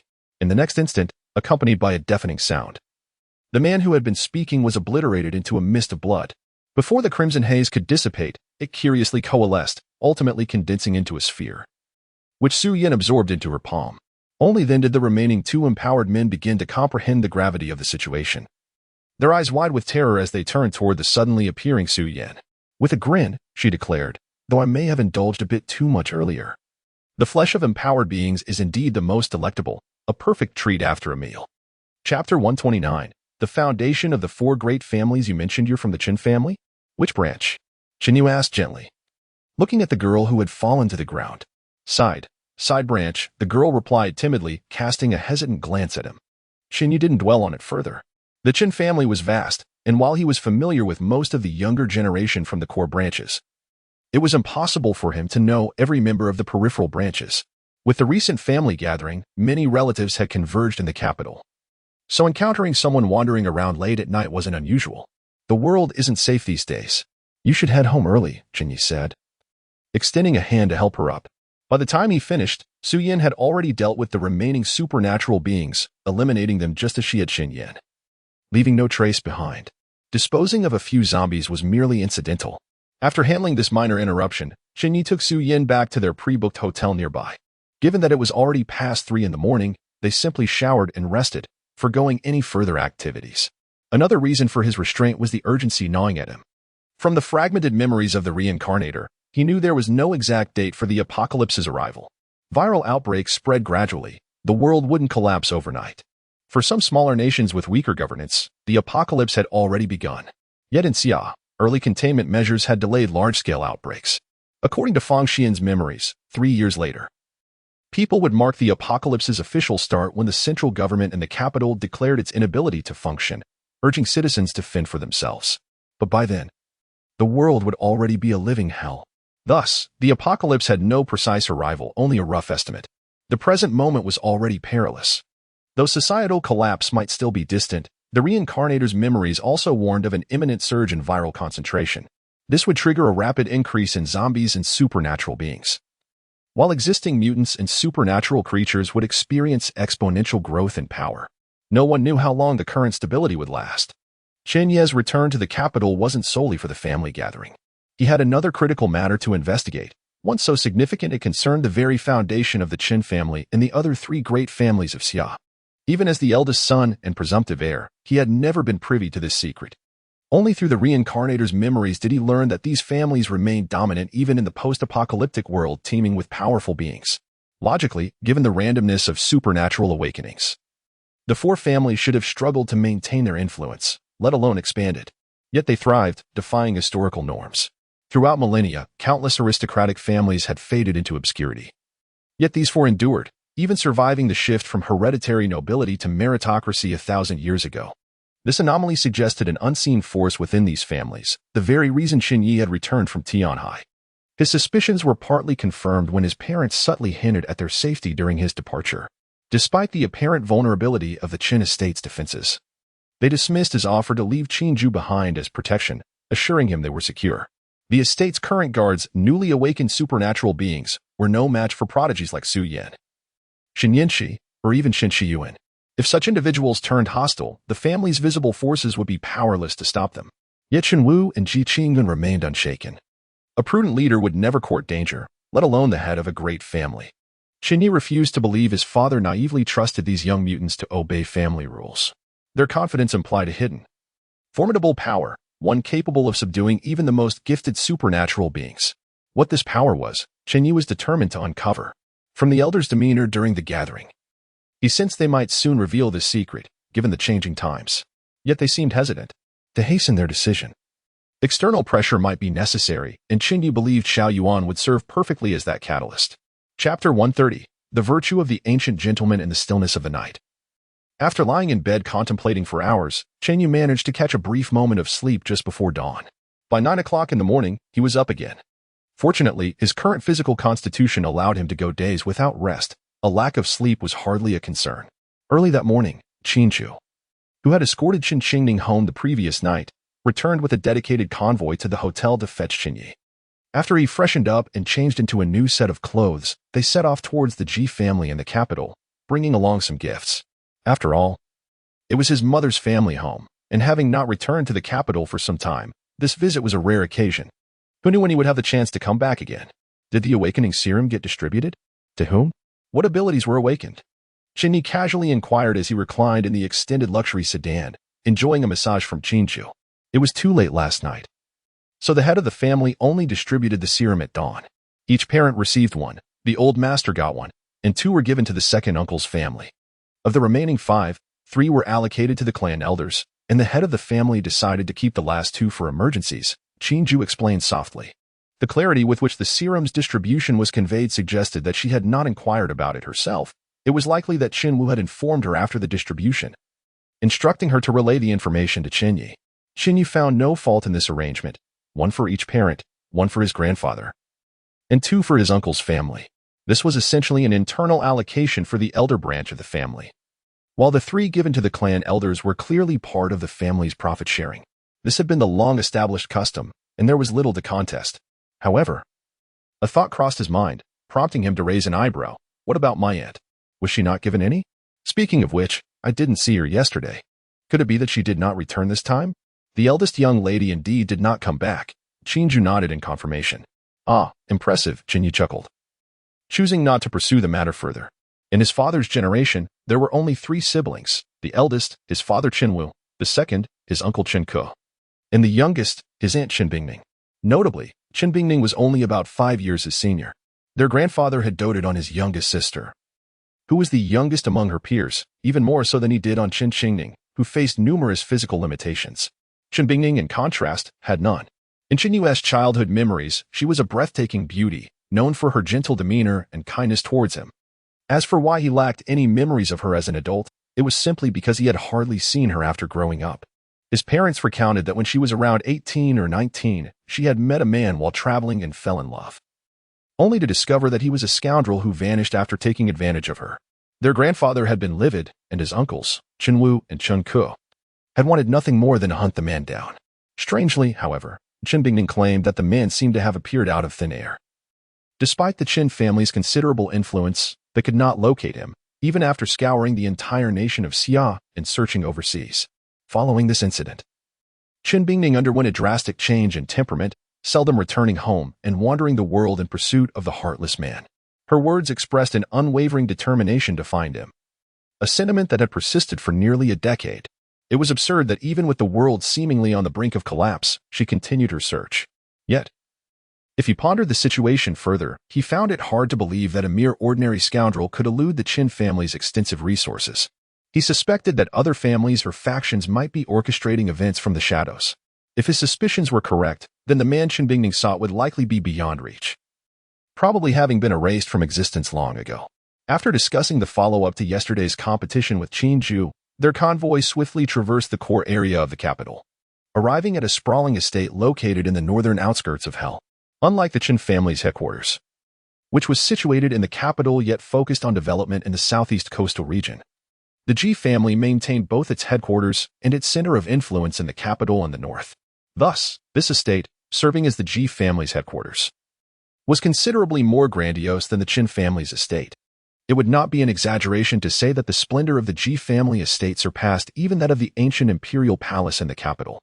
Of course, in ancient times, construction relied heavily on manpower, and the resources required to build such a palace would have far exceeded those needed for the current Ji estate. In modern times, with the aid of various technologies, many could construct such an estate. However, creating something of this magnitude near the capital required not only financial resources but also status. The four prominent families were certainly qualified to erect such structures in the capital. But the decision to build was not merely a matter of preference. As for other factions, the government could potentially undertake such projects, but as a governing body, they would not engage in such extravagant and burdensome endeavors. Those daring enough to construct such edifices in the capital would be akin to an old man consuming poison, inviting an untimely demise. The Ji family estate was heavily guarded, making it difficult for outsiders to even approach, let alone enter. However, as the direct grandson of the Ji family patriarch, Chen Ye faced no obstacles. Upon their arrival, he lowered the car window to reveal his face, and the guards immediately granted them passage. Shortly after entering the estate, they were greeted by a young man who led the welcoming party. He was Ji He, the most esteemed member of the younger generation within the Ji family and akin to Chen Ye's status in the Chen family. Chen Ye held a deep admiration for his cousin. While Chen Ye had earned his position through cunning and ability, Ji He was remarkable in that he had garnered almost unanimous support from the younger generation of the Ji family to become the next head of the family, with hardly anyone daring to oppose him. His influence stemmed from his character. Indeed, his integrity and affable nature made him a breath of fresh air to those around him, and his straightforwardness was complemented by sharp intelligence. There was hardly a senior member of the four families who did not commend this young man, and his demeanor was often described as embodying the virtues of an ancient gentleman, something Chen Ye had heard repeatedly since childhood. Everyone has been influenced by the children of others at some point in their youth, and Chen Ye was no exception. That exceptional other child had always been his cousin before him. Chapter 131 Is that not taken for granted? How have things been in Tian'ai lately? As soon as Chen Ye alighted from the vehicle, Ji He promptly approached him, exuding an aura of warmth akin to a gentle spring breeze. Yet devoid of any discomforting overzealousness, his demeanor was perfectly balanced. In fact, according to the customs of these prominent families, Ji He, as the elder brother, need not extend such courtesy to Chen Ye. Nonetheless, such was his character, genuine and benevolent, never adopting an air of superiority. It was not merely Chen Ye who was received with this cordiality. Even an ordinary person would be greeted with the same gracious smile by Ji He. Things have been fairly well, albeit a bit busy, Chen Ye chuckled lightly. The two engaged in casual pleasantries, after which Chen Ye briefly introduced Su Yin, who accompanied him. Before they proceeded into the estate, Ji He displayed remarkable warmth towards his prospective sister-in-law, conversing amiably before he entrusted his wife with the task of showing Su Yin and Qin Zhu around other parts of the estate. In contrast to the already modernized Chen family, the Ji family maintained a more conservative stance, with women generally excluded from family decision-making. Soon, only Chen Ye and Ji He remained, as they walked side by side, discussing recent developments. Feeling somewhat ashamed, Chen Ye admitted that he had yet to secure matters in Tian'ai, while Ji He had effectively consolidated control in the capital. Now, aside from several other prominent families and the authorities, there was not a single force in the capital that could elude the Ji family's influence. This was indeed a remarkable achievement, especially considering that this was the capital, where the waters ran deep, even when excluding the other families and the government. Jihe's ability to accomplish such a feat in a short span was undoubtedly commendable. However, this did not imply that Chen Ye was lacking in capability. Rather, their philosophies diverged significantly. Chen Ye sought an absolute authority, desiring a Tianhai where only the voice of Xingfeng group prevailed. Thus, his objective regarding the existing forces, both overt and covert, was singular: uproot them entirely. The distinction lay solely in the order of execution. This approach was markedly aggressive, and others would naturally resist rather than passively succumb. Jihe, on the other hand, adopted a different strategy, permitting the presence of other forces, yet ensuring they adhered to the Ji family's commands, following the rules established by Jihe even after the apocalypse. With the Ji family's strength as a backing, coupled with his reputation for kindness and integrity, many factions willingly capitulated without the need for coercion, allowing him to swiftly consolidate his influence in the capital. As for the few prominent families, they fell beyond the Ji family's capacity to manage, leaving Jihe at an impasse. The same applied to the authorities. Though the upper echelons of the government, even at the highest levels, were populated by members of the four prominent families, they had largely abstained from participating in the chaotic struggle for supremacy during these tumultuous times. The early governance of the Xia kingdom was established by a group of idealists, who, to this day, wield considerable influence and possess strength comparable to that of the prominent families, which rendered Jihe powerless against them. Despite their differing ideologies, Chen Ye held a deep respect for his cousin's accomplishments. Although the Ji family was vast and influential, not every force was inclined to serve the interests of a prominent family, particularly those powerful entities that were only slightly inferior to the four families, yet had been suppressed for years. With the advent of the apocalypse, such factions were eager to seize the opportunity for resurgence. It was unreasonable to expect them to submit without resistance. Addressing these factions would hinge on Jihe's personal capabilities, and the results thus far indicated that he had delivered an exemplary performance for the Ji family. Although Chen Ye harbored concerns that Jihe's approach of not eliminating threats entirely might pose future risks, such apprehensions were relatively minor, further attesting to Jihe's exceptional nature. Intriguingly, upon his arrival, Chen Ye had discreetly utilized his abilities to observe Jihe and discovered that he too harbored a formidable power, rivaling that of Mu Shui's, whom he had encountered the previous night. Jihe could be regarded as one of the strongest individuals Chen Ye had encountered aside from Mu Shui. While he was slightly inferior, he would still pose a considerable challenge to other ability users. Chen Ye had refrained from inquiring about Mu Shui's strength the previous day, as such matters pertained to the core secrets of her capabilities. He deemed it inappropriate to pry. It was common for individuals to possess exceptional talents, and such fortuitous gifts were to be expected. However, discovering that Jihe possessed similar strength suggested that this phenomenon was not merely coincidental, perhaps linked to the most profound secrets of the four prominent families. Yet, as this thought crossed his mind, Chen Ye's gaze flickered momentarily. How could it be that he, as the legitimate eldest son of the Chen family, had never heard of such matters? Was it possible that the family deemed him too exceptional to mention this? This puzzlement had lingered in Chen Ye's mind since his first glimpse of Jihe, and with other conversations nearing completion, he seized the moment to inquire, "Cousin, what is your current level of power? Are you referring to my personal strength?" Jihe replied with a smile. "Alas, my talents are rather modest, likely inferior to yours. Ye. However, should I encounter other ability users, I believe I could manage to prevail in battle." "Why do you ask?" "Nothing much, just—" Chen Ye hesitated before stating directly, "I encountered Mu Shui last night, and she is quite formidable." Jihe appeared momentarily taken aback, seemingly unable to grasp his meaning. After a brief pause, he responded with a hint of confusion. "Mu Shui is a key figure being cultivated by the Mu family. Her strength is certainly to be expected." "Is it not?" Chen Ye countered. "But, brother, the awakening of abilities should be entirely random, should it not? What does it have to do with family cultivation?" His lips twitched as he finally voiced the questions that had been gnawing at him for days. Had it been anyone else, he would not have dared to ask. But before him stood Jihe, who evidently possessed deeper insights. Thus, even if he posed the question directly, Jihe would likely only respond that he could not disclose certain information rather than deceitfully mislead him, and afterward, he would keep the matter to himself, revealing nothing to anyone else. For Jihe was a true gentleman, and a gentleman may be approached with sincerity. However, this time, Jihe found himself at a loss.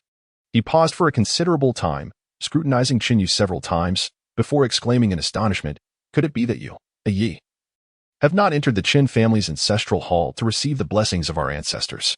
Chapter 132. Are you truly relying solely on yourself? Witnessing Ji He suddenly halt at a crucial moment. Chen Ye quickly interjected, Elder brother, please clarify. What about our ancestor? Ji He seemed to have an epiphany. Inhaling deeply as he surveyed the surroundings, he swiftly placed a hand on Chen Ye's shoulder, guiding him into a secluded garden nearby. Once assured of their privacy, Ji He solemnly stated, So, Yi, your current prowess stems entirely from your own talent and fortuity, devoid of any familial assistance, correct? Does the system count? It should be considered my own talent, right? Chen Yu pondered internally, then nodded in affirmation. Indeed, I awakened my abilities through certain unique means, and recently acquired a treasure in Tianhai, which has contributed to my current strength. He briefly recounted the origins of his power, intentionally omitting finer details. Upon hearing this, Ji He couldn't help but exclaim, impressive. After a moment's pause, he continued earnestly, To be honest, my current capabilities are not solely a result of my own efforts. They largely derive from my family's heritage. This matter touches upon the core secrets of the four great families, knowledge previously inaccessible to us younger generations, reserved solely for the true power holders among the clan elders. My exposure to this information is a consequence of the impending turmoil. Our family requires individuals with sufficient strength to quell dissent in the aftermath of the apocalypse. Although the Chen family has not divulged this to you, since you have inquired and I happen to know, as your elder cousin, I shall share a few words with you. This matter pertains to the foundation of our families and is related to some ancient secrets. What I share must not reach the ears of the uninitiated. Chen Yu nodded resolutely. Understood. Please proceed. Ji He seemed to gather his thoughts, and after a moment, inquired, Are you familiar with true qi? The kind depicted in films or novels? Chen Yu furrowed his brow, somewhat taken aback. Well, somewhat. Ji He elaborated, the true qi referenced in modern artistic works. Akin to the pinnacle of martial arts, the qi cultivated by ancient alchemists, or even the mystical arts practiced by ancient recluses, are fundamentally one and the same. Moreover, they are not entirely fictional, they genuinely exist. What is portrayed in those films merely scratches the surface. However, this phenomenon was prevalent only in ancient times and has largely faded away over a millennium ago. The precise reasons remain elusive, likely due to environmental changes, and those who wielded such powers gradually vanished, severing the lineage. The reason the four great families have thrived throughout history lies in the fact that our ancestors possessed a unique method, enabling them to transcend time and disregard external circumstances, thus allowing their descendants to attain extraordinary powers even in environments unsuited for such abilities. What method? Chen Ye inhaled deeply, realizing they were approaching a pivotal revelation. Ancestral worship, Ji He whispered. Upon recognizing the impending environmental shifts that would render cultivation untenable, the ancestors of the four great families began seeking a path for future generations. Though they were unaware at the time, they collectively established the practice of ancestral worship based on ancient cultivation techniques. Historical texts reveal that many forward-thinking practitioners sought various solutions. Yet only our ancestors succeeded. The existence of the four families is not a mere coincidence nor a result of superior internal systems or unity among members. Rather, it is fundamentally due to the protective power bestowed by our ancestors. The ancestral shrine is dedicated to honoring ancestral tablets, collecting incense offerings. Once a sufficient amount has been amassed, any descendant of the family, after performing specific rituals, may receive the genuine family legacy. At this juncture, Ji He shifted his tone. However, this inheritance is not akin to the instantaneous empowerment depicted in novels. It merely cleanses the body, facilitating the recipient's entry into the realm of cultivation. Subsequent progress, however, requires diligent practice. Yet, the ability to cultivate does not guarantee success, as our modern environment is no longer conducive to cultivation. Without alternative means, even those who have received the inheritance would struggle to attain formidable power, at best being slightly superior to ordinary individuals. Fortunately, the ancestral worship system inherited from our forebears does not exhibit such glaring deficiencies. There exists a solution to this issue. By utilizing the incense from the shrine, one can substitute for the vanished forces that once facilitated cultivation in a transformed world. Thus, in the shrines of the four families, one will invariably find aged guardians, exceptionally long-lived, overseeing the shrine. Does this ring a bell for you? Ji He noted that this information was not exclusive to the Ji family but was common knowledge among the elders of the four families. Hence he spoke without reservation. Upon reflection, Chen Ye realized this was indeed true. The Chen family shrine consistently housed 4 elderly guardians. The clan elders instructed the younger members to show utmost respect towards these venerable figures, as they had encountered them since childhood, when they appeared frail and close to departing from this world. Yet, over 20 years had passed, and those 4 guardians still lingered in the shrine, maintaining their seemingly decrepit state, yet defying the passage of time. This familiarity had rendered the oddity of their longevity unnoticed. But Ji He's words sparked an epiphany within Chen Ye. While longevity was understandable, the simultaneous longevity of all 4 guardians raised suspicions. 20 years prior, they had already exhibited signs of frailty, yet they showed no visible decline since, leading Chen Ye to wonder about the underlying secrets behind their continued existence. And then, Chen Ye urged, his curiosity piqued. After a moment's contemplation, Ji He shook his head. That's about all I can divulge. Any further revelations would encroach upon the secrets of the Ji family. In truth, while the methods of the 4 families differ slightly, they ultimately share a common goal. The specifics of their operations delve into matters of utmost confidentiality. I am only privy to the workings of the Ji family. Discussing the others might lead to misconceptions. Chapter 133. Is a virus still a virus? At this juncture, Chen Ye naturally refrained from further inquiries. Ji He had already been rather forthcoming, divulging all that he could. To press further would be impolite. Although his explanations were somewhat vague, they did not hinder Chen Ye from deciphering the essence upon which the 4 great families were founded. In essence, it is an extraordinary power, a remnant from a millennium ago, sustained through ancestral worship. Thus, the 4 great families must thrive in order to maintain this legacy. The flourishing of the family generates a prosperity of incense, which in turn amplifies this inherited power. One must acknowledge the brilliance of the mind that conceived such a mechanism. Indeed, Chen Ye was quite astonished to learn that the people from 1,000 years past had engaged in cultivation practices. This realm transcends what modern science can elucidate. However, it aligned with his previous conjectures. The longevity of the 4 great families certainly indicated the presence of something significant, although Chen Ye chose not to delve deeper. The kind-hearted Ji He reflected for a moment and continued. Additionally, we have uncovered something quite intriguing. What is it? Chen Ye inquired, raising an eyebrow in surprise. Ji He was not one to engage in idle chatter, and the fact that he brought this up suggested that it was likely not a closely guarded secret, yet of considerable importance. The ancestral power within the family enables individuals to transcend the limits of ordinary people. But achieving my level of strength within a short span is quite challenging. The cultivation techniques passed down from ancient times require a gradual accumulation of time. The inheritance merely opens a door.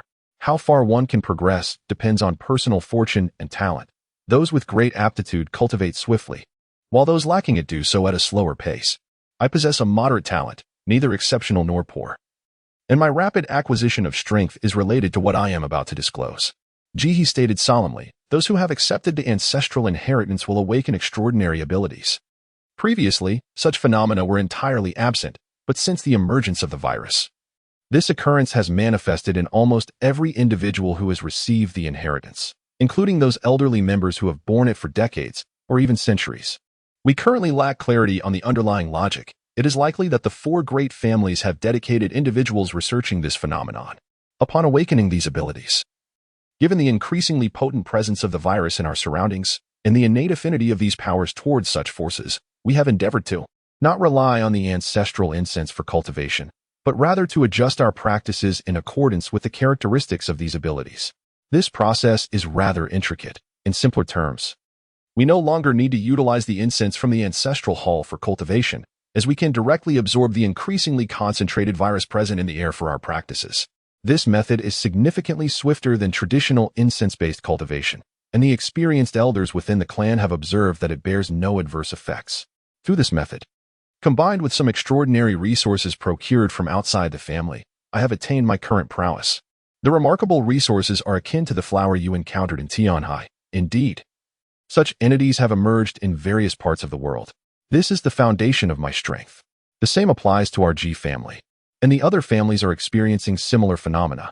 Thus, individuals like Ji He, possessing such power, can, to some extent, be produced in bulk by the 4 great families. Chen Ye pondered gravely. While a single Ji He may not surpass him, what of 2, 3, or even more? Of course, it is impossible to cultivate these extraordinary individuals without limits. The process involves the need for time-honored incense to facilitate awakening. as well as the necessity of locating rare resources akin to the dream flower to significantly enhance strength. It is apparent that this is no simple endeavor. However, the difficulty is relative. While cultivating 10 or 8 such individuals may indeed be a challenge for the 4 great families, nurturing 2 or 3 is entirely feasible. With 2 or 3 from each family, that amounts to over a dozen across the 4 families. Moreover, it is conceivable that the ancient tradition of inheritance is not exclusive to the 4 great families. Other cultivators from a millennium ago may have discovered alternative methods of passing down their legacies that differ entirely from the incense-based tradition. Previously, contemplating such matters was merely a flight of fancy, yet now Chen Ye could not dismiss this possibility. Most critically, he divulged a subtle piece of information that Chen Ye pondered for a while before slowly articulating. The ancient cultivation methods can now be slightly modified to eliminate reliance on incense, instead utilizing the virus for cultivation. Is it truly such a fortunate coincidence? The virus is hard to say, He replied, shaking his head. Interesting, Chen Ye mused with a smile. He had previously highlighted a crucial point.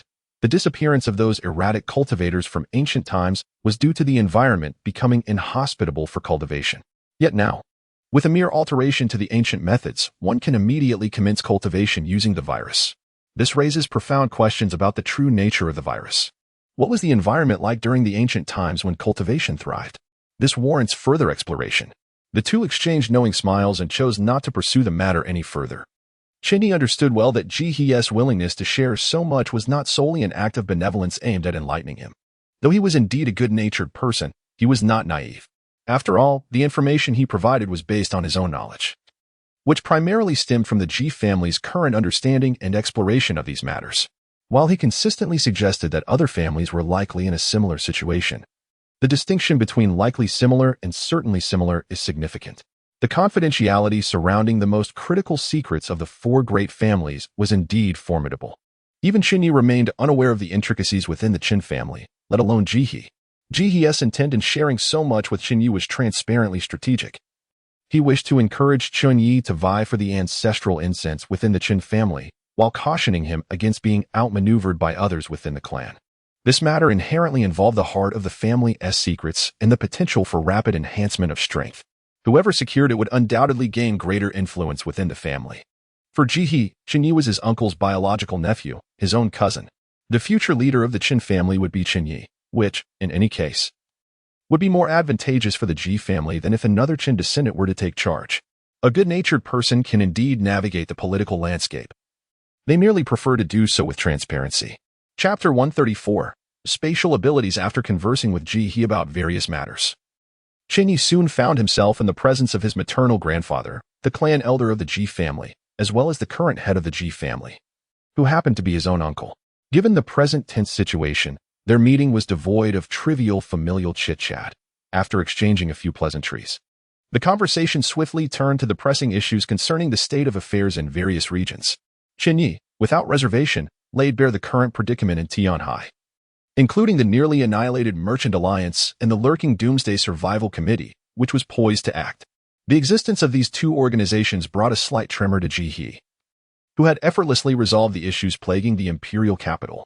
The audacity of these factions to mobilize their forces against the Chen family and the authorities, even before calamity had truly struck, was indeed outrageous. Although Ji was already aware of these developments, he had initially assumed that Chen Ye was coercing these individuals into desperate actions for survival. It was a revelation to learn that it was, in fact, members of the Merchant Alliance who had instigated the conflict over the Dream Flower. This insight prompted the seasoned veterans of the Ji family to marvel at the sheer audacity of these merchants, willing to gamble their lives for profit, while simultaneously instilling a sense of urgency within them. The tranquility enveloping the imperial capital felt unsettlingly unnatural, raising questions about whether the ambitious figures in Tianhai would dare to challenge the Chen family, while the Ji family remained passive. After their discussions concluded, Chen Ye received word that the Ji family had fortified their various strongholds throughout the imperial capital.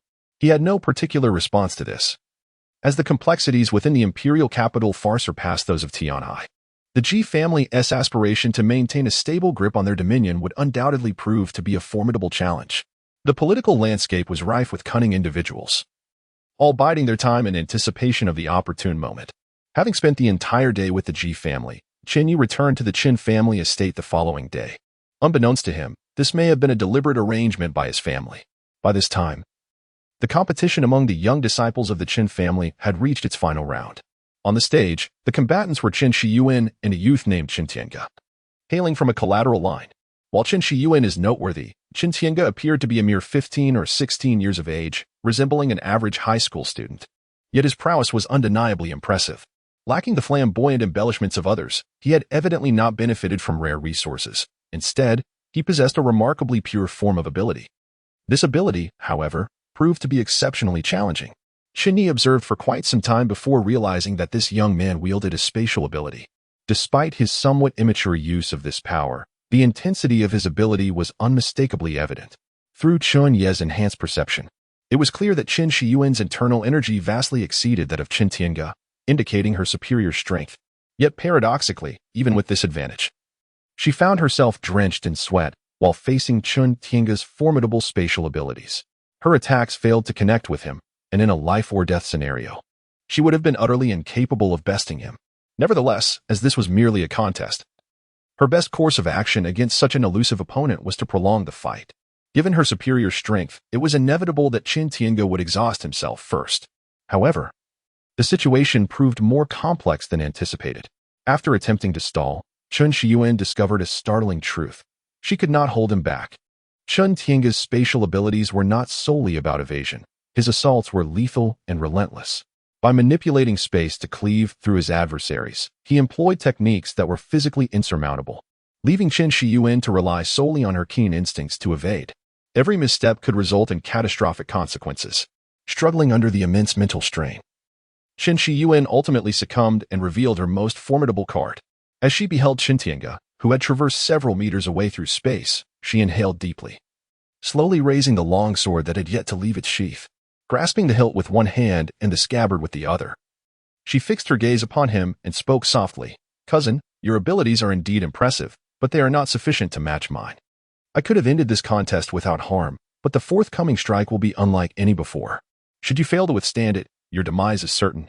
You have secured a top 3 position in this family contest, and the rewards will be yours. It would be wise to concede." Although the circumstances appeared to favor Chen Shiyuan, her suggestion for Chen Tiange to yield seemed rather strained. However, those observing from the higher tiers understood that her challenge to Chen Ye indicated she possessed a hidden, formidable technique. Cornered by Chen Tiange to such an extent, her patience would naturally wear thin if the battle were to continue. Furthermore, her assertion that he would perish if he could not withstand her strike was likely no empty threat. Yet, upon witnessing her draw her sword, Chen Tiange, despite feeling an inexplicable sense of impending doom, clenched his teeth and replied, "That is unlikely." Had Su Yin been present, she would undoubtedly have rushed to confront this young man. However, Chen Shiyuan was not so bloodthirsty. Pausing momentarily, she inquired, "Why? You must realize that you are not my equal, and when my sword is drawn, your chances of survival are slim." The reason was simple. Chen Tiange revealed a faint smile. "My father passed away early, leaving my mother and younger brother in our home. I awakened my abilities, but they did not.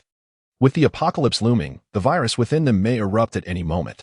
Securing a top 3 position in the contest grants access to an ability awakening serum, yet for me, one is insufficient. I require more.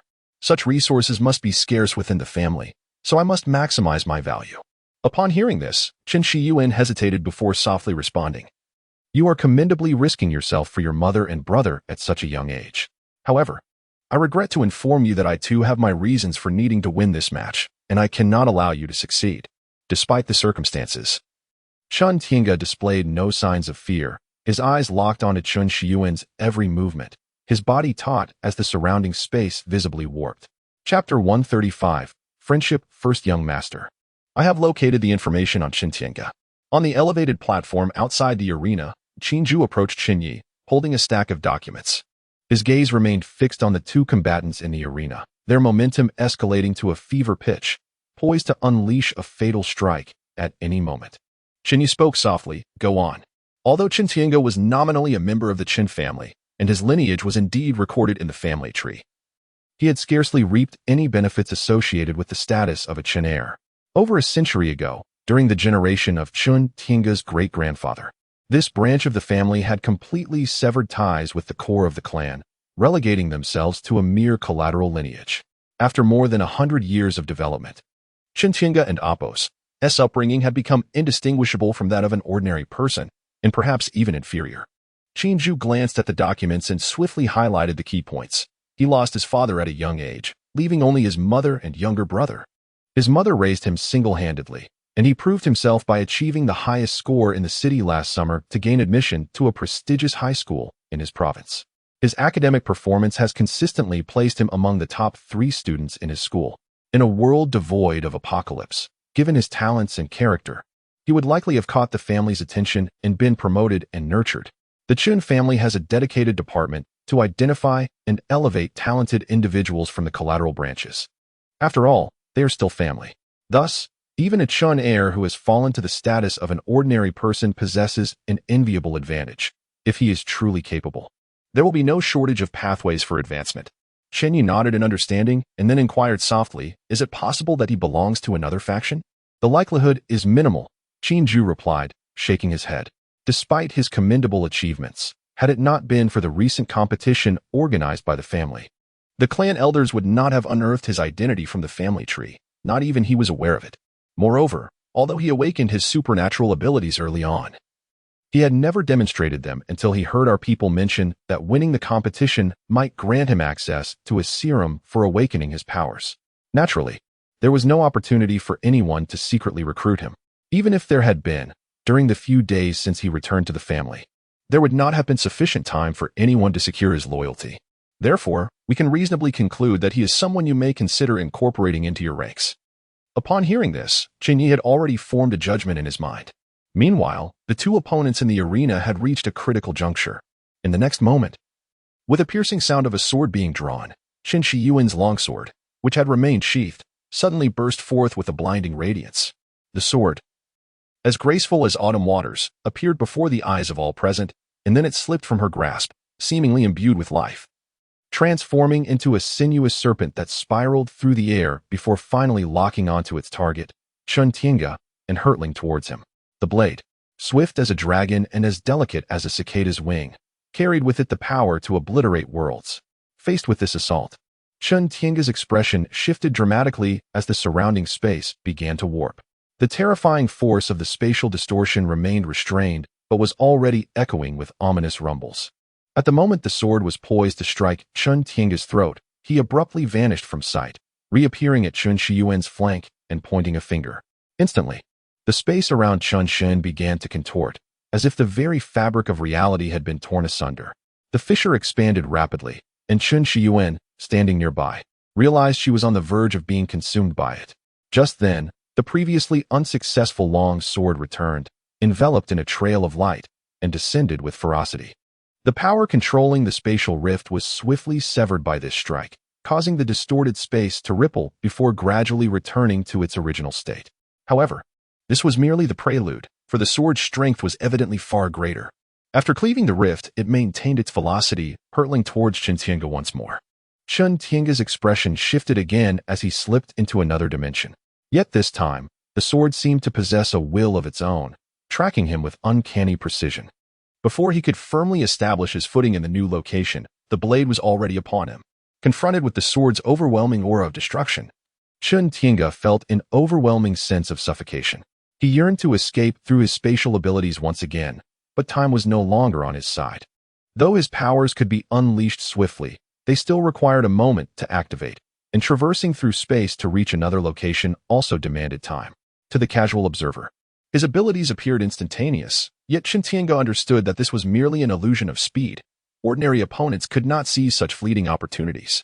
However, Chen Shiyuan had evidently discerned this weakness, and with her sword's incredible speed and acute foresight, she nearly flawlessly captured the moment of vulnerability. In the blink of an eye, as the specter of death loomed, Chen Ye pondered his next move. His ability had been his sole strength in competing against Chen Shiyuan. Beyond that, he lacked her formidable prowess. Now, with his weakness laid bare before her, he found himself bereft of any means of resistance. Was he destined to perish here? Yet he had secured a place in the top 3. He could only wonder if the serum for awakening his powers promised by the clan would reach his mother after he was gone. In the final moments before death, Chen Ye's thoughts remained with his mother and younger brother. His own life held little weight in comparison. When Chen Ye had urged him to concede earlier, he had sensed that she was prepared to unleash her full strength. Winning this contest had always seemed improbable, and dying in the arena had been an anticipated outcome. However, just as he closed his eyes, bracing himself to accept his fate, a soothing voice emerged before him. The outcome is clear. Chen Ye is the victor. Chen Tiange blinked in surprise, slowly opening his eyes to find the esteemed young master Chen Ye, whom he had glimpsed from afar just days prior, standing before him. The sword that had instilled such dread now lay firmly pinched between Chen Ye's slender fingers, rendered immobile despite its frantic thrashing. Friendship first. Let us cease here. Chapter 136. Do you believe you can kill me? Friendship comes first, but let us not overstep our bounds. Chen Ye relinquished the sword that had ceased to struggle in his hand, as though it had been crushed to death, casting it onto the ground. He looked at Chen Ye, whose expression was grim, and smiled. Congratulations, Sister Shi on winning second place in this competition.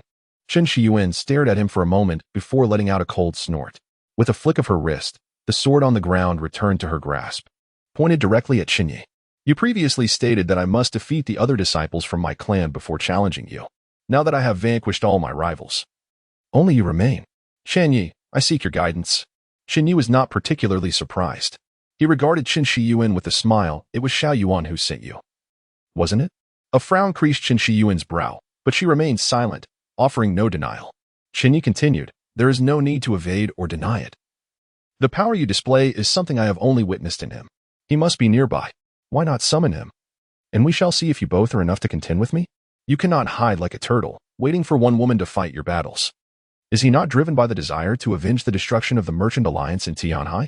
I am here. Let him come forth. I do not know what you are talking about, Chen Yuan replied, her face taut.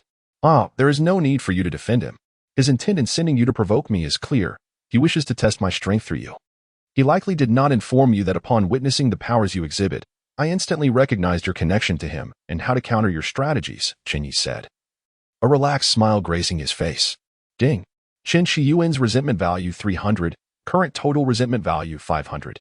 You seem to believe victory is assured? Chen Yuan finally could not contain herself, her voice cold. Then what else could it be? Only a trial will reveal the truth. With a fierce shout, the sword in her hand suddenly split into dozens, then hundreds, then thousands, filling the sky. This attack was named. Myriad swords returned to the sect. At that moment, Chen Yuan resembled a celestial goddess descending from the heavens, suspended in the air, her eyes ablaze with radiant sword light. In the next instant, she pointed at Chen Ye as though she were a deity, and countless flying swords descended like a torrential rain. These swords were not mere illusions. They were formed from the energy within Chen Yuan, each possessing lethal force. Although she had taken time to unleash this skill, Chen Ye had no intention of interrupting her. This was not an act of arrogance. He merely wished to witness what Xiao Yuan, who had been silent for so long, had concocted. Indeed, he was not ordinary. Given the sheer scale of the flying swords, it was evident that Chen Yuan could not have summoned such an attack solely by her own strength. Even if she were drained of her energy, she could not produce this magnitude of assault. Yet she had done so, indicating that Xiao Yuan had not only imparted cultivation techniques and divine powers to her, but also provided her with secret methods or elixirs to temporarily enhance her strength. The objective was likely to catch Chen Ye off guard in this moment. However, the reality was that while Chen Ye was indeed surprised by Chen Yuan's capability, this level of assault was still insufficient to overpower him. Just as the flying swords were about to strike, a cold smile suddenly crept onto Chen Ye's lips, his eyes shimmering with a golden light. Simultaneously, the heavy, ominous clouds above parted, revealing a pair of divine eyes that surveyed the mortal realm. The golden gaze, suspended in the heavens, pierced through the myriad sword shadows, locking onto the central figure of Chen Yuan. An invisible wave of mental energy surged forth, impacting the floating Chen Yuan as if she had been struck by an unseen hammer, causing her to plummet like a bird with broken wings, crashing to the ground. Blood streaming from her 7 orifices, her mouth spilling forth blood without restraint. Yet, in her final moments, she completed her preparations. The countless flying swords all aimed toward Chen Ye. Simultaneously, a ghostly figure appeared behind Chen Ye, a dagger shimmering with an eerie light raised high, poised to stab him in the neck. Indeed, they came. Chen Ye sensed the movement behind him and, instead of panicking, let out a cold laugh. Just as the sword rained before him and the assassin's attack from behind were about to descend, a surge of scorching royal fire erupted from his body. Feeling the terrifying power bestowed by the royal fire, Chen Ye prepared to tear the assassin apart. However, before he could act, an eerie wave rippled through the surrounding space. In an instant, he vanished from his original position, reappearing several hundred meters away, evading the onslaught of sword shadows and the assassin's meticulously planned fatal strike. Chen Ye paused for a moment, then turned his gaze toward Chen Tiange, who had retreated outside the arena. The young man had lost consciousness and was continuously spewing blood. Although spatial abilities were formidable, transporting someone of Chen Ye's caliber over 100 meters was still a daunting task for Chen Tiange at this moment. Chen Ye surmised that the young man, in a bid to repay Chen Ye for saving him, had risked his own safety to teleport him away. Believing that Chen Ye would face the full brunt of Chen Shiyuan's attack along with the assassin's ambush, he gestured at Qingju, signaling her to take the young man for treatment, ensuring he did not perish. He then shot a glance at Su Yin, who was eager to join the fray, instructing her to step aside and refrain from causing any disruption. With that, he redirected his focus back to the battlefield. To his astonishment, even after Chen Shiyuan's attack had missed, the flying swords did not dissipate, like they were equipped with GPS. Many of the flying swords that had struck the ground circled around and reoriented their blades, targeting Chen Ye once more. Simultaneously, the cloaked figure vanished from the arena once again. However, under the watchful gaze of the divine eyes, he could no longer conceal his presence. Yet, Chen Ye noticed that there was not merely one cloaked figure present, there were as many as 4. Besides the one that had just attacked, 3 more had inexplicably appeared behind him. Clang! The metallic sound of a dagger being drawn echoed. In a flash, Chen Ye pivoted, seizing the hand of the assassin gripping the dagger. Ignoring the panic that flashed in the assassin and Appo's eyes and the other approaching assassins along with the multitude of flying swords, he solemnly declared, "Do you think you can kill me?" Boom. A terrifying inferno erupted from his body like a volcanic eruption. Chapter 137. Am I a murderous maniac? A joke. With the terrifying enhancement of both mental power and physical constitution, Chen Ye's June fire has reached an exceedingly formidable level. In a sudden outburst, not only could the few black-clad assassins withstand his fury, but even Su Yin, standing in close proximity, would be reduced to ashes by a single flame. As expected, the assassin nearest to Chen Ye lasted but a fleeting moment before both he and the obviously poisoned dagger disintegrated into a cloud of ash.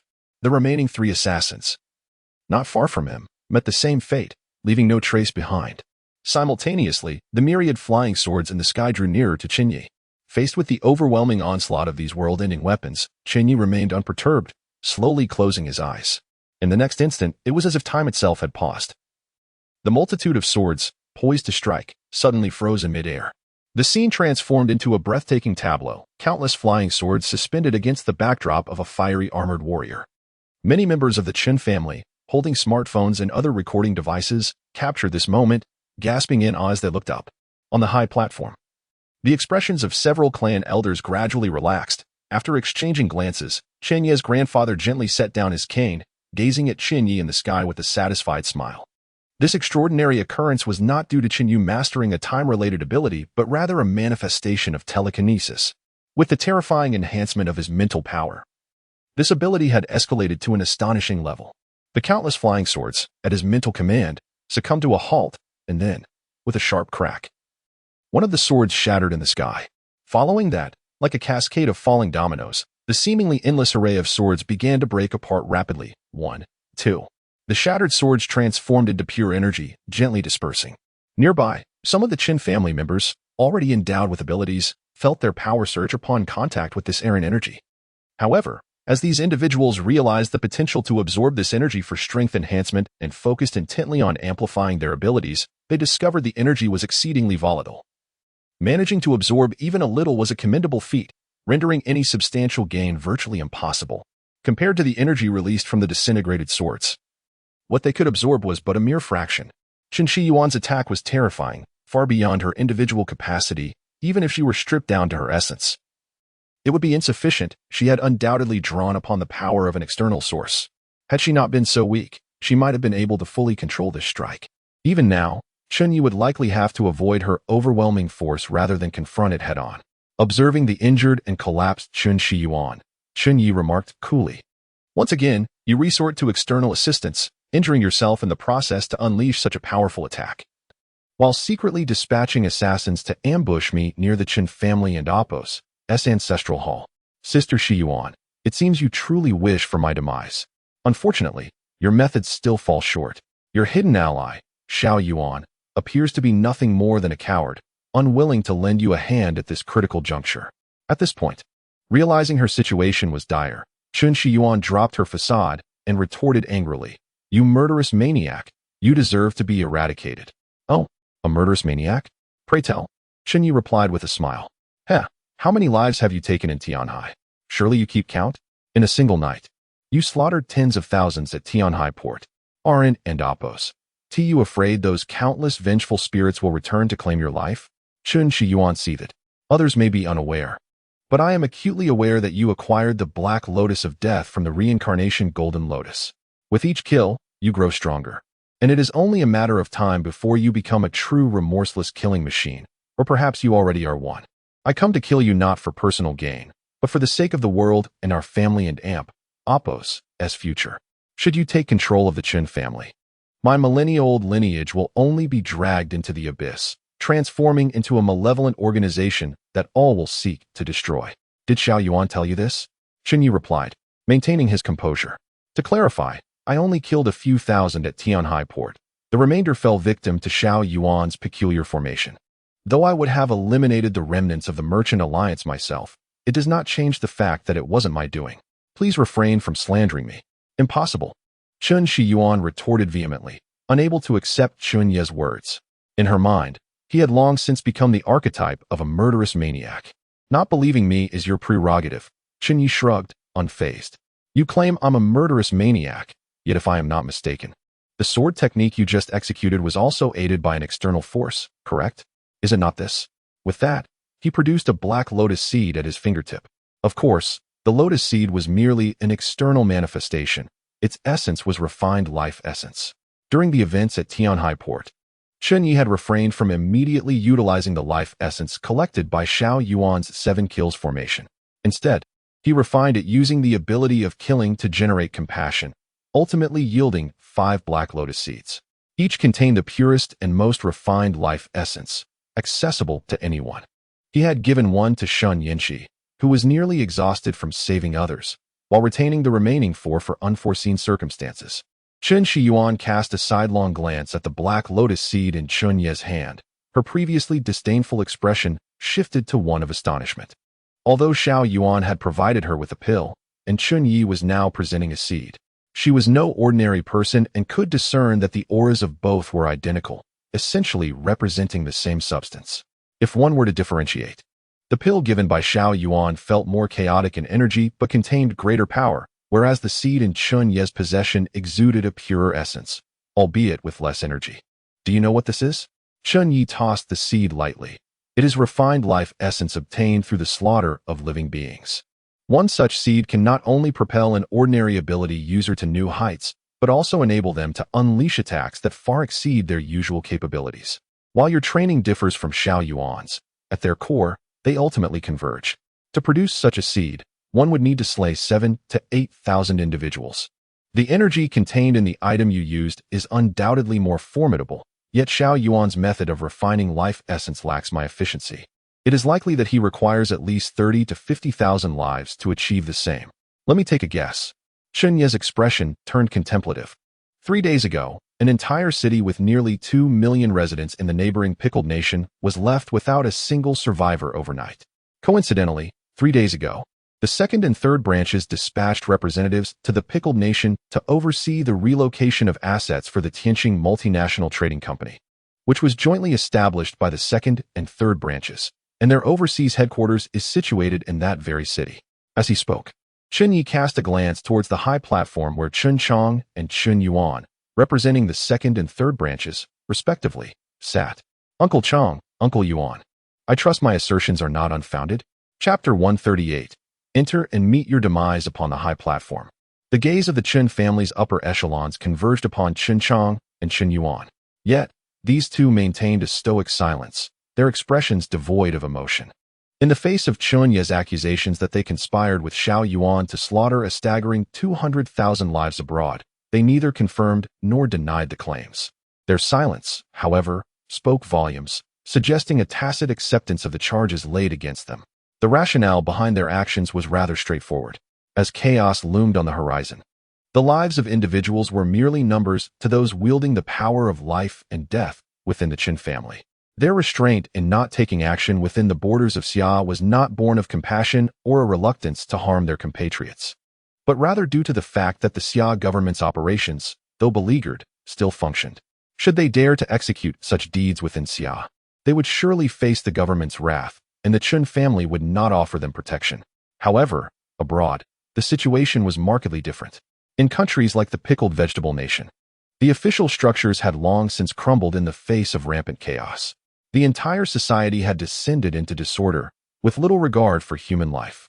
Their collaboration with Xiao Yuan allowed them to erase an entire city overnight without inciting significant unrest. It was only Chen Ye, after careful calculation, who surmised such a possibility and sent individuals to gather intelligence, thus uncovering this information. The others, even within the upper echelons of the Chen family and the government, were blissfully unaware of these events. Ding. Chen Shiyuan's resentment value 2,000. Current total resentment value 2,500. Congratulations, host. You have achieved over 1,000 resentment points in the mission concerning the fated child, Chen Shiyuan, reaching the first milestone.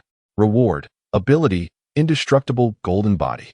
Indestructible golden body. As long as one breathes, the golden body remains unbroken. Extraction.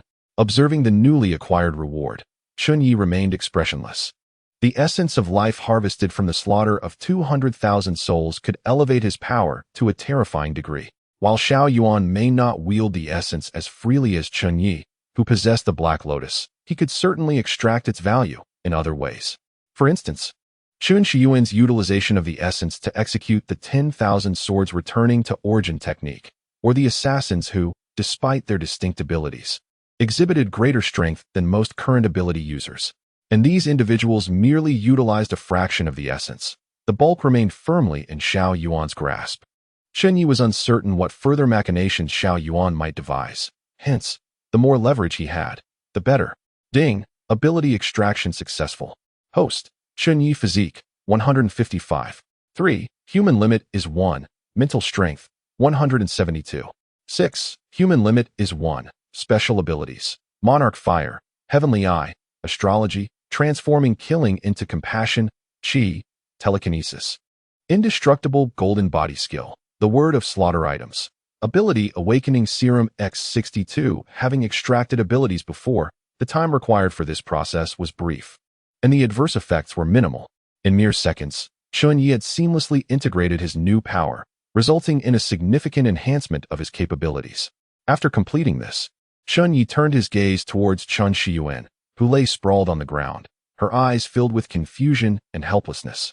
His assessment of her was that of a physically endowed, yet intellectually lacking individual.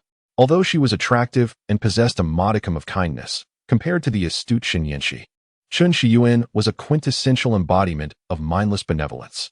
He typically refrained from engaging in discourse with such individuals, yet her status as the fated child and the sole entity capable of generating infinite wealth for the system compelled him to interact with her.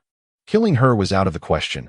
His previous words were merely aimed at manipulating her mindset to facilitate his gain. As for the actions of the second and third factions, they would be dealt with later.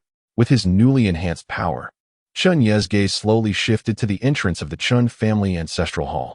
Unbeknownst to him, heavy snow had begun to fall from the sky. Amidst the swirling snowflakes, Chen Ye addressed the entrance with a casual tone. How long do you intend to linger? Since you have arrived, step inside and meet your end. Standing at the threshold, one might mistakenly believe that the Chen family lacks decorum and has slighted a distinguished guest. As his words echoed, all eyes turned towards the grand entrance of the ancestral hall, surprise evident in their expressions. This was the Chen family's ancestral hall, one of the most secure locations in the world. The previous conflict between Chen Ye and Chen Shiyuan, regardless of its nature, was an internal affair. Who among outsiders would dare to disrupt such a gathering? Even the elder members of the Chen family atop the platform exhibited expressions of astonishment, glancing at the second and third factions with visible dissatisfaction. Aside from Chen Ye, the only individuals within the ancestral hall were the elderly guardians, who remained impassive, seemingly unfazed by the impending situation. Since young Master Chen has extended such a cordial invitation, I, Xiao, cannot be remiss, came a voice. as Xiao Yuan's figure gradually materialized from the swirling snow, striding confidently into the Chen family ancestral hall while smiling amiably. Originally, today was a momentous occasion for the Chen family, and as an outsider, I ought not to intrude. However, given the pressing nature of time and the unresolved grievances between young Master Chen and myself, I find myself compelled to intrude. In stark contrast to the pitiful sight of him fleeing like a stray dog after being bested by Chen Ye days prior, Xiao Yuan now exuded an air of confidence. Not only had he fully recovered from his previous injuries, but he also bore a newfound assurance. In the past few days, bolstered by the support of the second and third factions, he had finally grasped the immense heritage of a millennia-old family and reflected on the naivety of his earlier belief that the Merchant Alliance could rival such a lineage. Even when compared to the second and third factions of the Chen family, which wielded only a fraction of the family's power, the resources and influence of the Merchant Alliance paled in comparison, let alone against the entirety of the Chen family. This realization only solidified Xiao Yuan's resolve to seize control of the Chen family for his own ends. The greatest obstacle to achieving this ambition stood before him: Chen Ye. His overwhelming power instilled a sense of despair in Xiao Yuan. To confront such an adversary, he had no choice but to adopt unorthodox methods. Thus, with the assistance of the second and third factions, he orchestrated the massacre of millions in a neighboring country to absorb their life essence. Having been haunted by the psychological trauma inflicted by Chen Ye, even with his newfound power bolstered through dark arts, Xiao Yuan chose not to confront Chen Ye directly, but instead sought to manipulate Chen Shiyuan as a means of testing the waters. Now, as the trial had concluded, he deemed it time to confront Chen Ye. Chapter 139. Do you feel confident in your victory? It appears you are rather confident in your success. Chen Ye observed the swaggering Xiao Yuan entering the room, a cold smile gracing his lips. Through his celestial vision, he had discerned that Xiao Yuan's current prowess was roughly comparable to what he had witnessed when he had absorbed the indestructible golden body from Chen Shiyuan. However, Xiao Yuan's aura was chaotic and his foundation unstable. Had he utilized all the essence of life he had acquired from his killings, his current strength would undoubtedly exceed this level. Clearly, Xiao Yuan's efficiency in harnessing that life essence paled in comparison to Chen Ye, who possessed the Black Lotus. Forcing an elevation of his strength to such an extent in a short span was already at his limit and would certainly come with repercussions. With his present strength, coupled with his seemingly endless array of peculiar techniques, had he confronted Chen Ye prior to today, Chen Ye would have found it challenging to subdue him. Yet, after acquiring the indestructible golden body and experiencing a resurgence in his capabilities, the gap between their strengths had once again widened. Xiao Yuan likely could not have anticipated that by sending Chen Shiyuan to probe Chen Ye, he would inadvertently miss his optimal opportunity to strike while observing from the shadows. After a prolonged observation, believing he had the upper hand against Chen Ye, he found that after his skirmish with Chen Shiyuan, Chen Ye's strength had surged once more. He had squandered his chance. This was an unavoidable circumstance. Previously, Chen Ye had instilled such fear in him that had it not been for this recent surge in power, he would never have dared to confront Chen Ye again. His caution was thus a necessity. Nevertheless, all of this was, in essence, within Chen Ye's calculations. Ever since Chen Shiyuan had unexpectedly appeared 2 days prior, explicitly challenging him, Chen Ye had dispatched individuals to investigate the recent activities of the second and third houses. That very night, he learned of their endeavors in the pickled vegetable nation. At that moment, he had surmised that Xiao Yuan would likely surge in strength to seek revenge for a prior grievance. However, he also anticipated that before accepting Chen Shiyuan's challenge, Xiao Yuan would never recklessly approach him, which explained his brazen wandering throughout the capital these past 2 days. Chen Ye had previously encountered Xiao Yuan on several occasions and had come to understand him quite well. Yet, Xiao Yuan and Appo's understanding of Chen Ye was woefully insufficient. Furthermore, due to an imbalance in intelligence capabilities, it was only natural that Xiao Yuan's every move would be transparent to Chen Ye. Master Chen, we cultivators believe that if one does not strike, it is best not to act, but when we do, we must do so with overwhelming force, Xiao Yuan confidently proclaimed. Your greatest mistake was failing to eliminate me when I was at my lowest, leaving room for future complications. Unlike you, I will not leave any hidden dangers. Having concealed himself for so long, Xiao Yuan was certain of his victory, believing he had turned the tables. Although he had once been pursued by Chen Ye like a stray dog, He now felt empowered enough to openly express his confidence, akin to successful individuals who candidly share tales of their past struggles. You have succeeded, and acknowledging past failures does not invite ridicule. Instead, it inspires others. Conversely, when the unsuccessful recount their setbacks, they are often met with disdain. Xiao Yuan now embodied the mindset of the former. Although he had yet to defeat Chen Ye and fulfill his plans, the leverage he possessed instilled him with an unshakable belief in his impending victory, allowing him to adopt a more relaxed demeanor, unfettered by previous humiliation. Is that so? With your current strength, that may not suffice, Chen Ye replied with a bemused smile. Indeed, relying solely on myself would not suffice. Cultivating a practitioner of comparable strength through those life essences in a short time is quite challenging. Even Chen Shiyuan's abilities stemmed from her innate talent, which cannot be replicated en masse. However, producing a batch of disposable warriors of similar strength to Chen Shiyuan is not difficult for me. You need not search further. I know your eyes are peculiar and can perceive other strengths.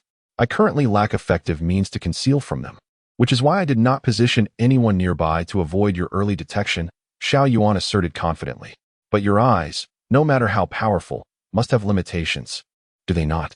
With that, Xiao Yuan produced a radio and casually stated, "Do not hide. Come forth and let Master Chen witness your strength." The sight of someone like Xiao Yuan wielding such modern technology appeared somewhat ludicrous.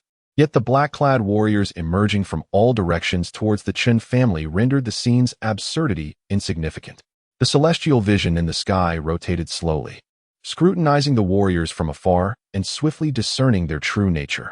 Xiao Yuan spoke truthfully. These warriors' strengths were indeed comparable to Chen Shiyuan's. However, while Chen Shiyuan's strength was her own and could be cultivated further, these warriors were different.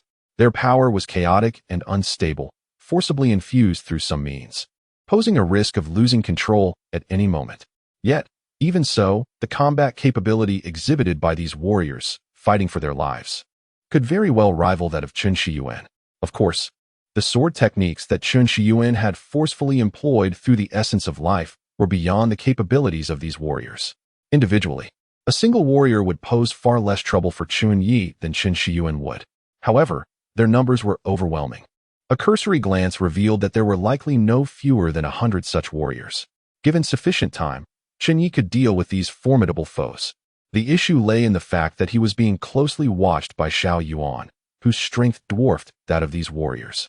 Naturally, he would not allow Chen Ye to eliminate them unopposed. Juggling the threat of Xiao Yuan while simultaneously confronting over 100 warriors would undoubtedly prove challenging, even for Chen Ye in his current state.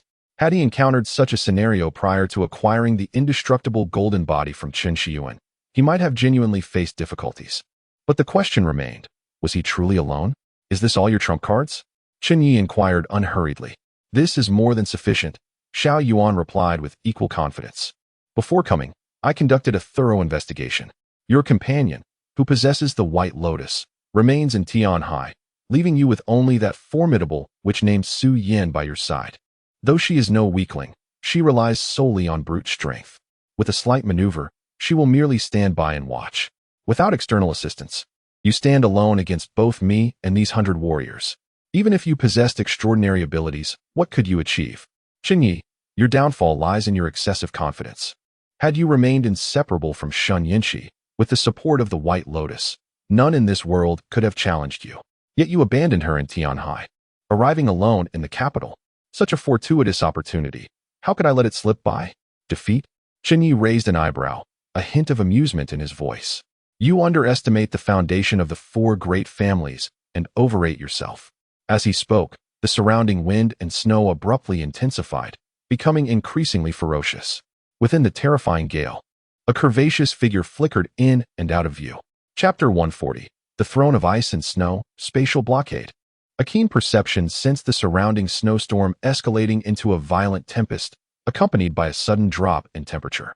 Xiao Yuan, who had previously exuded confidence, faltered, his gaze gravely fixed on a point within the blizzard. Amongst the swirling snowflakes, the distinct sound of high heels striking the ground became apparent. Soon, everyone present, including Xiao Yuan, discerned the figure approaching. A woman clad in a beige trench coat, hands tucked into her pockets, walked gracefully in exquisite black high-heeled shoes with red soles.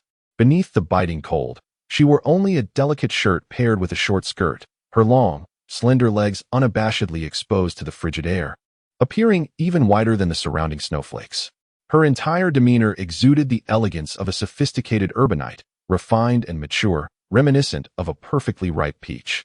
Upon entering, the woman offered no glance toward Xiao Yuan, merely nodding at Chen Ye before turning to the elevated platform. Smiling as she addressed the elders of the Chen family, Mu Shui from the Mu family, greetings to the esteemed elders of the Chen family. The elders of the Chen family acknowledged her with nods, discreetly placing their canes back down. Chen Wu, the head of the Chen family, chuckled. I wondered who it was. It turns out to be the little phoenix from the Mu family. Uncle, you flatter me. I am merely here to assist on Chen Ye's behalf. Mu Shui replied with a radiant smile, adding a splash of color to the monotonous snowstorm. The younger members of the Chen family were left awestruck. Very well. You young ones can handle your affairs. I shall not intrude. Thank you for your assistance. Chen Wu gestured dismissively. Uncle, you are too kind. After exchanging pleasantries with the senior members of the Chen family, Mu Shui turned her attention to Chen Ye, her alluring peach blossom eyes blinking at him. Is this the lad in question? Yes, he has left this matter for me to resolve. You can handle those death warriors outside. Chen Ye indicated towards the exterior. Goodness, there are far too many, and their strength is formidable, Mu Shui murmured as she surveyed the scene. So, you owe me a significant favor now, hee. Her melodic laughter faded as she slowly vanished from sight. In the next moment, a death warrior, rushing towards the Chen family shrine, abruptly transformed into an ice sculpture. The chilling wind swept through, shattering the ice into countless shards, blending them seamlessly with the snowstorm. When she reappeared, Mu Shui was suspended in midair, seated languidly on a magnificent throne of ice, gesturing casually as another death warrior turned to ice. The current environment of the imperial capital was her domain. In this realm, she was the unequivocal queen of ice and snow. This was the first time Chen Ye witnessed her in action, and he could not help but feel a tinge of envy. He was unsure whether this spectacle stemmed from Mu Shui's innate abilities or some external artifact. Yet the grandeur was undeniably impressive. However, this was not the moment for such contemplations. Chen Ye shifted his gaze to the somber-faced Xiao Yuan. What now? Xiao Yuan, with a grave countenance, took a considerable time before responding. I did not anticipate such a formidable presence in this world beyond you. While the two of you may indeed thwart my plans today, I assure you, I shall not be detained. As he spoke, his earlier confidence and composure dissipated, replaced by a somewhat deranged fervor. With a wide grin, he said, there are countless others in this world. They are the source of my strength. The mountains are high and the waters long. Chen Ye, we shall see. As he spoke, he suddenly stepped back, causing the space behind him to distort. Reminiscent of the escape he executed when nearly vanquished by Chen Ye at the Lotus Pool Wetland Park. This time, however, the maneuver was swifter, and the spatial passage more stable. Just then, a clear voice resonated through the tempest, seal. With a sharp crack, the spatial passage Xiao Yuan intended to use for his escape abruptly froze, shattering into a chaotic maelstrom of spatial turbulence. He hastily dodged, regaining composure as he observed the situation. Panic flickered in his eyes as he attempted to harness his power to reopen the spatial portal, but regardless of his efforts, nothing worked. His once infallible teleportation technique appeared to have suddenly failed. Amidst the storm, another figure materialized within the Chen family shrine, none other than Ji He. During a casual conversation with Ji He yesterday, Chen Ye had considered enlisting his formidable cousin to eliminate Xiao Yuan. After discovering Ji He's unique abilities, Chen Ye's resolve had only strengthened. For Ji He possessed what Chen Ye deemed the most potent ability he had encountered thus far, unrivaled in its prowess. Though his ability lacked a formal name, if Chen Ye were to name it, it would be called the Ripper of Laws. Ji He could render a specific natural law ineffective within a defined area for a brief period, as long as his opponent's strength did not vastly exceed his own. Facing this ability, capable of altering fundamental laws, was nearly insurmountable. For instance, the cycle of life and death is a universal principle, one all beings must abide by. However, Ji He could simply use his power to modify or seal that law, effectively halting aging or even reversing it, allowing one to grow younger with time. Yet, this was contingent upon his own strength being sufficiently robust to sustain the ability for an adequate duration. While it was improbable to use his power for eternal youth, it was perfectly suited to the current scenario. To Chen Ye, Xiao Yuan's inherent strength was trivial. Eliminating him posed little challenge. However, the latter's ability to teleport away was a considerable nuisance, complicating the task of killing him. In this instance, Jihe's power proved invaluable. By sealing the spatial laws within this vicinity, Xiao Yuan's attempts to escape through teleportation became mere folly. Even though the toll of altering such laws was immense, Jihe could maintain this for just long enough to serve Chen Ye's purpose. Observing Xiao Yuan's flustered demeanor, Chen Ye allowed a smile to grace his lips. Thinking of fleeing? Chapter 141. How do you perceive this world now? Do you wish to escape? Hearing Chen Ye's half-smiling words, Xiao Yuan couldn't help but recall the terror he experienced when Chen Ye mercilessly bested him at the Lianxi Wetland Park and Tianhai Port. He instinctively took a couple of steps back, gazing at Chen Ye, who had drawn his blade, and with a mix of panic and astonishment exclaimed, "Where did you find these people? They absolutely do not belong in this world at this stage. I have always believed in giving the deceased clarity. This is Mu Shui of the Mu family, and this is Ji He of the Ji family. Do you have any further questions?" Chen Ye advanced another couple of steps. Vaguely, a colossal black lotus shadow loomed behind him, stretching across the horizon. The Mu family, the Ji family. It cannot be. How could such a coincidence exist? The disbelief in Xiao Yuan's eyes was palpable. If these two were exceptional individuals that Chen Ye had recruited from the common populace using the Chen family's influence. Though absurd, he could begrudgingly accept it. But what was Chen Ye implying? Were these two truly the principal heirs of two other prominent families? Shouldn't the awakening of extraordinary abilities be random? Was it possible that one was born with a golden key, thus possessing a greater probability of awakening than others? That simply could not be. Xiao Yuan was not inexperienced. Although the Merchant Alliance's strength was not comparable to the four great families, he still had some worldly wisdom. During his time in the Merchant Alliance, he had never heard of anyone controlling the acquisition of extraordinary powers, nor had he been aware of any means to accelerate the progress of these abilities at this stage. Even if the former point had already been refuted by Chen Ye's possession of the Ability Awakening Serum, confirming that extraordinary powers could indeed be influenced by human methods, he remained steadfast in his belief regarding the latter. In Xiao Yuan's view, if Chen Ye could produce the Ability Awakening Serum, then it stood to reason that the other families among the four great families would have something similar. Therefore, it was not surprising that the heirs and key figures of these prominent families were extraordinary beings. If Mu Shui and Ji He were mere ordinary extraordinary beings, he would not find it troubling at all. However, judging by their current demeanor, they were evidently not ordinary extraordinary beings. Far from it, Xiao Yuan speculated that, given his own current abilities, he might struggle to contend one-on-one against either of them. The emergence of these two individuals was entirely outside Xiao Yuan's plans, a factor he had not anticipated at all. Naturally, he had no strategies to counter them. Initially, he had considered teleporting away as a last resort, but now even that option had vanished. Chen Ye chuckled lightly. This world is neither particularly large nor notably small. Regardless of its dimensions, it is certainly not something a newcomer like you can fully comprehend. From the very first day I laid eyes on you, I sensed that you held a condescending attitude towards everyone and everything in this world, an air of arrogance that I find quite distasteful. I wonder, how do you perceive this world now? Villains often meet their demise through excessive verbosity, and Chen Ye mused that he might very well fit that mold, as he typically would not make such a blunder. Yet, the matter at hand was that Xiao Yuan was currently brimming with resentment. If he did not seize this opportunity, would it not be a loss even if he were to kill him later? Ding. Task progress updated. Xiao Yuan's resentment towards you 1200. Current total resentment value, 9,600. Probability of kill, 96. Ding. Task progress updated. Xiao Yuan's resentment towards you 399. Current total resentment value, 99.99. Probability of kill, 99. 99, at last. Under the weight of Chen Ye's verbal onslaught, Xiao Yuan's probability of being killed reached a critical point. Just one final push was needed to reach 100, maximizing the rewards he could obtain from Xiao Yuan's demise. The four great families were indeed exceptional. In such dire circumstances, it was not his fault, but rather the Merchant Alliance's members and Chen Chang's deception that had led him here. Xiao Yuan felt a pang of unwillingness. Even he, despite his ignorance, now recognized that the true foundation of the four great families was not political power or commercial capital, but rather genuine, tangible strength.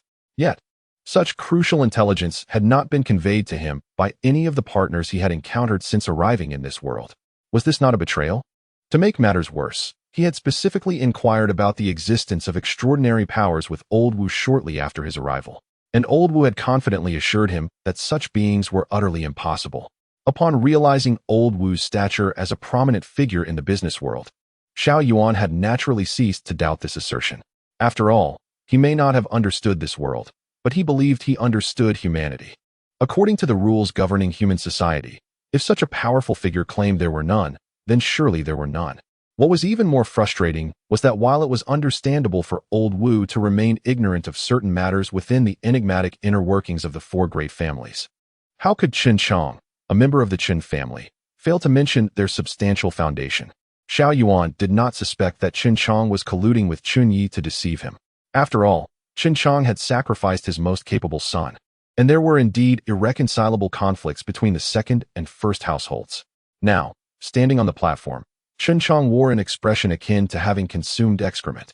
Therefore, the only conclusion was that neither Old Wu nor the upper echelons of the Merchant Alliance, nor the higher-ups of the Chen family's second and third households, had any inkling of the truth. Meticulously plotting, they were utterly blindsided by events beyond their expectations. How could Xiao Yuan possibly accept this? Do you wish to employ that argument of non-combat culpability? Chen Ye asked with a smile. In truth, there is no need for such a pretense. Ultimately, the true victor and loser will only be revealed after we have battled. If you can defeat me here, you may escape unharmed, preserving your usefulness for greater endeavors. Should you fail to overcome me, then it is only fitting that you meet your end today. Do not blame others for your misfortune. Xiao Yuan, who had previously felt utterly despondent, paused at Chen Ye's words, and his expression turned serious. Reflecting on the life essence he had amassed from the slaughter of 200 million, he suddenly realized that even in his current predicament, he was not necessarily doomed.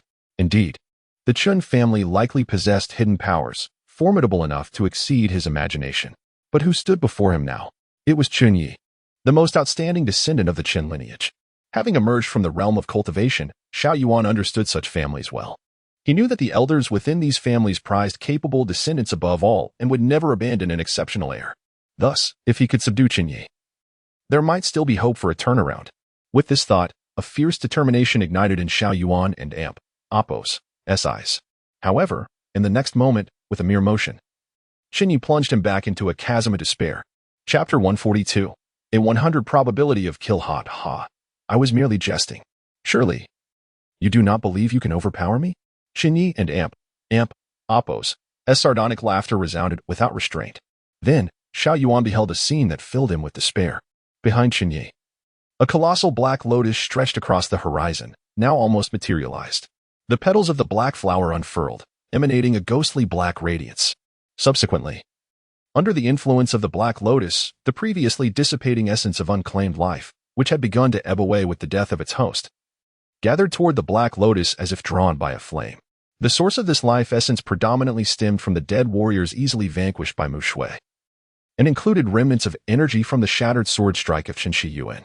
This chaotic and violent energy, coupled with the residual life essence, was far more tumultuous than the essence Xiao Yuan had clumsily gathered. While ordinary ability users could absorb a small amount to enhance their strength, recklessly attempting to absorb such chaotic energy in large quantities would result in catastrophic consequences. Xiao Yuan was aware that the essence of the Black Lotus was to devour various energies, or rather, to grow stronger through slaughter. However, he never anticipated that the lotus could also absorb this disorderly energy without issue. If this phenomenon were to occur in the realm of cultivation, it would signify the aftermath of a confrontation between masters. Were he to possess such abilities, consistently seeking out energy from battles among Yuan-Ing and Huashan stage experts, he would have long since become invincible in the cultivation world, rather than being pursued by enemies to this desolate place. Yet, this absurdity unfolded right before his very eyes in a world he held in disdain. While Xiao Yuan was engulfed in confusion, Chen Ye had already completed the absorption and refinement of the surrounding dissipating energy through the Black Lotus. This time, he did not reserve the refined energy for his subordinates or for his own long-term enhancement. Instead, he allocated all of it to a single-use option for immediate power. With such a plethora of life essence, Chen Ye had no doubt that if utilized for cultivation, both of his metrics would likely surpass the 200 mark. However, what he required at this moment was not a long-term strategy, but rather the immediate strength to ensure the demise of Xiao Yuan. Thus, the only viable choice left was to consume the life essence all at once. This method, if employed by other ability users, even those as formidable as Ji He or Mu Shui, would likely lead to chaotic energy fluctuations, rendering them incapacitated. Yet, for Chen Ye, who possessed the Black Lotus, this was not an issue. The sudden influx of life essence allowed him to surpass the 200 threshold in both metrics. His mental power surged to 286. 3, and his physique reached 267. 5. Even more astonishingly, Chen Ye noted that the descriptions of his abilities in the system panel had changed to new titles. Host, Chen Ye Physique, 286. 3. Human limit is 1. Mental power, 258. 5. Human limit is 1. Special abilities, 3 realms True Fire, June Fire, Eye of Heaven, Tian Yen, Prophetic Arts, Astrology. Death Omen, Transforming Kill into Mercy, Yin and Yang Qi Qi, Divine Thought, Psychokinesis, Immortal Golden Body, Indestructible Golden Body. Innate Dao Body Skill, Word of Kill Items, Ability Awakening Serum 62. Each ability had acquired completely different names, indicating a significant enhancement in their potency. For instance, June Fire had evolved into 3 realms True Fire. The term 3 realms refers to essence, energy, and spirit, with June Fire being but one aspect of the divine fire. Now, he had seemingly gathered the 3 realms True Fire in its entirety. It was not an exaggeration to say that if this 3 realms True Fire resembled his memories, he would already be among the most elite ability users in a post-apocalyptic world. Similar transformations had occurred with his other abilities. A brief glance at the descriptions revealed that each evolved ability possessed power exponentially greater than before. Most astonishingly, Chen Ye discovered that he had inexplicably gained an additional ability, Innate Dao Body, the first to emerge from heaven, Unity. From Unity, there arises one yet unformed, known as Taichu. Innate Taichu. Chen Ye's breathing quickened as he absorbed the explanation provided by the system for this newfound talent. He was certain that, like the 3 realms True Fire, this term was not meant to exist in this world, but rather was a concept he had encountered in the mythos of another realm. The precise meaning of Taichu eluded him, yet he recognized it as one of the primordial 5 taikas, associated with creation in the mythological narratives of another world. A concept of unparalleled prestige. How such a concept suddenly manifested as his ability was unclear to Chen Ye. He speculated that perhaps upon reaching a certain critical threshold in his metrics, all ability users would undergo further evolution, potentially giving rise to new powers. While the first conjecture could be inferred from the dramatic transformations of his abilities, the latter was purely speculative. However, such matters were not the crux of the issue. After all, this power was merely a temporary boon acquired through the life essence and did not entirely belong to him. Once expended, he anticipated that his system panel would revert to its former state. At this point, further contemplation bore little significance. Taking a deep breath, Chen Ye steadied himself. Gazing at the now desperate Xiao Yuan, a smile gracing his lips. I recall our first encounter, where you suffered a crushing defeat beneath my Eye of Heaven. Although you have repeatedly faced defeat, you have managed to hold your own as a worthy opponent throughout these encounters. Thus, I shall use these eyes to grant you a final farewell, as a gesture of respect. As he spoke, the golden hue of the eyes in the sky gradually transformed into a blazing platinum, reminiscent of the sun. The previously somber sky, shrouded in wind and snow, brightened under the gaze of these eyes. The oppressive clouds slowly dissipated, revealing the brilliant sun behind, yet even the scorching sunlight could not rival the radiance of these eyes. From the gaze that loomed over humanity, a colossal energy coalesced, aimed directly at Xiao Yuan. Ding. Task progress refreshed. Xiao Yuan's resentment toward you increases by 1. Current total resentment value, 10,000. Probability of kill, 100. Chapter 143. I have simply become ruthless confronted with such a formidable power, akin to a celestial decree. The last vestige of hope in Xiao Yuan and Appo's heart dissipated into thin air. Instead, he unexpectedly surrendered to a fit of laughter. Ah ha ha ha. Splendid, splendid indeed. Chen Ye, since you wish to grant me dignity, I shall exert every ounce of my strength to accompany you in this grand performance. Becoming one of the steps upon your ascent to divinity. Hailing from the realm of cultivation, Xiao Yuan possessed a heightened sensitivity to levels of power, far surpassing that of the inhabitants of this world. Such a magnitude of strength would have rendered him utterly helpless. Even in the zenith of his prowess in the cultivation realm, not only he, But even his revered master would have succumbed to Chen Ye and Amp, Apos, S overwhelming force. Having only recently traversed into this world, he found himself starting anew, and under Chen Ye's might, he stood no chance, with defeat seemingly inevitable. Xiao Yuan resolved to exit gracefully, as Chen Ye suggested. Although he hailed from a more advanced cultivation world, a sense of superiority had lingered within him since his arrival in this realm. Even now, with defeat looming, that sense of superiority had not waned in the slightest. Facing a certain death, Xiao Yuan laughed maniacally, and from his grasp emerged a pouch. He reached inside, retrieving an inconceivable number of crimson pills. These were blood pills, each requiring the slaughter of 10,000 living souls for their creation. As he mindlessly consumed these pills, he laughed deliriously. After all, I have refined so many blood pills. You must think of me as some unparalleled demon, right? Clearly, he harbored no expectations for a response from Chen Ye, as he continued to ramble. In my original world, I was a disciple of the righteous sect, the Spirit Sword sect, serving as the current chief disciple. For 2 decades, I practiced swordsmanship, mastering the ethereal sword technique, earning the respect of my peers, unmatched in prowess. From the moment I descended the mountain as an adult, I traversed the lands, vanquishing demons and upholding the honor of the Spirit Sword sect, slaying countless renowned young demons and sect members. Yet, like a tree standing out in the forest, I became a target for the winds of envy. My brilliance drew the ire not only of the demon clans but also of those who claimed to be righteous. How foolish I was to believe that we were all of the same righteous blood, differing only in ideology, and could coexist harmoniously. In truth, they wished for my demise. Surrounded by demons and traitorous colleagues, despite my divine swordsmanship, I found myself powerless, meeting a bitter end.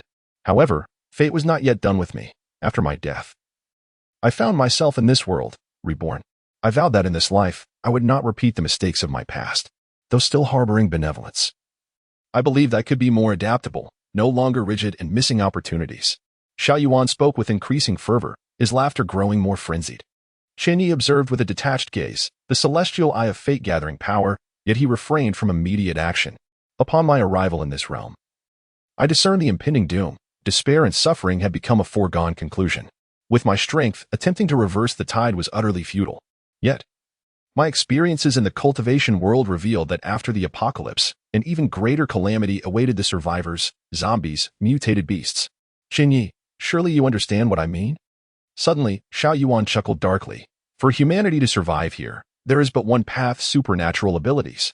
However, I have long realized that these powers are fundamentally divergent from the cultivation methods I practiced, crude and lacking in structure, relying on randomly appearing abilities to secure a future for the survivors in this world. How naive. But I am different. I possess the pinnacle of cultivation techniques from my realm, and I can rescue the masses from despair. As the chief disciple of the Spirit Sword sect, this is my duty. Yet, the world is fraught with challenges. Without sufficient influence and power, who would heed my words? Thus, I encountered Elder Wu and joined the Merchant Alliance.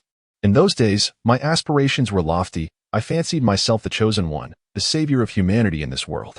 I even envisioned how I would pass down the cultivation methods and become a revered teacher, spreading the art of cultivation to every corner of this realm. Until I met you, Chen Ye. This time, Xiao Yuan did not grit his teeth, only sighed. I am no match for you.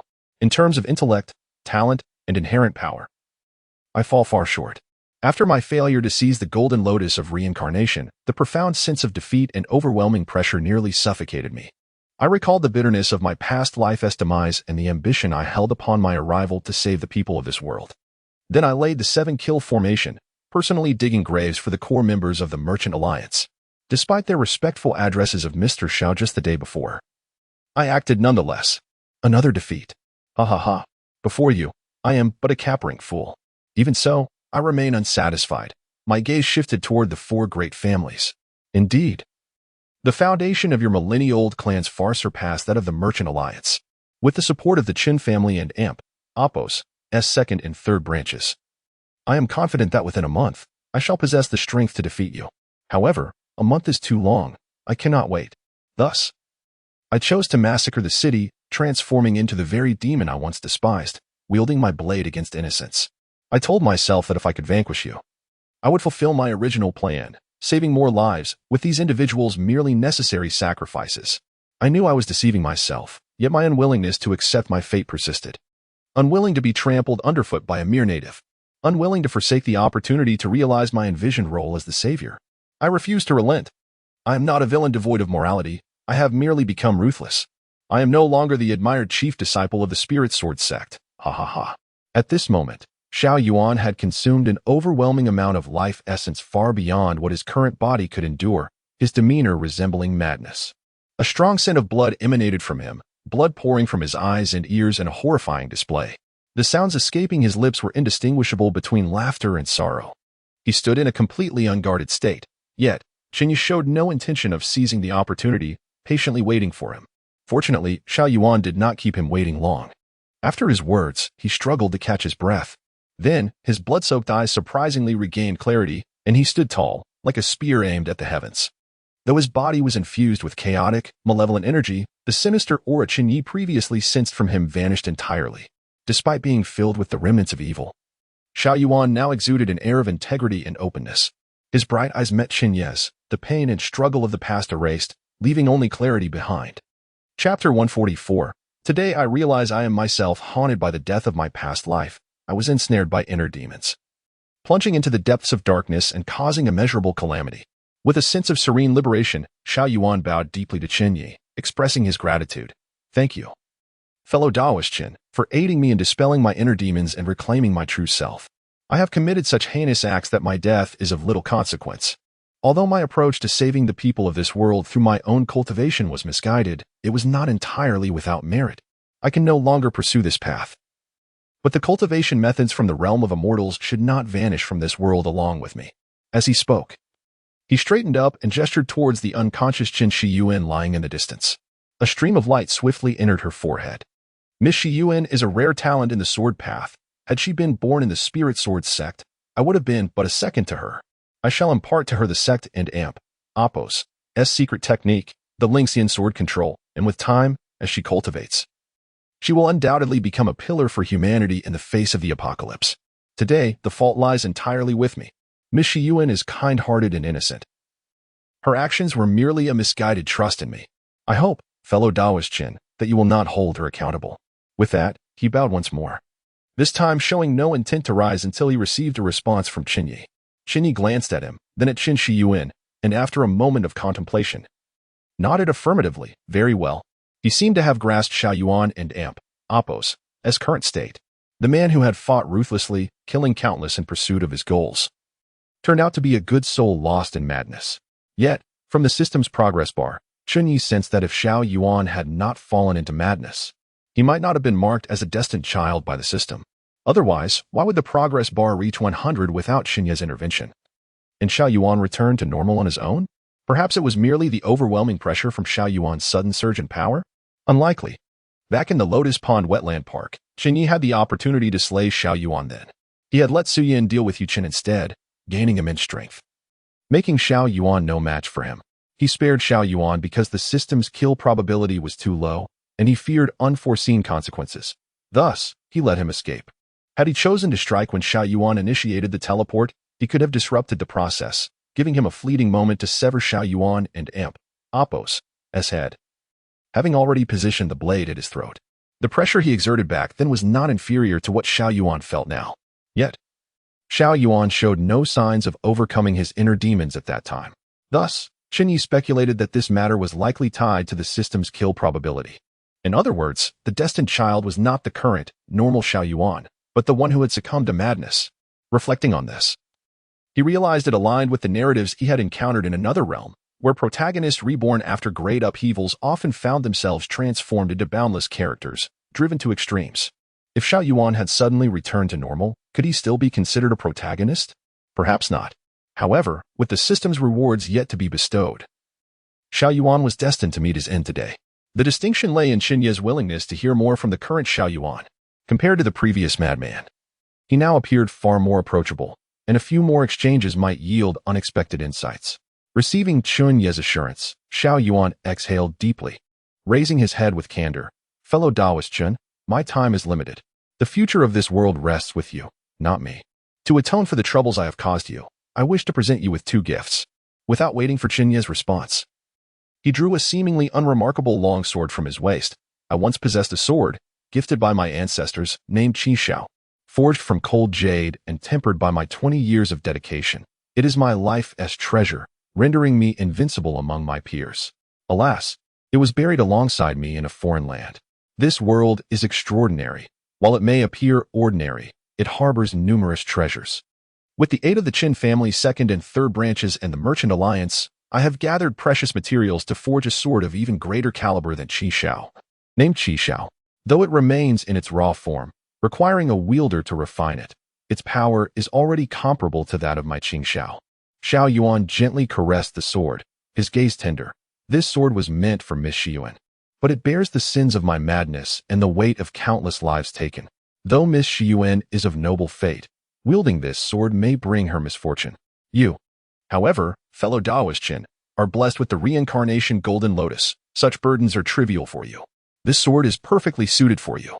Chen Ye harbored no objections to his words. Yet, observing Xiao Yuan's reluctance to part with the weapon, he raised an eyebrow. What about the second gift? Another sword. Xiao Yuan straightened his back, radiating an aura of sharpness akin to a drawn blade, proclaiming, "This sword encapsulates 20 years of my dedication and embodies the pinnacle of swordsmanship from my previous world. Though my cultivation is humble in terms of swordsmanship, even the head of the spirit sword sect and its elders pale in comparison to me. Countless formidable demons and monsters have fallen beneath its blade. Fellow Taoist Chen, do you dare to accept this sword?" Chen Ye met his gaze unwaveringly, a smile playing at the corners of his mouth. What is there to fear? Xiao Yuan spoke no further, positioning the sword before his chest and slowly closing his eyes. In that moment, Chen Ye was astonished as the chaotic, bloody energy surrounding him rapidly transformed into another form of power, one that was sharp and vast, exuding a sense of righteousness utterly distinct from the previous malevolence.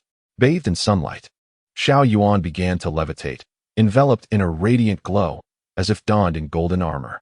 A terrifying sword aura gradually coalesced around him, emanating an essence that seemed capable of cleaving through all. The danger it exuded compelled Mu Shui and Ji He, who had been spectating, to furrow their brows in trepidation. Yet, facing this brilliance, Chen Ye felt no fear. He did not underestimate Xiao Yuan's final strike, fueled by his life's essence. The eyes of the heavenly Tao shone brightly above, as the flames of true fire flickered around him. Chapter 145, Kill. System task completed. This sword, named Ling Tian, has allowed me to transcend boundaries and slay numerous formidable demons. Chen, my friend, prepare to receive it. In the heavens above, at the zenith of my momentum, Xiao Yuan suddenly opened his eyes, a fierce sword aura radiating from his gaze, yet his movements remained deceptively simple. He raised his hand, brandishing the sword. Slice. Unremarkable and devoid of any flourish, it resembled the casual swing of a novice. Yet, in Chen Ye's eyes, this strike exerted pressure far greater than all his previous encounters with Xiao Yuan. This must be the true prowess of Xiao Yuan at his peak. With a solemn expression, Chen Ye concentrated his inner strength. The divine light of the heavenly Tao's eye flickered into existence, a radiant beam descending like divine retribution from the heavens, directly meeting the humble sword strike. The clash of sword light and divine radiance was silent, yet the surrounding space shattered inch by inch, dark fissures twisting into profound black holes before gradually sealing. The full force of the heavenly Tao's eye was unable to withstand Xiao Yuan's strike. The sword's momentum lessened, yet it did not halt. Although surprised, Chen Ye remained composed. With a flick of his wrist, the surrounding small flames coalesced into a massive flaming sword, aimed at Xiao Yuan. In terms of swordsmanship, Chen Ye was no match for Xiao Yuan and lacked a formidable sword. However, this fire sword, forged from true fire, possessed lethality that could surpass any divine weapon, effectively bridging the gap in their sword techniques. Boom!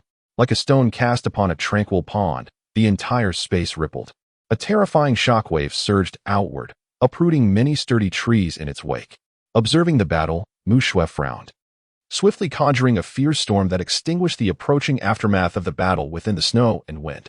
As the remnants dissipated and the flames faded, onlookers finally beheld the battlefield.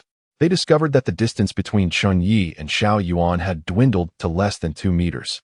Xiao Yuan's long sword, named Qi Shao, was poised at Chen Ye's throat, while Chen Ye's fingers gripped the spine of the sword, preventing any advance. You have won. Xiao Yuan chuckled lightly, relinquishing the sword's grip. Qi Shao naturally slid into Chen Ye's hand. Contemplating the so-called sword hilt in his grasp, Chen Ye reflected. Just moments ago, He had distinctly sensed that Xiao Yuan had withdrawn his attack. Of course, even if he hadn't, after colliding with the true fire, that strike would have already been at its limit, incapable of harming Chen Ye, who possessed an immortal body. Xiao Yuan remained unaware of this. Without the immortal body, enduring that strike would likely result in death for anyone on Blue Star. If Xiao Yuan had intended to kill him, he would not have held back. This indicated that Xiao Yuan had genuinely recovered from his inner demons and was not merely performing. His previous words gained considerable credibility. If you were at your peak, I would find it difficult to defeat you, Chen Ye admitted candidly, accepting the Qi Shao sword. The previous strike had merely been a desperate move. Utilizing the essence of life he had consumed to forcibly attain a state reminiscent of his past life. Its power was far from the pinnacle of his abilities. Having exhausted those life essences, he had no further means to continue. Had you been in your prime, that strike would likely have been just the beginning. Thus, Chen Ye's statement was not one of false modesty, but rather a stark truth. If I were at my peak, you would not have fought like this, and I would still be no match for you, Xiao Yuan replied with a wry smile. This was also a candid truth. After witnessing Chen Ye's capabilities, he believed that their disparity extended beyond mere strength. Chen Ye smiled at this acknowledgement, but did not contest it. Both gifts have been delivered, and my time has come. Xiao Yuan took a step back, turning to gaze at the vast expanse beyond. The Chen family estate presented a picturesque tranquility. In the distance, a village seemed to be celebrating, with the sounds of fireworks and rising smoke audible even from kilometers away. Such a world could not help but evoke nostalgia. As his words faded, a crimson glow enveloped Xiao Yuan, dissipating like embers in the wind and snow. The life essence consumed was an energy too formidable for his current body to bear. Upon ingesting those essences, his body had already begun to collapse into pure energy. From that moment, regardless of the battle's outcome, his fate was sealed. However, having vanquished his inner demons and rediscovered himself, he had persevered with immense willpower until now, only to succumb. Chen Ye observed coldly, and at the moment Xiao Yuan dissipated, he seemed to utter a warning. Beware of the ability users. Beware of the ability users. Chen Ye's gaze flickered as he etched this warning in his memory, choosing not to inquire further. Ding. Congratulations, host. You have slain the destined child, Xiao Yuan, and completed the system task. Congratulations, host, for receiving the basic reward, skill, Divine Emperor's Book. Detection indicates a 100 success rate for the kill. Additional rewards are being calculated. Congratulations, host, for receiving additional rewards. Constitution 10, Spirit Power 10, Ability Awakening Serum X 100, Skill, Lingxian Swordsmanship. Skill, Divine Emperor's Book, a secret lineage of the imperial family from the cultivation world.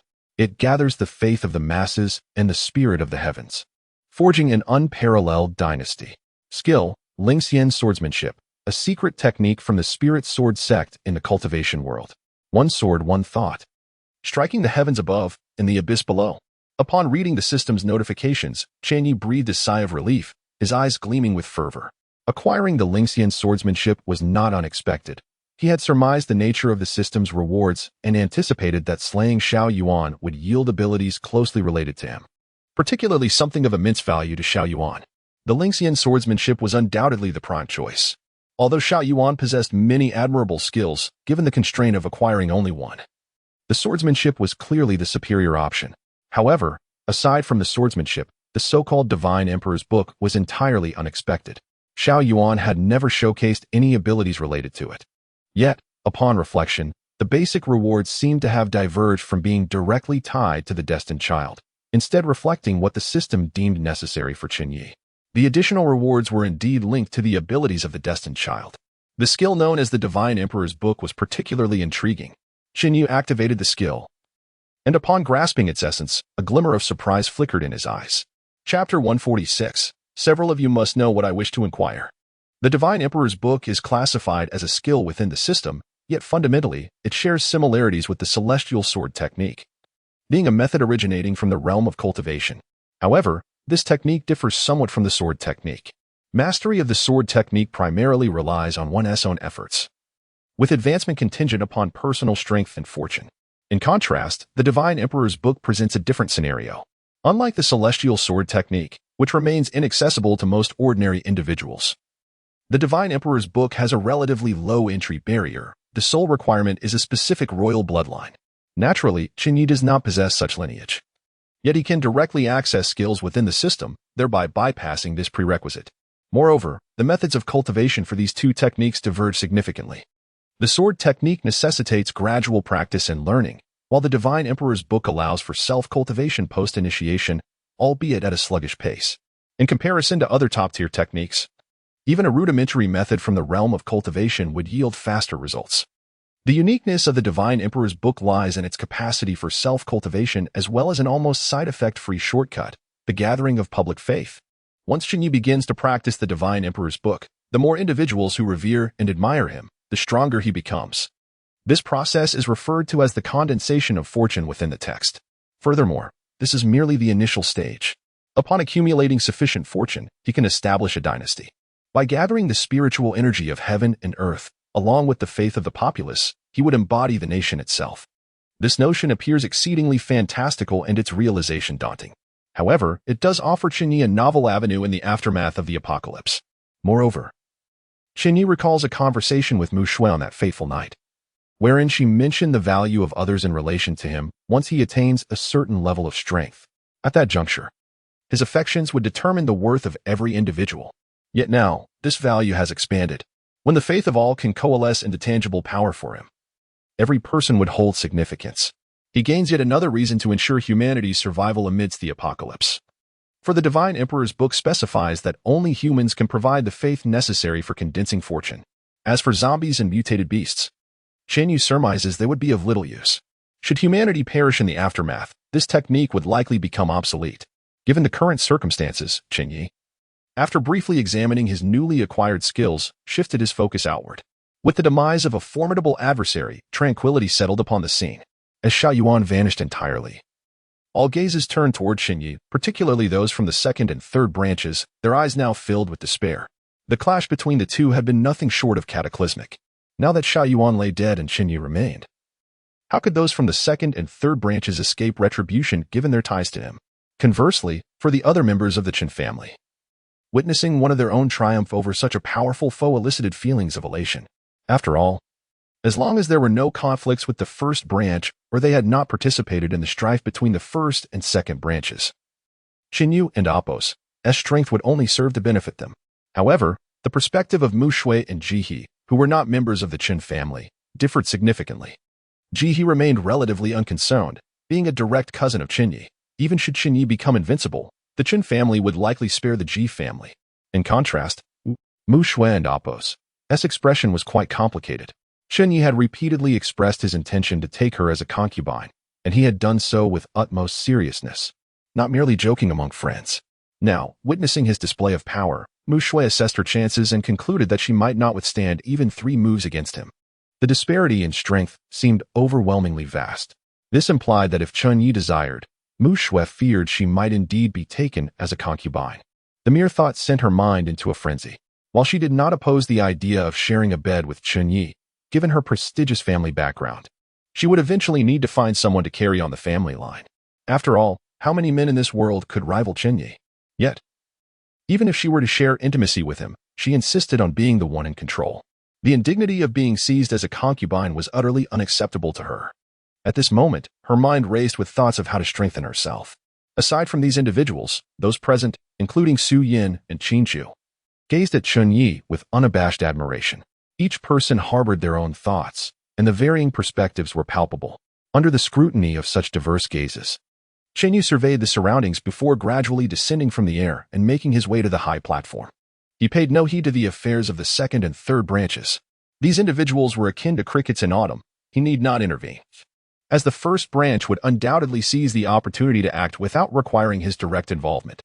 Chen Ye had a far more pressing matter to address. He intended to confront the elders of the Chen family and the enigmatic old men who habitually guarded the ancestral hall.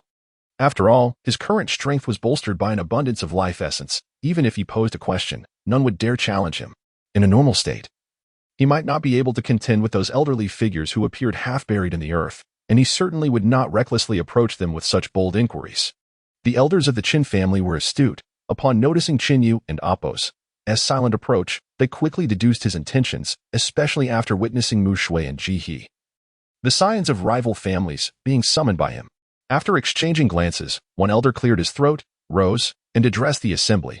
The competition encountered some unforeseen circumstances. The prior results remain valid, and rewards will be distributed later. Now, I ask that Chen Ye and Chen Wu remain, while the other members of the Chen family take their leave from the ancestral hall. As for our esteemed guests, please accompany the other Chen family members outside. We apologize for any oversight in hospitality. Upon hearing these words, the Chen family members exchanged puzzled glances, uncertain of the elder and Appo's intentions. However, since the elder had spoken, they had no choice but to comply. Mu Shui and Ji He did not linger either. After offering a respectful gesture, they followed the Chen family members designated to host guests out of the ancestral hall. Su Yin, Qin Ju, and the others waited momentarily until Qin Yu signaled them to depart before rising to join the Chen family. Before long, the expansive ancestral hall was left with only Qin Ye, his parents, and several elders seated upon the high platform, along with the elderly figures within. Qin Ye turned to the elders and stated coolly, "Surely, several of you must know what I wish to inquire?" Chapter 147. The heritage of the Chen family. Upon hearing Chen Ye and Appo's words, the group of clan elders fell into a moment of silence, ultimately directing their gaze towards one individual, Chen He. Among the elders of the Chen family, he was neither the most senior nor the most powerful. However, he was the most suitable person to address the matter at hand, for he bore the title of Chen Ye and Appo's grandfather. Clearing his throat, Chen Ye pondered for a moment before speaking. Yi, you must have gathered some insights about the family heritage from other clans, so I shall refrain from elaborating excessively. What you likely wish to know is why the direct descendants of other families have inherited the ancestral powers while you have not. This situation is rather unfortunate. Chen He and Appo's expression turned slightly awkward as he paused, then inquired, I wonder what the power you heard about from other families is referred to? What is it called? Chen Ye pondered, realizing he had not heard a specific term from Ji He, who merely mentioned it in relation to concepts like and Appo's, Qi cultivation and Appo's, or and Appo's, immortal cultivation and Appo's, found in literary works. He could only shake his head in response. That is precisely the point. While the four major families share similar methods of heritage from ancient times, their essences differ significantly. The power inherited by the Ji family in the capital is commonly referred to as and Appo's, the emperor and Appo's, prognostication technique, and Appo's. This can be considered a branch of ancient Qi cultivation, highly unique. It not only grants extraordinary power but also allows one to perceive the fortunes of the world. This capability was a crucial factor in the Ji family and Appo's ascension to royalty, and their ability to retreat unscathed after the fall of their nation. In contrast, the Mu family of the Southwest specializes in what we term and Appo's Gu technique, and Appo's, interestingly.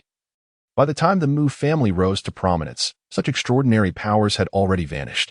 They were initially unqualified to stand alongside the other families. Yet their ancestors possessed great fortune, discovering the ancient Gu technique in the wilds of the Southwest. They managed to acquire a method of heritage similar to ours, ensuring the technique was passed down through generations. It is through this art that they established their foothold and earned their recognition as one of the four major families. The practices of these two families diverge entirely. They merely share a similar method of inheritance. The Bai family is somewhat exceptional.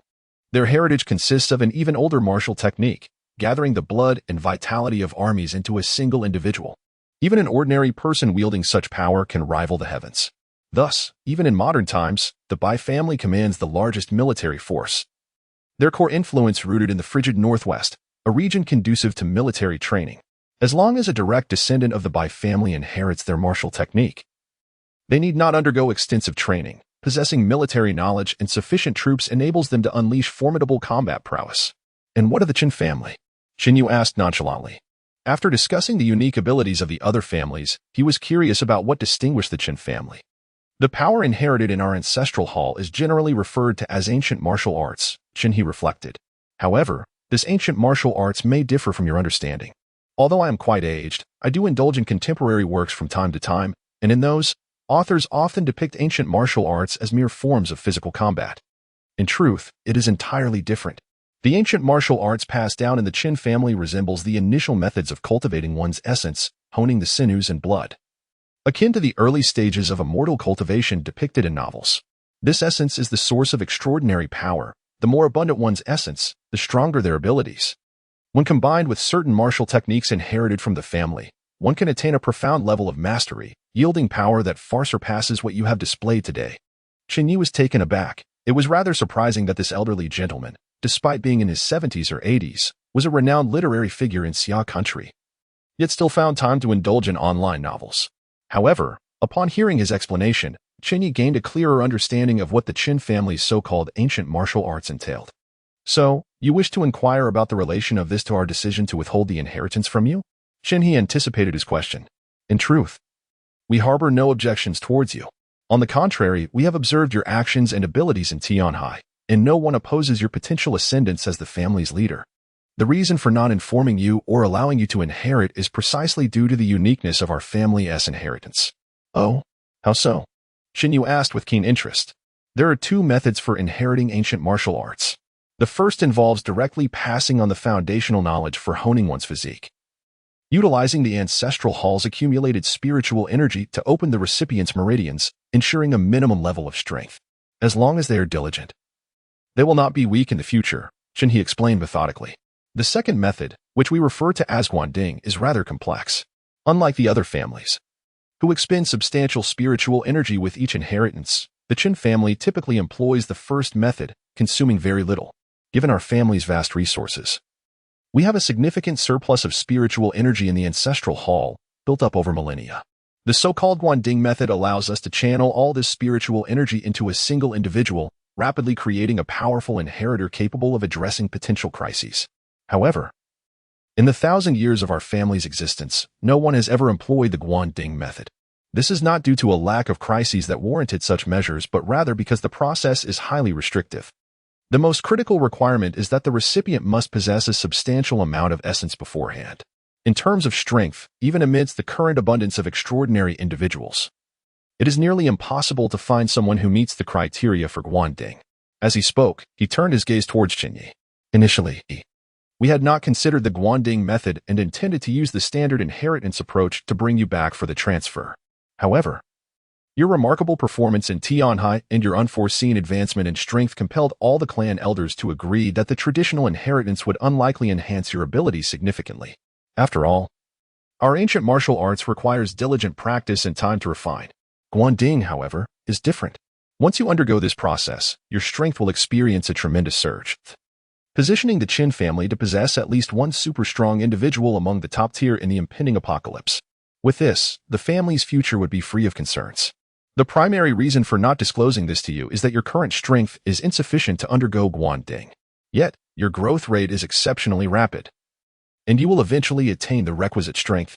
Rather than revealing this matter prematurely and leading you to aspire for unattainable heights, it is wiser to keep it concealed until the opportune moment arises. When that time comes, you will soar to unprecedented heights, truly becoming the prodigy of the Qin family. Chapter 148. Closure. Dust settled. Chen Ye spoke with utmost seriousness, conveying the notion that Chen Ye had grown too formidable. The ordinary inheritance of the Qin family was of little use to him. To achieve a qualitative enhancement of his current capabilities, he required a profound initiation. However, such an initiation demanded high standards of the recipient, which Chen Ye presently did not meet, hence the secrecy surrounding this matter. Although somewhat taken aback by this revelation, Chen Ye harbored no doubts. After all, he could find no other rationale that made sense. His grandfather was the clan elder, and his father the head of the family. They must have been privy to these secrets, yet they had never mentioned them to him, the most exceptional offspring of the Chun clan. It seemed utterly illogical. After a brief contemplation, he inquired, "What level of strength must I attain to be deemed qualified?" This time, Chen Ye refrained from responding, instead directing his gaze towards an elderly man at the entrance of the ancestral hall. The elder stepped forward, locking eyes with Chen Ye, and stated, "Your current strength is likely sufficient, yet I surmise you are in a unique state and will soon revert to your previous capabilities. That level, however, remains inadequate. The moment you can defeat me based solely on your inherent strength, you will be ready to receive the initiation within the ancestral hall." Chen Ye regarded the elder, his celestial eye shifting in tandem.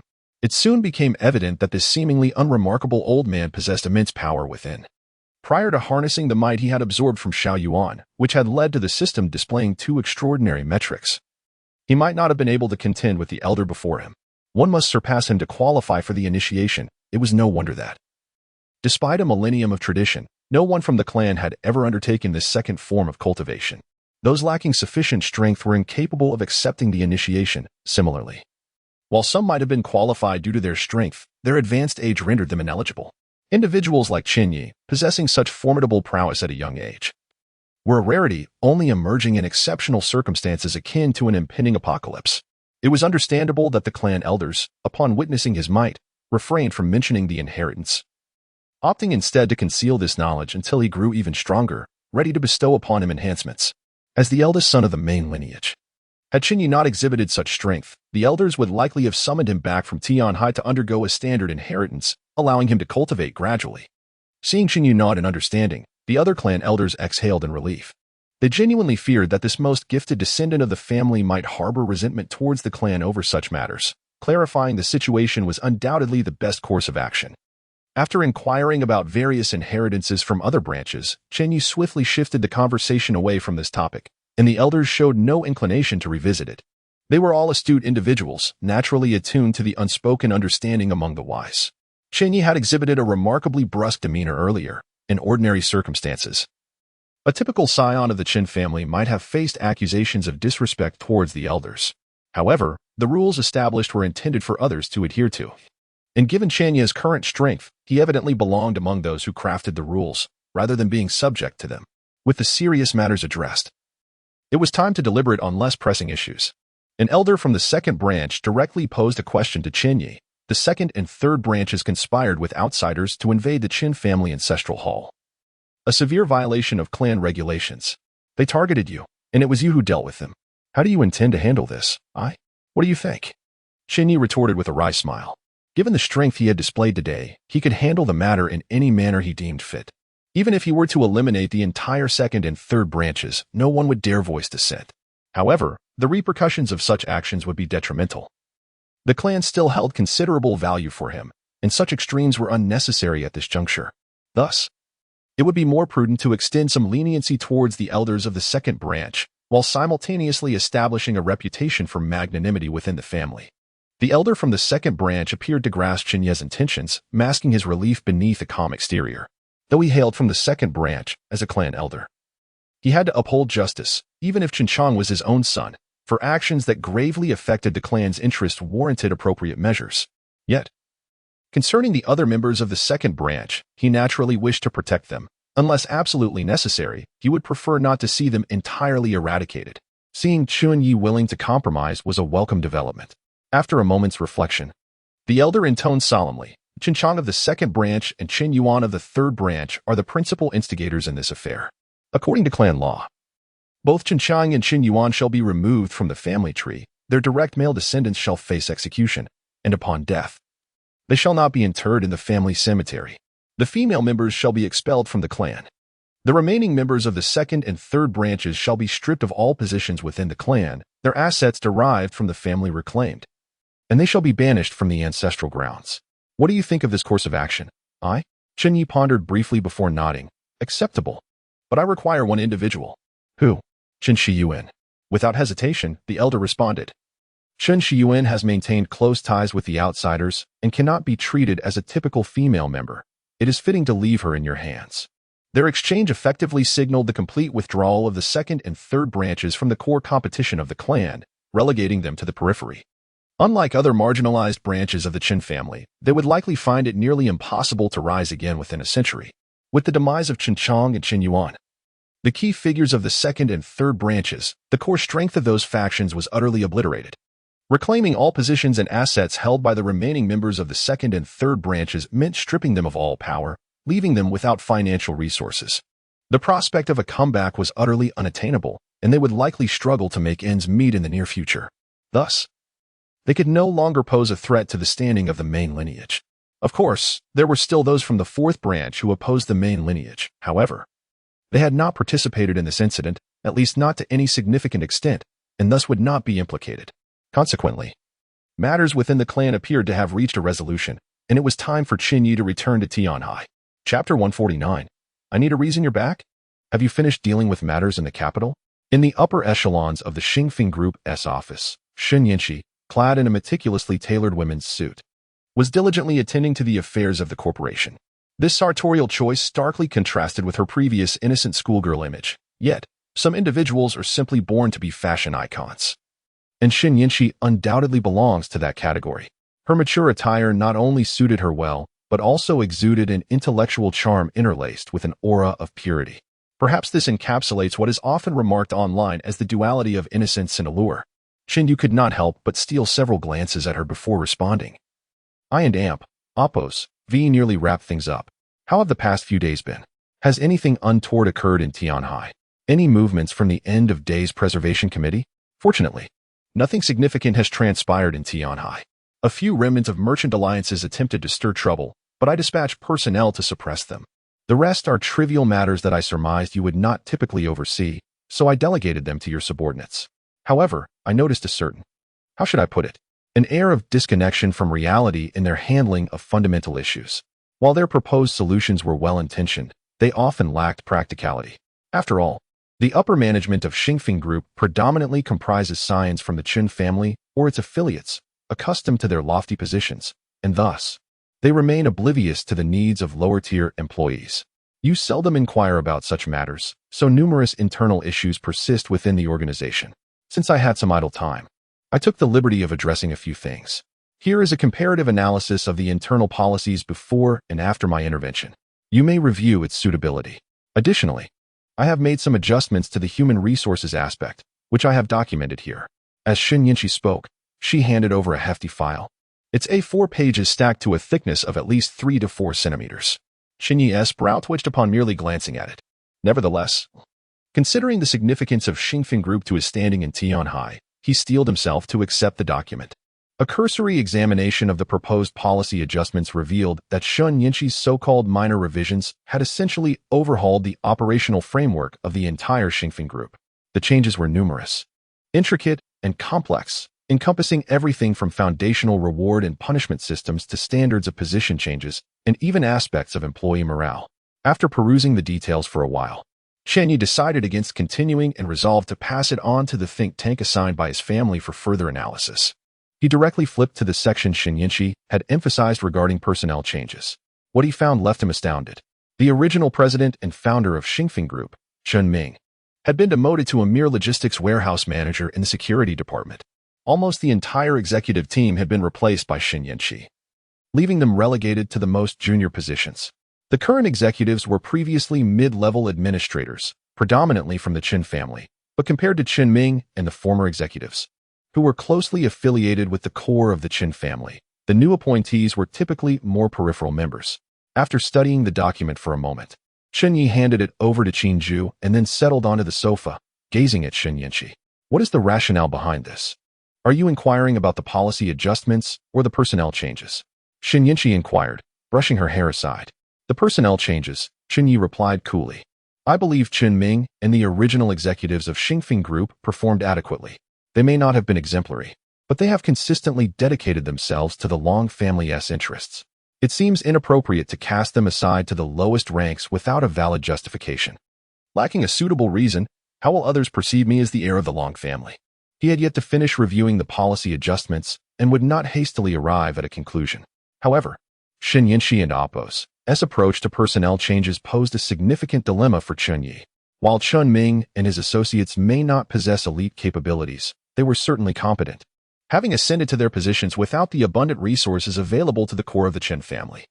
If Chen Ye had merely sought to demote them slightly due to her dissatisfaction with previous policies, that would have sufficed. Relegating them to warehouse roles, however, seemed excessively callous. The reason is that they have long been disconnected from the grassroots of the company and need to be temporarily reassigned to immerse themselves in the lives and work of lower-tier employees. This will prevent them from repeating past mistakes when participating in future corporate decisions. Chen Ye, evidently anticipating Chen Ye's inquiry, answered without surprise. And the truth is, I have no enmity with them. Why would I go out of my way to target them? Moreover, I and Oppos, VE altered the operational framework of the group in light of potential scenarios following the apocalypse. If they continue to cling to outdated practices, it will undoubtedly lead to failure. To avert any grave errors that you might have to address later, it is better for me to take on this unpalatable role now. Upon hearing this, Chen Ye tapped the armrest of the sofa, contemplating for a moment before directing his gaze back to Chen Ye. I can reluctantly accept this rationale, but I am curious how you managed to ensure their compliance and relinquish their authority to you. If they choose not to support your adjustments, your policies may very well fail to take effect. While he had instructed Chen Ming and the other executives to heed Shen Yinshi and Appo's directives during this interim period, they were not naive.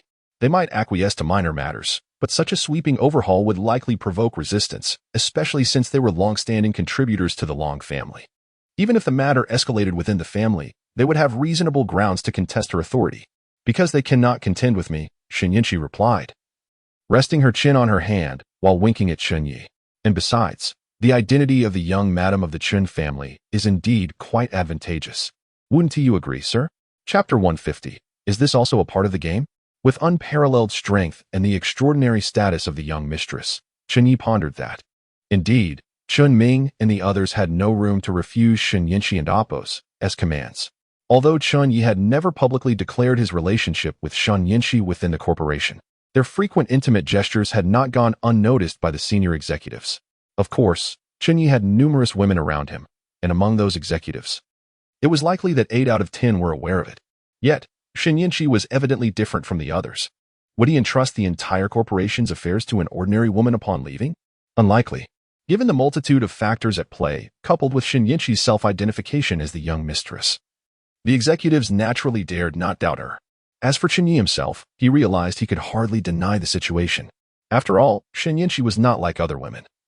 Their relationship was rather delicate due to the existence of the dream flower, and he had indeed been intimate with her previously. Her claim of being the young mistress held merit. For now, he decided to let the matter pass, intending to discuss it further after assessing his corporate restructuring proposal. Chen Ye shook his head, rose, and walked directly to his desk. Gazing at Shen Yinshi, who wore a self-satisfied expression, he reached out and grasped her chin, stating, "While your actions may be justified, is it not somewhat inappropriate that you failed to discuss any of this with me?" And so, Shen Yinshi blinked innocently. "As a consequence of your unilateral decisions, I shall impose a severe punishment upon you." Chen Ye leaned in slightly. He distinctly sensed that, upon hearing his words, Shen Yinshi's breath quickened, and an unmistakable glimmer of anticipation sparkled in her eyes. "Then shall we give it a try?" she said, her pink tongue instinctively licking her lips, revealing a captivating allure. At that moment, Chen Ye recalled her wild demeanor in bed and suddenly realized, "No, you deliberately withheld this information to provoke me, did you not?" "Who knows?" she teased. "Why overthink it? Are you afraid? Too intimidated to punish me?" Noticing that Qin Ju had tactfully exited, Shen Yinshi boldly approached Chen Ye, taking the lead. Being youthful and having recently tasted forbidden fruit, her passion for such matters was at its peak. Although Chen Ye was accustomed to the company of many women, Shen Yinshi was unique. After days apart, her desire was undeniable. "You truly deserve to be dealt with," he declared. Given the circumstances, it was imperative to address this little vixen without delay. Although they were in the office, did that not heighten the thrill? At this juncture, Chen Ye could ascertain that Shen Yinshi's actions, though secretive, were likely designed to elicit his displeasure and create a more exhilarating experience. Moreover, her decisions, aside from mildly irking Chen Ye, bore no adverse effects on the corporation. She maintained a clear distinction between public and private matters. This woman was exceedingly astute. Clever individuals often engage in actions that elude external comprehension, as exemplified by this situation. It was likely that the entire Star Peak Corporation was baffled by her maneuvers. In a time of peace, such significant upheaval within a company of this magnitude would typically involve asset fluctuations amounting to hundreds of billions.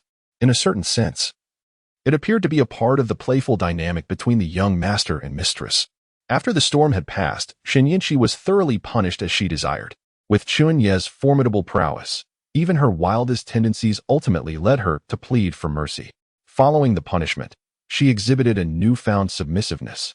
Nestled in Chen Ye's embrace as she meticulously explained the major adjustments she had implemented within the company and their underlying purposes. Chen Ye listened with satisfaction and rewarded her once more. It was not until she repeatedly begged for forgiveness, promising never to act so boldly again, that he finally relented. Having concluded their discussions on corporate matters, they turned to the recent geopolitical situation surrounding Tianhai. The Doomsday Preservation Committee you mentioned has been confirmed to exist, with its core headquarters located not far from Tianhai and Nandu. Disheveled, Shen Yinshi retrieved a document from the desk and handed it to Chen Ye. This is the current list of officials from the southeast who were originally affiliated with the government, but have since become members of the Doomsday Preservation Committee. The list is incomplete, and in reality, The committee's members are likely more numerous. Among those listed are city guards from major hubs such as Tianhai, Nandu, and Chen Ye, including even a provincial governor. These individuals wield significant official power. If they were to unite, that could potentially rival their current strength.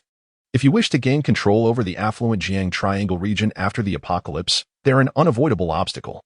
I have refrained from taking rash action. How we proceed depends on your decision. Chen Ye glanced through the list, his brow furrowing at the names. Most were not from the four prominent families, but rather top talents and core personnel nurtured by the government. It was rather absurd that, even with the government still intact, these individuals were already contemplating a breakaway. However, their combined strength was indeed formidable. If they could unite and consolidate their surrounding powers while eliminating the four families and dissenting voices still loyal to the government, the potential of this organization would far exceed that of the prematurely exposed and underdeveloped Merchant Alliance. What do you think about directly crushing them and annihilating them? Chen Ye proposed after studying the list for a moment.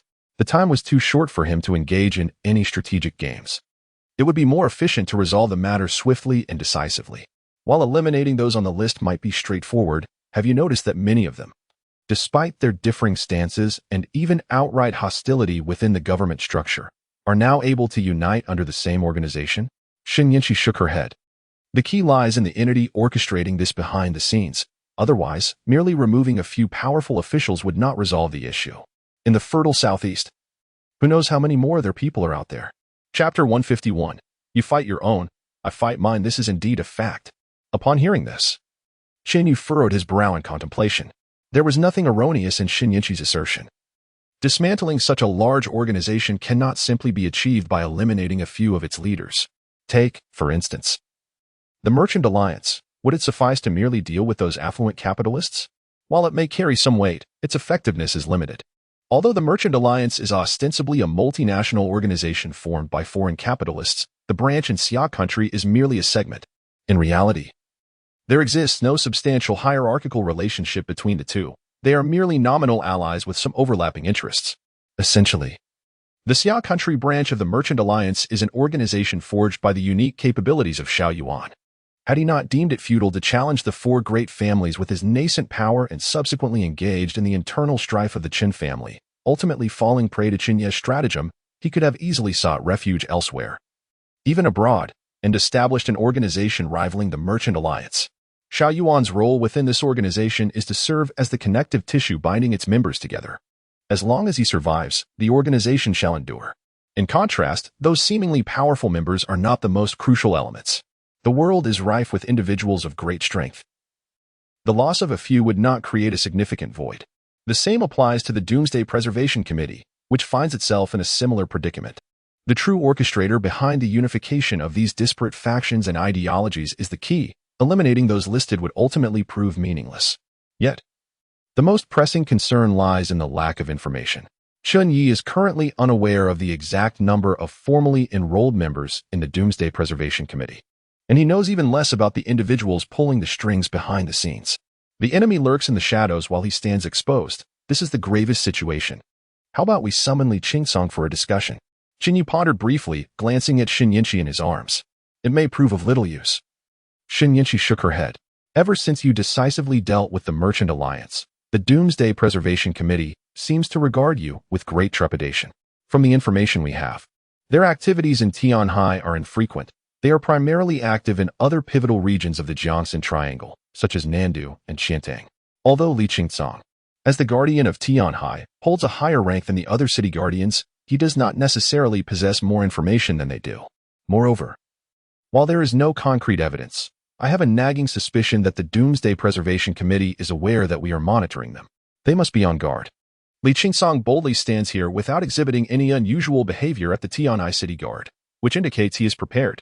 Alternatively, he might simply be a pawn of the Doomsday Preservation Committee, designed to divert our attention. After all, Li Qingsong is a significant figure in Tianhai, and the Li family ranks among the most prestigious in Xia country, second only to the four great families.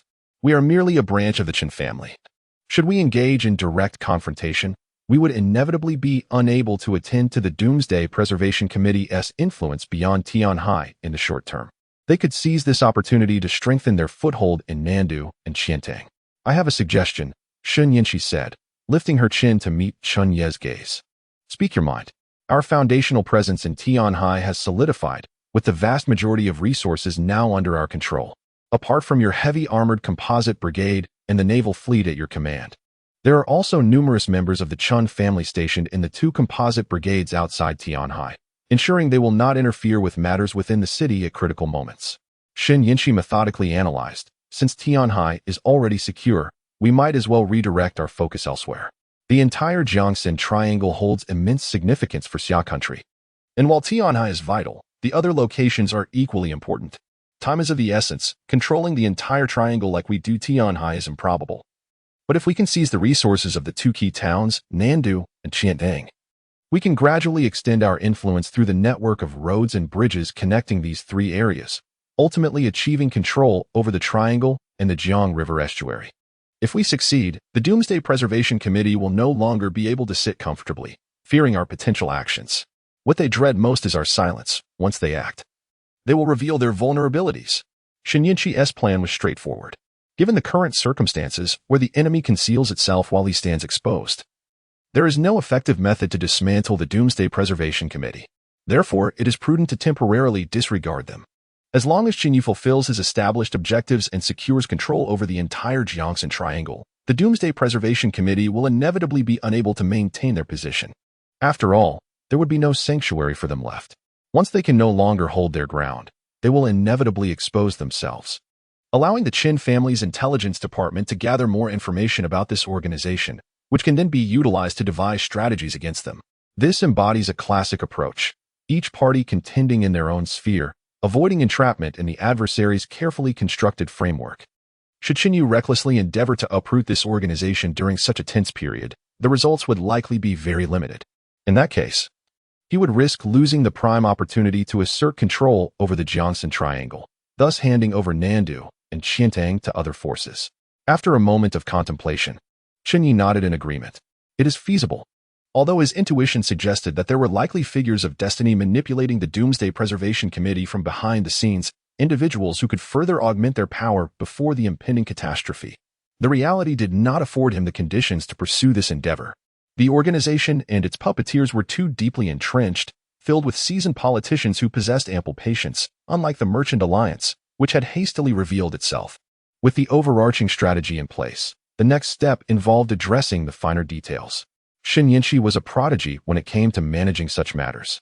She could swiftly enumerate every minutiae and propose solutions that, while not necessarily perfect, were at least devoid of glaring flaws. Soon, a preliminary draft of the plan began to take shape. However, at that moment, Qinju hurriedly knocked on the office door, bringing with her an urgent report. Trouble has arisen in Nandu. Chapter 152, The Mutated Tree of Nandu. Upon receiving the intelligence from Qinju, Chen Ye, who had been preoccupied with her work, paused momentarily before eagerly accepting the document for a thorough examination. Meanwhile, Chen Ye directed his gaze at Qinju, awaiting her summary of the findings. Typically, Qinju would first peruse the information herself and subsequently relay the salient points to Chen Ye, and this occasion was no exception. She promptly reported, "According to the latest updates from our intelligence department in Nandu, a significant mutation has occurred. A phoenix tree appears to have been infected by a virus, resulting in exaggerated traits. Observers estimate that the mutated phoenix tree now exceeds 200 meters in height and continues to grow relentlessly, transforming the surrounding streets beyond recognition. Moreover, this tree seems to have developed a semblance of self-awareness, along with a plethora of extraordinary abilities. Currently known capabilities include its ability to manipulate its branches, utilizing its tendrils for attacks. The massive vines and branches sweep through the area, rendering even armored tanks as fragile as paper, proving utterly ineffective against its might. Additionally, it emits a fragrant mist, samples of which have been sent to the Research Institute for analysis. Preliminary findings indicate that if an ordinary person inhales this mist without protection, they transform into bloodthirsty creatures akin to zombies, albeit with distinct differences. Our station chief in Nandu, a newly awakened ability user, daringly captured an individual affected by the mist. It was discovered that this person not only exhibited zombie-like bloodlust, but also began to show signs of fibrous growth on their skin, suggesting a plant-like transformation. Upon dissection, the internal organs displayed similar fibrous characteristics. Furthermore, those afflicted by the mist share a notable trait. They do not behave like mindless zombies. Rather, their movements are remarkably coordinated and systematic, far surpassing those of ordinary humans, let alone zombies. However, when isolated, these mist-infected individuals do not exhibit greater intelligence than typical zombies. Thus, our intelligence personnel speculated that these individuals may be connected to a neural network orchestrated by a higher intelligence, reminiscent of the relationship between a swarm and its queen in cinematic portrayals. The most likely candidate for this higher intelligence appears to be the massive tree itself. Possessing both offensive capabilities and the ability to control humans through the mist, this tree is undeniably formidable. Despite extensive efforts by the station military in Nandu employing heavy artillery against it, results have been far from satisfactory. The tree has already wreaked havoc in the city, particularly since it emerged in the downtown area. Preliminary estimates suggest that casualties may have surpassed 200,000, and the number of missing persons is likely even higher. Given the brevity of time since the incident, a comprehensive casualty count cannot yet be established. The intelligence report consists of several pages, and Chen Ye endeavored to distill the most critical elements for Chen Ye. Hearing this, Chen Ye's expression grew considerably grave. Just moments ago, he had been focused on addressing matters concerning the Apocalypse Preservation Committee, only to be confronted with the sudden emergence of this bizarre tree. In his experience, he had witnessed various mutated flora and fauna, yet none had grown to such proportions in such a short span. The frontline intelligence officers could hardly relay the information fast enough, as the tree had already caused immense devastation. The rapidity of its appearance was shocking, and its peculiar attributes were equally unsettling. Not only was it colossal and possessive of tremendous offensive power, but it also wielded magical abilities, transforming individuals into obedient monstrosities through its mist. After a moment of contemplation, he rose decisively and declared, "Arrange for a plane to Nandu."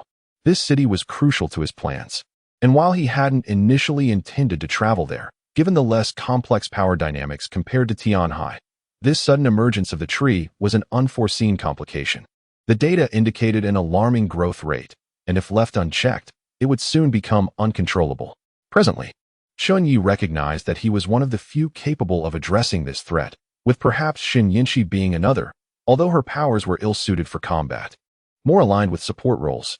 Thus, to fulfill their previous plans, Chen Ye understood that he must first neutralize this unexpected tree. Should this situation persist, he risked not only losing Nandu to the Apocalypse Preservation Committee, but also to this monstrous tree, which would be a dire predicament. As Shun Yinshi quickly finished reviewing the intelligence, she expressed no intention of dissuading him, instead reflecting, "I shall accompany you. There are unlikely to be any pressing issues on the company's side in the immediate future, and given the unexpected nature of this event, the Apocalypse Preservation Committee will likely be preoccupied as well. Remaining in Tianhai serves little purpose. Perhaps my presence could be of assistance." Chen Ye regarded her for a moment before nodding in agreement. "Very well, but you must stay close to me and refrain from acting independently. This time, leniency will not be afforded as before." "I understand," Xin Yinshi affirmed, acknowledging the gravity of their situation. She was acutely aware of the uniqueness of their relationship, recognizing that taking advantage of it could lead to unfavorable outcomes. Chapter 153. The Monster That Can Destroy the World Soon. Chen Ye's private jet took off from Tianhai, heading directly to Nandu. Accompanying him, aside from Shun Yinshi, was naturally Su Yan. The distance from Tianhai to Nandu was not considerable, and setting aside matters from Tianhai for the time being posed no significant issue. Along the journey, more detailed information began to arrive. In merely a few hours since the emergence of the colossal tree, the casualty figures in Nandu had escalated exponentially by the time Chen Ye arrived. The reported dead and missing had already surpassed 1 million. The number of tree people controlled by the tree had been confirmed to be no less than 200,000, with the possibility of more lurking in the depths of the mist, though no one could venture in to investigate at present. While supernatural beings were immune to the tree and Apos' control, the mist had ceased to expand, now concentrated in the core area surrounding the tree. This region was exceedingly perilous. Ordinary supernatural beings had a minuscule chance of returning alive after entering, with most being lost to the depths. Survivors who had escaped described the mist as not only teeming with tree people and the colossal tree itself, but also inhabited by bizarre creatures that appeared to be grotesque amalgamations of various plants. far more formidable than ordinary tree people, possessing powers akin to supernatural abilities, rendering typical supernatural beings no match for them. In the hierarchy established by the colossal tree, ordinary tree people were akin to zombies transformed from humans in a post-apocalyptic scenario, albeit with greater agility and strength. The plant-fused monsters described by the survivors could be likened to a hybrid of supernatural beings and mutated zombies, exhibiting greater power than either. Fragmented memories from the reincarnated individual revealed no information regarding this tree, despite their incompleteness, given Nandu and Apos' proximity to Tianhai and Fengxian and Apos' past residence there. It seemed implausible that he had never encountered any related knowledge. Was it destined to be eradicated before the apocalypse? Or was its emergence a consequence of my own intervention? Upon disembarking from the plane, Chen Ye beheld the towering tree, its branches stretching skyward, even from several dozen kilometers away at the airport. The oppressive presence of its massive trunk induced a sense of suffocation. According to the latest intelligence, the tree had exceeded 1,000 meters in height and continued to grow. Research institutions had predicted that if no effective measures were implemented to halt its growth, the canopy would envelop the entirety of Nandu within 2 days, and within 10 days, the entire Jiangxin Triangle region would fall under its shadow. The implications of such an event were dire. This region, the wealthiest in the Summer Kingdom, would become inhospitable to human life. Many had noted a disturbing pattern. Although the controlled tree people roamed vast areas, the truly lethal mist had initially spread beyond the tree and Apos' canopy only when it was smaller. Since then, the mist had remained confined, expanding only as the canopy did. This was the paramount reason Chen Ye had to act swiftly against the tree. This was his territory. He had tirelessly contended with myriad supernatural threats to protect this land. It was intolerable for an unknown mutated plant to encroach upon it. Moreover, upon witnessing the tree firsthand, Chen Ye sensed that if left unchecked, its growth could far exceed the boundaries of the Jiangxin Triangle. As Chen Ye contemplated the prospect of a grotesque, tumor-like tree proliferating on this blue planet, a chill coursed through him. It was imperative to eradicate it without delay. With such a significant upheaval in Nandu, it was clear that the authorities had also been alerted. The government had already mobilized, for Nandu was a vital stronghold in the southeastern region of the Summer Kingdom, housing an entire army group. Given the current state of affairs, all military units were in a state of preparedness, and upon the emergence of this crisis, the stationed army group in Nandu received orders to swiftly transition into wartime operations. Some were collaborating with local police departments to evacuate civilians, while the majority had begun to unleash modern firepower upon the enigmatic tree. The scale of this army group was incomparable to the solitary heavy armored brigade under Chen Ye and Apos' command, which was essentially a land-based force with limited aerial and naval capabilities. In contrast, the army group, being the largest organizational unit within the Summer Kingdom and Apos' military framework, could coordinate operations with naval and aerial forces during wartime. Thus, Nandu was in a state of fervent activity. Explosions erupted on the ground as shells rained down upon the colossal tree, while the roar of advanced aircraft filled the skies. In the brief time since Chen Ye and Apos' arrival in Nandu, he witnessed no fewer than 8 batches of bombers, totaling nearly 100 sorties, soar over the tree and Apos' canopy, dropping countless incendiary and white phosphorus bombs. However, the results were disappointingly limited. The tree appeared impervious to conventional flames.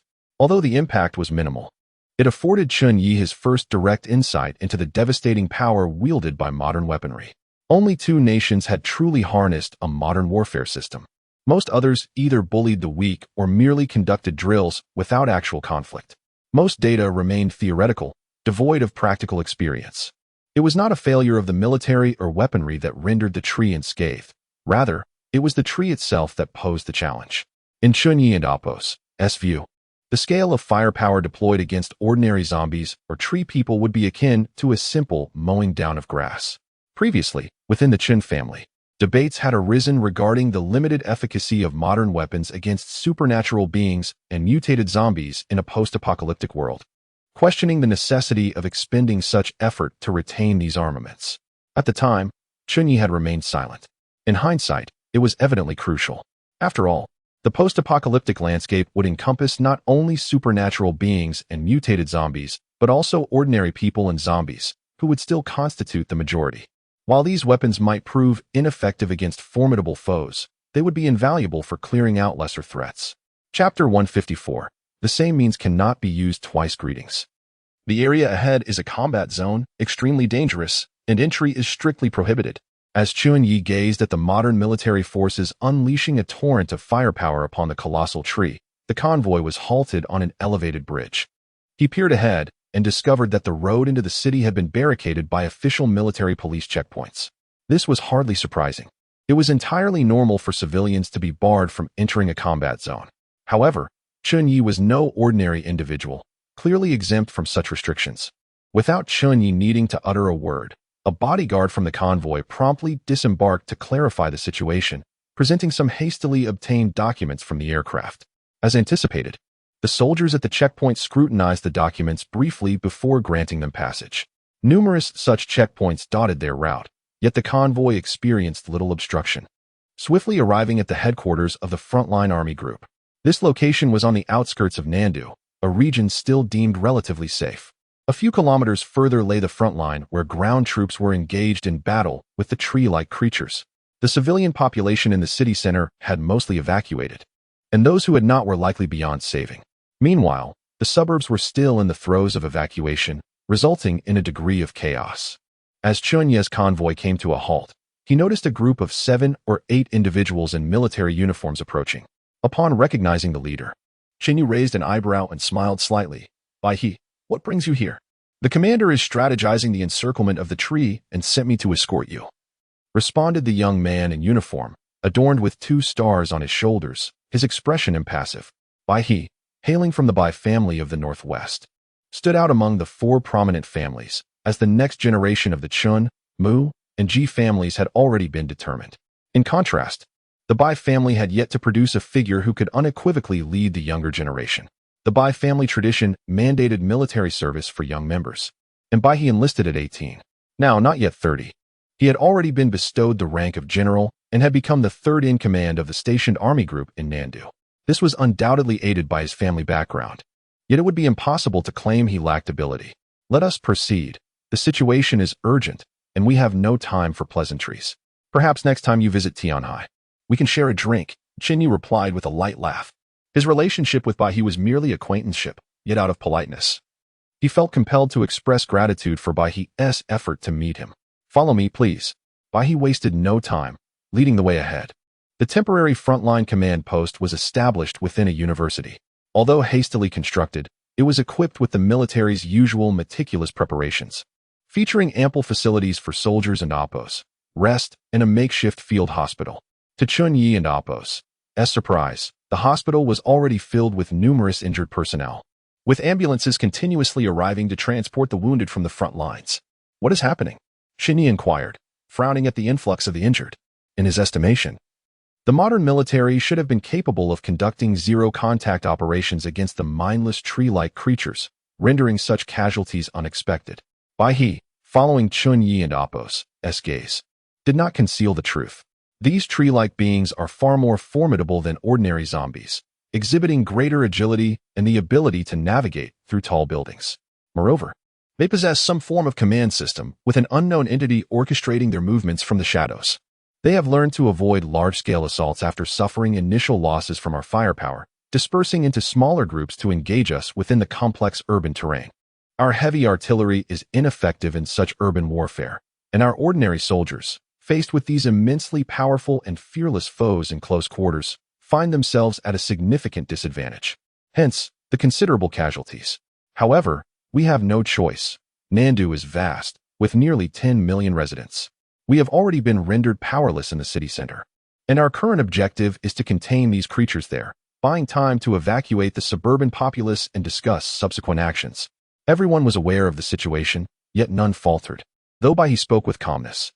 Chen Ye discerned the unspoken implications that their elite soldiers were being sacrificed to form a line of defense against the tree-like beings spreading like a plague from the base of the colossal tree, thus granting precious time for the evacuation of the outer residents.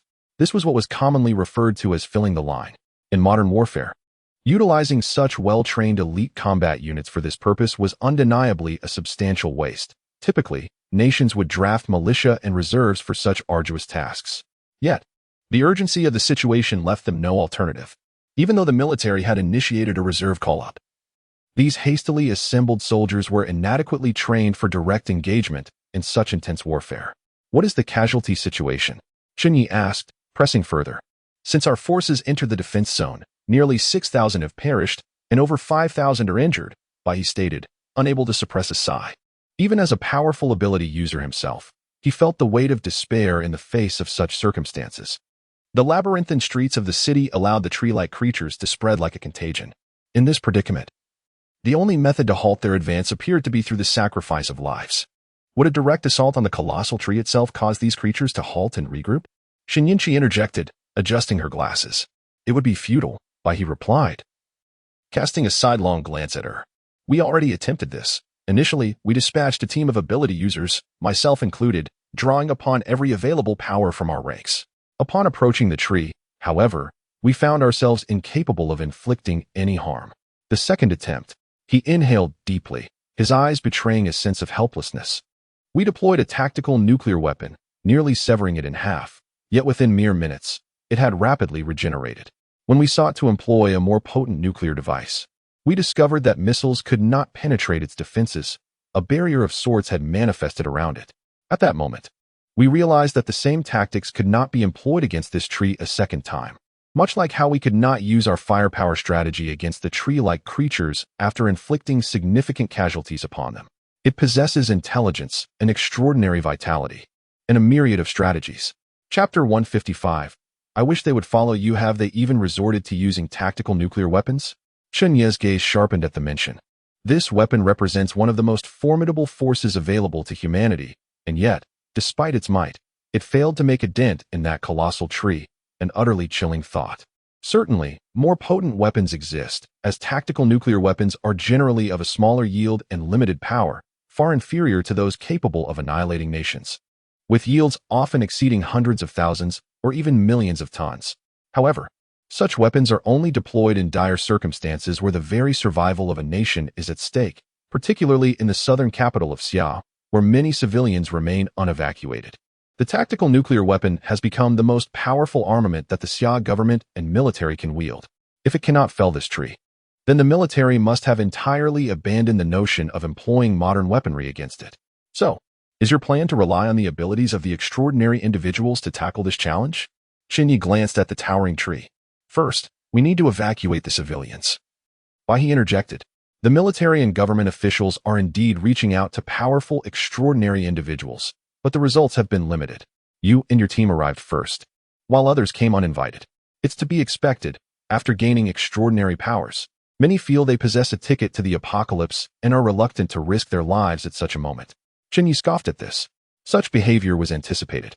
The times have changed, and these extraordinary individuals wield immense power, unperturbed by any threats from the authorities. Many from the military and local extraordinary individuals have already perished against this bizarre tree. So who would be willing to step forward now? As they spoke, the group arrived at the makeshift command center located within the converted teaching building. Chen Ye turned to glance at Chen Ye, who occasionally checked on the injured nearby. If you wish to go, do so. I will manage here.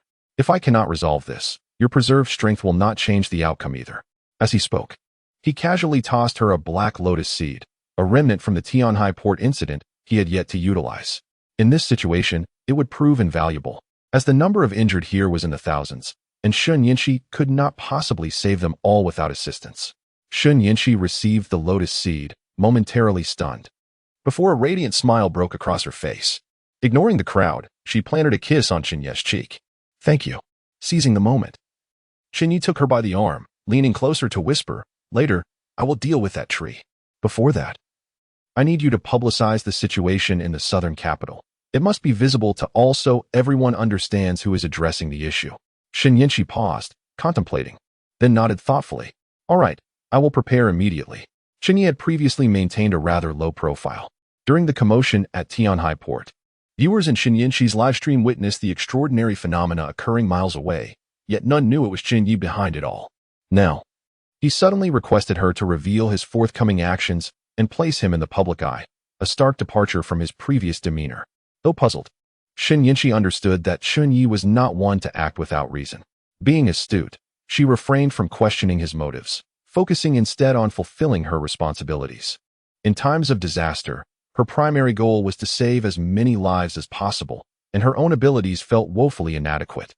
Choosing to follow Chen Ye was a perfect decision. Not only did he possess formidable strength, but he also had substantial support behind him, enabling him to accomplish far more than she could alone. Most crucially, after spending time together, she realized she had developed genuine feelings for this man. Despite Chen Ye's apparent indifference to life and death, Chen Ye, well-versed in psychology, recognized that for someone in such a position, mere indifference was a commendable trait, especially when it did not translate into actively harming others. Given all these reasons, she no longer hesitated to comply with Chen Ye's instructions.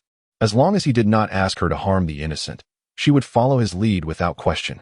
Bai He, who was guiding them, had overheard their conversation. As a member of the Bai family, he was well acquainted with Chen Ye's associates and their respective powers. Once Chen Ye instructed Chen Ye to prepare for entry, Bai He raised his hand. The commander is currently discussing strategies. Our presence would not be of assistance. However, I have heard that Miss Shen possesses miraculous abilities, capable of reviving the dead and even restoring those turned into zombies. I am rather curious to observe how such a powerful, extraordinary individual performs her miracles. Would you mind, Chen Ye? Chen Ye was taken aback, not expecting Bai He to have such leisurely interests at this critical moment, but he soon smiled and replied, "Of course. I don't mind." He leisurely settled onto the hood of an armored vehicle at the command center, disregarding any concerns about appearances. Bai He, seeing this, joined him, pulling out a special pack of tribute cigarettes and offering one to Chen Ye. "No, thank you." Chen Ye declined, shaking his head. Bai He paid no mind, lighting one for himself and exhaling a deep sigh. "In a few days, this army will likely fall under your command, won't it? The four great families have tacitly acknowledged your control over the Jiangsan Triangle area. The significance of this army within the official hierarchy is rather minimal, primarily because it has been thoroughly infiltrated by members of the four families. After the apocalypse, this army will cease to follow official orders, and with the four families acquiescing to your authority, it will naturally become your power." However, Chen Ye contemplated the End-Time Survival Committee and shook his head. "Not necessarily." Bai He, clearly aware of the depths of the situation surrounding Tianhai, nodded in agreement. "Indeed, but I sincerely hope they can align themselves with you. By following you, they at least have a chance at survival. With anyone else, it is likely that 9 out of 10 here will succumb to the infection and become zombies. Setting aside our internal matters, these soldiers are good men. It would be a pity for them to perish so senselessly. If we can eliminate those pests and gain full control over this army, I certainly would not allow them to perish needlessly amidst the rampant virus." Chen Ye responded coolly. As they conversed, Chen Ye had already reached the core area of the makeshift battlefield hospital established in the square. In the next moment, a brilliant white light soared into the sky, and a sacred white lotus blossomed slowly in the air. Simultaneously, the enormous tree, located several kilometers away, trembled slightly. Chen Ye, seated atop the armored vehicle and observing Chen Ye's healing efforts, felt a stirring within him and looked up. In the distance, the tree's canopy loomed high above, still lush and vibrant, seemingly unchanged. Yet, Chen Ye distinctly sensed it was watching them. Perhaps it was observing Chen Ye. Chapter 156. Dare to touch my people? What is this? Look, such a magnificent flower. Is this some kind of supernatural ability? For some reason, it evokes a sense of comfort upon sight. Wait, it seems my wounds are healing. I am also recovering. The pain has suddenly vanished. Nurse, please help me remove the bandages. It feels like I am healed. Hiss. The large scar on my abdomen, measuring several centimeters, has suddenly mended. Just moments ago, my intestines were exposed, and I thought I was doomed. It's her. It's that flower. Nonsense. The instructor just mentioned that this is the power of the supernatural healer aiding us. My goodness, such an ability exists, capable of saving so many at once. Will doctors become obsolete in the future? A colossal white lotus enveloped the campsite, with tendrils of healing energy gently descending upon every wounded individual present. Those who had been brought here were predominantly severely injured. Under such circumstances, ordinary injuries could be managed by the accompanying medics, rendering a temporary battlefield hospital unnecessary. Yet, for these critically wounded individuals, whether with broken bones or gaping wounds, as long as there was a breath of life left, they began to heal rapidly beneath Chen Ye's white lotus. Of course, she could do nothing for those who had lost limbs. Regenerating severed limbs was far more complicated and energy-intensive than merely healing wounds. While she could manage one-on-one treatments, the sheer number of such patients made it impossible. All she could do was alleviate their suffering temporarily. This supernatural ability is truly remarkable. He watched this scene, unable to suppress a sigh, his eyes betraying an unmistakable envy. In this era where supernatural beings were emerging like mushrooms after rain, ordinary abilities no longer held significance for those in high positions. However, Chen Ye was different. Many abilities could take lives, but few could save them, especially not in such a grand manner as she did. Moreover, he had heard that Chen Ye could even restore those turned into zombies. Such an individual would undoubtedly be a coveted asset for any faction in this post-apocalyptic world. Unfortunately, she had long been claimed by Chen Ye, leaving him only to covet from afar. Yet, in response to Baihe's exclamation, Chen Ye, seated beside him, remained silent, his gaze fixed intently on a particular spot in the sky. After a long while, he suddenly declared, "It's coming." Baihe was taken aback and looked at him in confusion. "What is coming?" "It has arrived." Chen Ye slowly rose, directing his attention to the colossal tree that overshadowed the surroundings. Baihe was momentarily stunned but quickly caught on, hastily following Chen Ye's gaze. Just then, he noticed the treetop swaying violently. Suddenly, as if a tempest had swept through, a multitude of leaves detached from the canopy, swirling through the air before plummeting towards the ground. Indeed, they were diving. Normally, leaves descend gently, but these leaves, as if imbued with life, coalesced mid-air into a massive mass, hurtling towards the temporary command post. The scale was immense, akin to a locust plague. As far as the eye could see, the ground was covered in leaves. Enemy attack. Upon witnessing this scene, Baihe's scalp prickled with alarm.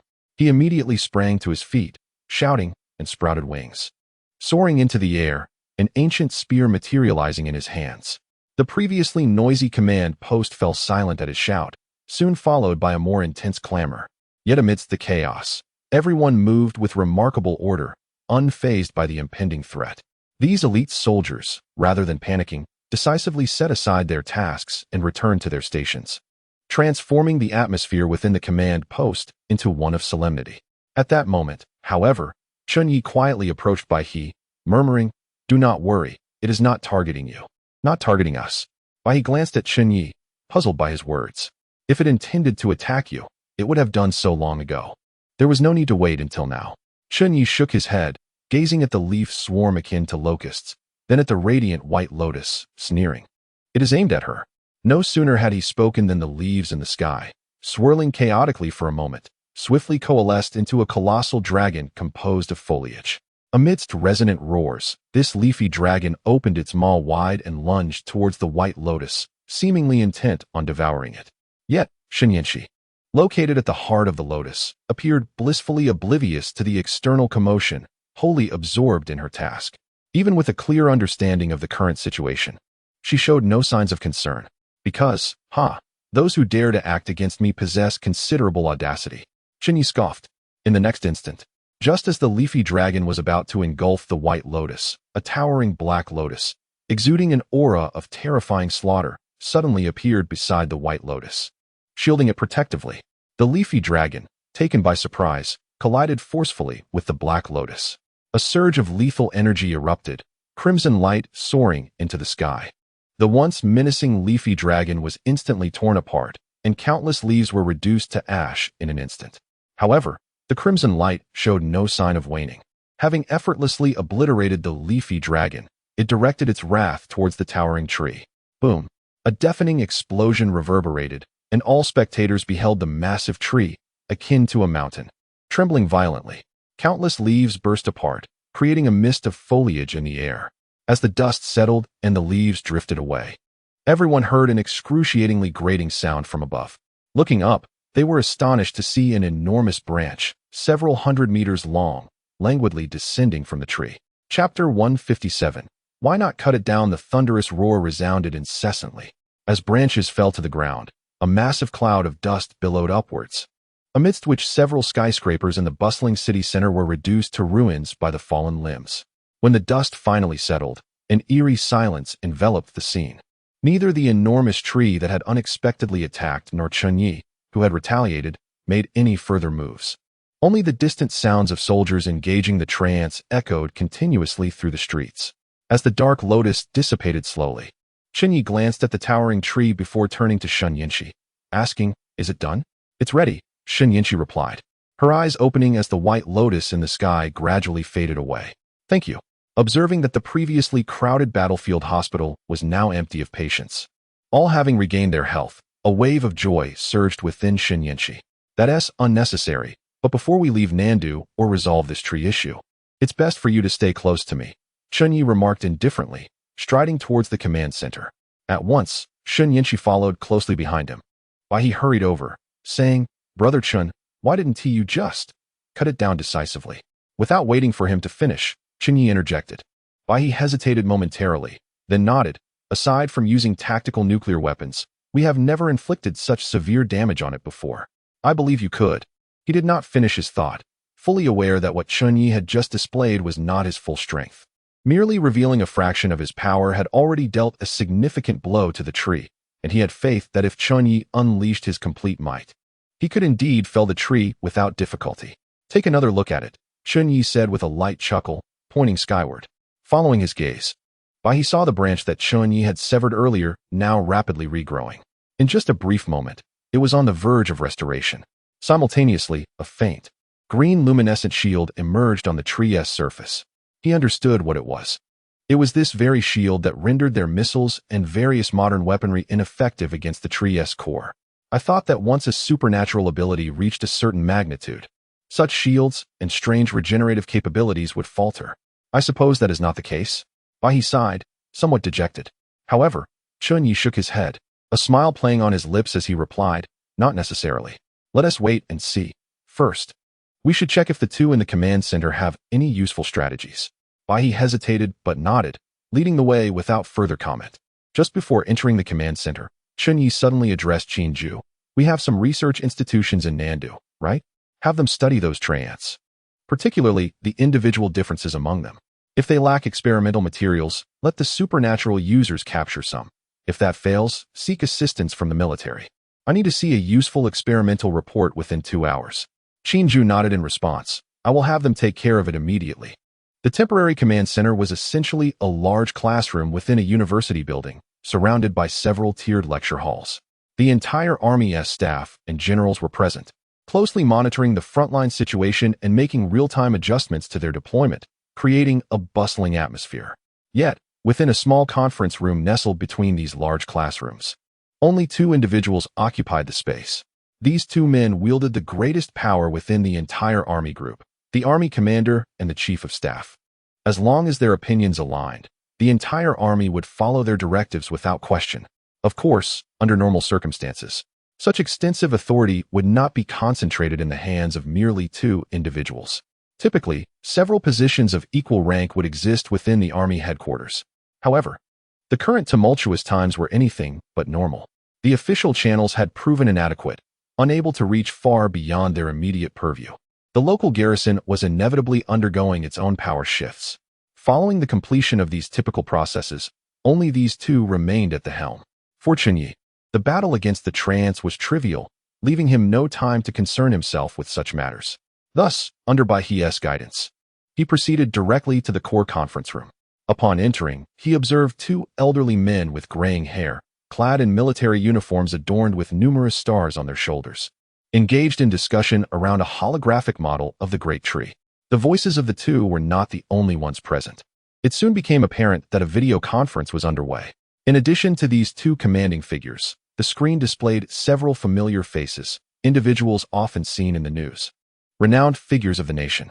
"Commander, Chief of Staff, he has arrived," He announced, gesturing for Chen Ye to enter before promptly excusing himself.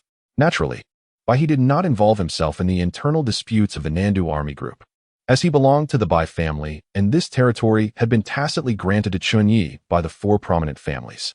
Under normal circumstances, he would have already returned to the northwest by now. His current position as the 3rd in command within the army was merely a facade, a result of his exceptional lineage rather than any real authority. Although equally concerned, it was clear that such high-level meetings were not his place. Upon hearing Bai He's announcement, the 2 elderly men engaged in animated discussion turned their attention to Chen Ye, their eyes lighting up as they exclaimed, "Ah, it is our esteemed nephew Chen Ye. Come in, come in." One of them grasped Chen Ye's arm, ushering him inside. At their level, discussions of lineage often became irrelevant. They typically addressed Chen Ye as an equal, and calling him nephew posed no offense. Chen Ye courteously returned the greeting and followed them into the conference room. Shen Yanqi and Su Yan, having been inseparable from him, naturally entered the highly confidential meeting room as well. The guard at the entrance shifted slightly, but seeing that neither elder objected, he ultimately remained silent. Chapter 158, The Deadlock. A dilemma. Time is of the essence. After a brief exchange of pleasantries, the assembly quickly transitioned to the matter at hand. The commander of the army, Shen Xing, was the first to speak. "Dear Chun, as you are new here, you may not yet grasp the situation fully. Allow me to elucidate." With a swift motion of his hand, a holographic projection of the entire southern city materialized in the conference room. The central region appeared in a dark brown hue, unmistakably representing the area entirely under the control of the Great Tree. Surrounding it was a lighter green, indicating relatively safe zones. However, as one approached the city center, the colors deepened, transitioning from green to yellow, and finally to a glaring red. Within the red zones, several points were condensed, signifying specific combat areas. This holographic map provided a clear view of the current state of the city. Shen Xing spoke rapidly, succinctly conveying the general situation in southern city to Chen Ye. Though Chen had reviewed intelligence on his way, the battlefield was ever-changing, and hearing it recounted provided him with a wealth of first-hand information. "The situation is as follows. We face two significant challenges," Shen continued, gesturing toward the outer green zones. "This area is currently deemed safe, but our field troops are at a disadvantage in urban warfare against those tree beings. They cannot hold their ground for long. If we do not swiftly address the Great Tree, these safe zones will inevitably succumb to the encroaching threat, and our time is running out." According to the city's census data, over 6 million residents remain unevacuated. Given the transportation capacity of Southern City, it would take at least 2 days and nights to evacuate them. The inability to evacuate residents constituted the first dilemma. The second dilemma is our futile attempts to find a means to threaten the Great Tree. The only method that has proven effective is the use of nuclear weapons. However, tactical nuclear weapons have limited impact, and deploying larger-scale nuclear weapons presents a problem linked to the first issue. With so many residents still in the city, no one dares to give the order to deploy high-yield nuclear weapons. Moreover, even if such an order were given, it might not yield any results. You must have noticed that after being struck by a nuclear weapon, a protective barrier has formed around the tree, making it exceedingly difficult for our weapons to reach its core. These two dilemmas are, in essence, intertwined. Even disregarding the logistics of transporting and detonating a high-yield nuclear weapon near the tree, the presence of so many residents prevents us from employing nuclear arms. Yet without such weapons, we cannot eliminate the Great Tree and its minions, which complicates our efforts to ensure the residents' safety. Chen Ye listened intently and grasped the gravity of the situation. The residents cannot evacuate if nuclear weapons cannot be used, and if the Great Tree and its minions remain, the residents are trapped. Shen Xing concluded his explanation, and the chief of staff interjected. "Given the current circumstances, we have devised two potential strategies in collaboration with our colleagues at headquarters. The first involves mobilizing reinforcements to Southern City to hold the central defense line at all costs, buying time for the residents to evacuate. Once they are safely relocated, we can attempt to penetrate the Great Tree's protective barrier with a high-yield nuclear weapon and destroy it. This endeavor has been in motion since the onset of the crisis, with 3 army groups being summoned from Jiang City, Xia City, and beyond. The 1st Airborne Division has already arrived, and the remaining forces are expected to reach the front lines within 2 hours. Thanks to the dense network of railways and waterways in the southeast, we anticipate that all personnel and equipment will be in place within a day. This is currently our most viable plan. Even if we ultimately find ourselves unable to destroy the tree with nuclear weapons, or if the nuclear devices cannot bypass its shield, we can still deploy nuclear weapons to eliminate the tree beings. Once the tree is left without its hundreds of thousands of minions, it will merely be an immobile plant, devoid of threat. And then what? Chen Ye suddenly interjected. The chief of staff paused before continuing. Then, we must trust in the wisdom of future generations. An eerie silence enveloped the room before he resumed. This is also the flaw in our first plan. We are uncertain whether we can indeed destroy it. While this approach ensures the safety of Southern City's residents, We have developed a second plan, which we refer to as the encirclement plan. It is straightforward and devoid of any embellishments.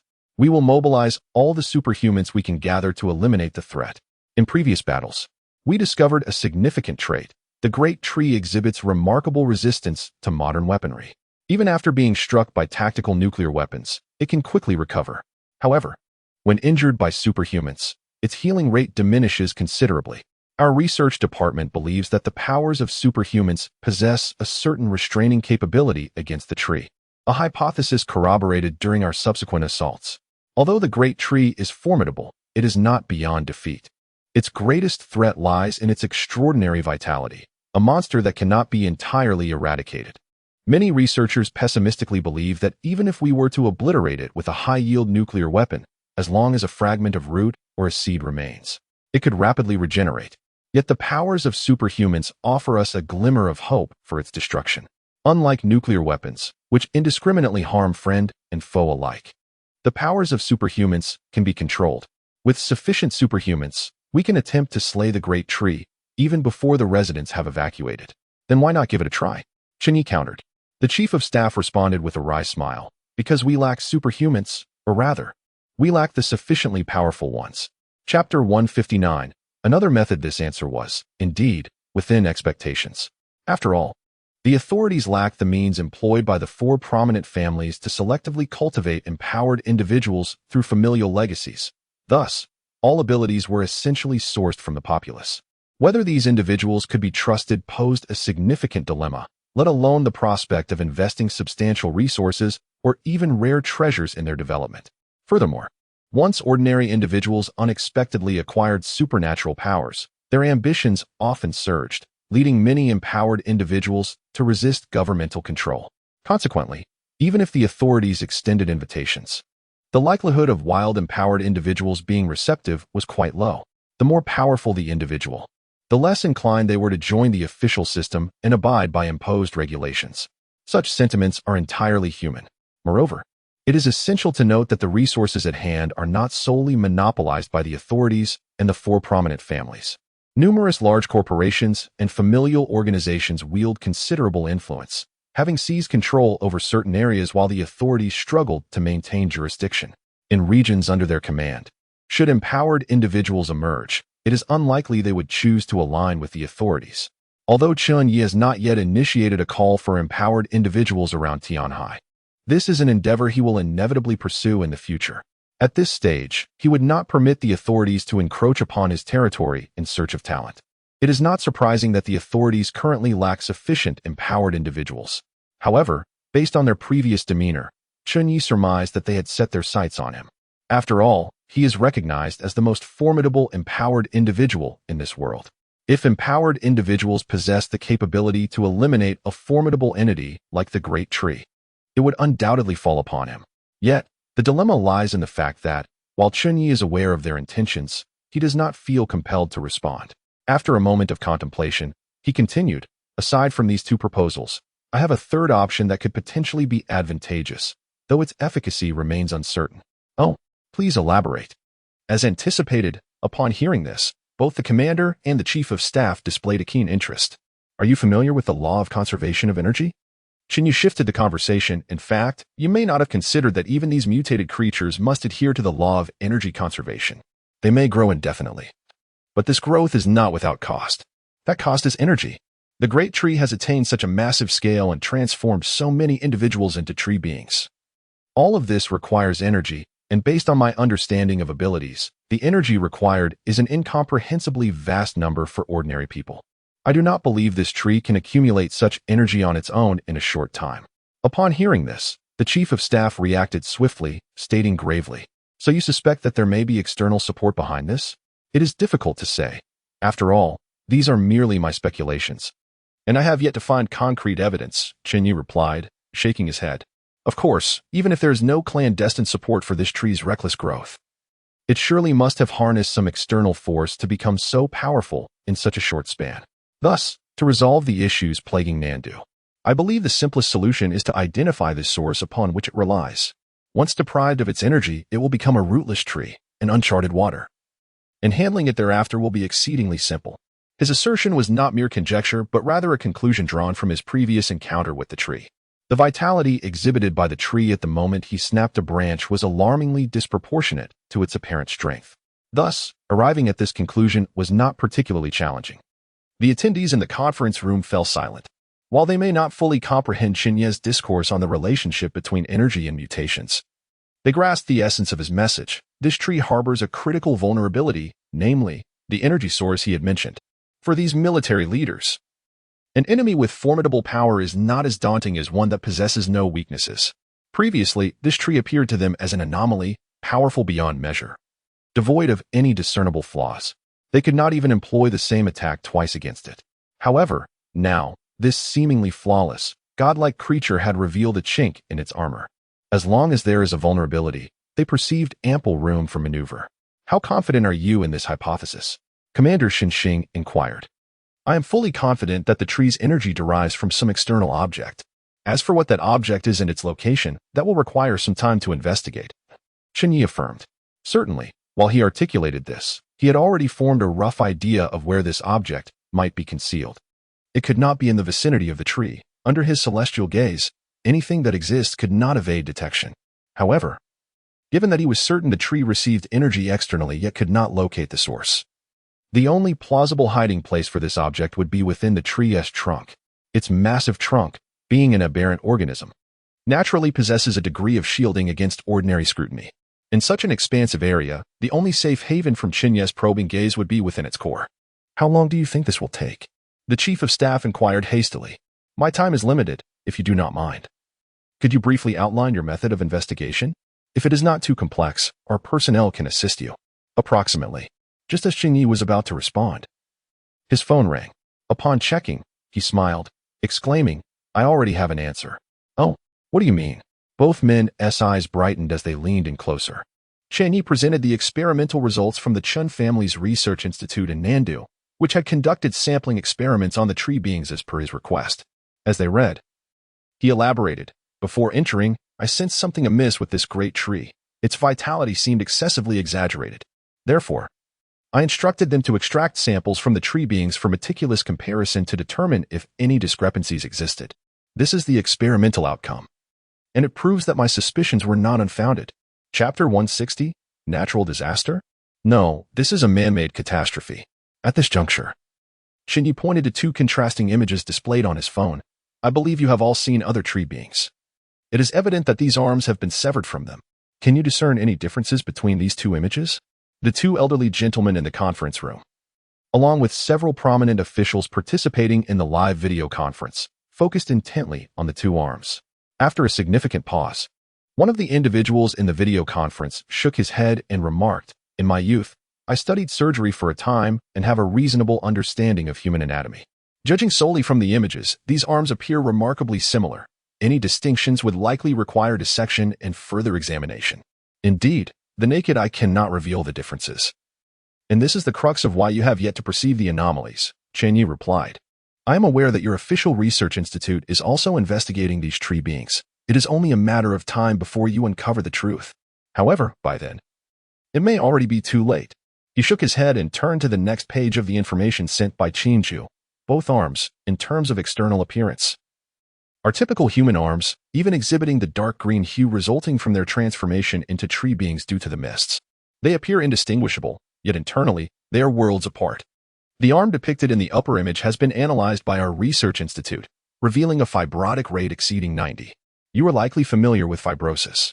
It is an inevitable pathway for an ordinary individual to transform into a tree being. A higher fibrotic rate typically indicates prolonged infection and control. A rate surpassing 90 signifies that this entity has transcended mere flesh and blood, having become a true plant. It retains its ability to move solely due to the support of unique powers. It is now 8 in the evening, and according to the most accurate information relayed by your officials, the mist surrounding the great tree began to expand at 12:54 p.m. today, a mere 7 hours ago. Based on our continuous capture and study of tree beings during this period, we have roughly estimated the rate of fibrotic transformation in these infected entities. Theoretically, in 7 hours, an infected tree being could achieve a fibrotic progress of no more than 47, which is significantly lower than the 90 exhibited by this arm. Moreover, this arm is not an isolated case. Since I ordered our institute to embark on this line of research, we have uncovered no fewer than 5 tree beings with fibrotic levels far exceeding what should be expected at this stage. And these samples are merely from the numerous tree beings slain by the military. The actual situation is likely far more alarming. Do you understand what this implies? Chen Ye's lips curled into a cold smile.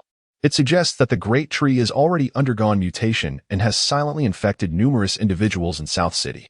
It appears to possess considerable intelligence, having previously recognized its own weakness and refrained from unleashing the infected tree beings, instead opting to strengthen its power in secrecy. If left unchecked and undiscovered, it could quietly develop for an extended period, and when the apocalypse descends, it would command an army of thousands of tree beings, ruling over South City. However, a variable has emerged, based on the evidence at hand. I contend that this variable is not a mere coincidence, but rather a product of human intervention. Someone, or perhaps a certain faction, upon discovering the extraordinary nature of this great tree, has, for some ulterior motive, bestowed upon it a life form of terrifying potential, an exceedingly rare treasure of heaven and earth. This act has granted the tree the audacity to revolt today, which it initially intended to avoid. Hearing this, an elderly figure in the video interjected, "How can you be so certain it was given to it? If such a treasure exists, wouldn't the current ability users choose to keep it for themselves? Why would they freely give it to an uncontrollable monster? What could their motives possibly be?" "Since I dare to assert this, I surely have my reasons," Chen Ye retorted with a cold smile. "Such a treasure, once it emerges, is bound to be accompanied by various phenomena. The location of this great tree is in the heart of South City, and it presently appears incapable of moving. The tree beings it secretly controls should also have limited ranges of activity, unable to leave South City. If it obtained this treasure through its own means, then the treasure would have had to appear within South City or its vicinity. I ask you, would we remain completely oblivious to the emergence of such a treasure in South City? As for their motives, they are quite simple: to create confusion, compelling us to focus our attention on the great tree. This way, they can seize this final window of opportunity to fulfill their own objectives, securing their footing in the aftermath of the apocalypse. While it would be advantageous to reserve such a treasure for personal use, they likely understand that even if it were to be allocated to a particularly gifted ability user within their ranks, that individual would meet their demise in my presence. Thus, it is more prudent for them to create trouble for me, buying themselves additional time. In truth, he had suspected this from the moment he first confronted the great tree. However, at that time, he lacked sufficient evidence to substantiate his theory, hence his silence. Now, the situation was different. With this experimental report as support, many of his previous uncertainties had been resolved. As for the entity behind this act, there was no need for further speculation. It was undoubtedly the Apocalypse Survival Committee. The stationed army in South City and the official information from South City had failed to detect the great tree's existence before it launched its assault. Yet others had managed to do so. This leaves us with 2 possibilities.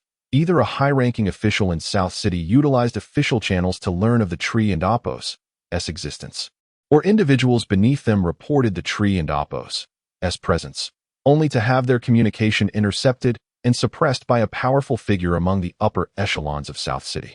The more likely scenario is that both actions occurred simultaneously, leading to the current state of surprise for all.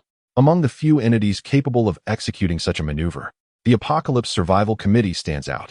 Coincidentally, Chen Ye had just returned to Tianhai from the imperial capital and was devising a plan to counter them. They likely anticipated his next move and strategically positioned themselves to divert his focus from them to South City, a tactic easily employed by those seasoned politicians within the Apocalypse Survival Committee. Chapter 161. You cannot resolve them. Knock, knock, knock.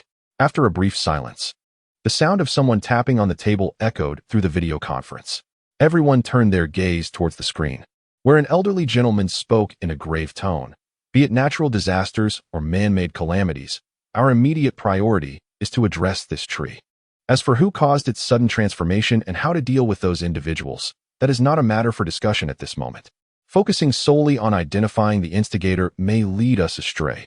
Even if we pinpoint these individuals now, what then? Chen Ye cast a glance at him. But before he could respond, another voice interjected. General Zhao, your statement is misguided. If this tree was indeed created intentionally, then those responsible must possess its vulnerabilities. Otherwise, what emboldened them to act? If we can uncover and restrain those behind this, we could potentially extract methods to counter the tree. Resolving this tree's threat would then become a straightforward task. His reasoning was quite simple, essentially stating, if I cannot overpower the tree, how can I not contend with you individuals?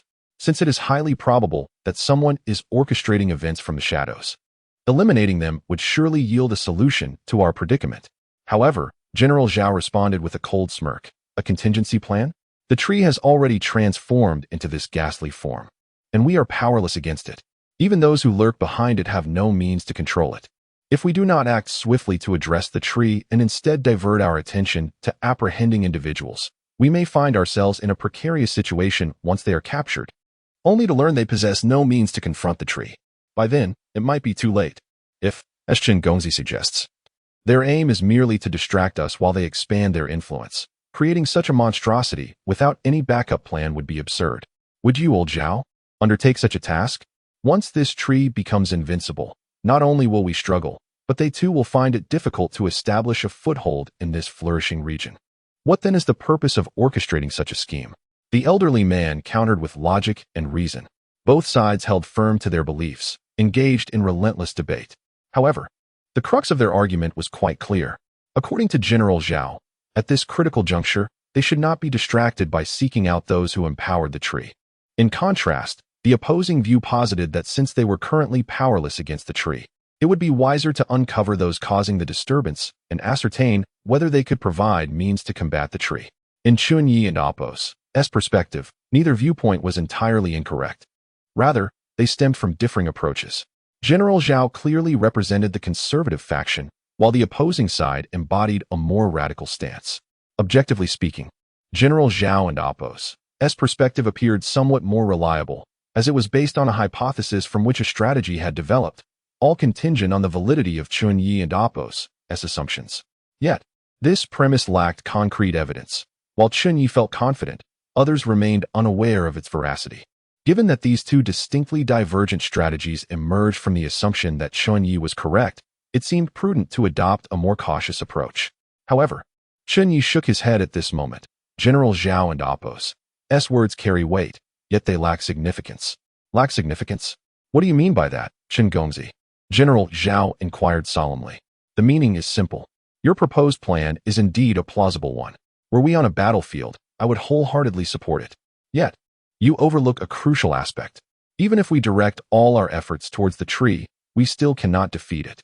Chen Ye and Apos' expression remained calm, as if stating an undeniable fact. General Zhao paused, then sighed, smiling wryly. You are right, Chen Ye. It seems I have overthought this. Though the statement was harsh, it was grounded in reality. Even if all efforts were concentrated on the tree in the southern capital, what difference would it make? If it could not be dealt with, it would remain unresolved. Rather than squander time here, it would be more prudent to uncover those behind the scenes and explore alternative paths.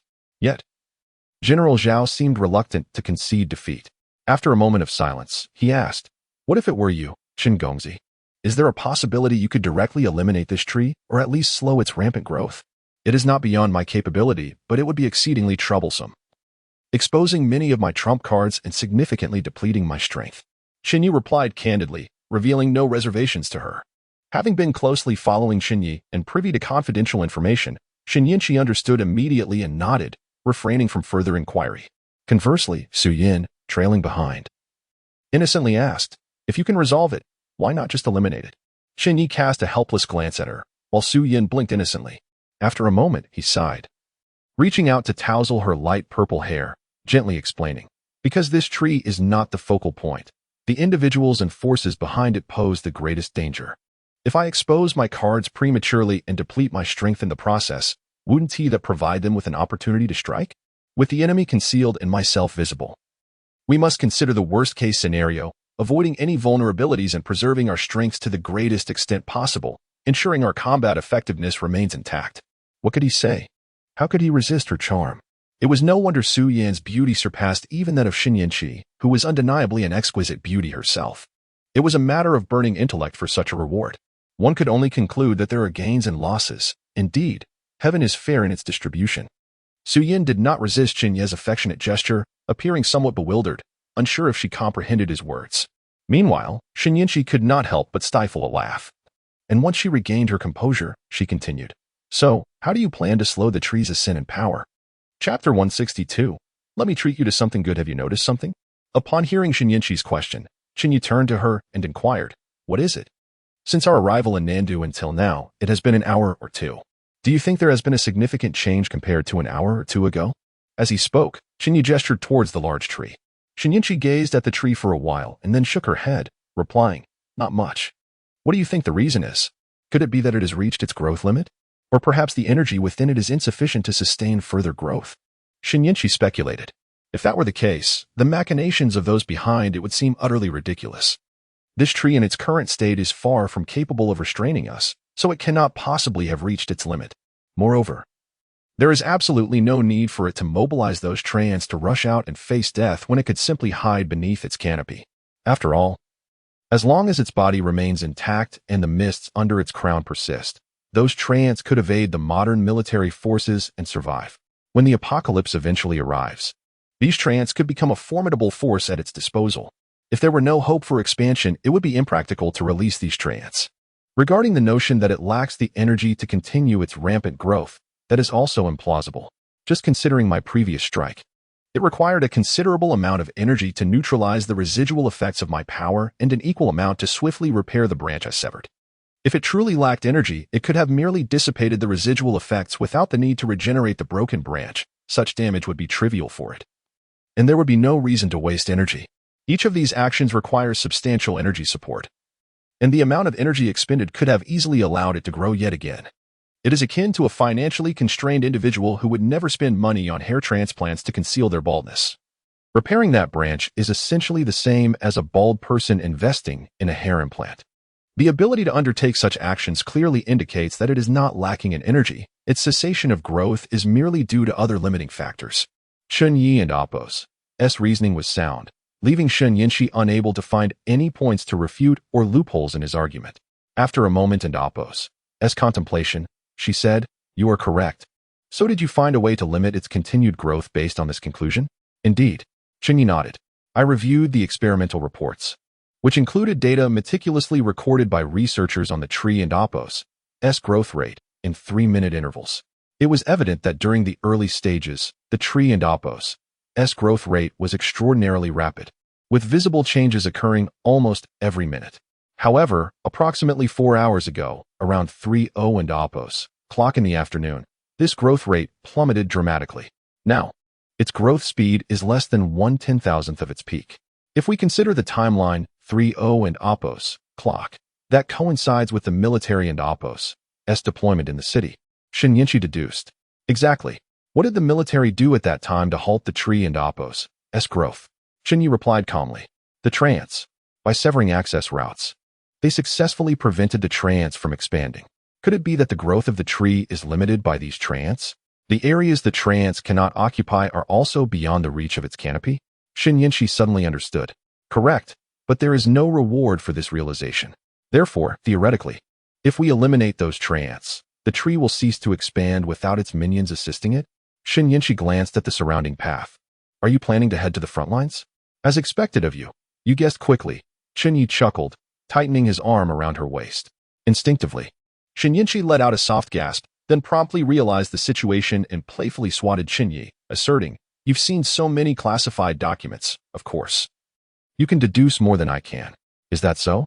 The information I obtained from battling that tree was also derived from the materials I reviewed?" Chen Ye teased, giving her a playful pinch, but this time his hand ventured higher than before. Chen Ye's cheeks flushed crimson, and feeling a bit flustered, she glanced around to ensure no one was paying attention before exhaling in relief, her voice trembling. "There are so many people here. Don't mess around." Seeing her flustered demeanor, Chen Ye paused for a moment before leaning closer, whispering in her ear, "You aren't really." Although aware that Chen Ye was extremely sensitive in this regard, her level of sensitivity was indeed quite exaggerated. At that moment, Chen Ye noticed the area around them was deserted, and with a barely perceptible motion, he reached into Su Yan's hair. Surprised, Su Yan lifted her head in confusion. Chen Ye pointed toward a dark, empty alley. "Come, let me treat you to something good." "What could possibly be good in there?" "You'll find out once you step inside. Now crouch down." "What for?" "Just do it." This is Chapter 163. You seem to harbor great hostility towards me nearly an hour later. Chen Ye finally appeared at the forefront of the battle against the tree men. Following closely behind him were the flushed Chen Ye and the oddly expressive Su Yan, who seemed to be savoring something. In stark contrast to the darkness of the area behind them, the front line was brightly lit. However, entry into the combat zone was strictly prohibited for unauthorized personnel. Anyone who dared approach was promptly stopped. Stop. Please present your pass or verbal authorization. Chen Ye, momentarily caught off guard, responded, I seem to have forgotten that. However, you can notify your superior and inform them that Chen Ye has arrived. He gazed upwards at the towering trees, his mind elsewhere. The guard hesitated but eventually picked up the radio. Soon, a dusty and disheveled female officer, exuding an air of urgency, hurried over. Where's Chen Ye? Over there, the guard replied, shrinking slightly under the officer and Appo's hawk-like gaze as he pointed to the side. The woman turned and spotted Chen Ye whispering something to the flushed Chen Ye. Her brows furrowed in apparent discontent, yet she approached, striving to maintain a semblance of politeness. You must be Mr. Chen Ye, is that correct? Indeed, that is I. And you are? Chen Ye replied with a smile, releasing Chen Ye from his attention. I am Chu Mo, the commander of the 332nd Mechanized Infantry Battalion of the 117th Mountain Combined Brigade, the officer stated, neither subservient nor arrogant.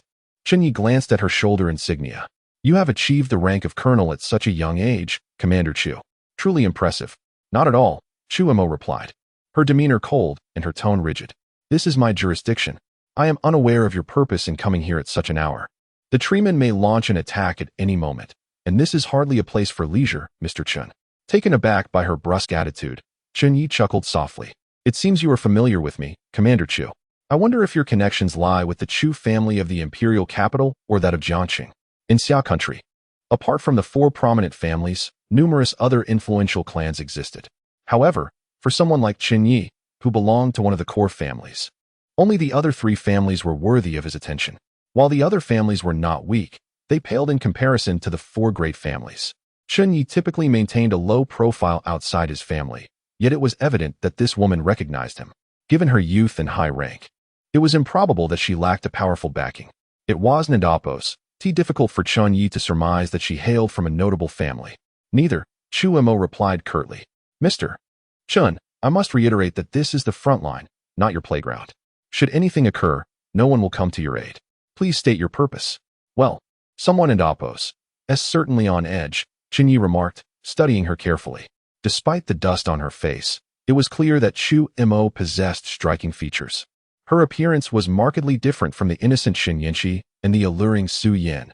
Chu Mo radiated a fierce and commanding presence. After observing her for a while, Chen Ye concluded that Chu Mo was certainly not one of the women he had previously encountered. Her aggressive demeanor and hostility made him feel somewhat uneasy, as if he had mistakenly run into someone from his past. Why the hostility? What if I were to say I came to assist you in dealing with the tree men? Assist with the tree men? Chu Mo was taken aback, her expression shifting. After a moment, she regarded Chen Ye with a mixture of curiosity and impatience.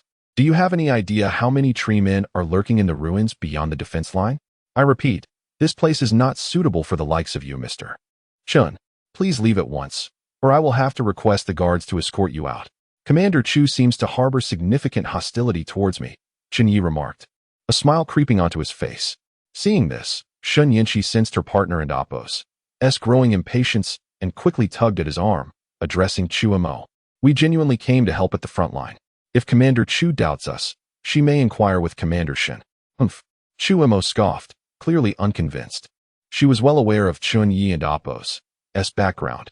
It was evident that once she contacted her superiors, they would accommodate him, regardless of his true intentions. At that moment, the somewhat naive Su Yan finally grasped the situation. She looked at Chu Mo and then turned to Chen Ye. She is an ability user. Perhaps I should eat her? The casual suggestion of cannibalism was characteristic of Su Yan.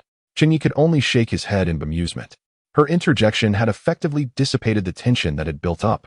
After declining Su Yan and Appo's rather alarming proposal, Chen Ye and Appo's gaze drifted towards the impenetrable darkness beyond the defensive line. He suddenly said, Commander Chu, if I were in your position, I would not linger here with idle chatter. I would be at the command center, closely monitoring the defense line for any unforeseen developments. There is no need for you to worry, Mr. Chen. I have already made adequate preparations to handle any unexpected situations, Chen Ye replied coolly. Oh, really? What if you faced a simultaneous assault from hundreds of thousands of tree men?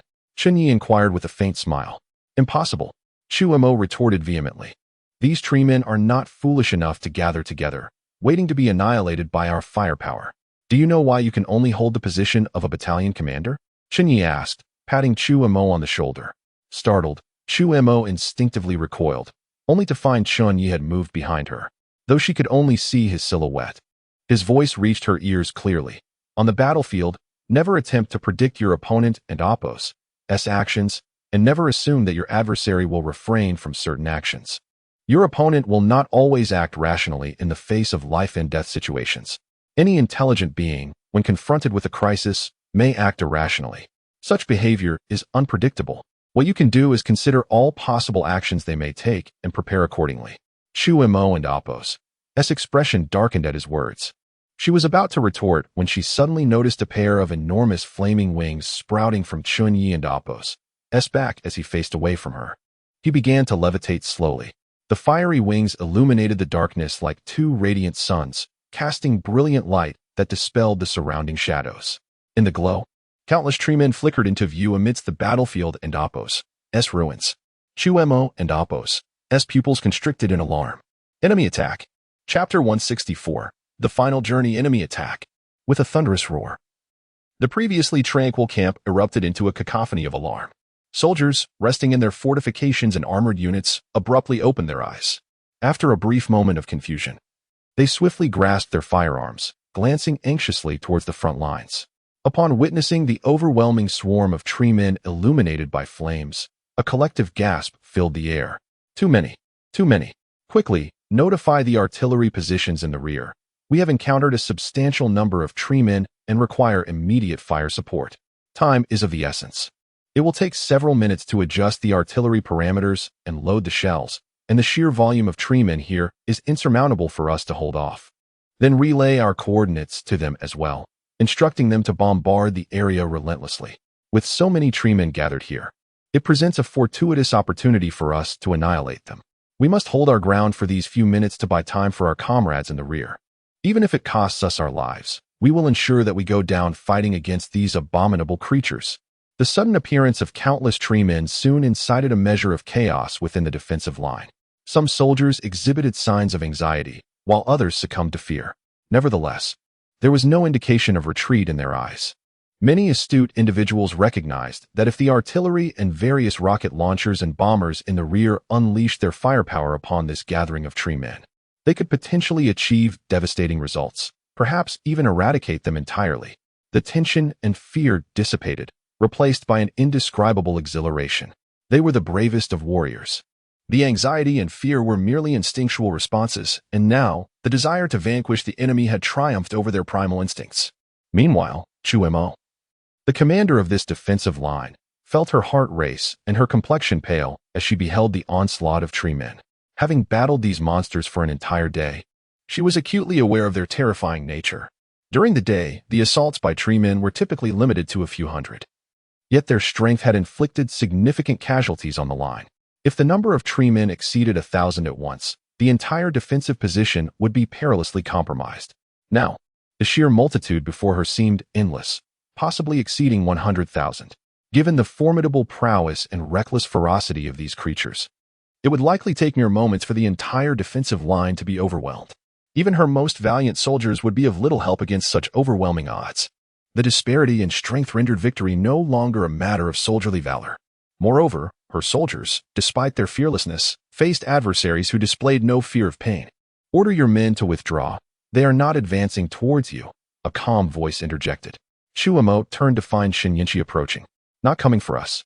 Chen Ye queried, perplexed by her meaning. Indeed, their target is me, Chen Ye replied with a soft laugh. In the darkened sky, a white lotus began to bloom, dispelling the surrounding shadows and shining brilliantly amidst the battlefield and oppose's ruins. Chen Ye sought to ensnare all the tree men in one fell swoop, and the quickest way to achieve this was to draw them together. However, the tree men were not foolish. Clustering together would only lead to their destruction at the hands of the military's heavy firepower, akin to a death sentence. Thus, a bargaining chip was required. something of such significance that the towering tree would abandon its hundreds of thousands of treemen to seize it. That bargaining chip, evidently, was Chen Ye, who wielded the White Lotus. As anticipated, the moment the White Lotus emerged, the previously aimless throng of treemen seemed to find purpose, their attention fixating on the flower as their movements grew frenzied. The foremost treemen surged towards Chen Ye, while those behind jostled for position, leading to a chaotic stampede. Many treemen, unable to navigate the tumult, were crushed underfoot, their remains scattering like splinters. Strike! A chilling command resonated from above, reaching the ears of the poised soldiers. They instinctively looked up to see Chen Ye, enveloped in flames and hovering in the air, raising his resplendent sword, the Qi Shao. In the next moment, a blinding beam of light sliced through the heavens, the crimson flames entwined with sword energy cascading down like divine retribution upon the desolate ground below. Boom! Between the relentless tide of treemen and the defensive line, a cataclysmic wave of fiery sword energy cleaved a deep chasm, stretching for miles. The foremost treemen, unable to halt their advance, plunged into the inferno, their forms reduced to ash before they even touched the ground. Yet, once the massive army of treemen began to move, halting their momentum proved to be no simple task. Like moths drawn to a flame, they continued to leap into the abyss, becoming consumed by the searing flames. Despite their instinctual recognition of danger, those at the rear, unable to perceive the peril, pushed their comrades forward into the blazing pit. With just one strike, Chen Ye had inflicted devastating losses upon the treemen. Nevertheless, their numbers remained staggering. He surmised that even if these treemen were devoid of intelligence, their towering leader must have succumbed to madness, directing them to leap into the flames for their own demise. At this rate, it would take until dawn to eradicate the hundreds of thousands of treemen. There are countless soldiers. As the ancients say, 1,000 soldiers are boundless. 10,000 soldiers stretch to the heavens. Even Chen Ye could not help but sigh at the sight of the seemingly infinite treemen. It was not that he felt overwhelmed by their numbers. Indeed, with his innate ability to sacrifice himself for the greater good, any enemy weaker than him was merely fodder. Rather, he was struck by the tragic realization that these countless treemen had once been living beings, now transformed into horrific monsters, driven to their demise by the selfish whims of a few. In the apocalypse, perhaps the most terrifying threat was not the virus, but the human heart. Allow me to guide you on your final journey. Let us end your suffering, Chen Ye proclaimed, lifting his sword as the searing flames ignited along its edge. A beacon of light in the darkness, illuminating the path to the afterlife. Chapter 165, Layout and Game. This is truly the magnificent might of the divine. Is this the pinnacle of combat prowess for psychics at this stage? At the entrance of the command center, it was reported that Chen Ye had rushed to the front lines, where he had encountered a conflict with his valued subordinate, Chu Mo.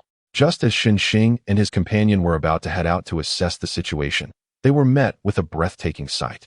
Under the cover of night, the blazing sword light seemed to tear apart the very fabric of darkness, illuminating the entire southern city as bright as day.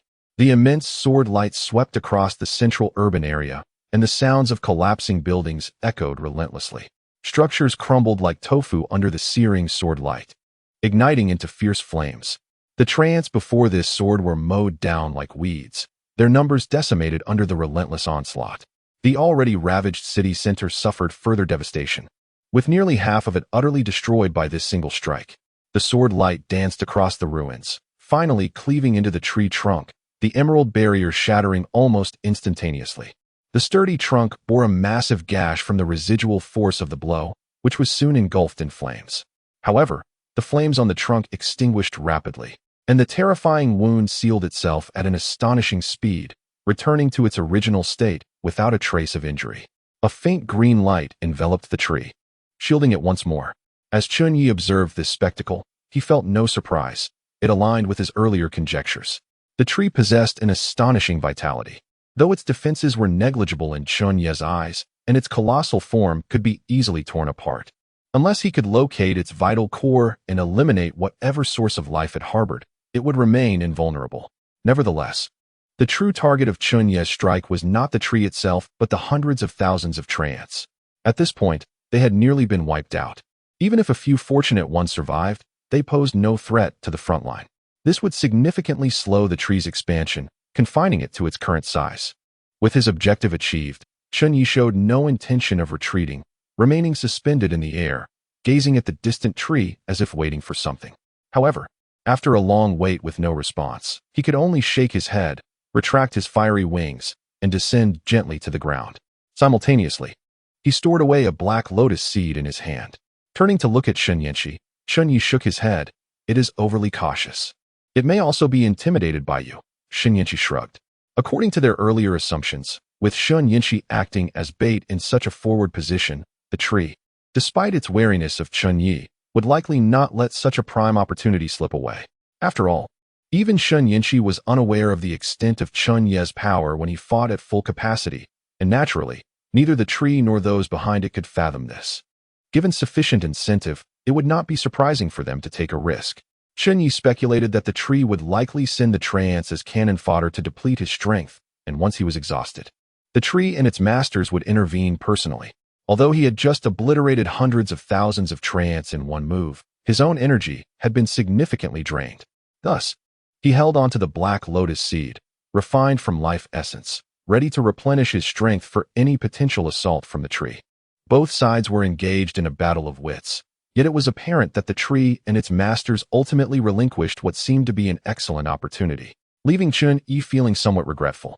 Had the opposition not exercised restraint, the subsequent complications might have been avoided, allowing Chen Ye to capture them all in one fell swoop. Of course, maintaining composure came at a cost. The annihilation of hundreds of thousands of treants ensured that the tree would not have the capacity for large-scale expansion in the near future, allowing Chen Ye to divert his attention from Southern City to deal with the lurking threats in the shadows. Although the Doomsday Preservation Committee had yet to reveal itself, the Jiangdong Triangle region's key cities were Tianhai, Southern City, and Xiantang. Currently, Tianhai was firmly within Chen Ye's grasp, leaving little room for the committee to maneuver. Southern City had been reduced to ruins, and anyone with sense would not focus their developmental efforts there. Thus, only Xiantang remained. In truth, this was not a secret. The committee's schemes had been almost overt. As long as Chen Ye and the officials recognized that the tree's sudden emergence in Southern City was orchestrated, their subsequent strategies would be devoid of mystery. However, they were unperturbed by the exposure of their plans. For anyone wishing to thrive in the Jiangdong Triangle would inevitably have to contend with this tree in Southern City. Yet, they likely did not anticipate that Chen Ye, this white lotus, held an irresistible allure for the tree. Chen Ye seized upon this aspect, compelling them to gamble alongside the tree, resulting in the obliteration of hundreds of thousands of treants and stripping the tree of its most significant allure for the foreseeable future. This situation raised questions about the relationship between the tree and the entities behind it. If they could entirely control the tree, it would not have exhibited such covetous behavior the moment it encountered Chen Ye. Merely that one act revealed too much information, solidifying Chen Ye's decision to send Chen Ye to the front lines. Even if the powers behind the tree could remain patient, the tree itself would undoubtedly take the risk of acting out. In fact, this suggested that the Doomsday Preservation Committee could not fully dominate the tree. Chen Ye surmised that their relationship was likely one of equal cooperation rather than one of control. Who knows? Perhaps that is the case. Chen Ye shrugged, draping an arm around Chen Ye's shoulder, then turning to the dazed Chu Mo beside him. Do you have any questions now, Captain Chu? Aye. Chu Mo's gaze wandered, his expression shifting between pale and bewildered. After a lengthy pause, he finally spoke earnestly. Mr. Chen, I apologize for my earlier arrogance and rudeness. Apologies are unnecessary. I am merely curious as to why you harbor such animosity towards me. I believe we should be strangers to one another. Chen Ye replied with a smile. He was not one to hold grudges lightly, but he was also not the type to overlook being targeted without seeking an explanation. If Chu Mo could not provide him with clarity, then the matter would not conclude with mere apologies. Chapter 166, The Ever-Flourishing Xiantang I am somewhat acquainted with Chen Shiyuan of your Chen family. Chu Mo faced Chen Ye's piercing gaze and stammered for a while before finally revealing the reason. Chen Shiyuan? Chen Ye paused momentarily. Chen Shiyuan hailed from the third branch, and during the recent incident concerning Xiao Yuan, he had already dealt with most of the individuals from the second and third branches. However, due to Xiao Yuan's final plea, Chen Ye decided to spare Chen Shiyuan. Otherwise, according to family rules, someone like Chen Shiyuan, who had been misled and charged to the front lines, would undoubtedly face a death sentence. Yet, this woman had suffered severe injuries and was in a comatose state when Chen Ye rescued her. Later, He had to rush to Nandu to handle matters there and had no time to tend to her, leaving her behind in Tianhai. Now that Chu Mo claimed to have a good relationship with Chen Shiyuan, her initial hostility towards Chen Ye was easily understandable, especially given her apparent ignorance of his capabilities. Very well, I shall not hold this against you this time, but let it not happen again, Chen Ye declared, shaking his head. Having already spared Chen Shiyuan, he deemed it unnecessary to pursue Chu Mo with relentless severity, considering her merely an influenced individual. For the time being, matters in Nandu could be set aside. As Chen family members had already infiltrated Qiantang, he needed to hasten there to oversee the situation and meticulously unravel the threads of the Doomsday Preservation Committee, uprooting it entirely. Wow, is this Qiantang? It's my first time here. It's so beautiful. Chen Ye and his companions took a high-speed train from Nandu to Qiantang. As night had fallen, they checked into a hotel upon arrival. Outside the hotel lay a quaint, retro-style Jiangnan town. The gentle drizzle illuminated the town's lanterns and ancient alleys, creating an enchanting aura. Even as midnight approached, the cobblestone streets remained bustling with people. Having never encountered such sights, Su Yin couldn't help but cover her mouth in astonishment.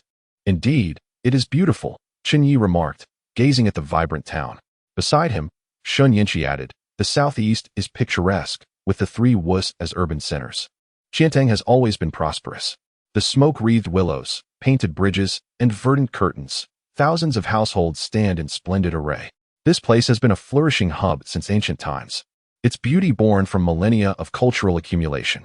Yet, alas, Chun Yi sighed, beneath the looming apocalypse, even the most beautiful locales will devolve into hell on earth. Even should I successfully seize control of Qiantang, I cannot prevent such tragedies from occurring. However, my capabilities far exceed those of the Doomsday Preservation Committee. After a night of silence, Chun Yi rose early the next morning. Shun Yinchi murmured sleepily a couple of times before falling silent again. In contrast, Su Yin remained vivacious as ever, seemingly oblivious to the concept of fatigue. Despite having endured the most strenuous experiences the previous night, she appeared unfazed, as if nothing had transpired. Upon noticing Chun Yi had awoken, she sprang up from bed. In the midst of her movements, her springtime figure was fully exposed before Chen Ye. When he turned his gaze, instead of feeling any embarrassment, Su Yin confidently wobbled on the bed, her substantial curves bouncing in a captivating manner. Isn't it lovely? Su Yin asked playfully. Smack. Shen Yinshi, pretending to be asleep, slapped her rear, exclaiming irritably, enough already. Hurry up and get out. Have you forgotten how you begged for mercy last night? Shen Yinshi was not genuinely concerned for Su Yin. She was acutely aware that the woman possessed a formidable physique, likely unmatched by anyone else capable of withstanding the near-inhuman Chen Ye. However, her true fear lay in being inadvertently swept into the chaos. If Su Yin provoked Chun Yi into a morning exercise, she would certainly not escape unscathed. Hurry and get up. We have important matters to attend to today. Chun Yi shook his head, tossing his clothes onto Su Yin. What are we doing today? Do you need me to come along? Su Yin inquired curiously as she dressed. Indeed, Chen Yi replied with a smile. Later, the city governor of Qiantang will host a banquet, and I require a female companion to accompany me. You shall join me, and perhaps glean some insights into the etiquette of being a wife in a prominent family from those wealthy matrons. Su Yin initially felt excited at the prospect of attending a banquet, having only seen such high-class affairs on television. However, upon hearing that she would be mingling with the wealthy ladies, her expression fell. While she enjoyed a lively atmosphere, she had no interest in listening to the idle gossip of affluent young women. Her gaze shifted to Xin Yanqi, who was still feigning sleep, and she quickly suggested, let her go. She must be more familiar with these matters than I am. Not a problem. You can both go together. We can bring 2 companions? While generally inappropriate, Chen Yi was an exception. He could bring whomever he wished. The high-end banquet was not merely for the enjoyment of wine. It often served various commercial or political purposes. The city governor of Qiantang, at such a critical juncture, would not host a banquet without an underlying motive. The Doomsday Preservation Committee primarily recruited influential officials, significantly narrowing Chen Ye's targets. Currently, it was confirmed that only a handful of individuals in Qiantang were members of the Doomsday Preservation Committee, and Chen Ye's list contained only 3 names, one of which belonged to the city governor. However, this banquet was not a trap laid specifically for him. Rather, it was orchestrated through higher-level connections that Chun Yi had established, prompting the city governor to host the event. unbeknownst to the governor, who was unaware of his exposure to Chen Ye. He would surely endeavor to execute Chen Ye's directives flawlessly, bolstered by his elevated status and importance. To ensure the banquet did not raise Chen Ye's suspicions, the Doomsday Preservation Committee would likely dispatch additional members from Qian'an to assist the governor in orchestrating the event. It could be said that even before Chen Ye arrived in Qiantang, the groundwork for the scheme had already commenced. Wow, there is so much delicious food here, Su Yin exclaimed upon entering, eyeing the sumptuous array of delicacies laid out on the long table, unable to resist swallowing her saliva. Yet, the next moment, she glanced outside and murmured, "But I heard that the prices outside have skyrocketed, and many people can't even afford food. Aren't they official people? This seems inappropriate, doesn't it?" In Su Yan's simplistic worldview, it was expected for a prominent family like the Chens to indulge in luxury, given their vast wealth. Moreover, the Chen family was not an official institution and thus bore no responsibility to everyone. However, the officials were a different matter entirely.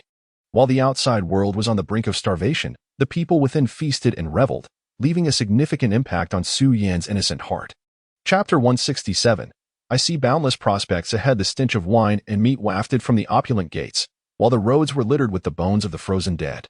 Chen Ye shrugged, remarking, "There is nothing to be done. This is the nature of the world. In times of peace, when abundance is shared, the disparities are not as stark, and the flourishing productivity creates a sense of complacency among the masses, leading them to believe that even the affluent lead lives not so extraordinary. However, once chaos descends and production halts, the chasm between the elite and the common folk becomes glaringly evident.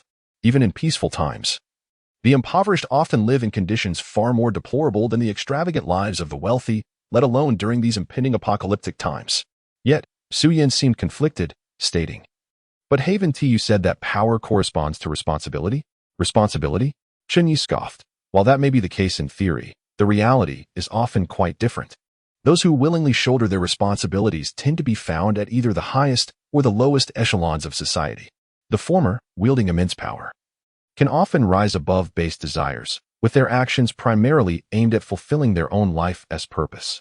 The latter, untouched by the moral decay of the world, remain distant from the intricacies of political maneuvers and naturally embrace their responsibilities without difficulty. It is the individuals caught in the middle, whether striving desperately to ascend or clinging to their positions, who often resort to desperate measures, even compromising their own principles. Once such actions are taken, they plunge into an abyss from which there is no return. Thus, it is among these indecisive individuals that one finds the most who merely occupy their positions without contributing. Ironically, within any political entity, it is these individuals who wield the greatest influence. He understood that Su Yin might struggle to grasp his words, so he inquired, "Do you think I am a good person?" Su Yin instinctively nodded, then shook her head, only to quickly return to nodding. "Yes, you treat me well. Indeed, to you, I am a good person. But what of others?" Chen Ye replied with a light chuckle. "The recent events in Tianhai, the calamity in Nandu resulting in countless casualties, and now the situation in Qiantang. All these are outcomes of my struggle for power against other factions. Although my intention was never to involve ordinary people, the reality is that my recent actions with the Xingfeng group in the Yangtze River Delta have affected millions, forcing the surviving residents of Nandu to migrate. Subjectively, it was not I who did this, but the Merchants Alliance and the Doomsday Preservation Committee. Yet objectively, I cannot disentangle myself from the consequences, for I was fully aware of the repercussions yet proceeded nonetheless. Now, do you still consider me a good person?" Su Yin pondered for a moment before resolutely nodding. "Yes." "Oh, why do you think so?" "I do not wish to hear about subjectivity or objectivity. All I know is that you treat me well." "And that makes you a good person," she retorted with a pout. Evidently, Chen Ye and Apos' words had left her bewildered, and she could only rely on her instincts to respond. Chen Ye couldn't help but smile, ruffling her light purple hair. Her statement contradicted her previous disdain for the wealthy elite who lavishly hosted extravagant banquets while disregarding the plight of ordinary people. After all, had it not been for Chen Ye, anyone present at the banquet would likely have revered her as a goddess, with no negative remarks to be found. She could objectively label the elite as villains, yet when faced with Chen Ye's impact on the common folk, her response was decidedly subjective, essentially a double standard. Yet, this very double standard was precisely what Chen Ye desired to see. He sought a charming, obedient, and capable companion, rather than a righteous crusader who adhered strictly to objectivity.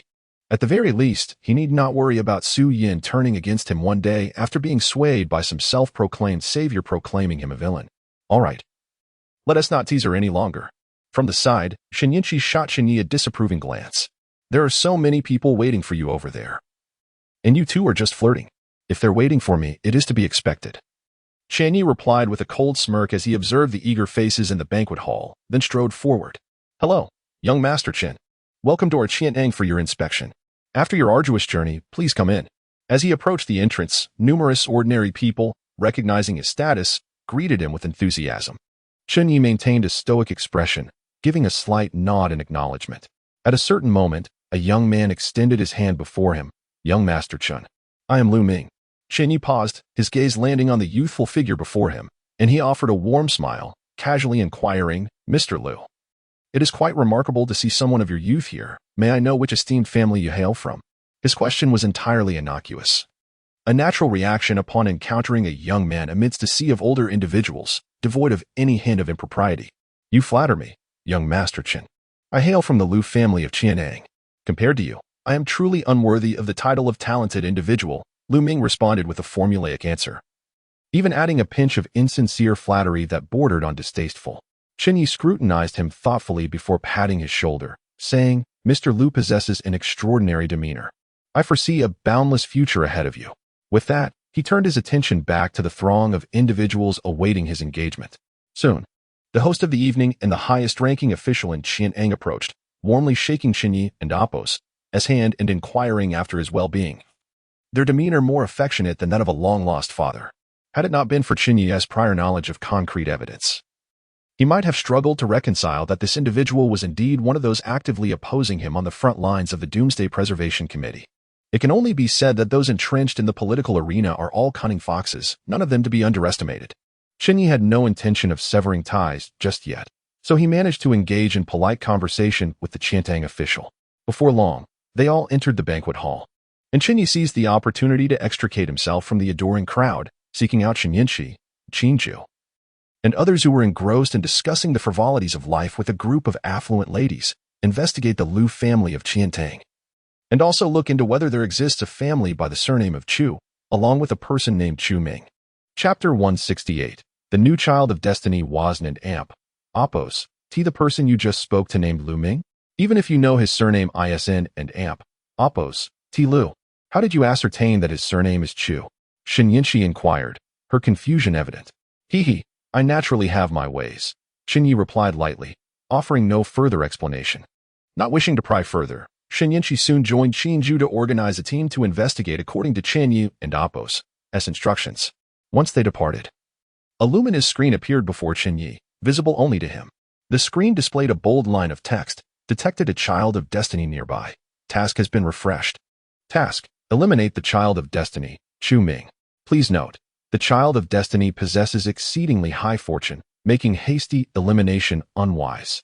It is necessary to accumulate a certain amount of resentment value to lower his fortune before a successful kill is possible.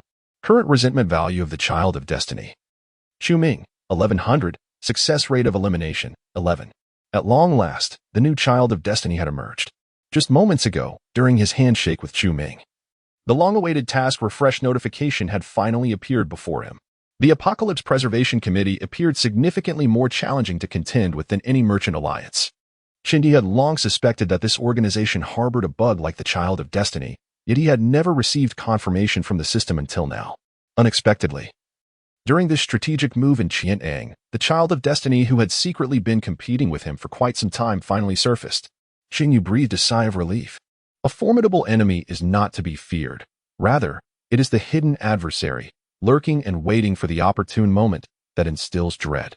As the saying goes, one need not fear a thief as theft, but rather the thief as fixation.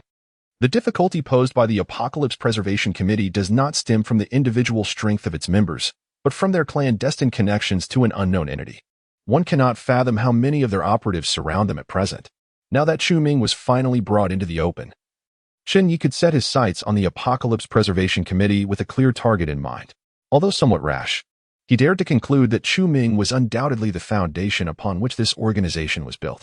Once he dealt with him, the organization would inevitably dissolve into disarray. As for why Chu Ming possessed a resentment value of 1100 upon his emergence, contrasting sharply with previous Children of Destiny who had nearly blank resentment values. That was easily comprehensible. After all, the two sides had already engaged in several rounds of covert conflict, including the recent skirmish in Nandu. Such repeated confrontations had left the Apocalypse Preservation Committee at a disadvantage, rendering Chu Ming and Apos' resentment entirely normal. Now that he had located the man himself, Chen Ye was certain he could elevate that resentment even further. While Chen Ye pondered his approach to Chu Ming, the latter approached, holding a drink with meticulous caution. A sycophantic smile graced his lips, and he bent slightly, embodying the perfect image of a sycophant serving a wealthy heir. "Chen Xiao, care for a drink?" he eagerly offered. Chen Ye observed his every action with amusement, yet feigned indifference as he raised his glass to clink with Chu Ming's. He took a perfunctory sip from his cup. Chu Ming, far from being displeased, beamed with delight, promptly downing his entire drink and giving a thumbs up. "Chen Xiao, you have a generous spirit." A smirk tugged at the corners of Chen Ye's mouth. Given Chu Ming's current demeanor, even without the system's insights, he would have sensed something amiss. The Lu family of Qiantang was no minor clan. Even Chen Ye had heard whispers of their influence, rooted deeply in the local power structure. It was nearly impossible for a scion of such a family to be so inept at flattery. Chu Ming and Apos' performance was overly exaggerated. Contemplating for a moment, Chen Ye casually inquired, "Might I ask what position young Master Lu holds in Qiantang? Your presence here suggests you must occupy a significant role." Chen Xiao jested. "I merely serve as a secretary for the city guard, handling menial tasks." Chu Ming responded hastily. "That is indeed a pivotal role, reserved for those close to the city lord. Your future is boundless, young Master Lu," Chen Ye remarked nonchalantly. "Haha, Chen Xiao's joking. I am well aware of my own modest abilities. Should you not mind, I would be grateful for your guidance in the future," Chu Ming replied, laughter lacing his words, clearly attempting to ingratiate himself with Chen Ye. While Chen Ye awaited news, he had no qualms about indulging in idle chatter with him. The two appeared to be enjoying a lively conversation. Onlookers around them were filled with envy, nearly wide-eyed with astonishment, silently chastising themselves for being too reserved. Had they known, they would have approached Chu Ming without hesitation, just as he did. But idle chatter is ever fleeting. Chen Ye noticed Chen Yinshi and Qin Zhu returning from their excursion. Realizing they must have uncovered some information, he promptly addressed Chu Ming, "I recognize your talents, young Master Lu. I will be in the Tianhai and Qiantang areas in the near future. If time permits, we should gather more often. After all, we young people surely have much in common." Upon hearing this, Chu Ming and Apos' face lit up with joy. "As long as Chen Xiao does not mind, I will certainly pay a visit." "Ah, my companion requires my attention, so I must take my leave for now," Chen Ye replied warmly, nodding before turning away without awaiting a response. The arrogance of a noble scion was unmistakable. "Do not worry about me, Chen Xiao, please attend to your matters."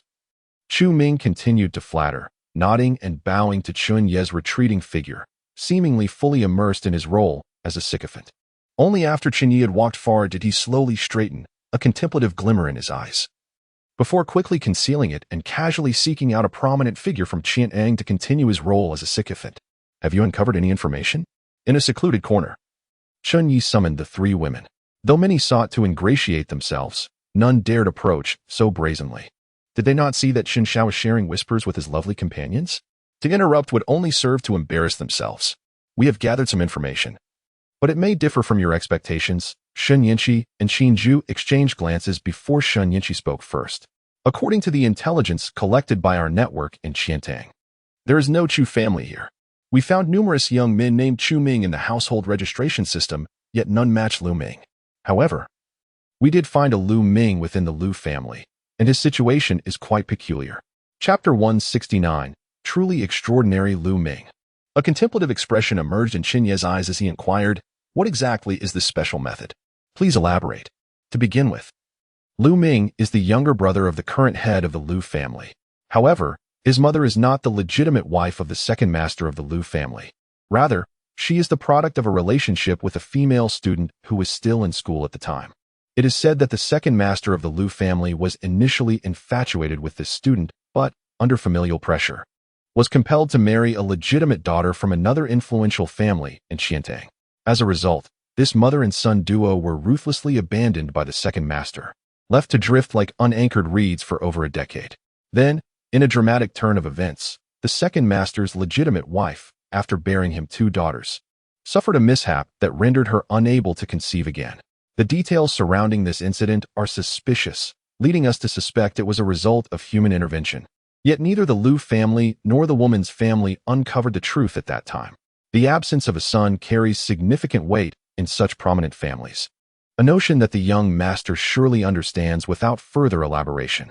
Ultimately, the outcome was that the second master of the Liu family leveraged this circumstance to coerce his wife and family into allowing him to bring Liu Ming and his mother back into the Liu household after their 10-year separation. Naturally, the subsequent events unfolded as expected. The second master's legitimate wife, who had initially yielded to pressure, displayed little warmth upon reuniting with the mother and son, though her disdain remained restrained. The second master and Apos' wife epitomized the archetype of a traditional noble woman, gentle and amiable. Even if she harbored ill feelings towards the pair, she refrained from becoming a malicious stepmother, merely curtailing their financial support. Nonetheless, this situation was still far more favorable than the conditions they had previously endured outside. In truth, prior to their reintegration into the Liu family, Liu Ming and his mother did not live in abject poverty. The second master discreetly provided them with assistance. According to our financial records, he transferred approximately $6 million in cash to them over the past decade. While this amount fell short of what true aristocratic heirs received, it was sufficient to ensure that they lived comfortably. However, issues arose regarding the disposition of this wealth. Liu Ming's mother, hailing from a middle-class background, had excelled academically and gained admission to the finest institution in Xia country over 20 years ago, fostering a sense of pride. Upon realizing that her lineage barred her from entering the Liu family, she did not succumb to despair. Instead, she resolved to prove her worth. At this juncture, Chen Ye could not suppress a smile. Is this yet another tale of a mother and son cast aside, where the mother toils to raise her child, only for the latter to rise and reclaim their rightful place? Chen Ye speculated, quickly deducing the outcome. Indeed, beside them, Chen Ye could not help but grimace. Liu Ming's mother possessed keen insight. With the funds from the second master, she attempted to invest in the burgeoning internet sector 2 decades ago. However, insight alone does not guarantee success. The founders of the surviving internet giants in Xia country were exceptional individuals with profound backgrounds. Even they navigated their early days with caution and diligence. Liu Ming's mother, however, was no longer a practical person, having been exposed to the opulence of the Liu family. She was ill-prepared for the rigors of entrepreneurship. Unsurprisingly, her endeavor to achieve wealth through investment collapsed within 3 months, leading to her total bankruptcy. After squandering the initial 800,000 provided by the second master, she accrued debts exceeding 1 million. Chen Ye listened intently. Initially, he had anticipated a traditional narrative of abandonment and subsequent triumph. Yet, as the story unfolded, he realized the plot deviated significantly from his expectations. The second master, pressured by family obligations, had not forsaken Liu Ming's mother entirely. The 800,000 of that era held a value incomparable to today. Had Liu Ming and Apos' mother used it wisely, they could have lived a life beyond the imagination of ordinary people. Instead, she squandered it, ultimately accumulating over 10 million in debt. Truly remarkable, he mused. And what followed? Chen Ye, initially indifferent to such convoluted affairs, found himself intrigued by Liu Ming's tale. Chen Ye's expression turned peculiar. Because his mother squandered the second master's funds, Liu Ming experienced a life of considerable poverty, verging on destitution. During their most trying times, he wore shoes until they were threadbare, not due to sudden generosity from his mother, but because she lacked the skills to repair them. While her son endured such hardships, Liu Ming's mother was immersed in her entrepreneurial pursuits, neglecting her child's needs. Despite her lavish lifestyle, adorned with luxury items gifted by the second master, she failed to sell any of these possessions to alleviate their financial strain, allowing Liu Ming to suffer in silence. Yet, curiously, Liu Ming harbored no resentment towards his mother. Instead, he felt profound gratitude and filial piety. His animosity was directed towards the Liu family and the second master, a sentiment that had been ingrained in him since childhood. While the records provided no detailed explanation for this, I discovered that Liu Ming's mother had studied psychology in university. Though she did not obtain a degree, she likely understood basic psychological principles. It would not have been difficult for her to instill in her impressionable child a sense of resentment towards the second master and the Liu family. Chapter 170. Madam, may I request the honor of a dance? Splendid. Splendid. Chen Ye could not help but applaud upon hearing this. The unfolding events had indeed far surpassed his original expectations, completely defying convention and leaving one in suspense regarding the outcome. The dramatic nature of the situation was undeniable. Shun Yinxi's expression was equally peculiar. The crux of the matter is that it is challenging to discern right from wrong in this scenario. The Lu family's coercive actions to separate the lovers seem highly inappropriate, yet this perspective is rooted in that of an ordinary person. For these prominent clans, the family has nurtured you, providing a life of unimaginable luxury. Thus, when the family requires you to enter into a marriage with someone you do not love, is it not a natural expectation? The notion of love freely chosen is palatable for the common folk, yet it is logically incongruous for such illustrious families. The family raises you, and in return, you contribute to its legacy. This principle holds true across any universe. The original wife of Lu Eryi lost her ability to bear children under mysterious circumstances, which adds layers of intrigue. Although she later expressed disdain for Lu Ming and his mother, she did not become a malevolent stepmother. She merely reduced certain financial expenditures. Upon their return to the Lu household, Lu Ming and his mother continued to live in considerable comfort. As for Lu Eryi, while one might accuse him of abandoning his wife and child, he had consistently compensated them generously and made every effort to bring them back whenever possible. Ironically, the abandoned widow and orphan appear to be the more absurd figures in this narrative. Thus, it is indeed captivating. Chen Ye inquired with curiosity, what transpired next? What happened after Lu Ming returned to the Lu family? Upon his return, Lu Ming immediately showcased remarkable talent. With the support of the Lu family's resources, he swiftly graduated from the highest institution in Xia country, subsequently spent 2 years abroad, and upon his return, he entered the official system of Qiantang. With the Lu family's assistance, he naturally ascended the ranks, even surpassing the current head of the Lu family's own son in excellence. Qingju interjected. During this time, he exhibited no signs of resentment or animosity towards the family. Until at this point, Qingju's countenance grew grave, until half a month ago. The Lu family faced a calamity, with Lu Eryi and his original wife meeting untimely deaths under mysterious circumstances. Furthermore, the lineage of the original head of the Lu family began to perish one by one due to various accidents, as if summoned by the king of hell himself. Ultimately, the only capable male heir left to manage the affairs of the Lu family was Lu Ming, who consequently became the new head of this generation. Currently, Lu Ming and his mother oversee the Lu family's affairs, yet rather than declining, the family appears to thrive more than ever. However, according to the typical trajectory of noble families, such a sudden loss of their core members typically heralds a swift decline, with any future resurgence contingent upon the merit of subsequent generations. The current state of the Lu family is evidently anomalous. Upon hearing this, Chen Ye grasped the situation. Although there was no concrete evidence, the probability that Lu Ming was the perpetrator behind the deaths of his own father and numerous elders of the Lu family was exceedingly high. Moreover, considering the timeline, half a month ago marked the initial emergence of supernatural abilities, albeit in scarce numbers. Given the unique nature of these abilities and the unfamiliarity of various factions with them at that time, it would not be difficult for Lu Ming to awaken such powers and discreetly eliminate the influential figures of the Lu family overnight. He also possessed sufficient motive to commit such acts. Whether driven by the indoctrination from his mother since childhood or the thirst for power, murder would not be surprising. However, without evidence, Chen Ye hesitated to assert that Lu Ming was definitively responsible. After a moment of contemplation, he posed another question. What is Lu Ming's mother's name? Chu Qing, Chu Ming. A smile crept upon Chen Ye's lips. It seemed they were indeed the same person. The name designated as the destined child in the system was likely one recognized by her rather than a name used by outsiders.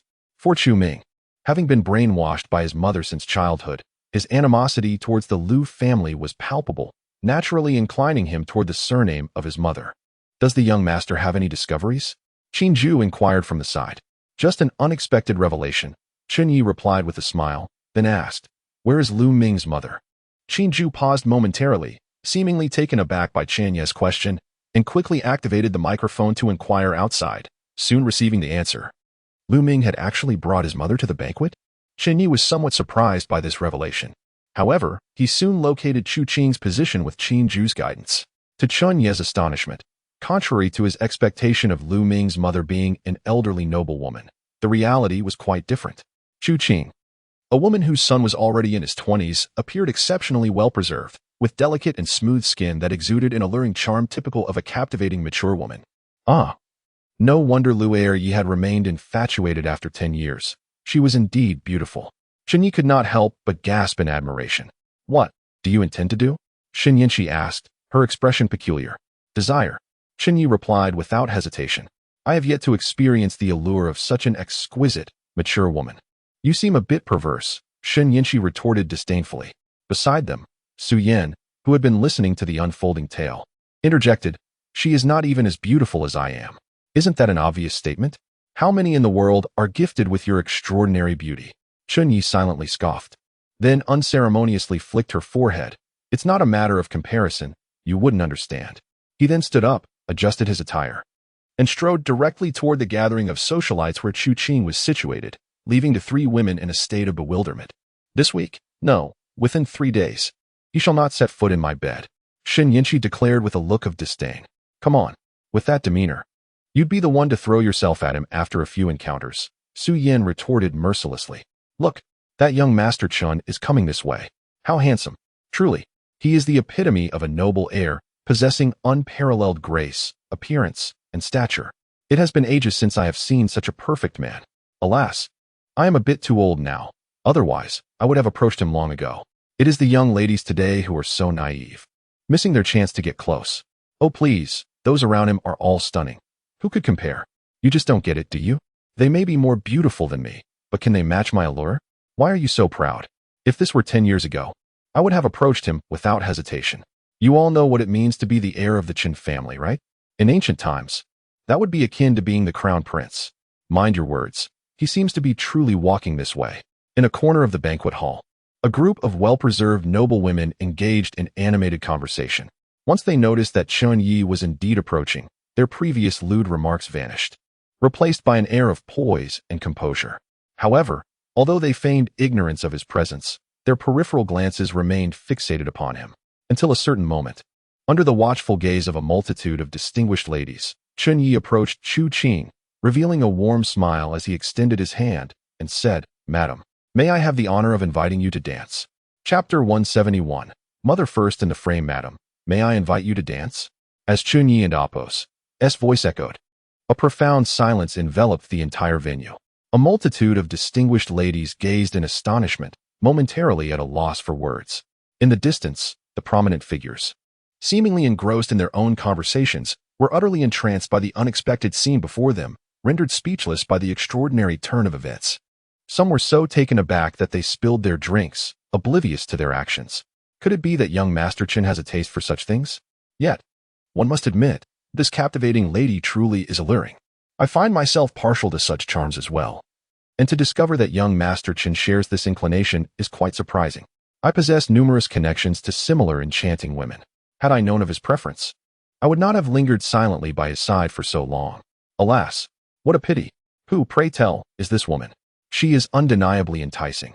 And it is no wonder that even the most accomplished scions of illustrious families are captivated. Could it be that you, too, are smitten? Who could resist such beauty? Yet, alas, my own capabilities pale in comparison to young Master Chen's. Moreover, with a formidable wife at home, I must simply entertain my thoughts. Returning to the matter at hand, do you think she will accept? Surely, she would be foolish not to. The esteemed gentlemen, usually composed and dignified in the presence of their superiors or subordinates, now found themselves among peers of similar rank, leading to conversations that were decidedly more frivolous and candid. Their expressions varied, some astonished, others envious, and many sharing knowing smiles. A few even dared to glance at their own wives, appraising them before shifting their gaze to Chu Qing, only to shake their heads in regret. Amidst the scrutiny and murmurs, Chen Ye remained unperturbed, standing before Chu Qing with a slight bow, extending his hand and smiling as he awaited her response. After a prolonged moment of surprise, Chu Qing finally grasped that Chen Ye was indeed inviting her to dance. While disbelief lingered in her heart, a tinge of delight began to bubble within her. As a beautiful woman, admiration is hardly a novelty for her. She has had countless suitors throughout her life. Even now, approaching 40, she remains the object of many affections. Yet, this particular man is unlike any other admirer. In terms of appearance and physique, before the awakening of powers, No celebrity or young star could compare to Chen Ye, and today, with his prowess elevated to such heights, the gap is insurmountable. The awakening of abilities and the enhancement of power is, in essence, an evolutionary process. According to the conclusions drawn by the Chen Family Research Institute, powerful individuals often possess more exquisite features than the average person. As one of the strongest practitioners at present, Chen Ye's allure is undeniable. Regarding his lineage, as the legitimate son of the Chen family, he is widely recognized as the next successor, a position few can rival within the realm of Xia. Thus, when such a nearly perfect gentleman approaches her with an invitation, it would be disingenuous for Chu Qing to claim she is discontented. However, should she accept? Chu Qing's expression reflected uncertainty. She sensed that her son was embroiled in significant affairs, and while she was unaware of the specifics, her intuition urged her to refrain from complicating matters and risking unnecessary trouble for him. Yet he is undeniably handsome. Madam, it is merely a dance, Chen Ye gently reassured, perceiving her hesitation. Indeed, it is merely a dance. What trouble could it possibly stir? Torn between her indecision, Chu Qing ultimately succumbed to Chen Ye's charm. Smiling as she replied, "Young Master Chen, your kind invitation cannot be met with disinterest." Saying this, she blushed slightly and placed her delicately maintained hand into Chen Ye and Appo's. With a gentle exertion, he helped her rise from her seat, though she seemed slightly unsteady, nearly faltering. Fortunately, Chen Ye was quick to catch her, wrapping his arm around her waist. Rather than resist, Chu Qing gazed at him with a flirtatious glint in her eye and playfully remarked, "Thank you, young Master Chen, or I would have surely embarrassed myself." "Do not mention it. Protecting my dance partner is my duty," Chen Ye replied with a subtle smile. From start to finish, he exhibited grace and elegance. In a corner, Su Yin could not help but exclaim, "Why doesn't he display such patience with us? He used to threaten to hit me at the slightest provocation. Because he is acting now, he generally cannot be bothered to perform in our presence," Shen Yinchi responded casually, though curiosity flickered increasingly in her eyes. She found herself completely perplexed by Chen Ye and Appo's intentions to uncover the opponent and Appo's secrets and, in their presence, pursue his mother. Such an approach felt abstract, far beyond her prior expectations. Equally unprepared was Lu Ming, who had just moments ago been fawning over Chen Ye. Upon witnessing Chen Ye approach his mother, he immediately sensed something awry. Then, when Chen Ye audaciously invited her to dance, Lu Ming's mind buzzed with confusion. What was even more disconcerting was that Chu Qing accepted. She accepted, watching his own mother dance in Chen Ye's embrace, occasionally brushing against sensitive areas. Lu Ming felt his blood pressure surge. This cannot be right. He had merely intended to assess Chen Ye's merits in person, having come to realize that studying documents could only provide limited insight. Given his family's reclusive nature and his mother's penchant for socializing, he had brought her along. Yet, he never anticipated that, compared to the rumors, it would be his mother who nearly fell into the fray. If only he had known Chen Ye and Appo's preferences, he would never have brought his own mother to the fire pit. Chapter 172. The lady seems tired in stark contrast to the explosive emotions of Lu Ming. Chen Ye found himself in remarkably high spirits. The reason for his delight was evident. Ding. Chu Ming and Appo's resentment value 500, current value 1600, kill success rate 16. Ding. Chu Ming and Appo's resentment value 1000, current value 2600, kill success rate 26. Ding. Chu Ming and Appo's resentment value 1000, current value 3600, kill success rate 36. Ding. Chu Ming and Appo's resentment value 200, current value 5300, kill success rate 53. To be candid, this was Chen Ye and Appo's first experience of accumulating resentment values so swiftly and effortlessly, it was almost frenzied. Even before the dance concluded, he had amassed over 4,000 resentment points. This highlighted the significance of that singular family member to Lu Ming. Chen Ye finally grasped why Lu Ming had consistently referred to this name. While the system deemed him Chu Ming, his love for his mother was profound. Of course, from this perspective, it was not necessarily a negative trait. However, the unfortunate truth was that both Lu Ming and Chu Qing were not inherently good people. One was wicked, the other foolish. Chen Ye was uncertain how much resentment value could be harvested from Lu Ming through Chu Qing, but since the accumulation was ongoing, it was prudent not to let it pass.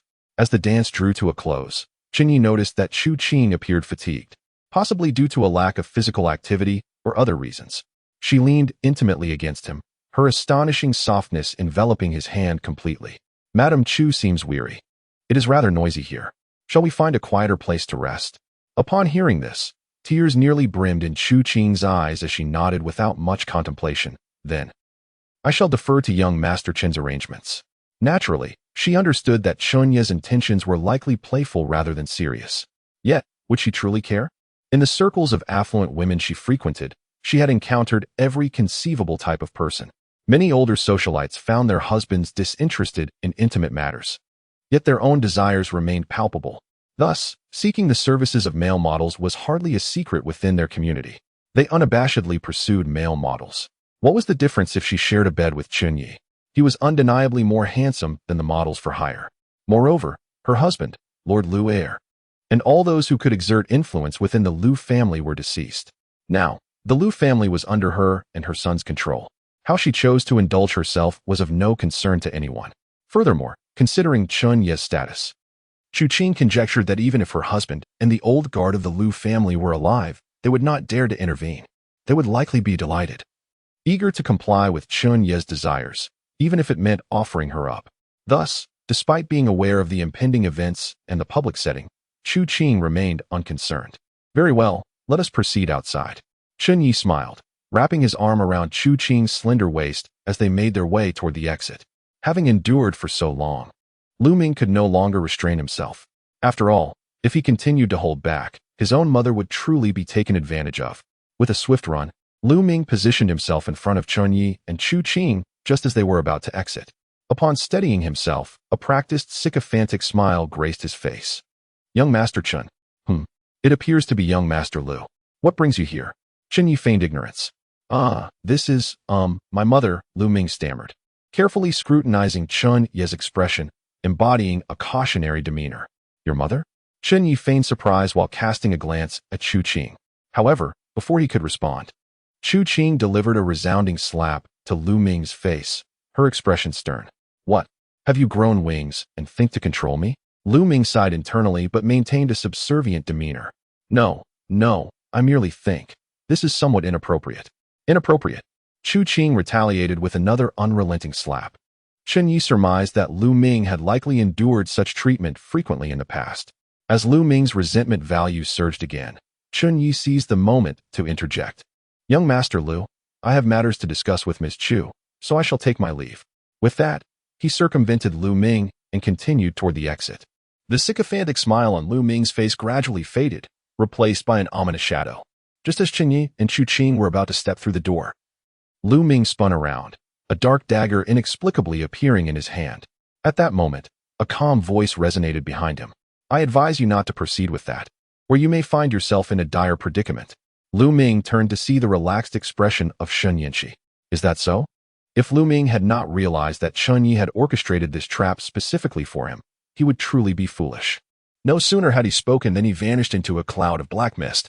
In the next instant, a black dagger appeared at Chen Ye's pristine neck. Ding! At a critical juncture, a white lotus petal appeared at her neck, absorbing the blow. If this is all you are capable of, you may find it quite difficult to contend with me. Chen Ye continued to smile nonchalantly. Lu Ming inhaled deeply, and in the next moment, he transformed into a myriad of shadowy remnants, surging toward Chen Ye. However, with the presence of the white lotus, Chen Ye was not only adept at saving others, but also possessed impeccable defensive capabilities. While her offensive prowess was somewhat lacking, it was contingent upon her opponent. In truth, most abilities focused on offense paled in comparison to the formidable techniques embedded within Chen Ye's White Lotus.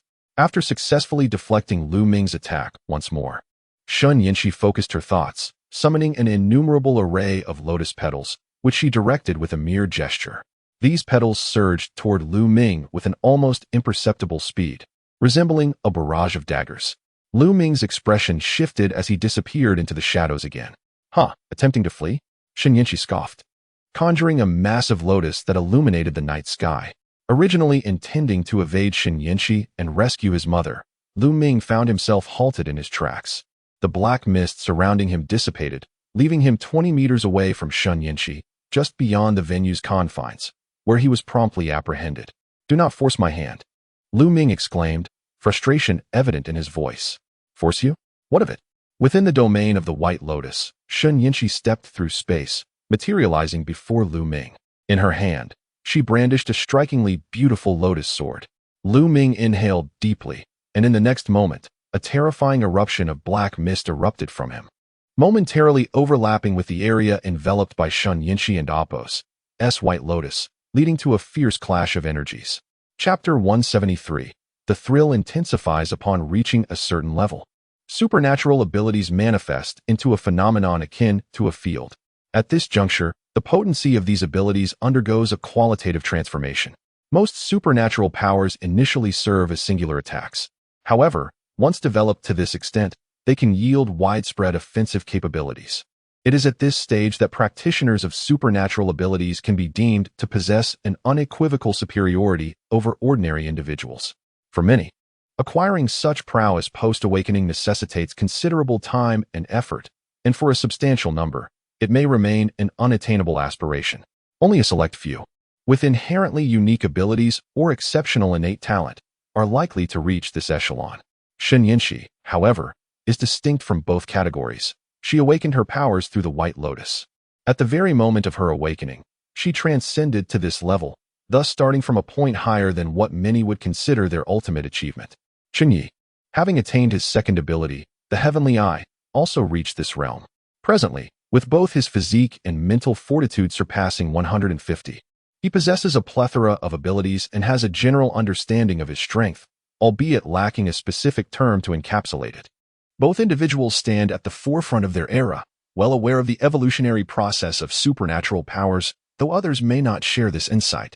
However, with the apocalypse yet to arrive, they are not in haste to establish a grading system for supernatural practitioners, merely announcing the return of the impending doom.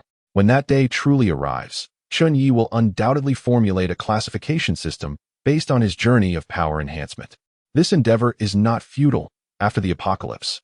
Reconstructing order necessitates not only strength, but also unparalleled authority. He is already laying the groundwork for this. The establishment of a grading standard for supernatural practitioners post-apocalypse will undoubtedly benefit countless individuals and significantly bolster his authority. These plans were devised by Chen Ye long ago, with only minor adjustments made later based on real circumstances and Chen Ye's extraordinary suggestions. One must always consider the broader implications of each step taken, particularly from his esteemed position. Yet, sometimes, achieving one's goals does not require a strictly regimented approach. A more relaxed demeanor may suffice. For instance, when confronted with unexpected adversaries, Chen Ye does not shy away from sacrificing a bit of charm to gauge the opponent's true nature. Young Master Chen, where are you headed? On the cool, moonlit road, Chu Qing, adorned in a delicate gown, tightened her slender shawl against the chill, her captivating eyes glancing at Chen Ye, her slightly husky voice enhancing her allure. We're almost there, look. It's the Linquan mansion, Chen Ye replied with a smile, draping his suit jacket over her shoulders. Exuding gentlemanly elegance, he was fully aware that this woman had long been endowed with supernatural abilities through means unbeknownst to him, rendering her impervious to the cold. Yet, one must commit fully to the charade. Linquan mansion? Chu Qing momentarily faltered, an unusual discomfort flickering in her enchanting gaze upon hearing the name. Indeed, I have heard it is a property of your esteemed Lu family. As the matriarch, how do you intend to host me? Chen Ye remarked, maintaining an air of nonchalance. As he spoke, his hand, which had been resting on her waist, began to ascend slightly. Chu Qing's cheeks flushed, and any hesitation she had swiftly dissipated. Young Master Chen is a rare guest, even in the Lu family and the entirety of Qiantang. We are honored to host you as our esteemed guest. I look forward to witnessing how the matriarch intends to entertain me, he replied, a hint of mischief in his tone. Were one to overhear their conversation without witnessing the speakers, one might readily conjure images of a lecherous man and a courtesan engaged in a sordid exchange. Yet, the reality is that both individuals possess remarkably unique identities. Chen Ye requires no introduction. Chu Qing, on the other hand, is one of the actual power holders within the Lu family, across Qiantang, and even throughout Xia country. She is a widow of considerable wealth. Chen Ye employed certain methods to elevate her to this state. Initially, when invited by Chen Ye, Chu Qing felt a genuine stir of interest, captivated by the charm and strength of the handsome young man. However, to reach the point of discarding all shame and propriety was a different matter altogether. The reason for her current disregard for decorum lies not merely in a few exchanged words, but in the significance of the Linquan mansion itself. This location is not only a property of the Liu family, but also the site where many of its high-ranking members met their untimely demise, a pivotal moment in the near annihilation of the Liu clan. The first to perish here was the second son of the Liu family, Chu Qing's husband, Liu Ming. Calculating the timeline reveals that this tragedy occurred precisely 14 days ago, making today the second anniversary of Liu Ming's death. On such a poignant day, accompanying a young, unfamiliar man to the site of her husband's death, and the absurdity of it all cannot be overstated. Even the most skeptical individuals, with any semblance of honor, would hesitate to engage in such an act. Yet, Chu Qing is inherently not a virtuous person, nor does she possess a resolute will. With a few subtle manipulations that would falter even the most steadfast, Chen Ye succeeded in erasing her feelings of guilt and shame. Now, she is but a step away from throwing herself into Chen Ye's embrace, ready to yield. Thus, it is not entirely accurate to say Chen Ye has employed dubious methods. It is more fitting to assert that she has always harbored such inclinations, perhaps even yearning for this moment deep down. Chen Ye merely gave her the gentle push she needed.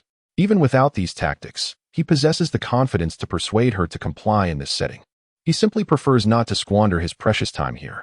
The pair soon entered the Linquan mansion. As anticipated, upon witnessing the matriarch arriving with a stranger on such a significant day, the mansion's steward was taken aback. However, those who perform such duties typically possess keen insight. They swiftly adapted, disregarding any mention of memorials, and promptly ushered the two into the finest room, providing the best service available. Although this steward was originally a loyal servant of the Liu family, and even considered a close associate of the late second master, he now executed his duties without hesitation. This mansion is primarily a haven for dignitaries and their clandestine liaisons, as well as a venue for secretive dealings. The confidentiality it offers is inherently assured. Under the manager's guidance, the level of discretion was heightened, actively assisting Chu Qing in concealing this scandalous affair. The sole reason for this was that the current head of the Liu family, Liu Ming, is her son. Such is the nature of transient relationships. They can be so easily dissolved. Chapter 174. The time has come to meet your end on the other side of the banquet. Liu Ming remained blissfully unaware that his mother had entered an intimate chamber with another. Although his abilities were commendable, even placing him firmly among the elite, he found himself drenched in sweat when facing Chen Ye. The seemingly compassionate and immaculate White Lotus emanated an unprecedented sense of oppression. Despite having attained the second stage of his supernatural powers, establishing his own domain, he was steadily pushed back against the overwhelming force of the White Lotus's realm. At this moment, regret consumed Liu Ming. Had he known this would transpire, he would have refrained from stepping into this murky water, remaining hidden in the shadows. He found it hard to believe that Chen Ye could locate him among the vast populace of the city within just a few days. Indeed, with the situation as it stood, Liu Ming was acutely aware that he had been exposed, or at the very least, was under suspicion. The moment Chen Ye approached his mother, he sensed the shift. When Chen Ye took Chu Qing away, certainty settled in. Initially, he contemplated abandoning pretense and confronting Chen Ye directly. He was well aware of Chen Ye's formidable reputation and recognized that he was no match in a direct confrontation. However, he possessed several means of self-preservation, and if given the chance, he believed he could escape. Most importantly, he needed to rescue his mother from Chen Ye's clutches. Chu Qing had not been particularly kind to him, and Liu Ming was no fool. He understood his mother's true nature better than anyone. He recalled the times she squandered his support funds, leaving him to subsist on meager rations, and the hatred she had instilled in him since childhood. Yet, despite these grievances, he recognized that Chu Qing had never truly harmed him. She was, after all, his mother, his sole companion in this cold world. Even if this bond was flawed, selfish, and far from perfect, it remained his only source of solace. Thus, his singular focus was to defeat Chen Ye and rescue his mother. However, before he could act, Chen Ye appeared. Of course, his mother was in Chen Ye's hands. While he could ensure his own safety through force, he could not guarantee Chu Qing's safety. Instead of a head-on clash, it would be wiser to seize Chen Ye, compelling Chen Ye to negotiate for hostages. Liu Ming was confident that Chen Ye would not relinquish the opportunity to eliminate a rival for the sake of a woman. He had been lurking in the shadows while Chen Ye sought him out, carefully observing Chen Ye, the Xingfeng group, and even the Chen family. Thus, he had a clear understanding of Chen Yanxi's current standing beside Chen Ye. Chen Ye would not sacrifice Chen Yanxi, his right hand, for Chu Qing. Nevertheless, despite his accurate assumptions and sound plan, the reality was that he was outmatched.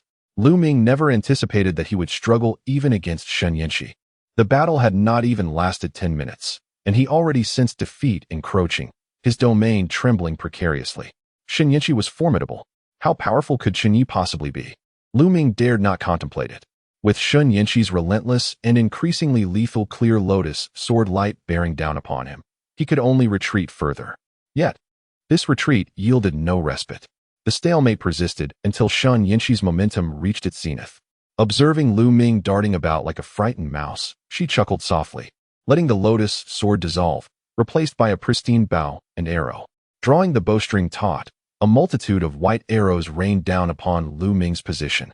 Simultaneously, the white lotus in the sky quivered, releasing a radiant halo that transformed into a colossal light sword, aimed directly at Lu Ming's already diminished domain. With a dramatic flourish, Chen Yanxi remarked, "Beautiful. Unlike that fool who knows nothing but violence, you possess no elegance." With that, she turned and departed, not sparing Lu Ming a glance. The collision of arrow rain and sword light produced a cataclysmic upheaval, shattering the remnants of Lu Ming's domain. Yet, from the ruins, his hoarse voice emerged, "Miss Shan, you are truly formidable." As he took a step forward, his previously faint presence surged unexpectedly. "I have heard that you possess a heart of compassion, saving countless lives." With another step, his aura intensified further. "However, today, Chen Ye instigated this evil. I seek justice, yet your treatment of me belies the rumors." With his third step, Lu Ming's aura reached its pinnacle, radiating an oppressive force even greater than at his peak. Clearly, under Chen Yanxi's relentless pressure, he had exhausted his utmost capabilities. "Why are you so?" A chilling sound echoed as Lu Ming plunged his hand into the flesh at the back of his neck, forcibly extracting his spine. With a swift motion, he hurled the bloody remnants, and from the pale bone, a sword of bone formed, glimmering with an eerie light. "Why so?" Chen Yanxi paused. Turning her gaze towards him, utterly unfazed by his grotesque transformation, her eyes filled only with disdain. "At this point, why do you continue your charade? For your actions in Nandu alone, you deserve to die 1,000 deaths. Yet, I promised him that your life should not be mine to take, allowing you to linger a while longer." With a haughty snort, Chen Yanxi summoned forth a radiant beam from the great white lotus above. Realizing the imminent threat, Lu Ming hurriedly raised his bone sword in defense. With a resounding crack, the freshly conjured bone sword crumbled to dust. Lu Ming stared blankly at his empty hands, bewildered. He struggled to comprehend why, with such power at her disposal, Chen Yanxi had engaged him for so long. Then, her voice echoed from afar. "The time has come for you to meet your demise." Chapter 175. A surreal hour. For 1 hour, Chen Yanxi occupied Lu Ming, a task orchestrated by Chen Ye. Yet, she remained oblivious to Chen Ye's true motivations. Was it a grander scheme, or merely a misguided pursuit of Lu Ming's mother? Chen Yanxi was uncertain, but knowing Chen Ye's penchant for the absurd, she suspected the latter might indeed be the case. Despite feeling somewhat affronted, she had long accepted the nature of Chen Ye's character since their first encounter and realized that any hope for change was futile. After all, what was it but a matter of her husband indulging in his whims? Unconventional, indeed, but Chen Yanxi was no ordinary individual herself. She had engaged in her fair share of extraordinary endeavors, with a peculiar sensation in her heart, yet devoid of further emotional turmoil. She promptly gathered Su Yin and Qinju and made their way to the Lu residence. With Lu Ming now confirmed as the shadowy figure behind the Apocalypse Preservation Committee, it was imperative to scour his lair for clues about the enigmatic tree in Nandu City, while simultaneously uprooting the organization itself. Meanwhile, an hour had elapsed, and Chu Qing lay sprawled helplessly, unable to move a finger. Although she was of an age where she should possess formidable strength, the current era had transformed the dynamics. The physique of a superhuman far surpassed that of an ordinary person, and the disparity between the strong and the weak among superhumans was even more pronounced. Although Chu Qing was also a superhuman, it was a mere result of Lu Ming's unknown machinations to ensure her immunity to the impending virus after the apocalypse. In terms of combat capabilities, she would be no match for even the weakest superhumans, let alone Chen Ye and her companions. In fact, even the most inept superhuman could easily overpower her, as her physical prowess was only marginally superior to that of an average person. How could she possibly contend with a being like Chen Ye? After a few exchanges, she found herself pleading for mercy. Chen Ye, recognizing her frailty, had to temper his strength, fearing that a mere slip could result in her demise. Ultimately, he could not fully indulge in the encounter. However, the silver lining was that, despite her lack of combat prowess, she was undeniably alluring. Women of her age possessed a level of finesse that Chen Ye and Su Yan, fresh from their youthful innocence, could not hope to match, thus compensating for the parts that were left unfulfilled. Overall, the experience was rather satisfying. Once the trivial matters were concluded, Chen Ye donned his attire and exited the palatial room. Taking a moment to sit on the stone steps at the entrance, he soon spotted Lu Ming, bloodied and staggering towards him. As Lu Ming pushed open the wooden gate, he halted upon seeing Chen Ye seated on the steps, gazing at the stars. "Where's my mother?" he inquired. "Inside, sleeping," Chen Ye replied with a light chuckle. "Your mother is quite exquisite." Ding. Chu Ming's resentment value 200. Current resentment value of the destined child, Chu Ming, 6,400. Kill success rate, 64. Is that all? Just 200 points of resentment? Chen Ye mused, a flicker of disappointment crossing his mind as he observed the system's notification. It was, however, an unavoidable circumstance. According to the system's parameters, utilizing the same event or individual to accumulate resentment value had a threshold, regardless of how significant the matter or individual was to the destined child. Once the resentment value exceeded this threshold, no further accumulation would occur.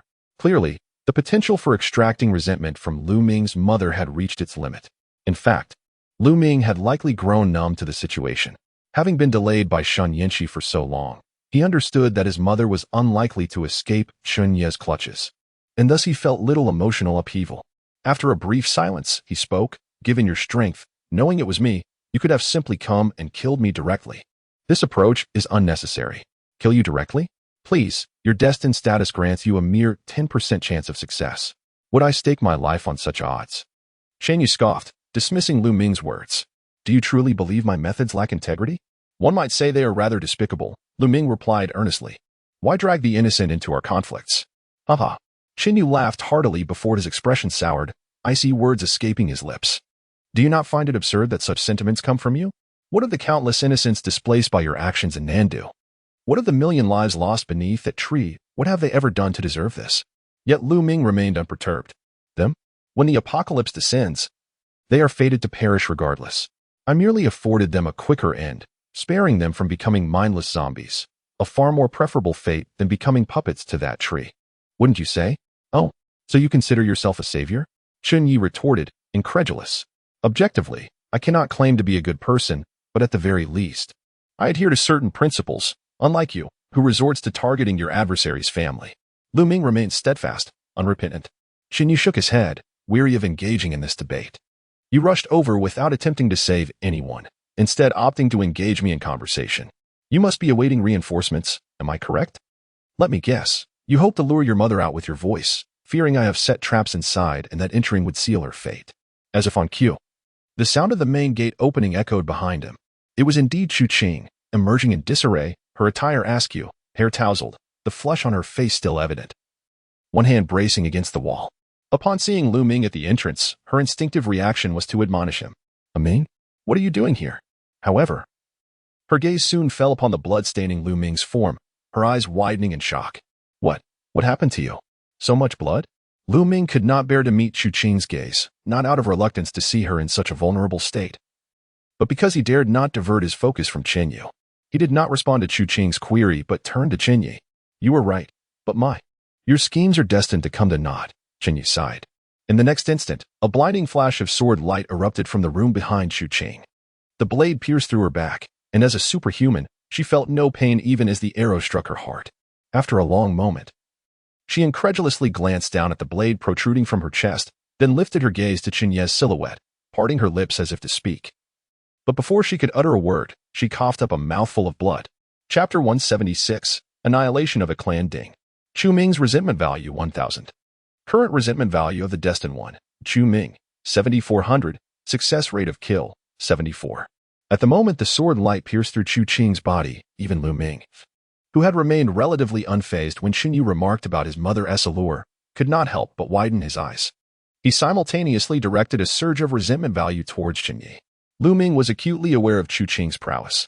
With Chen Yu's strike, her demise was all but certain, unless Chen Yinchi chose to intervene. Alternatively, Chen Ye slowly raised his hand, revealing a white lotus seed resting in his palm. Were you not just saying that I would stop at nothing? He mused. You have underestimated me. I am capable of far greater ruthlessness than you can imagine to achieve my goals. This lotus seed contained the vitality refined by Chen Yinchi, possessing the power to resurrect the deceased. As long as she drew breath, she could be revived. Given her constitution, he estimated that after his strike, she would likely have about 3 minutes left to live. Thus, you have 3 minutes to ponder. If you wish to save her, you must exchange it for a solution to the tree in South City. Chen Ye, you will not die a good death. Lu Ming's voice trembled. However, upon hearing Chen Ye's conditions, he found himself relaxing his vigilance, fully aware that at this juncture, Chen Ye would not dare to strike against him. He swiftly moved to the doorway, supporting the collapsing Chu Qing. Observing this, Chen Ye made no attempt to stop him, his gaze fixed on the ashen-faced Chu Qing, his expression devoid of any emotion. Although they had just engaged in a profound exchange, he felt no psychological burden in eliminating her. After all, she was hardly a paragon of virtue. Moreover, during their earlier interaction, he had distinctly sensed the chaotic energies within her, leading him to deduce the nature of her awakened abilities. Prior to Xiao Yuan and Apos' demise, he had slaughtered countless individuals in a neighboring nation, concocting a plethora of life essence elixirs. These elixirs were primarily for his own use and to temporarily cultivate a batch of expendable forces to combat Chen Ye, with a significant quantity also flooding the market. Initially, the origins of these elixirs were unknown, and many high-ranking officials had partaken of them. The rapid influx of life essence into one's body significantly increased the likelihood of awakening abilities, thus serving as a means to avert infection from the apocalyptic virus. However, once the true nature of these concoctions was revealed, those with a semblance of morality largely ceased their consumption. For ordinary individuals lacking aptitude, consuming 1 or 2 elixirs usually proved insufficient for awakening abilities, as their bodies could only endure so much. A single dose would require at least a day's interval before another could be taken.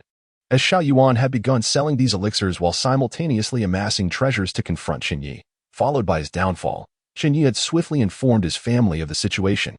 Subsequently, the Chen family allied with the authorities and 3 other families to issue a formal decree prohibiting the consumption of these elixirs within the legal framework of the Xian nation.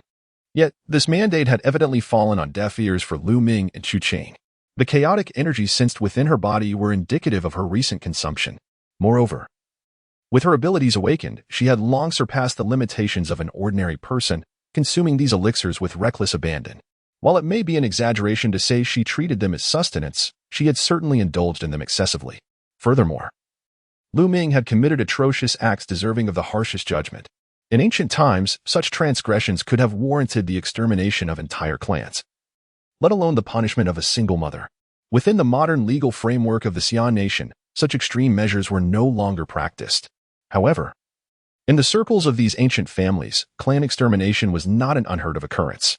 Chen Ye knew that after the wars of the last century, the 4 great families had taken it upon themselves to annihilate many clans that had betrayed their own during the conflict.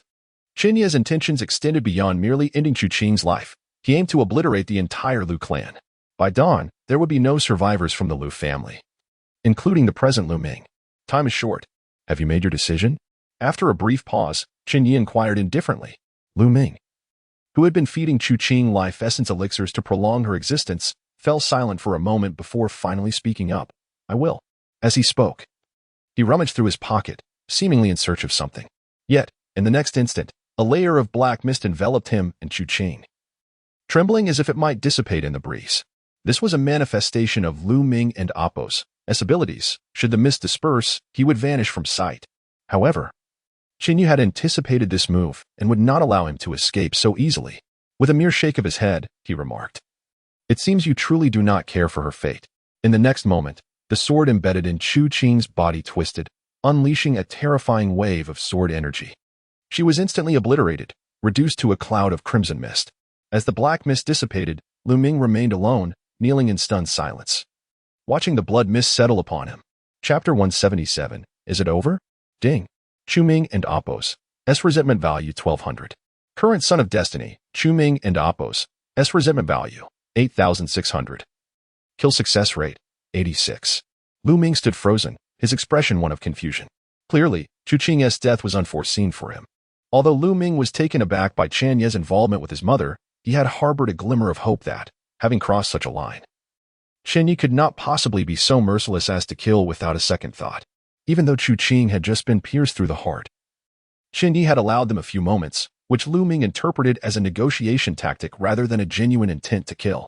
Thus, he contemplated an escape. He understood that with Chen Ye and Appos' sword still embedded in Chu Qing, fleeing was utterly impossible unless Chen Ye hesitated. Would he truly kill Chu Qing without a moment and Appos' doubt? Lu Ming believed not. In his eyes, even the most callous person would not descend to such depths. As long as there was a fleeting moment of indecision from Chen Ye, he was confident he could escape with Chu Qing. Regarding her grievous wound, he reasoned that once they fled, there would surely be a remedy.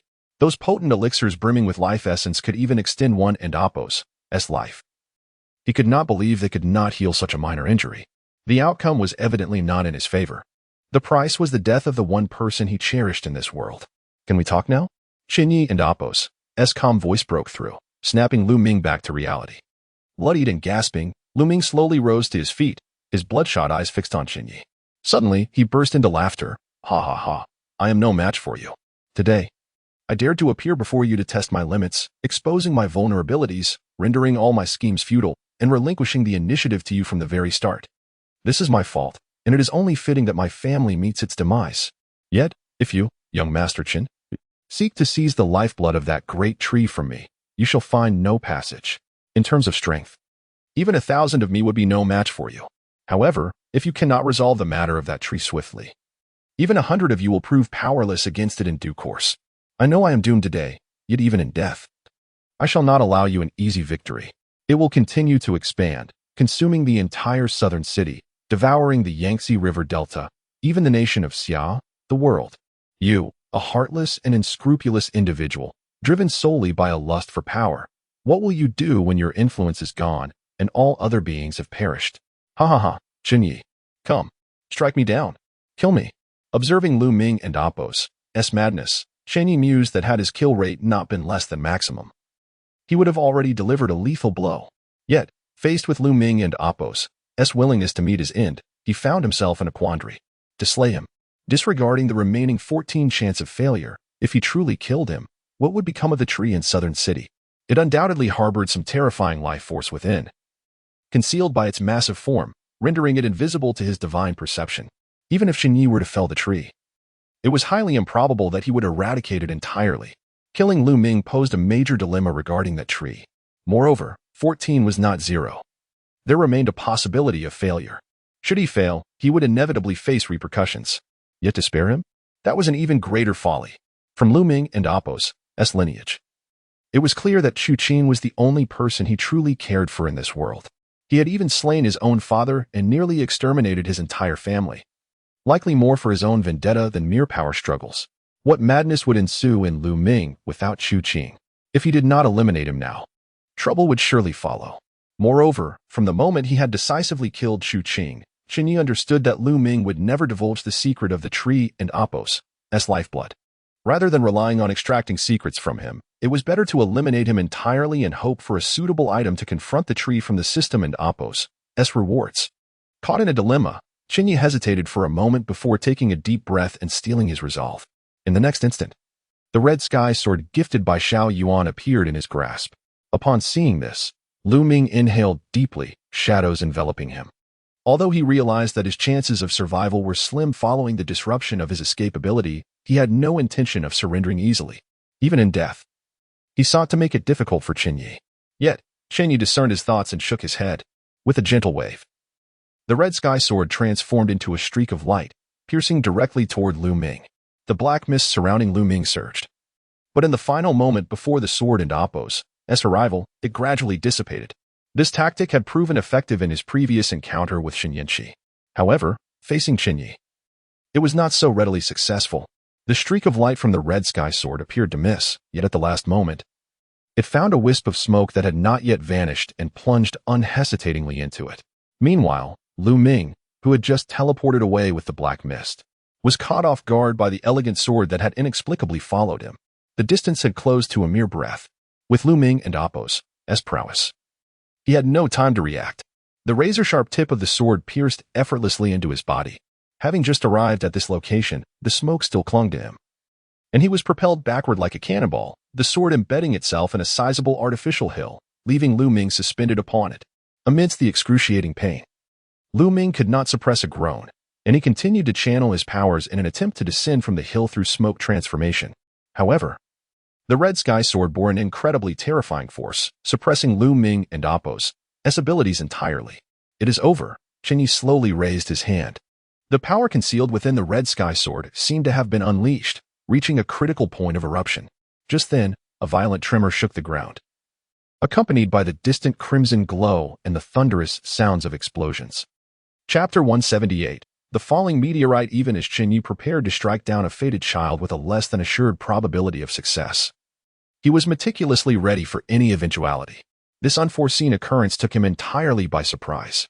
Confronting Lu Ming, despite the apparent advantage he held, he harbored no overconfidence. Instead, he remained acutely vigilant, his focus unwavering as he scrutinized his surroundings, guarding against any unexpected events. Yet, in that critical moment, an unforeseen incident transpired. With a resounding explosion echoing from an unknown origin, Chen Ye distinctly sensed a sudden surge in the viral concentration of the air. A drastic increase that likely doubled in an instant. This was indeed absurd. It was well known that the apocalypse was nearing its zenith, and such a rapid escalation of the viral concentration could only yield catastrophic consequences. Most crucially, this sudden commotion severed the connection between Chen Ye and his sword, Qi Xiao, disrupting his technique and preventing him from executing his lethal strike. Although Lu Ming and Appo's strength paled in comparison to Chen Ye and Appo's, his combat intuition was remarkably sharp. Recognizing the opportunity, he swiftly grasped the hilt of his sword and, without hesitation, withdrew Qi Xiao from his side. He then discarded the sword and, seizing the moment before Chen Ye could react, activated his powers, enveloping himself in a thick mist. In an instant, the smoke erupted, and he vanished along with it. Only then did Chen Ye regain control over Qi Xiao. However, upon surveying the now desolate battlefield, he found himself momentarily stunned, shaking his head with a bitter smile. Indeed, the unexpected had occurred. His murderous intent had been thwarted. And in a situation where Lu Ming was undoubtedly facing death, this inexplicable disruption had afforded him a rare chance for escape. Moreover, Lu Ming did not squander this opportunity bestowed upon him by fate. Just moments before he seemed resigned to his demise, Lu Ming suddenly sprang into action, seizing the sole chance for survival and deftly utilizing his unique abilities to escape. Ding. Kill failed. Kill probability reduced by 10. Current fated child Xu Ming and Appo's resentment value, 8,600. Success rate, 76. Seeing the notification on the system interface, Chen Ye could not help but exhale a sigh. The fated children often exhibited such inexplicable behavior under their aura. They could perform seemingly irrational feats and experience extraordinary strokes of luck. It was truly beyond his control. The silver lining was that while Lu Ming had evaded capture, Chen Ye was certain he would not endure today. However, it was evident that Lu Ming was gravely injured, not from a common wound, but from a penetrating injury inflicted by Chen Ye's Qi Xiao sword. Regardless of how horrific a typical injury might be, given enough time, Lu Ming could recover. But the wound from Qi Xiao was no ordinary injury. The sharp sword energy infused with Chen Ye's power had penetrated Lu Ming's body. Even if he survived, he had lost a significant portion of his vitality. Given the nature of his injuries, it was unlikely he would recover in the short term. The invasive forces within him demanded his full attention to combat them, rendering any plans or schemes impossible during this time. In a sense, this effectively mitigated the potential troubles Lu Ming might have posed, allowing Chen Ye to focus on the pressing matters at hand, rooting out the Apocalypse Preservation Committee and contemplating the complexities to follow. Of utmost importance now was to ascertain the source of that terrifying disturbance. Taking a deep breath, Chen Ye reached for his phone, intending to call someone for information. Yet, before he could dial, his phone rang, a call from Xin Yanqi. Upon answering, he could sense her grave demeanor even through the screen. "What has happened?" he queried. The sound seemed distant from Qian Tang, yet it swiftly impacted my vicinity when utilizing my powers. This must be significant. Indeed, Chen Ye, coming to report the situation, wasted no time in speaking. Just 2 minutes ago, a meteorite fell in the outskirts of Tianhai, at least 200 kilometers away from our current location. Initially, I thought it was an isolated incident, perhaps a random occurrence. However, our intelligence department has since provided more explosive news. The meteorite that struck Tianhai created a colossal crater nearly a kilometer in diameter. Such a meteorite is unprecedented in recorded human history. This alone is astonishing. But it is not an isolated incident. Besides the one in Tianhai, our global intelligence agencies have confirmed the fall of 5 meteorites across various locations on Blue Star. Tianhai's meteorite is merely one of them, not even the largest. The largest meteorite exceeds 50 meters in diameter, having nearly obliterated a major world city upon impact. How could such large meteorites enter the atmosphere without detection? There must be an explanation, Chen Ye pondered aloud. Indeed, there was no prior information. Chen Ye replied. This is the most baffling aspect. Under normal circumstances, our observational capabilities may be lacking, but the vicinity surrounding Blue Star should have revealed these meteorites before they fell. The smallest among them likely measures several hundred meters in diameter in space, a mere speck of dust, but upon reaching Blue Star, it spells doom for countless lives. The fact that such a significant meteorite cluster went unnoticed until impact is utterly implausible. Time is of the essence, and we are still without leads. Later, I will consult a research institute that studies celestial patterns to see if they can provide any insights, she continued. However, that is a discussion for another time. And I suspect they may offer no answers. Currently, the most pressing issue is the dramatic increase in viral concentration caused by the meteorite and Oppo's impact, which could very well hasten the arrival of the apocalypse. Chapter 179. Grant me 8 hours. The apocalypse has arrived ahead of schedule. After a moment of contemplation, Chen Ye slowly inquired, do we have contingency plans in place for this scenario? The onset of the apocalypse does not adhere to a specific timeline. It is an exceedingly linear progression rather than an instantaneous event. As it stands, the number of individuals infected and transformed into zombies in the Xi'an nation has already surpassed 1. Do not underestimate this seemingly small figure in a population exceeding 1 billion. This translates to over 10 million people. If they were to converge, it would constitute a formidable force. Nevertheless, despite this looming threat, the current situation in Xia, through the concerted efforts of the government and various factions, remains tenuously stable, thus not yet qualifying as the end of days. When Chen Ye and Chen Ye refer to the apocalypse, they are speaking of the moment when the existing system collapses entirely, rather than the advent of disaster itself. An early apocalypse suggests that the systemic breakdown will occur at a pace swifter than previously anticipated. However, this would only amount to a matter of days at most. Yet, one must not underestimate the significance of these days. History has shown that even a few hours, or minutes, can determine the fate of a nation or a people. The appearance of a few meteors at this critical juncture could very well alter the course of history. If you are referring to contingency plans for an early apocalypse, then yes, we have them, Chen Ye promptly replied from the other end of the line. However, according to the plan, you need to return to Tianhai immediately to take charge. Both the situation in Nandu and the matters concerning the Apocalypse Survival Committee must be set aside. At this moment, our priority is to stabilize the foundational elements in Tianhai. Then let us amend the plan, Chen Ye replied calmly. I require 8 hours. Within this time frame, I will resolve the issues in Nandu. As for the Apocalypse Survival Committee, we shall address that later. During this interval, I need you to return immediately and stabilize the situation in Tianhai. Can you manage that? After a brief silence, Chen Ye nodded in affirmation. I can do that. Very well, I will arrange for a private aircraft to take you back to Tianhai at once. Chen Ye promptly ended the call and made several others to inform his core subordinates of his plans and decisions. These individuals were the elite nurtured by the Chen family over many years, fiercely loyal to the family, or more specifically, to Chen Ye. While loyalty is abundant in this world, few possess the capability to reach such heights. Their competence is beyond question. With their assistance, Chen Ye should have no trouble stabilizing Tianhai. Currently, the Chen family's influence in Tianhai consists solely of a heavy mechanized brigade, a force that may not seem weak but is insufficient to control such a vast city. However, they will be accompanied by at least 1 special forces brigade and 2 light infantry brigades. Thus, Chen Ye's forces would be more than adequate to maintain control over Tianhai. The necessity for his return to command stems from the inevitable panic that the onset of the apocalypse would incite. Even the most seasoned warriors are still human and will experience fear in the face of death. A A strong leader is essential to quell the unrest. In the past, only Chen Ye held the requisite stature within the Qin family's influence in Tianhai. However, the situation has evolved, while Chen Ye may not be widely recognized. Her formidable abilities render her a stabilizing force for the Qin family's operations in Tianhai. Although figures from the four prominent families in the Apocalypse Survival Committee, such as Lu Ming, possess abilities to stave off infection, these are merely exceptions.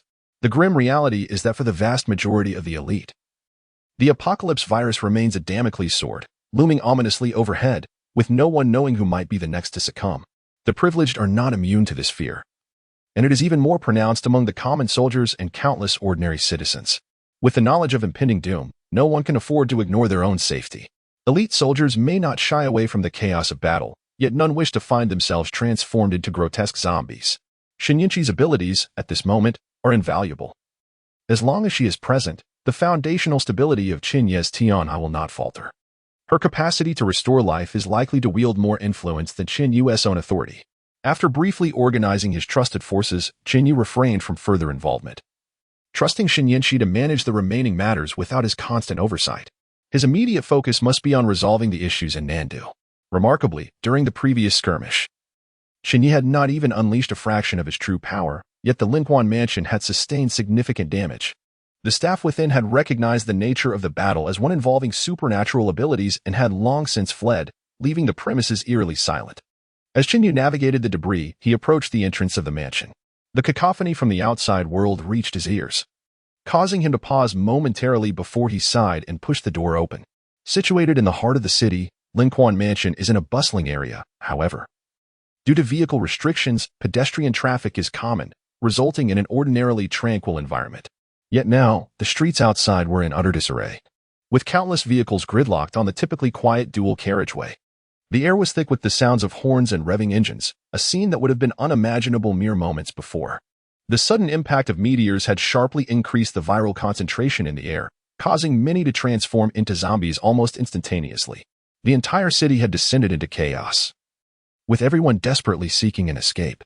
In their quest for survival, individuals disregarded any traffic regulations. Witnessing the unoccupied roads inside the premises, they surged forward, effectively causing a blockade. "Young master, the situation is urgent. Our vehicles may not be able to depart," a subordinate remarked. Although Chen Ye had initially arrived on foot with Xu Qing, his security team and convoy were in tow. Given the current gridlock, traveling to the airport or train station to reach Nandu was clearly unrealistic. He shook his head. "No matter. You all focus on returning to Tianhai. I have matters to address in Qiantang and will head to Nandu later." Chapter 180. The emergence of chaos screams echoed through the wide streets. "Ah, monster, don't come near. Don't bite me. Ah." The cacophony of terror was relentless. Vehicles were gridlocked, forming an unyielding line with no signs of movement, and not a soul was present to direct traffic. It seemed likely that the congestion would persist indefinitely. Inside the cars, the occupants listened to the haunting cries and occasionally glimpsed scenes of zombies attacking, rendering them too terrified to step outside. They could only cower in their seats, trembling. Despite the fact that there were fewer than 30 zombies on the street, the number of people trapped here exceeded 1,000. If only they united, they could easily eradicate the meager horde. Yet, those who had grown up in a modern, peaceful environment had long since lost the pioneering spirit of their ancestors and lacked the courage to confront danger. They preferred to await death in their vehicles rather than rise to fight back. Chen Ye, walking along the roadside, could only shake his head at the scene. In times like these, if ordinary people did not devise a means of self-rescue, even if he wished to help, he would be powerless to save the countless commoners. There are no deities or emperors. In the impending chaos, only those who muster the courage to seize their own fate are worthy of survival. Suddenly, a gunshot rang out, silencing the tumult on the street. Chen Ye turned to see a zombie, which had been viciously gnawing on a person, collapse with a gaping hole in its forehead. Strange brain matter oozing forth. The shooter was a man clad in a SAWT uniform. As the gunfire subsided, a companion of his approached the victim to assess the situation. After examining the person's lifeless eyes, he shook his head at the squad leader. The leader, after a moment of silence, drew his handgun and aimed at the zombie's head. Taking a deep breath, he pulled the trigger. Another shot resounded, and the zombie's head exploded. "Clear the street. Eliminate all infected." Affirmative. The response was firm and resolute. The SAWD squad, consisting of around 10 members, dispersed to commence clearing the street. Sporadic gunfire began to ring out. The recently awakened zombies stood no chance against human weaponry, proving even less formidable than ordinary people.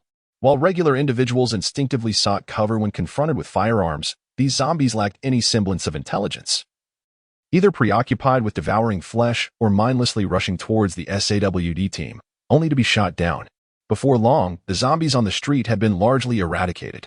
The squad leader gathered his team and reported via earpiece, "Preliminary clearance of infected on Shiyuan Street is complete. We have sufficient ammunition to continue operations." Moments later, a response came through his earpiece. After listening attentively, the leader stated, "All personnel, about face. Target, Nanyuan Street. Move out." As soon as the order was given, the soldiers sprang into action, jogging towards their destination. However, they had barely taken a few steps before they were intercepted. "Are you leaving?" The speaker was a man in a suit and glasses. The SAWT leader raised a hand to signal his team to halt, then faced the man earnestly. "Yes. We have new orders from higher-ups.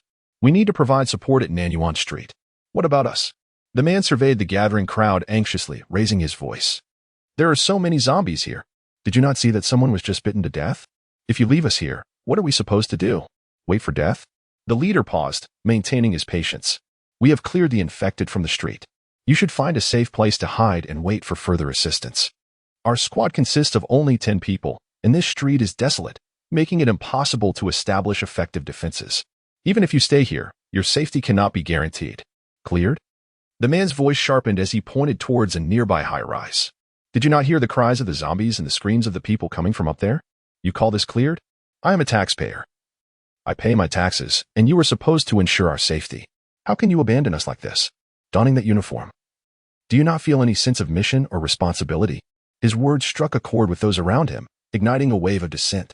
"Exactly. What are we supposed to do if you leave? We don't care. You must stay and protect us. Oh my, those zombies are terrifying." As SAWT members, armed with weapons, you are only thinking of running away, showing no concern for the lives of ordinary citizens.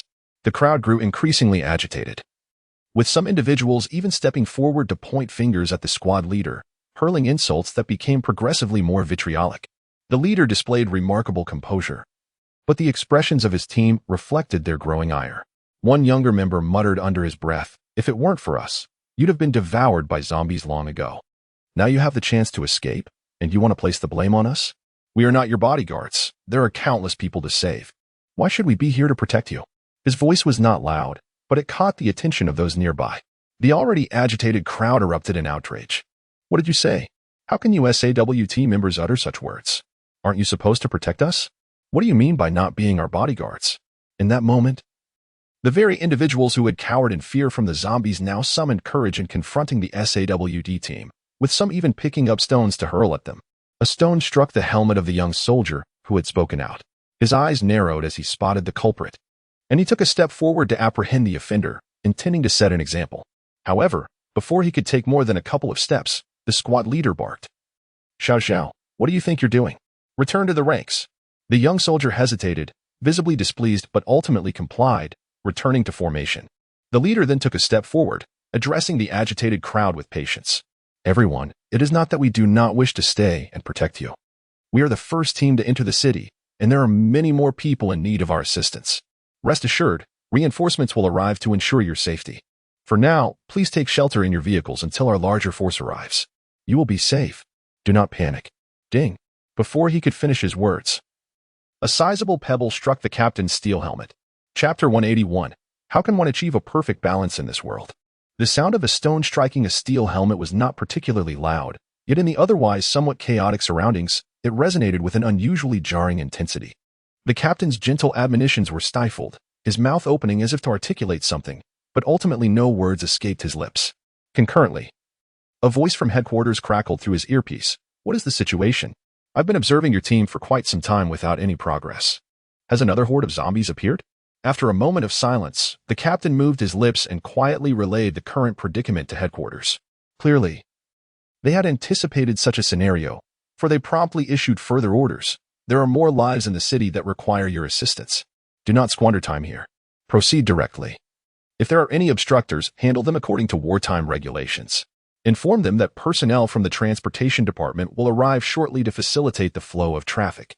They need only to cooperate with our operations, and they will soon be able to exit the city. Understood. The captain inhaled deeply, gazing at the crowd before him. Handling matters according to wartime regulations meant that the protocol for dealing with those impeding the military's progress was already clear. However, the captain gripped the handle of his firearm and then relaxed his hold. After several such exchanges, he sighed. Faced with the aggressive throng, he understood that persuasion would likely prove futile, yet he patiently reiterated the operational directives from headquarters, along with the news of forthcoming reinforcements. True to expectation, his words fell on deaf ears. No one was inclined to heed him. These individuals, who had previously resigned themselves to death in the face of zombies, now transformed into fearless warriors, their necks craned defiantly, faces flushed with anger, spitting vitriol with abandon. Some even attempted to resort to violence against the soldiers. Although the soldiers possessed far superior strength to the zombies, their firepower could easily extinguish the lives of these individuals, yet none were willing to listen. The sole reason was their reliance on reason in a situation where reason held no currency. Just then, as the captain grappled with the dilemma of whether to act in accordance with orders and deal with the present situation by making an example of the troublemakers, the head of a brazen middle-aged woman unexpectedly flew off, severed from her body. The headless corpse collapsed lifelessly, a torrent of blood gushing forth without restraint. Suddenly, the tumultuous crowd fell silent. The SWAT team, witnessing this gruesome spectacle, momentarily froze, but swiftly assumed a battle formation, weapons cocked, eyes darting nervously around. In times of lawlessness, there can be no justice without strict enforcement of the law, a clear voice proclaimed from the side. The squad leader turned his gaze toward the source of the voice, simultaneously redirecting his weapon, calling out loudly, "Who goes there?" Just passing through, Chen Ye emerged from the shadows, nonchalantly sheathing his immaculate red sky sword. "Did you commit the act?" The captain's expression turned grave, his eyes fixed intently on Chen Ye, unable to afford any lapse in vigilance. He had encountered situations before where individuals were killed without him even having the chance to react. An ability user, he thought. Only an ability user could wield such inexplicably potent power. Killing? Chen Ye chuckled softly. "You misunderstand. I merely executed military law in accordance with Article X, Clause XX of the wartime regulations. The regulations stipulate that in the event of severe disruptions to military operations during a major conflict, individuals who refuse to heed warnings may be executed to serve as a deterrent. These individuals perfectly fit the criteria for such action, thus, their execution is not unlawful." Upon hearing this, the captain initially assumed Chen Ye was a comrade from an official ability user team and gradually lowered his weapon. Yet he could not help but voice his concern. But regulations are one thing and reality is another. That is precisely why I assert that without stringent enforcement of the law, there can be no justice, Chen Ye replied solemnly. As chaos looms, notions of leniency and collective immunity are mere relics of peacetime. Their obstruction of your mission to rescue those in the city will merely result in additional casualties. However, should they evade punishment this time, what happens when they obstruct a more critical operation next?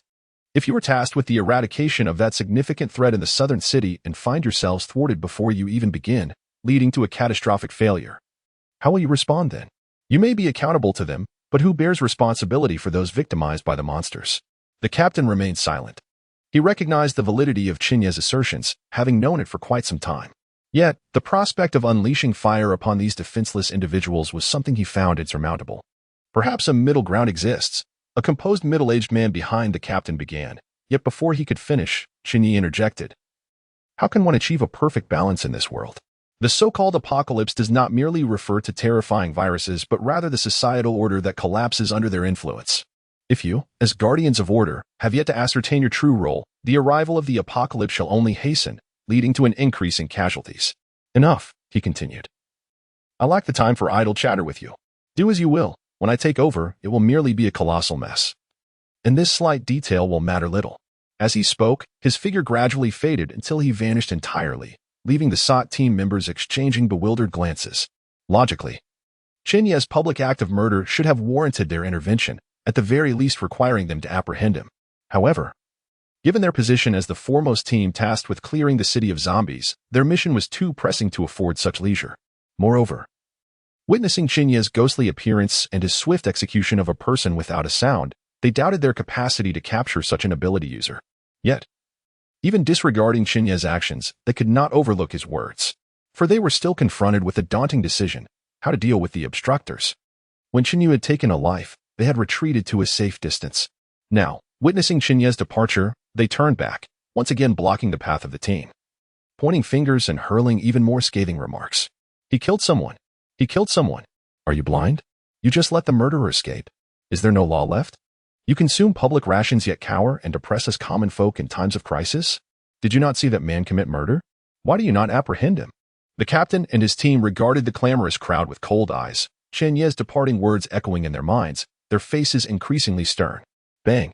A gunshot rang out, and a bespectacled man dressed in a suit at the forefront of the crowd was struck. His expression one of disbelief as a gruesome bullet hole appeared in the center of his forehead, his entire skull exploding in a shower of gore. His body slowly toppled into the filthy waters at the roadside, splashing up a spray. Even in death, he could not fathom that those bound by strict regulations, who were required to file reports for every bullet fired, would dare to shoot him. At that moment, all the phones in the vicinity simultaneously received a text message. Upon witnessing the unfolding events, individuals could not help but recite, due to uncontrollable factors, a massive outbreak of the virus has occurred, resulting in numerous incidents of infections and harm in Qiantang.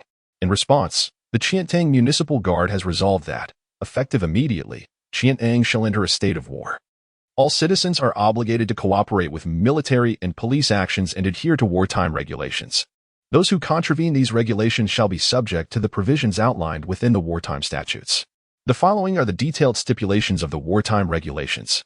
Chapter 182. A blunder. The events encountered by Chen Ye were evidently not isolated incidents. In fact, similar occurrences were unfolding throughout the entirety of Qiantang. Human nature is inherently self-serving. Confronted with the looming threat of zombies, many individuals mistook the first wave of military and police entering the city to eliminate the undead as a sign of rescue, believing they were finally safe. However, upon hearing that the forces would continue deeper into the city after clearing the streets, reluctance ensued. Everyone wished for the official enforcement agencies to remain for their protection, while the individuals trapped further within the city, awaiting a zombie encounter, were of little concern to them. The initial troops entering the city were tasked solely with street clearance, and they had neither the time nor the resources to secure residential areas or crowded shopping centers and office buildings. Thus, it was entirely unreasonable to expect them to remain and safeguard these individuals. Consequently, conflicts were inevitable. Moreover, during the training of these soldiers, the paramount directive was to refrain from aiming their weapons at civilians, despite being armed and receiving explicit orders to instill fear through lethal force. Very few soldiers resorted to gunfire when confronted with unruly crowds. Instead, they endeavored to persuade them. Unfortunately, these attempts were futile.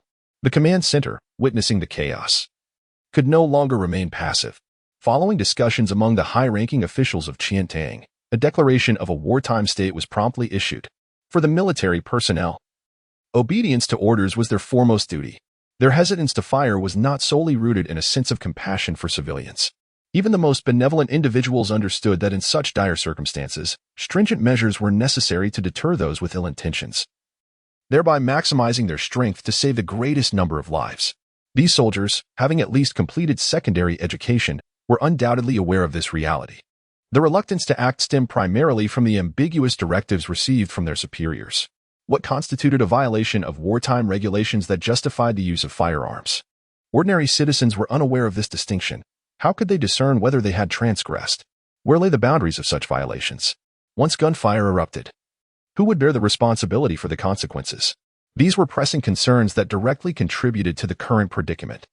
With the command from the Qiantang Command Center to enter a state of war, these issues naturally found resolution.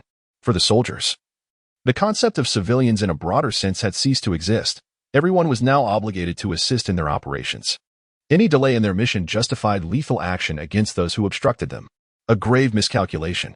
Upon reaching the entrance of the city's guardhouse, Chen Ye received a text message and quickly surmised the intentions of those within, transforming the entire city into a war zone.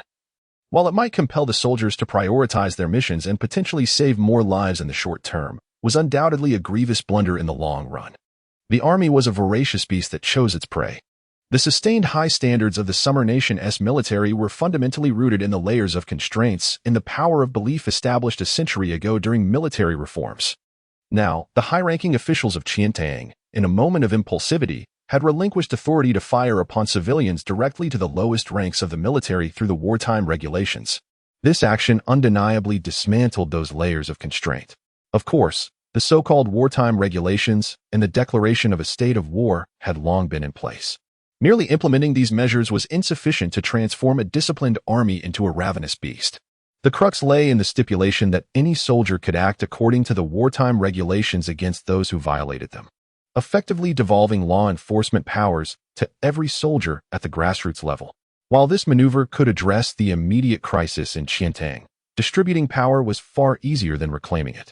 For truly principled soldiers, this newfound authority would merely allow them to act with greater autonomy, unencumbered by previous constraints that hindered their missions.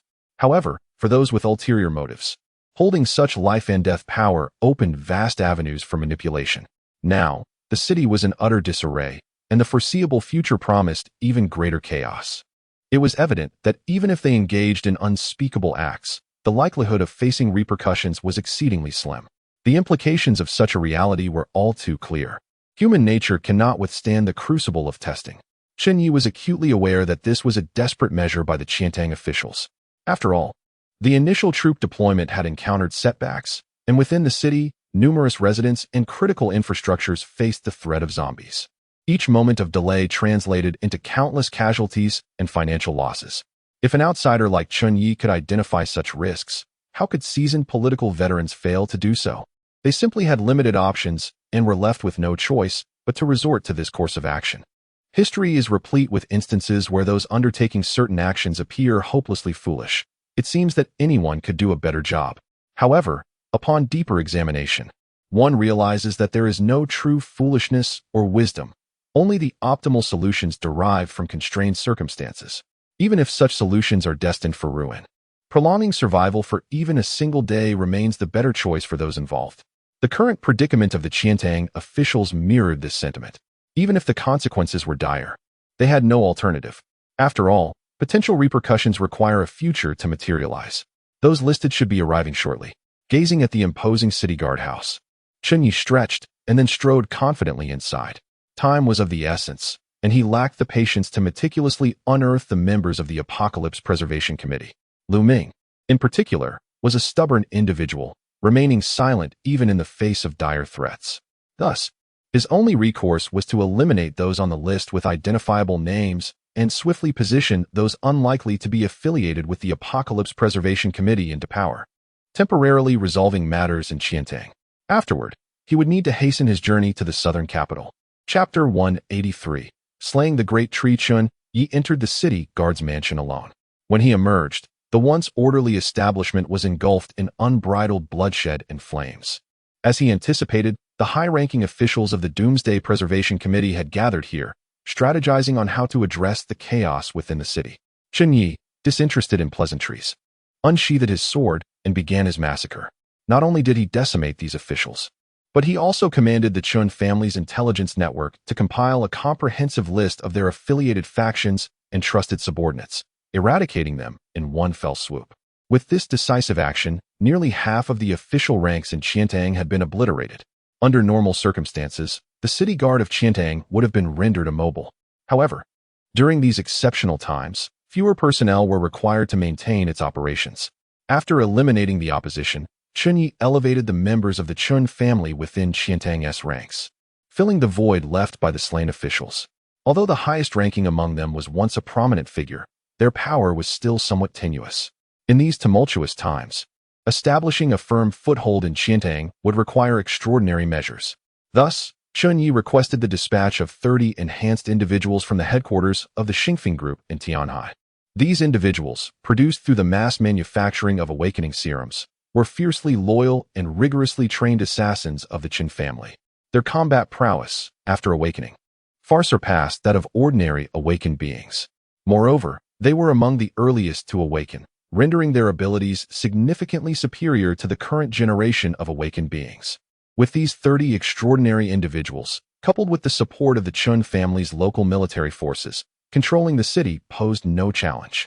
Even if remnants of the Doomsday Preservation Committee lurked in the shadows, they would likely prove no match for Chen Ye's forces.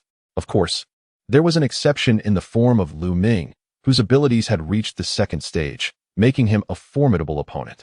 However, he was currently incapacitated and would likely refrain from revealing himself in the near future, rendering the threat negligible. Tianhai was firmly under Chen Ye's control, and Qiantang was, for the most part, within his grasp. As long as he resolved the matters in Nandu with the remaining time, even if the apocalypse were to arrive, he could continue his plans without delay. As the special aircraft took flight, Chen Ye commandeered an armed helicopter from Tianhai Station forces, setting course for Nandu. He needed to confront the Great Tree. Indeed, the task at hand was to deal with that very tree. Throughout, Chen Ye had not been incapable of managing it.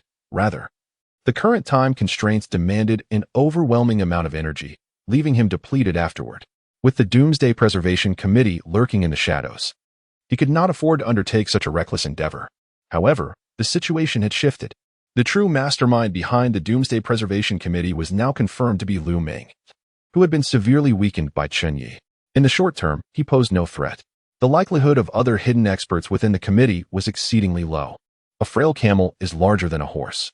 Given Chen Ye and Appo's current strength, even in a weakened state post-confrontation with the Great Tree, he was not easily shaken by ordinary awakened beings. To pose a challenge, one would need to be at least at the second stage. Such individuals were not commonplace. Despite the apparent might of Chen Ye and Appo's forces, in essence, only he and Shen Yinshi surpassed the second stage in strength. Su Yan, while formidable, possessed a unique nature that made her categorization as a second-stage awakened being ambiguous. In direct confrontation, she would be unable to contend with Lu Ming. Qin Shiyuan might qualify, but whether he would heed Qin Yu's call remained uncertain. The Ji family, among the four great clans, could only boast one individual at the second stage. Disregarding the ancient practitioners reliant on incense offerings in their ancestral halls, the Mu family was similarly limited to one, Mu Shui. Although Lu Ming, as a second-stage powerhouse, was no match for Chen Ye and Shen Yinshi, he was by no means a weakling. The rapid clandestine growth of the Doomsday Preservation Committee and its ability to eliminate countless adversaries were intrinsically linked to Lu Ming's prowess. If there were two such second-stage individuals within the committee, Lu Ming would not have remained so inconspicuous. As the world teetered on the brink of collapse, every moment was precious. Organizations lurking in the shadows faced far greater challenges than those operating in the open. If they possessed the strength to emerge, they would not remain hidden like rats in the sewers. Despite Chen Ye's impressive track record, he was not so arrogant as to believe that a single individual could intimidate a faction harboring two second-stage awakened beings into retreating and slowing their expansion. It was true that he had the capability to defeat two such individuals, but sheer intimidation alone would not suffice. Those with comparable strength were typically proud and would not yield without confrontation. Thus, it was not difficult to deduce that the Doomsday Preservation Committee posed no immediate threat. Even if they were adept at concealment, the mere existence of a hidden powerhouse waiting to exploit a vulnerability did not intimidate Chen Ye. After slaying the Great Tree, he would emerge fatigued but not incapacitated. Ordinary second-stage awakened beings would find it a dream to harm him. At worst, they would only cause him minor inconvenience. His previous concerns revolved around the possibility of a figure akin to Xiao Yuan from the Merchant Alliance lurking within the Doomsday Preservation Committee. Xiao Yuan possessed an array of hidden cards and formidable strength. Even at the final confrontation, despite his significant enhancement of power, Xiao Yuan managed to hold his own. Owing to the vast reserves of life essence he had amassed, Xiao Yuan was the most formidable opponent Chen Ye had faced, both in personal strength and cunning, far surpassing any other fated children. Had it not been for the rapid enhancement of his abilities due to the system's existence, leading to Xiao Yuan repeatedly misjudging his strength, the outcome of their encounters would remain uncertain. Such individuals could only be fated children. After all, Chen Yu's current strength, if one were to speak frankly, was a product of fortuitous circumstances. Without such advantages, even the most gifted individuals would struggle to match him at this stage. Human effort has its limits, but the fated children are different. They possess divine assistance. While human power may falter, divine power need not. One must never underestimate any fated child. Previously, Chen Ye suspected that the Doomsday Preservation Committee had managed to endure without revealing its true nature due to the presence of a significant figure behind the scenes. Likely a fated child. The group known as the Chosen Ones possesses an extraordinary level of unpredictability should another figure like Xiao Yuan emerge. It would not be beyond the realm of possibility. However, having already witnessed the caliber of Lu Ming, a member of this elite, and being acutely aware that the other poses no further threat, one can now proceed to act upon the great tree with a sense of tranquility. Chapter 184. A Sudden Change. The fluffy substance, young master. We are approaching Nandu, but the situation here seems to. Inside the helicopter.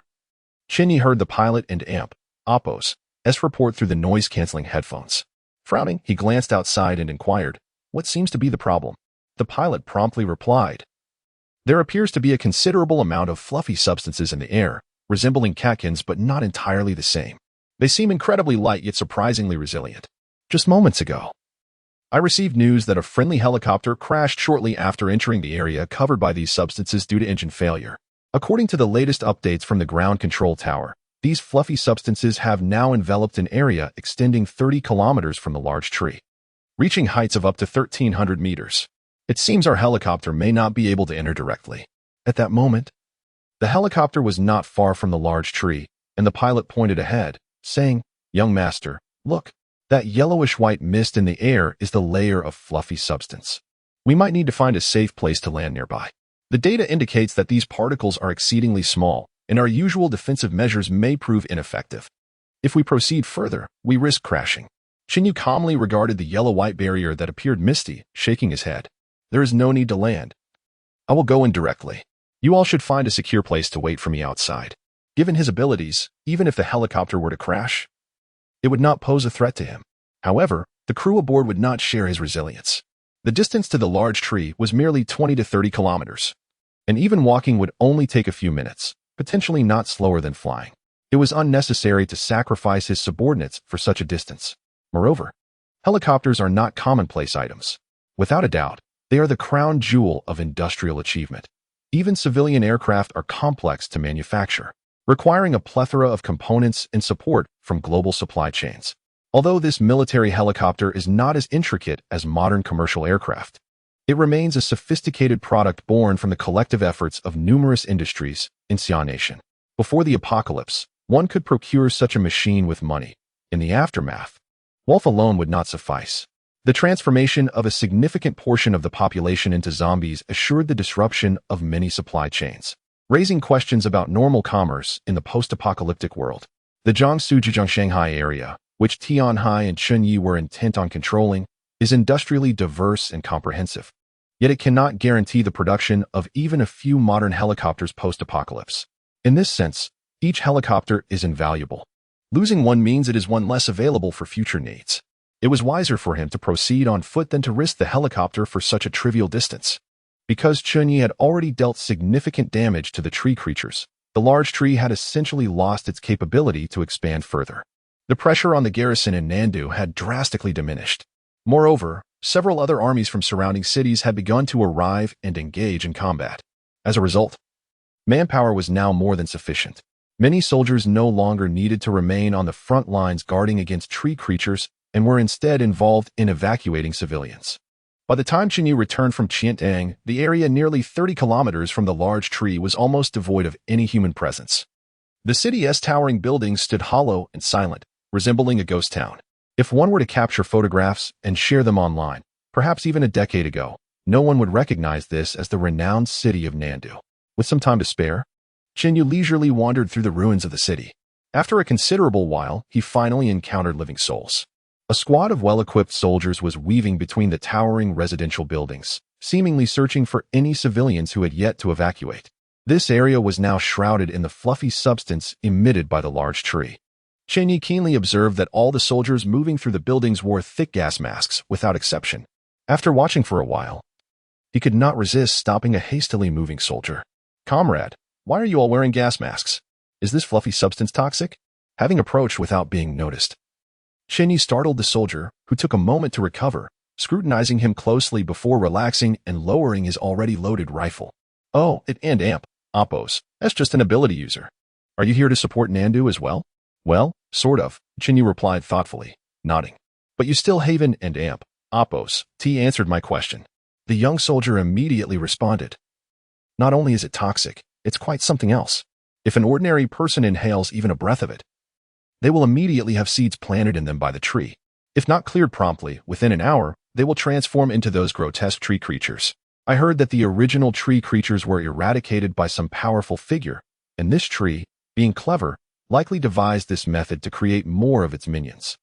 There were reports of renewed fighting, and during this wave, many were caught off guard and inhaled these substances, leading to numerous transformations into tree creatures. If it weren't for the reinforcements, we wouldn't have had the time to assist in evacuating civilians. This tree is truly sinister. Only ability users can avoid its effects. The young soldier initially answered Chen Ye and Appo's inquiries, but soon began to mutter to himself. However, Chen Ye gleaned the essential information. So, the tree expands its army through such means. Gazing at the colossal tree on the horizon, Chen Ye sensed that the matter was unlikely to be so straightforward. Chapter 185, The Enigmatic Southern Capital. Although Chen Ye was aware that these peculiar, fluffy entities posed no threat to the ability users, he remained prudent and refrained from allowing any of them to approach him. An imperceptible layer of samadhi true fire ignited around him, incinerating any nearby fluff into ashes. After conversing briefly with a young soldier and discovering he was also an ability user, the squad of soldiers did not hinder his passage or demand any form of identification or permits. At this point, those who had made it here were predominantly altruistic individuals arriving to support the front lines. As for those with ulterior motives, the area had been ravaged by war, making it an uninviting place devoid of anything that might entice ability users. What could such nefarious individuals hope to gain from coming here? The only thing that might captivate the interest of ability users was likely that ancient tree. Recent events in the southern capital had already dominated the headlines across the networks of Xia country, maintaining a steady buzz. Despite disasters unfolding nationwide and an incessant emergence of various zombies, people's attention remained fixated on the significant happenings in the southern capital, as they sought refuge while simultaneously absorbing the unfolding drama. Naturally, there were those with nimble minds who speculated that the ancient tree in the southern capital might conceal great opportunities or treasures. The belief was that acquiring such a prize could propel one to extraordinary heights. It remains unclear how this notion originated or how it gained traction online. Yet absurdly, a considerable number of individuals came to believe it. After all, the spread of the virus had led to the appearance of numerous bizarre phenomena. Initially, authorities and powerful factions managed to conceal the emergence of rare materials, seizing these treasures for themselves. Yet, some fortunate souls had encountered these newly manifested resources in remote wildernesses, claiming them before the major factions and mutated beasts could lay claim to them, thereby significantly enhancing their own power. With the advancement of the internet, news of such treasures quickly became impossible to suppress. People gradually learned that, as the apocalypse loomed, opportunities for meteoric ascension could arise at any moment. The allure of reaping benefits without effort had always captivated the masses. Thus, amidst the increasingly tense situation, reports of certain individuals acquiring treasures and experiencing surges in strength became perennial sources of fascination, drawing widespread attention whenever they surfaced. Who would wish to be such a fortunate individual, thriving in the aftermath of the apocalypse, transforming from a mere survivor into a true child of destiny? Consequently, when rumors spread that the ancient tree in the southern capital might harbor some treasure, it incited a frenzy among countless individuals. This included not only ability users but also audacious ordinary folk who fancied themselves exceptional. Many who had initially fled the area in fear now returned, eager to investigate the tree and Appo's as potential. The authorities, naturally, welcomed this phenomenon, as they were in dire need of manpower, particularly from ability users. The influx of so many ability users was undoubtedly appreciated, and there was no attempt to quell the rumors. In fact, based on Chen Ye's previous deductions, the authorities were aware that the tree indeed concealed some formidable treasure, rendering the circulating claims anything but mere fabrication. Of course, while the treasure existed, whether one could claim it remained uncertain. The authorities aimed to leverage these uncontrollable ability users to deal with the ancient tree, while these very users likely intended to wait until the tree was neutralized before swooping in to seize the treasure for themselves. Each side harbored its own calculations, making it inaccurate to assert that one was merely exploiting the other. Though Chen Ye had gleaned only a few insights from the young soldier, it was not difficult to surmise the current state of affairs in the southern capital. The circumstances had certainly evolved since his departure.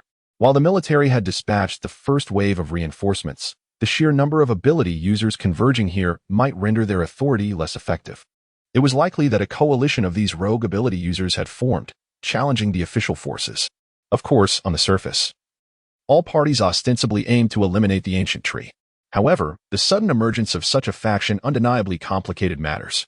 Initially, Chen Ye had intended to take decisive action against the tree upon arrival in the southern capital. However, this plan was now untenable. Although he did not perceive any of these individuals as capable adversaries, he was not so arrogant as to assume that.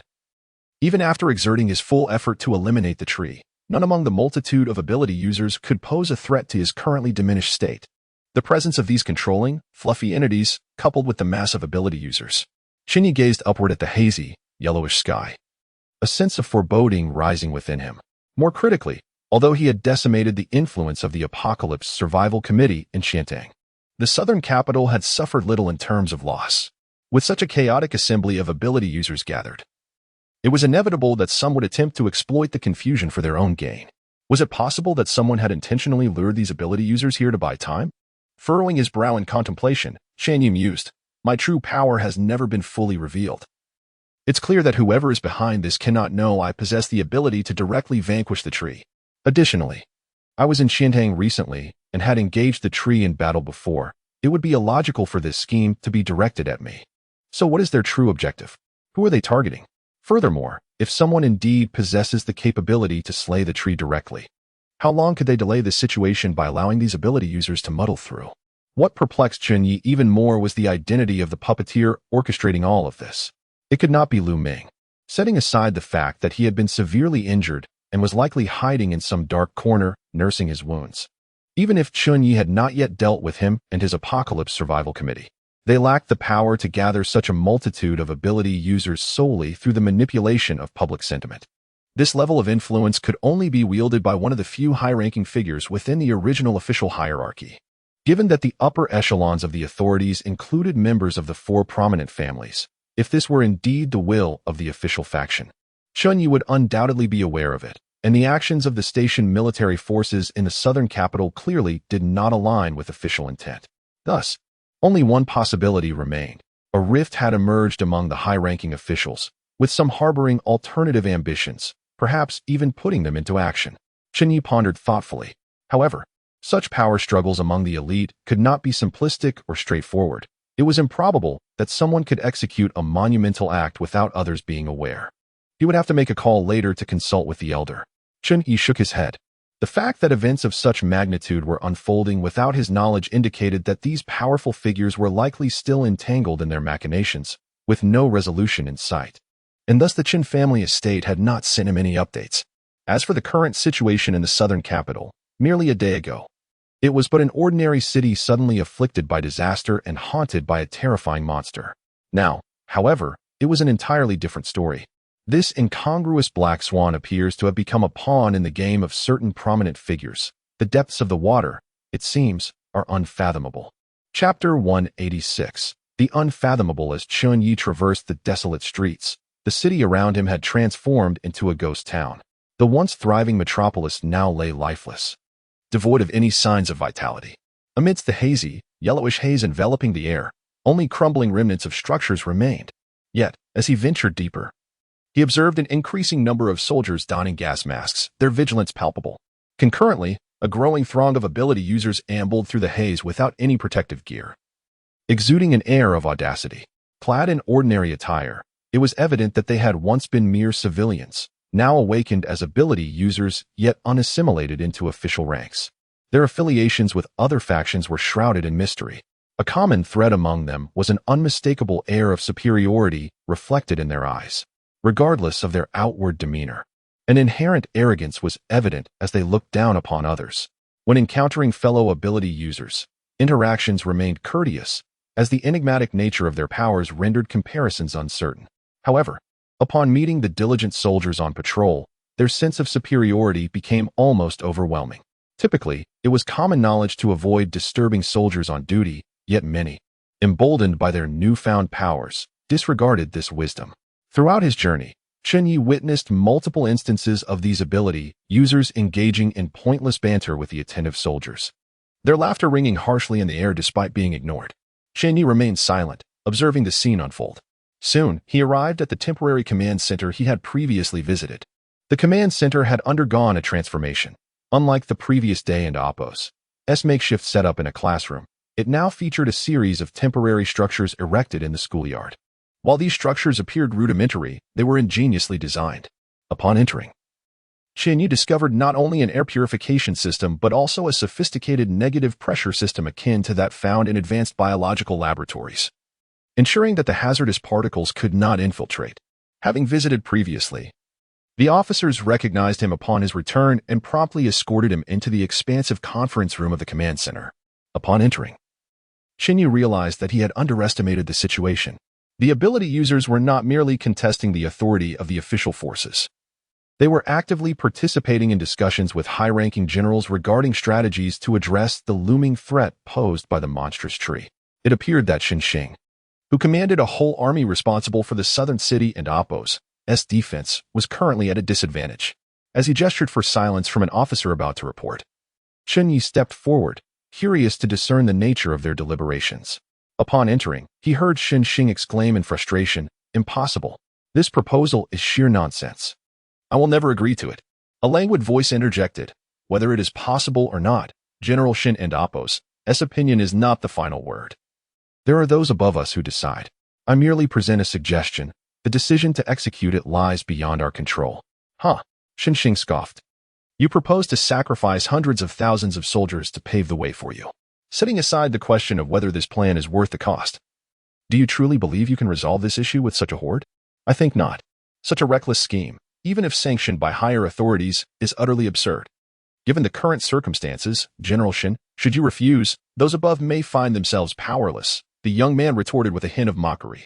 "Of course, I do not intend to threaten you, General. I merely wish to convey that in this world, the one wielding the army does not always dictate the terms. Moreover, aside from my plan, do you have any alternatives, General Shin?" Chen Xing's face darkened, and after a moment's pause, he replied, "I have already informed you that Mr. Chen has made some progress. Once he identifies the tree and Appo's weakness, he will eradicate it. And what if he does not?" The young man countered. "General Shun, the matter at hand concerns the safety of the entire Xia nation. Can we entrust it to one individual? If he spends his life searching for the tree and Appo's weakness and never returns, shall we wait indefinitely while this tree wreaks havoc?" The urgency of the situation was palpable. It was unreasonable to rely solely on one person. Chen Ye, having absorbed the gravity of the discourse, softly interjected, "I am here." His voice, though soft, resonated through the conference room, drawing the attention of all present. Chen Xing's expression brightened visibly, while the young man leading the group of ability users furrowed his brow. Ignoring the undercurrent of tension, Chen Ye cast a calm glance at Chen Xing, who understood his intent and quickly announced, "I have matters to discuss with Mr. Chen. You may carry on with your affairs." He then reached for his hat, preparing to depart. However, the young man across from him interjected, "The situation is critical. What matters cannot be discussed in public. Mr. Chen, I understand you have a method to resolve the tree issue with minimal sacrifice. Now that you have returned, are you prepared to share it?" His latter statement was clearly directed at Chen Ye, initially planning to consult Chen Xing for clarity. Chen Ye was taken aback by this unexpected challenge. After a brief pause, he regarded the young man with incredulity. "Do you know who I am?" "I care not for your identity." In an instant, a head rolled, blood spraying across the room. Chen Yu sheathed his sword, glancing at the decapitated body. His tone unwavering, "Such ignorance is regrettable." Chapter 187, The Unforeseen Developments. Chen Ye and Appo's, as time was limited.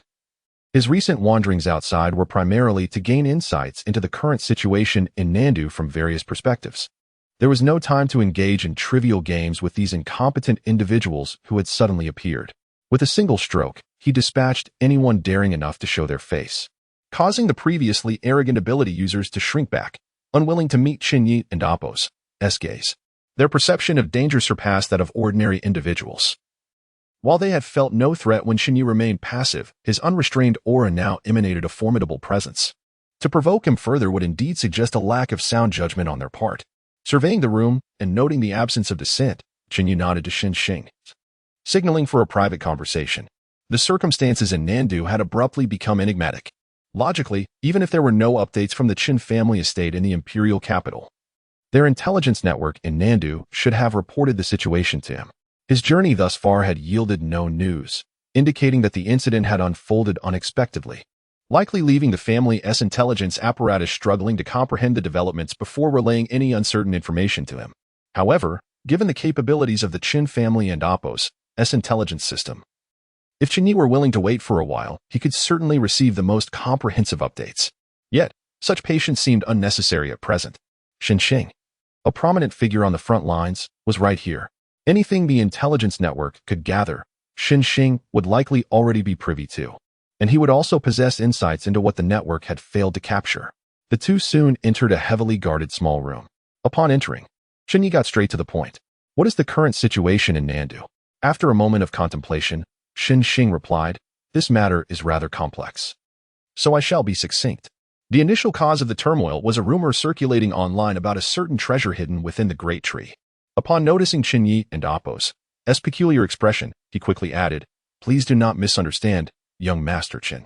This was not a leak from within our ranks regarding your earlier deductions. In fact, this rumor had already gained significant traction since the appearance of the Great Tree, creating an abnormal buzz online. The original instigator of this rumor remains untraceable, but it is evident that a deliberate effort was made to propagate it. At that time, it was merely a rumor. Not all ability users and desperate individuals are foolish. Naturally, they would not recklessly rush to Nandu solely based on hearsay. The situation shifted dramatically last night, shortly after your departure from Nandu, when two videos surfaced online. One depicted your arrival and the moment you severed a branch from the Great Tree, which rapidly regenerated. The other showcased your encounter last night, where, despite the overwhelming power you exhibited in slaying tens of thousands of tree people, the tree still swiftly restored itself. At this point, Chen Ye began to grasp why so many had suddenly come to believe the rumor.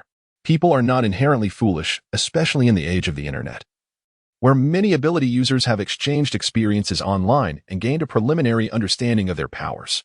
It is not difficult to comprehend that the essence of abilities is ultimately bound by the laws of energy conservation. Every ability user possesses a finite amount of energy, merely varying in quantity. The same principle applies to mutated beasts and organisms. Observing the Great Tree and Appo's remarkable resilience, which seemed limitless in its recovery, would not lead a few individuals to suspect foul play. They would simply acknowledge its potential to create significant trouble for Nandu. However, when many ability users witnessed this, it was inevitable that some astute minds would deduce that something was amiss. Coupled with the previously rampant rumors of treasures hidden within the Great Tree, the connection became glaringly apparent.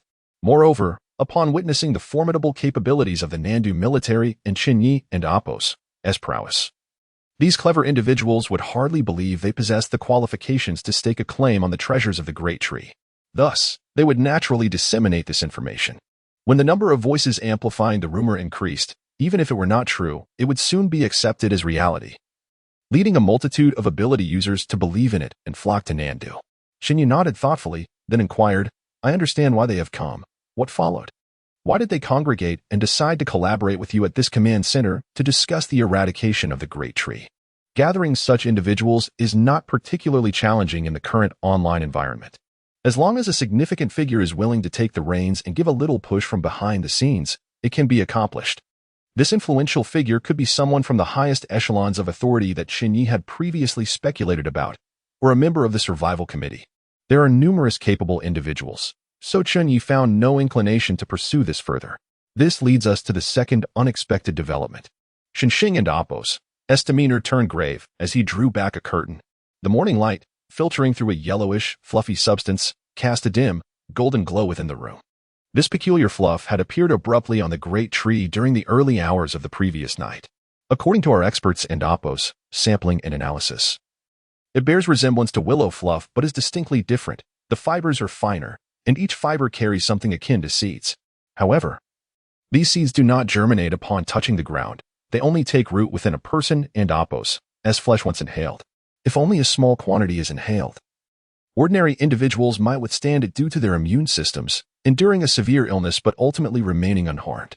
Yet, once the inhaled quantity reaches a critical threshold, these seeds will take root within the body and transform it into a breeding ground, rapidly expanding. In a very short time, they can completely seize control of an individual's body, turning them into a tree person, manipulated by the Great Tree. Initially, we adopted a stance of non-engagement with these ability users, allowing them to act freely, hoping that if the Great Tree were to claim them, so be it. Conversely, if someone were capable of defeating the Great Tree, we would welcome it.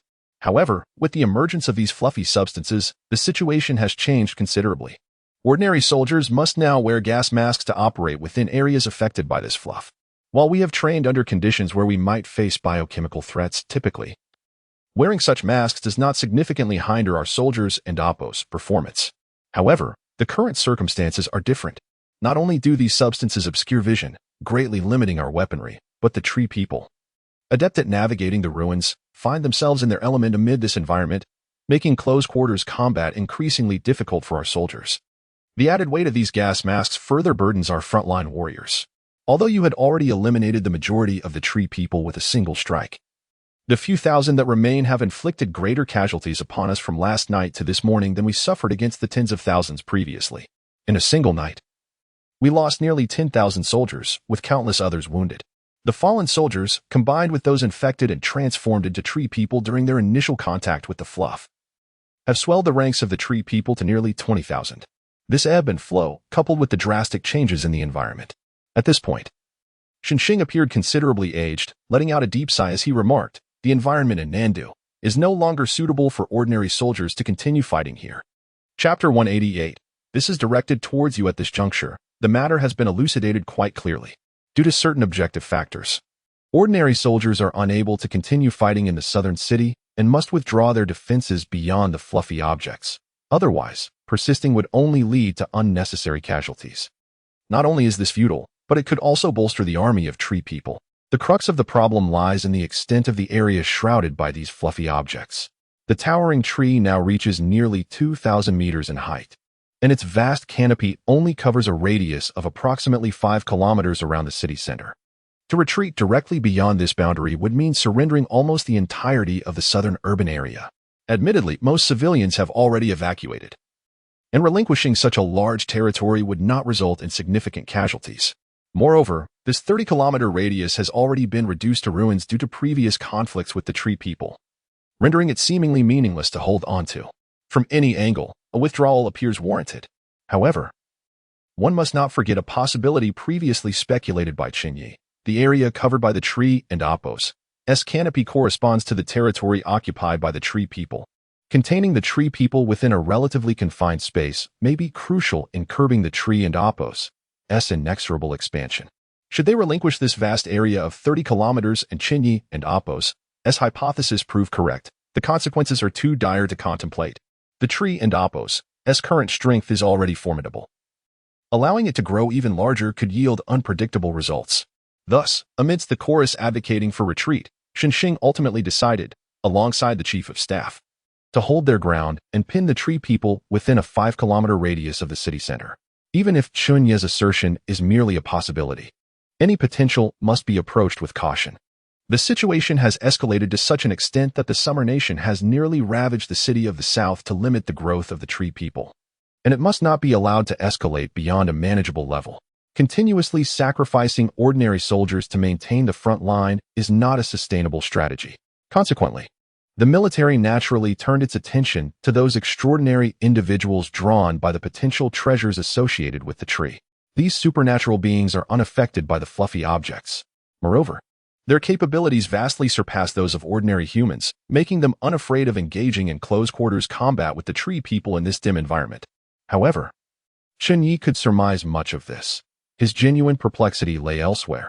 How could such a multitude of extraordinary individuals, hailing from various locales and lacking affiliation to any singular power, manage to negotiate on equal footing at the negotiating table? This peculiarity is the most enigmatic aspect of the entire situation. The military operates as a cohesive entity. Despite some internal dissenting voices, it remains a strong collective. If these individuals possessed even a modicum of intelligence, it stands to reason that they would not engage in negotiations with these disparate mercenaries. The tactic of divide and conquer is simple yet effective. They should be capable of employing it adeptly. For, unbeknownst to the public, someone has been pulling strings behind the scenes. Chen Ye sighed. Initially, our stance towards the extraordinary beings was one of laissez-faire. As long as they did not interfere with our defenses, given the tense situation, we could not allocate personnel to monitor them closely. Yet, unexpectedly, upon their arrival in the southern city, these extraordinary beings covertly banded together. This temporary alliance is rudimentary and rather unreliable, but it suffices to grant them a semblance of organization and a unified objective. Naturally, these extraordinary individuals tend to possess a certain pride, and in the early stages, their coalition was nominal, lacking any intention to appoint a leader. It was only when we recognized that ordinary soldiers were ill-suited for combat in this context and prepared to recruit these extraordinary beings that they sensed a crisis, rapidly electing representatives to engage in direct dialogue with us. As events unfolded to this extent, the prospect of dividing and subduing these extraordinary beings for our purposes was virtually extinguished. At one point, tensions between us and the extraordinary beings escalated, nearly igniting a conflict. Therefore, you allowed a haphazard coalition of mercenaries to sit at the negotiating table? Chen Ye narrowed his eyes, remarking, "This seems rather frivolous. Logically, this makeshift assembly should disperse if their so-called leaders are dealt with. In such a scenario, the actions of these individuals would ultimately depend on the military's disposition. As for whether the stationed military personnel in the southern city possess capable extraordinary beings capable of addressing these leaders, there is no doubt that they do. Just considering that young officer named Chu Mo, whom I encountered that night, he is on the verge of advancing to the second stage of his extraordinary abilities. Undoubtedly a premier force among the ordinary extraordinary beings. I find it hard to believe he is the only one in an entire army corps. The military and the official establishment are intertwined, unlike the extraordinary beings who have emerged from the populace and developed in a rather unrefined manner." Chen Xing, clearly aware of Chen Ye's line of thought, could not help but smile wryly as he replied, "The problem lies precisely here. I have stated from the outset that there are indeed puppeteers behind these individuals. The so-called leaders they have elected are quite formidable. Of course, I recognize that stating they are formidable in your presence is somewhat laughable. They are certainly no match for you.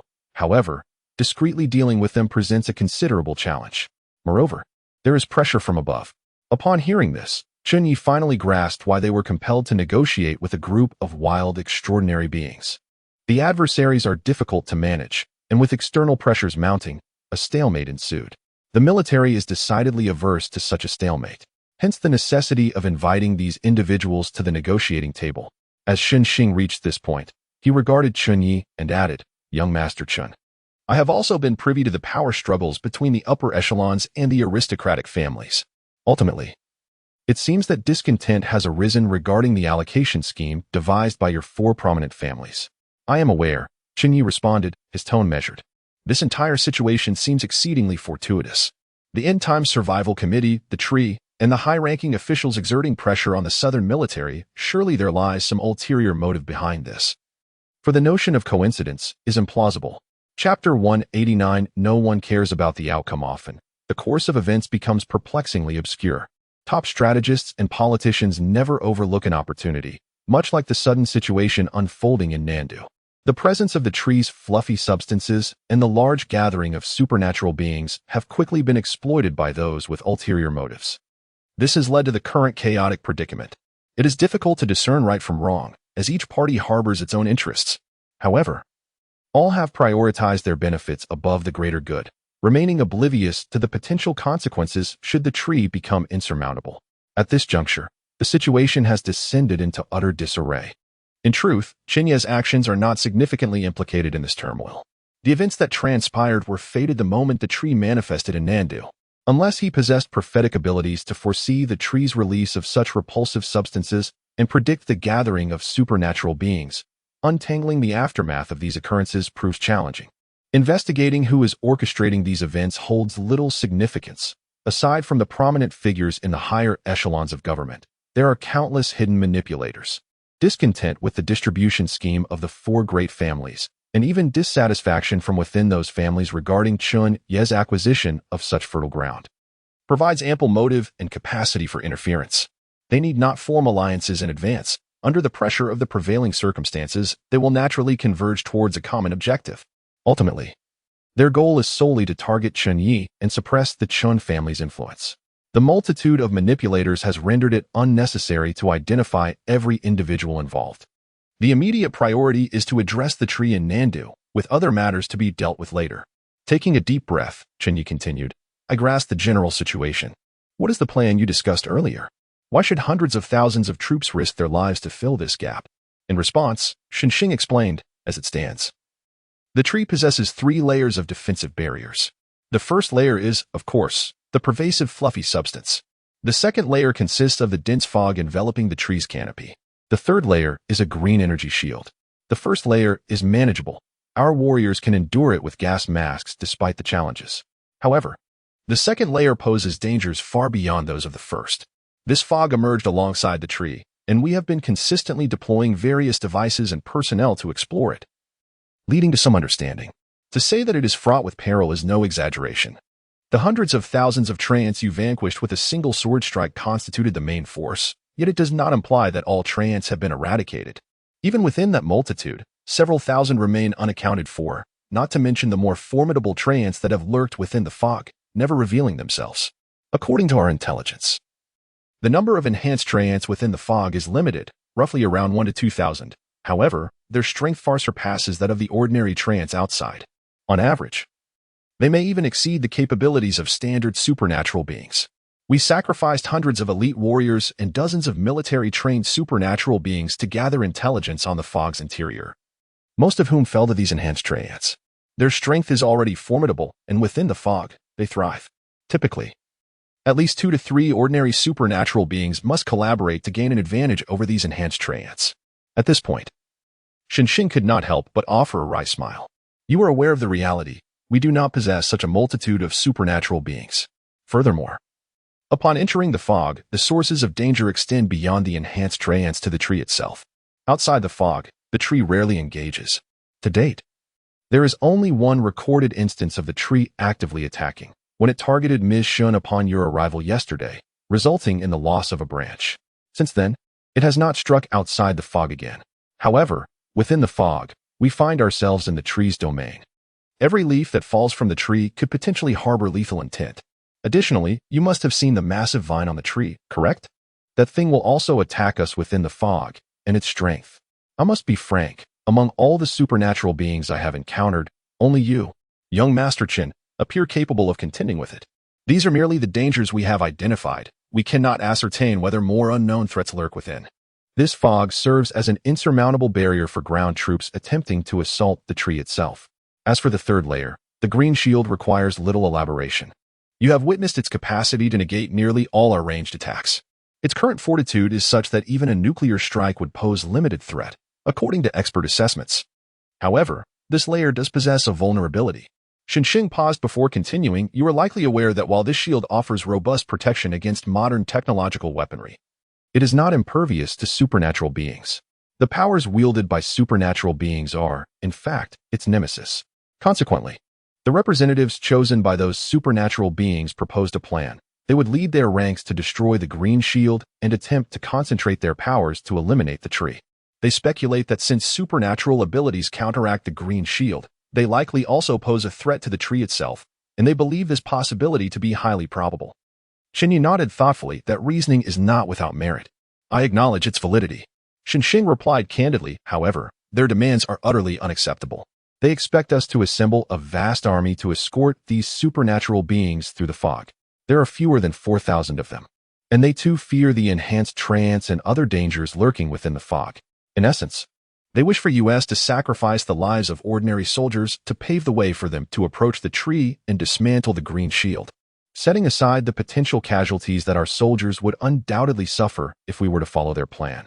The question remains, even if we successfully deliver them to the base of the green shield, what are the odds that they could actually destroy it and subsequently slay the tree? As he spoke, a profound skepticism flickered in Chen Ye's eyes.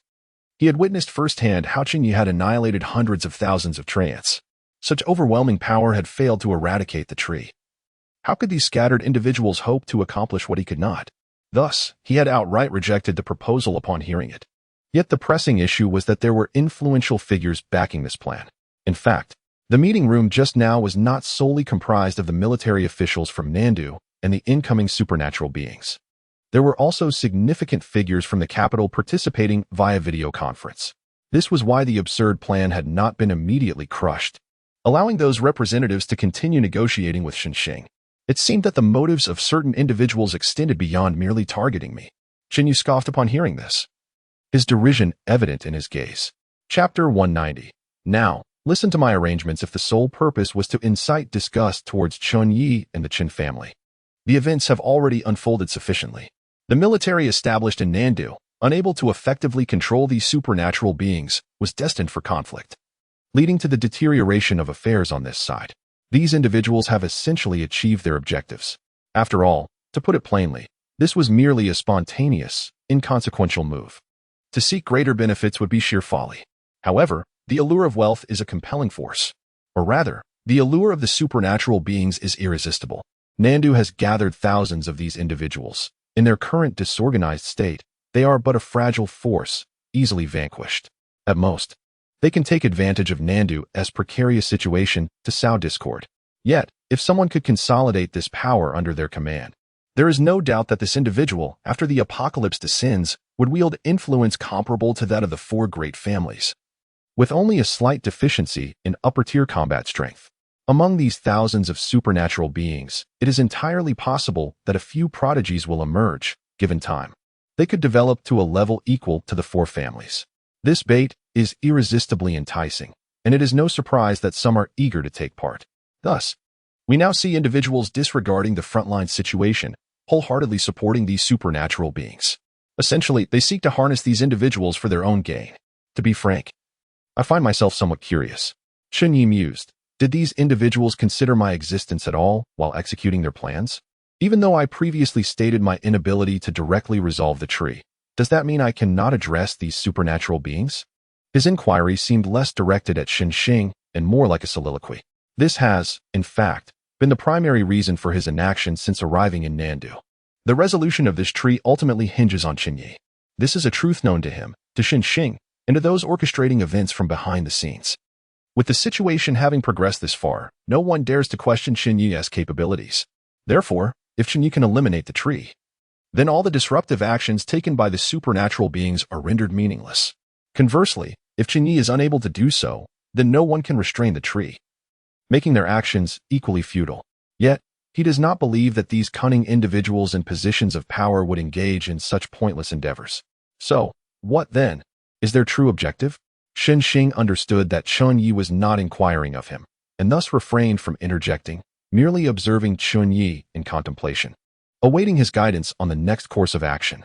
After a moment of silence, Chen Ye finally lifted his gaze and looked at Xing, saying, "Let us proceed to the conference room. Have you come to a conclusion, young Master Chen?" Xing asked, intrigued. Chen Ye glanced back at him with a smile, replying, "Not entirely clear, but as the saying goes, when soldiers arrive, we shall meet force with force. Whatever their plans may be, it will have to wait until I have dealt with this tree." With that, he turned and continued towards the conference room, his previous uncertainty now replaced with clarity. Simultaneously, a system panel manifested before him, indicating current resentment value of the destined child, Chu Ming, 8600, kill success rate, 76. Chu Ming, or rather, Lu Ming. He is a formidable character. Soon, the two arrived back in the crowded conference room, where the headless corpse remained untouched, lying silently. Due to the passage of time, the blood had mostly congealed, ceasing its flow.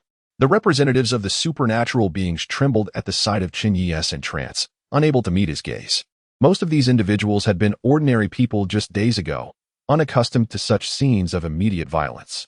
Merely Chen Ye's presence had nearly subdued them all. Surveying the representatives, Chen Ye then turned his attention to the massive projection screen on the wall. Observing the familiar faces of prominent figures, his expression devoid of emotion. "Shut off the video," he commanded. The operator hesitated, glancing between Chen Ye and the figures on the screen, ultimately seeking guidance from Xing. In the presence of such notable figures, she dared not make a unilateral decision. Upon hearing Chen Ye and Apos' command, the dignitaries on screen, who had initially appeared cordial, instantly altered their expressions. One of them gravely asserted, "Chen Ye, this is a video military conference authorized by the highest echelons of the Xia nation. You cannot simply terminate it at your whim." However, Chen Ye remained undeterred, reiterating to the operator, "Shut it down." The operator instinctively placed her hand over the button to disconnect, yet still turned her gaze to Xing. Ultimately, Xing, despite his internal struggle, gritted his teeth and declared, "Cut it." Before the speaker could finish, the operator executed the command, severing the video link. Following this, Chen Ye stated calmly, "Now, keep my arrangements. All ordinary soldiers should withdraw from their original positions and retreat beyond the coverage of the fluff, reconstructing the defensive line. As for the vacated positions, at this point, He directed his gaze towards the representatives of the supernatural beings, speaking in a composed tone. Since you all harbor a sincere desire to serve your country and have traveled from afar to assist in eliminating the tree, now is the time for your contributions. You will fill the gaps in the defensive line. Furthermore, soldiers stationed on the periphery must remain vigilant, aside from ensuring that those tree men do not escape. Once the defensive line is established, no supernatural being is permitted to leave Nandu without my express permission. Chapter 191. Can superhumans truly be immune to the fluffy substance? As Chen Ye and Apos' words fell, a wave of astonishment swept through the crowd. The proposal to have superhumans take over the military and Apos' defensive line within the area shrouded by the fluffy substance, while the military established a new perimeter outside, initially seemed unproblematic. After all, ordinary individuals feared these bizarre entities, while superhumans remained unperturbed. Warriors wielding conventional weapons struggled against the tree men in such an environment, yet superhumans were equally fearless. It appeared to be a matter of specialization. However, upon deeper reflection, was this not tantamount to assigning them the menial task of filling the gaps in the line? It was absurd. These superhumans regarded themselves as exalted beings, having elevated themselves above the common populace. Was it fitting for them to engage in such laborious and unseemly work? Not only the superhumans, but even figures like Xing were taken aback by Chen Ye and Apos' command, casting incredulous glances in his direction. While they had entertained the notion of enlisting superhumans to assist in defending the line, their suggestion had been swiftly rejected. Now, Chen Ye was demanding that these superhumans directly assume control of the defense, regardless of their willingness, even if they were compelled by Chen Ye's insistence. Who could guarantee that they would diligently monitor the line rather than feign compliance and abandon their posts?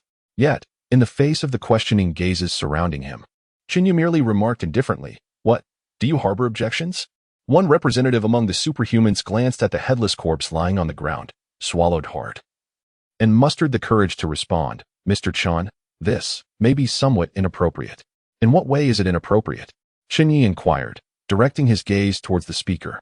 Ordinary soldiers experience a significant reduction in combat efficacy within the area affected by the fluffy substance, whereas it has minimal impact on your capabilities as superhumans. Would it not be perfectly suitable for you to take charge of the defense? But the representative hesitated, quickly adding, "We were all ordinary citizens prior to becoming superhumans.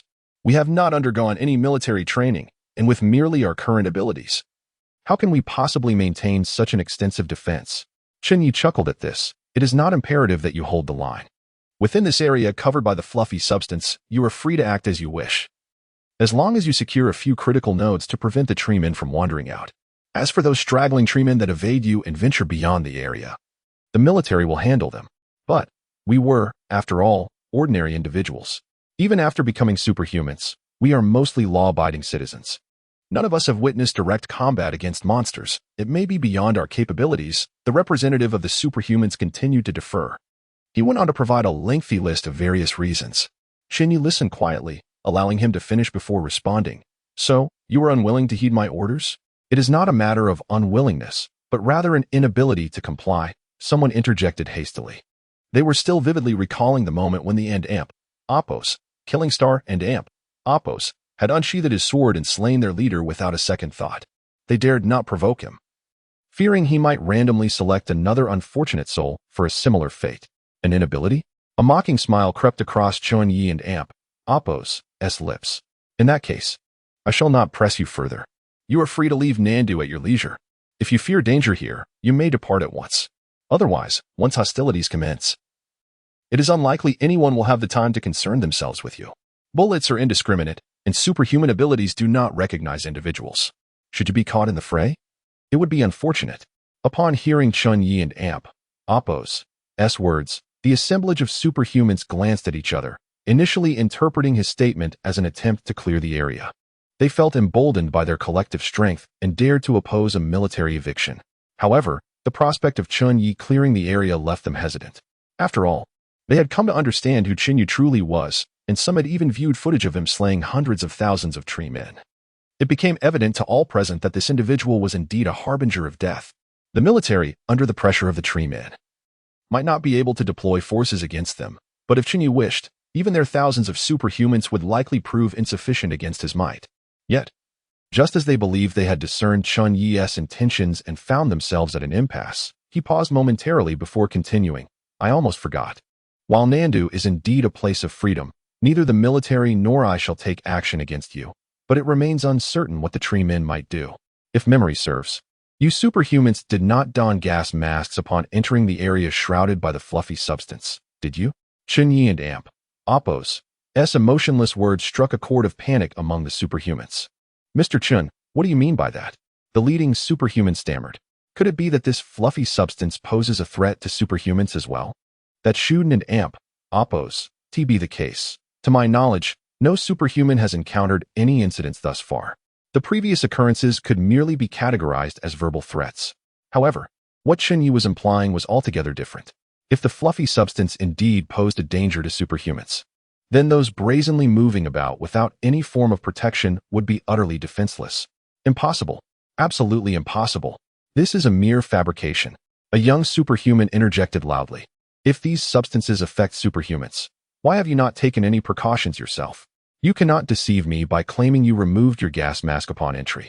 Many superhumans saw you outside, and some even took photographs. You were not wearing a gas mask then. His reasoning was sound and convincing. The superhumans, who had been thrown into disarray by Chen Ye and Amp. Oppo's previous remark, now found themselves somewhat relieved. Indeed, Chen Ye was a superhuman himself. Was he not unafraid?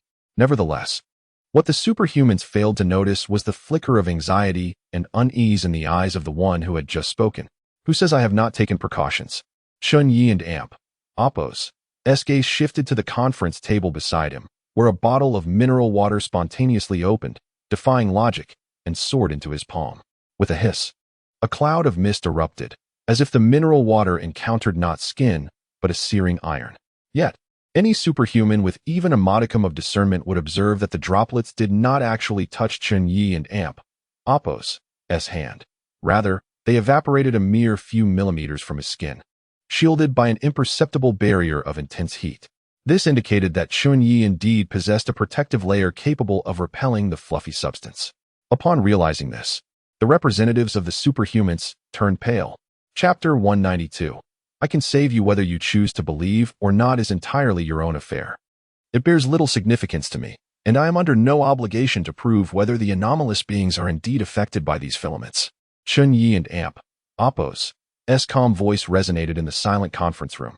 However, since I possess a kind heart, I shall provide you with evidence. As he spoke, Chen Ye directed his gaze toward the young man who had loudly proclaimed his disbelief, and with a subtle gesture, the young man found himself compelled to glide towards Chen Ye. You all assert that anomalous beings have yet to encounter any mishaps due to these filaments. I wish to inquire, how long have these filaments been present? The anomalous being, now standing before Chen Ye, felt beads of cold sweat form on his forehead and hastily replied, approximately 6 hours or so. Many poisons, once ingested, do not manifest their effects in less than 6 hours. Does this mean that the poison poses no threat to ordinary individuals? Chen Ye remarked with a warm smile. However, to the surrounding anomalous beings, his seemingly gentle demeanor was akin to that of a devil. His words shattered the flicker of hope that lingered in the hearts of many. The notion that anomalous beings are immune to these filaments had never been substantiated by rigorous scientific experimentation. It was merely an assumption derived from the observation that ordinary individuals, upon inhaling these filaments, would swiftly transform into tree-like monstrosities, while anomalous beings had thus far exhibited no similar transformations. Most anomalous beings overlooked a crucial fact. Their physical resilience far surpassed that of ordinary humans.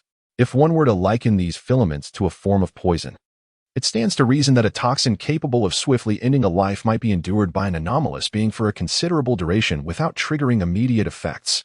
Yet, this does not imply that they could consume poison as sustenance.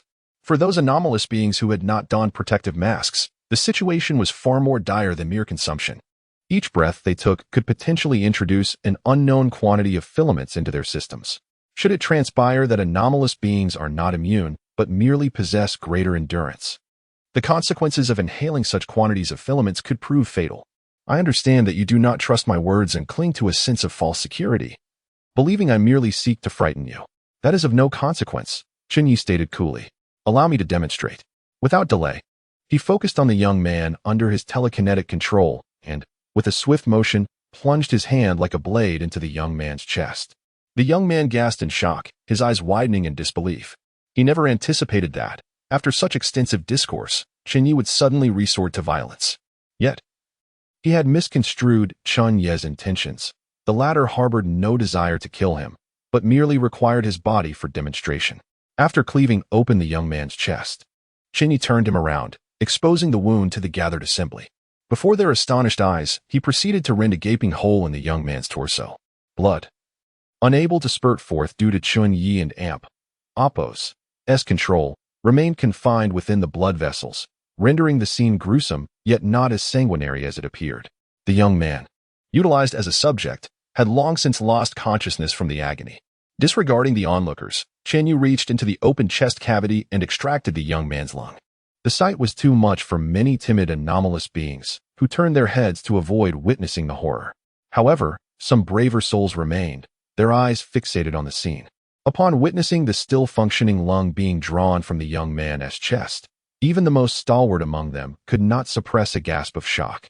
The lung, typically a healthy shade, now bore an eerie layer of pale pink filaments. A closer inspection revealed these threads to be composed of plant roots entangled upon the lung and Apos' surface. Unfazed, Chen Ye made a slicing motion, severing a portion of lung tissue. The internal condition was equally harrowing, with visible signs of fibrosis in certain areas. A collective intake of breath echoed among the assembly. Those who had clung to their last vestiges of hope now turned pale. The young man, a representative of the anomalous beings, although powerless before Chen Ye, was no weakling. His powers were associated with fire, which should have rendered him most resistant to these filaments. If he was affected, the fate of others was all but sealed. The filaments will infiltrate your body with each breath you take, and the first to be compromised will inevitably be your respiratory system. Typically, an ordinary person requires only a few breaths for these bizarre entities to completely erode their lungs, subsequently spreading throughout the body like cancer, transforming the living into tree beings who obey the commands of the great tree. Anomalous beings, while possessing a degree of resistance due to their enhanced physiology, are not invulnerable. This does not grant you the freedom to roam unscathed amidst these filaments. The great tree is not powerless against you. It merely requires time, Chen Ye elucidated, releasing his hold. The young anomalous man, now unconscious from the chest cavity incision, lay motionless on the ground. Chen Ye summoned a white lotus seed into his palm and, without further ado, placed it into the young man's mouth. Observing the trembling anomalous beings, he offered no further commentary.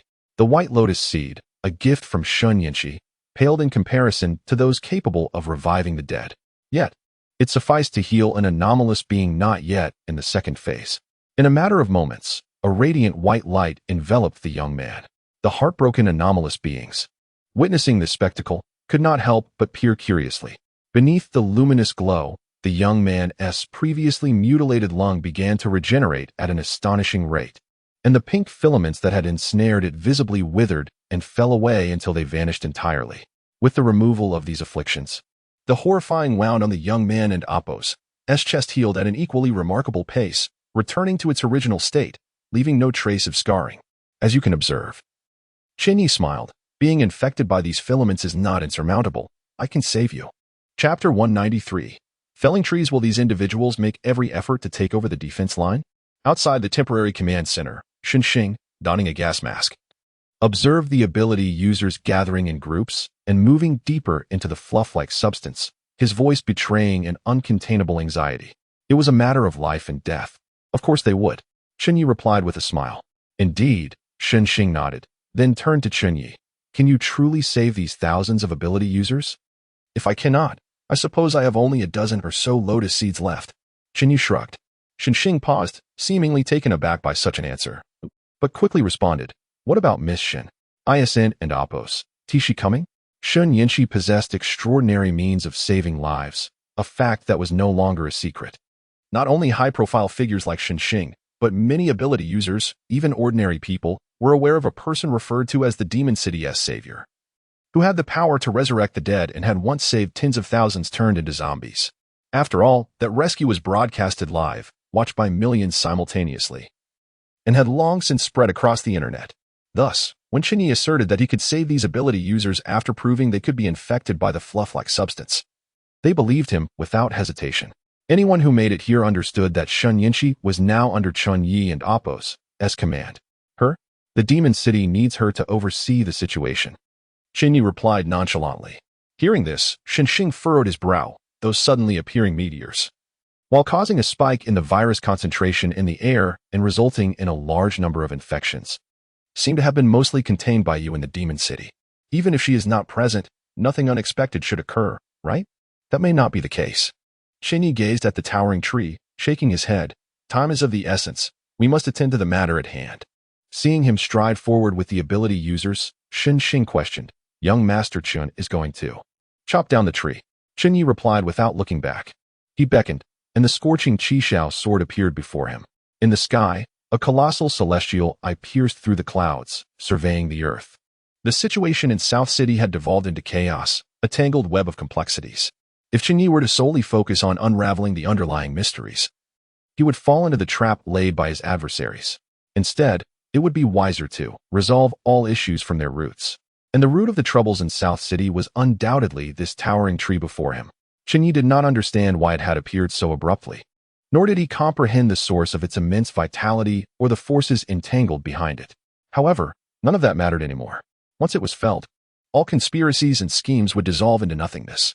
As for the consequences that would follow, they could only be addressed once the act was complete. Host, Chen Ye Physique, 158. 8. The human limit is 1. Mental power, 179. 6. The human limit is 1. Special abilities, June Fire, Celestial Eye, Astrology, Killing for Benevolence, Qi, Telekinesis, Indestructible Body. Immortal Sword Technique Skills, Killing Word Technique, Divine Emperor's Manuscript. A torrent of flames erupted from Chen Ye. The semi-finished Samadhi True Fire coalescing into a thick layer of fiery armor around his body, while the Qishao sword in his hand was enveloped in searing flames. This sword, gifted by Xiao Yuan, which had once slaughtered millions and committed heinous acts, finally revealed its fangs. Under the overwhelming killing intent, the once mighty tree could not help but tremble, its massive trunk quaking slightly. Of course, this was not out of fear. It too was gathering strength, preparing for battle. Encased in flames, Chen Ye slowly ascended, quickly rising above the area covered by the fluff-like substance. Suspended in midair, he gazed at the massive tree, which lay over 10 kilometers away, yet felt so close, and softly asked, "Are you prepared to meet your demise?" Rustle, rustle, rustle, as if in response to Chen Ye, or perhaps due to a sudden gust of wind aloft. Countless leaves on the tree's crown, over 1,000 meters above ground, began to stir, producing a cacophony of sound. The noise was chaotic. Yet for an ordinary person standing there, the sound waves alone would suffice to shred them into pieces. However, Chen Ye remained unfazed. Such trivial tricks could not breach even his fiery armor, let alone inflict any harm. The tree evidently did not expect to rely solely on this to subdue Chen Ye. In the next moment, an avalanche of leaves detached from the tree's lush branches, cascading down like snow from the heavens, overwhelming the space. As these leaves fell, they suddenly coalesced into a colossal dragon. This same tactic had been employed by the tree when it attempted to attack Chen Ye. At that time, Chen Ye had severed both the leaves and branches with a single stroke of his sword. Yet this time was different. The dragon formed from the leaves was more immense and exuded a fiercer aura. As it descended with sudden ferocity, it bore the weight of Mount Tai, wielding a cataclysmic force. A mere parlor trick. Confronted once more by this attack, Chen Ye did not cleave it apart as before. His eyes shimmered with brilliant silver light as he focused on the leafy dragon, extending a hand and grasping the air. The imposing dragon seemed to be seized by invisible hands, instantly freezing in midair, unable to advance. Die! With a surge of silver light in his eyes, Chen Ye twisted his hand, and the gigantic leafy dragon abruptly turned, charging towards the tree and Appo's massive trunk. Boom! A sound erupted like a comet striking the earth. The entire South City trembled in response. In a single strike, leaves filled the sky, obscuring the sun. Once the dust settled and the remnants of leaves dispersed, those observing from the periphery were astonished to find that the once mighty tree had been severed in two, its broken crown emitting a painful creaking sound as it helplessly plummeted to the ground, crushing countless already ruined buildings beneath its weight. In this initial clash, both parties revealed a terrifying power that eluded the comprehension of the vast majority of people and ability users in this world. akin to a formidable celestial might that instilled fear in all who beheld it. Over 40 kilometers from the center of South City, on a high-rise building untouched by the fluff-like substance, numerous reporters and media personnel captured this breathtaking moment with their cameras. Alongside them, countless viewers in the live stream bore witness to this spectacle. Chen Ye had previously instructed Chen Ye that this time, the goal was to create a grand spectacle. The intention was to generate momentum. Chen Ye was known for her meticulousness, and even after diverting to Qiantang and then returning to Tianhai, she had not forgotten Chen Ye and Apos as directives. Otherwise, this location would typically be considered a frontline combat zone, and these reporters and media personnel would not have been permitted to enter. Chapter 194. The Annihilating Divine Light, My Heavens. Is this truly a power that one person can possess? It and Apos is utterly terrifying. One must wonder, when a person reaches such heights, what distinguishes them from the deities of myth and legend? Indeed, there remains a distinction. The difference lies in the fact that, no matter how formidable the gods of lore may be, they would never materialize before you to enact their will. Yet this celestial being before us possesses the capacity to extinguish your life with a mere slap. Speaking of which, did the reporter just mention the name of the individual intent on felling trees? I didn't, and Apos quite catch it. What was his name? If memory serves. He goes by Chen Ye. I just searched for him, but found nothing about this person. He seems to have been an obscure figure until he suddenly awakened some extraordinary power. It appears that the advent of this apocalypse is not entirely a harbinger of doom. For some true geniuses, it is rather an opportunity for ascendance. Obscure figure? Huh. If your pathetic search engine could unearth the information about the young master of the Chen family, the CEO behind the search engine would surely be compelled to bow before the Chen family and beg for forgiveness. I assent, and Apos. That a bit exaggerated? The terrifying blow delivered a monumental visual shock, sending countless viewers into a state of euphoric awe. After all, from a certain perspective, to sever the crown of that colossal tree is fundamentally akin to leveling a mountain. Perhaps the mountain would and Apos even be as resilient.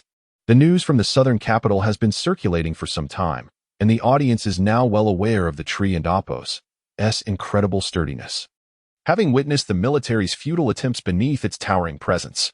With the military's arsenal, any ordinary hill would have been reduced to rubble, yet the great tree remains unscathed. Thus, it seems this entity is indeed more formidable than a mountain.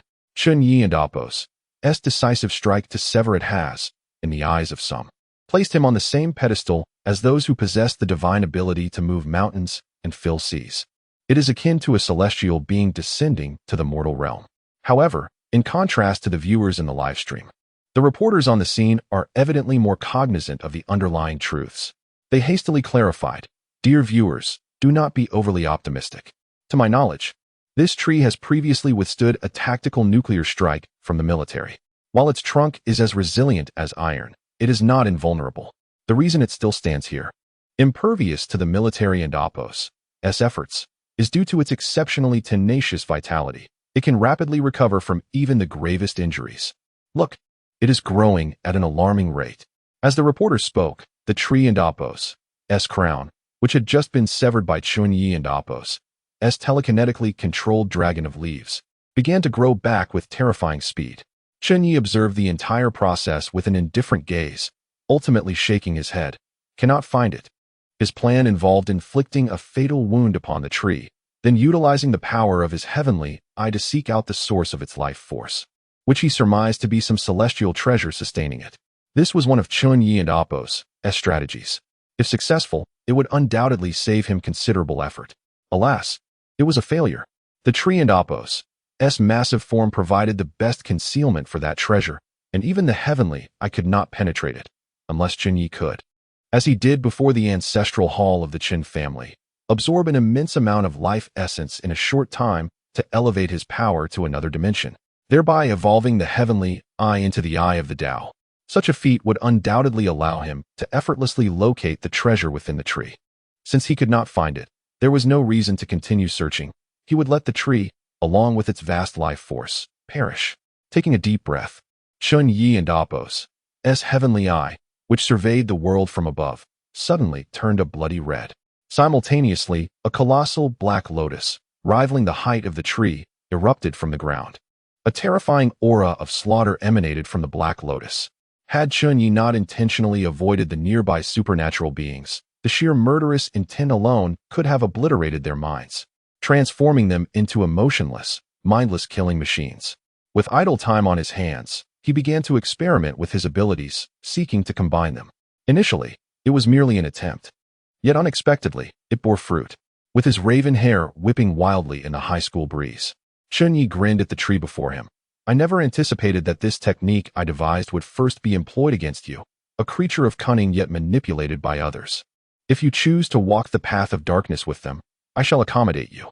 It was evident that the tree had grown to such an extent not as a mere mindless plant. Chen Ye knew well that the tree understood his words. Furthermore, he could distinctly sense the immense being trembling. It was gripped by fear. For the first time, the tree felt the specter of death looming. Even when the military deployed tactical nuclear weapons, even when Chen Ye cleaved through countless tree guardians, the residual force of his strike had nearly severed it. Yet it had never experienced this sensation of imminent demise. But in this moment, it genuinely sensed the approach of death. A peculiar wave of psychic energy manifested in Chen Ye and Apos' mind, but it arrived too late.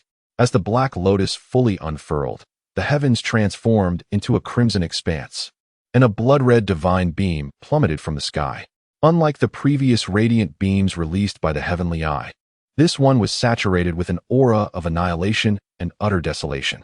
This was a unique effect born from the fusion of the heavenly eye's apocalyptic power and the black lotus's essence of slaughter, encapsulating both the might of obliteration and the essence of annihilation. The chemical reaction resulting from this union was unknown even to Chen Ye, the wielder. He only understood that it would be terrifying. With a sound akin to a hot iron plunging into water, the piercing noise reverberated through the air. Upon contact with the tree, the blood-red divine beam instantly obliterated its entire crown. A torrent of life force erupted from the tree's core, seemingly attempting to mend the ravaged area. Yet, its restoration was far too slow to keep pace with the destructive force of the divine beam.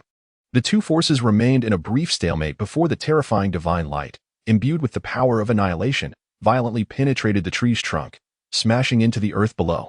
The ground trembled violently, and countless buildings collapsed with a thunderous crash. Amidst the billowing dust, the entire southern capital had transformed into a veritable hell on earth. Chapter 195. The True Master Appears. Surrounding the kill in the aftermath, the location where the grand tree once stood had transformed into a vast, bottomless pit exceeding 3 kilometers in radius.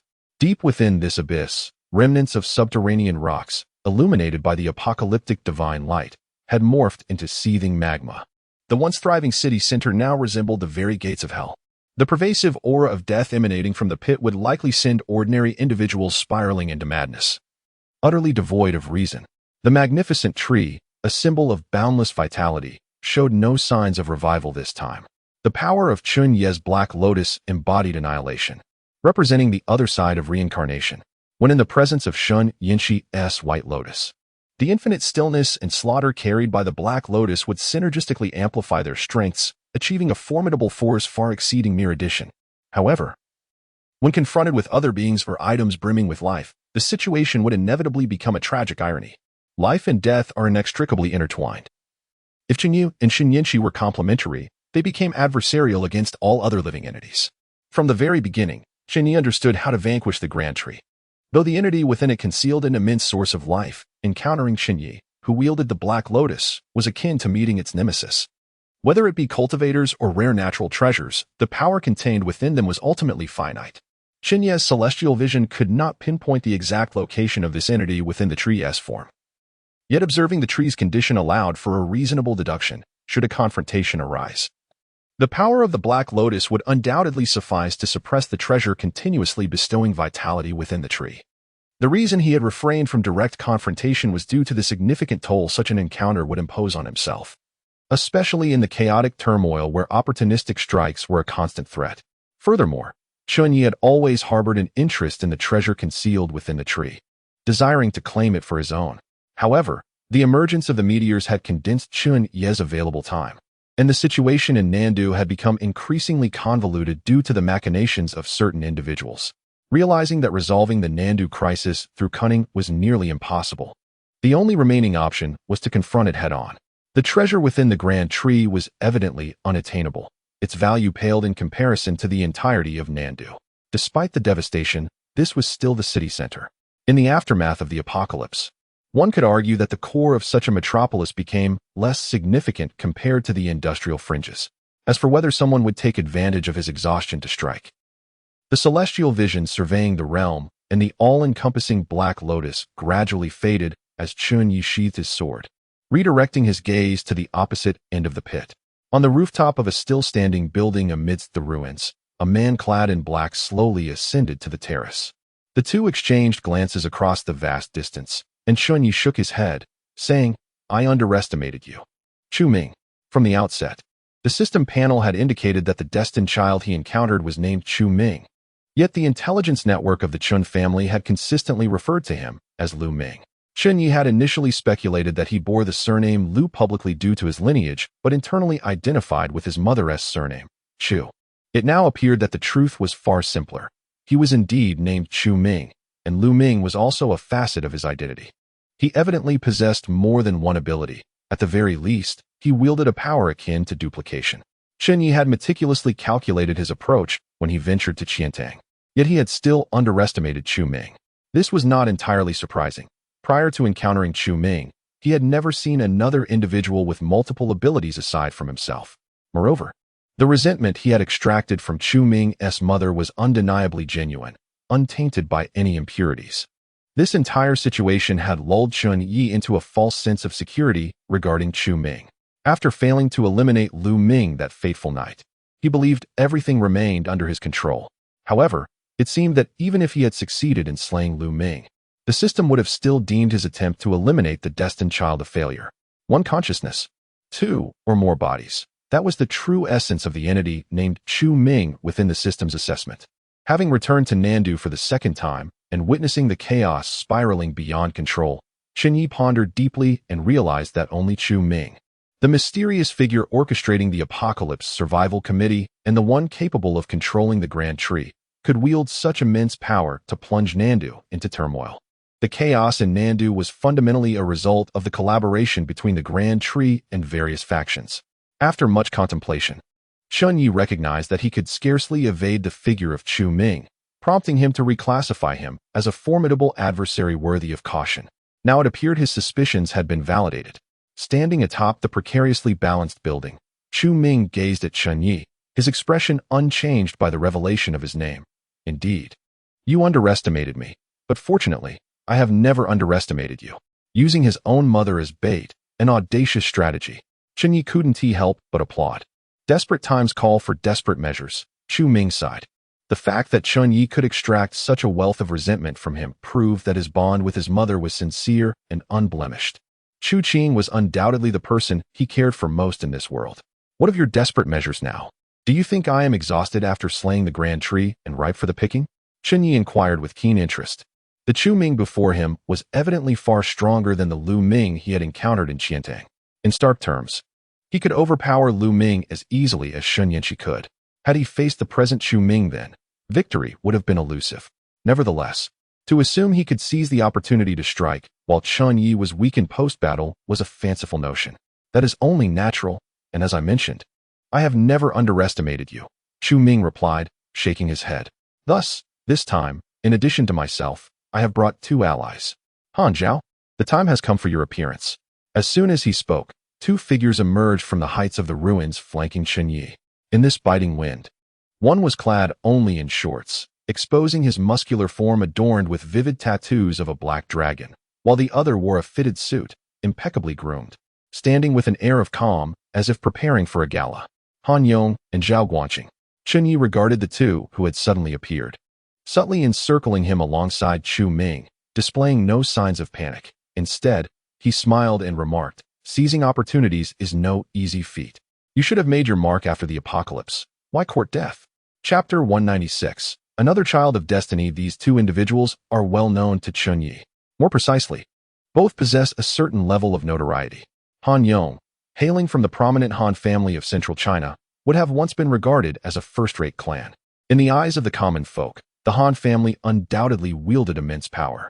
However, compared to the four great families, such clans are essentially no more significant than insignificant ants. their fate determined by a mere word from the four great families. The apocalypse, however, has brought not only a hellish wasteland, but also an abundance of resources. Although the Han family lacks the deep-rooted heritage of the four great families and does not possess ancient secret arts, they have always maintained formidable abilities. What distinguishes them from other families is their audacity. The wealthier individuals tend to be more cautious and fearful of death, while those with nothing to lose often gamble everything for a chance at a new future. This principle applies not only to individuals, but also to families. For impoverished households, the prospect of a chance to rise can lead them to risk everything. Yet, for those families that exist beneath the four great families and the official powers, their wealth and influence make them acutely aware of their limitations. They lack the courage to challenge the four great families, fully understanding the consequences of defying their will.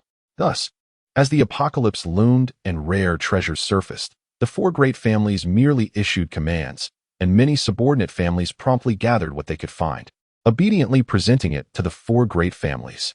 In return, they were grateful to receive a token trinket. This does not reflect a lack of backbone, but rather an understanding of the dire repercussions of opposing the four great families.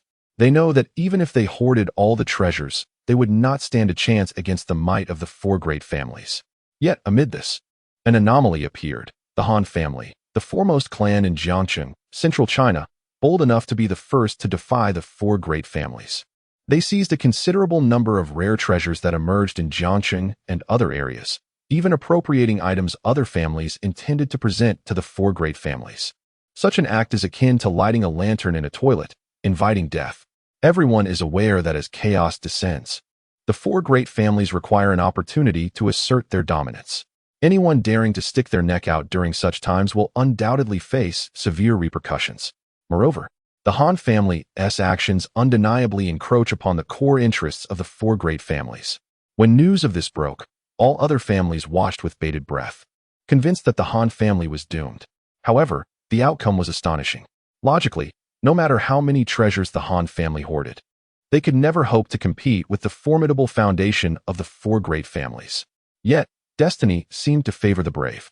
Among the treasures retained by the Han family was a fish known as the dragon carp. This creature was inadvertently caught by fishermen in the Great River and kept by the Han family, eventually utilized by Han Yong, the young master of the Han family. Judging by Han Yong's subsequent performance, Chen Ye suspected that the dragon carp's effects might rival those of the dream flower that he and Shun Yinshi had used. Due to Jiangqing's unique geographical position, the four great families possess a certain level of influence here, yet it does not directly impact their core interests. During this peculiar period, while the four great families required a show of strength, they also faced numerous pressing matters, leading them to initially hesitate in taking action against the Han family. However, once the Han family began seizing treasures meant for the four great families, it was akin to defecating on their heads, naturally inciting tremendous ire from the four great families, particularly the Bai family from the northwest. The northwest is a barren region, seemingly even more desolate amid the chaos. The Bai family, in dire need of the treasures from the prosperous central region, suffered the most from the Han family's incursions. Consequently, the Bai family took decisive action. Due to the absence of a designated heir, the attack was led by a woman named Bai Yin from the Bai family's third branch, accompanied by 50 specially trained superhumans. Together, with Bai Yin as the focal point, they formed a formidable formation, likely surpassing even Shun Yinshi in strength. The Bai family had no intention of preserving their strength. They aimed for a swift and overwhelming strike to intimidate their adversaries. Then, a major problem arose. This marked the first and only time Han Yong unleashed his powers after utilizing the dragon carp, decisively defeating the Bai family's contingent and capturing the direct descendant, Bai Yin. To add insult to injury, Han Yong crippled her and then discarded her to his subordinates. By the time she was found by the Bai family's covert forces buried in Jiangcheng, she was lifeless, having endured brutal torment. This incident was undoubtedly a profound humiliation for the Bai family. Yet, even now, they have yet to take any further action. Chen Ye understood well that the Bai family was not lacking in strength, but rather preoccupied with more pressing matters that prevented them from retaliating. This also indicated that the Han family, or more specifically, Han Yong, had reached a level of strength that necessitated caution even from a millennia-old family like the Bai family. Having committed such a grave act, Chen Ye certainly could not remain oblivious to him. However, Since Han Yong's actions did not significantly impact Chen's interests and were situated far from his territory, he had not paid much attention to the events unfolding there. Little did he expect this individual would suddenly interfere in the affairs of the Great River Triangle. The other figure, Zhao Guanqing, a burly man without the intricate background of Han Yong, was originally an ordinary individual engaged in commerce in a small nation in the southeast of Xia. He awakened an exceptionally powerful superpower and fortuitously acquired a remarkable treasure abroad, becoming immensely powerful and boasting an impressive record. It is said that he has now become a veritable local emperor in that small nation. Chu Ming's ability to gather these two individuals truly validates his assertion that he has never underestimated Chen Ye. By weakening Chen Ye's power with a formidable ally, encircling him with strong fighters, and employing intricately designed strategies, it would not be an exaggeration to label this as the most perilous challenge Chen Ye has faced from a child of destiny thus far. Of course, after uncovering that Chu Ming might be the hidden instigator behind the chaos in Nandu, Chen Ye had already taken precautions. Yet, there was another revelation that astonished him. Detection of a child of destiny in your vicinity. Mission has been refreshed. Mission: eliminate the child of destiny, Han Yong. Two children of destiny. Chapter 197. A well-formulated plan, but the wrong choice of person. It was truly astonishing that the eldest scion of the Chen family recognized us. Mere nameless individuals.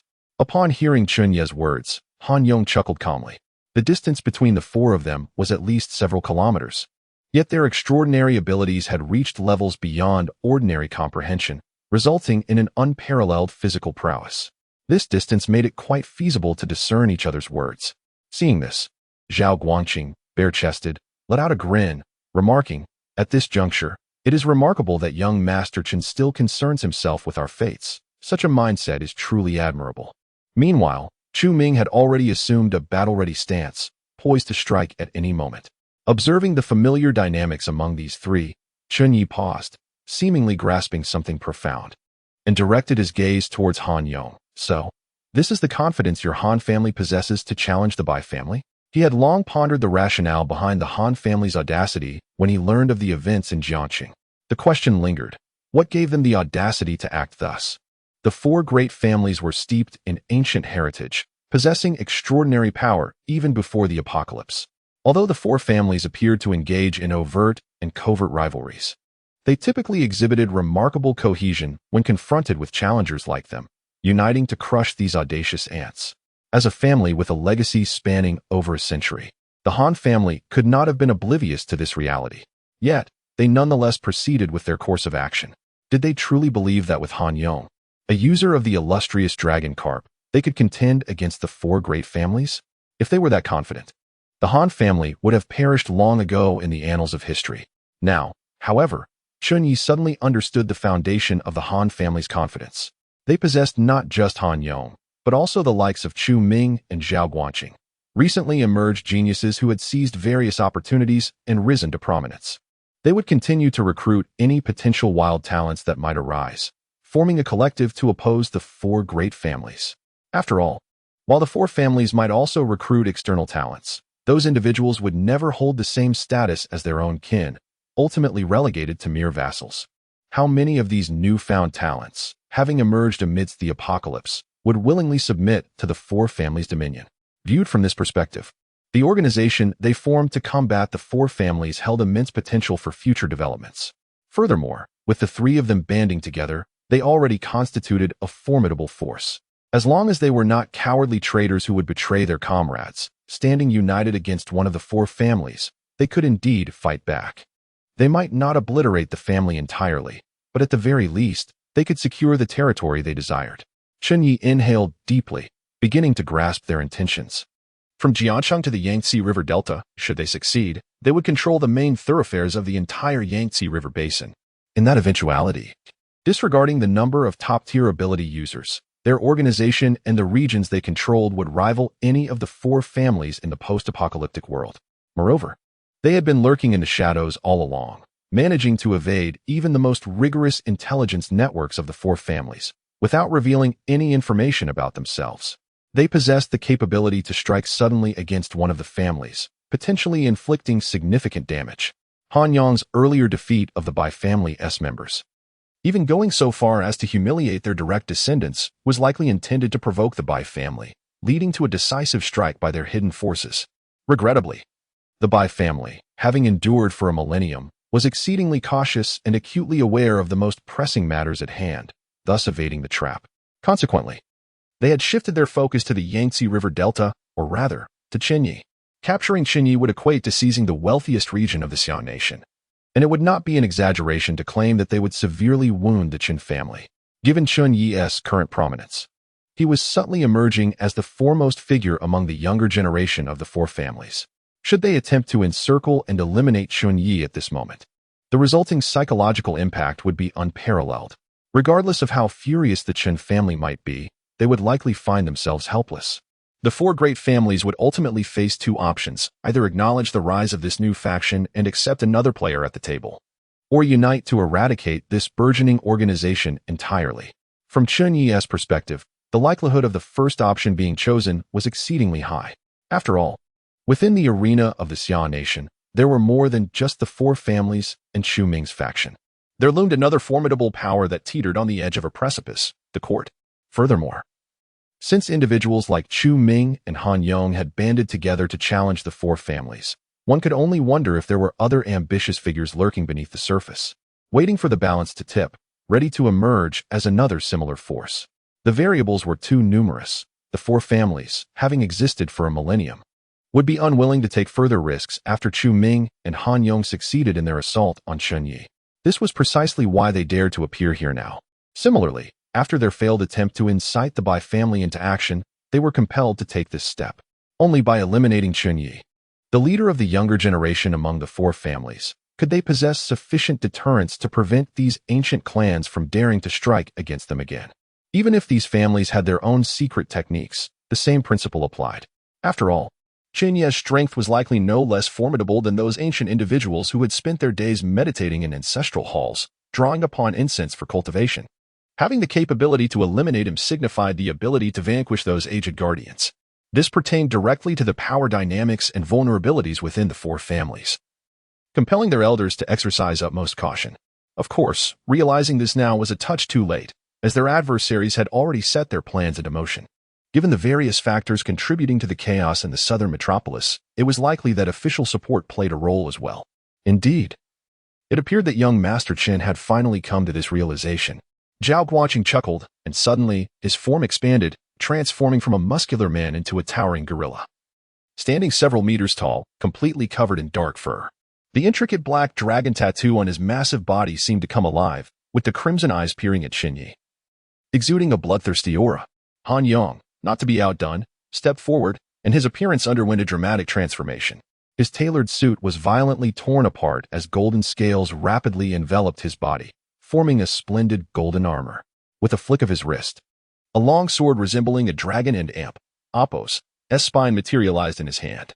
The pale golden vertical pupils gazed intently at Chen Ye as Han Yong slowly raised the dragonbone sword, coldly proclaiming, "Chen Ye, today marks your demise."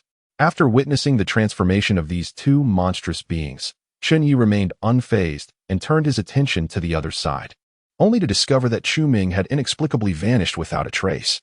A light chuckle escaped his lips. He was unconcerned, instead focusing on Han Yong, and remarked nonchalantly, "Your plan is commendable, and your pre-implementation secrecy was well executed.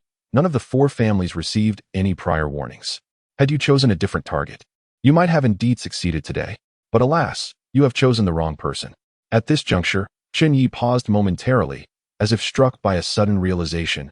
Indeed, such an opportunity for a surprise assault is a fleeting one, and you would naturally select the most formidable adversary. Otherwise, even if you were to eliminate Mu Shui or Ji He, I would ultimately ensure that your heads would be severed from your bodies.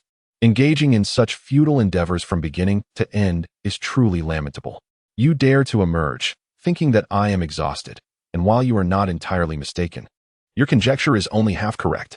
Chapter 198. The Art of Killing. As the words fell, Chen Ye's eyes transformed into enchanting black lotuses, suspended in the air. Han Yong's expression shifted dramatically.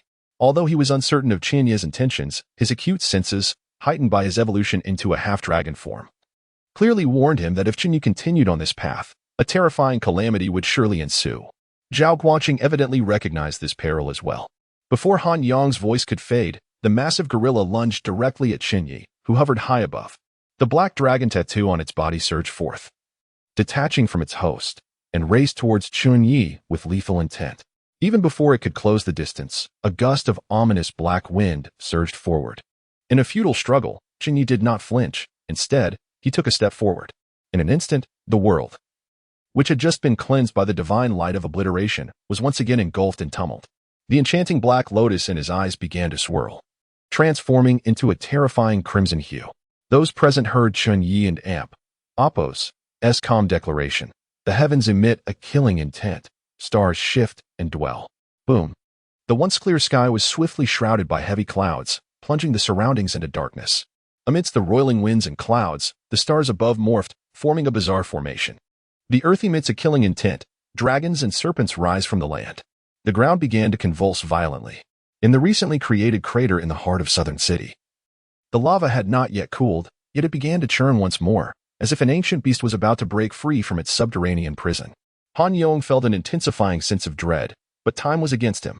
Being too far away, he could only shout, "Zhao Guanqing, I understand." Came the gorilla and Apos' deep response, its speed increasing. Meanwhile, the black wind unleashed by the dragon had reached Chen Ye and Apos' vicinity. Yet, Chen Ye stood his ground, allowing the wind to envelop him. Han Yong and Zhao Guanqing and Apos' eyes brightened at this sight. The black dragon was a formidable power bestowed upon Zhao Guanqing upon awakening his abilities. This wind was its most potent attack, and once enveloped, it would cling to its target relentlessly, akin to a relentless parasite.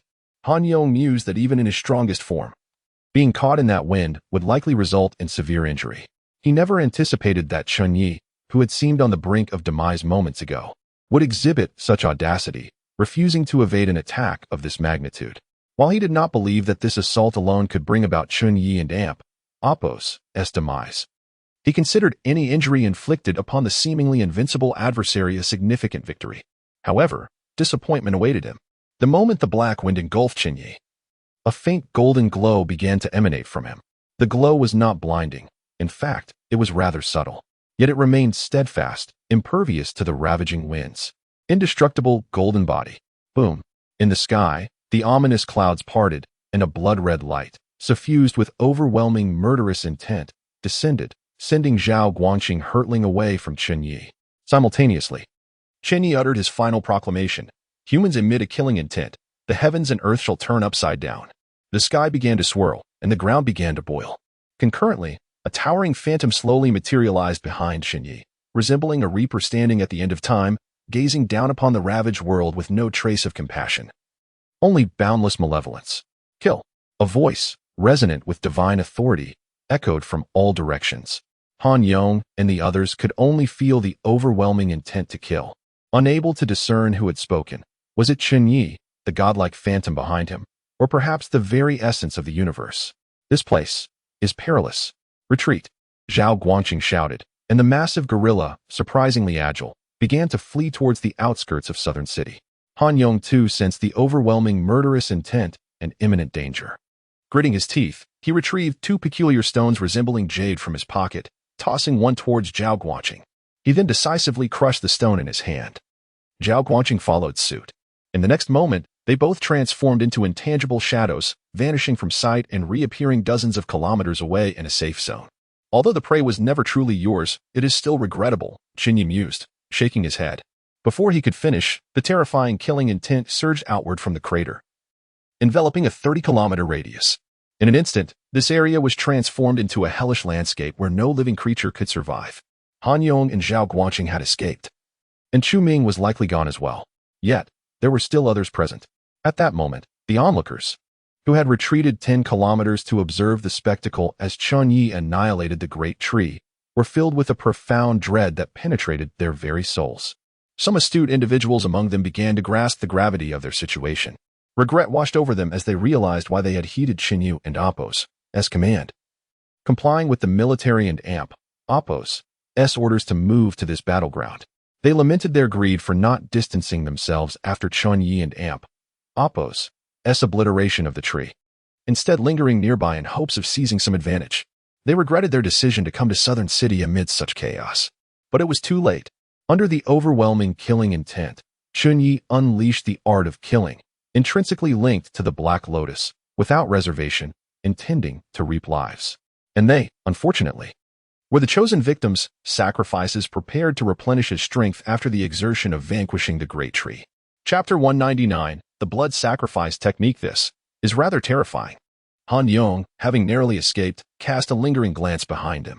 The interior was now entirely enveloped by the domain created by Chen Ye and Appo's killing technique, and from the outside, only boundless bloodlight was visible, obscuring everything within.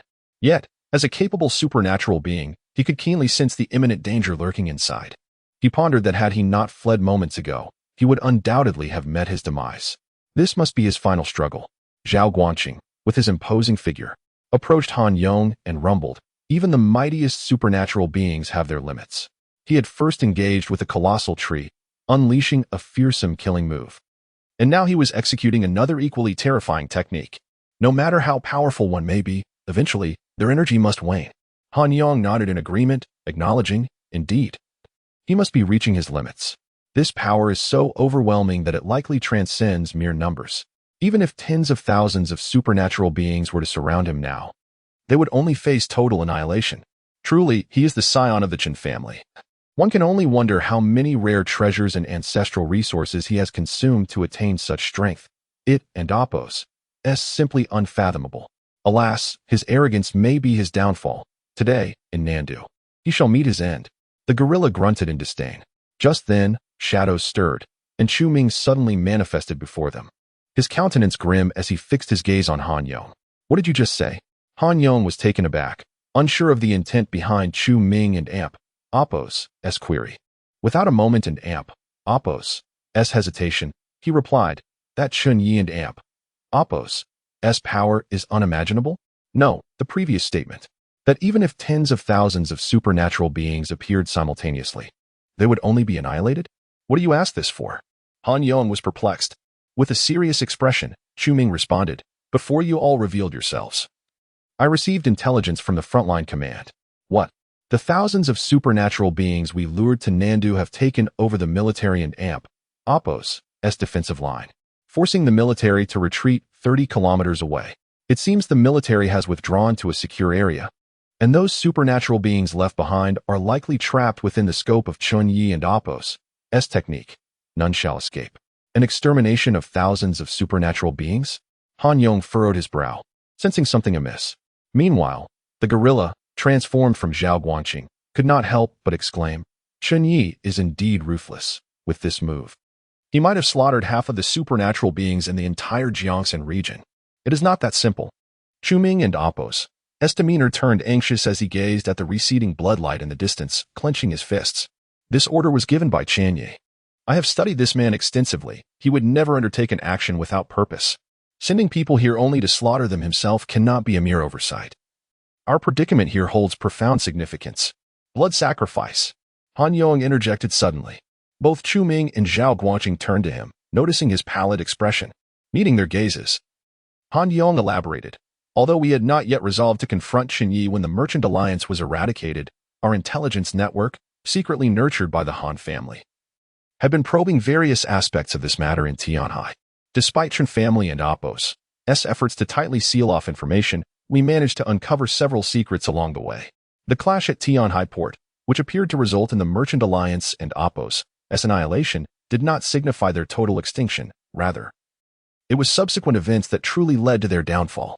After the Tianhai port battle, a significant figure in the Merchant Alliance, Xiao Yuan, whom we previously intended to recruit but had not yet established contact with, assaulted the Chen family and Appo's stronghold and engaged Chen Ye in direct combat before disappearing entirely.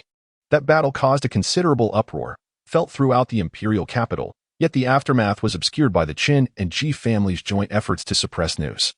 No one knows what transpired within the Chen family during that time.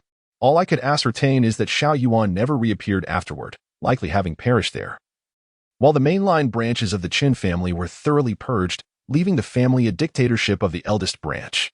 While I did not uncover concrete details, the Han family was not without its gains. The Chen family, an ancient aristocracy, employed exceedingly adept methods to suppress information, once sealed. It became exceedingly challenging for outsiders to find clues. The Merchant Alliance, however, was not so fortunate. I suspected that there was more to this matter.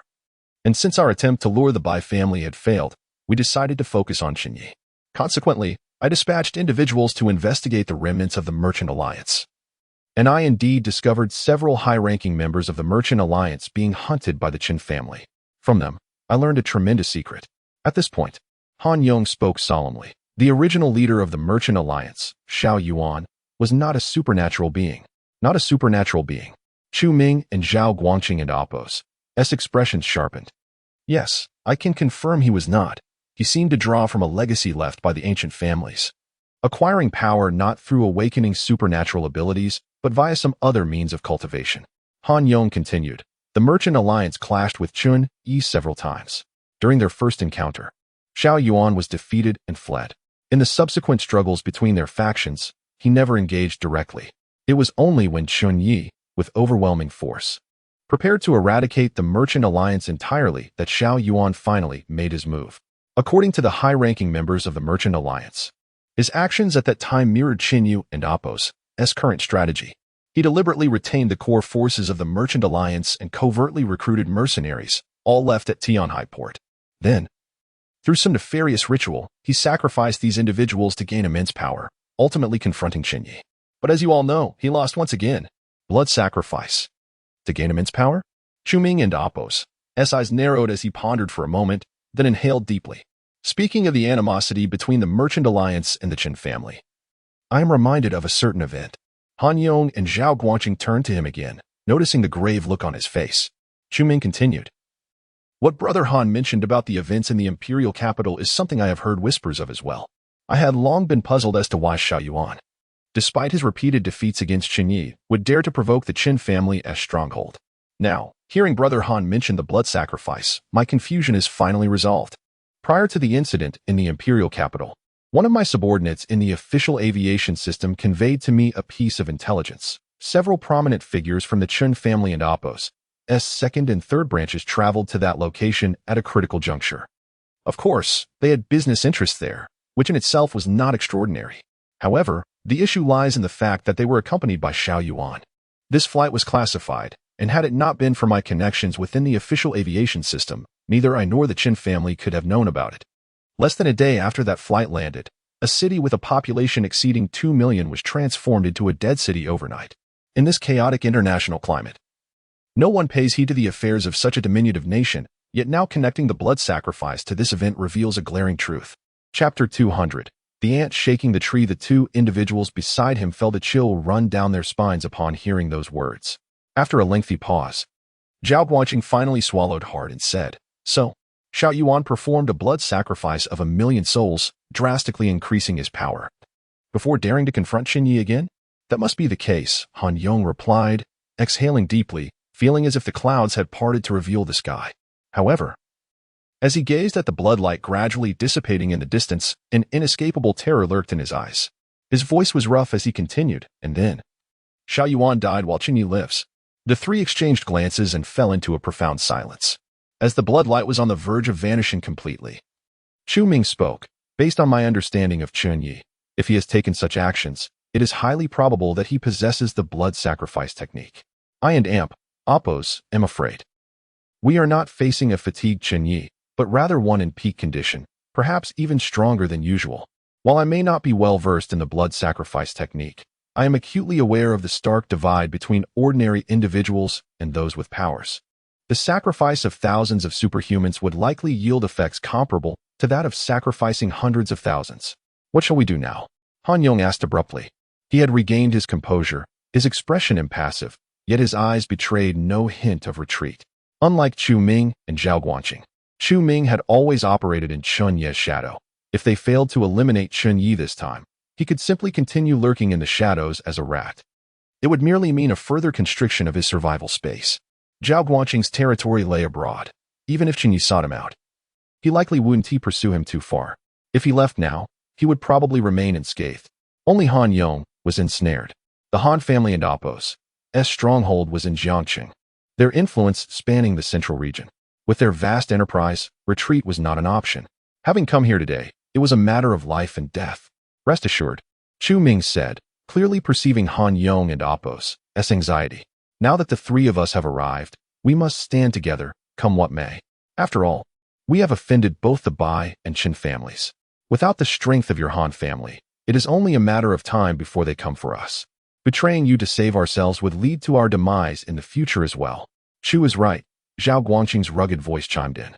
As he gazed at the now completely dissipated bloodlight and at Chen Ye, who hovered in the air, his crimson tongue licking his lips, eyes aflame with combativeness.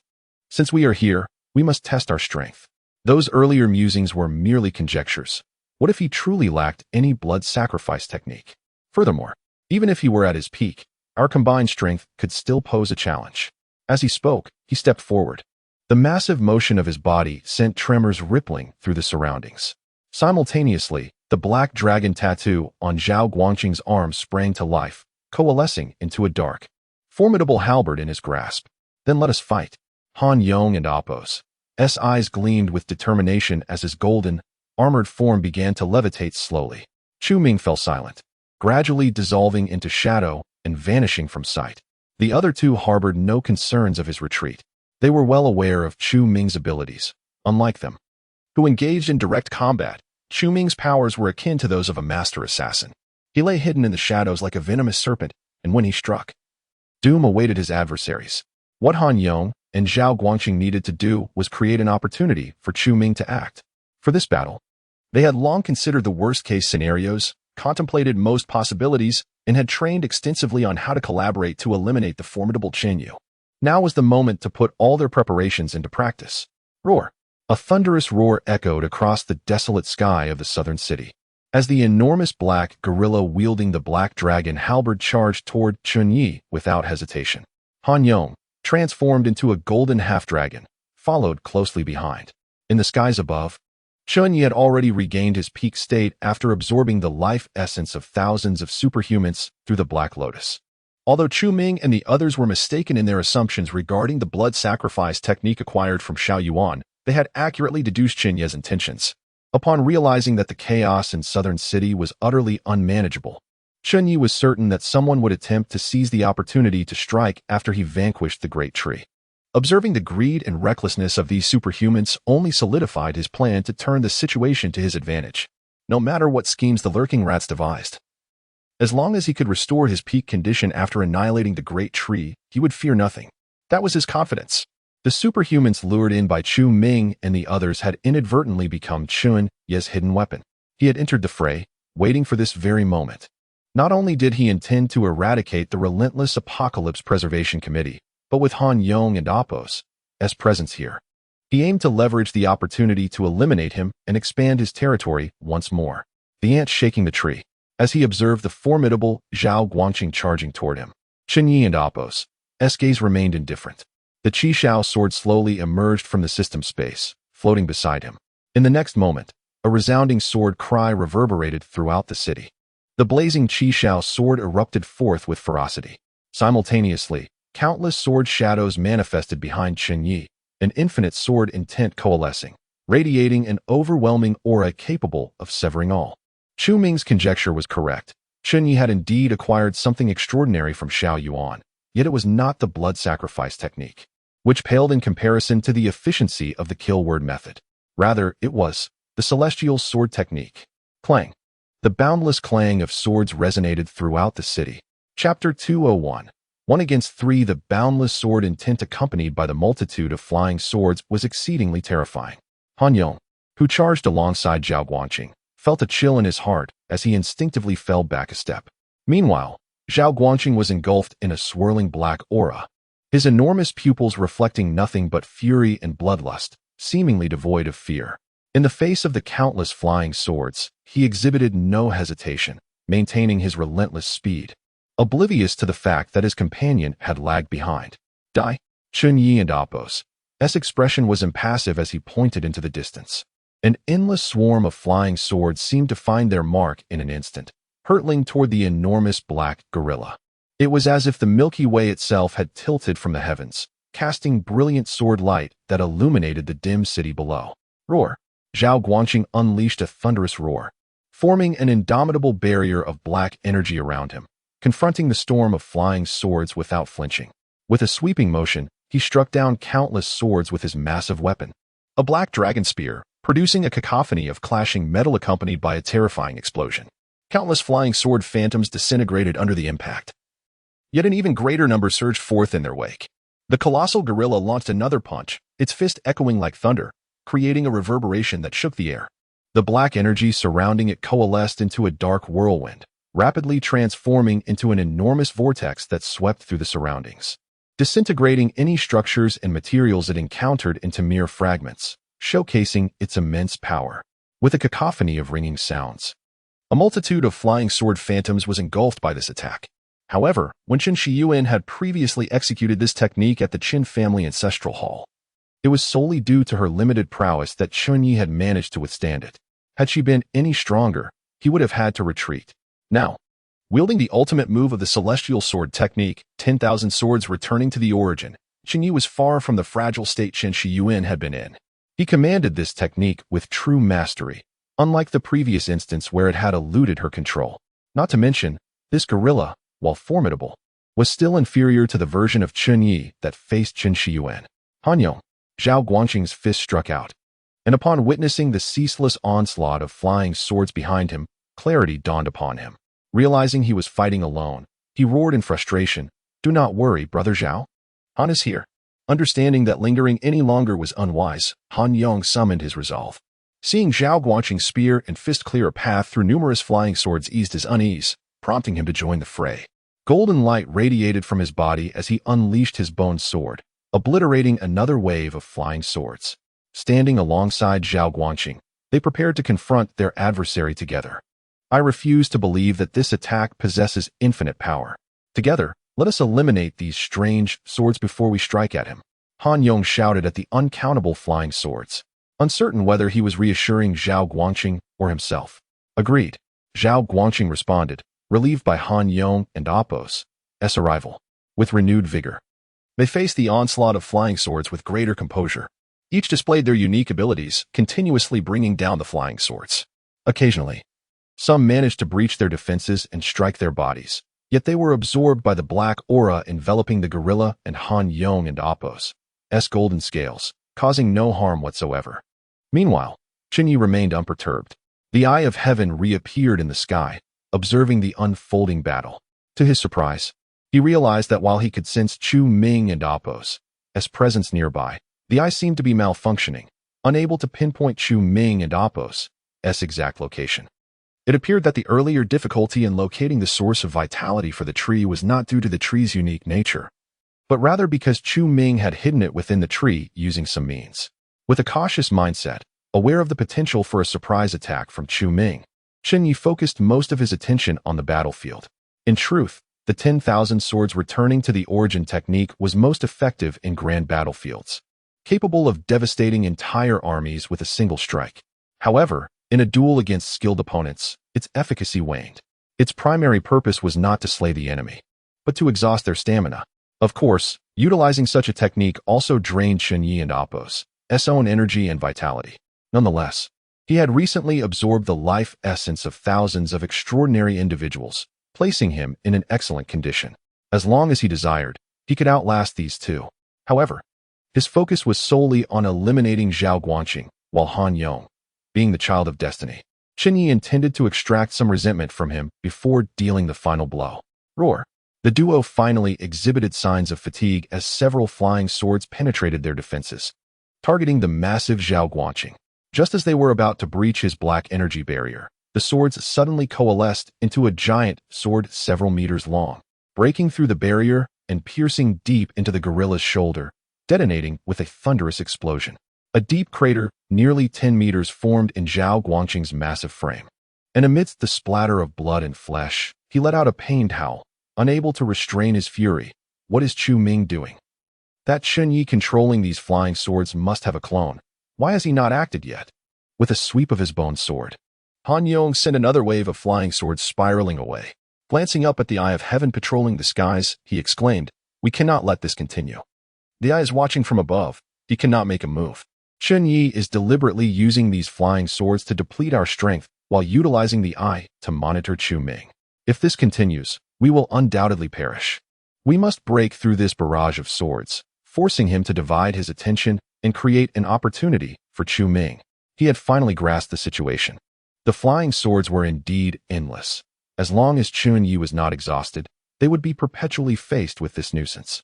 If they did not reach Chen Ye and interrupt him, they would meet their end here. Han Yong was self-aware. It was evident that Chen Ye had returned to his peak condition. He did not believe that he and Zhao Guangqing could truly contend with the pinnacle of Chen Ye. If they did not devise a strategy to break the stalemate, they would be doomed. Roar! Another sword struck Zhao Guangqing and Apos' leg, blood gushing forth. The continuous injuries ignited his ferocity, his eyes ablaze with malice as he bellowed. Then let us break free. Too late. In the distance, Chen Ye's lips curled into a cold smile as he grasped the air. Countless flying swords abruptly halted in midair. And before the astonished gazes of Zhao Guangqing and Han Yong, they swiftly converged into a colossal sword spanning hundreds of meters, blocking the sky. The terrifying sword intent swirled around the massive blade, causing Zhao Guangqing, now fully enraged, to narrow his eyes in disbelief. Please provide the text you would like me to edit and translate. Chapter 202. You are too weak. The clear sound of a sword echoed throughout the city. A colossal sword pierced towards Zhao Guangqing like a mountain pressing down. A fleeting fear flashed in Zhao Guangqing's eyes, quickly replaced by a more ferocious expression. He turned to Han Yong and commanded, I will block this sword. You go and kill him with Chu Ming. Quickly, Han Yong glanced at the gigantic sword that seemed capable of tearing the sky apart, instinctively swallowed hard, and nodded repeatedly. All right. He then swiftly dodged, circumventing the massive blade, and raced towards the distant Chen Ye. Meanwhile, Zhao Guangqing let out a deafening roar, enduring his profusely bleeding wounds.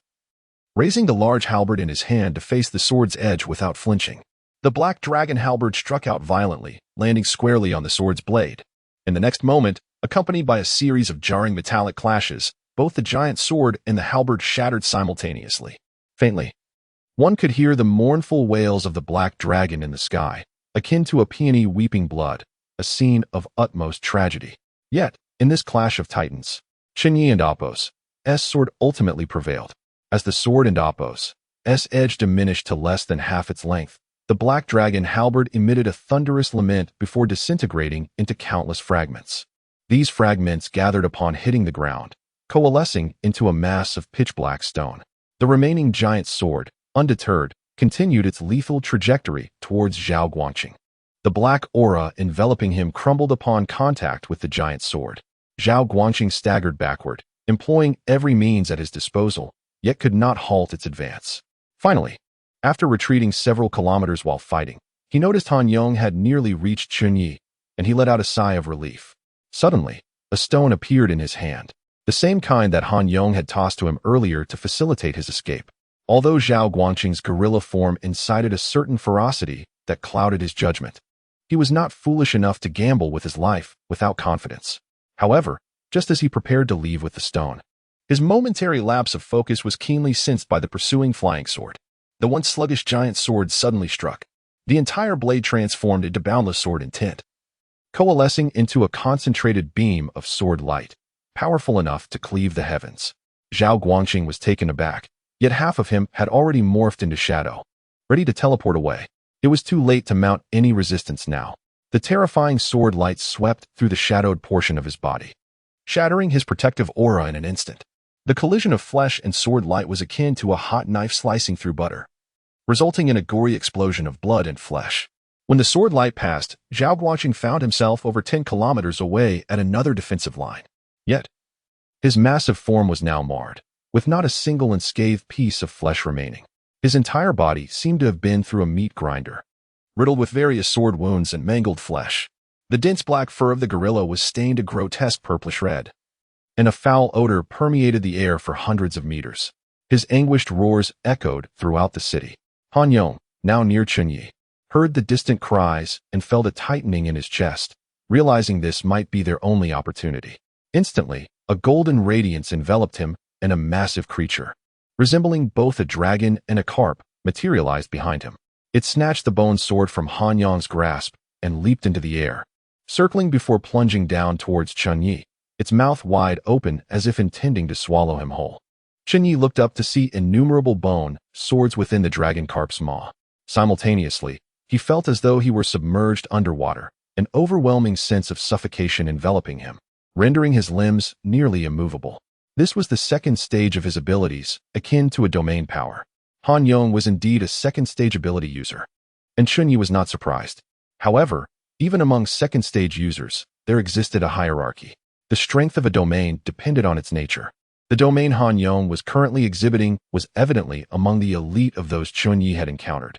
It was no wonder that the Han family dared to challenge the four great clans. With such backing, anyone's ambition would swell. Interesting, but still insufficient.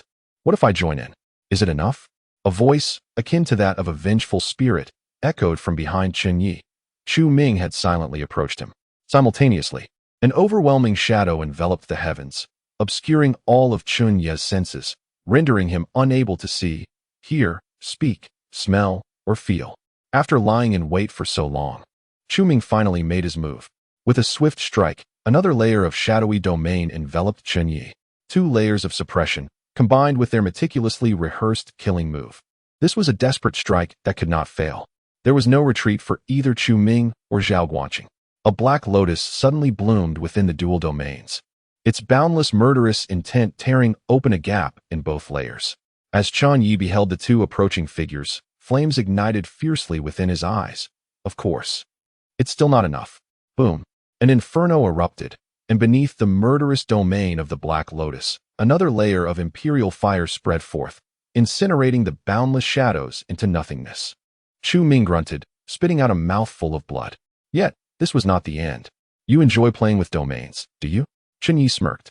Under the dual realms of the Black Lotus and imperial fire, a beam of pure light descended from the heavens, illuminating a vast area.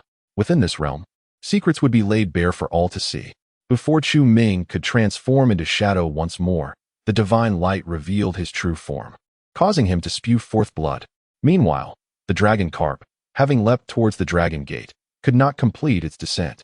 Just as it was about to reach within a foot of Chen Ye's head, it was struck by the divine light, instantaneously disintegrating into nothingness. Han Yong coughed up a mouthful of blood as his golden scales shattered, reducing him to a mere bloodied husk. Too weak. Chapter 203. A life-and-death struggle. With a thunderous crash, Chu Ming plummeted to the ground like a meteor, landing amidst the ruins, his body shattered, bones broken, and flesh torn. Yet, he paid no heed to his injuries, his gaze fixed upon the sky, where a terrifying phenomenon loomed with apocalyptic might, his eyes nearly bursting with fury. 3 realms? Impossible. The fact that Chen Ye possessed multiple extraordinary abilities was no secret. After all, he had engaged in numerous battles along his journey, showcasing his powers without concealment. Chu Ming and his companions were well aware of this before their arrival. However, they were not ordinary individuals. They understood that, after utilizing certain formidable heavenly materials, one could awaken new abilities on the foundation of existing ones. Thus, it was not surprising that Chen Ye had many abilities, for each of the 3 of them possessed more than one as well. Otherwise, they would not have attained such strength. Yet, advancing an ability to its second stage to give rise to a realm was no trivial task. In this pre-apocalyptic era, with the virus surging, it was also a time when the powers of ability users were rapidly escalating. All 3 of them were endowed with extraordinary fortunes, and their comprehension, talent, and perseverance were unparalleled. They had not only awakened formidable abilities, but also, through certain treasures, unlocked a second ability. However, without exception, thus far, they could only elevate one ability to the second stage, manifesting a realm. The enhancement of abilities did not mean that when one ability broke through to the second stage, the other would follow suit. Each ability essentially progressed independently. Typically, when one ability reached the second stage, enhancing the other became increasingly arduous. Abilities did not necessarily coexist harmoniously simply because they emerged simultaneously. Rather, it required the user to maintain the balance among their powers. For formidable individuals, acquiring a second ability was undoubtedly advantageous. Yet, for those who were weaker, the emergence of a second ability could be a harbinger of doom. From Chu Ming's perspective, achieving the elevation of an ability to its second stage in such dire circumstances was already an extraordinary feat. This was also the reason they dared to encircle and eliminate Chen Ye. Previously, they believed that, no matter how strong Chen Ye was, At most one or two of his abilities had reached the second stage, while the rest likely lagged far behind. With all three of them possessing second-stage abilities and layers of strategy in place, once they engaged in battle, under their combined realms, victory seemed improbable for Chen Ye. However, fate had other plans. Before they could even approach Chen Ye, Zhao Guangqing, having unwittingly attracted fire, was severely injured by Chen Ye's peculiar flying sword ability. Lying motionless on the ground in a pitiable state, it seemed certain that, without rescue, he would perish. Seizing what they believed to be an opportunity, Chu Ming and Han Yong combined their strengths for a devastating strike, only to be brutally torn apart by Chen Ye's triple realms, leaving them both gravely wounded. Too powerful. Han Yong, drenched in blood, lay amidst the ruins, his eyes filled with despair. If this was all they could muster, it seemed unlikely they would survive the day. As the realms diverged, Chen Ye hovered in the sky like a celestial deity, gazing down coolly at the two men sprawled on the ground. He cast a glance at the system interface visible only to him. Ding. Task updated. You have obtained Chu Ming's resentment value of 1300. Current resentment value, 9900. Kill probability, 89. Ding. Task updated. You have obtained Han Yong's resentment value of 2000. Current resentment value, 2000. Kill probability, 20. Though these two appeared on the brink of death, being recognized by the system as fated children, Chen Ye doubted they lacked means to escape. Even if they truly had none, should he choose to strike, various unforeseen circumstances might arise, allowing them to flee inexplicably. Especially Han Yong, with a meager 20 kill probability, seemed exceedingly difficult to eliminate. On the contrary, Chu Ming intrigued him, observing the resentment value soaring to 9900. Chen Ye could only lament silently. Had he not been so impatient earlier, his failed attempt to eliminate Chu Ming had reduced the kill probability by 10. Had it remained at 99, he would have been on the cusp of execution. Now, with only an 89 kill probability, the situation felt precarious. Yet, the copious resentment he had previously amassed was primarily garnered through his mother, a vulnerability that Chu Ming had willingly exposed. A person capable of sacrificing his only mother as a pawn was indeed a formidable adversary, leaving Chen Ye uncertain of how to extract further resentment value from him. Chu Ming was evidently emotionally stable, and the 1300 resentment points he had amassed likely stemmed from his meticulously devised plan's collapse rather than merely being defeated. Brother Han, we must fight with all our might. If we do not take this chance, we are surely doomed. Amidst the ruins, Chu Ming slowly rose, asserting, though he is formidable, I refuse to believe that he has been relentless in employing his power-draining abilities since confronting the tree without any exhaustion. Han Yong, similarly ascending from the debris, his muscles twitching as his wounds knitted together, staunched the flow of blood. Golden scales manifested, gradually enveloping his form. Given the circumstances, we must take a gamble. I, Han Yong, am not one to cower in fear of death. Receiving his companion's resolve, Chu Ming looked up at Chen Ye. I truly did not anticipate that. In a battle of wits, I would be forced to such an extent. You truly live up to your reputation as the preeminent figure recognized within the aristocratic networks. Chen Ye, you are indeed extraordinarily formidable. However, should you believe we are out of options, you have miscalculated. Chen Ye regarded him with keen interest, not rushing to strike, but rather smiling. What other tricks do you have up your sleeve? Show me. Taking a deep breath, Chu Ming called out, Come forth. As his voice fell, a shadow silently materialized beside him, undulating like liquid before coalescing into a figure. Clad in a pitch-black coat with a hood obscuring its features, the figure exuded an air of mystery. Yet, through his heavenly eye, Chen Ye discerned that this sudden apparition bore an uncanny resemblance to Chu Ming himself. But that was not all. Soon, another figure limped through the wreckage, gradually approaching Chu Ming from behind. This individual bore horrific wounds, his pallid face resembling that of someone on the verge of death. It was none other than Lu Ming, who had narrowly escaped a near-fatal encounter with Chen Ye due to the falling meteor. Chen Ye found it somewhat unexpected that, while Chu Ming himself was engaged in a life-and-death struggle, his two avatars were only now making their entrance. Meeting Chen Ye's gaze, the foremost Chu Ming spoke indifferently. In this world, those with multiple extraordinary abilities are not solely the domain of you, Chen Ye. By sheer luck, I acquired the shadow ability and later stumbled upon a peculiar herb with 3 leaves. Upon consuming it, I awakened this second avatar's power.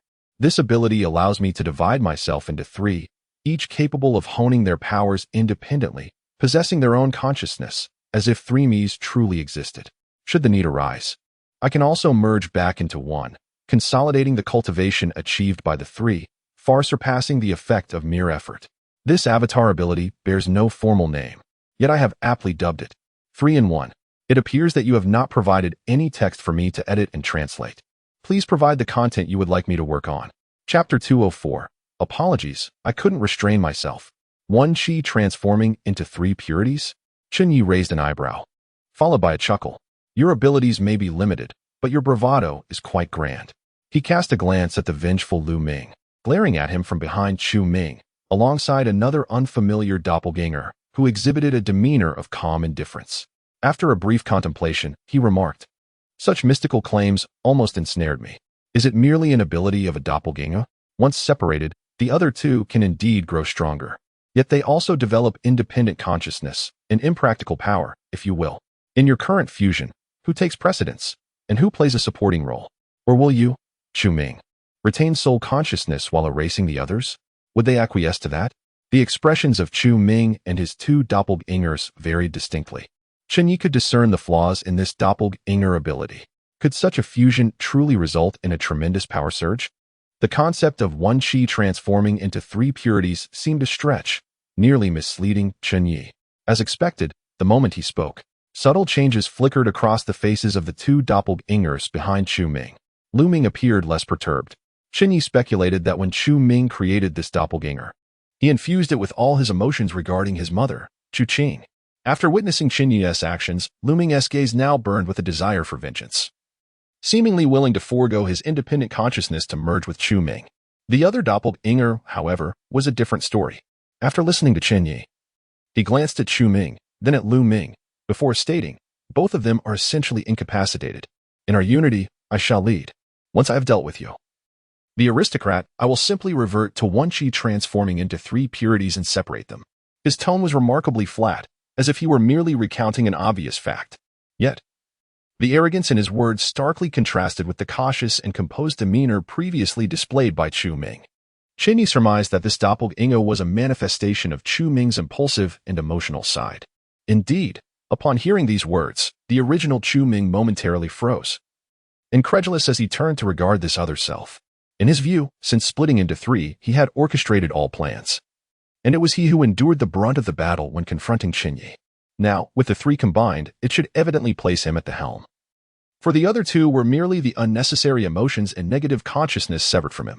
If they were to dominate, would he not be left vulnerable, thus jeopardizing their chances against Chen Ye? What an amp, Oppos, is the matter? Are you dissatisfied? The doppelganger and amp, Oppos, eyes glinted dangerously as he met Chu Ming and amp, Oppos, gaze. In the face of such a formidable enemy, you, a waste, beaten like a dog, have no right to claim dominance. Will you not comply and merge? Or do you wish to hinder me? Chu Ming opened his mouth, utterly unprepared for such a turn of events. What do you mean? The doppelganger pressed. I have stated that once we eliminate this brat, I will again utilize the doppelganger ability to release you. So what more do you desire? In stark contrast to the emotionally stable and strategic Chu Ming, this doppelganger, bored of negative emotions, was evidently less composed, speaking with an air of hostility as if itching for a fight. A stifled chuckle echoed through the air. The three Chu Mings turned simultaneously. Chen Ye, suppressing laughter, waved his hand dismissively. Apologies, I couldn't and Oppos, hold back. You may continue your deliberations as if I were invisible. Once you reach a consensus, we shall see who leads to demise. He then turned to the equally dumbfounded Han Yong. And you? Do you have any tricks left?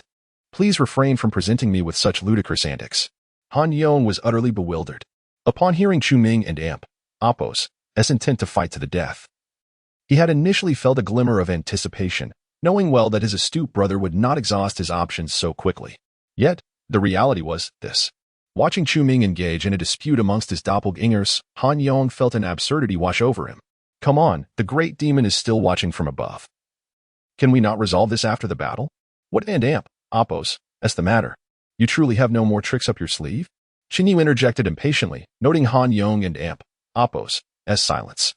He understood that the chances of eliminating Han Yong today were slim, yet he could certainly extract some resentment from him. After a moment, Oppos, as thought, he added. If you truly possess no other means, then perishing here today will compel me to pay a visit to Jiang City tomorrow, to obliterate your entire Han family. I shall stack your family and Oppos, as heads and deliver them to the northwest. Surely, the Bai family will reward me handsomely for them. As anticipated, upon hearing this, Han Yong's expression darkened. Simultaneously, a system prompt chimed in Chen Ye and Oppos' ear. Ding. Task refreshed. You have obtained 800 resentment points from Han Yong. Current resentment points, 2,800. Kill probability, 28. Chen Ye and Oppos' eyes brightened. He had merely sought to test Han Yong's vulnerabilities to accumulate some resentment points. Yet merely threatening the annihilation of the Han family yielded such a substantial return. It seemed extracting resentment from Chu Ming, who had confided his emotional vulnerabilities to his doppelgangers, was challenging. However, Han Yong appeared to be more manageable. Your actions are excessive. One should take responsibility for their own deeds, Han Yong retorted coldly. Responsibility for one's own deeds? You wish to invoke the rules of the martial world? Yet, the martial world also states that killing should be swift and merciful. How is it that Bai Yin faced a fate of ruthless humiliation and death under your command? Chen Ye scoffed. Today, you dare to appear here without considering the consequences of failure, where your entire clan might accompany you to the grave. Chapter 205, The Siege That Fails to Deter Me. Upon hearing this, Han Yong and Oppos' expression darkened, and he no longer spoke of calamities befalling family members. Instead, he coldly declared, We three are well prepared. Although we currently find ourselves at a disadvantage, it will not be so easy for you to eliminate us all. Chen Ye thought back to an old television series he had once watched, where a monk boldly proclaimed to the invincible Zhang Sanfeng, if everyone were to rush him, even the esteemed Zhang could not slay all the members of the 5 great sections. This reminiscence evoked a bemused smile from him. The most striking aspect was that this sentiment had been expressed by Han Yong. Oh no, I have become Zhang. Clearing his throat, Chen Ye suppressed his amusement and, observing Han Yong's resolute demeanor as if prepared to fight to the death, replied earnestly, while the lines may bear resemblance, I am no Zhang Sanfeng, nor will I ever find myself overwhelmed by sheer numbers. Indeed, while it was true that the life essence of thousands of extraordinary beings had replenished his previous losses, engaging in battle with the 3 of them simultaneously, especially while employing a 3-layered domain, had also taken its toll. Yet, he maintained his stance. You are simply too weak. To me, the presence of even more feeble opponents merely means more souls to reap. In the distance, Zhao Guangqing, whose form had been grotesquely torn apart, struggled to maintain the semblance of his powerful giant ape form, his eyes widening in despair as an overwhelming aura of death enveloped him. Han Yong, sensing a shift, turned sharply to look at Zhao Guangqing, only to see the towering black lotus hovering ominously above him. The lotus descended slowly, its stem piercing through the barely living body of the giant gorilla. A thunderous roar erupted, echoing with boundless fear and anguish. The gorilla, impaled by the black lotus, thrashed violently, yet the lotus remained steadfast, unmoved as if rooted in a tranquil pond. Streams of crimson blood surged from the giant ape, absorbed by the lotus stem, the fiery life essence coursing through it like molten lava, pulsating as if it were a living vein. With this nourishment, the blooming black lotus appeared even more resplendent, its dark petals now adorned with streaks of scarlet, both enchanting and lethal. The gorilla's struggles and roars gradually subsided, its massive form shrinking rapidly. In the end, Zhao Guangqing lay bare amidst the ruins, gazing in despair at the stem piercing his body, looking towards Chen Ye as if beholding a demon of hell itself. His eyes filled with terror. He soon transformed into a desiccated corpse, scattered into ashes by a gust of foul wind. Some individuals possess fortune but lack the wit. Chen Ye shook his head, remarking on Zhao Guangqing's ignorance and engaging in a conflict far beyond his capacity. Of course, his words did not imply that Zhao Guangqing was incapable of participating in such a struggle, but rather that his luck had run out. Both Chu Ming and Han Yong were favored by destiny, while Chen Ye was a hunter of those very chosen ones. In confronting Chu Ming and Han Yong, he found himself constrained, unable to easily dispatch them due to their inherent advantages. However, Zhao Guangqing's situation was different. While he possessed a measure of luck and formidable strength, had he remained in his own domain, Chen Ye would have had no reason to pursue him. Yet, it was precisely his choice to partake in this absurd divine conflict that sealed his fate. Even if Zhao Guangqing were to possess strength comparable to or exceeding that of Han Yong and Chu Ming, he was still the first target on Chen Ye's list. Indeed, From the moment Chen Ye unleashed the devastating sword of annihilation and replenished his power by absorbing the essence of thousands of extraordinary beings, his singular focus had been on Zhao Guanqing. The reason the final strike of the myriad swords did not slay him but merely inflicted severe injury was not due to Zhao Guanqing's swiftness or the sword's lack of power.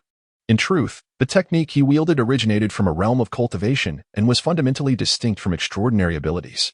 The evolution of extraordinary powers into distinct domains was highly apparent in their second stage, easily identifiable, while the myriad swords did not belong to this classification. Yet, even with 2- or 3-layer domains combined, they could scarcely withstand its might. Zhao Guanqing's transformation into a giant ape was indeed accompanied by its own domain, a formidable layer of black energy. However, this domain had already been breached before the final technique could be unleashed, leaving him with several grievous wounds. When Chen Ye intended to eliminate him, it was merely a fleeting thought. Allowing him to survive had been a deliberate choice, with the purpose of utilizing him as a source of sustenance. After all, he had just absorbed the life essence of thousands of extraordinary beings, his internal power surging, requiring no further replenishment at that moment. Now, however, he found it perfectly opportune. Zhao Guanqing's might was considerable, and in his beastly form, he exuded a vibrant life force. Absorbing his essence, while not as abundant as that from thousands, would still equate to the vitality of at least 2,000 ordinary extraordinary beings. In an instant, Chen Ye replenished the energy he had expended in battle, nearing his full strength once more. He had not spoken in vain. As long as he possessed the ability to convert death into life, only those superior to him could defeat him. Any attempt at a siege was ultimately futile. In the present scenario, facing 3 adversaries, should he eliminate even one, he could swiftly restore his condition. Meanwhile, the other 2 had exhausted their resources, becoming mere shadows of their former selves. In this ebb and flow of combat, the disparity in strength was abundantly clear.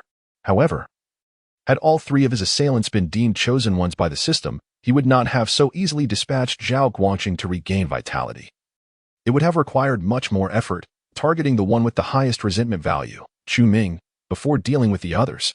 The occurrence of 2 chosen ones exhibiting extraordinary combat prowess was unprecedented in the system's history. Chosen ones were not commonplace, they were rare. Much less the chance of encountering 3 of comparable strength to Chen Ye. Unless Chen Ye were to foolishly reveal the existence of his own system, the likelihood of such an event transpiring remained nil. Chapter 206. Betrayal in the face of danger. Now, do you still believe that 3 of us could possibly defeat him? Chen Ye exhaled a sigh of relief, glancing at Han Yong, whose complexion had turned pale. It was no surprise that he looked unwell. After all, they had just endured a fierce battle, and Han Yong shared Chu Ming's assessment that Chen Ye's current state was certainly not optimal. This presented him with an opportunity for escape. Indeed, escape. At this juncture, he comprehended that they could not possibly eliminate Chen Ye. As for what to do after fleeing, or how to confront the formidable Chen Ye and the enraged by family, such considerations were beyond the scope of the present moment. As long as the mountains remain, one need not fear the absence of firewood. If it came to that, he could always retreat with Zhao Guanqing to one of the small nations in the southeast of Xia, believing that in such tumultuous times, the prominent families would still be preoccupied with vying for domestic resources, rather than pursuing him in remote, impoverished lands. He would simply need to endure until chaos reigned, ensuring his safety alongside the Han family far away. However, all these thoughts crumbled to dust when the Black Lotus took root in Zhao Guanqing, draining the life from this once renowned powerhouse. As Chen Ye regained his full strength, all hope dissipated. There was no opportunity, none at all. Han Yong believed that, based solely on their combined strength, the 3 of them should have been capable of contending with Chen Ye. Even if the odds were not in their favor, they should have been able to escape. Yet, none could have anticipated that Chen Ye possessed such a plethora of supernatural abilities, many of which had evolved to a second stage, allowing him to siphon life essence to replenish his strength. This rendered their meticulously crafted ambush a mere jest. In the face of absolute power, all plots and schemes lay bare. Confronted by Chen Ye and Appos, as taunts, Han Yong opened his mouth, but no words emerged. However, noticing Chen Ye and Appos' reluctance to strike him down immediately, an unexpected thought sparked within him. Could it be that Chen Ye sought to recruit him? This notion took root and refused to dissipate. He abruptly lifted his head, meeting Chen Ye and Appos' enigmatic smile, and the last vestiges of his survival instinct surged forth. Indeed, if they could not best him, surrender was an option. While it would be a source of shame, the essence remained. As long as he survived this encounter, he could later discover the secrets behind Chen Ye and Appos' formidable power and weaknesses, and then strike decisively, erasing all past humiliations. History remembers only the victors. What transgressions the victor committed prior are inconsequential. Future generations would laud him for his resilience, his ability to endure humiliation, and ultimately, for vanquishing a great threat to the realm. With this realization, the tormented Han Yong made peace with himself. He gazed at Chen Ye, poised to declare his surrender. Yet, in that instant, his pupils constricted sharply. A dense shadow had suddenly materialized behind Chen Ye. Following that was a grim-faced Chu Ming. A manic grin adorning his lips, an image starkly contrasting his usual demeanor. Should he seize the opportunity to strike alongside Chu Ming in a final gambit? Or should he warn Chen Ye, perhaps even take the blow for him, thereby earning his trust, and then surrendering? Han Yong found himself ensnared in a dilemma. Yet, in that fleeting moment of hesitation, witnessing the barely perceptible smile on Chen Ye and Apos' face, clarity emerged. Surrender. Surrender was the only path. Through this confrontation, he had come to fully grasp the chasm between himself and Chen Ye. That power loomed like an insurmountable chasm, instilling in him a profound sense of inadequacy, leaving him bereft of the courage to even pursue a confrontation. Chen Ye was akin to a deity descending from the heavens. Their antics appeared as mere frivolities to a divine being. Even if he were to join forces with Chu Ming, he would undoubtedly remain no match for Chen Ye. He surmised that Chen Ye was likely aware of Chu Ming and Apos' presence behind him, feigning ignorance perhaps in a bid to offer him one final chance. Should he squander this opportunity, death was inevitable. Though Han Yong and Apos' thoughts were tumultuous, mere moments had passed before he made his decision. He rose suddenly, the golden scales shimmering around him, the bone sword in his hand glowing with golden light. With a mighty shout, he hurled the bone sword like a javelin, while simultaneously issuing a warning. Beware of what lies behind you. The bone sword shattered the sound barrier, emitting a piercing shriek as it hurtled towards Chen Ye and Chu Ming behind him.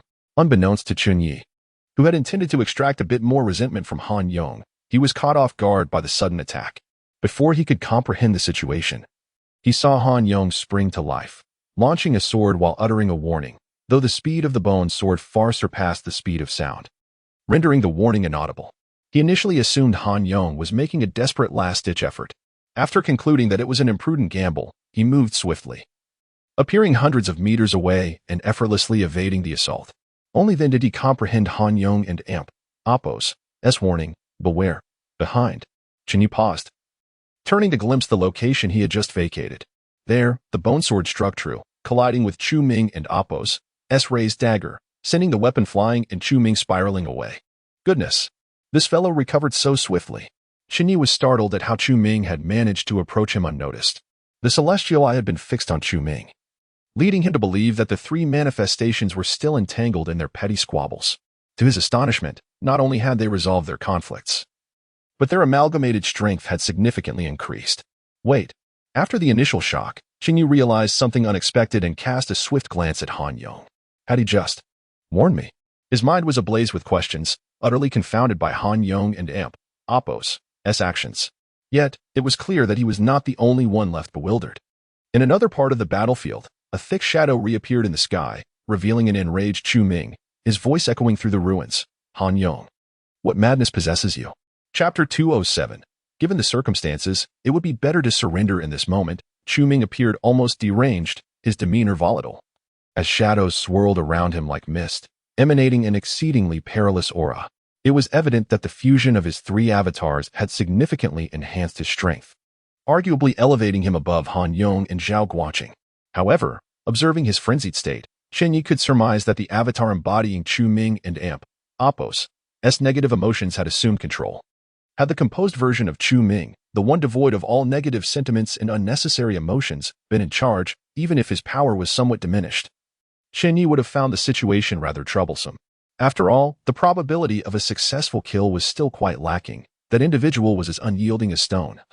And aside from the fleeting resentment contributed when Chen Ye shattered all of Chu Ming and Apos' schemes, it was nearly impossible to extract any additional resentment value from him. This was a result of his unique abilities, which made it exceedingly difficult to turn the tide. Insufficient resentment value meant a low probability of killing him, leading to the risk of failure and allowing him to escape, or worse, a failure to maximize the rewards available. Neither of these outcomes was desirable for Chen Ye, who sought perfection. Now that Chu Ming had merged his three avatars, with the deranged one at the helm. It ironically presented an opportunity for Chen Ye to accumulate the remaining resentment value. No matter how formidable Chu Ming became, he could not surpass Chen Ye. Moreover, Han Yong and Apos' sudden betrayal had inadvertently aided Chen Ye in evading Chu Ming and Apos' ambush. Although Chen Ye possessed the indestructible body, and even if he had been caught off guard, he would have emerged unscathed. Han Yong and Apos' actions had rendered the situation unexpectedly delicate. This was of paramount importance. In response to Chu Ming and Apos' inquiry, Han Yong summoned his bone sword back, his expression grim, and declared with unwavering righteousness, "Brother Chu, given the circumstances, is there any point in further struggle? Young Master Chen could have annihilated both of us long ago, yet refrained from doing so, clearly allowing us an opportunity for redemption. Continuing this fight would be a grave misjudgment." As he spoke, he turned to Chen Ye, then quickly directed a frantic look at Chu Ming, signaling for his ally and Apos' cooperation. Although he entertained the notion of using Chu Ming as leverage, it was a last resort born out of desperation. Chen Ye and Apos' restraint extended beyond just him, encompassing Chu Ming as well. Han Yong harbored the belief that perhaps Chen Ye wished to recruit both of them. If that were the case, and both he and Chu Ming could survive this encounter, their combined strength would far exceed that of an individual. However, his overtures were akin to casting glances at a blind person. Had Chu Ming been in his previous, composed state, he might not have readily complied, but he would certainly grasp the underlying intent. Now, however, the current Chu Ming lacked such acuity, and there was no rapport between them. Infuriated, he spat vehemently. "Bah! What a despicable traitor, cowardly and self-serving. How foolish of that imbecile to think you merely harbored a desire to escape, without any intention of betrayal. Thankfully, I am in control now, or your duplicitous nature may have deceived us." His visage contorted with rage as he continued to berate Han Yong. Yet his words seemed to drift into soliloquy, akin to a person with split personalities, leaving Han Yong utterly perplexed. Was Chu Ming perfectly sane just moments ago? Had Chen Ye truly shattered his mind? Han Yong was filled with doubts, yet he remained unfazed by Chu Ming and Apos' tirade. As a scion of a prominent family, he had long been indoctrinated with the mindset of the elite, mastering the art of maintaining a thick skin and a dark heart. It was trivial to him to endure a few insults from Chu Ming, if Chu Ming were willing to submit, preserving his own life for future endeavors. Han Yong would even extol his admirable physique. As for the present, Han Yong merely lamented the fact that Chu Ming and Apos' sudden descent into madness deprived him of a valuable ally. Young Master Chen and Apos' abilities have transcended our understanding. His benevolence in sparing us thus far has shown me the futility of my prior arrogance. I acknowledge my shortcomings, and now, having fallen beneath your great power, I have come to understand the vastness of the world beyond my own. He continued, though Chu Ming disregards my counsel, I can do naught but leave his fate in your hands. As for myself, I shall remain here, awaiting your judgment upon Chu Ming. With that, he returned the bone sword to his being and withdrew to the sidelines, adopting an air of detachment. Chen Ye, observing the scene, found it entirely predictable that Chu Ming would succumb to madness after witnessing the fusion of his avatars. Yet, just moments ago, Han Yong had been rallying them to confront Chen Ye, and now he seemed ready to capitulate. Was this a genuine surrender in recognition of their disparity in strength, or merely a feigned submission aimed at lowering Chen Ye and Apos' guard for a potential strike? Or perhaps he understood the futility of victory today and sought to bide his time for a future opportunity. After some contemplation, Chen Ye concluded that the latter scenario was the most plausible. The first possibility held little weight. Those destined for greatness possess a unique disposition that allows for failure, surrender, and even a lack of moral boundaries. However, one thing they would never do is genuinely submit. The second possibility was equally unlikely. If Han Yong merely intended to deceive Chen Ye, he would have had no reason to intervene against Chu Ming and Apos' ambush. After all, Han Yong excelled in direct confrontation, while Chu Ming thrived in subterfuge. Han Yong could not have identified such a perfect moment for ambush as Chu Ming had. If he believed he could disrupt Chu Ming and Apos' flawless attack only to execute his own, that would indeed be folly. Chapter 208. Han Yong, truly. He is the eldest scion of the Chen family. As for temporarily keeping a low profile, it is merely a matter of waiting for the opportunity to turn the tables. This is the most probable scenario, and one could even say it is evident. Both Han Yong and Chen Ye are well aware of this reality. Yet, oftentimes, the intrigue lies in the fact that everyone understands your thoughts and the reasons behind your actions. Chen Ye knows very well that Han Yong's current restraint is but a fleeting phase, Once the opportunity arises, he will undoubtedly retaliate. Han Yong, too, is cognizant that Chen Ye is privy to his inner thoughts. Should Chen Ye then reject him? Clearly, that would not be the case. Even disregarding the aspect of binding Han Yong to expedite the collection of resentment value and to facilitate control over a destined child, the intrinsic value of Han Yong alone suffices for Chen Ye to accept his surrender. At present, while Chen Ye's influence appears formidable, it is fundamentally sustained by his own prowess. He lacks competent high-level abilities among his subordinates. Chen Ju's lightning abilities are indeed impressive, and her strength surpasses that of ordinary practitioners. However, her powers have yet to advance to the second stage, which ultimately limits her assistance to Chen Ye. As for Su Yan, her situation is peculiar, bordering on the extraordinary. Although she embodies the template of a destined child, her growth has been notably slow. Chen Ye has occasionally pondered whether he has coddled this enchantress too much, resulting in her current enigma of strength. To claim she is weak would be misleading. She can indeed contend with individuals like Han Yong and Zhao Guangqing, who have awakened their powers to the second stage, making victory a challenge. Yet it is equally difficult for them to extinguish her life. Conversely, to assert she is strong would also be misleading, as her engagements with those at the second stage have been limited to mere skirmishes, with the prospect of defeating them being nearly impossible. As for Shen Yanqi, she undeniably serves as a formidable asset, both intellectually and in terms of strength. However, the dichotomy of the Black Lotus and White Lotus implies that while Chen Yu's Black Lotus is exceptionally formidable, Shen Yanqi's White Lotus may lack in that regard. Her capabilities are such that she can adequately defend herself against adversaries like Zhao Guangqing and Han Yong, yet any offensive actions are out of the question. Therefore, Chen Ye finds himself in dire need of capable individuals. Otherwise, he would not resort to indiscriminately eliminating those suspected of colluding with the End Times Preservation Committee in Qiantang, delegating the aftermath to his subordinates. In essence, his subordinates lacked the requisite strength. Had they been more competent, he would not have had to resort to such extreme measures. However, should he possess someone of Han Yong's caliber among his ranks, he would have no need to act so drastically in Qiantang. Despite Chen Ye perceiving Han Yong's abilities as rather ordinary, to other practitioners, he represents a formidable presence. In terms of capability, while not overwhelmingly powerful, managing a city is certainly within his purview. Thus, even with the understanding that Han Yong's surrender is compelled and that he will likely turn against him when the opportunity arises, Chen Ye is still more than willing to accept him as a subordinate. After all, why not utilize a free tool? Both Han Yong and Chen Ye are biding their time, seeking opportunities to overturn their circumstances. Once Chen Ye has amassed sufficient resentment value, his first act will be to eliminate Han Yong for a bounty of gold coins. This rationale is compelling enough from Chen Ye's perspective to render any refusal impossible. Conversely, Han Yong is equally confident that Chen Ye will accept him for similar reasons. Before their arrival, the trio diligently compiled all the information available regarding Chen Ye.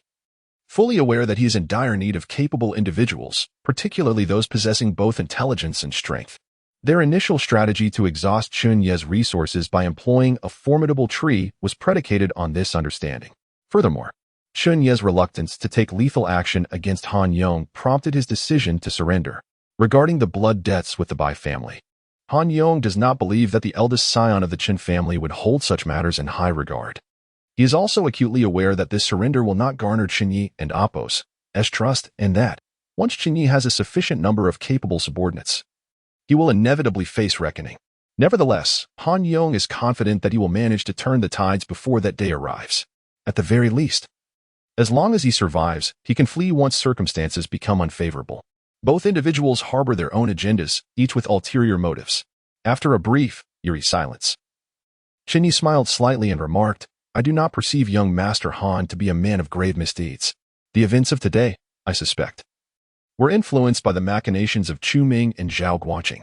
I am not without understanding. Thus, if that is the case, assist me in eliminating Chu Ming, and we shall consider our past grievances resolved." Eliminate Chu Ming? Han Yong's gaze sharpened. To his mind, given Chen Ye's displayed prowess, dispatching Chu Ming should not pose a significant challenge. Why then seek his assistance? Was he not afraid that Han Yong might let Chu Ming escape? After all, the latter's shadow abilities enable him to flee with remarkable speed. No, wait. He is testing me. A realization dawned upon Han Yong. Understanding Chen Yu's ulterior motive, killing Chu Ming would effectively bind him to Chen Ye, for once the deed is done, the information would spread swiftly. Soon, All would know that Han Yong, fickle and untrustworthy, sacrificed his former allies to preserve his own life, even going so far as to assist the enemy in eliminating his own comrades. Such a reputation would tarnish his name, making any future endeavors to cultivate influence under Chen Ye's command exceedingly difficult. It is foreseeable that the current order will soon dissolve. In a world where chaos reigns and the law is non-existent, what holds the utmost significance? Undoubtedly, the moral principles that have been cultivated over millennia. In this tumultuous existence, honor reigns supreme. To kill his own partner would render him untrustworthy. Who would dare associate with him thereafter? Of course, should his power be formidable enough.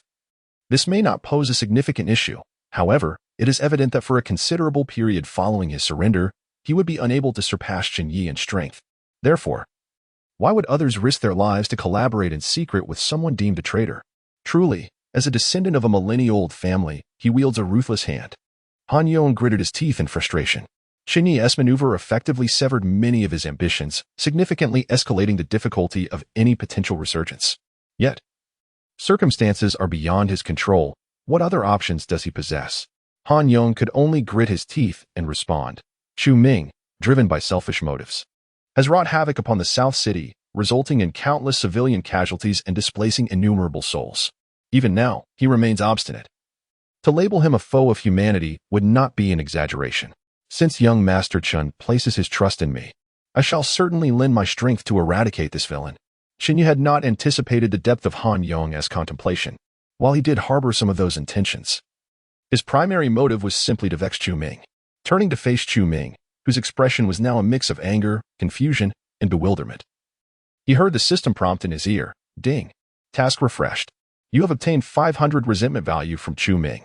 Current resentment value, 10 for 100. Probability of elimination, 94. Chapter 209. Observing the battle from afar as Chen Ye observed the rising resentment value of Chu Ming, he thought to himself that it was indeed true. Extracting resentment from the current Chu Ming was significantly easier than from the previous one. The long sword slowly slid out of its sheath. Yet Chen Ye did not immediately strike. Instead, he turned his gaze towards Han Yong. Naturally, Han Yong understood Chen Ye's intentions. Gritting his teeth, he wielded his bone sword and charged fiercely at Chu Ming, declaring that since Chu Ming sought death and showed such ingratitude, he, Han, would have to eradicate this menace for the sake of the people. As he spoke, golden light radiated from Han Yong, causing the air around Chu Ming to thicken. This was the technique he had previously employed against Chen Ye, representing the second stage of his ability. However, from Chen Ye's observations, Han Yong had relied solely on this ability throughout their encounters. Although the specifics of this power remained unclear, it was certain that it stemmed from the treasure he had acquired, the dragon carp. Nonetheless, Han Yong had likely been an ability user even before obtaining it. Thus, he must possess another ability that he had yet to reveal. In the information Chen Ye had gathered about him, there was no mention of what his awakened ability was. Only vague references to its formidable nature. Despite his rapid concession, Han Yong showed no hesitation in betraying his ally. In reality, he certainly had other means at his disposal and had not reached a point of desperation. After several rounds of confrontation, he recognized the gap between himself and Chen Ye, believing that even if he revealed his trump card and collaborated with Chu Ming, they would still be no match for Chen Ye, leading him to surrender outright. Similarly, Chu Ming had previously revealed only his shadow transformation ability, though Chen Ye had long suspected that his other ability was related to creating clones. It was not until the end that Chu Ming merged his 3 clones into one, intending to fight to the death. Prior to that, he seemed to have no intention of exposing his clone ability. Throughout the encounters, only Zhao Guangqing, that foolish monkey, had unveiled all his capabilities from the start. The transformation into a giant ape, combined with the ability to turn the black stone into a black dragon tattoo and a black dragon halberd, represented his strongest cards, which he disclosed right away, leading to his downfall.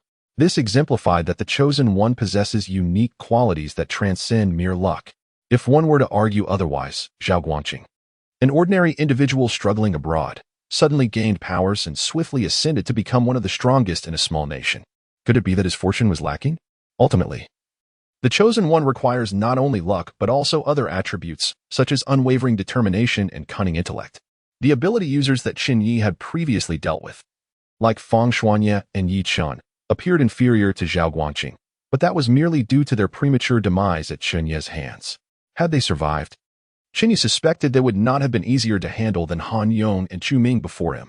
With a fleeting whirlwind of thoughts, Chen Ye refocused on the duel unfolding between the two chosen ones. Chu Ming had revealed his trump card, merging his 3 clones to restore himself to peak condition, even surpassing his original limits. In contrast, Han Yong clearly had no intention of revealing his trump card, resulting in Chu Ming maintaining the upper hand despite his shadow ability being ill-suited for direct combat. Han Yong, suffering immensely, could only grit his teeth and endure. As for revealing his final card to confront Chu Ming, such an idea was not a rational choice. Han Yong did not believe that even in surrendering, Chen Ye would allow him to perish here, nor would he permit Chu Ming to escape unscathed. Chu Ming's shadow transformation ability, aside from assassination, excelled in evasion.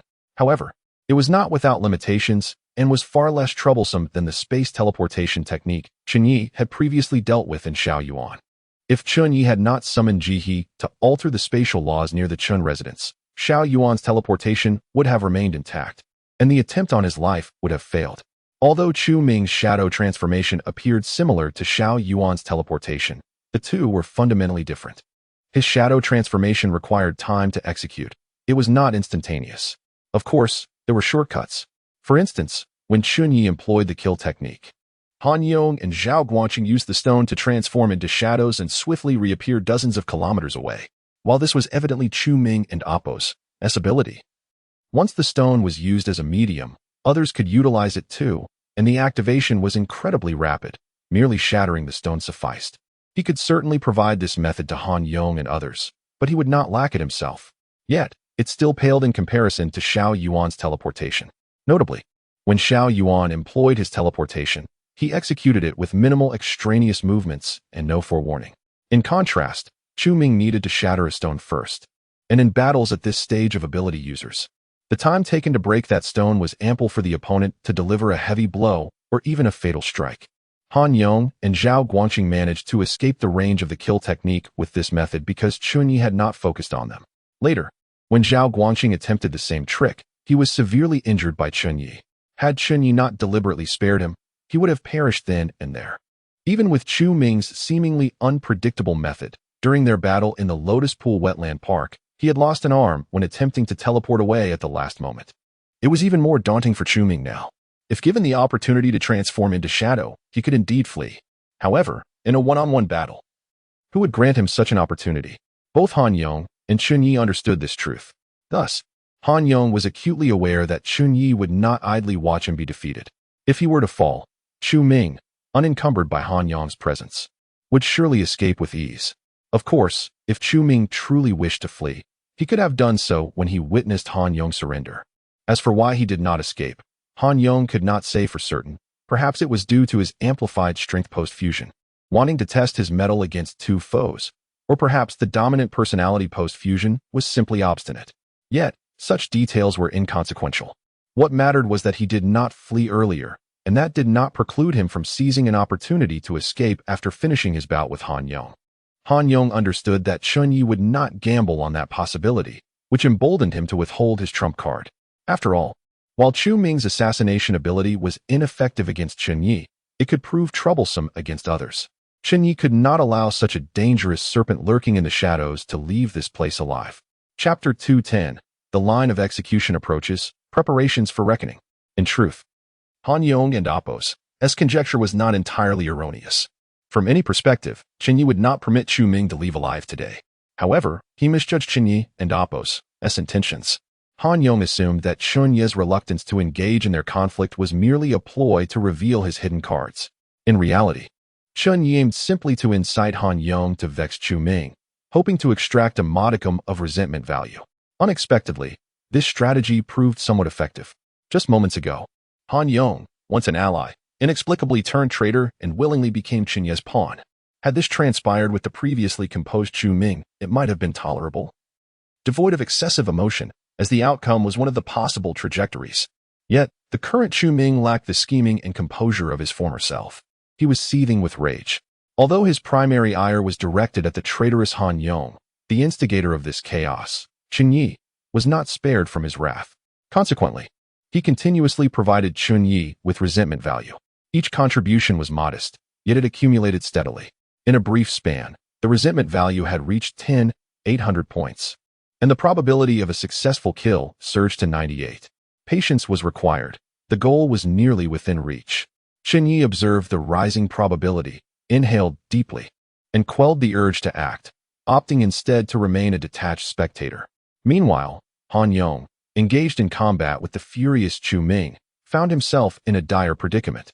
His previous exertions had drained him, and facing a peak condition, enraged Chu Ming was no small feat. Moreover, with Chen Ye scrutinizing from behind, retreat was not an option. He could only brace himself and continue fighting. In mere moments, he was already battered and bruised. His once resplendent golden scales lay in tatters, revealing glimmers of golden flesh beneath, while thick blood flowed profusely. Were it not for the formidable defense of his scales, which had absorbed numerous lethal strikes from Chu Ming, he might have already succumbed. Clash. The sound of bone sword meeting dagger erupted in a burst of blinding sparks as Han Yong's weapon was sent flying from his grasp. Chu Ming's shadow-wrapped dagger found its mark, piercing Han Yong's chest. The sound of metal striking flesh resonated as the dagger plunged deep. Han Yong's eyes widened in shock, while Chu Ming's lips curled into a bloodthirsty smile. With a savage twist of his wrist, he tore a gaping hole in Han Yong's torso, revealing the glimmer of his still-beating heart. Die!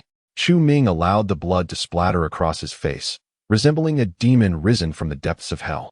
As he withdrew the dagger and adjusted his aim for a final strike to Han Yong's heart, clang! The sound of a sword echoed through time, arriving from afar just as Chu Ming's dagger was about to descend. It collided with Chu Ming's weapon, a mere dagger compared to the formidable Qi Shao sword wielded by Chen Ye. The clash resulted in a spectacular explosion of iron shavings, and the Qi Shao sword, undeterred, sliced through Chu Ming's right arm. A scream escaped Chu Ming's lips as he relinquished his grip on Han Yong, who fell to the ground. While he stared in horror at his mutilated arm, now bereft of flesh, revealing only pristine bone. The excruciating pain drove him into a frenzy. After a few anguished cries, he lost control, plummeting into the ruins below.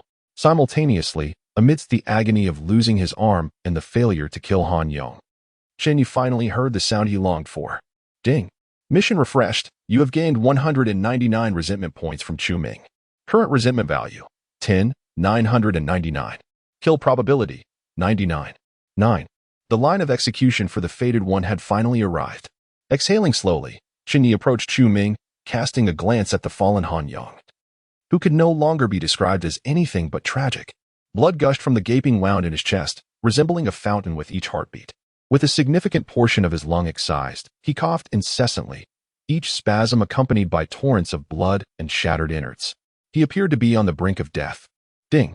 Mission refreshed. You have gained 800 resentment points from Han Yong. Current resentment value, 4,700. Kill probability, 47. Indeed, merely neglecting to save him had yielded yet another wave of resentment points. Chen Ye dismissed Han Yong's fate. Should he perish, it would only eliminate a potential nuisance. Though he would lose a capable pawn and fail to reach maximum resentment value, he remained unconcerned, believing Han Yong would not succumb so easily. Thus, he resolved to address the now vulnerable Chu Ming first. Observing the writhing figure in agony amidst the ruins, Chen Ye could not help but smirk.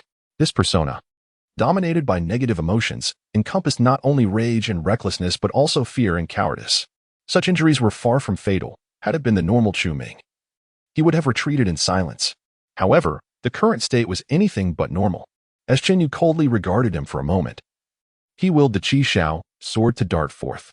In a flash, it severed Chu Ming's remaining arm from his body. Another wail escaped Chu Ming's lips as he turned to Chen Ye, his eyes filled with terror and malice, seemingly ready to utter a curse. Yet, before he could speak, another flash of the sword silenced him, severing his legs at the knees. With all limbs lost, Chu Ming was reduced to a grotesque form. Chen Ye, you shall not escape retribution. The agony had rendered him irrational, and the loss of his limbs made even rolling on the ground a challenge. Yet, Chen Ye remained indifferent to his curses, his expression cold. In the next moment, Chu Ming was enveloped in telekinesis, lifting him into the air. Under the gaze of terror, the Qi Shao sword began to slice through his flesh, piece by piece. Initially, each cut elicited a cry of pain, but after hundreds of strikes, even someone with Chu Ming's formidable life force began to lose coherence, reduced to instinctual whimpers. However, Chen Ye had no intention of granting him an easy end. With a mere thought, he propelled a white lotus seed from his hand, lodging it into Chu Ming's mouth. As Chu Ming, on the verge of death, suddenly regained a semblance of vitality, his pallor transformed into a rosy hue. His wounds began to mend rapidly, and even the severed limbs that Chen Ye had cruelly removed appeared to show signs of regeneration. Alas, the potency of a single white lotus seed was only sufficient to heal his injuries, for an extraordinary being of his caliber to regenerate lost limbs. It would require the direct intervention of Chen Ye. When Chu Ming reopened his eyes, they reflected a stark contrast to the previous chaos, terror, and feigned bravado.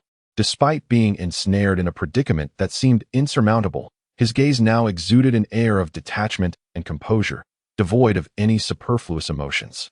Chen Ye's lips curled into a satisfied smirk.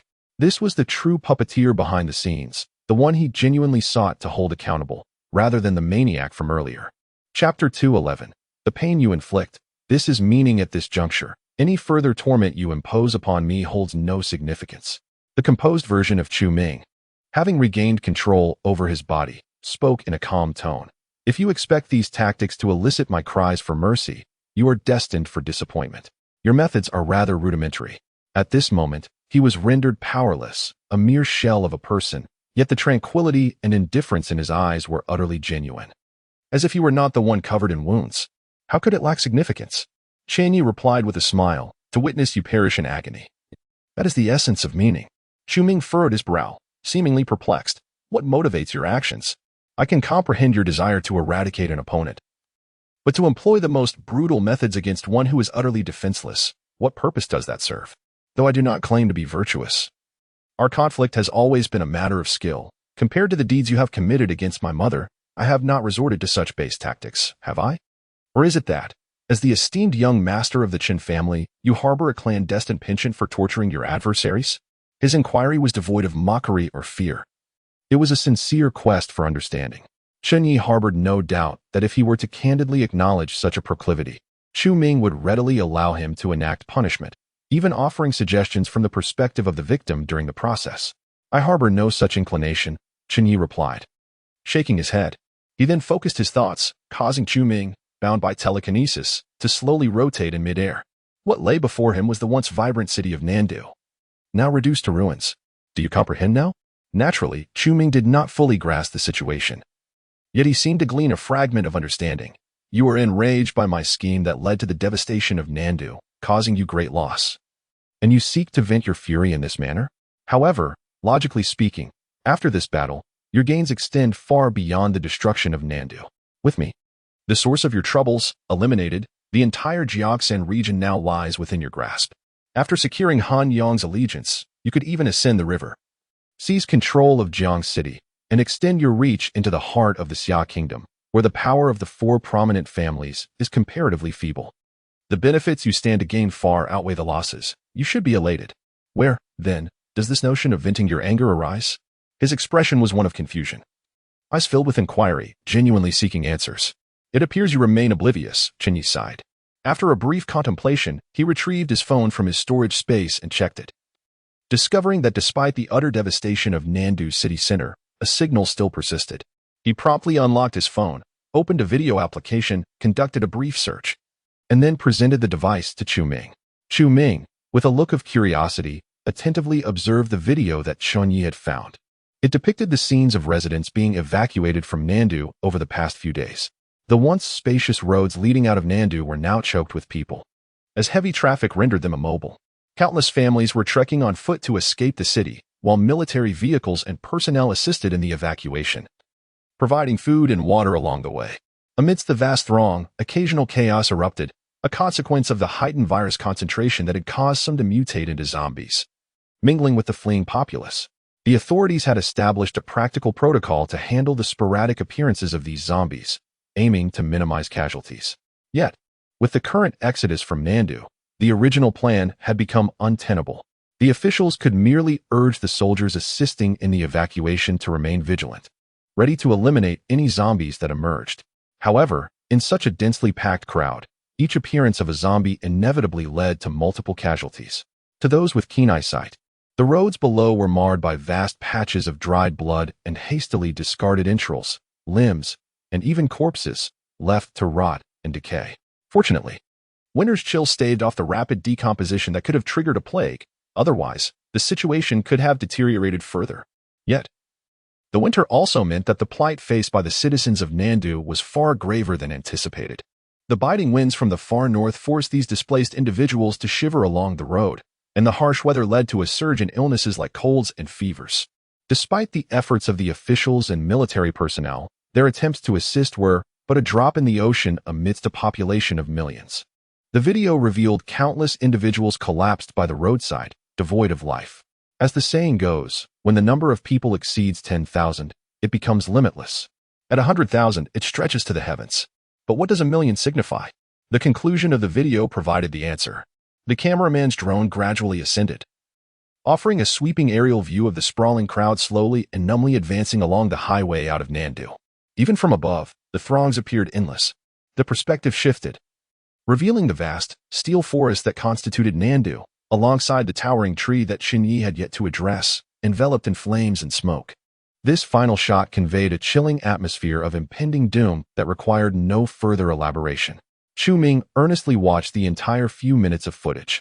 Upon its conclusion, rather than displaying relief or guilt, his expression shifted to one of peculiarity as he turned to Chen Ye and queried, "Do you truly care about the lives of these ordinary people? Moreover, with the apocalypse looming, even if they survive now, they will likely become grotesque abominations in the end. You expend so much time and effort on their behalf. So you still do not perceive any wrongdoing in your actions?" Chen Ye countered, "My greatest error may well be my underestimation of your strength. My understanding of you has been inadequate. However, this is a limitation of my background. With the Chen family backing you, information about you has long been deemed a closely guarded secret. I have reached my limits," Chu Ming replied, shaking his head. "Therefore, I do not believe I bear significant fault for today's defeat. Ultimately, it boils down to insufficient strength." Throughout this discourse, he had not mentioned the harrowing scenes Chen Ye had just shown him, nor did he express much regret over his failure. It seemed he had accepted defeat as inevitable, including the countless innocents caught in the turmoil he had instigated, whose deaths he regarded as a natural consequence. Chapter 212, The Peril of Overthinking in the Matter of Indiscriminate Slaughter. One might argue that you are not any more virtuous than I. Chu Ming suddenly smiled, a mocking smirk gracing his lips. Among those thousands of extraordinary individuals, is there truly no innocent soul? You immersed yourself in this chaos, aiming to draw us out, yet ultimately regarded them all as mere offerings, did you not? Admittedly, my folly lay in gathering these extraordinary beings here to create a smokescreen, allowing you to hesitate and buy time for the great tree's growth. Little did I anticipate that it would instead serve as fodder for your ambitions. Yet, I observed no hint of remorse in you as you slaughtered them. This was merely a recent occurrence. You and Tianhai resorted to open conflict between the military and the merchant alliance to eliminate dissent, subsequently butchering tens of thousands at Tianhai port. This ultimately forced Xiao Yuan to flee to foreign lands, where he would slay millions, all in a desperate attempt to turn the tide. Do you truly believe you can thump your chest and claim none of these blood debts pertain to you? If you wish to seize this opportunity, while the network is still intact, to construct a facade of righteousness to attract capable survivors in the aftermath, I can comprehend that. However, to maintain such a pretense in my presence is nothing short of hypocrisy. Chen to Xiao. What you should do now is present me before the media currently broadcasting live, and publicly lay the blame for the calamity in Nandu at my feet, then vent your fury by dismembering me before all. That is precisely what I intend to do. Chen Ye replied, not in a frenzy but with a light laugh. I possess a peculiar tendency. Whenever I encounter individuals like you, I delight in both killing and striking at the heart. You wield the knife while I am the fish, free to slay or dissect at will. Yet to pierce my heart is a more formidable challenge. Chu Ming chuckled in response. This incarnation had shed all unnecessary emotions. He felt no vulnerability remained. Of course, the absence of emotion did not equate to the lack of any feelings at all. Otherwise, he would not have been compelled to manifest a substantial amount of resentment upon realizing that all his painstakingly laid plans had been utterly crushed by Chen Ye and Apos' overwhelming power. Yet, his threshold for provocation had risen significantly. If one failed to seize the critical point, any verbal assault would hold little weight against him, particularly when Chen Ye invoked the plight of nearly 1 million ordinary citizens displaced or perished due to his machinations, rather than evoking any sense of guilt. Chu Ming found it laughable instead. His psychological resilience was not only high, but he also adhered to his own set of principles, allowing him to rationalize his actions regardless of Chen Ye and Appo's words, thereby remaining unscathed. Observing the consistently high probability of a kill at 99.9, Chen Ye couldn't help but shake his head inwardly. Clearly, Chu Ming's persona lacked any semblance of morality and even basic humanity. Attempting to extract guilt from him through the sins he had committed was a futile endeavor. Yet, at this juncture, failing to maximize the kill probability would be a significant loss.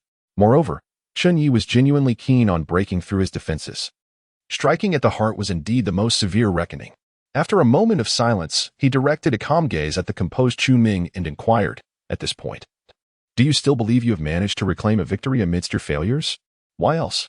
Chu Ming replied with an air of self-evidence. "Even if you, Chen Ye, possess unparalleled prowess, you cannot dictate my enjoyment in the face of inevitable doom, can you? A mental triumph is always beyond reproach. It is simple to destroy the flesh. Yet dismantling a person and Appo's spirit is a far more arduous task. The system and Appo's evaluation necessitates that to achieve a 100 kill probability, one must shatter the spirit of the destined child. Previously, Fang Xian and Xiao Yuan had faced similar fates. Now, as it pertains to Chu Ming, he was undoubtedly a slippery opponent. Unlike other destined children who possessed excess emotions to exploit, he was devoid of such vulnerabilities due to the nature of his extraordinary powers. Or was he? "Do you still believe your failure merely stems from insufficient strength?" Chen Ye scoffed. "Oh, another scheme after the last one failed? It appears you, Chen Ye, are particularly fixated on the notion of killing at the heart. Since you've brought it up, I am all ears. Let us see, from your perspective, where I faltered." Chu Ming instinctively attempted to shrug, only to realize he no longer possessed shoulders, rendering his movement somewhat comical. Yet, he seemed unfazed, his eyes gleaming with confidence. He was acutely aware that his failure ultimately stemmed from misjudging Chen Ye and Appo's strength and had accepted this outcome. As for other aspects, he found no fault in his strategies or decisions. Even if Chen Ye articulated them beautifully, he would dismiss them outright. This, in fact, was a point of agreement for Chen Ye. Chu Ming's tactical decisions were indeed sound. However, the singular occasion when this version of Chu Ming had faltered and produced resentment was during the failure of his plans. Thus, if Chen Ye sought to extract that final fragment from him, he would have to exploit this angle. Moreover, he truly had a point of entry. Observing the self-assured Chu Ming, Chen Ye spoke gently. "There is a phrase in Han Fizi that you may or may not have heard. A small nation that does not dwell in humility, weak yet not afraid of the strong, disrespectful to its great neighbors, greedy and foolish in its dealings, will meet its demise." Knowing the disparity in our strengths, you still attempted to stir the pot beneath the grate, foolishly launching an action you deemed flawless, yet which crumbled at the slightest touch. From the very outset, you erred. With your capabilities and fortune, had you developed a foothold in the Jiangxin Triangle, reaping sufficient benefits before encountering me for a clean exit, you could have left with dignity, sought a new place to thrive. The Summer Kingdom is vast, and Blue Star even more so. If you were willing, you could certainly find fertile ground for survival. Even after the apocalypse, given enough time to amass strength, a return in the future need not be impossible. Yet, you disregarded these prudent paths, convinced of your own brilliance. Calculated every move, thus rallying figures and powers you deemed formidable, only to engage in a futile endeavor, ultimately resulting in your own destruction. Zhao Guangqing perished due to your machinations. Han Yang barely clung to life, and now you find yourself as the meat on the chopping block. The art of war states, engage with the orthodox to triumph through the unconventional. Your attempt to strike weakly against the strong was a grave tactical blunder from the outset. Now, do you still believe your plans were ingenious and that your downfall was merely a miscalculation of my strength? The confident smile on Chu Ming and Appo's lips abruptly froze. Ding. Task updated. You have gained 1 unit of Chu Ming's resentment value. Current resentment value, 11,000. Kill probability 100. Chen Ye could not suppress a smile. Delivering the final blow to his heart, the clever machinations ultimately led to your own demise.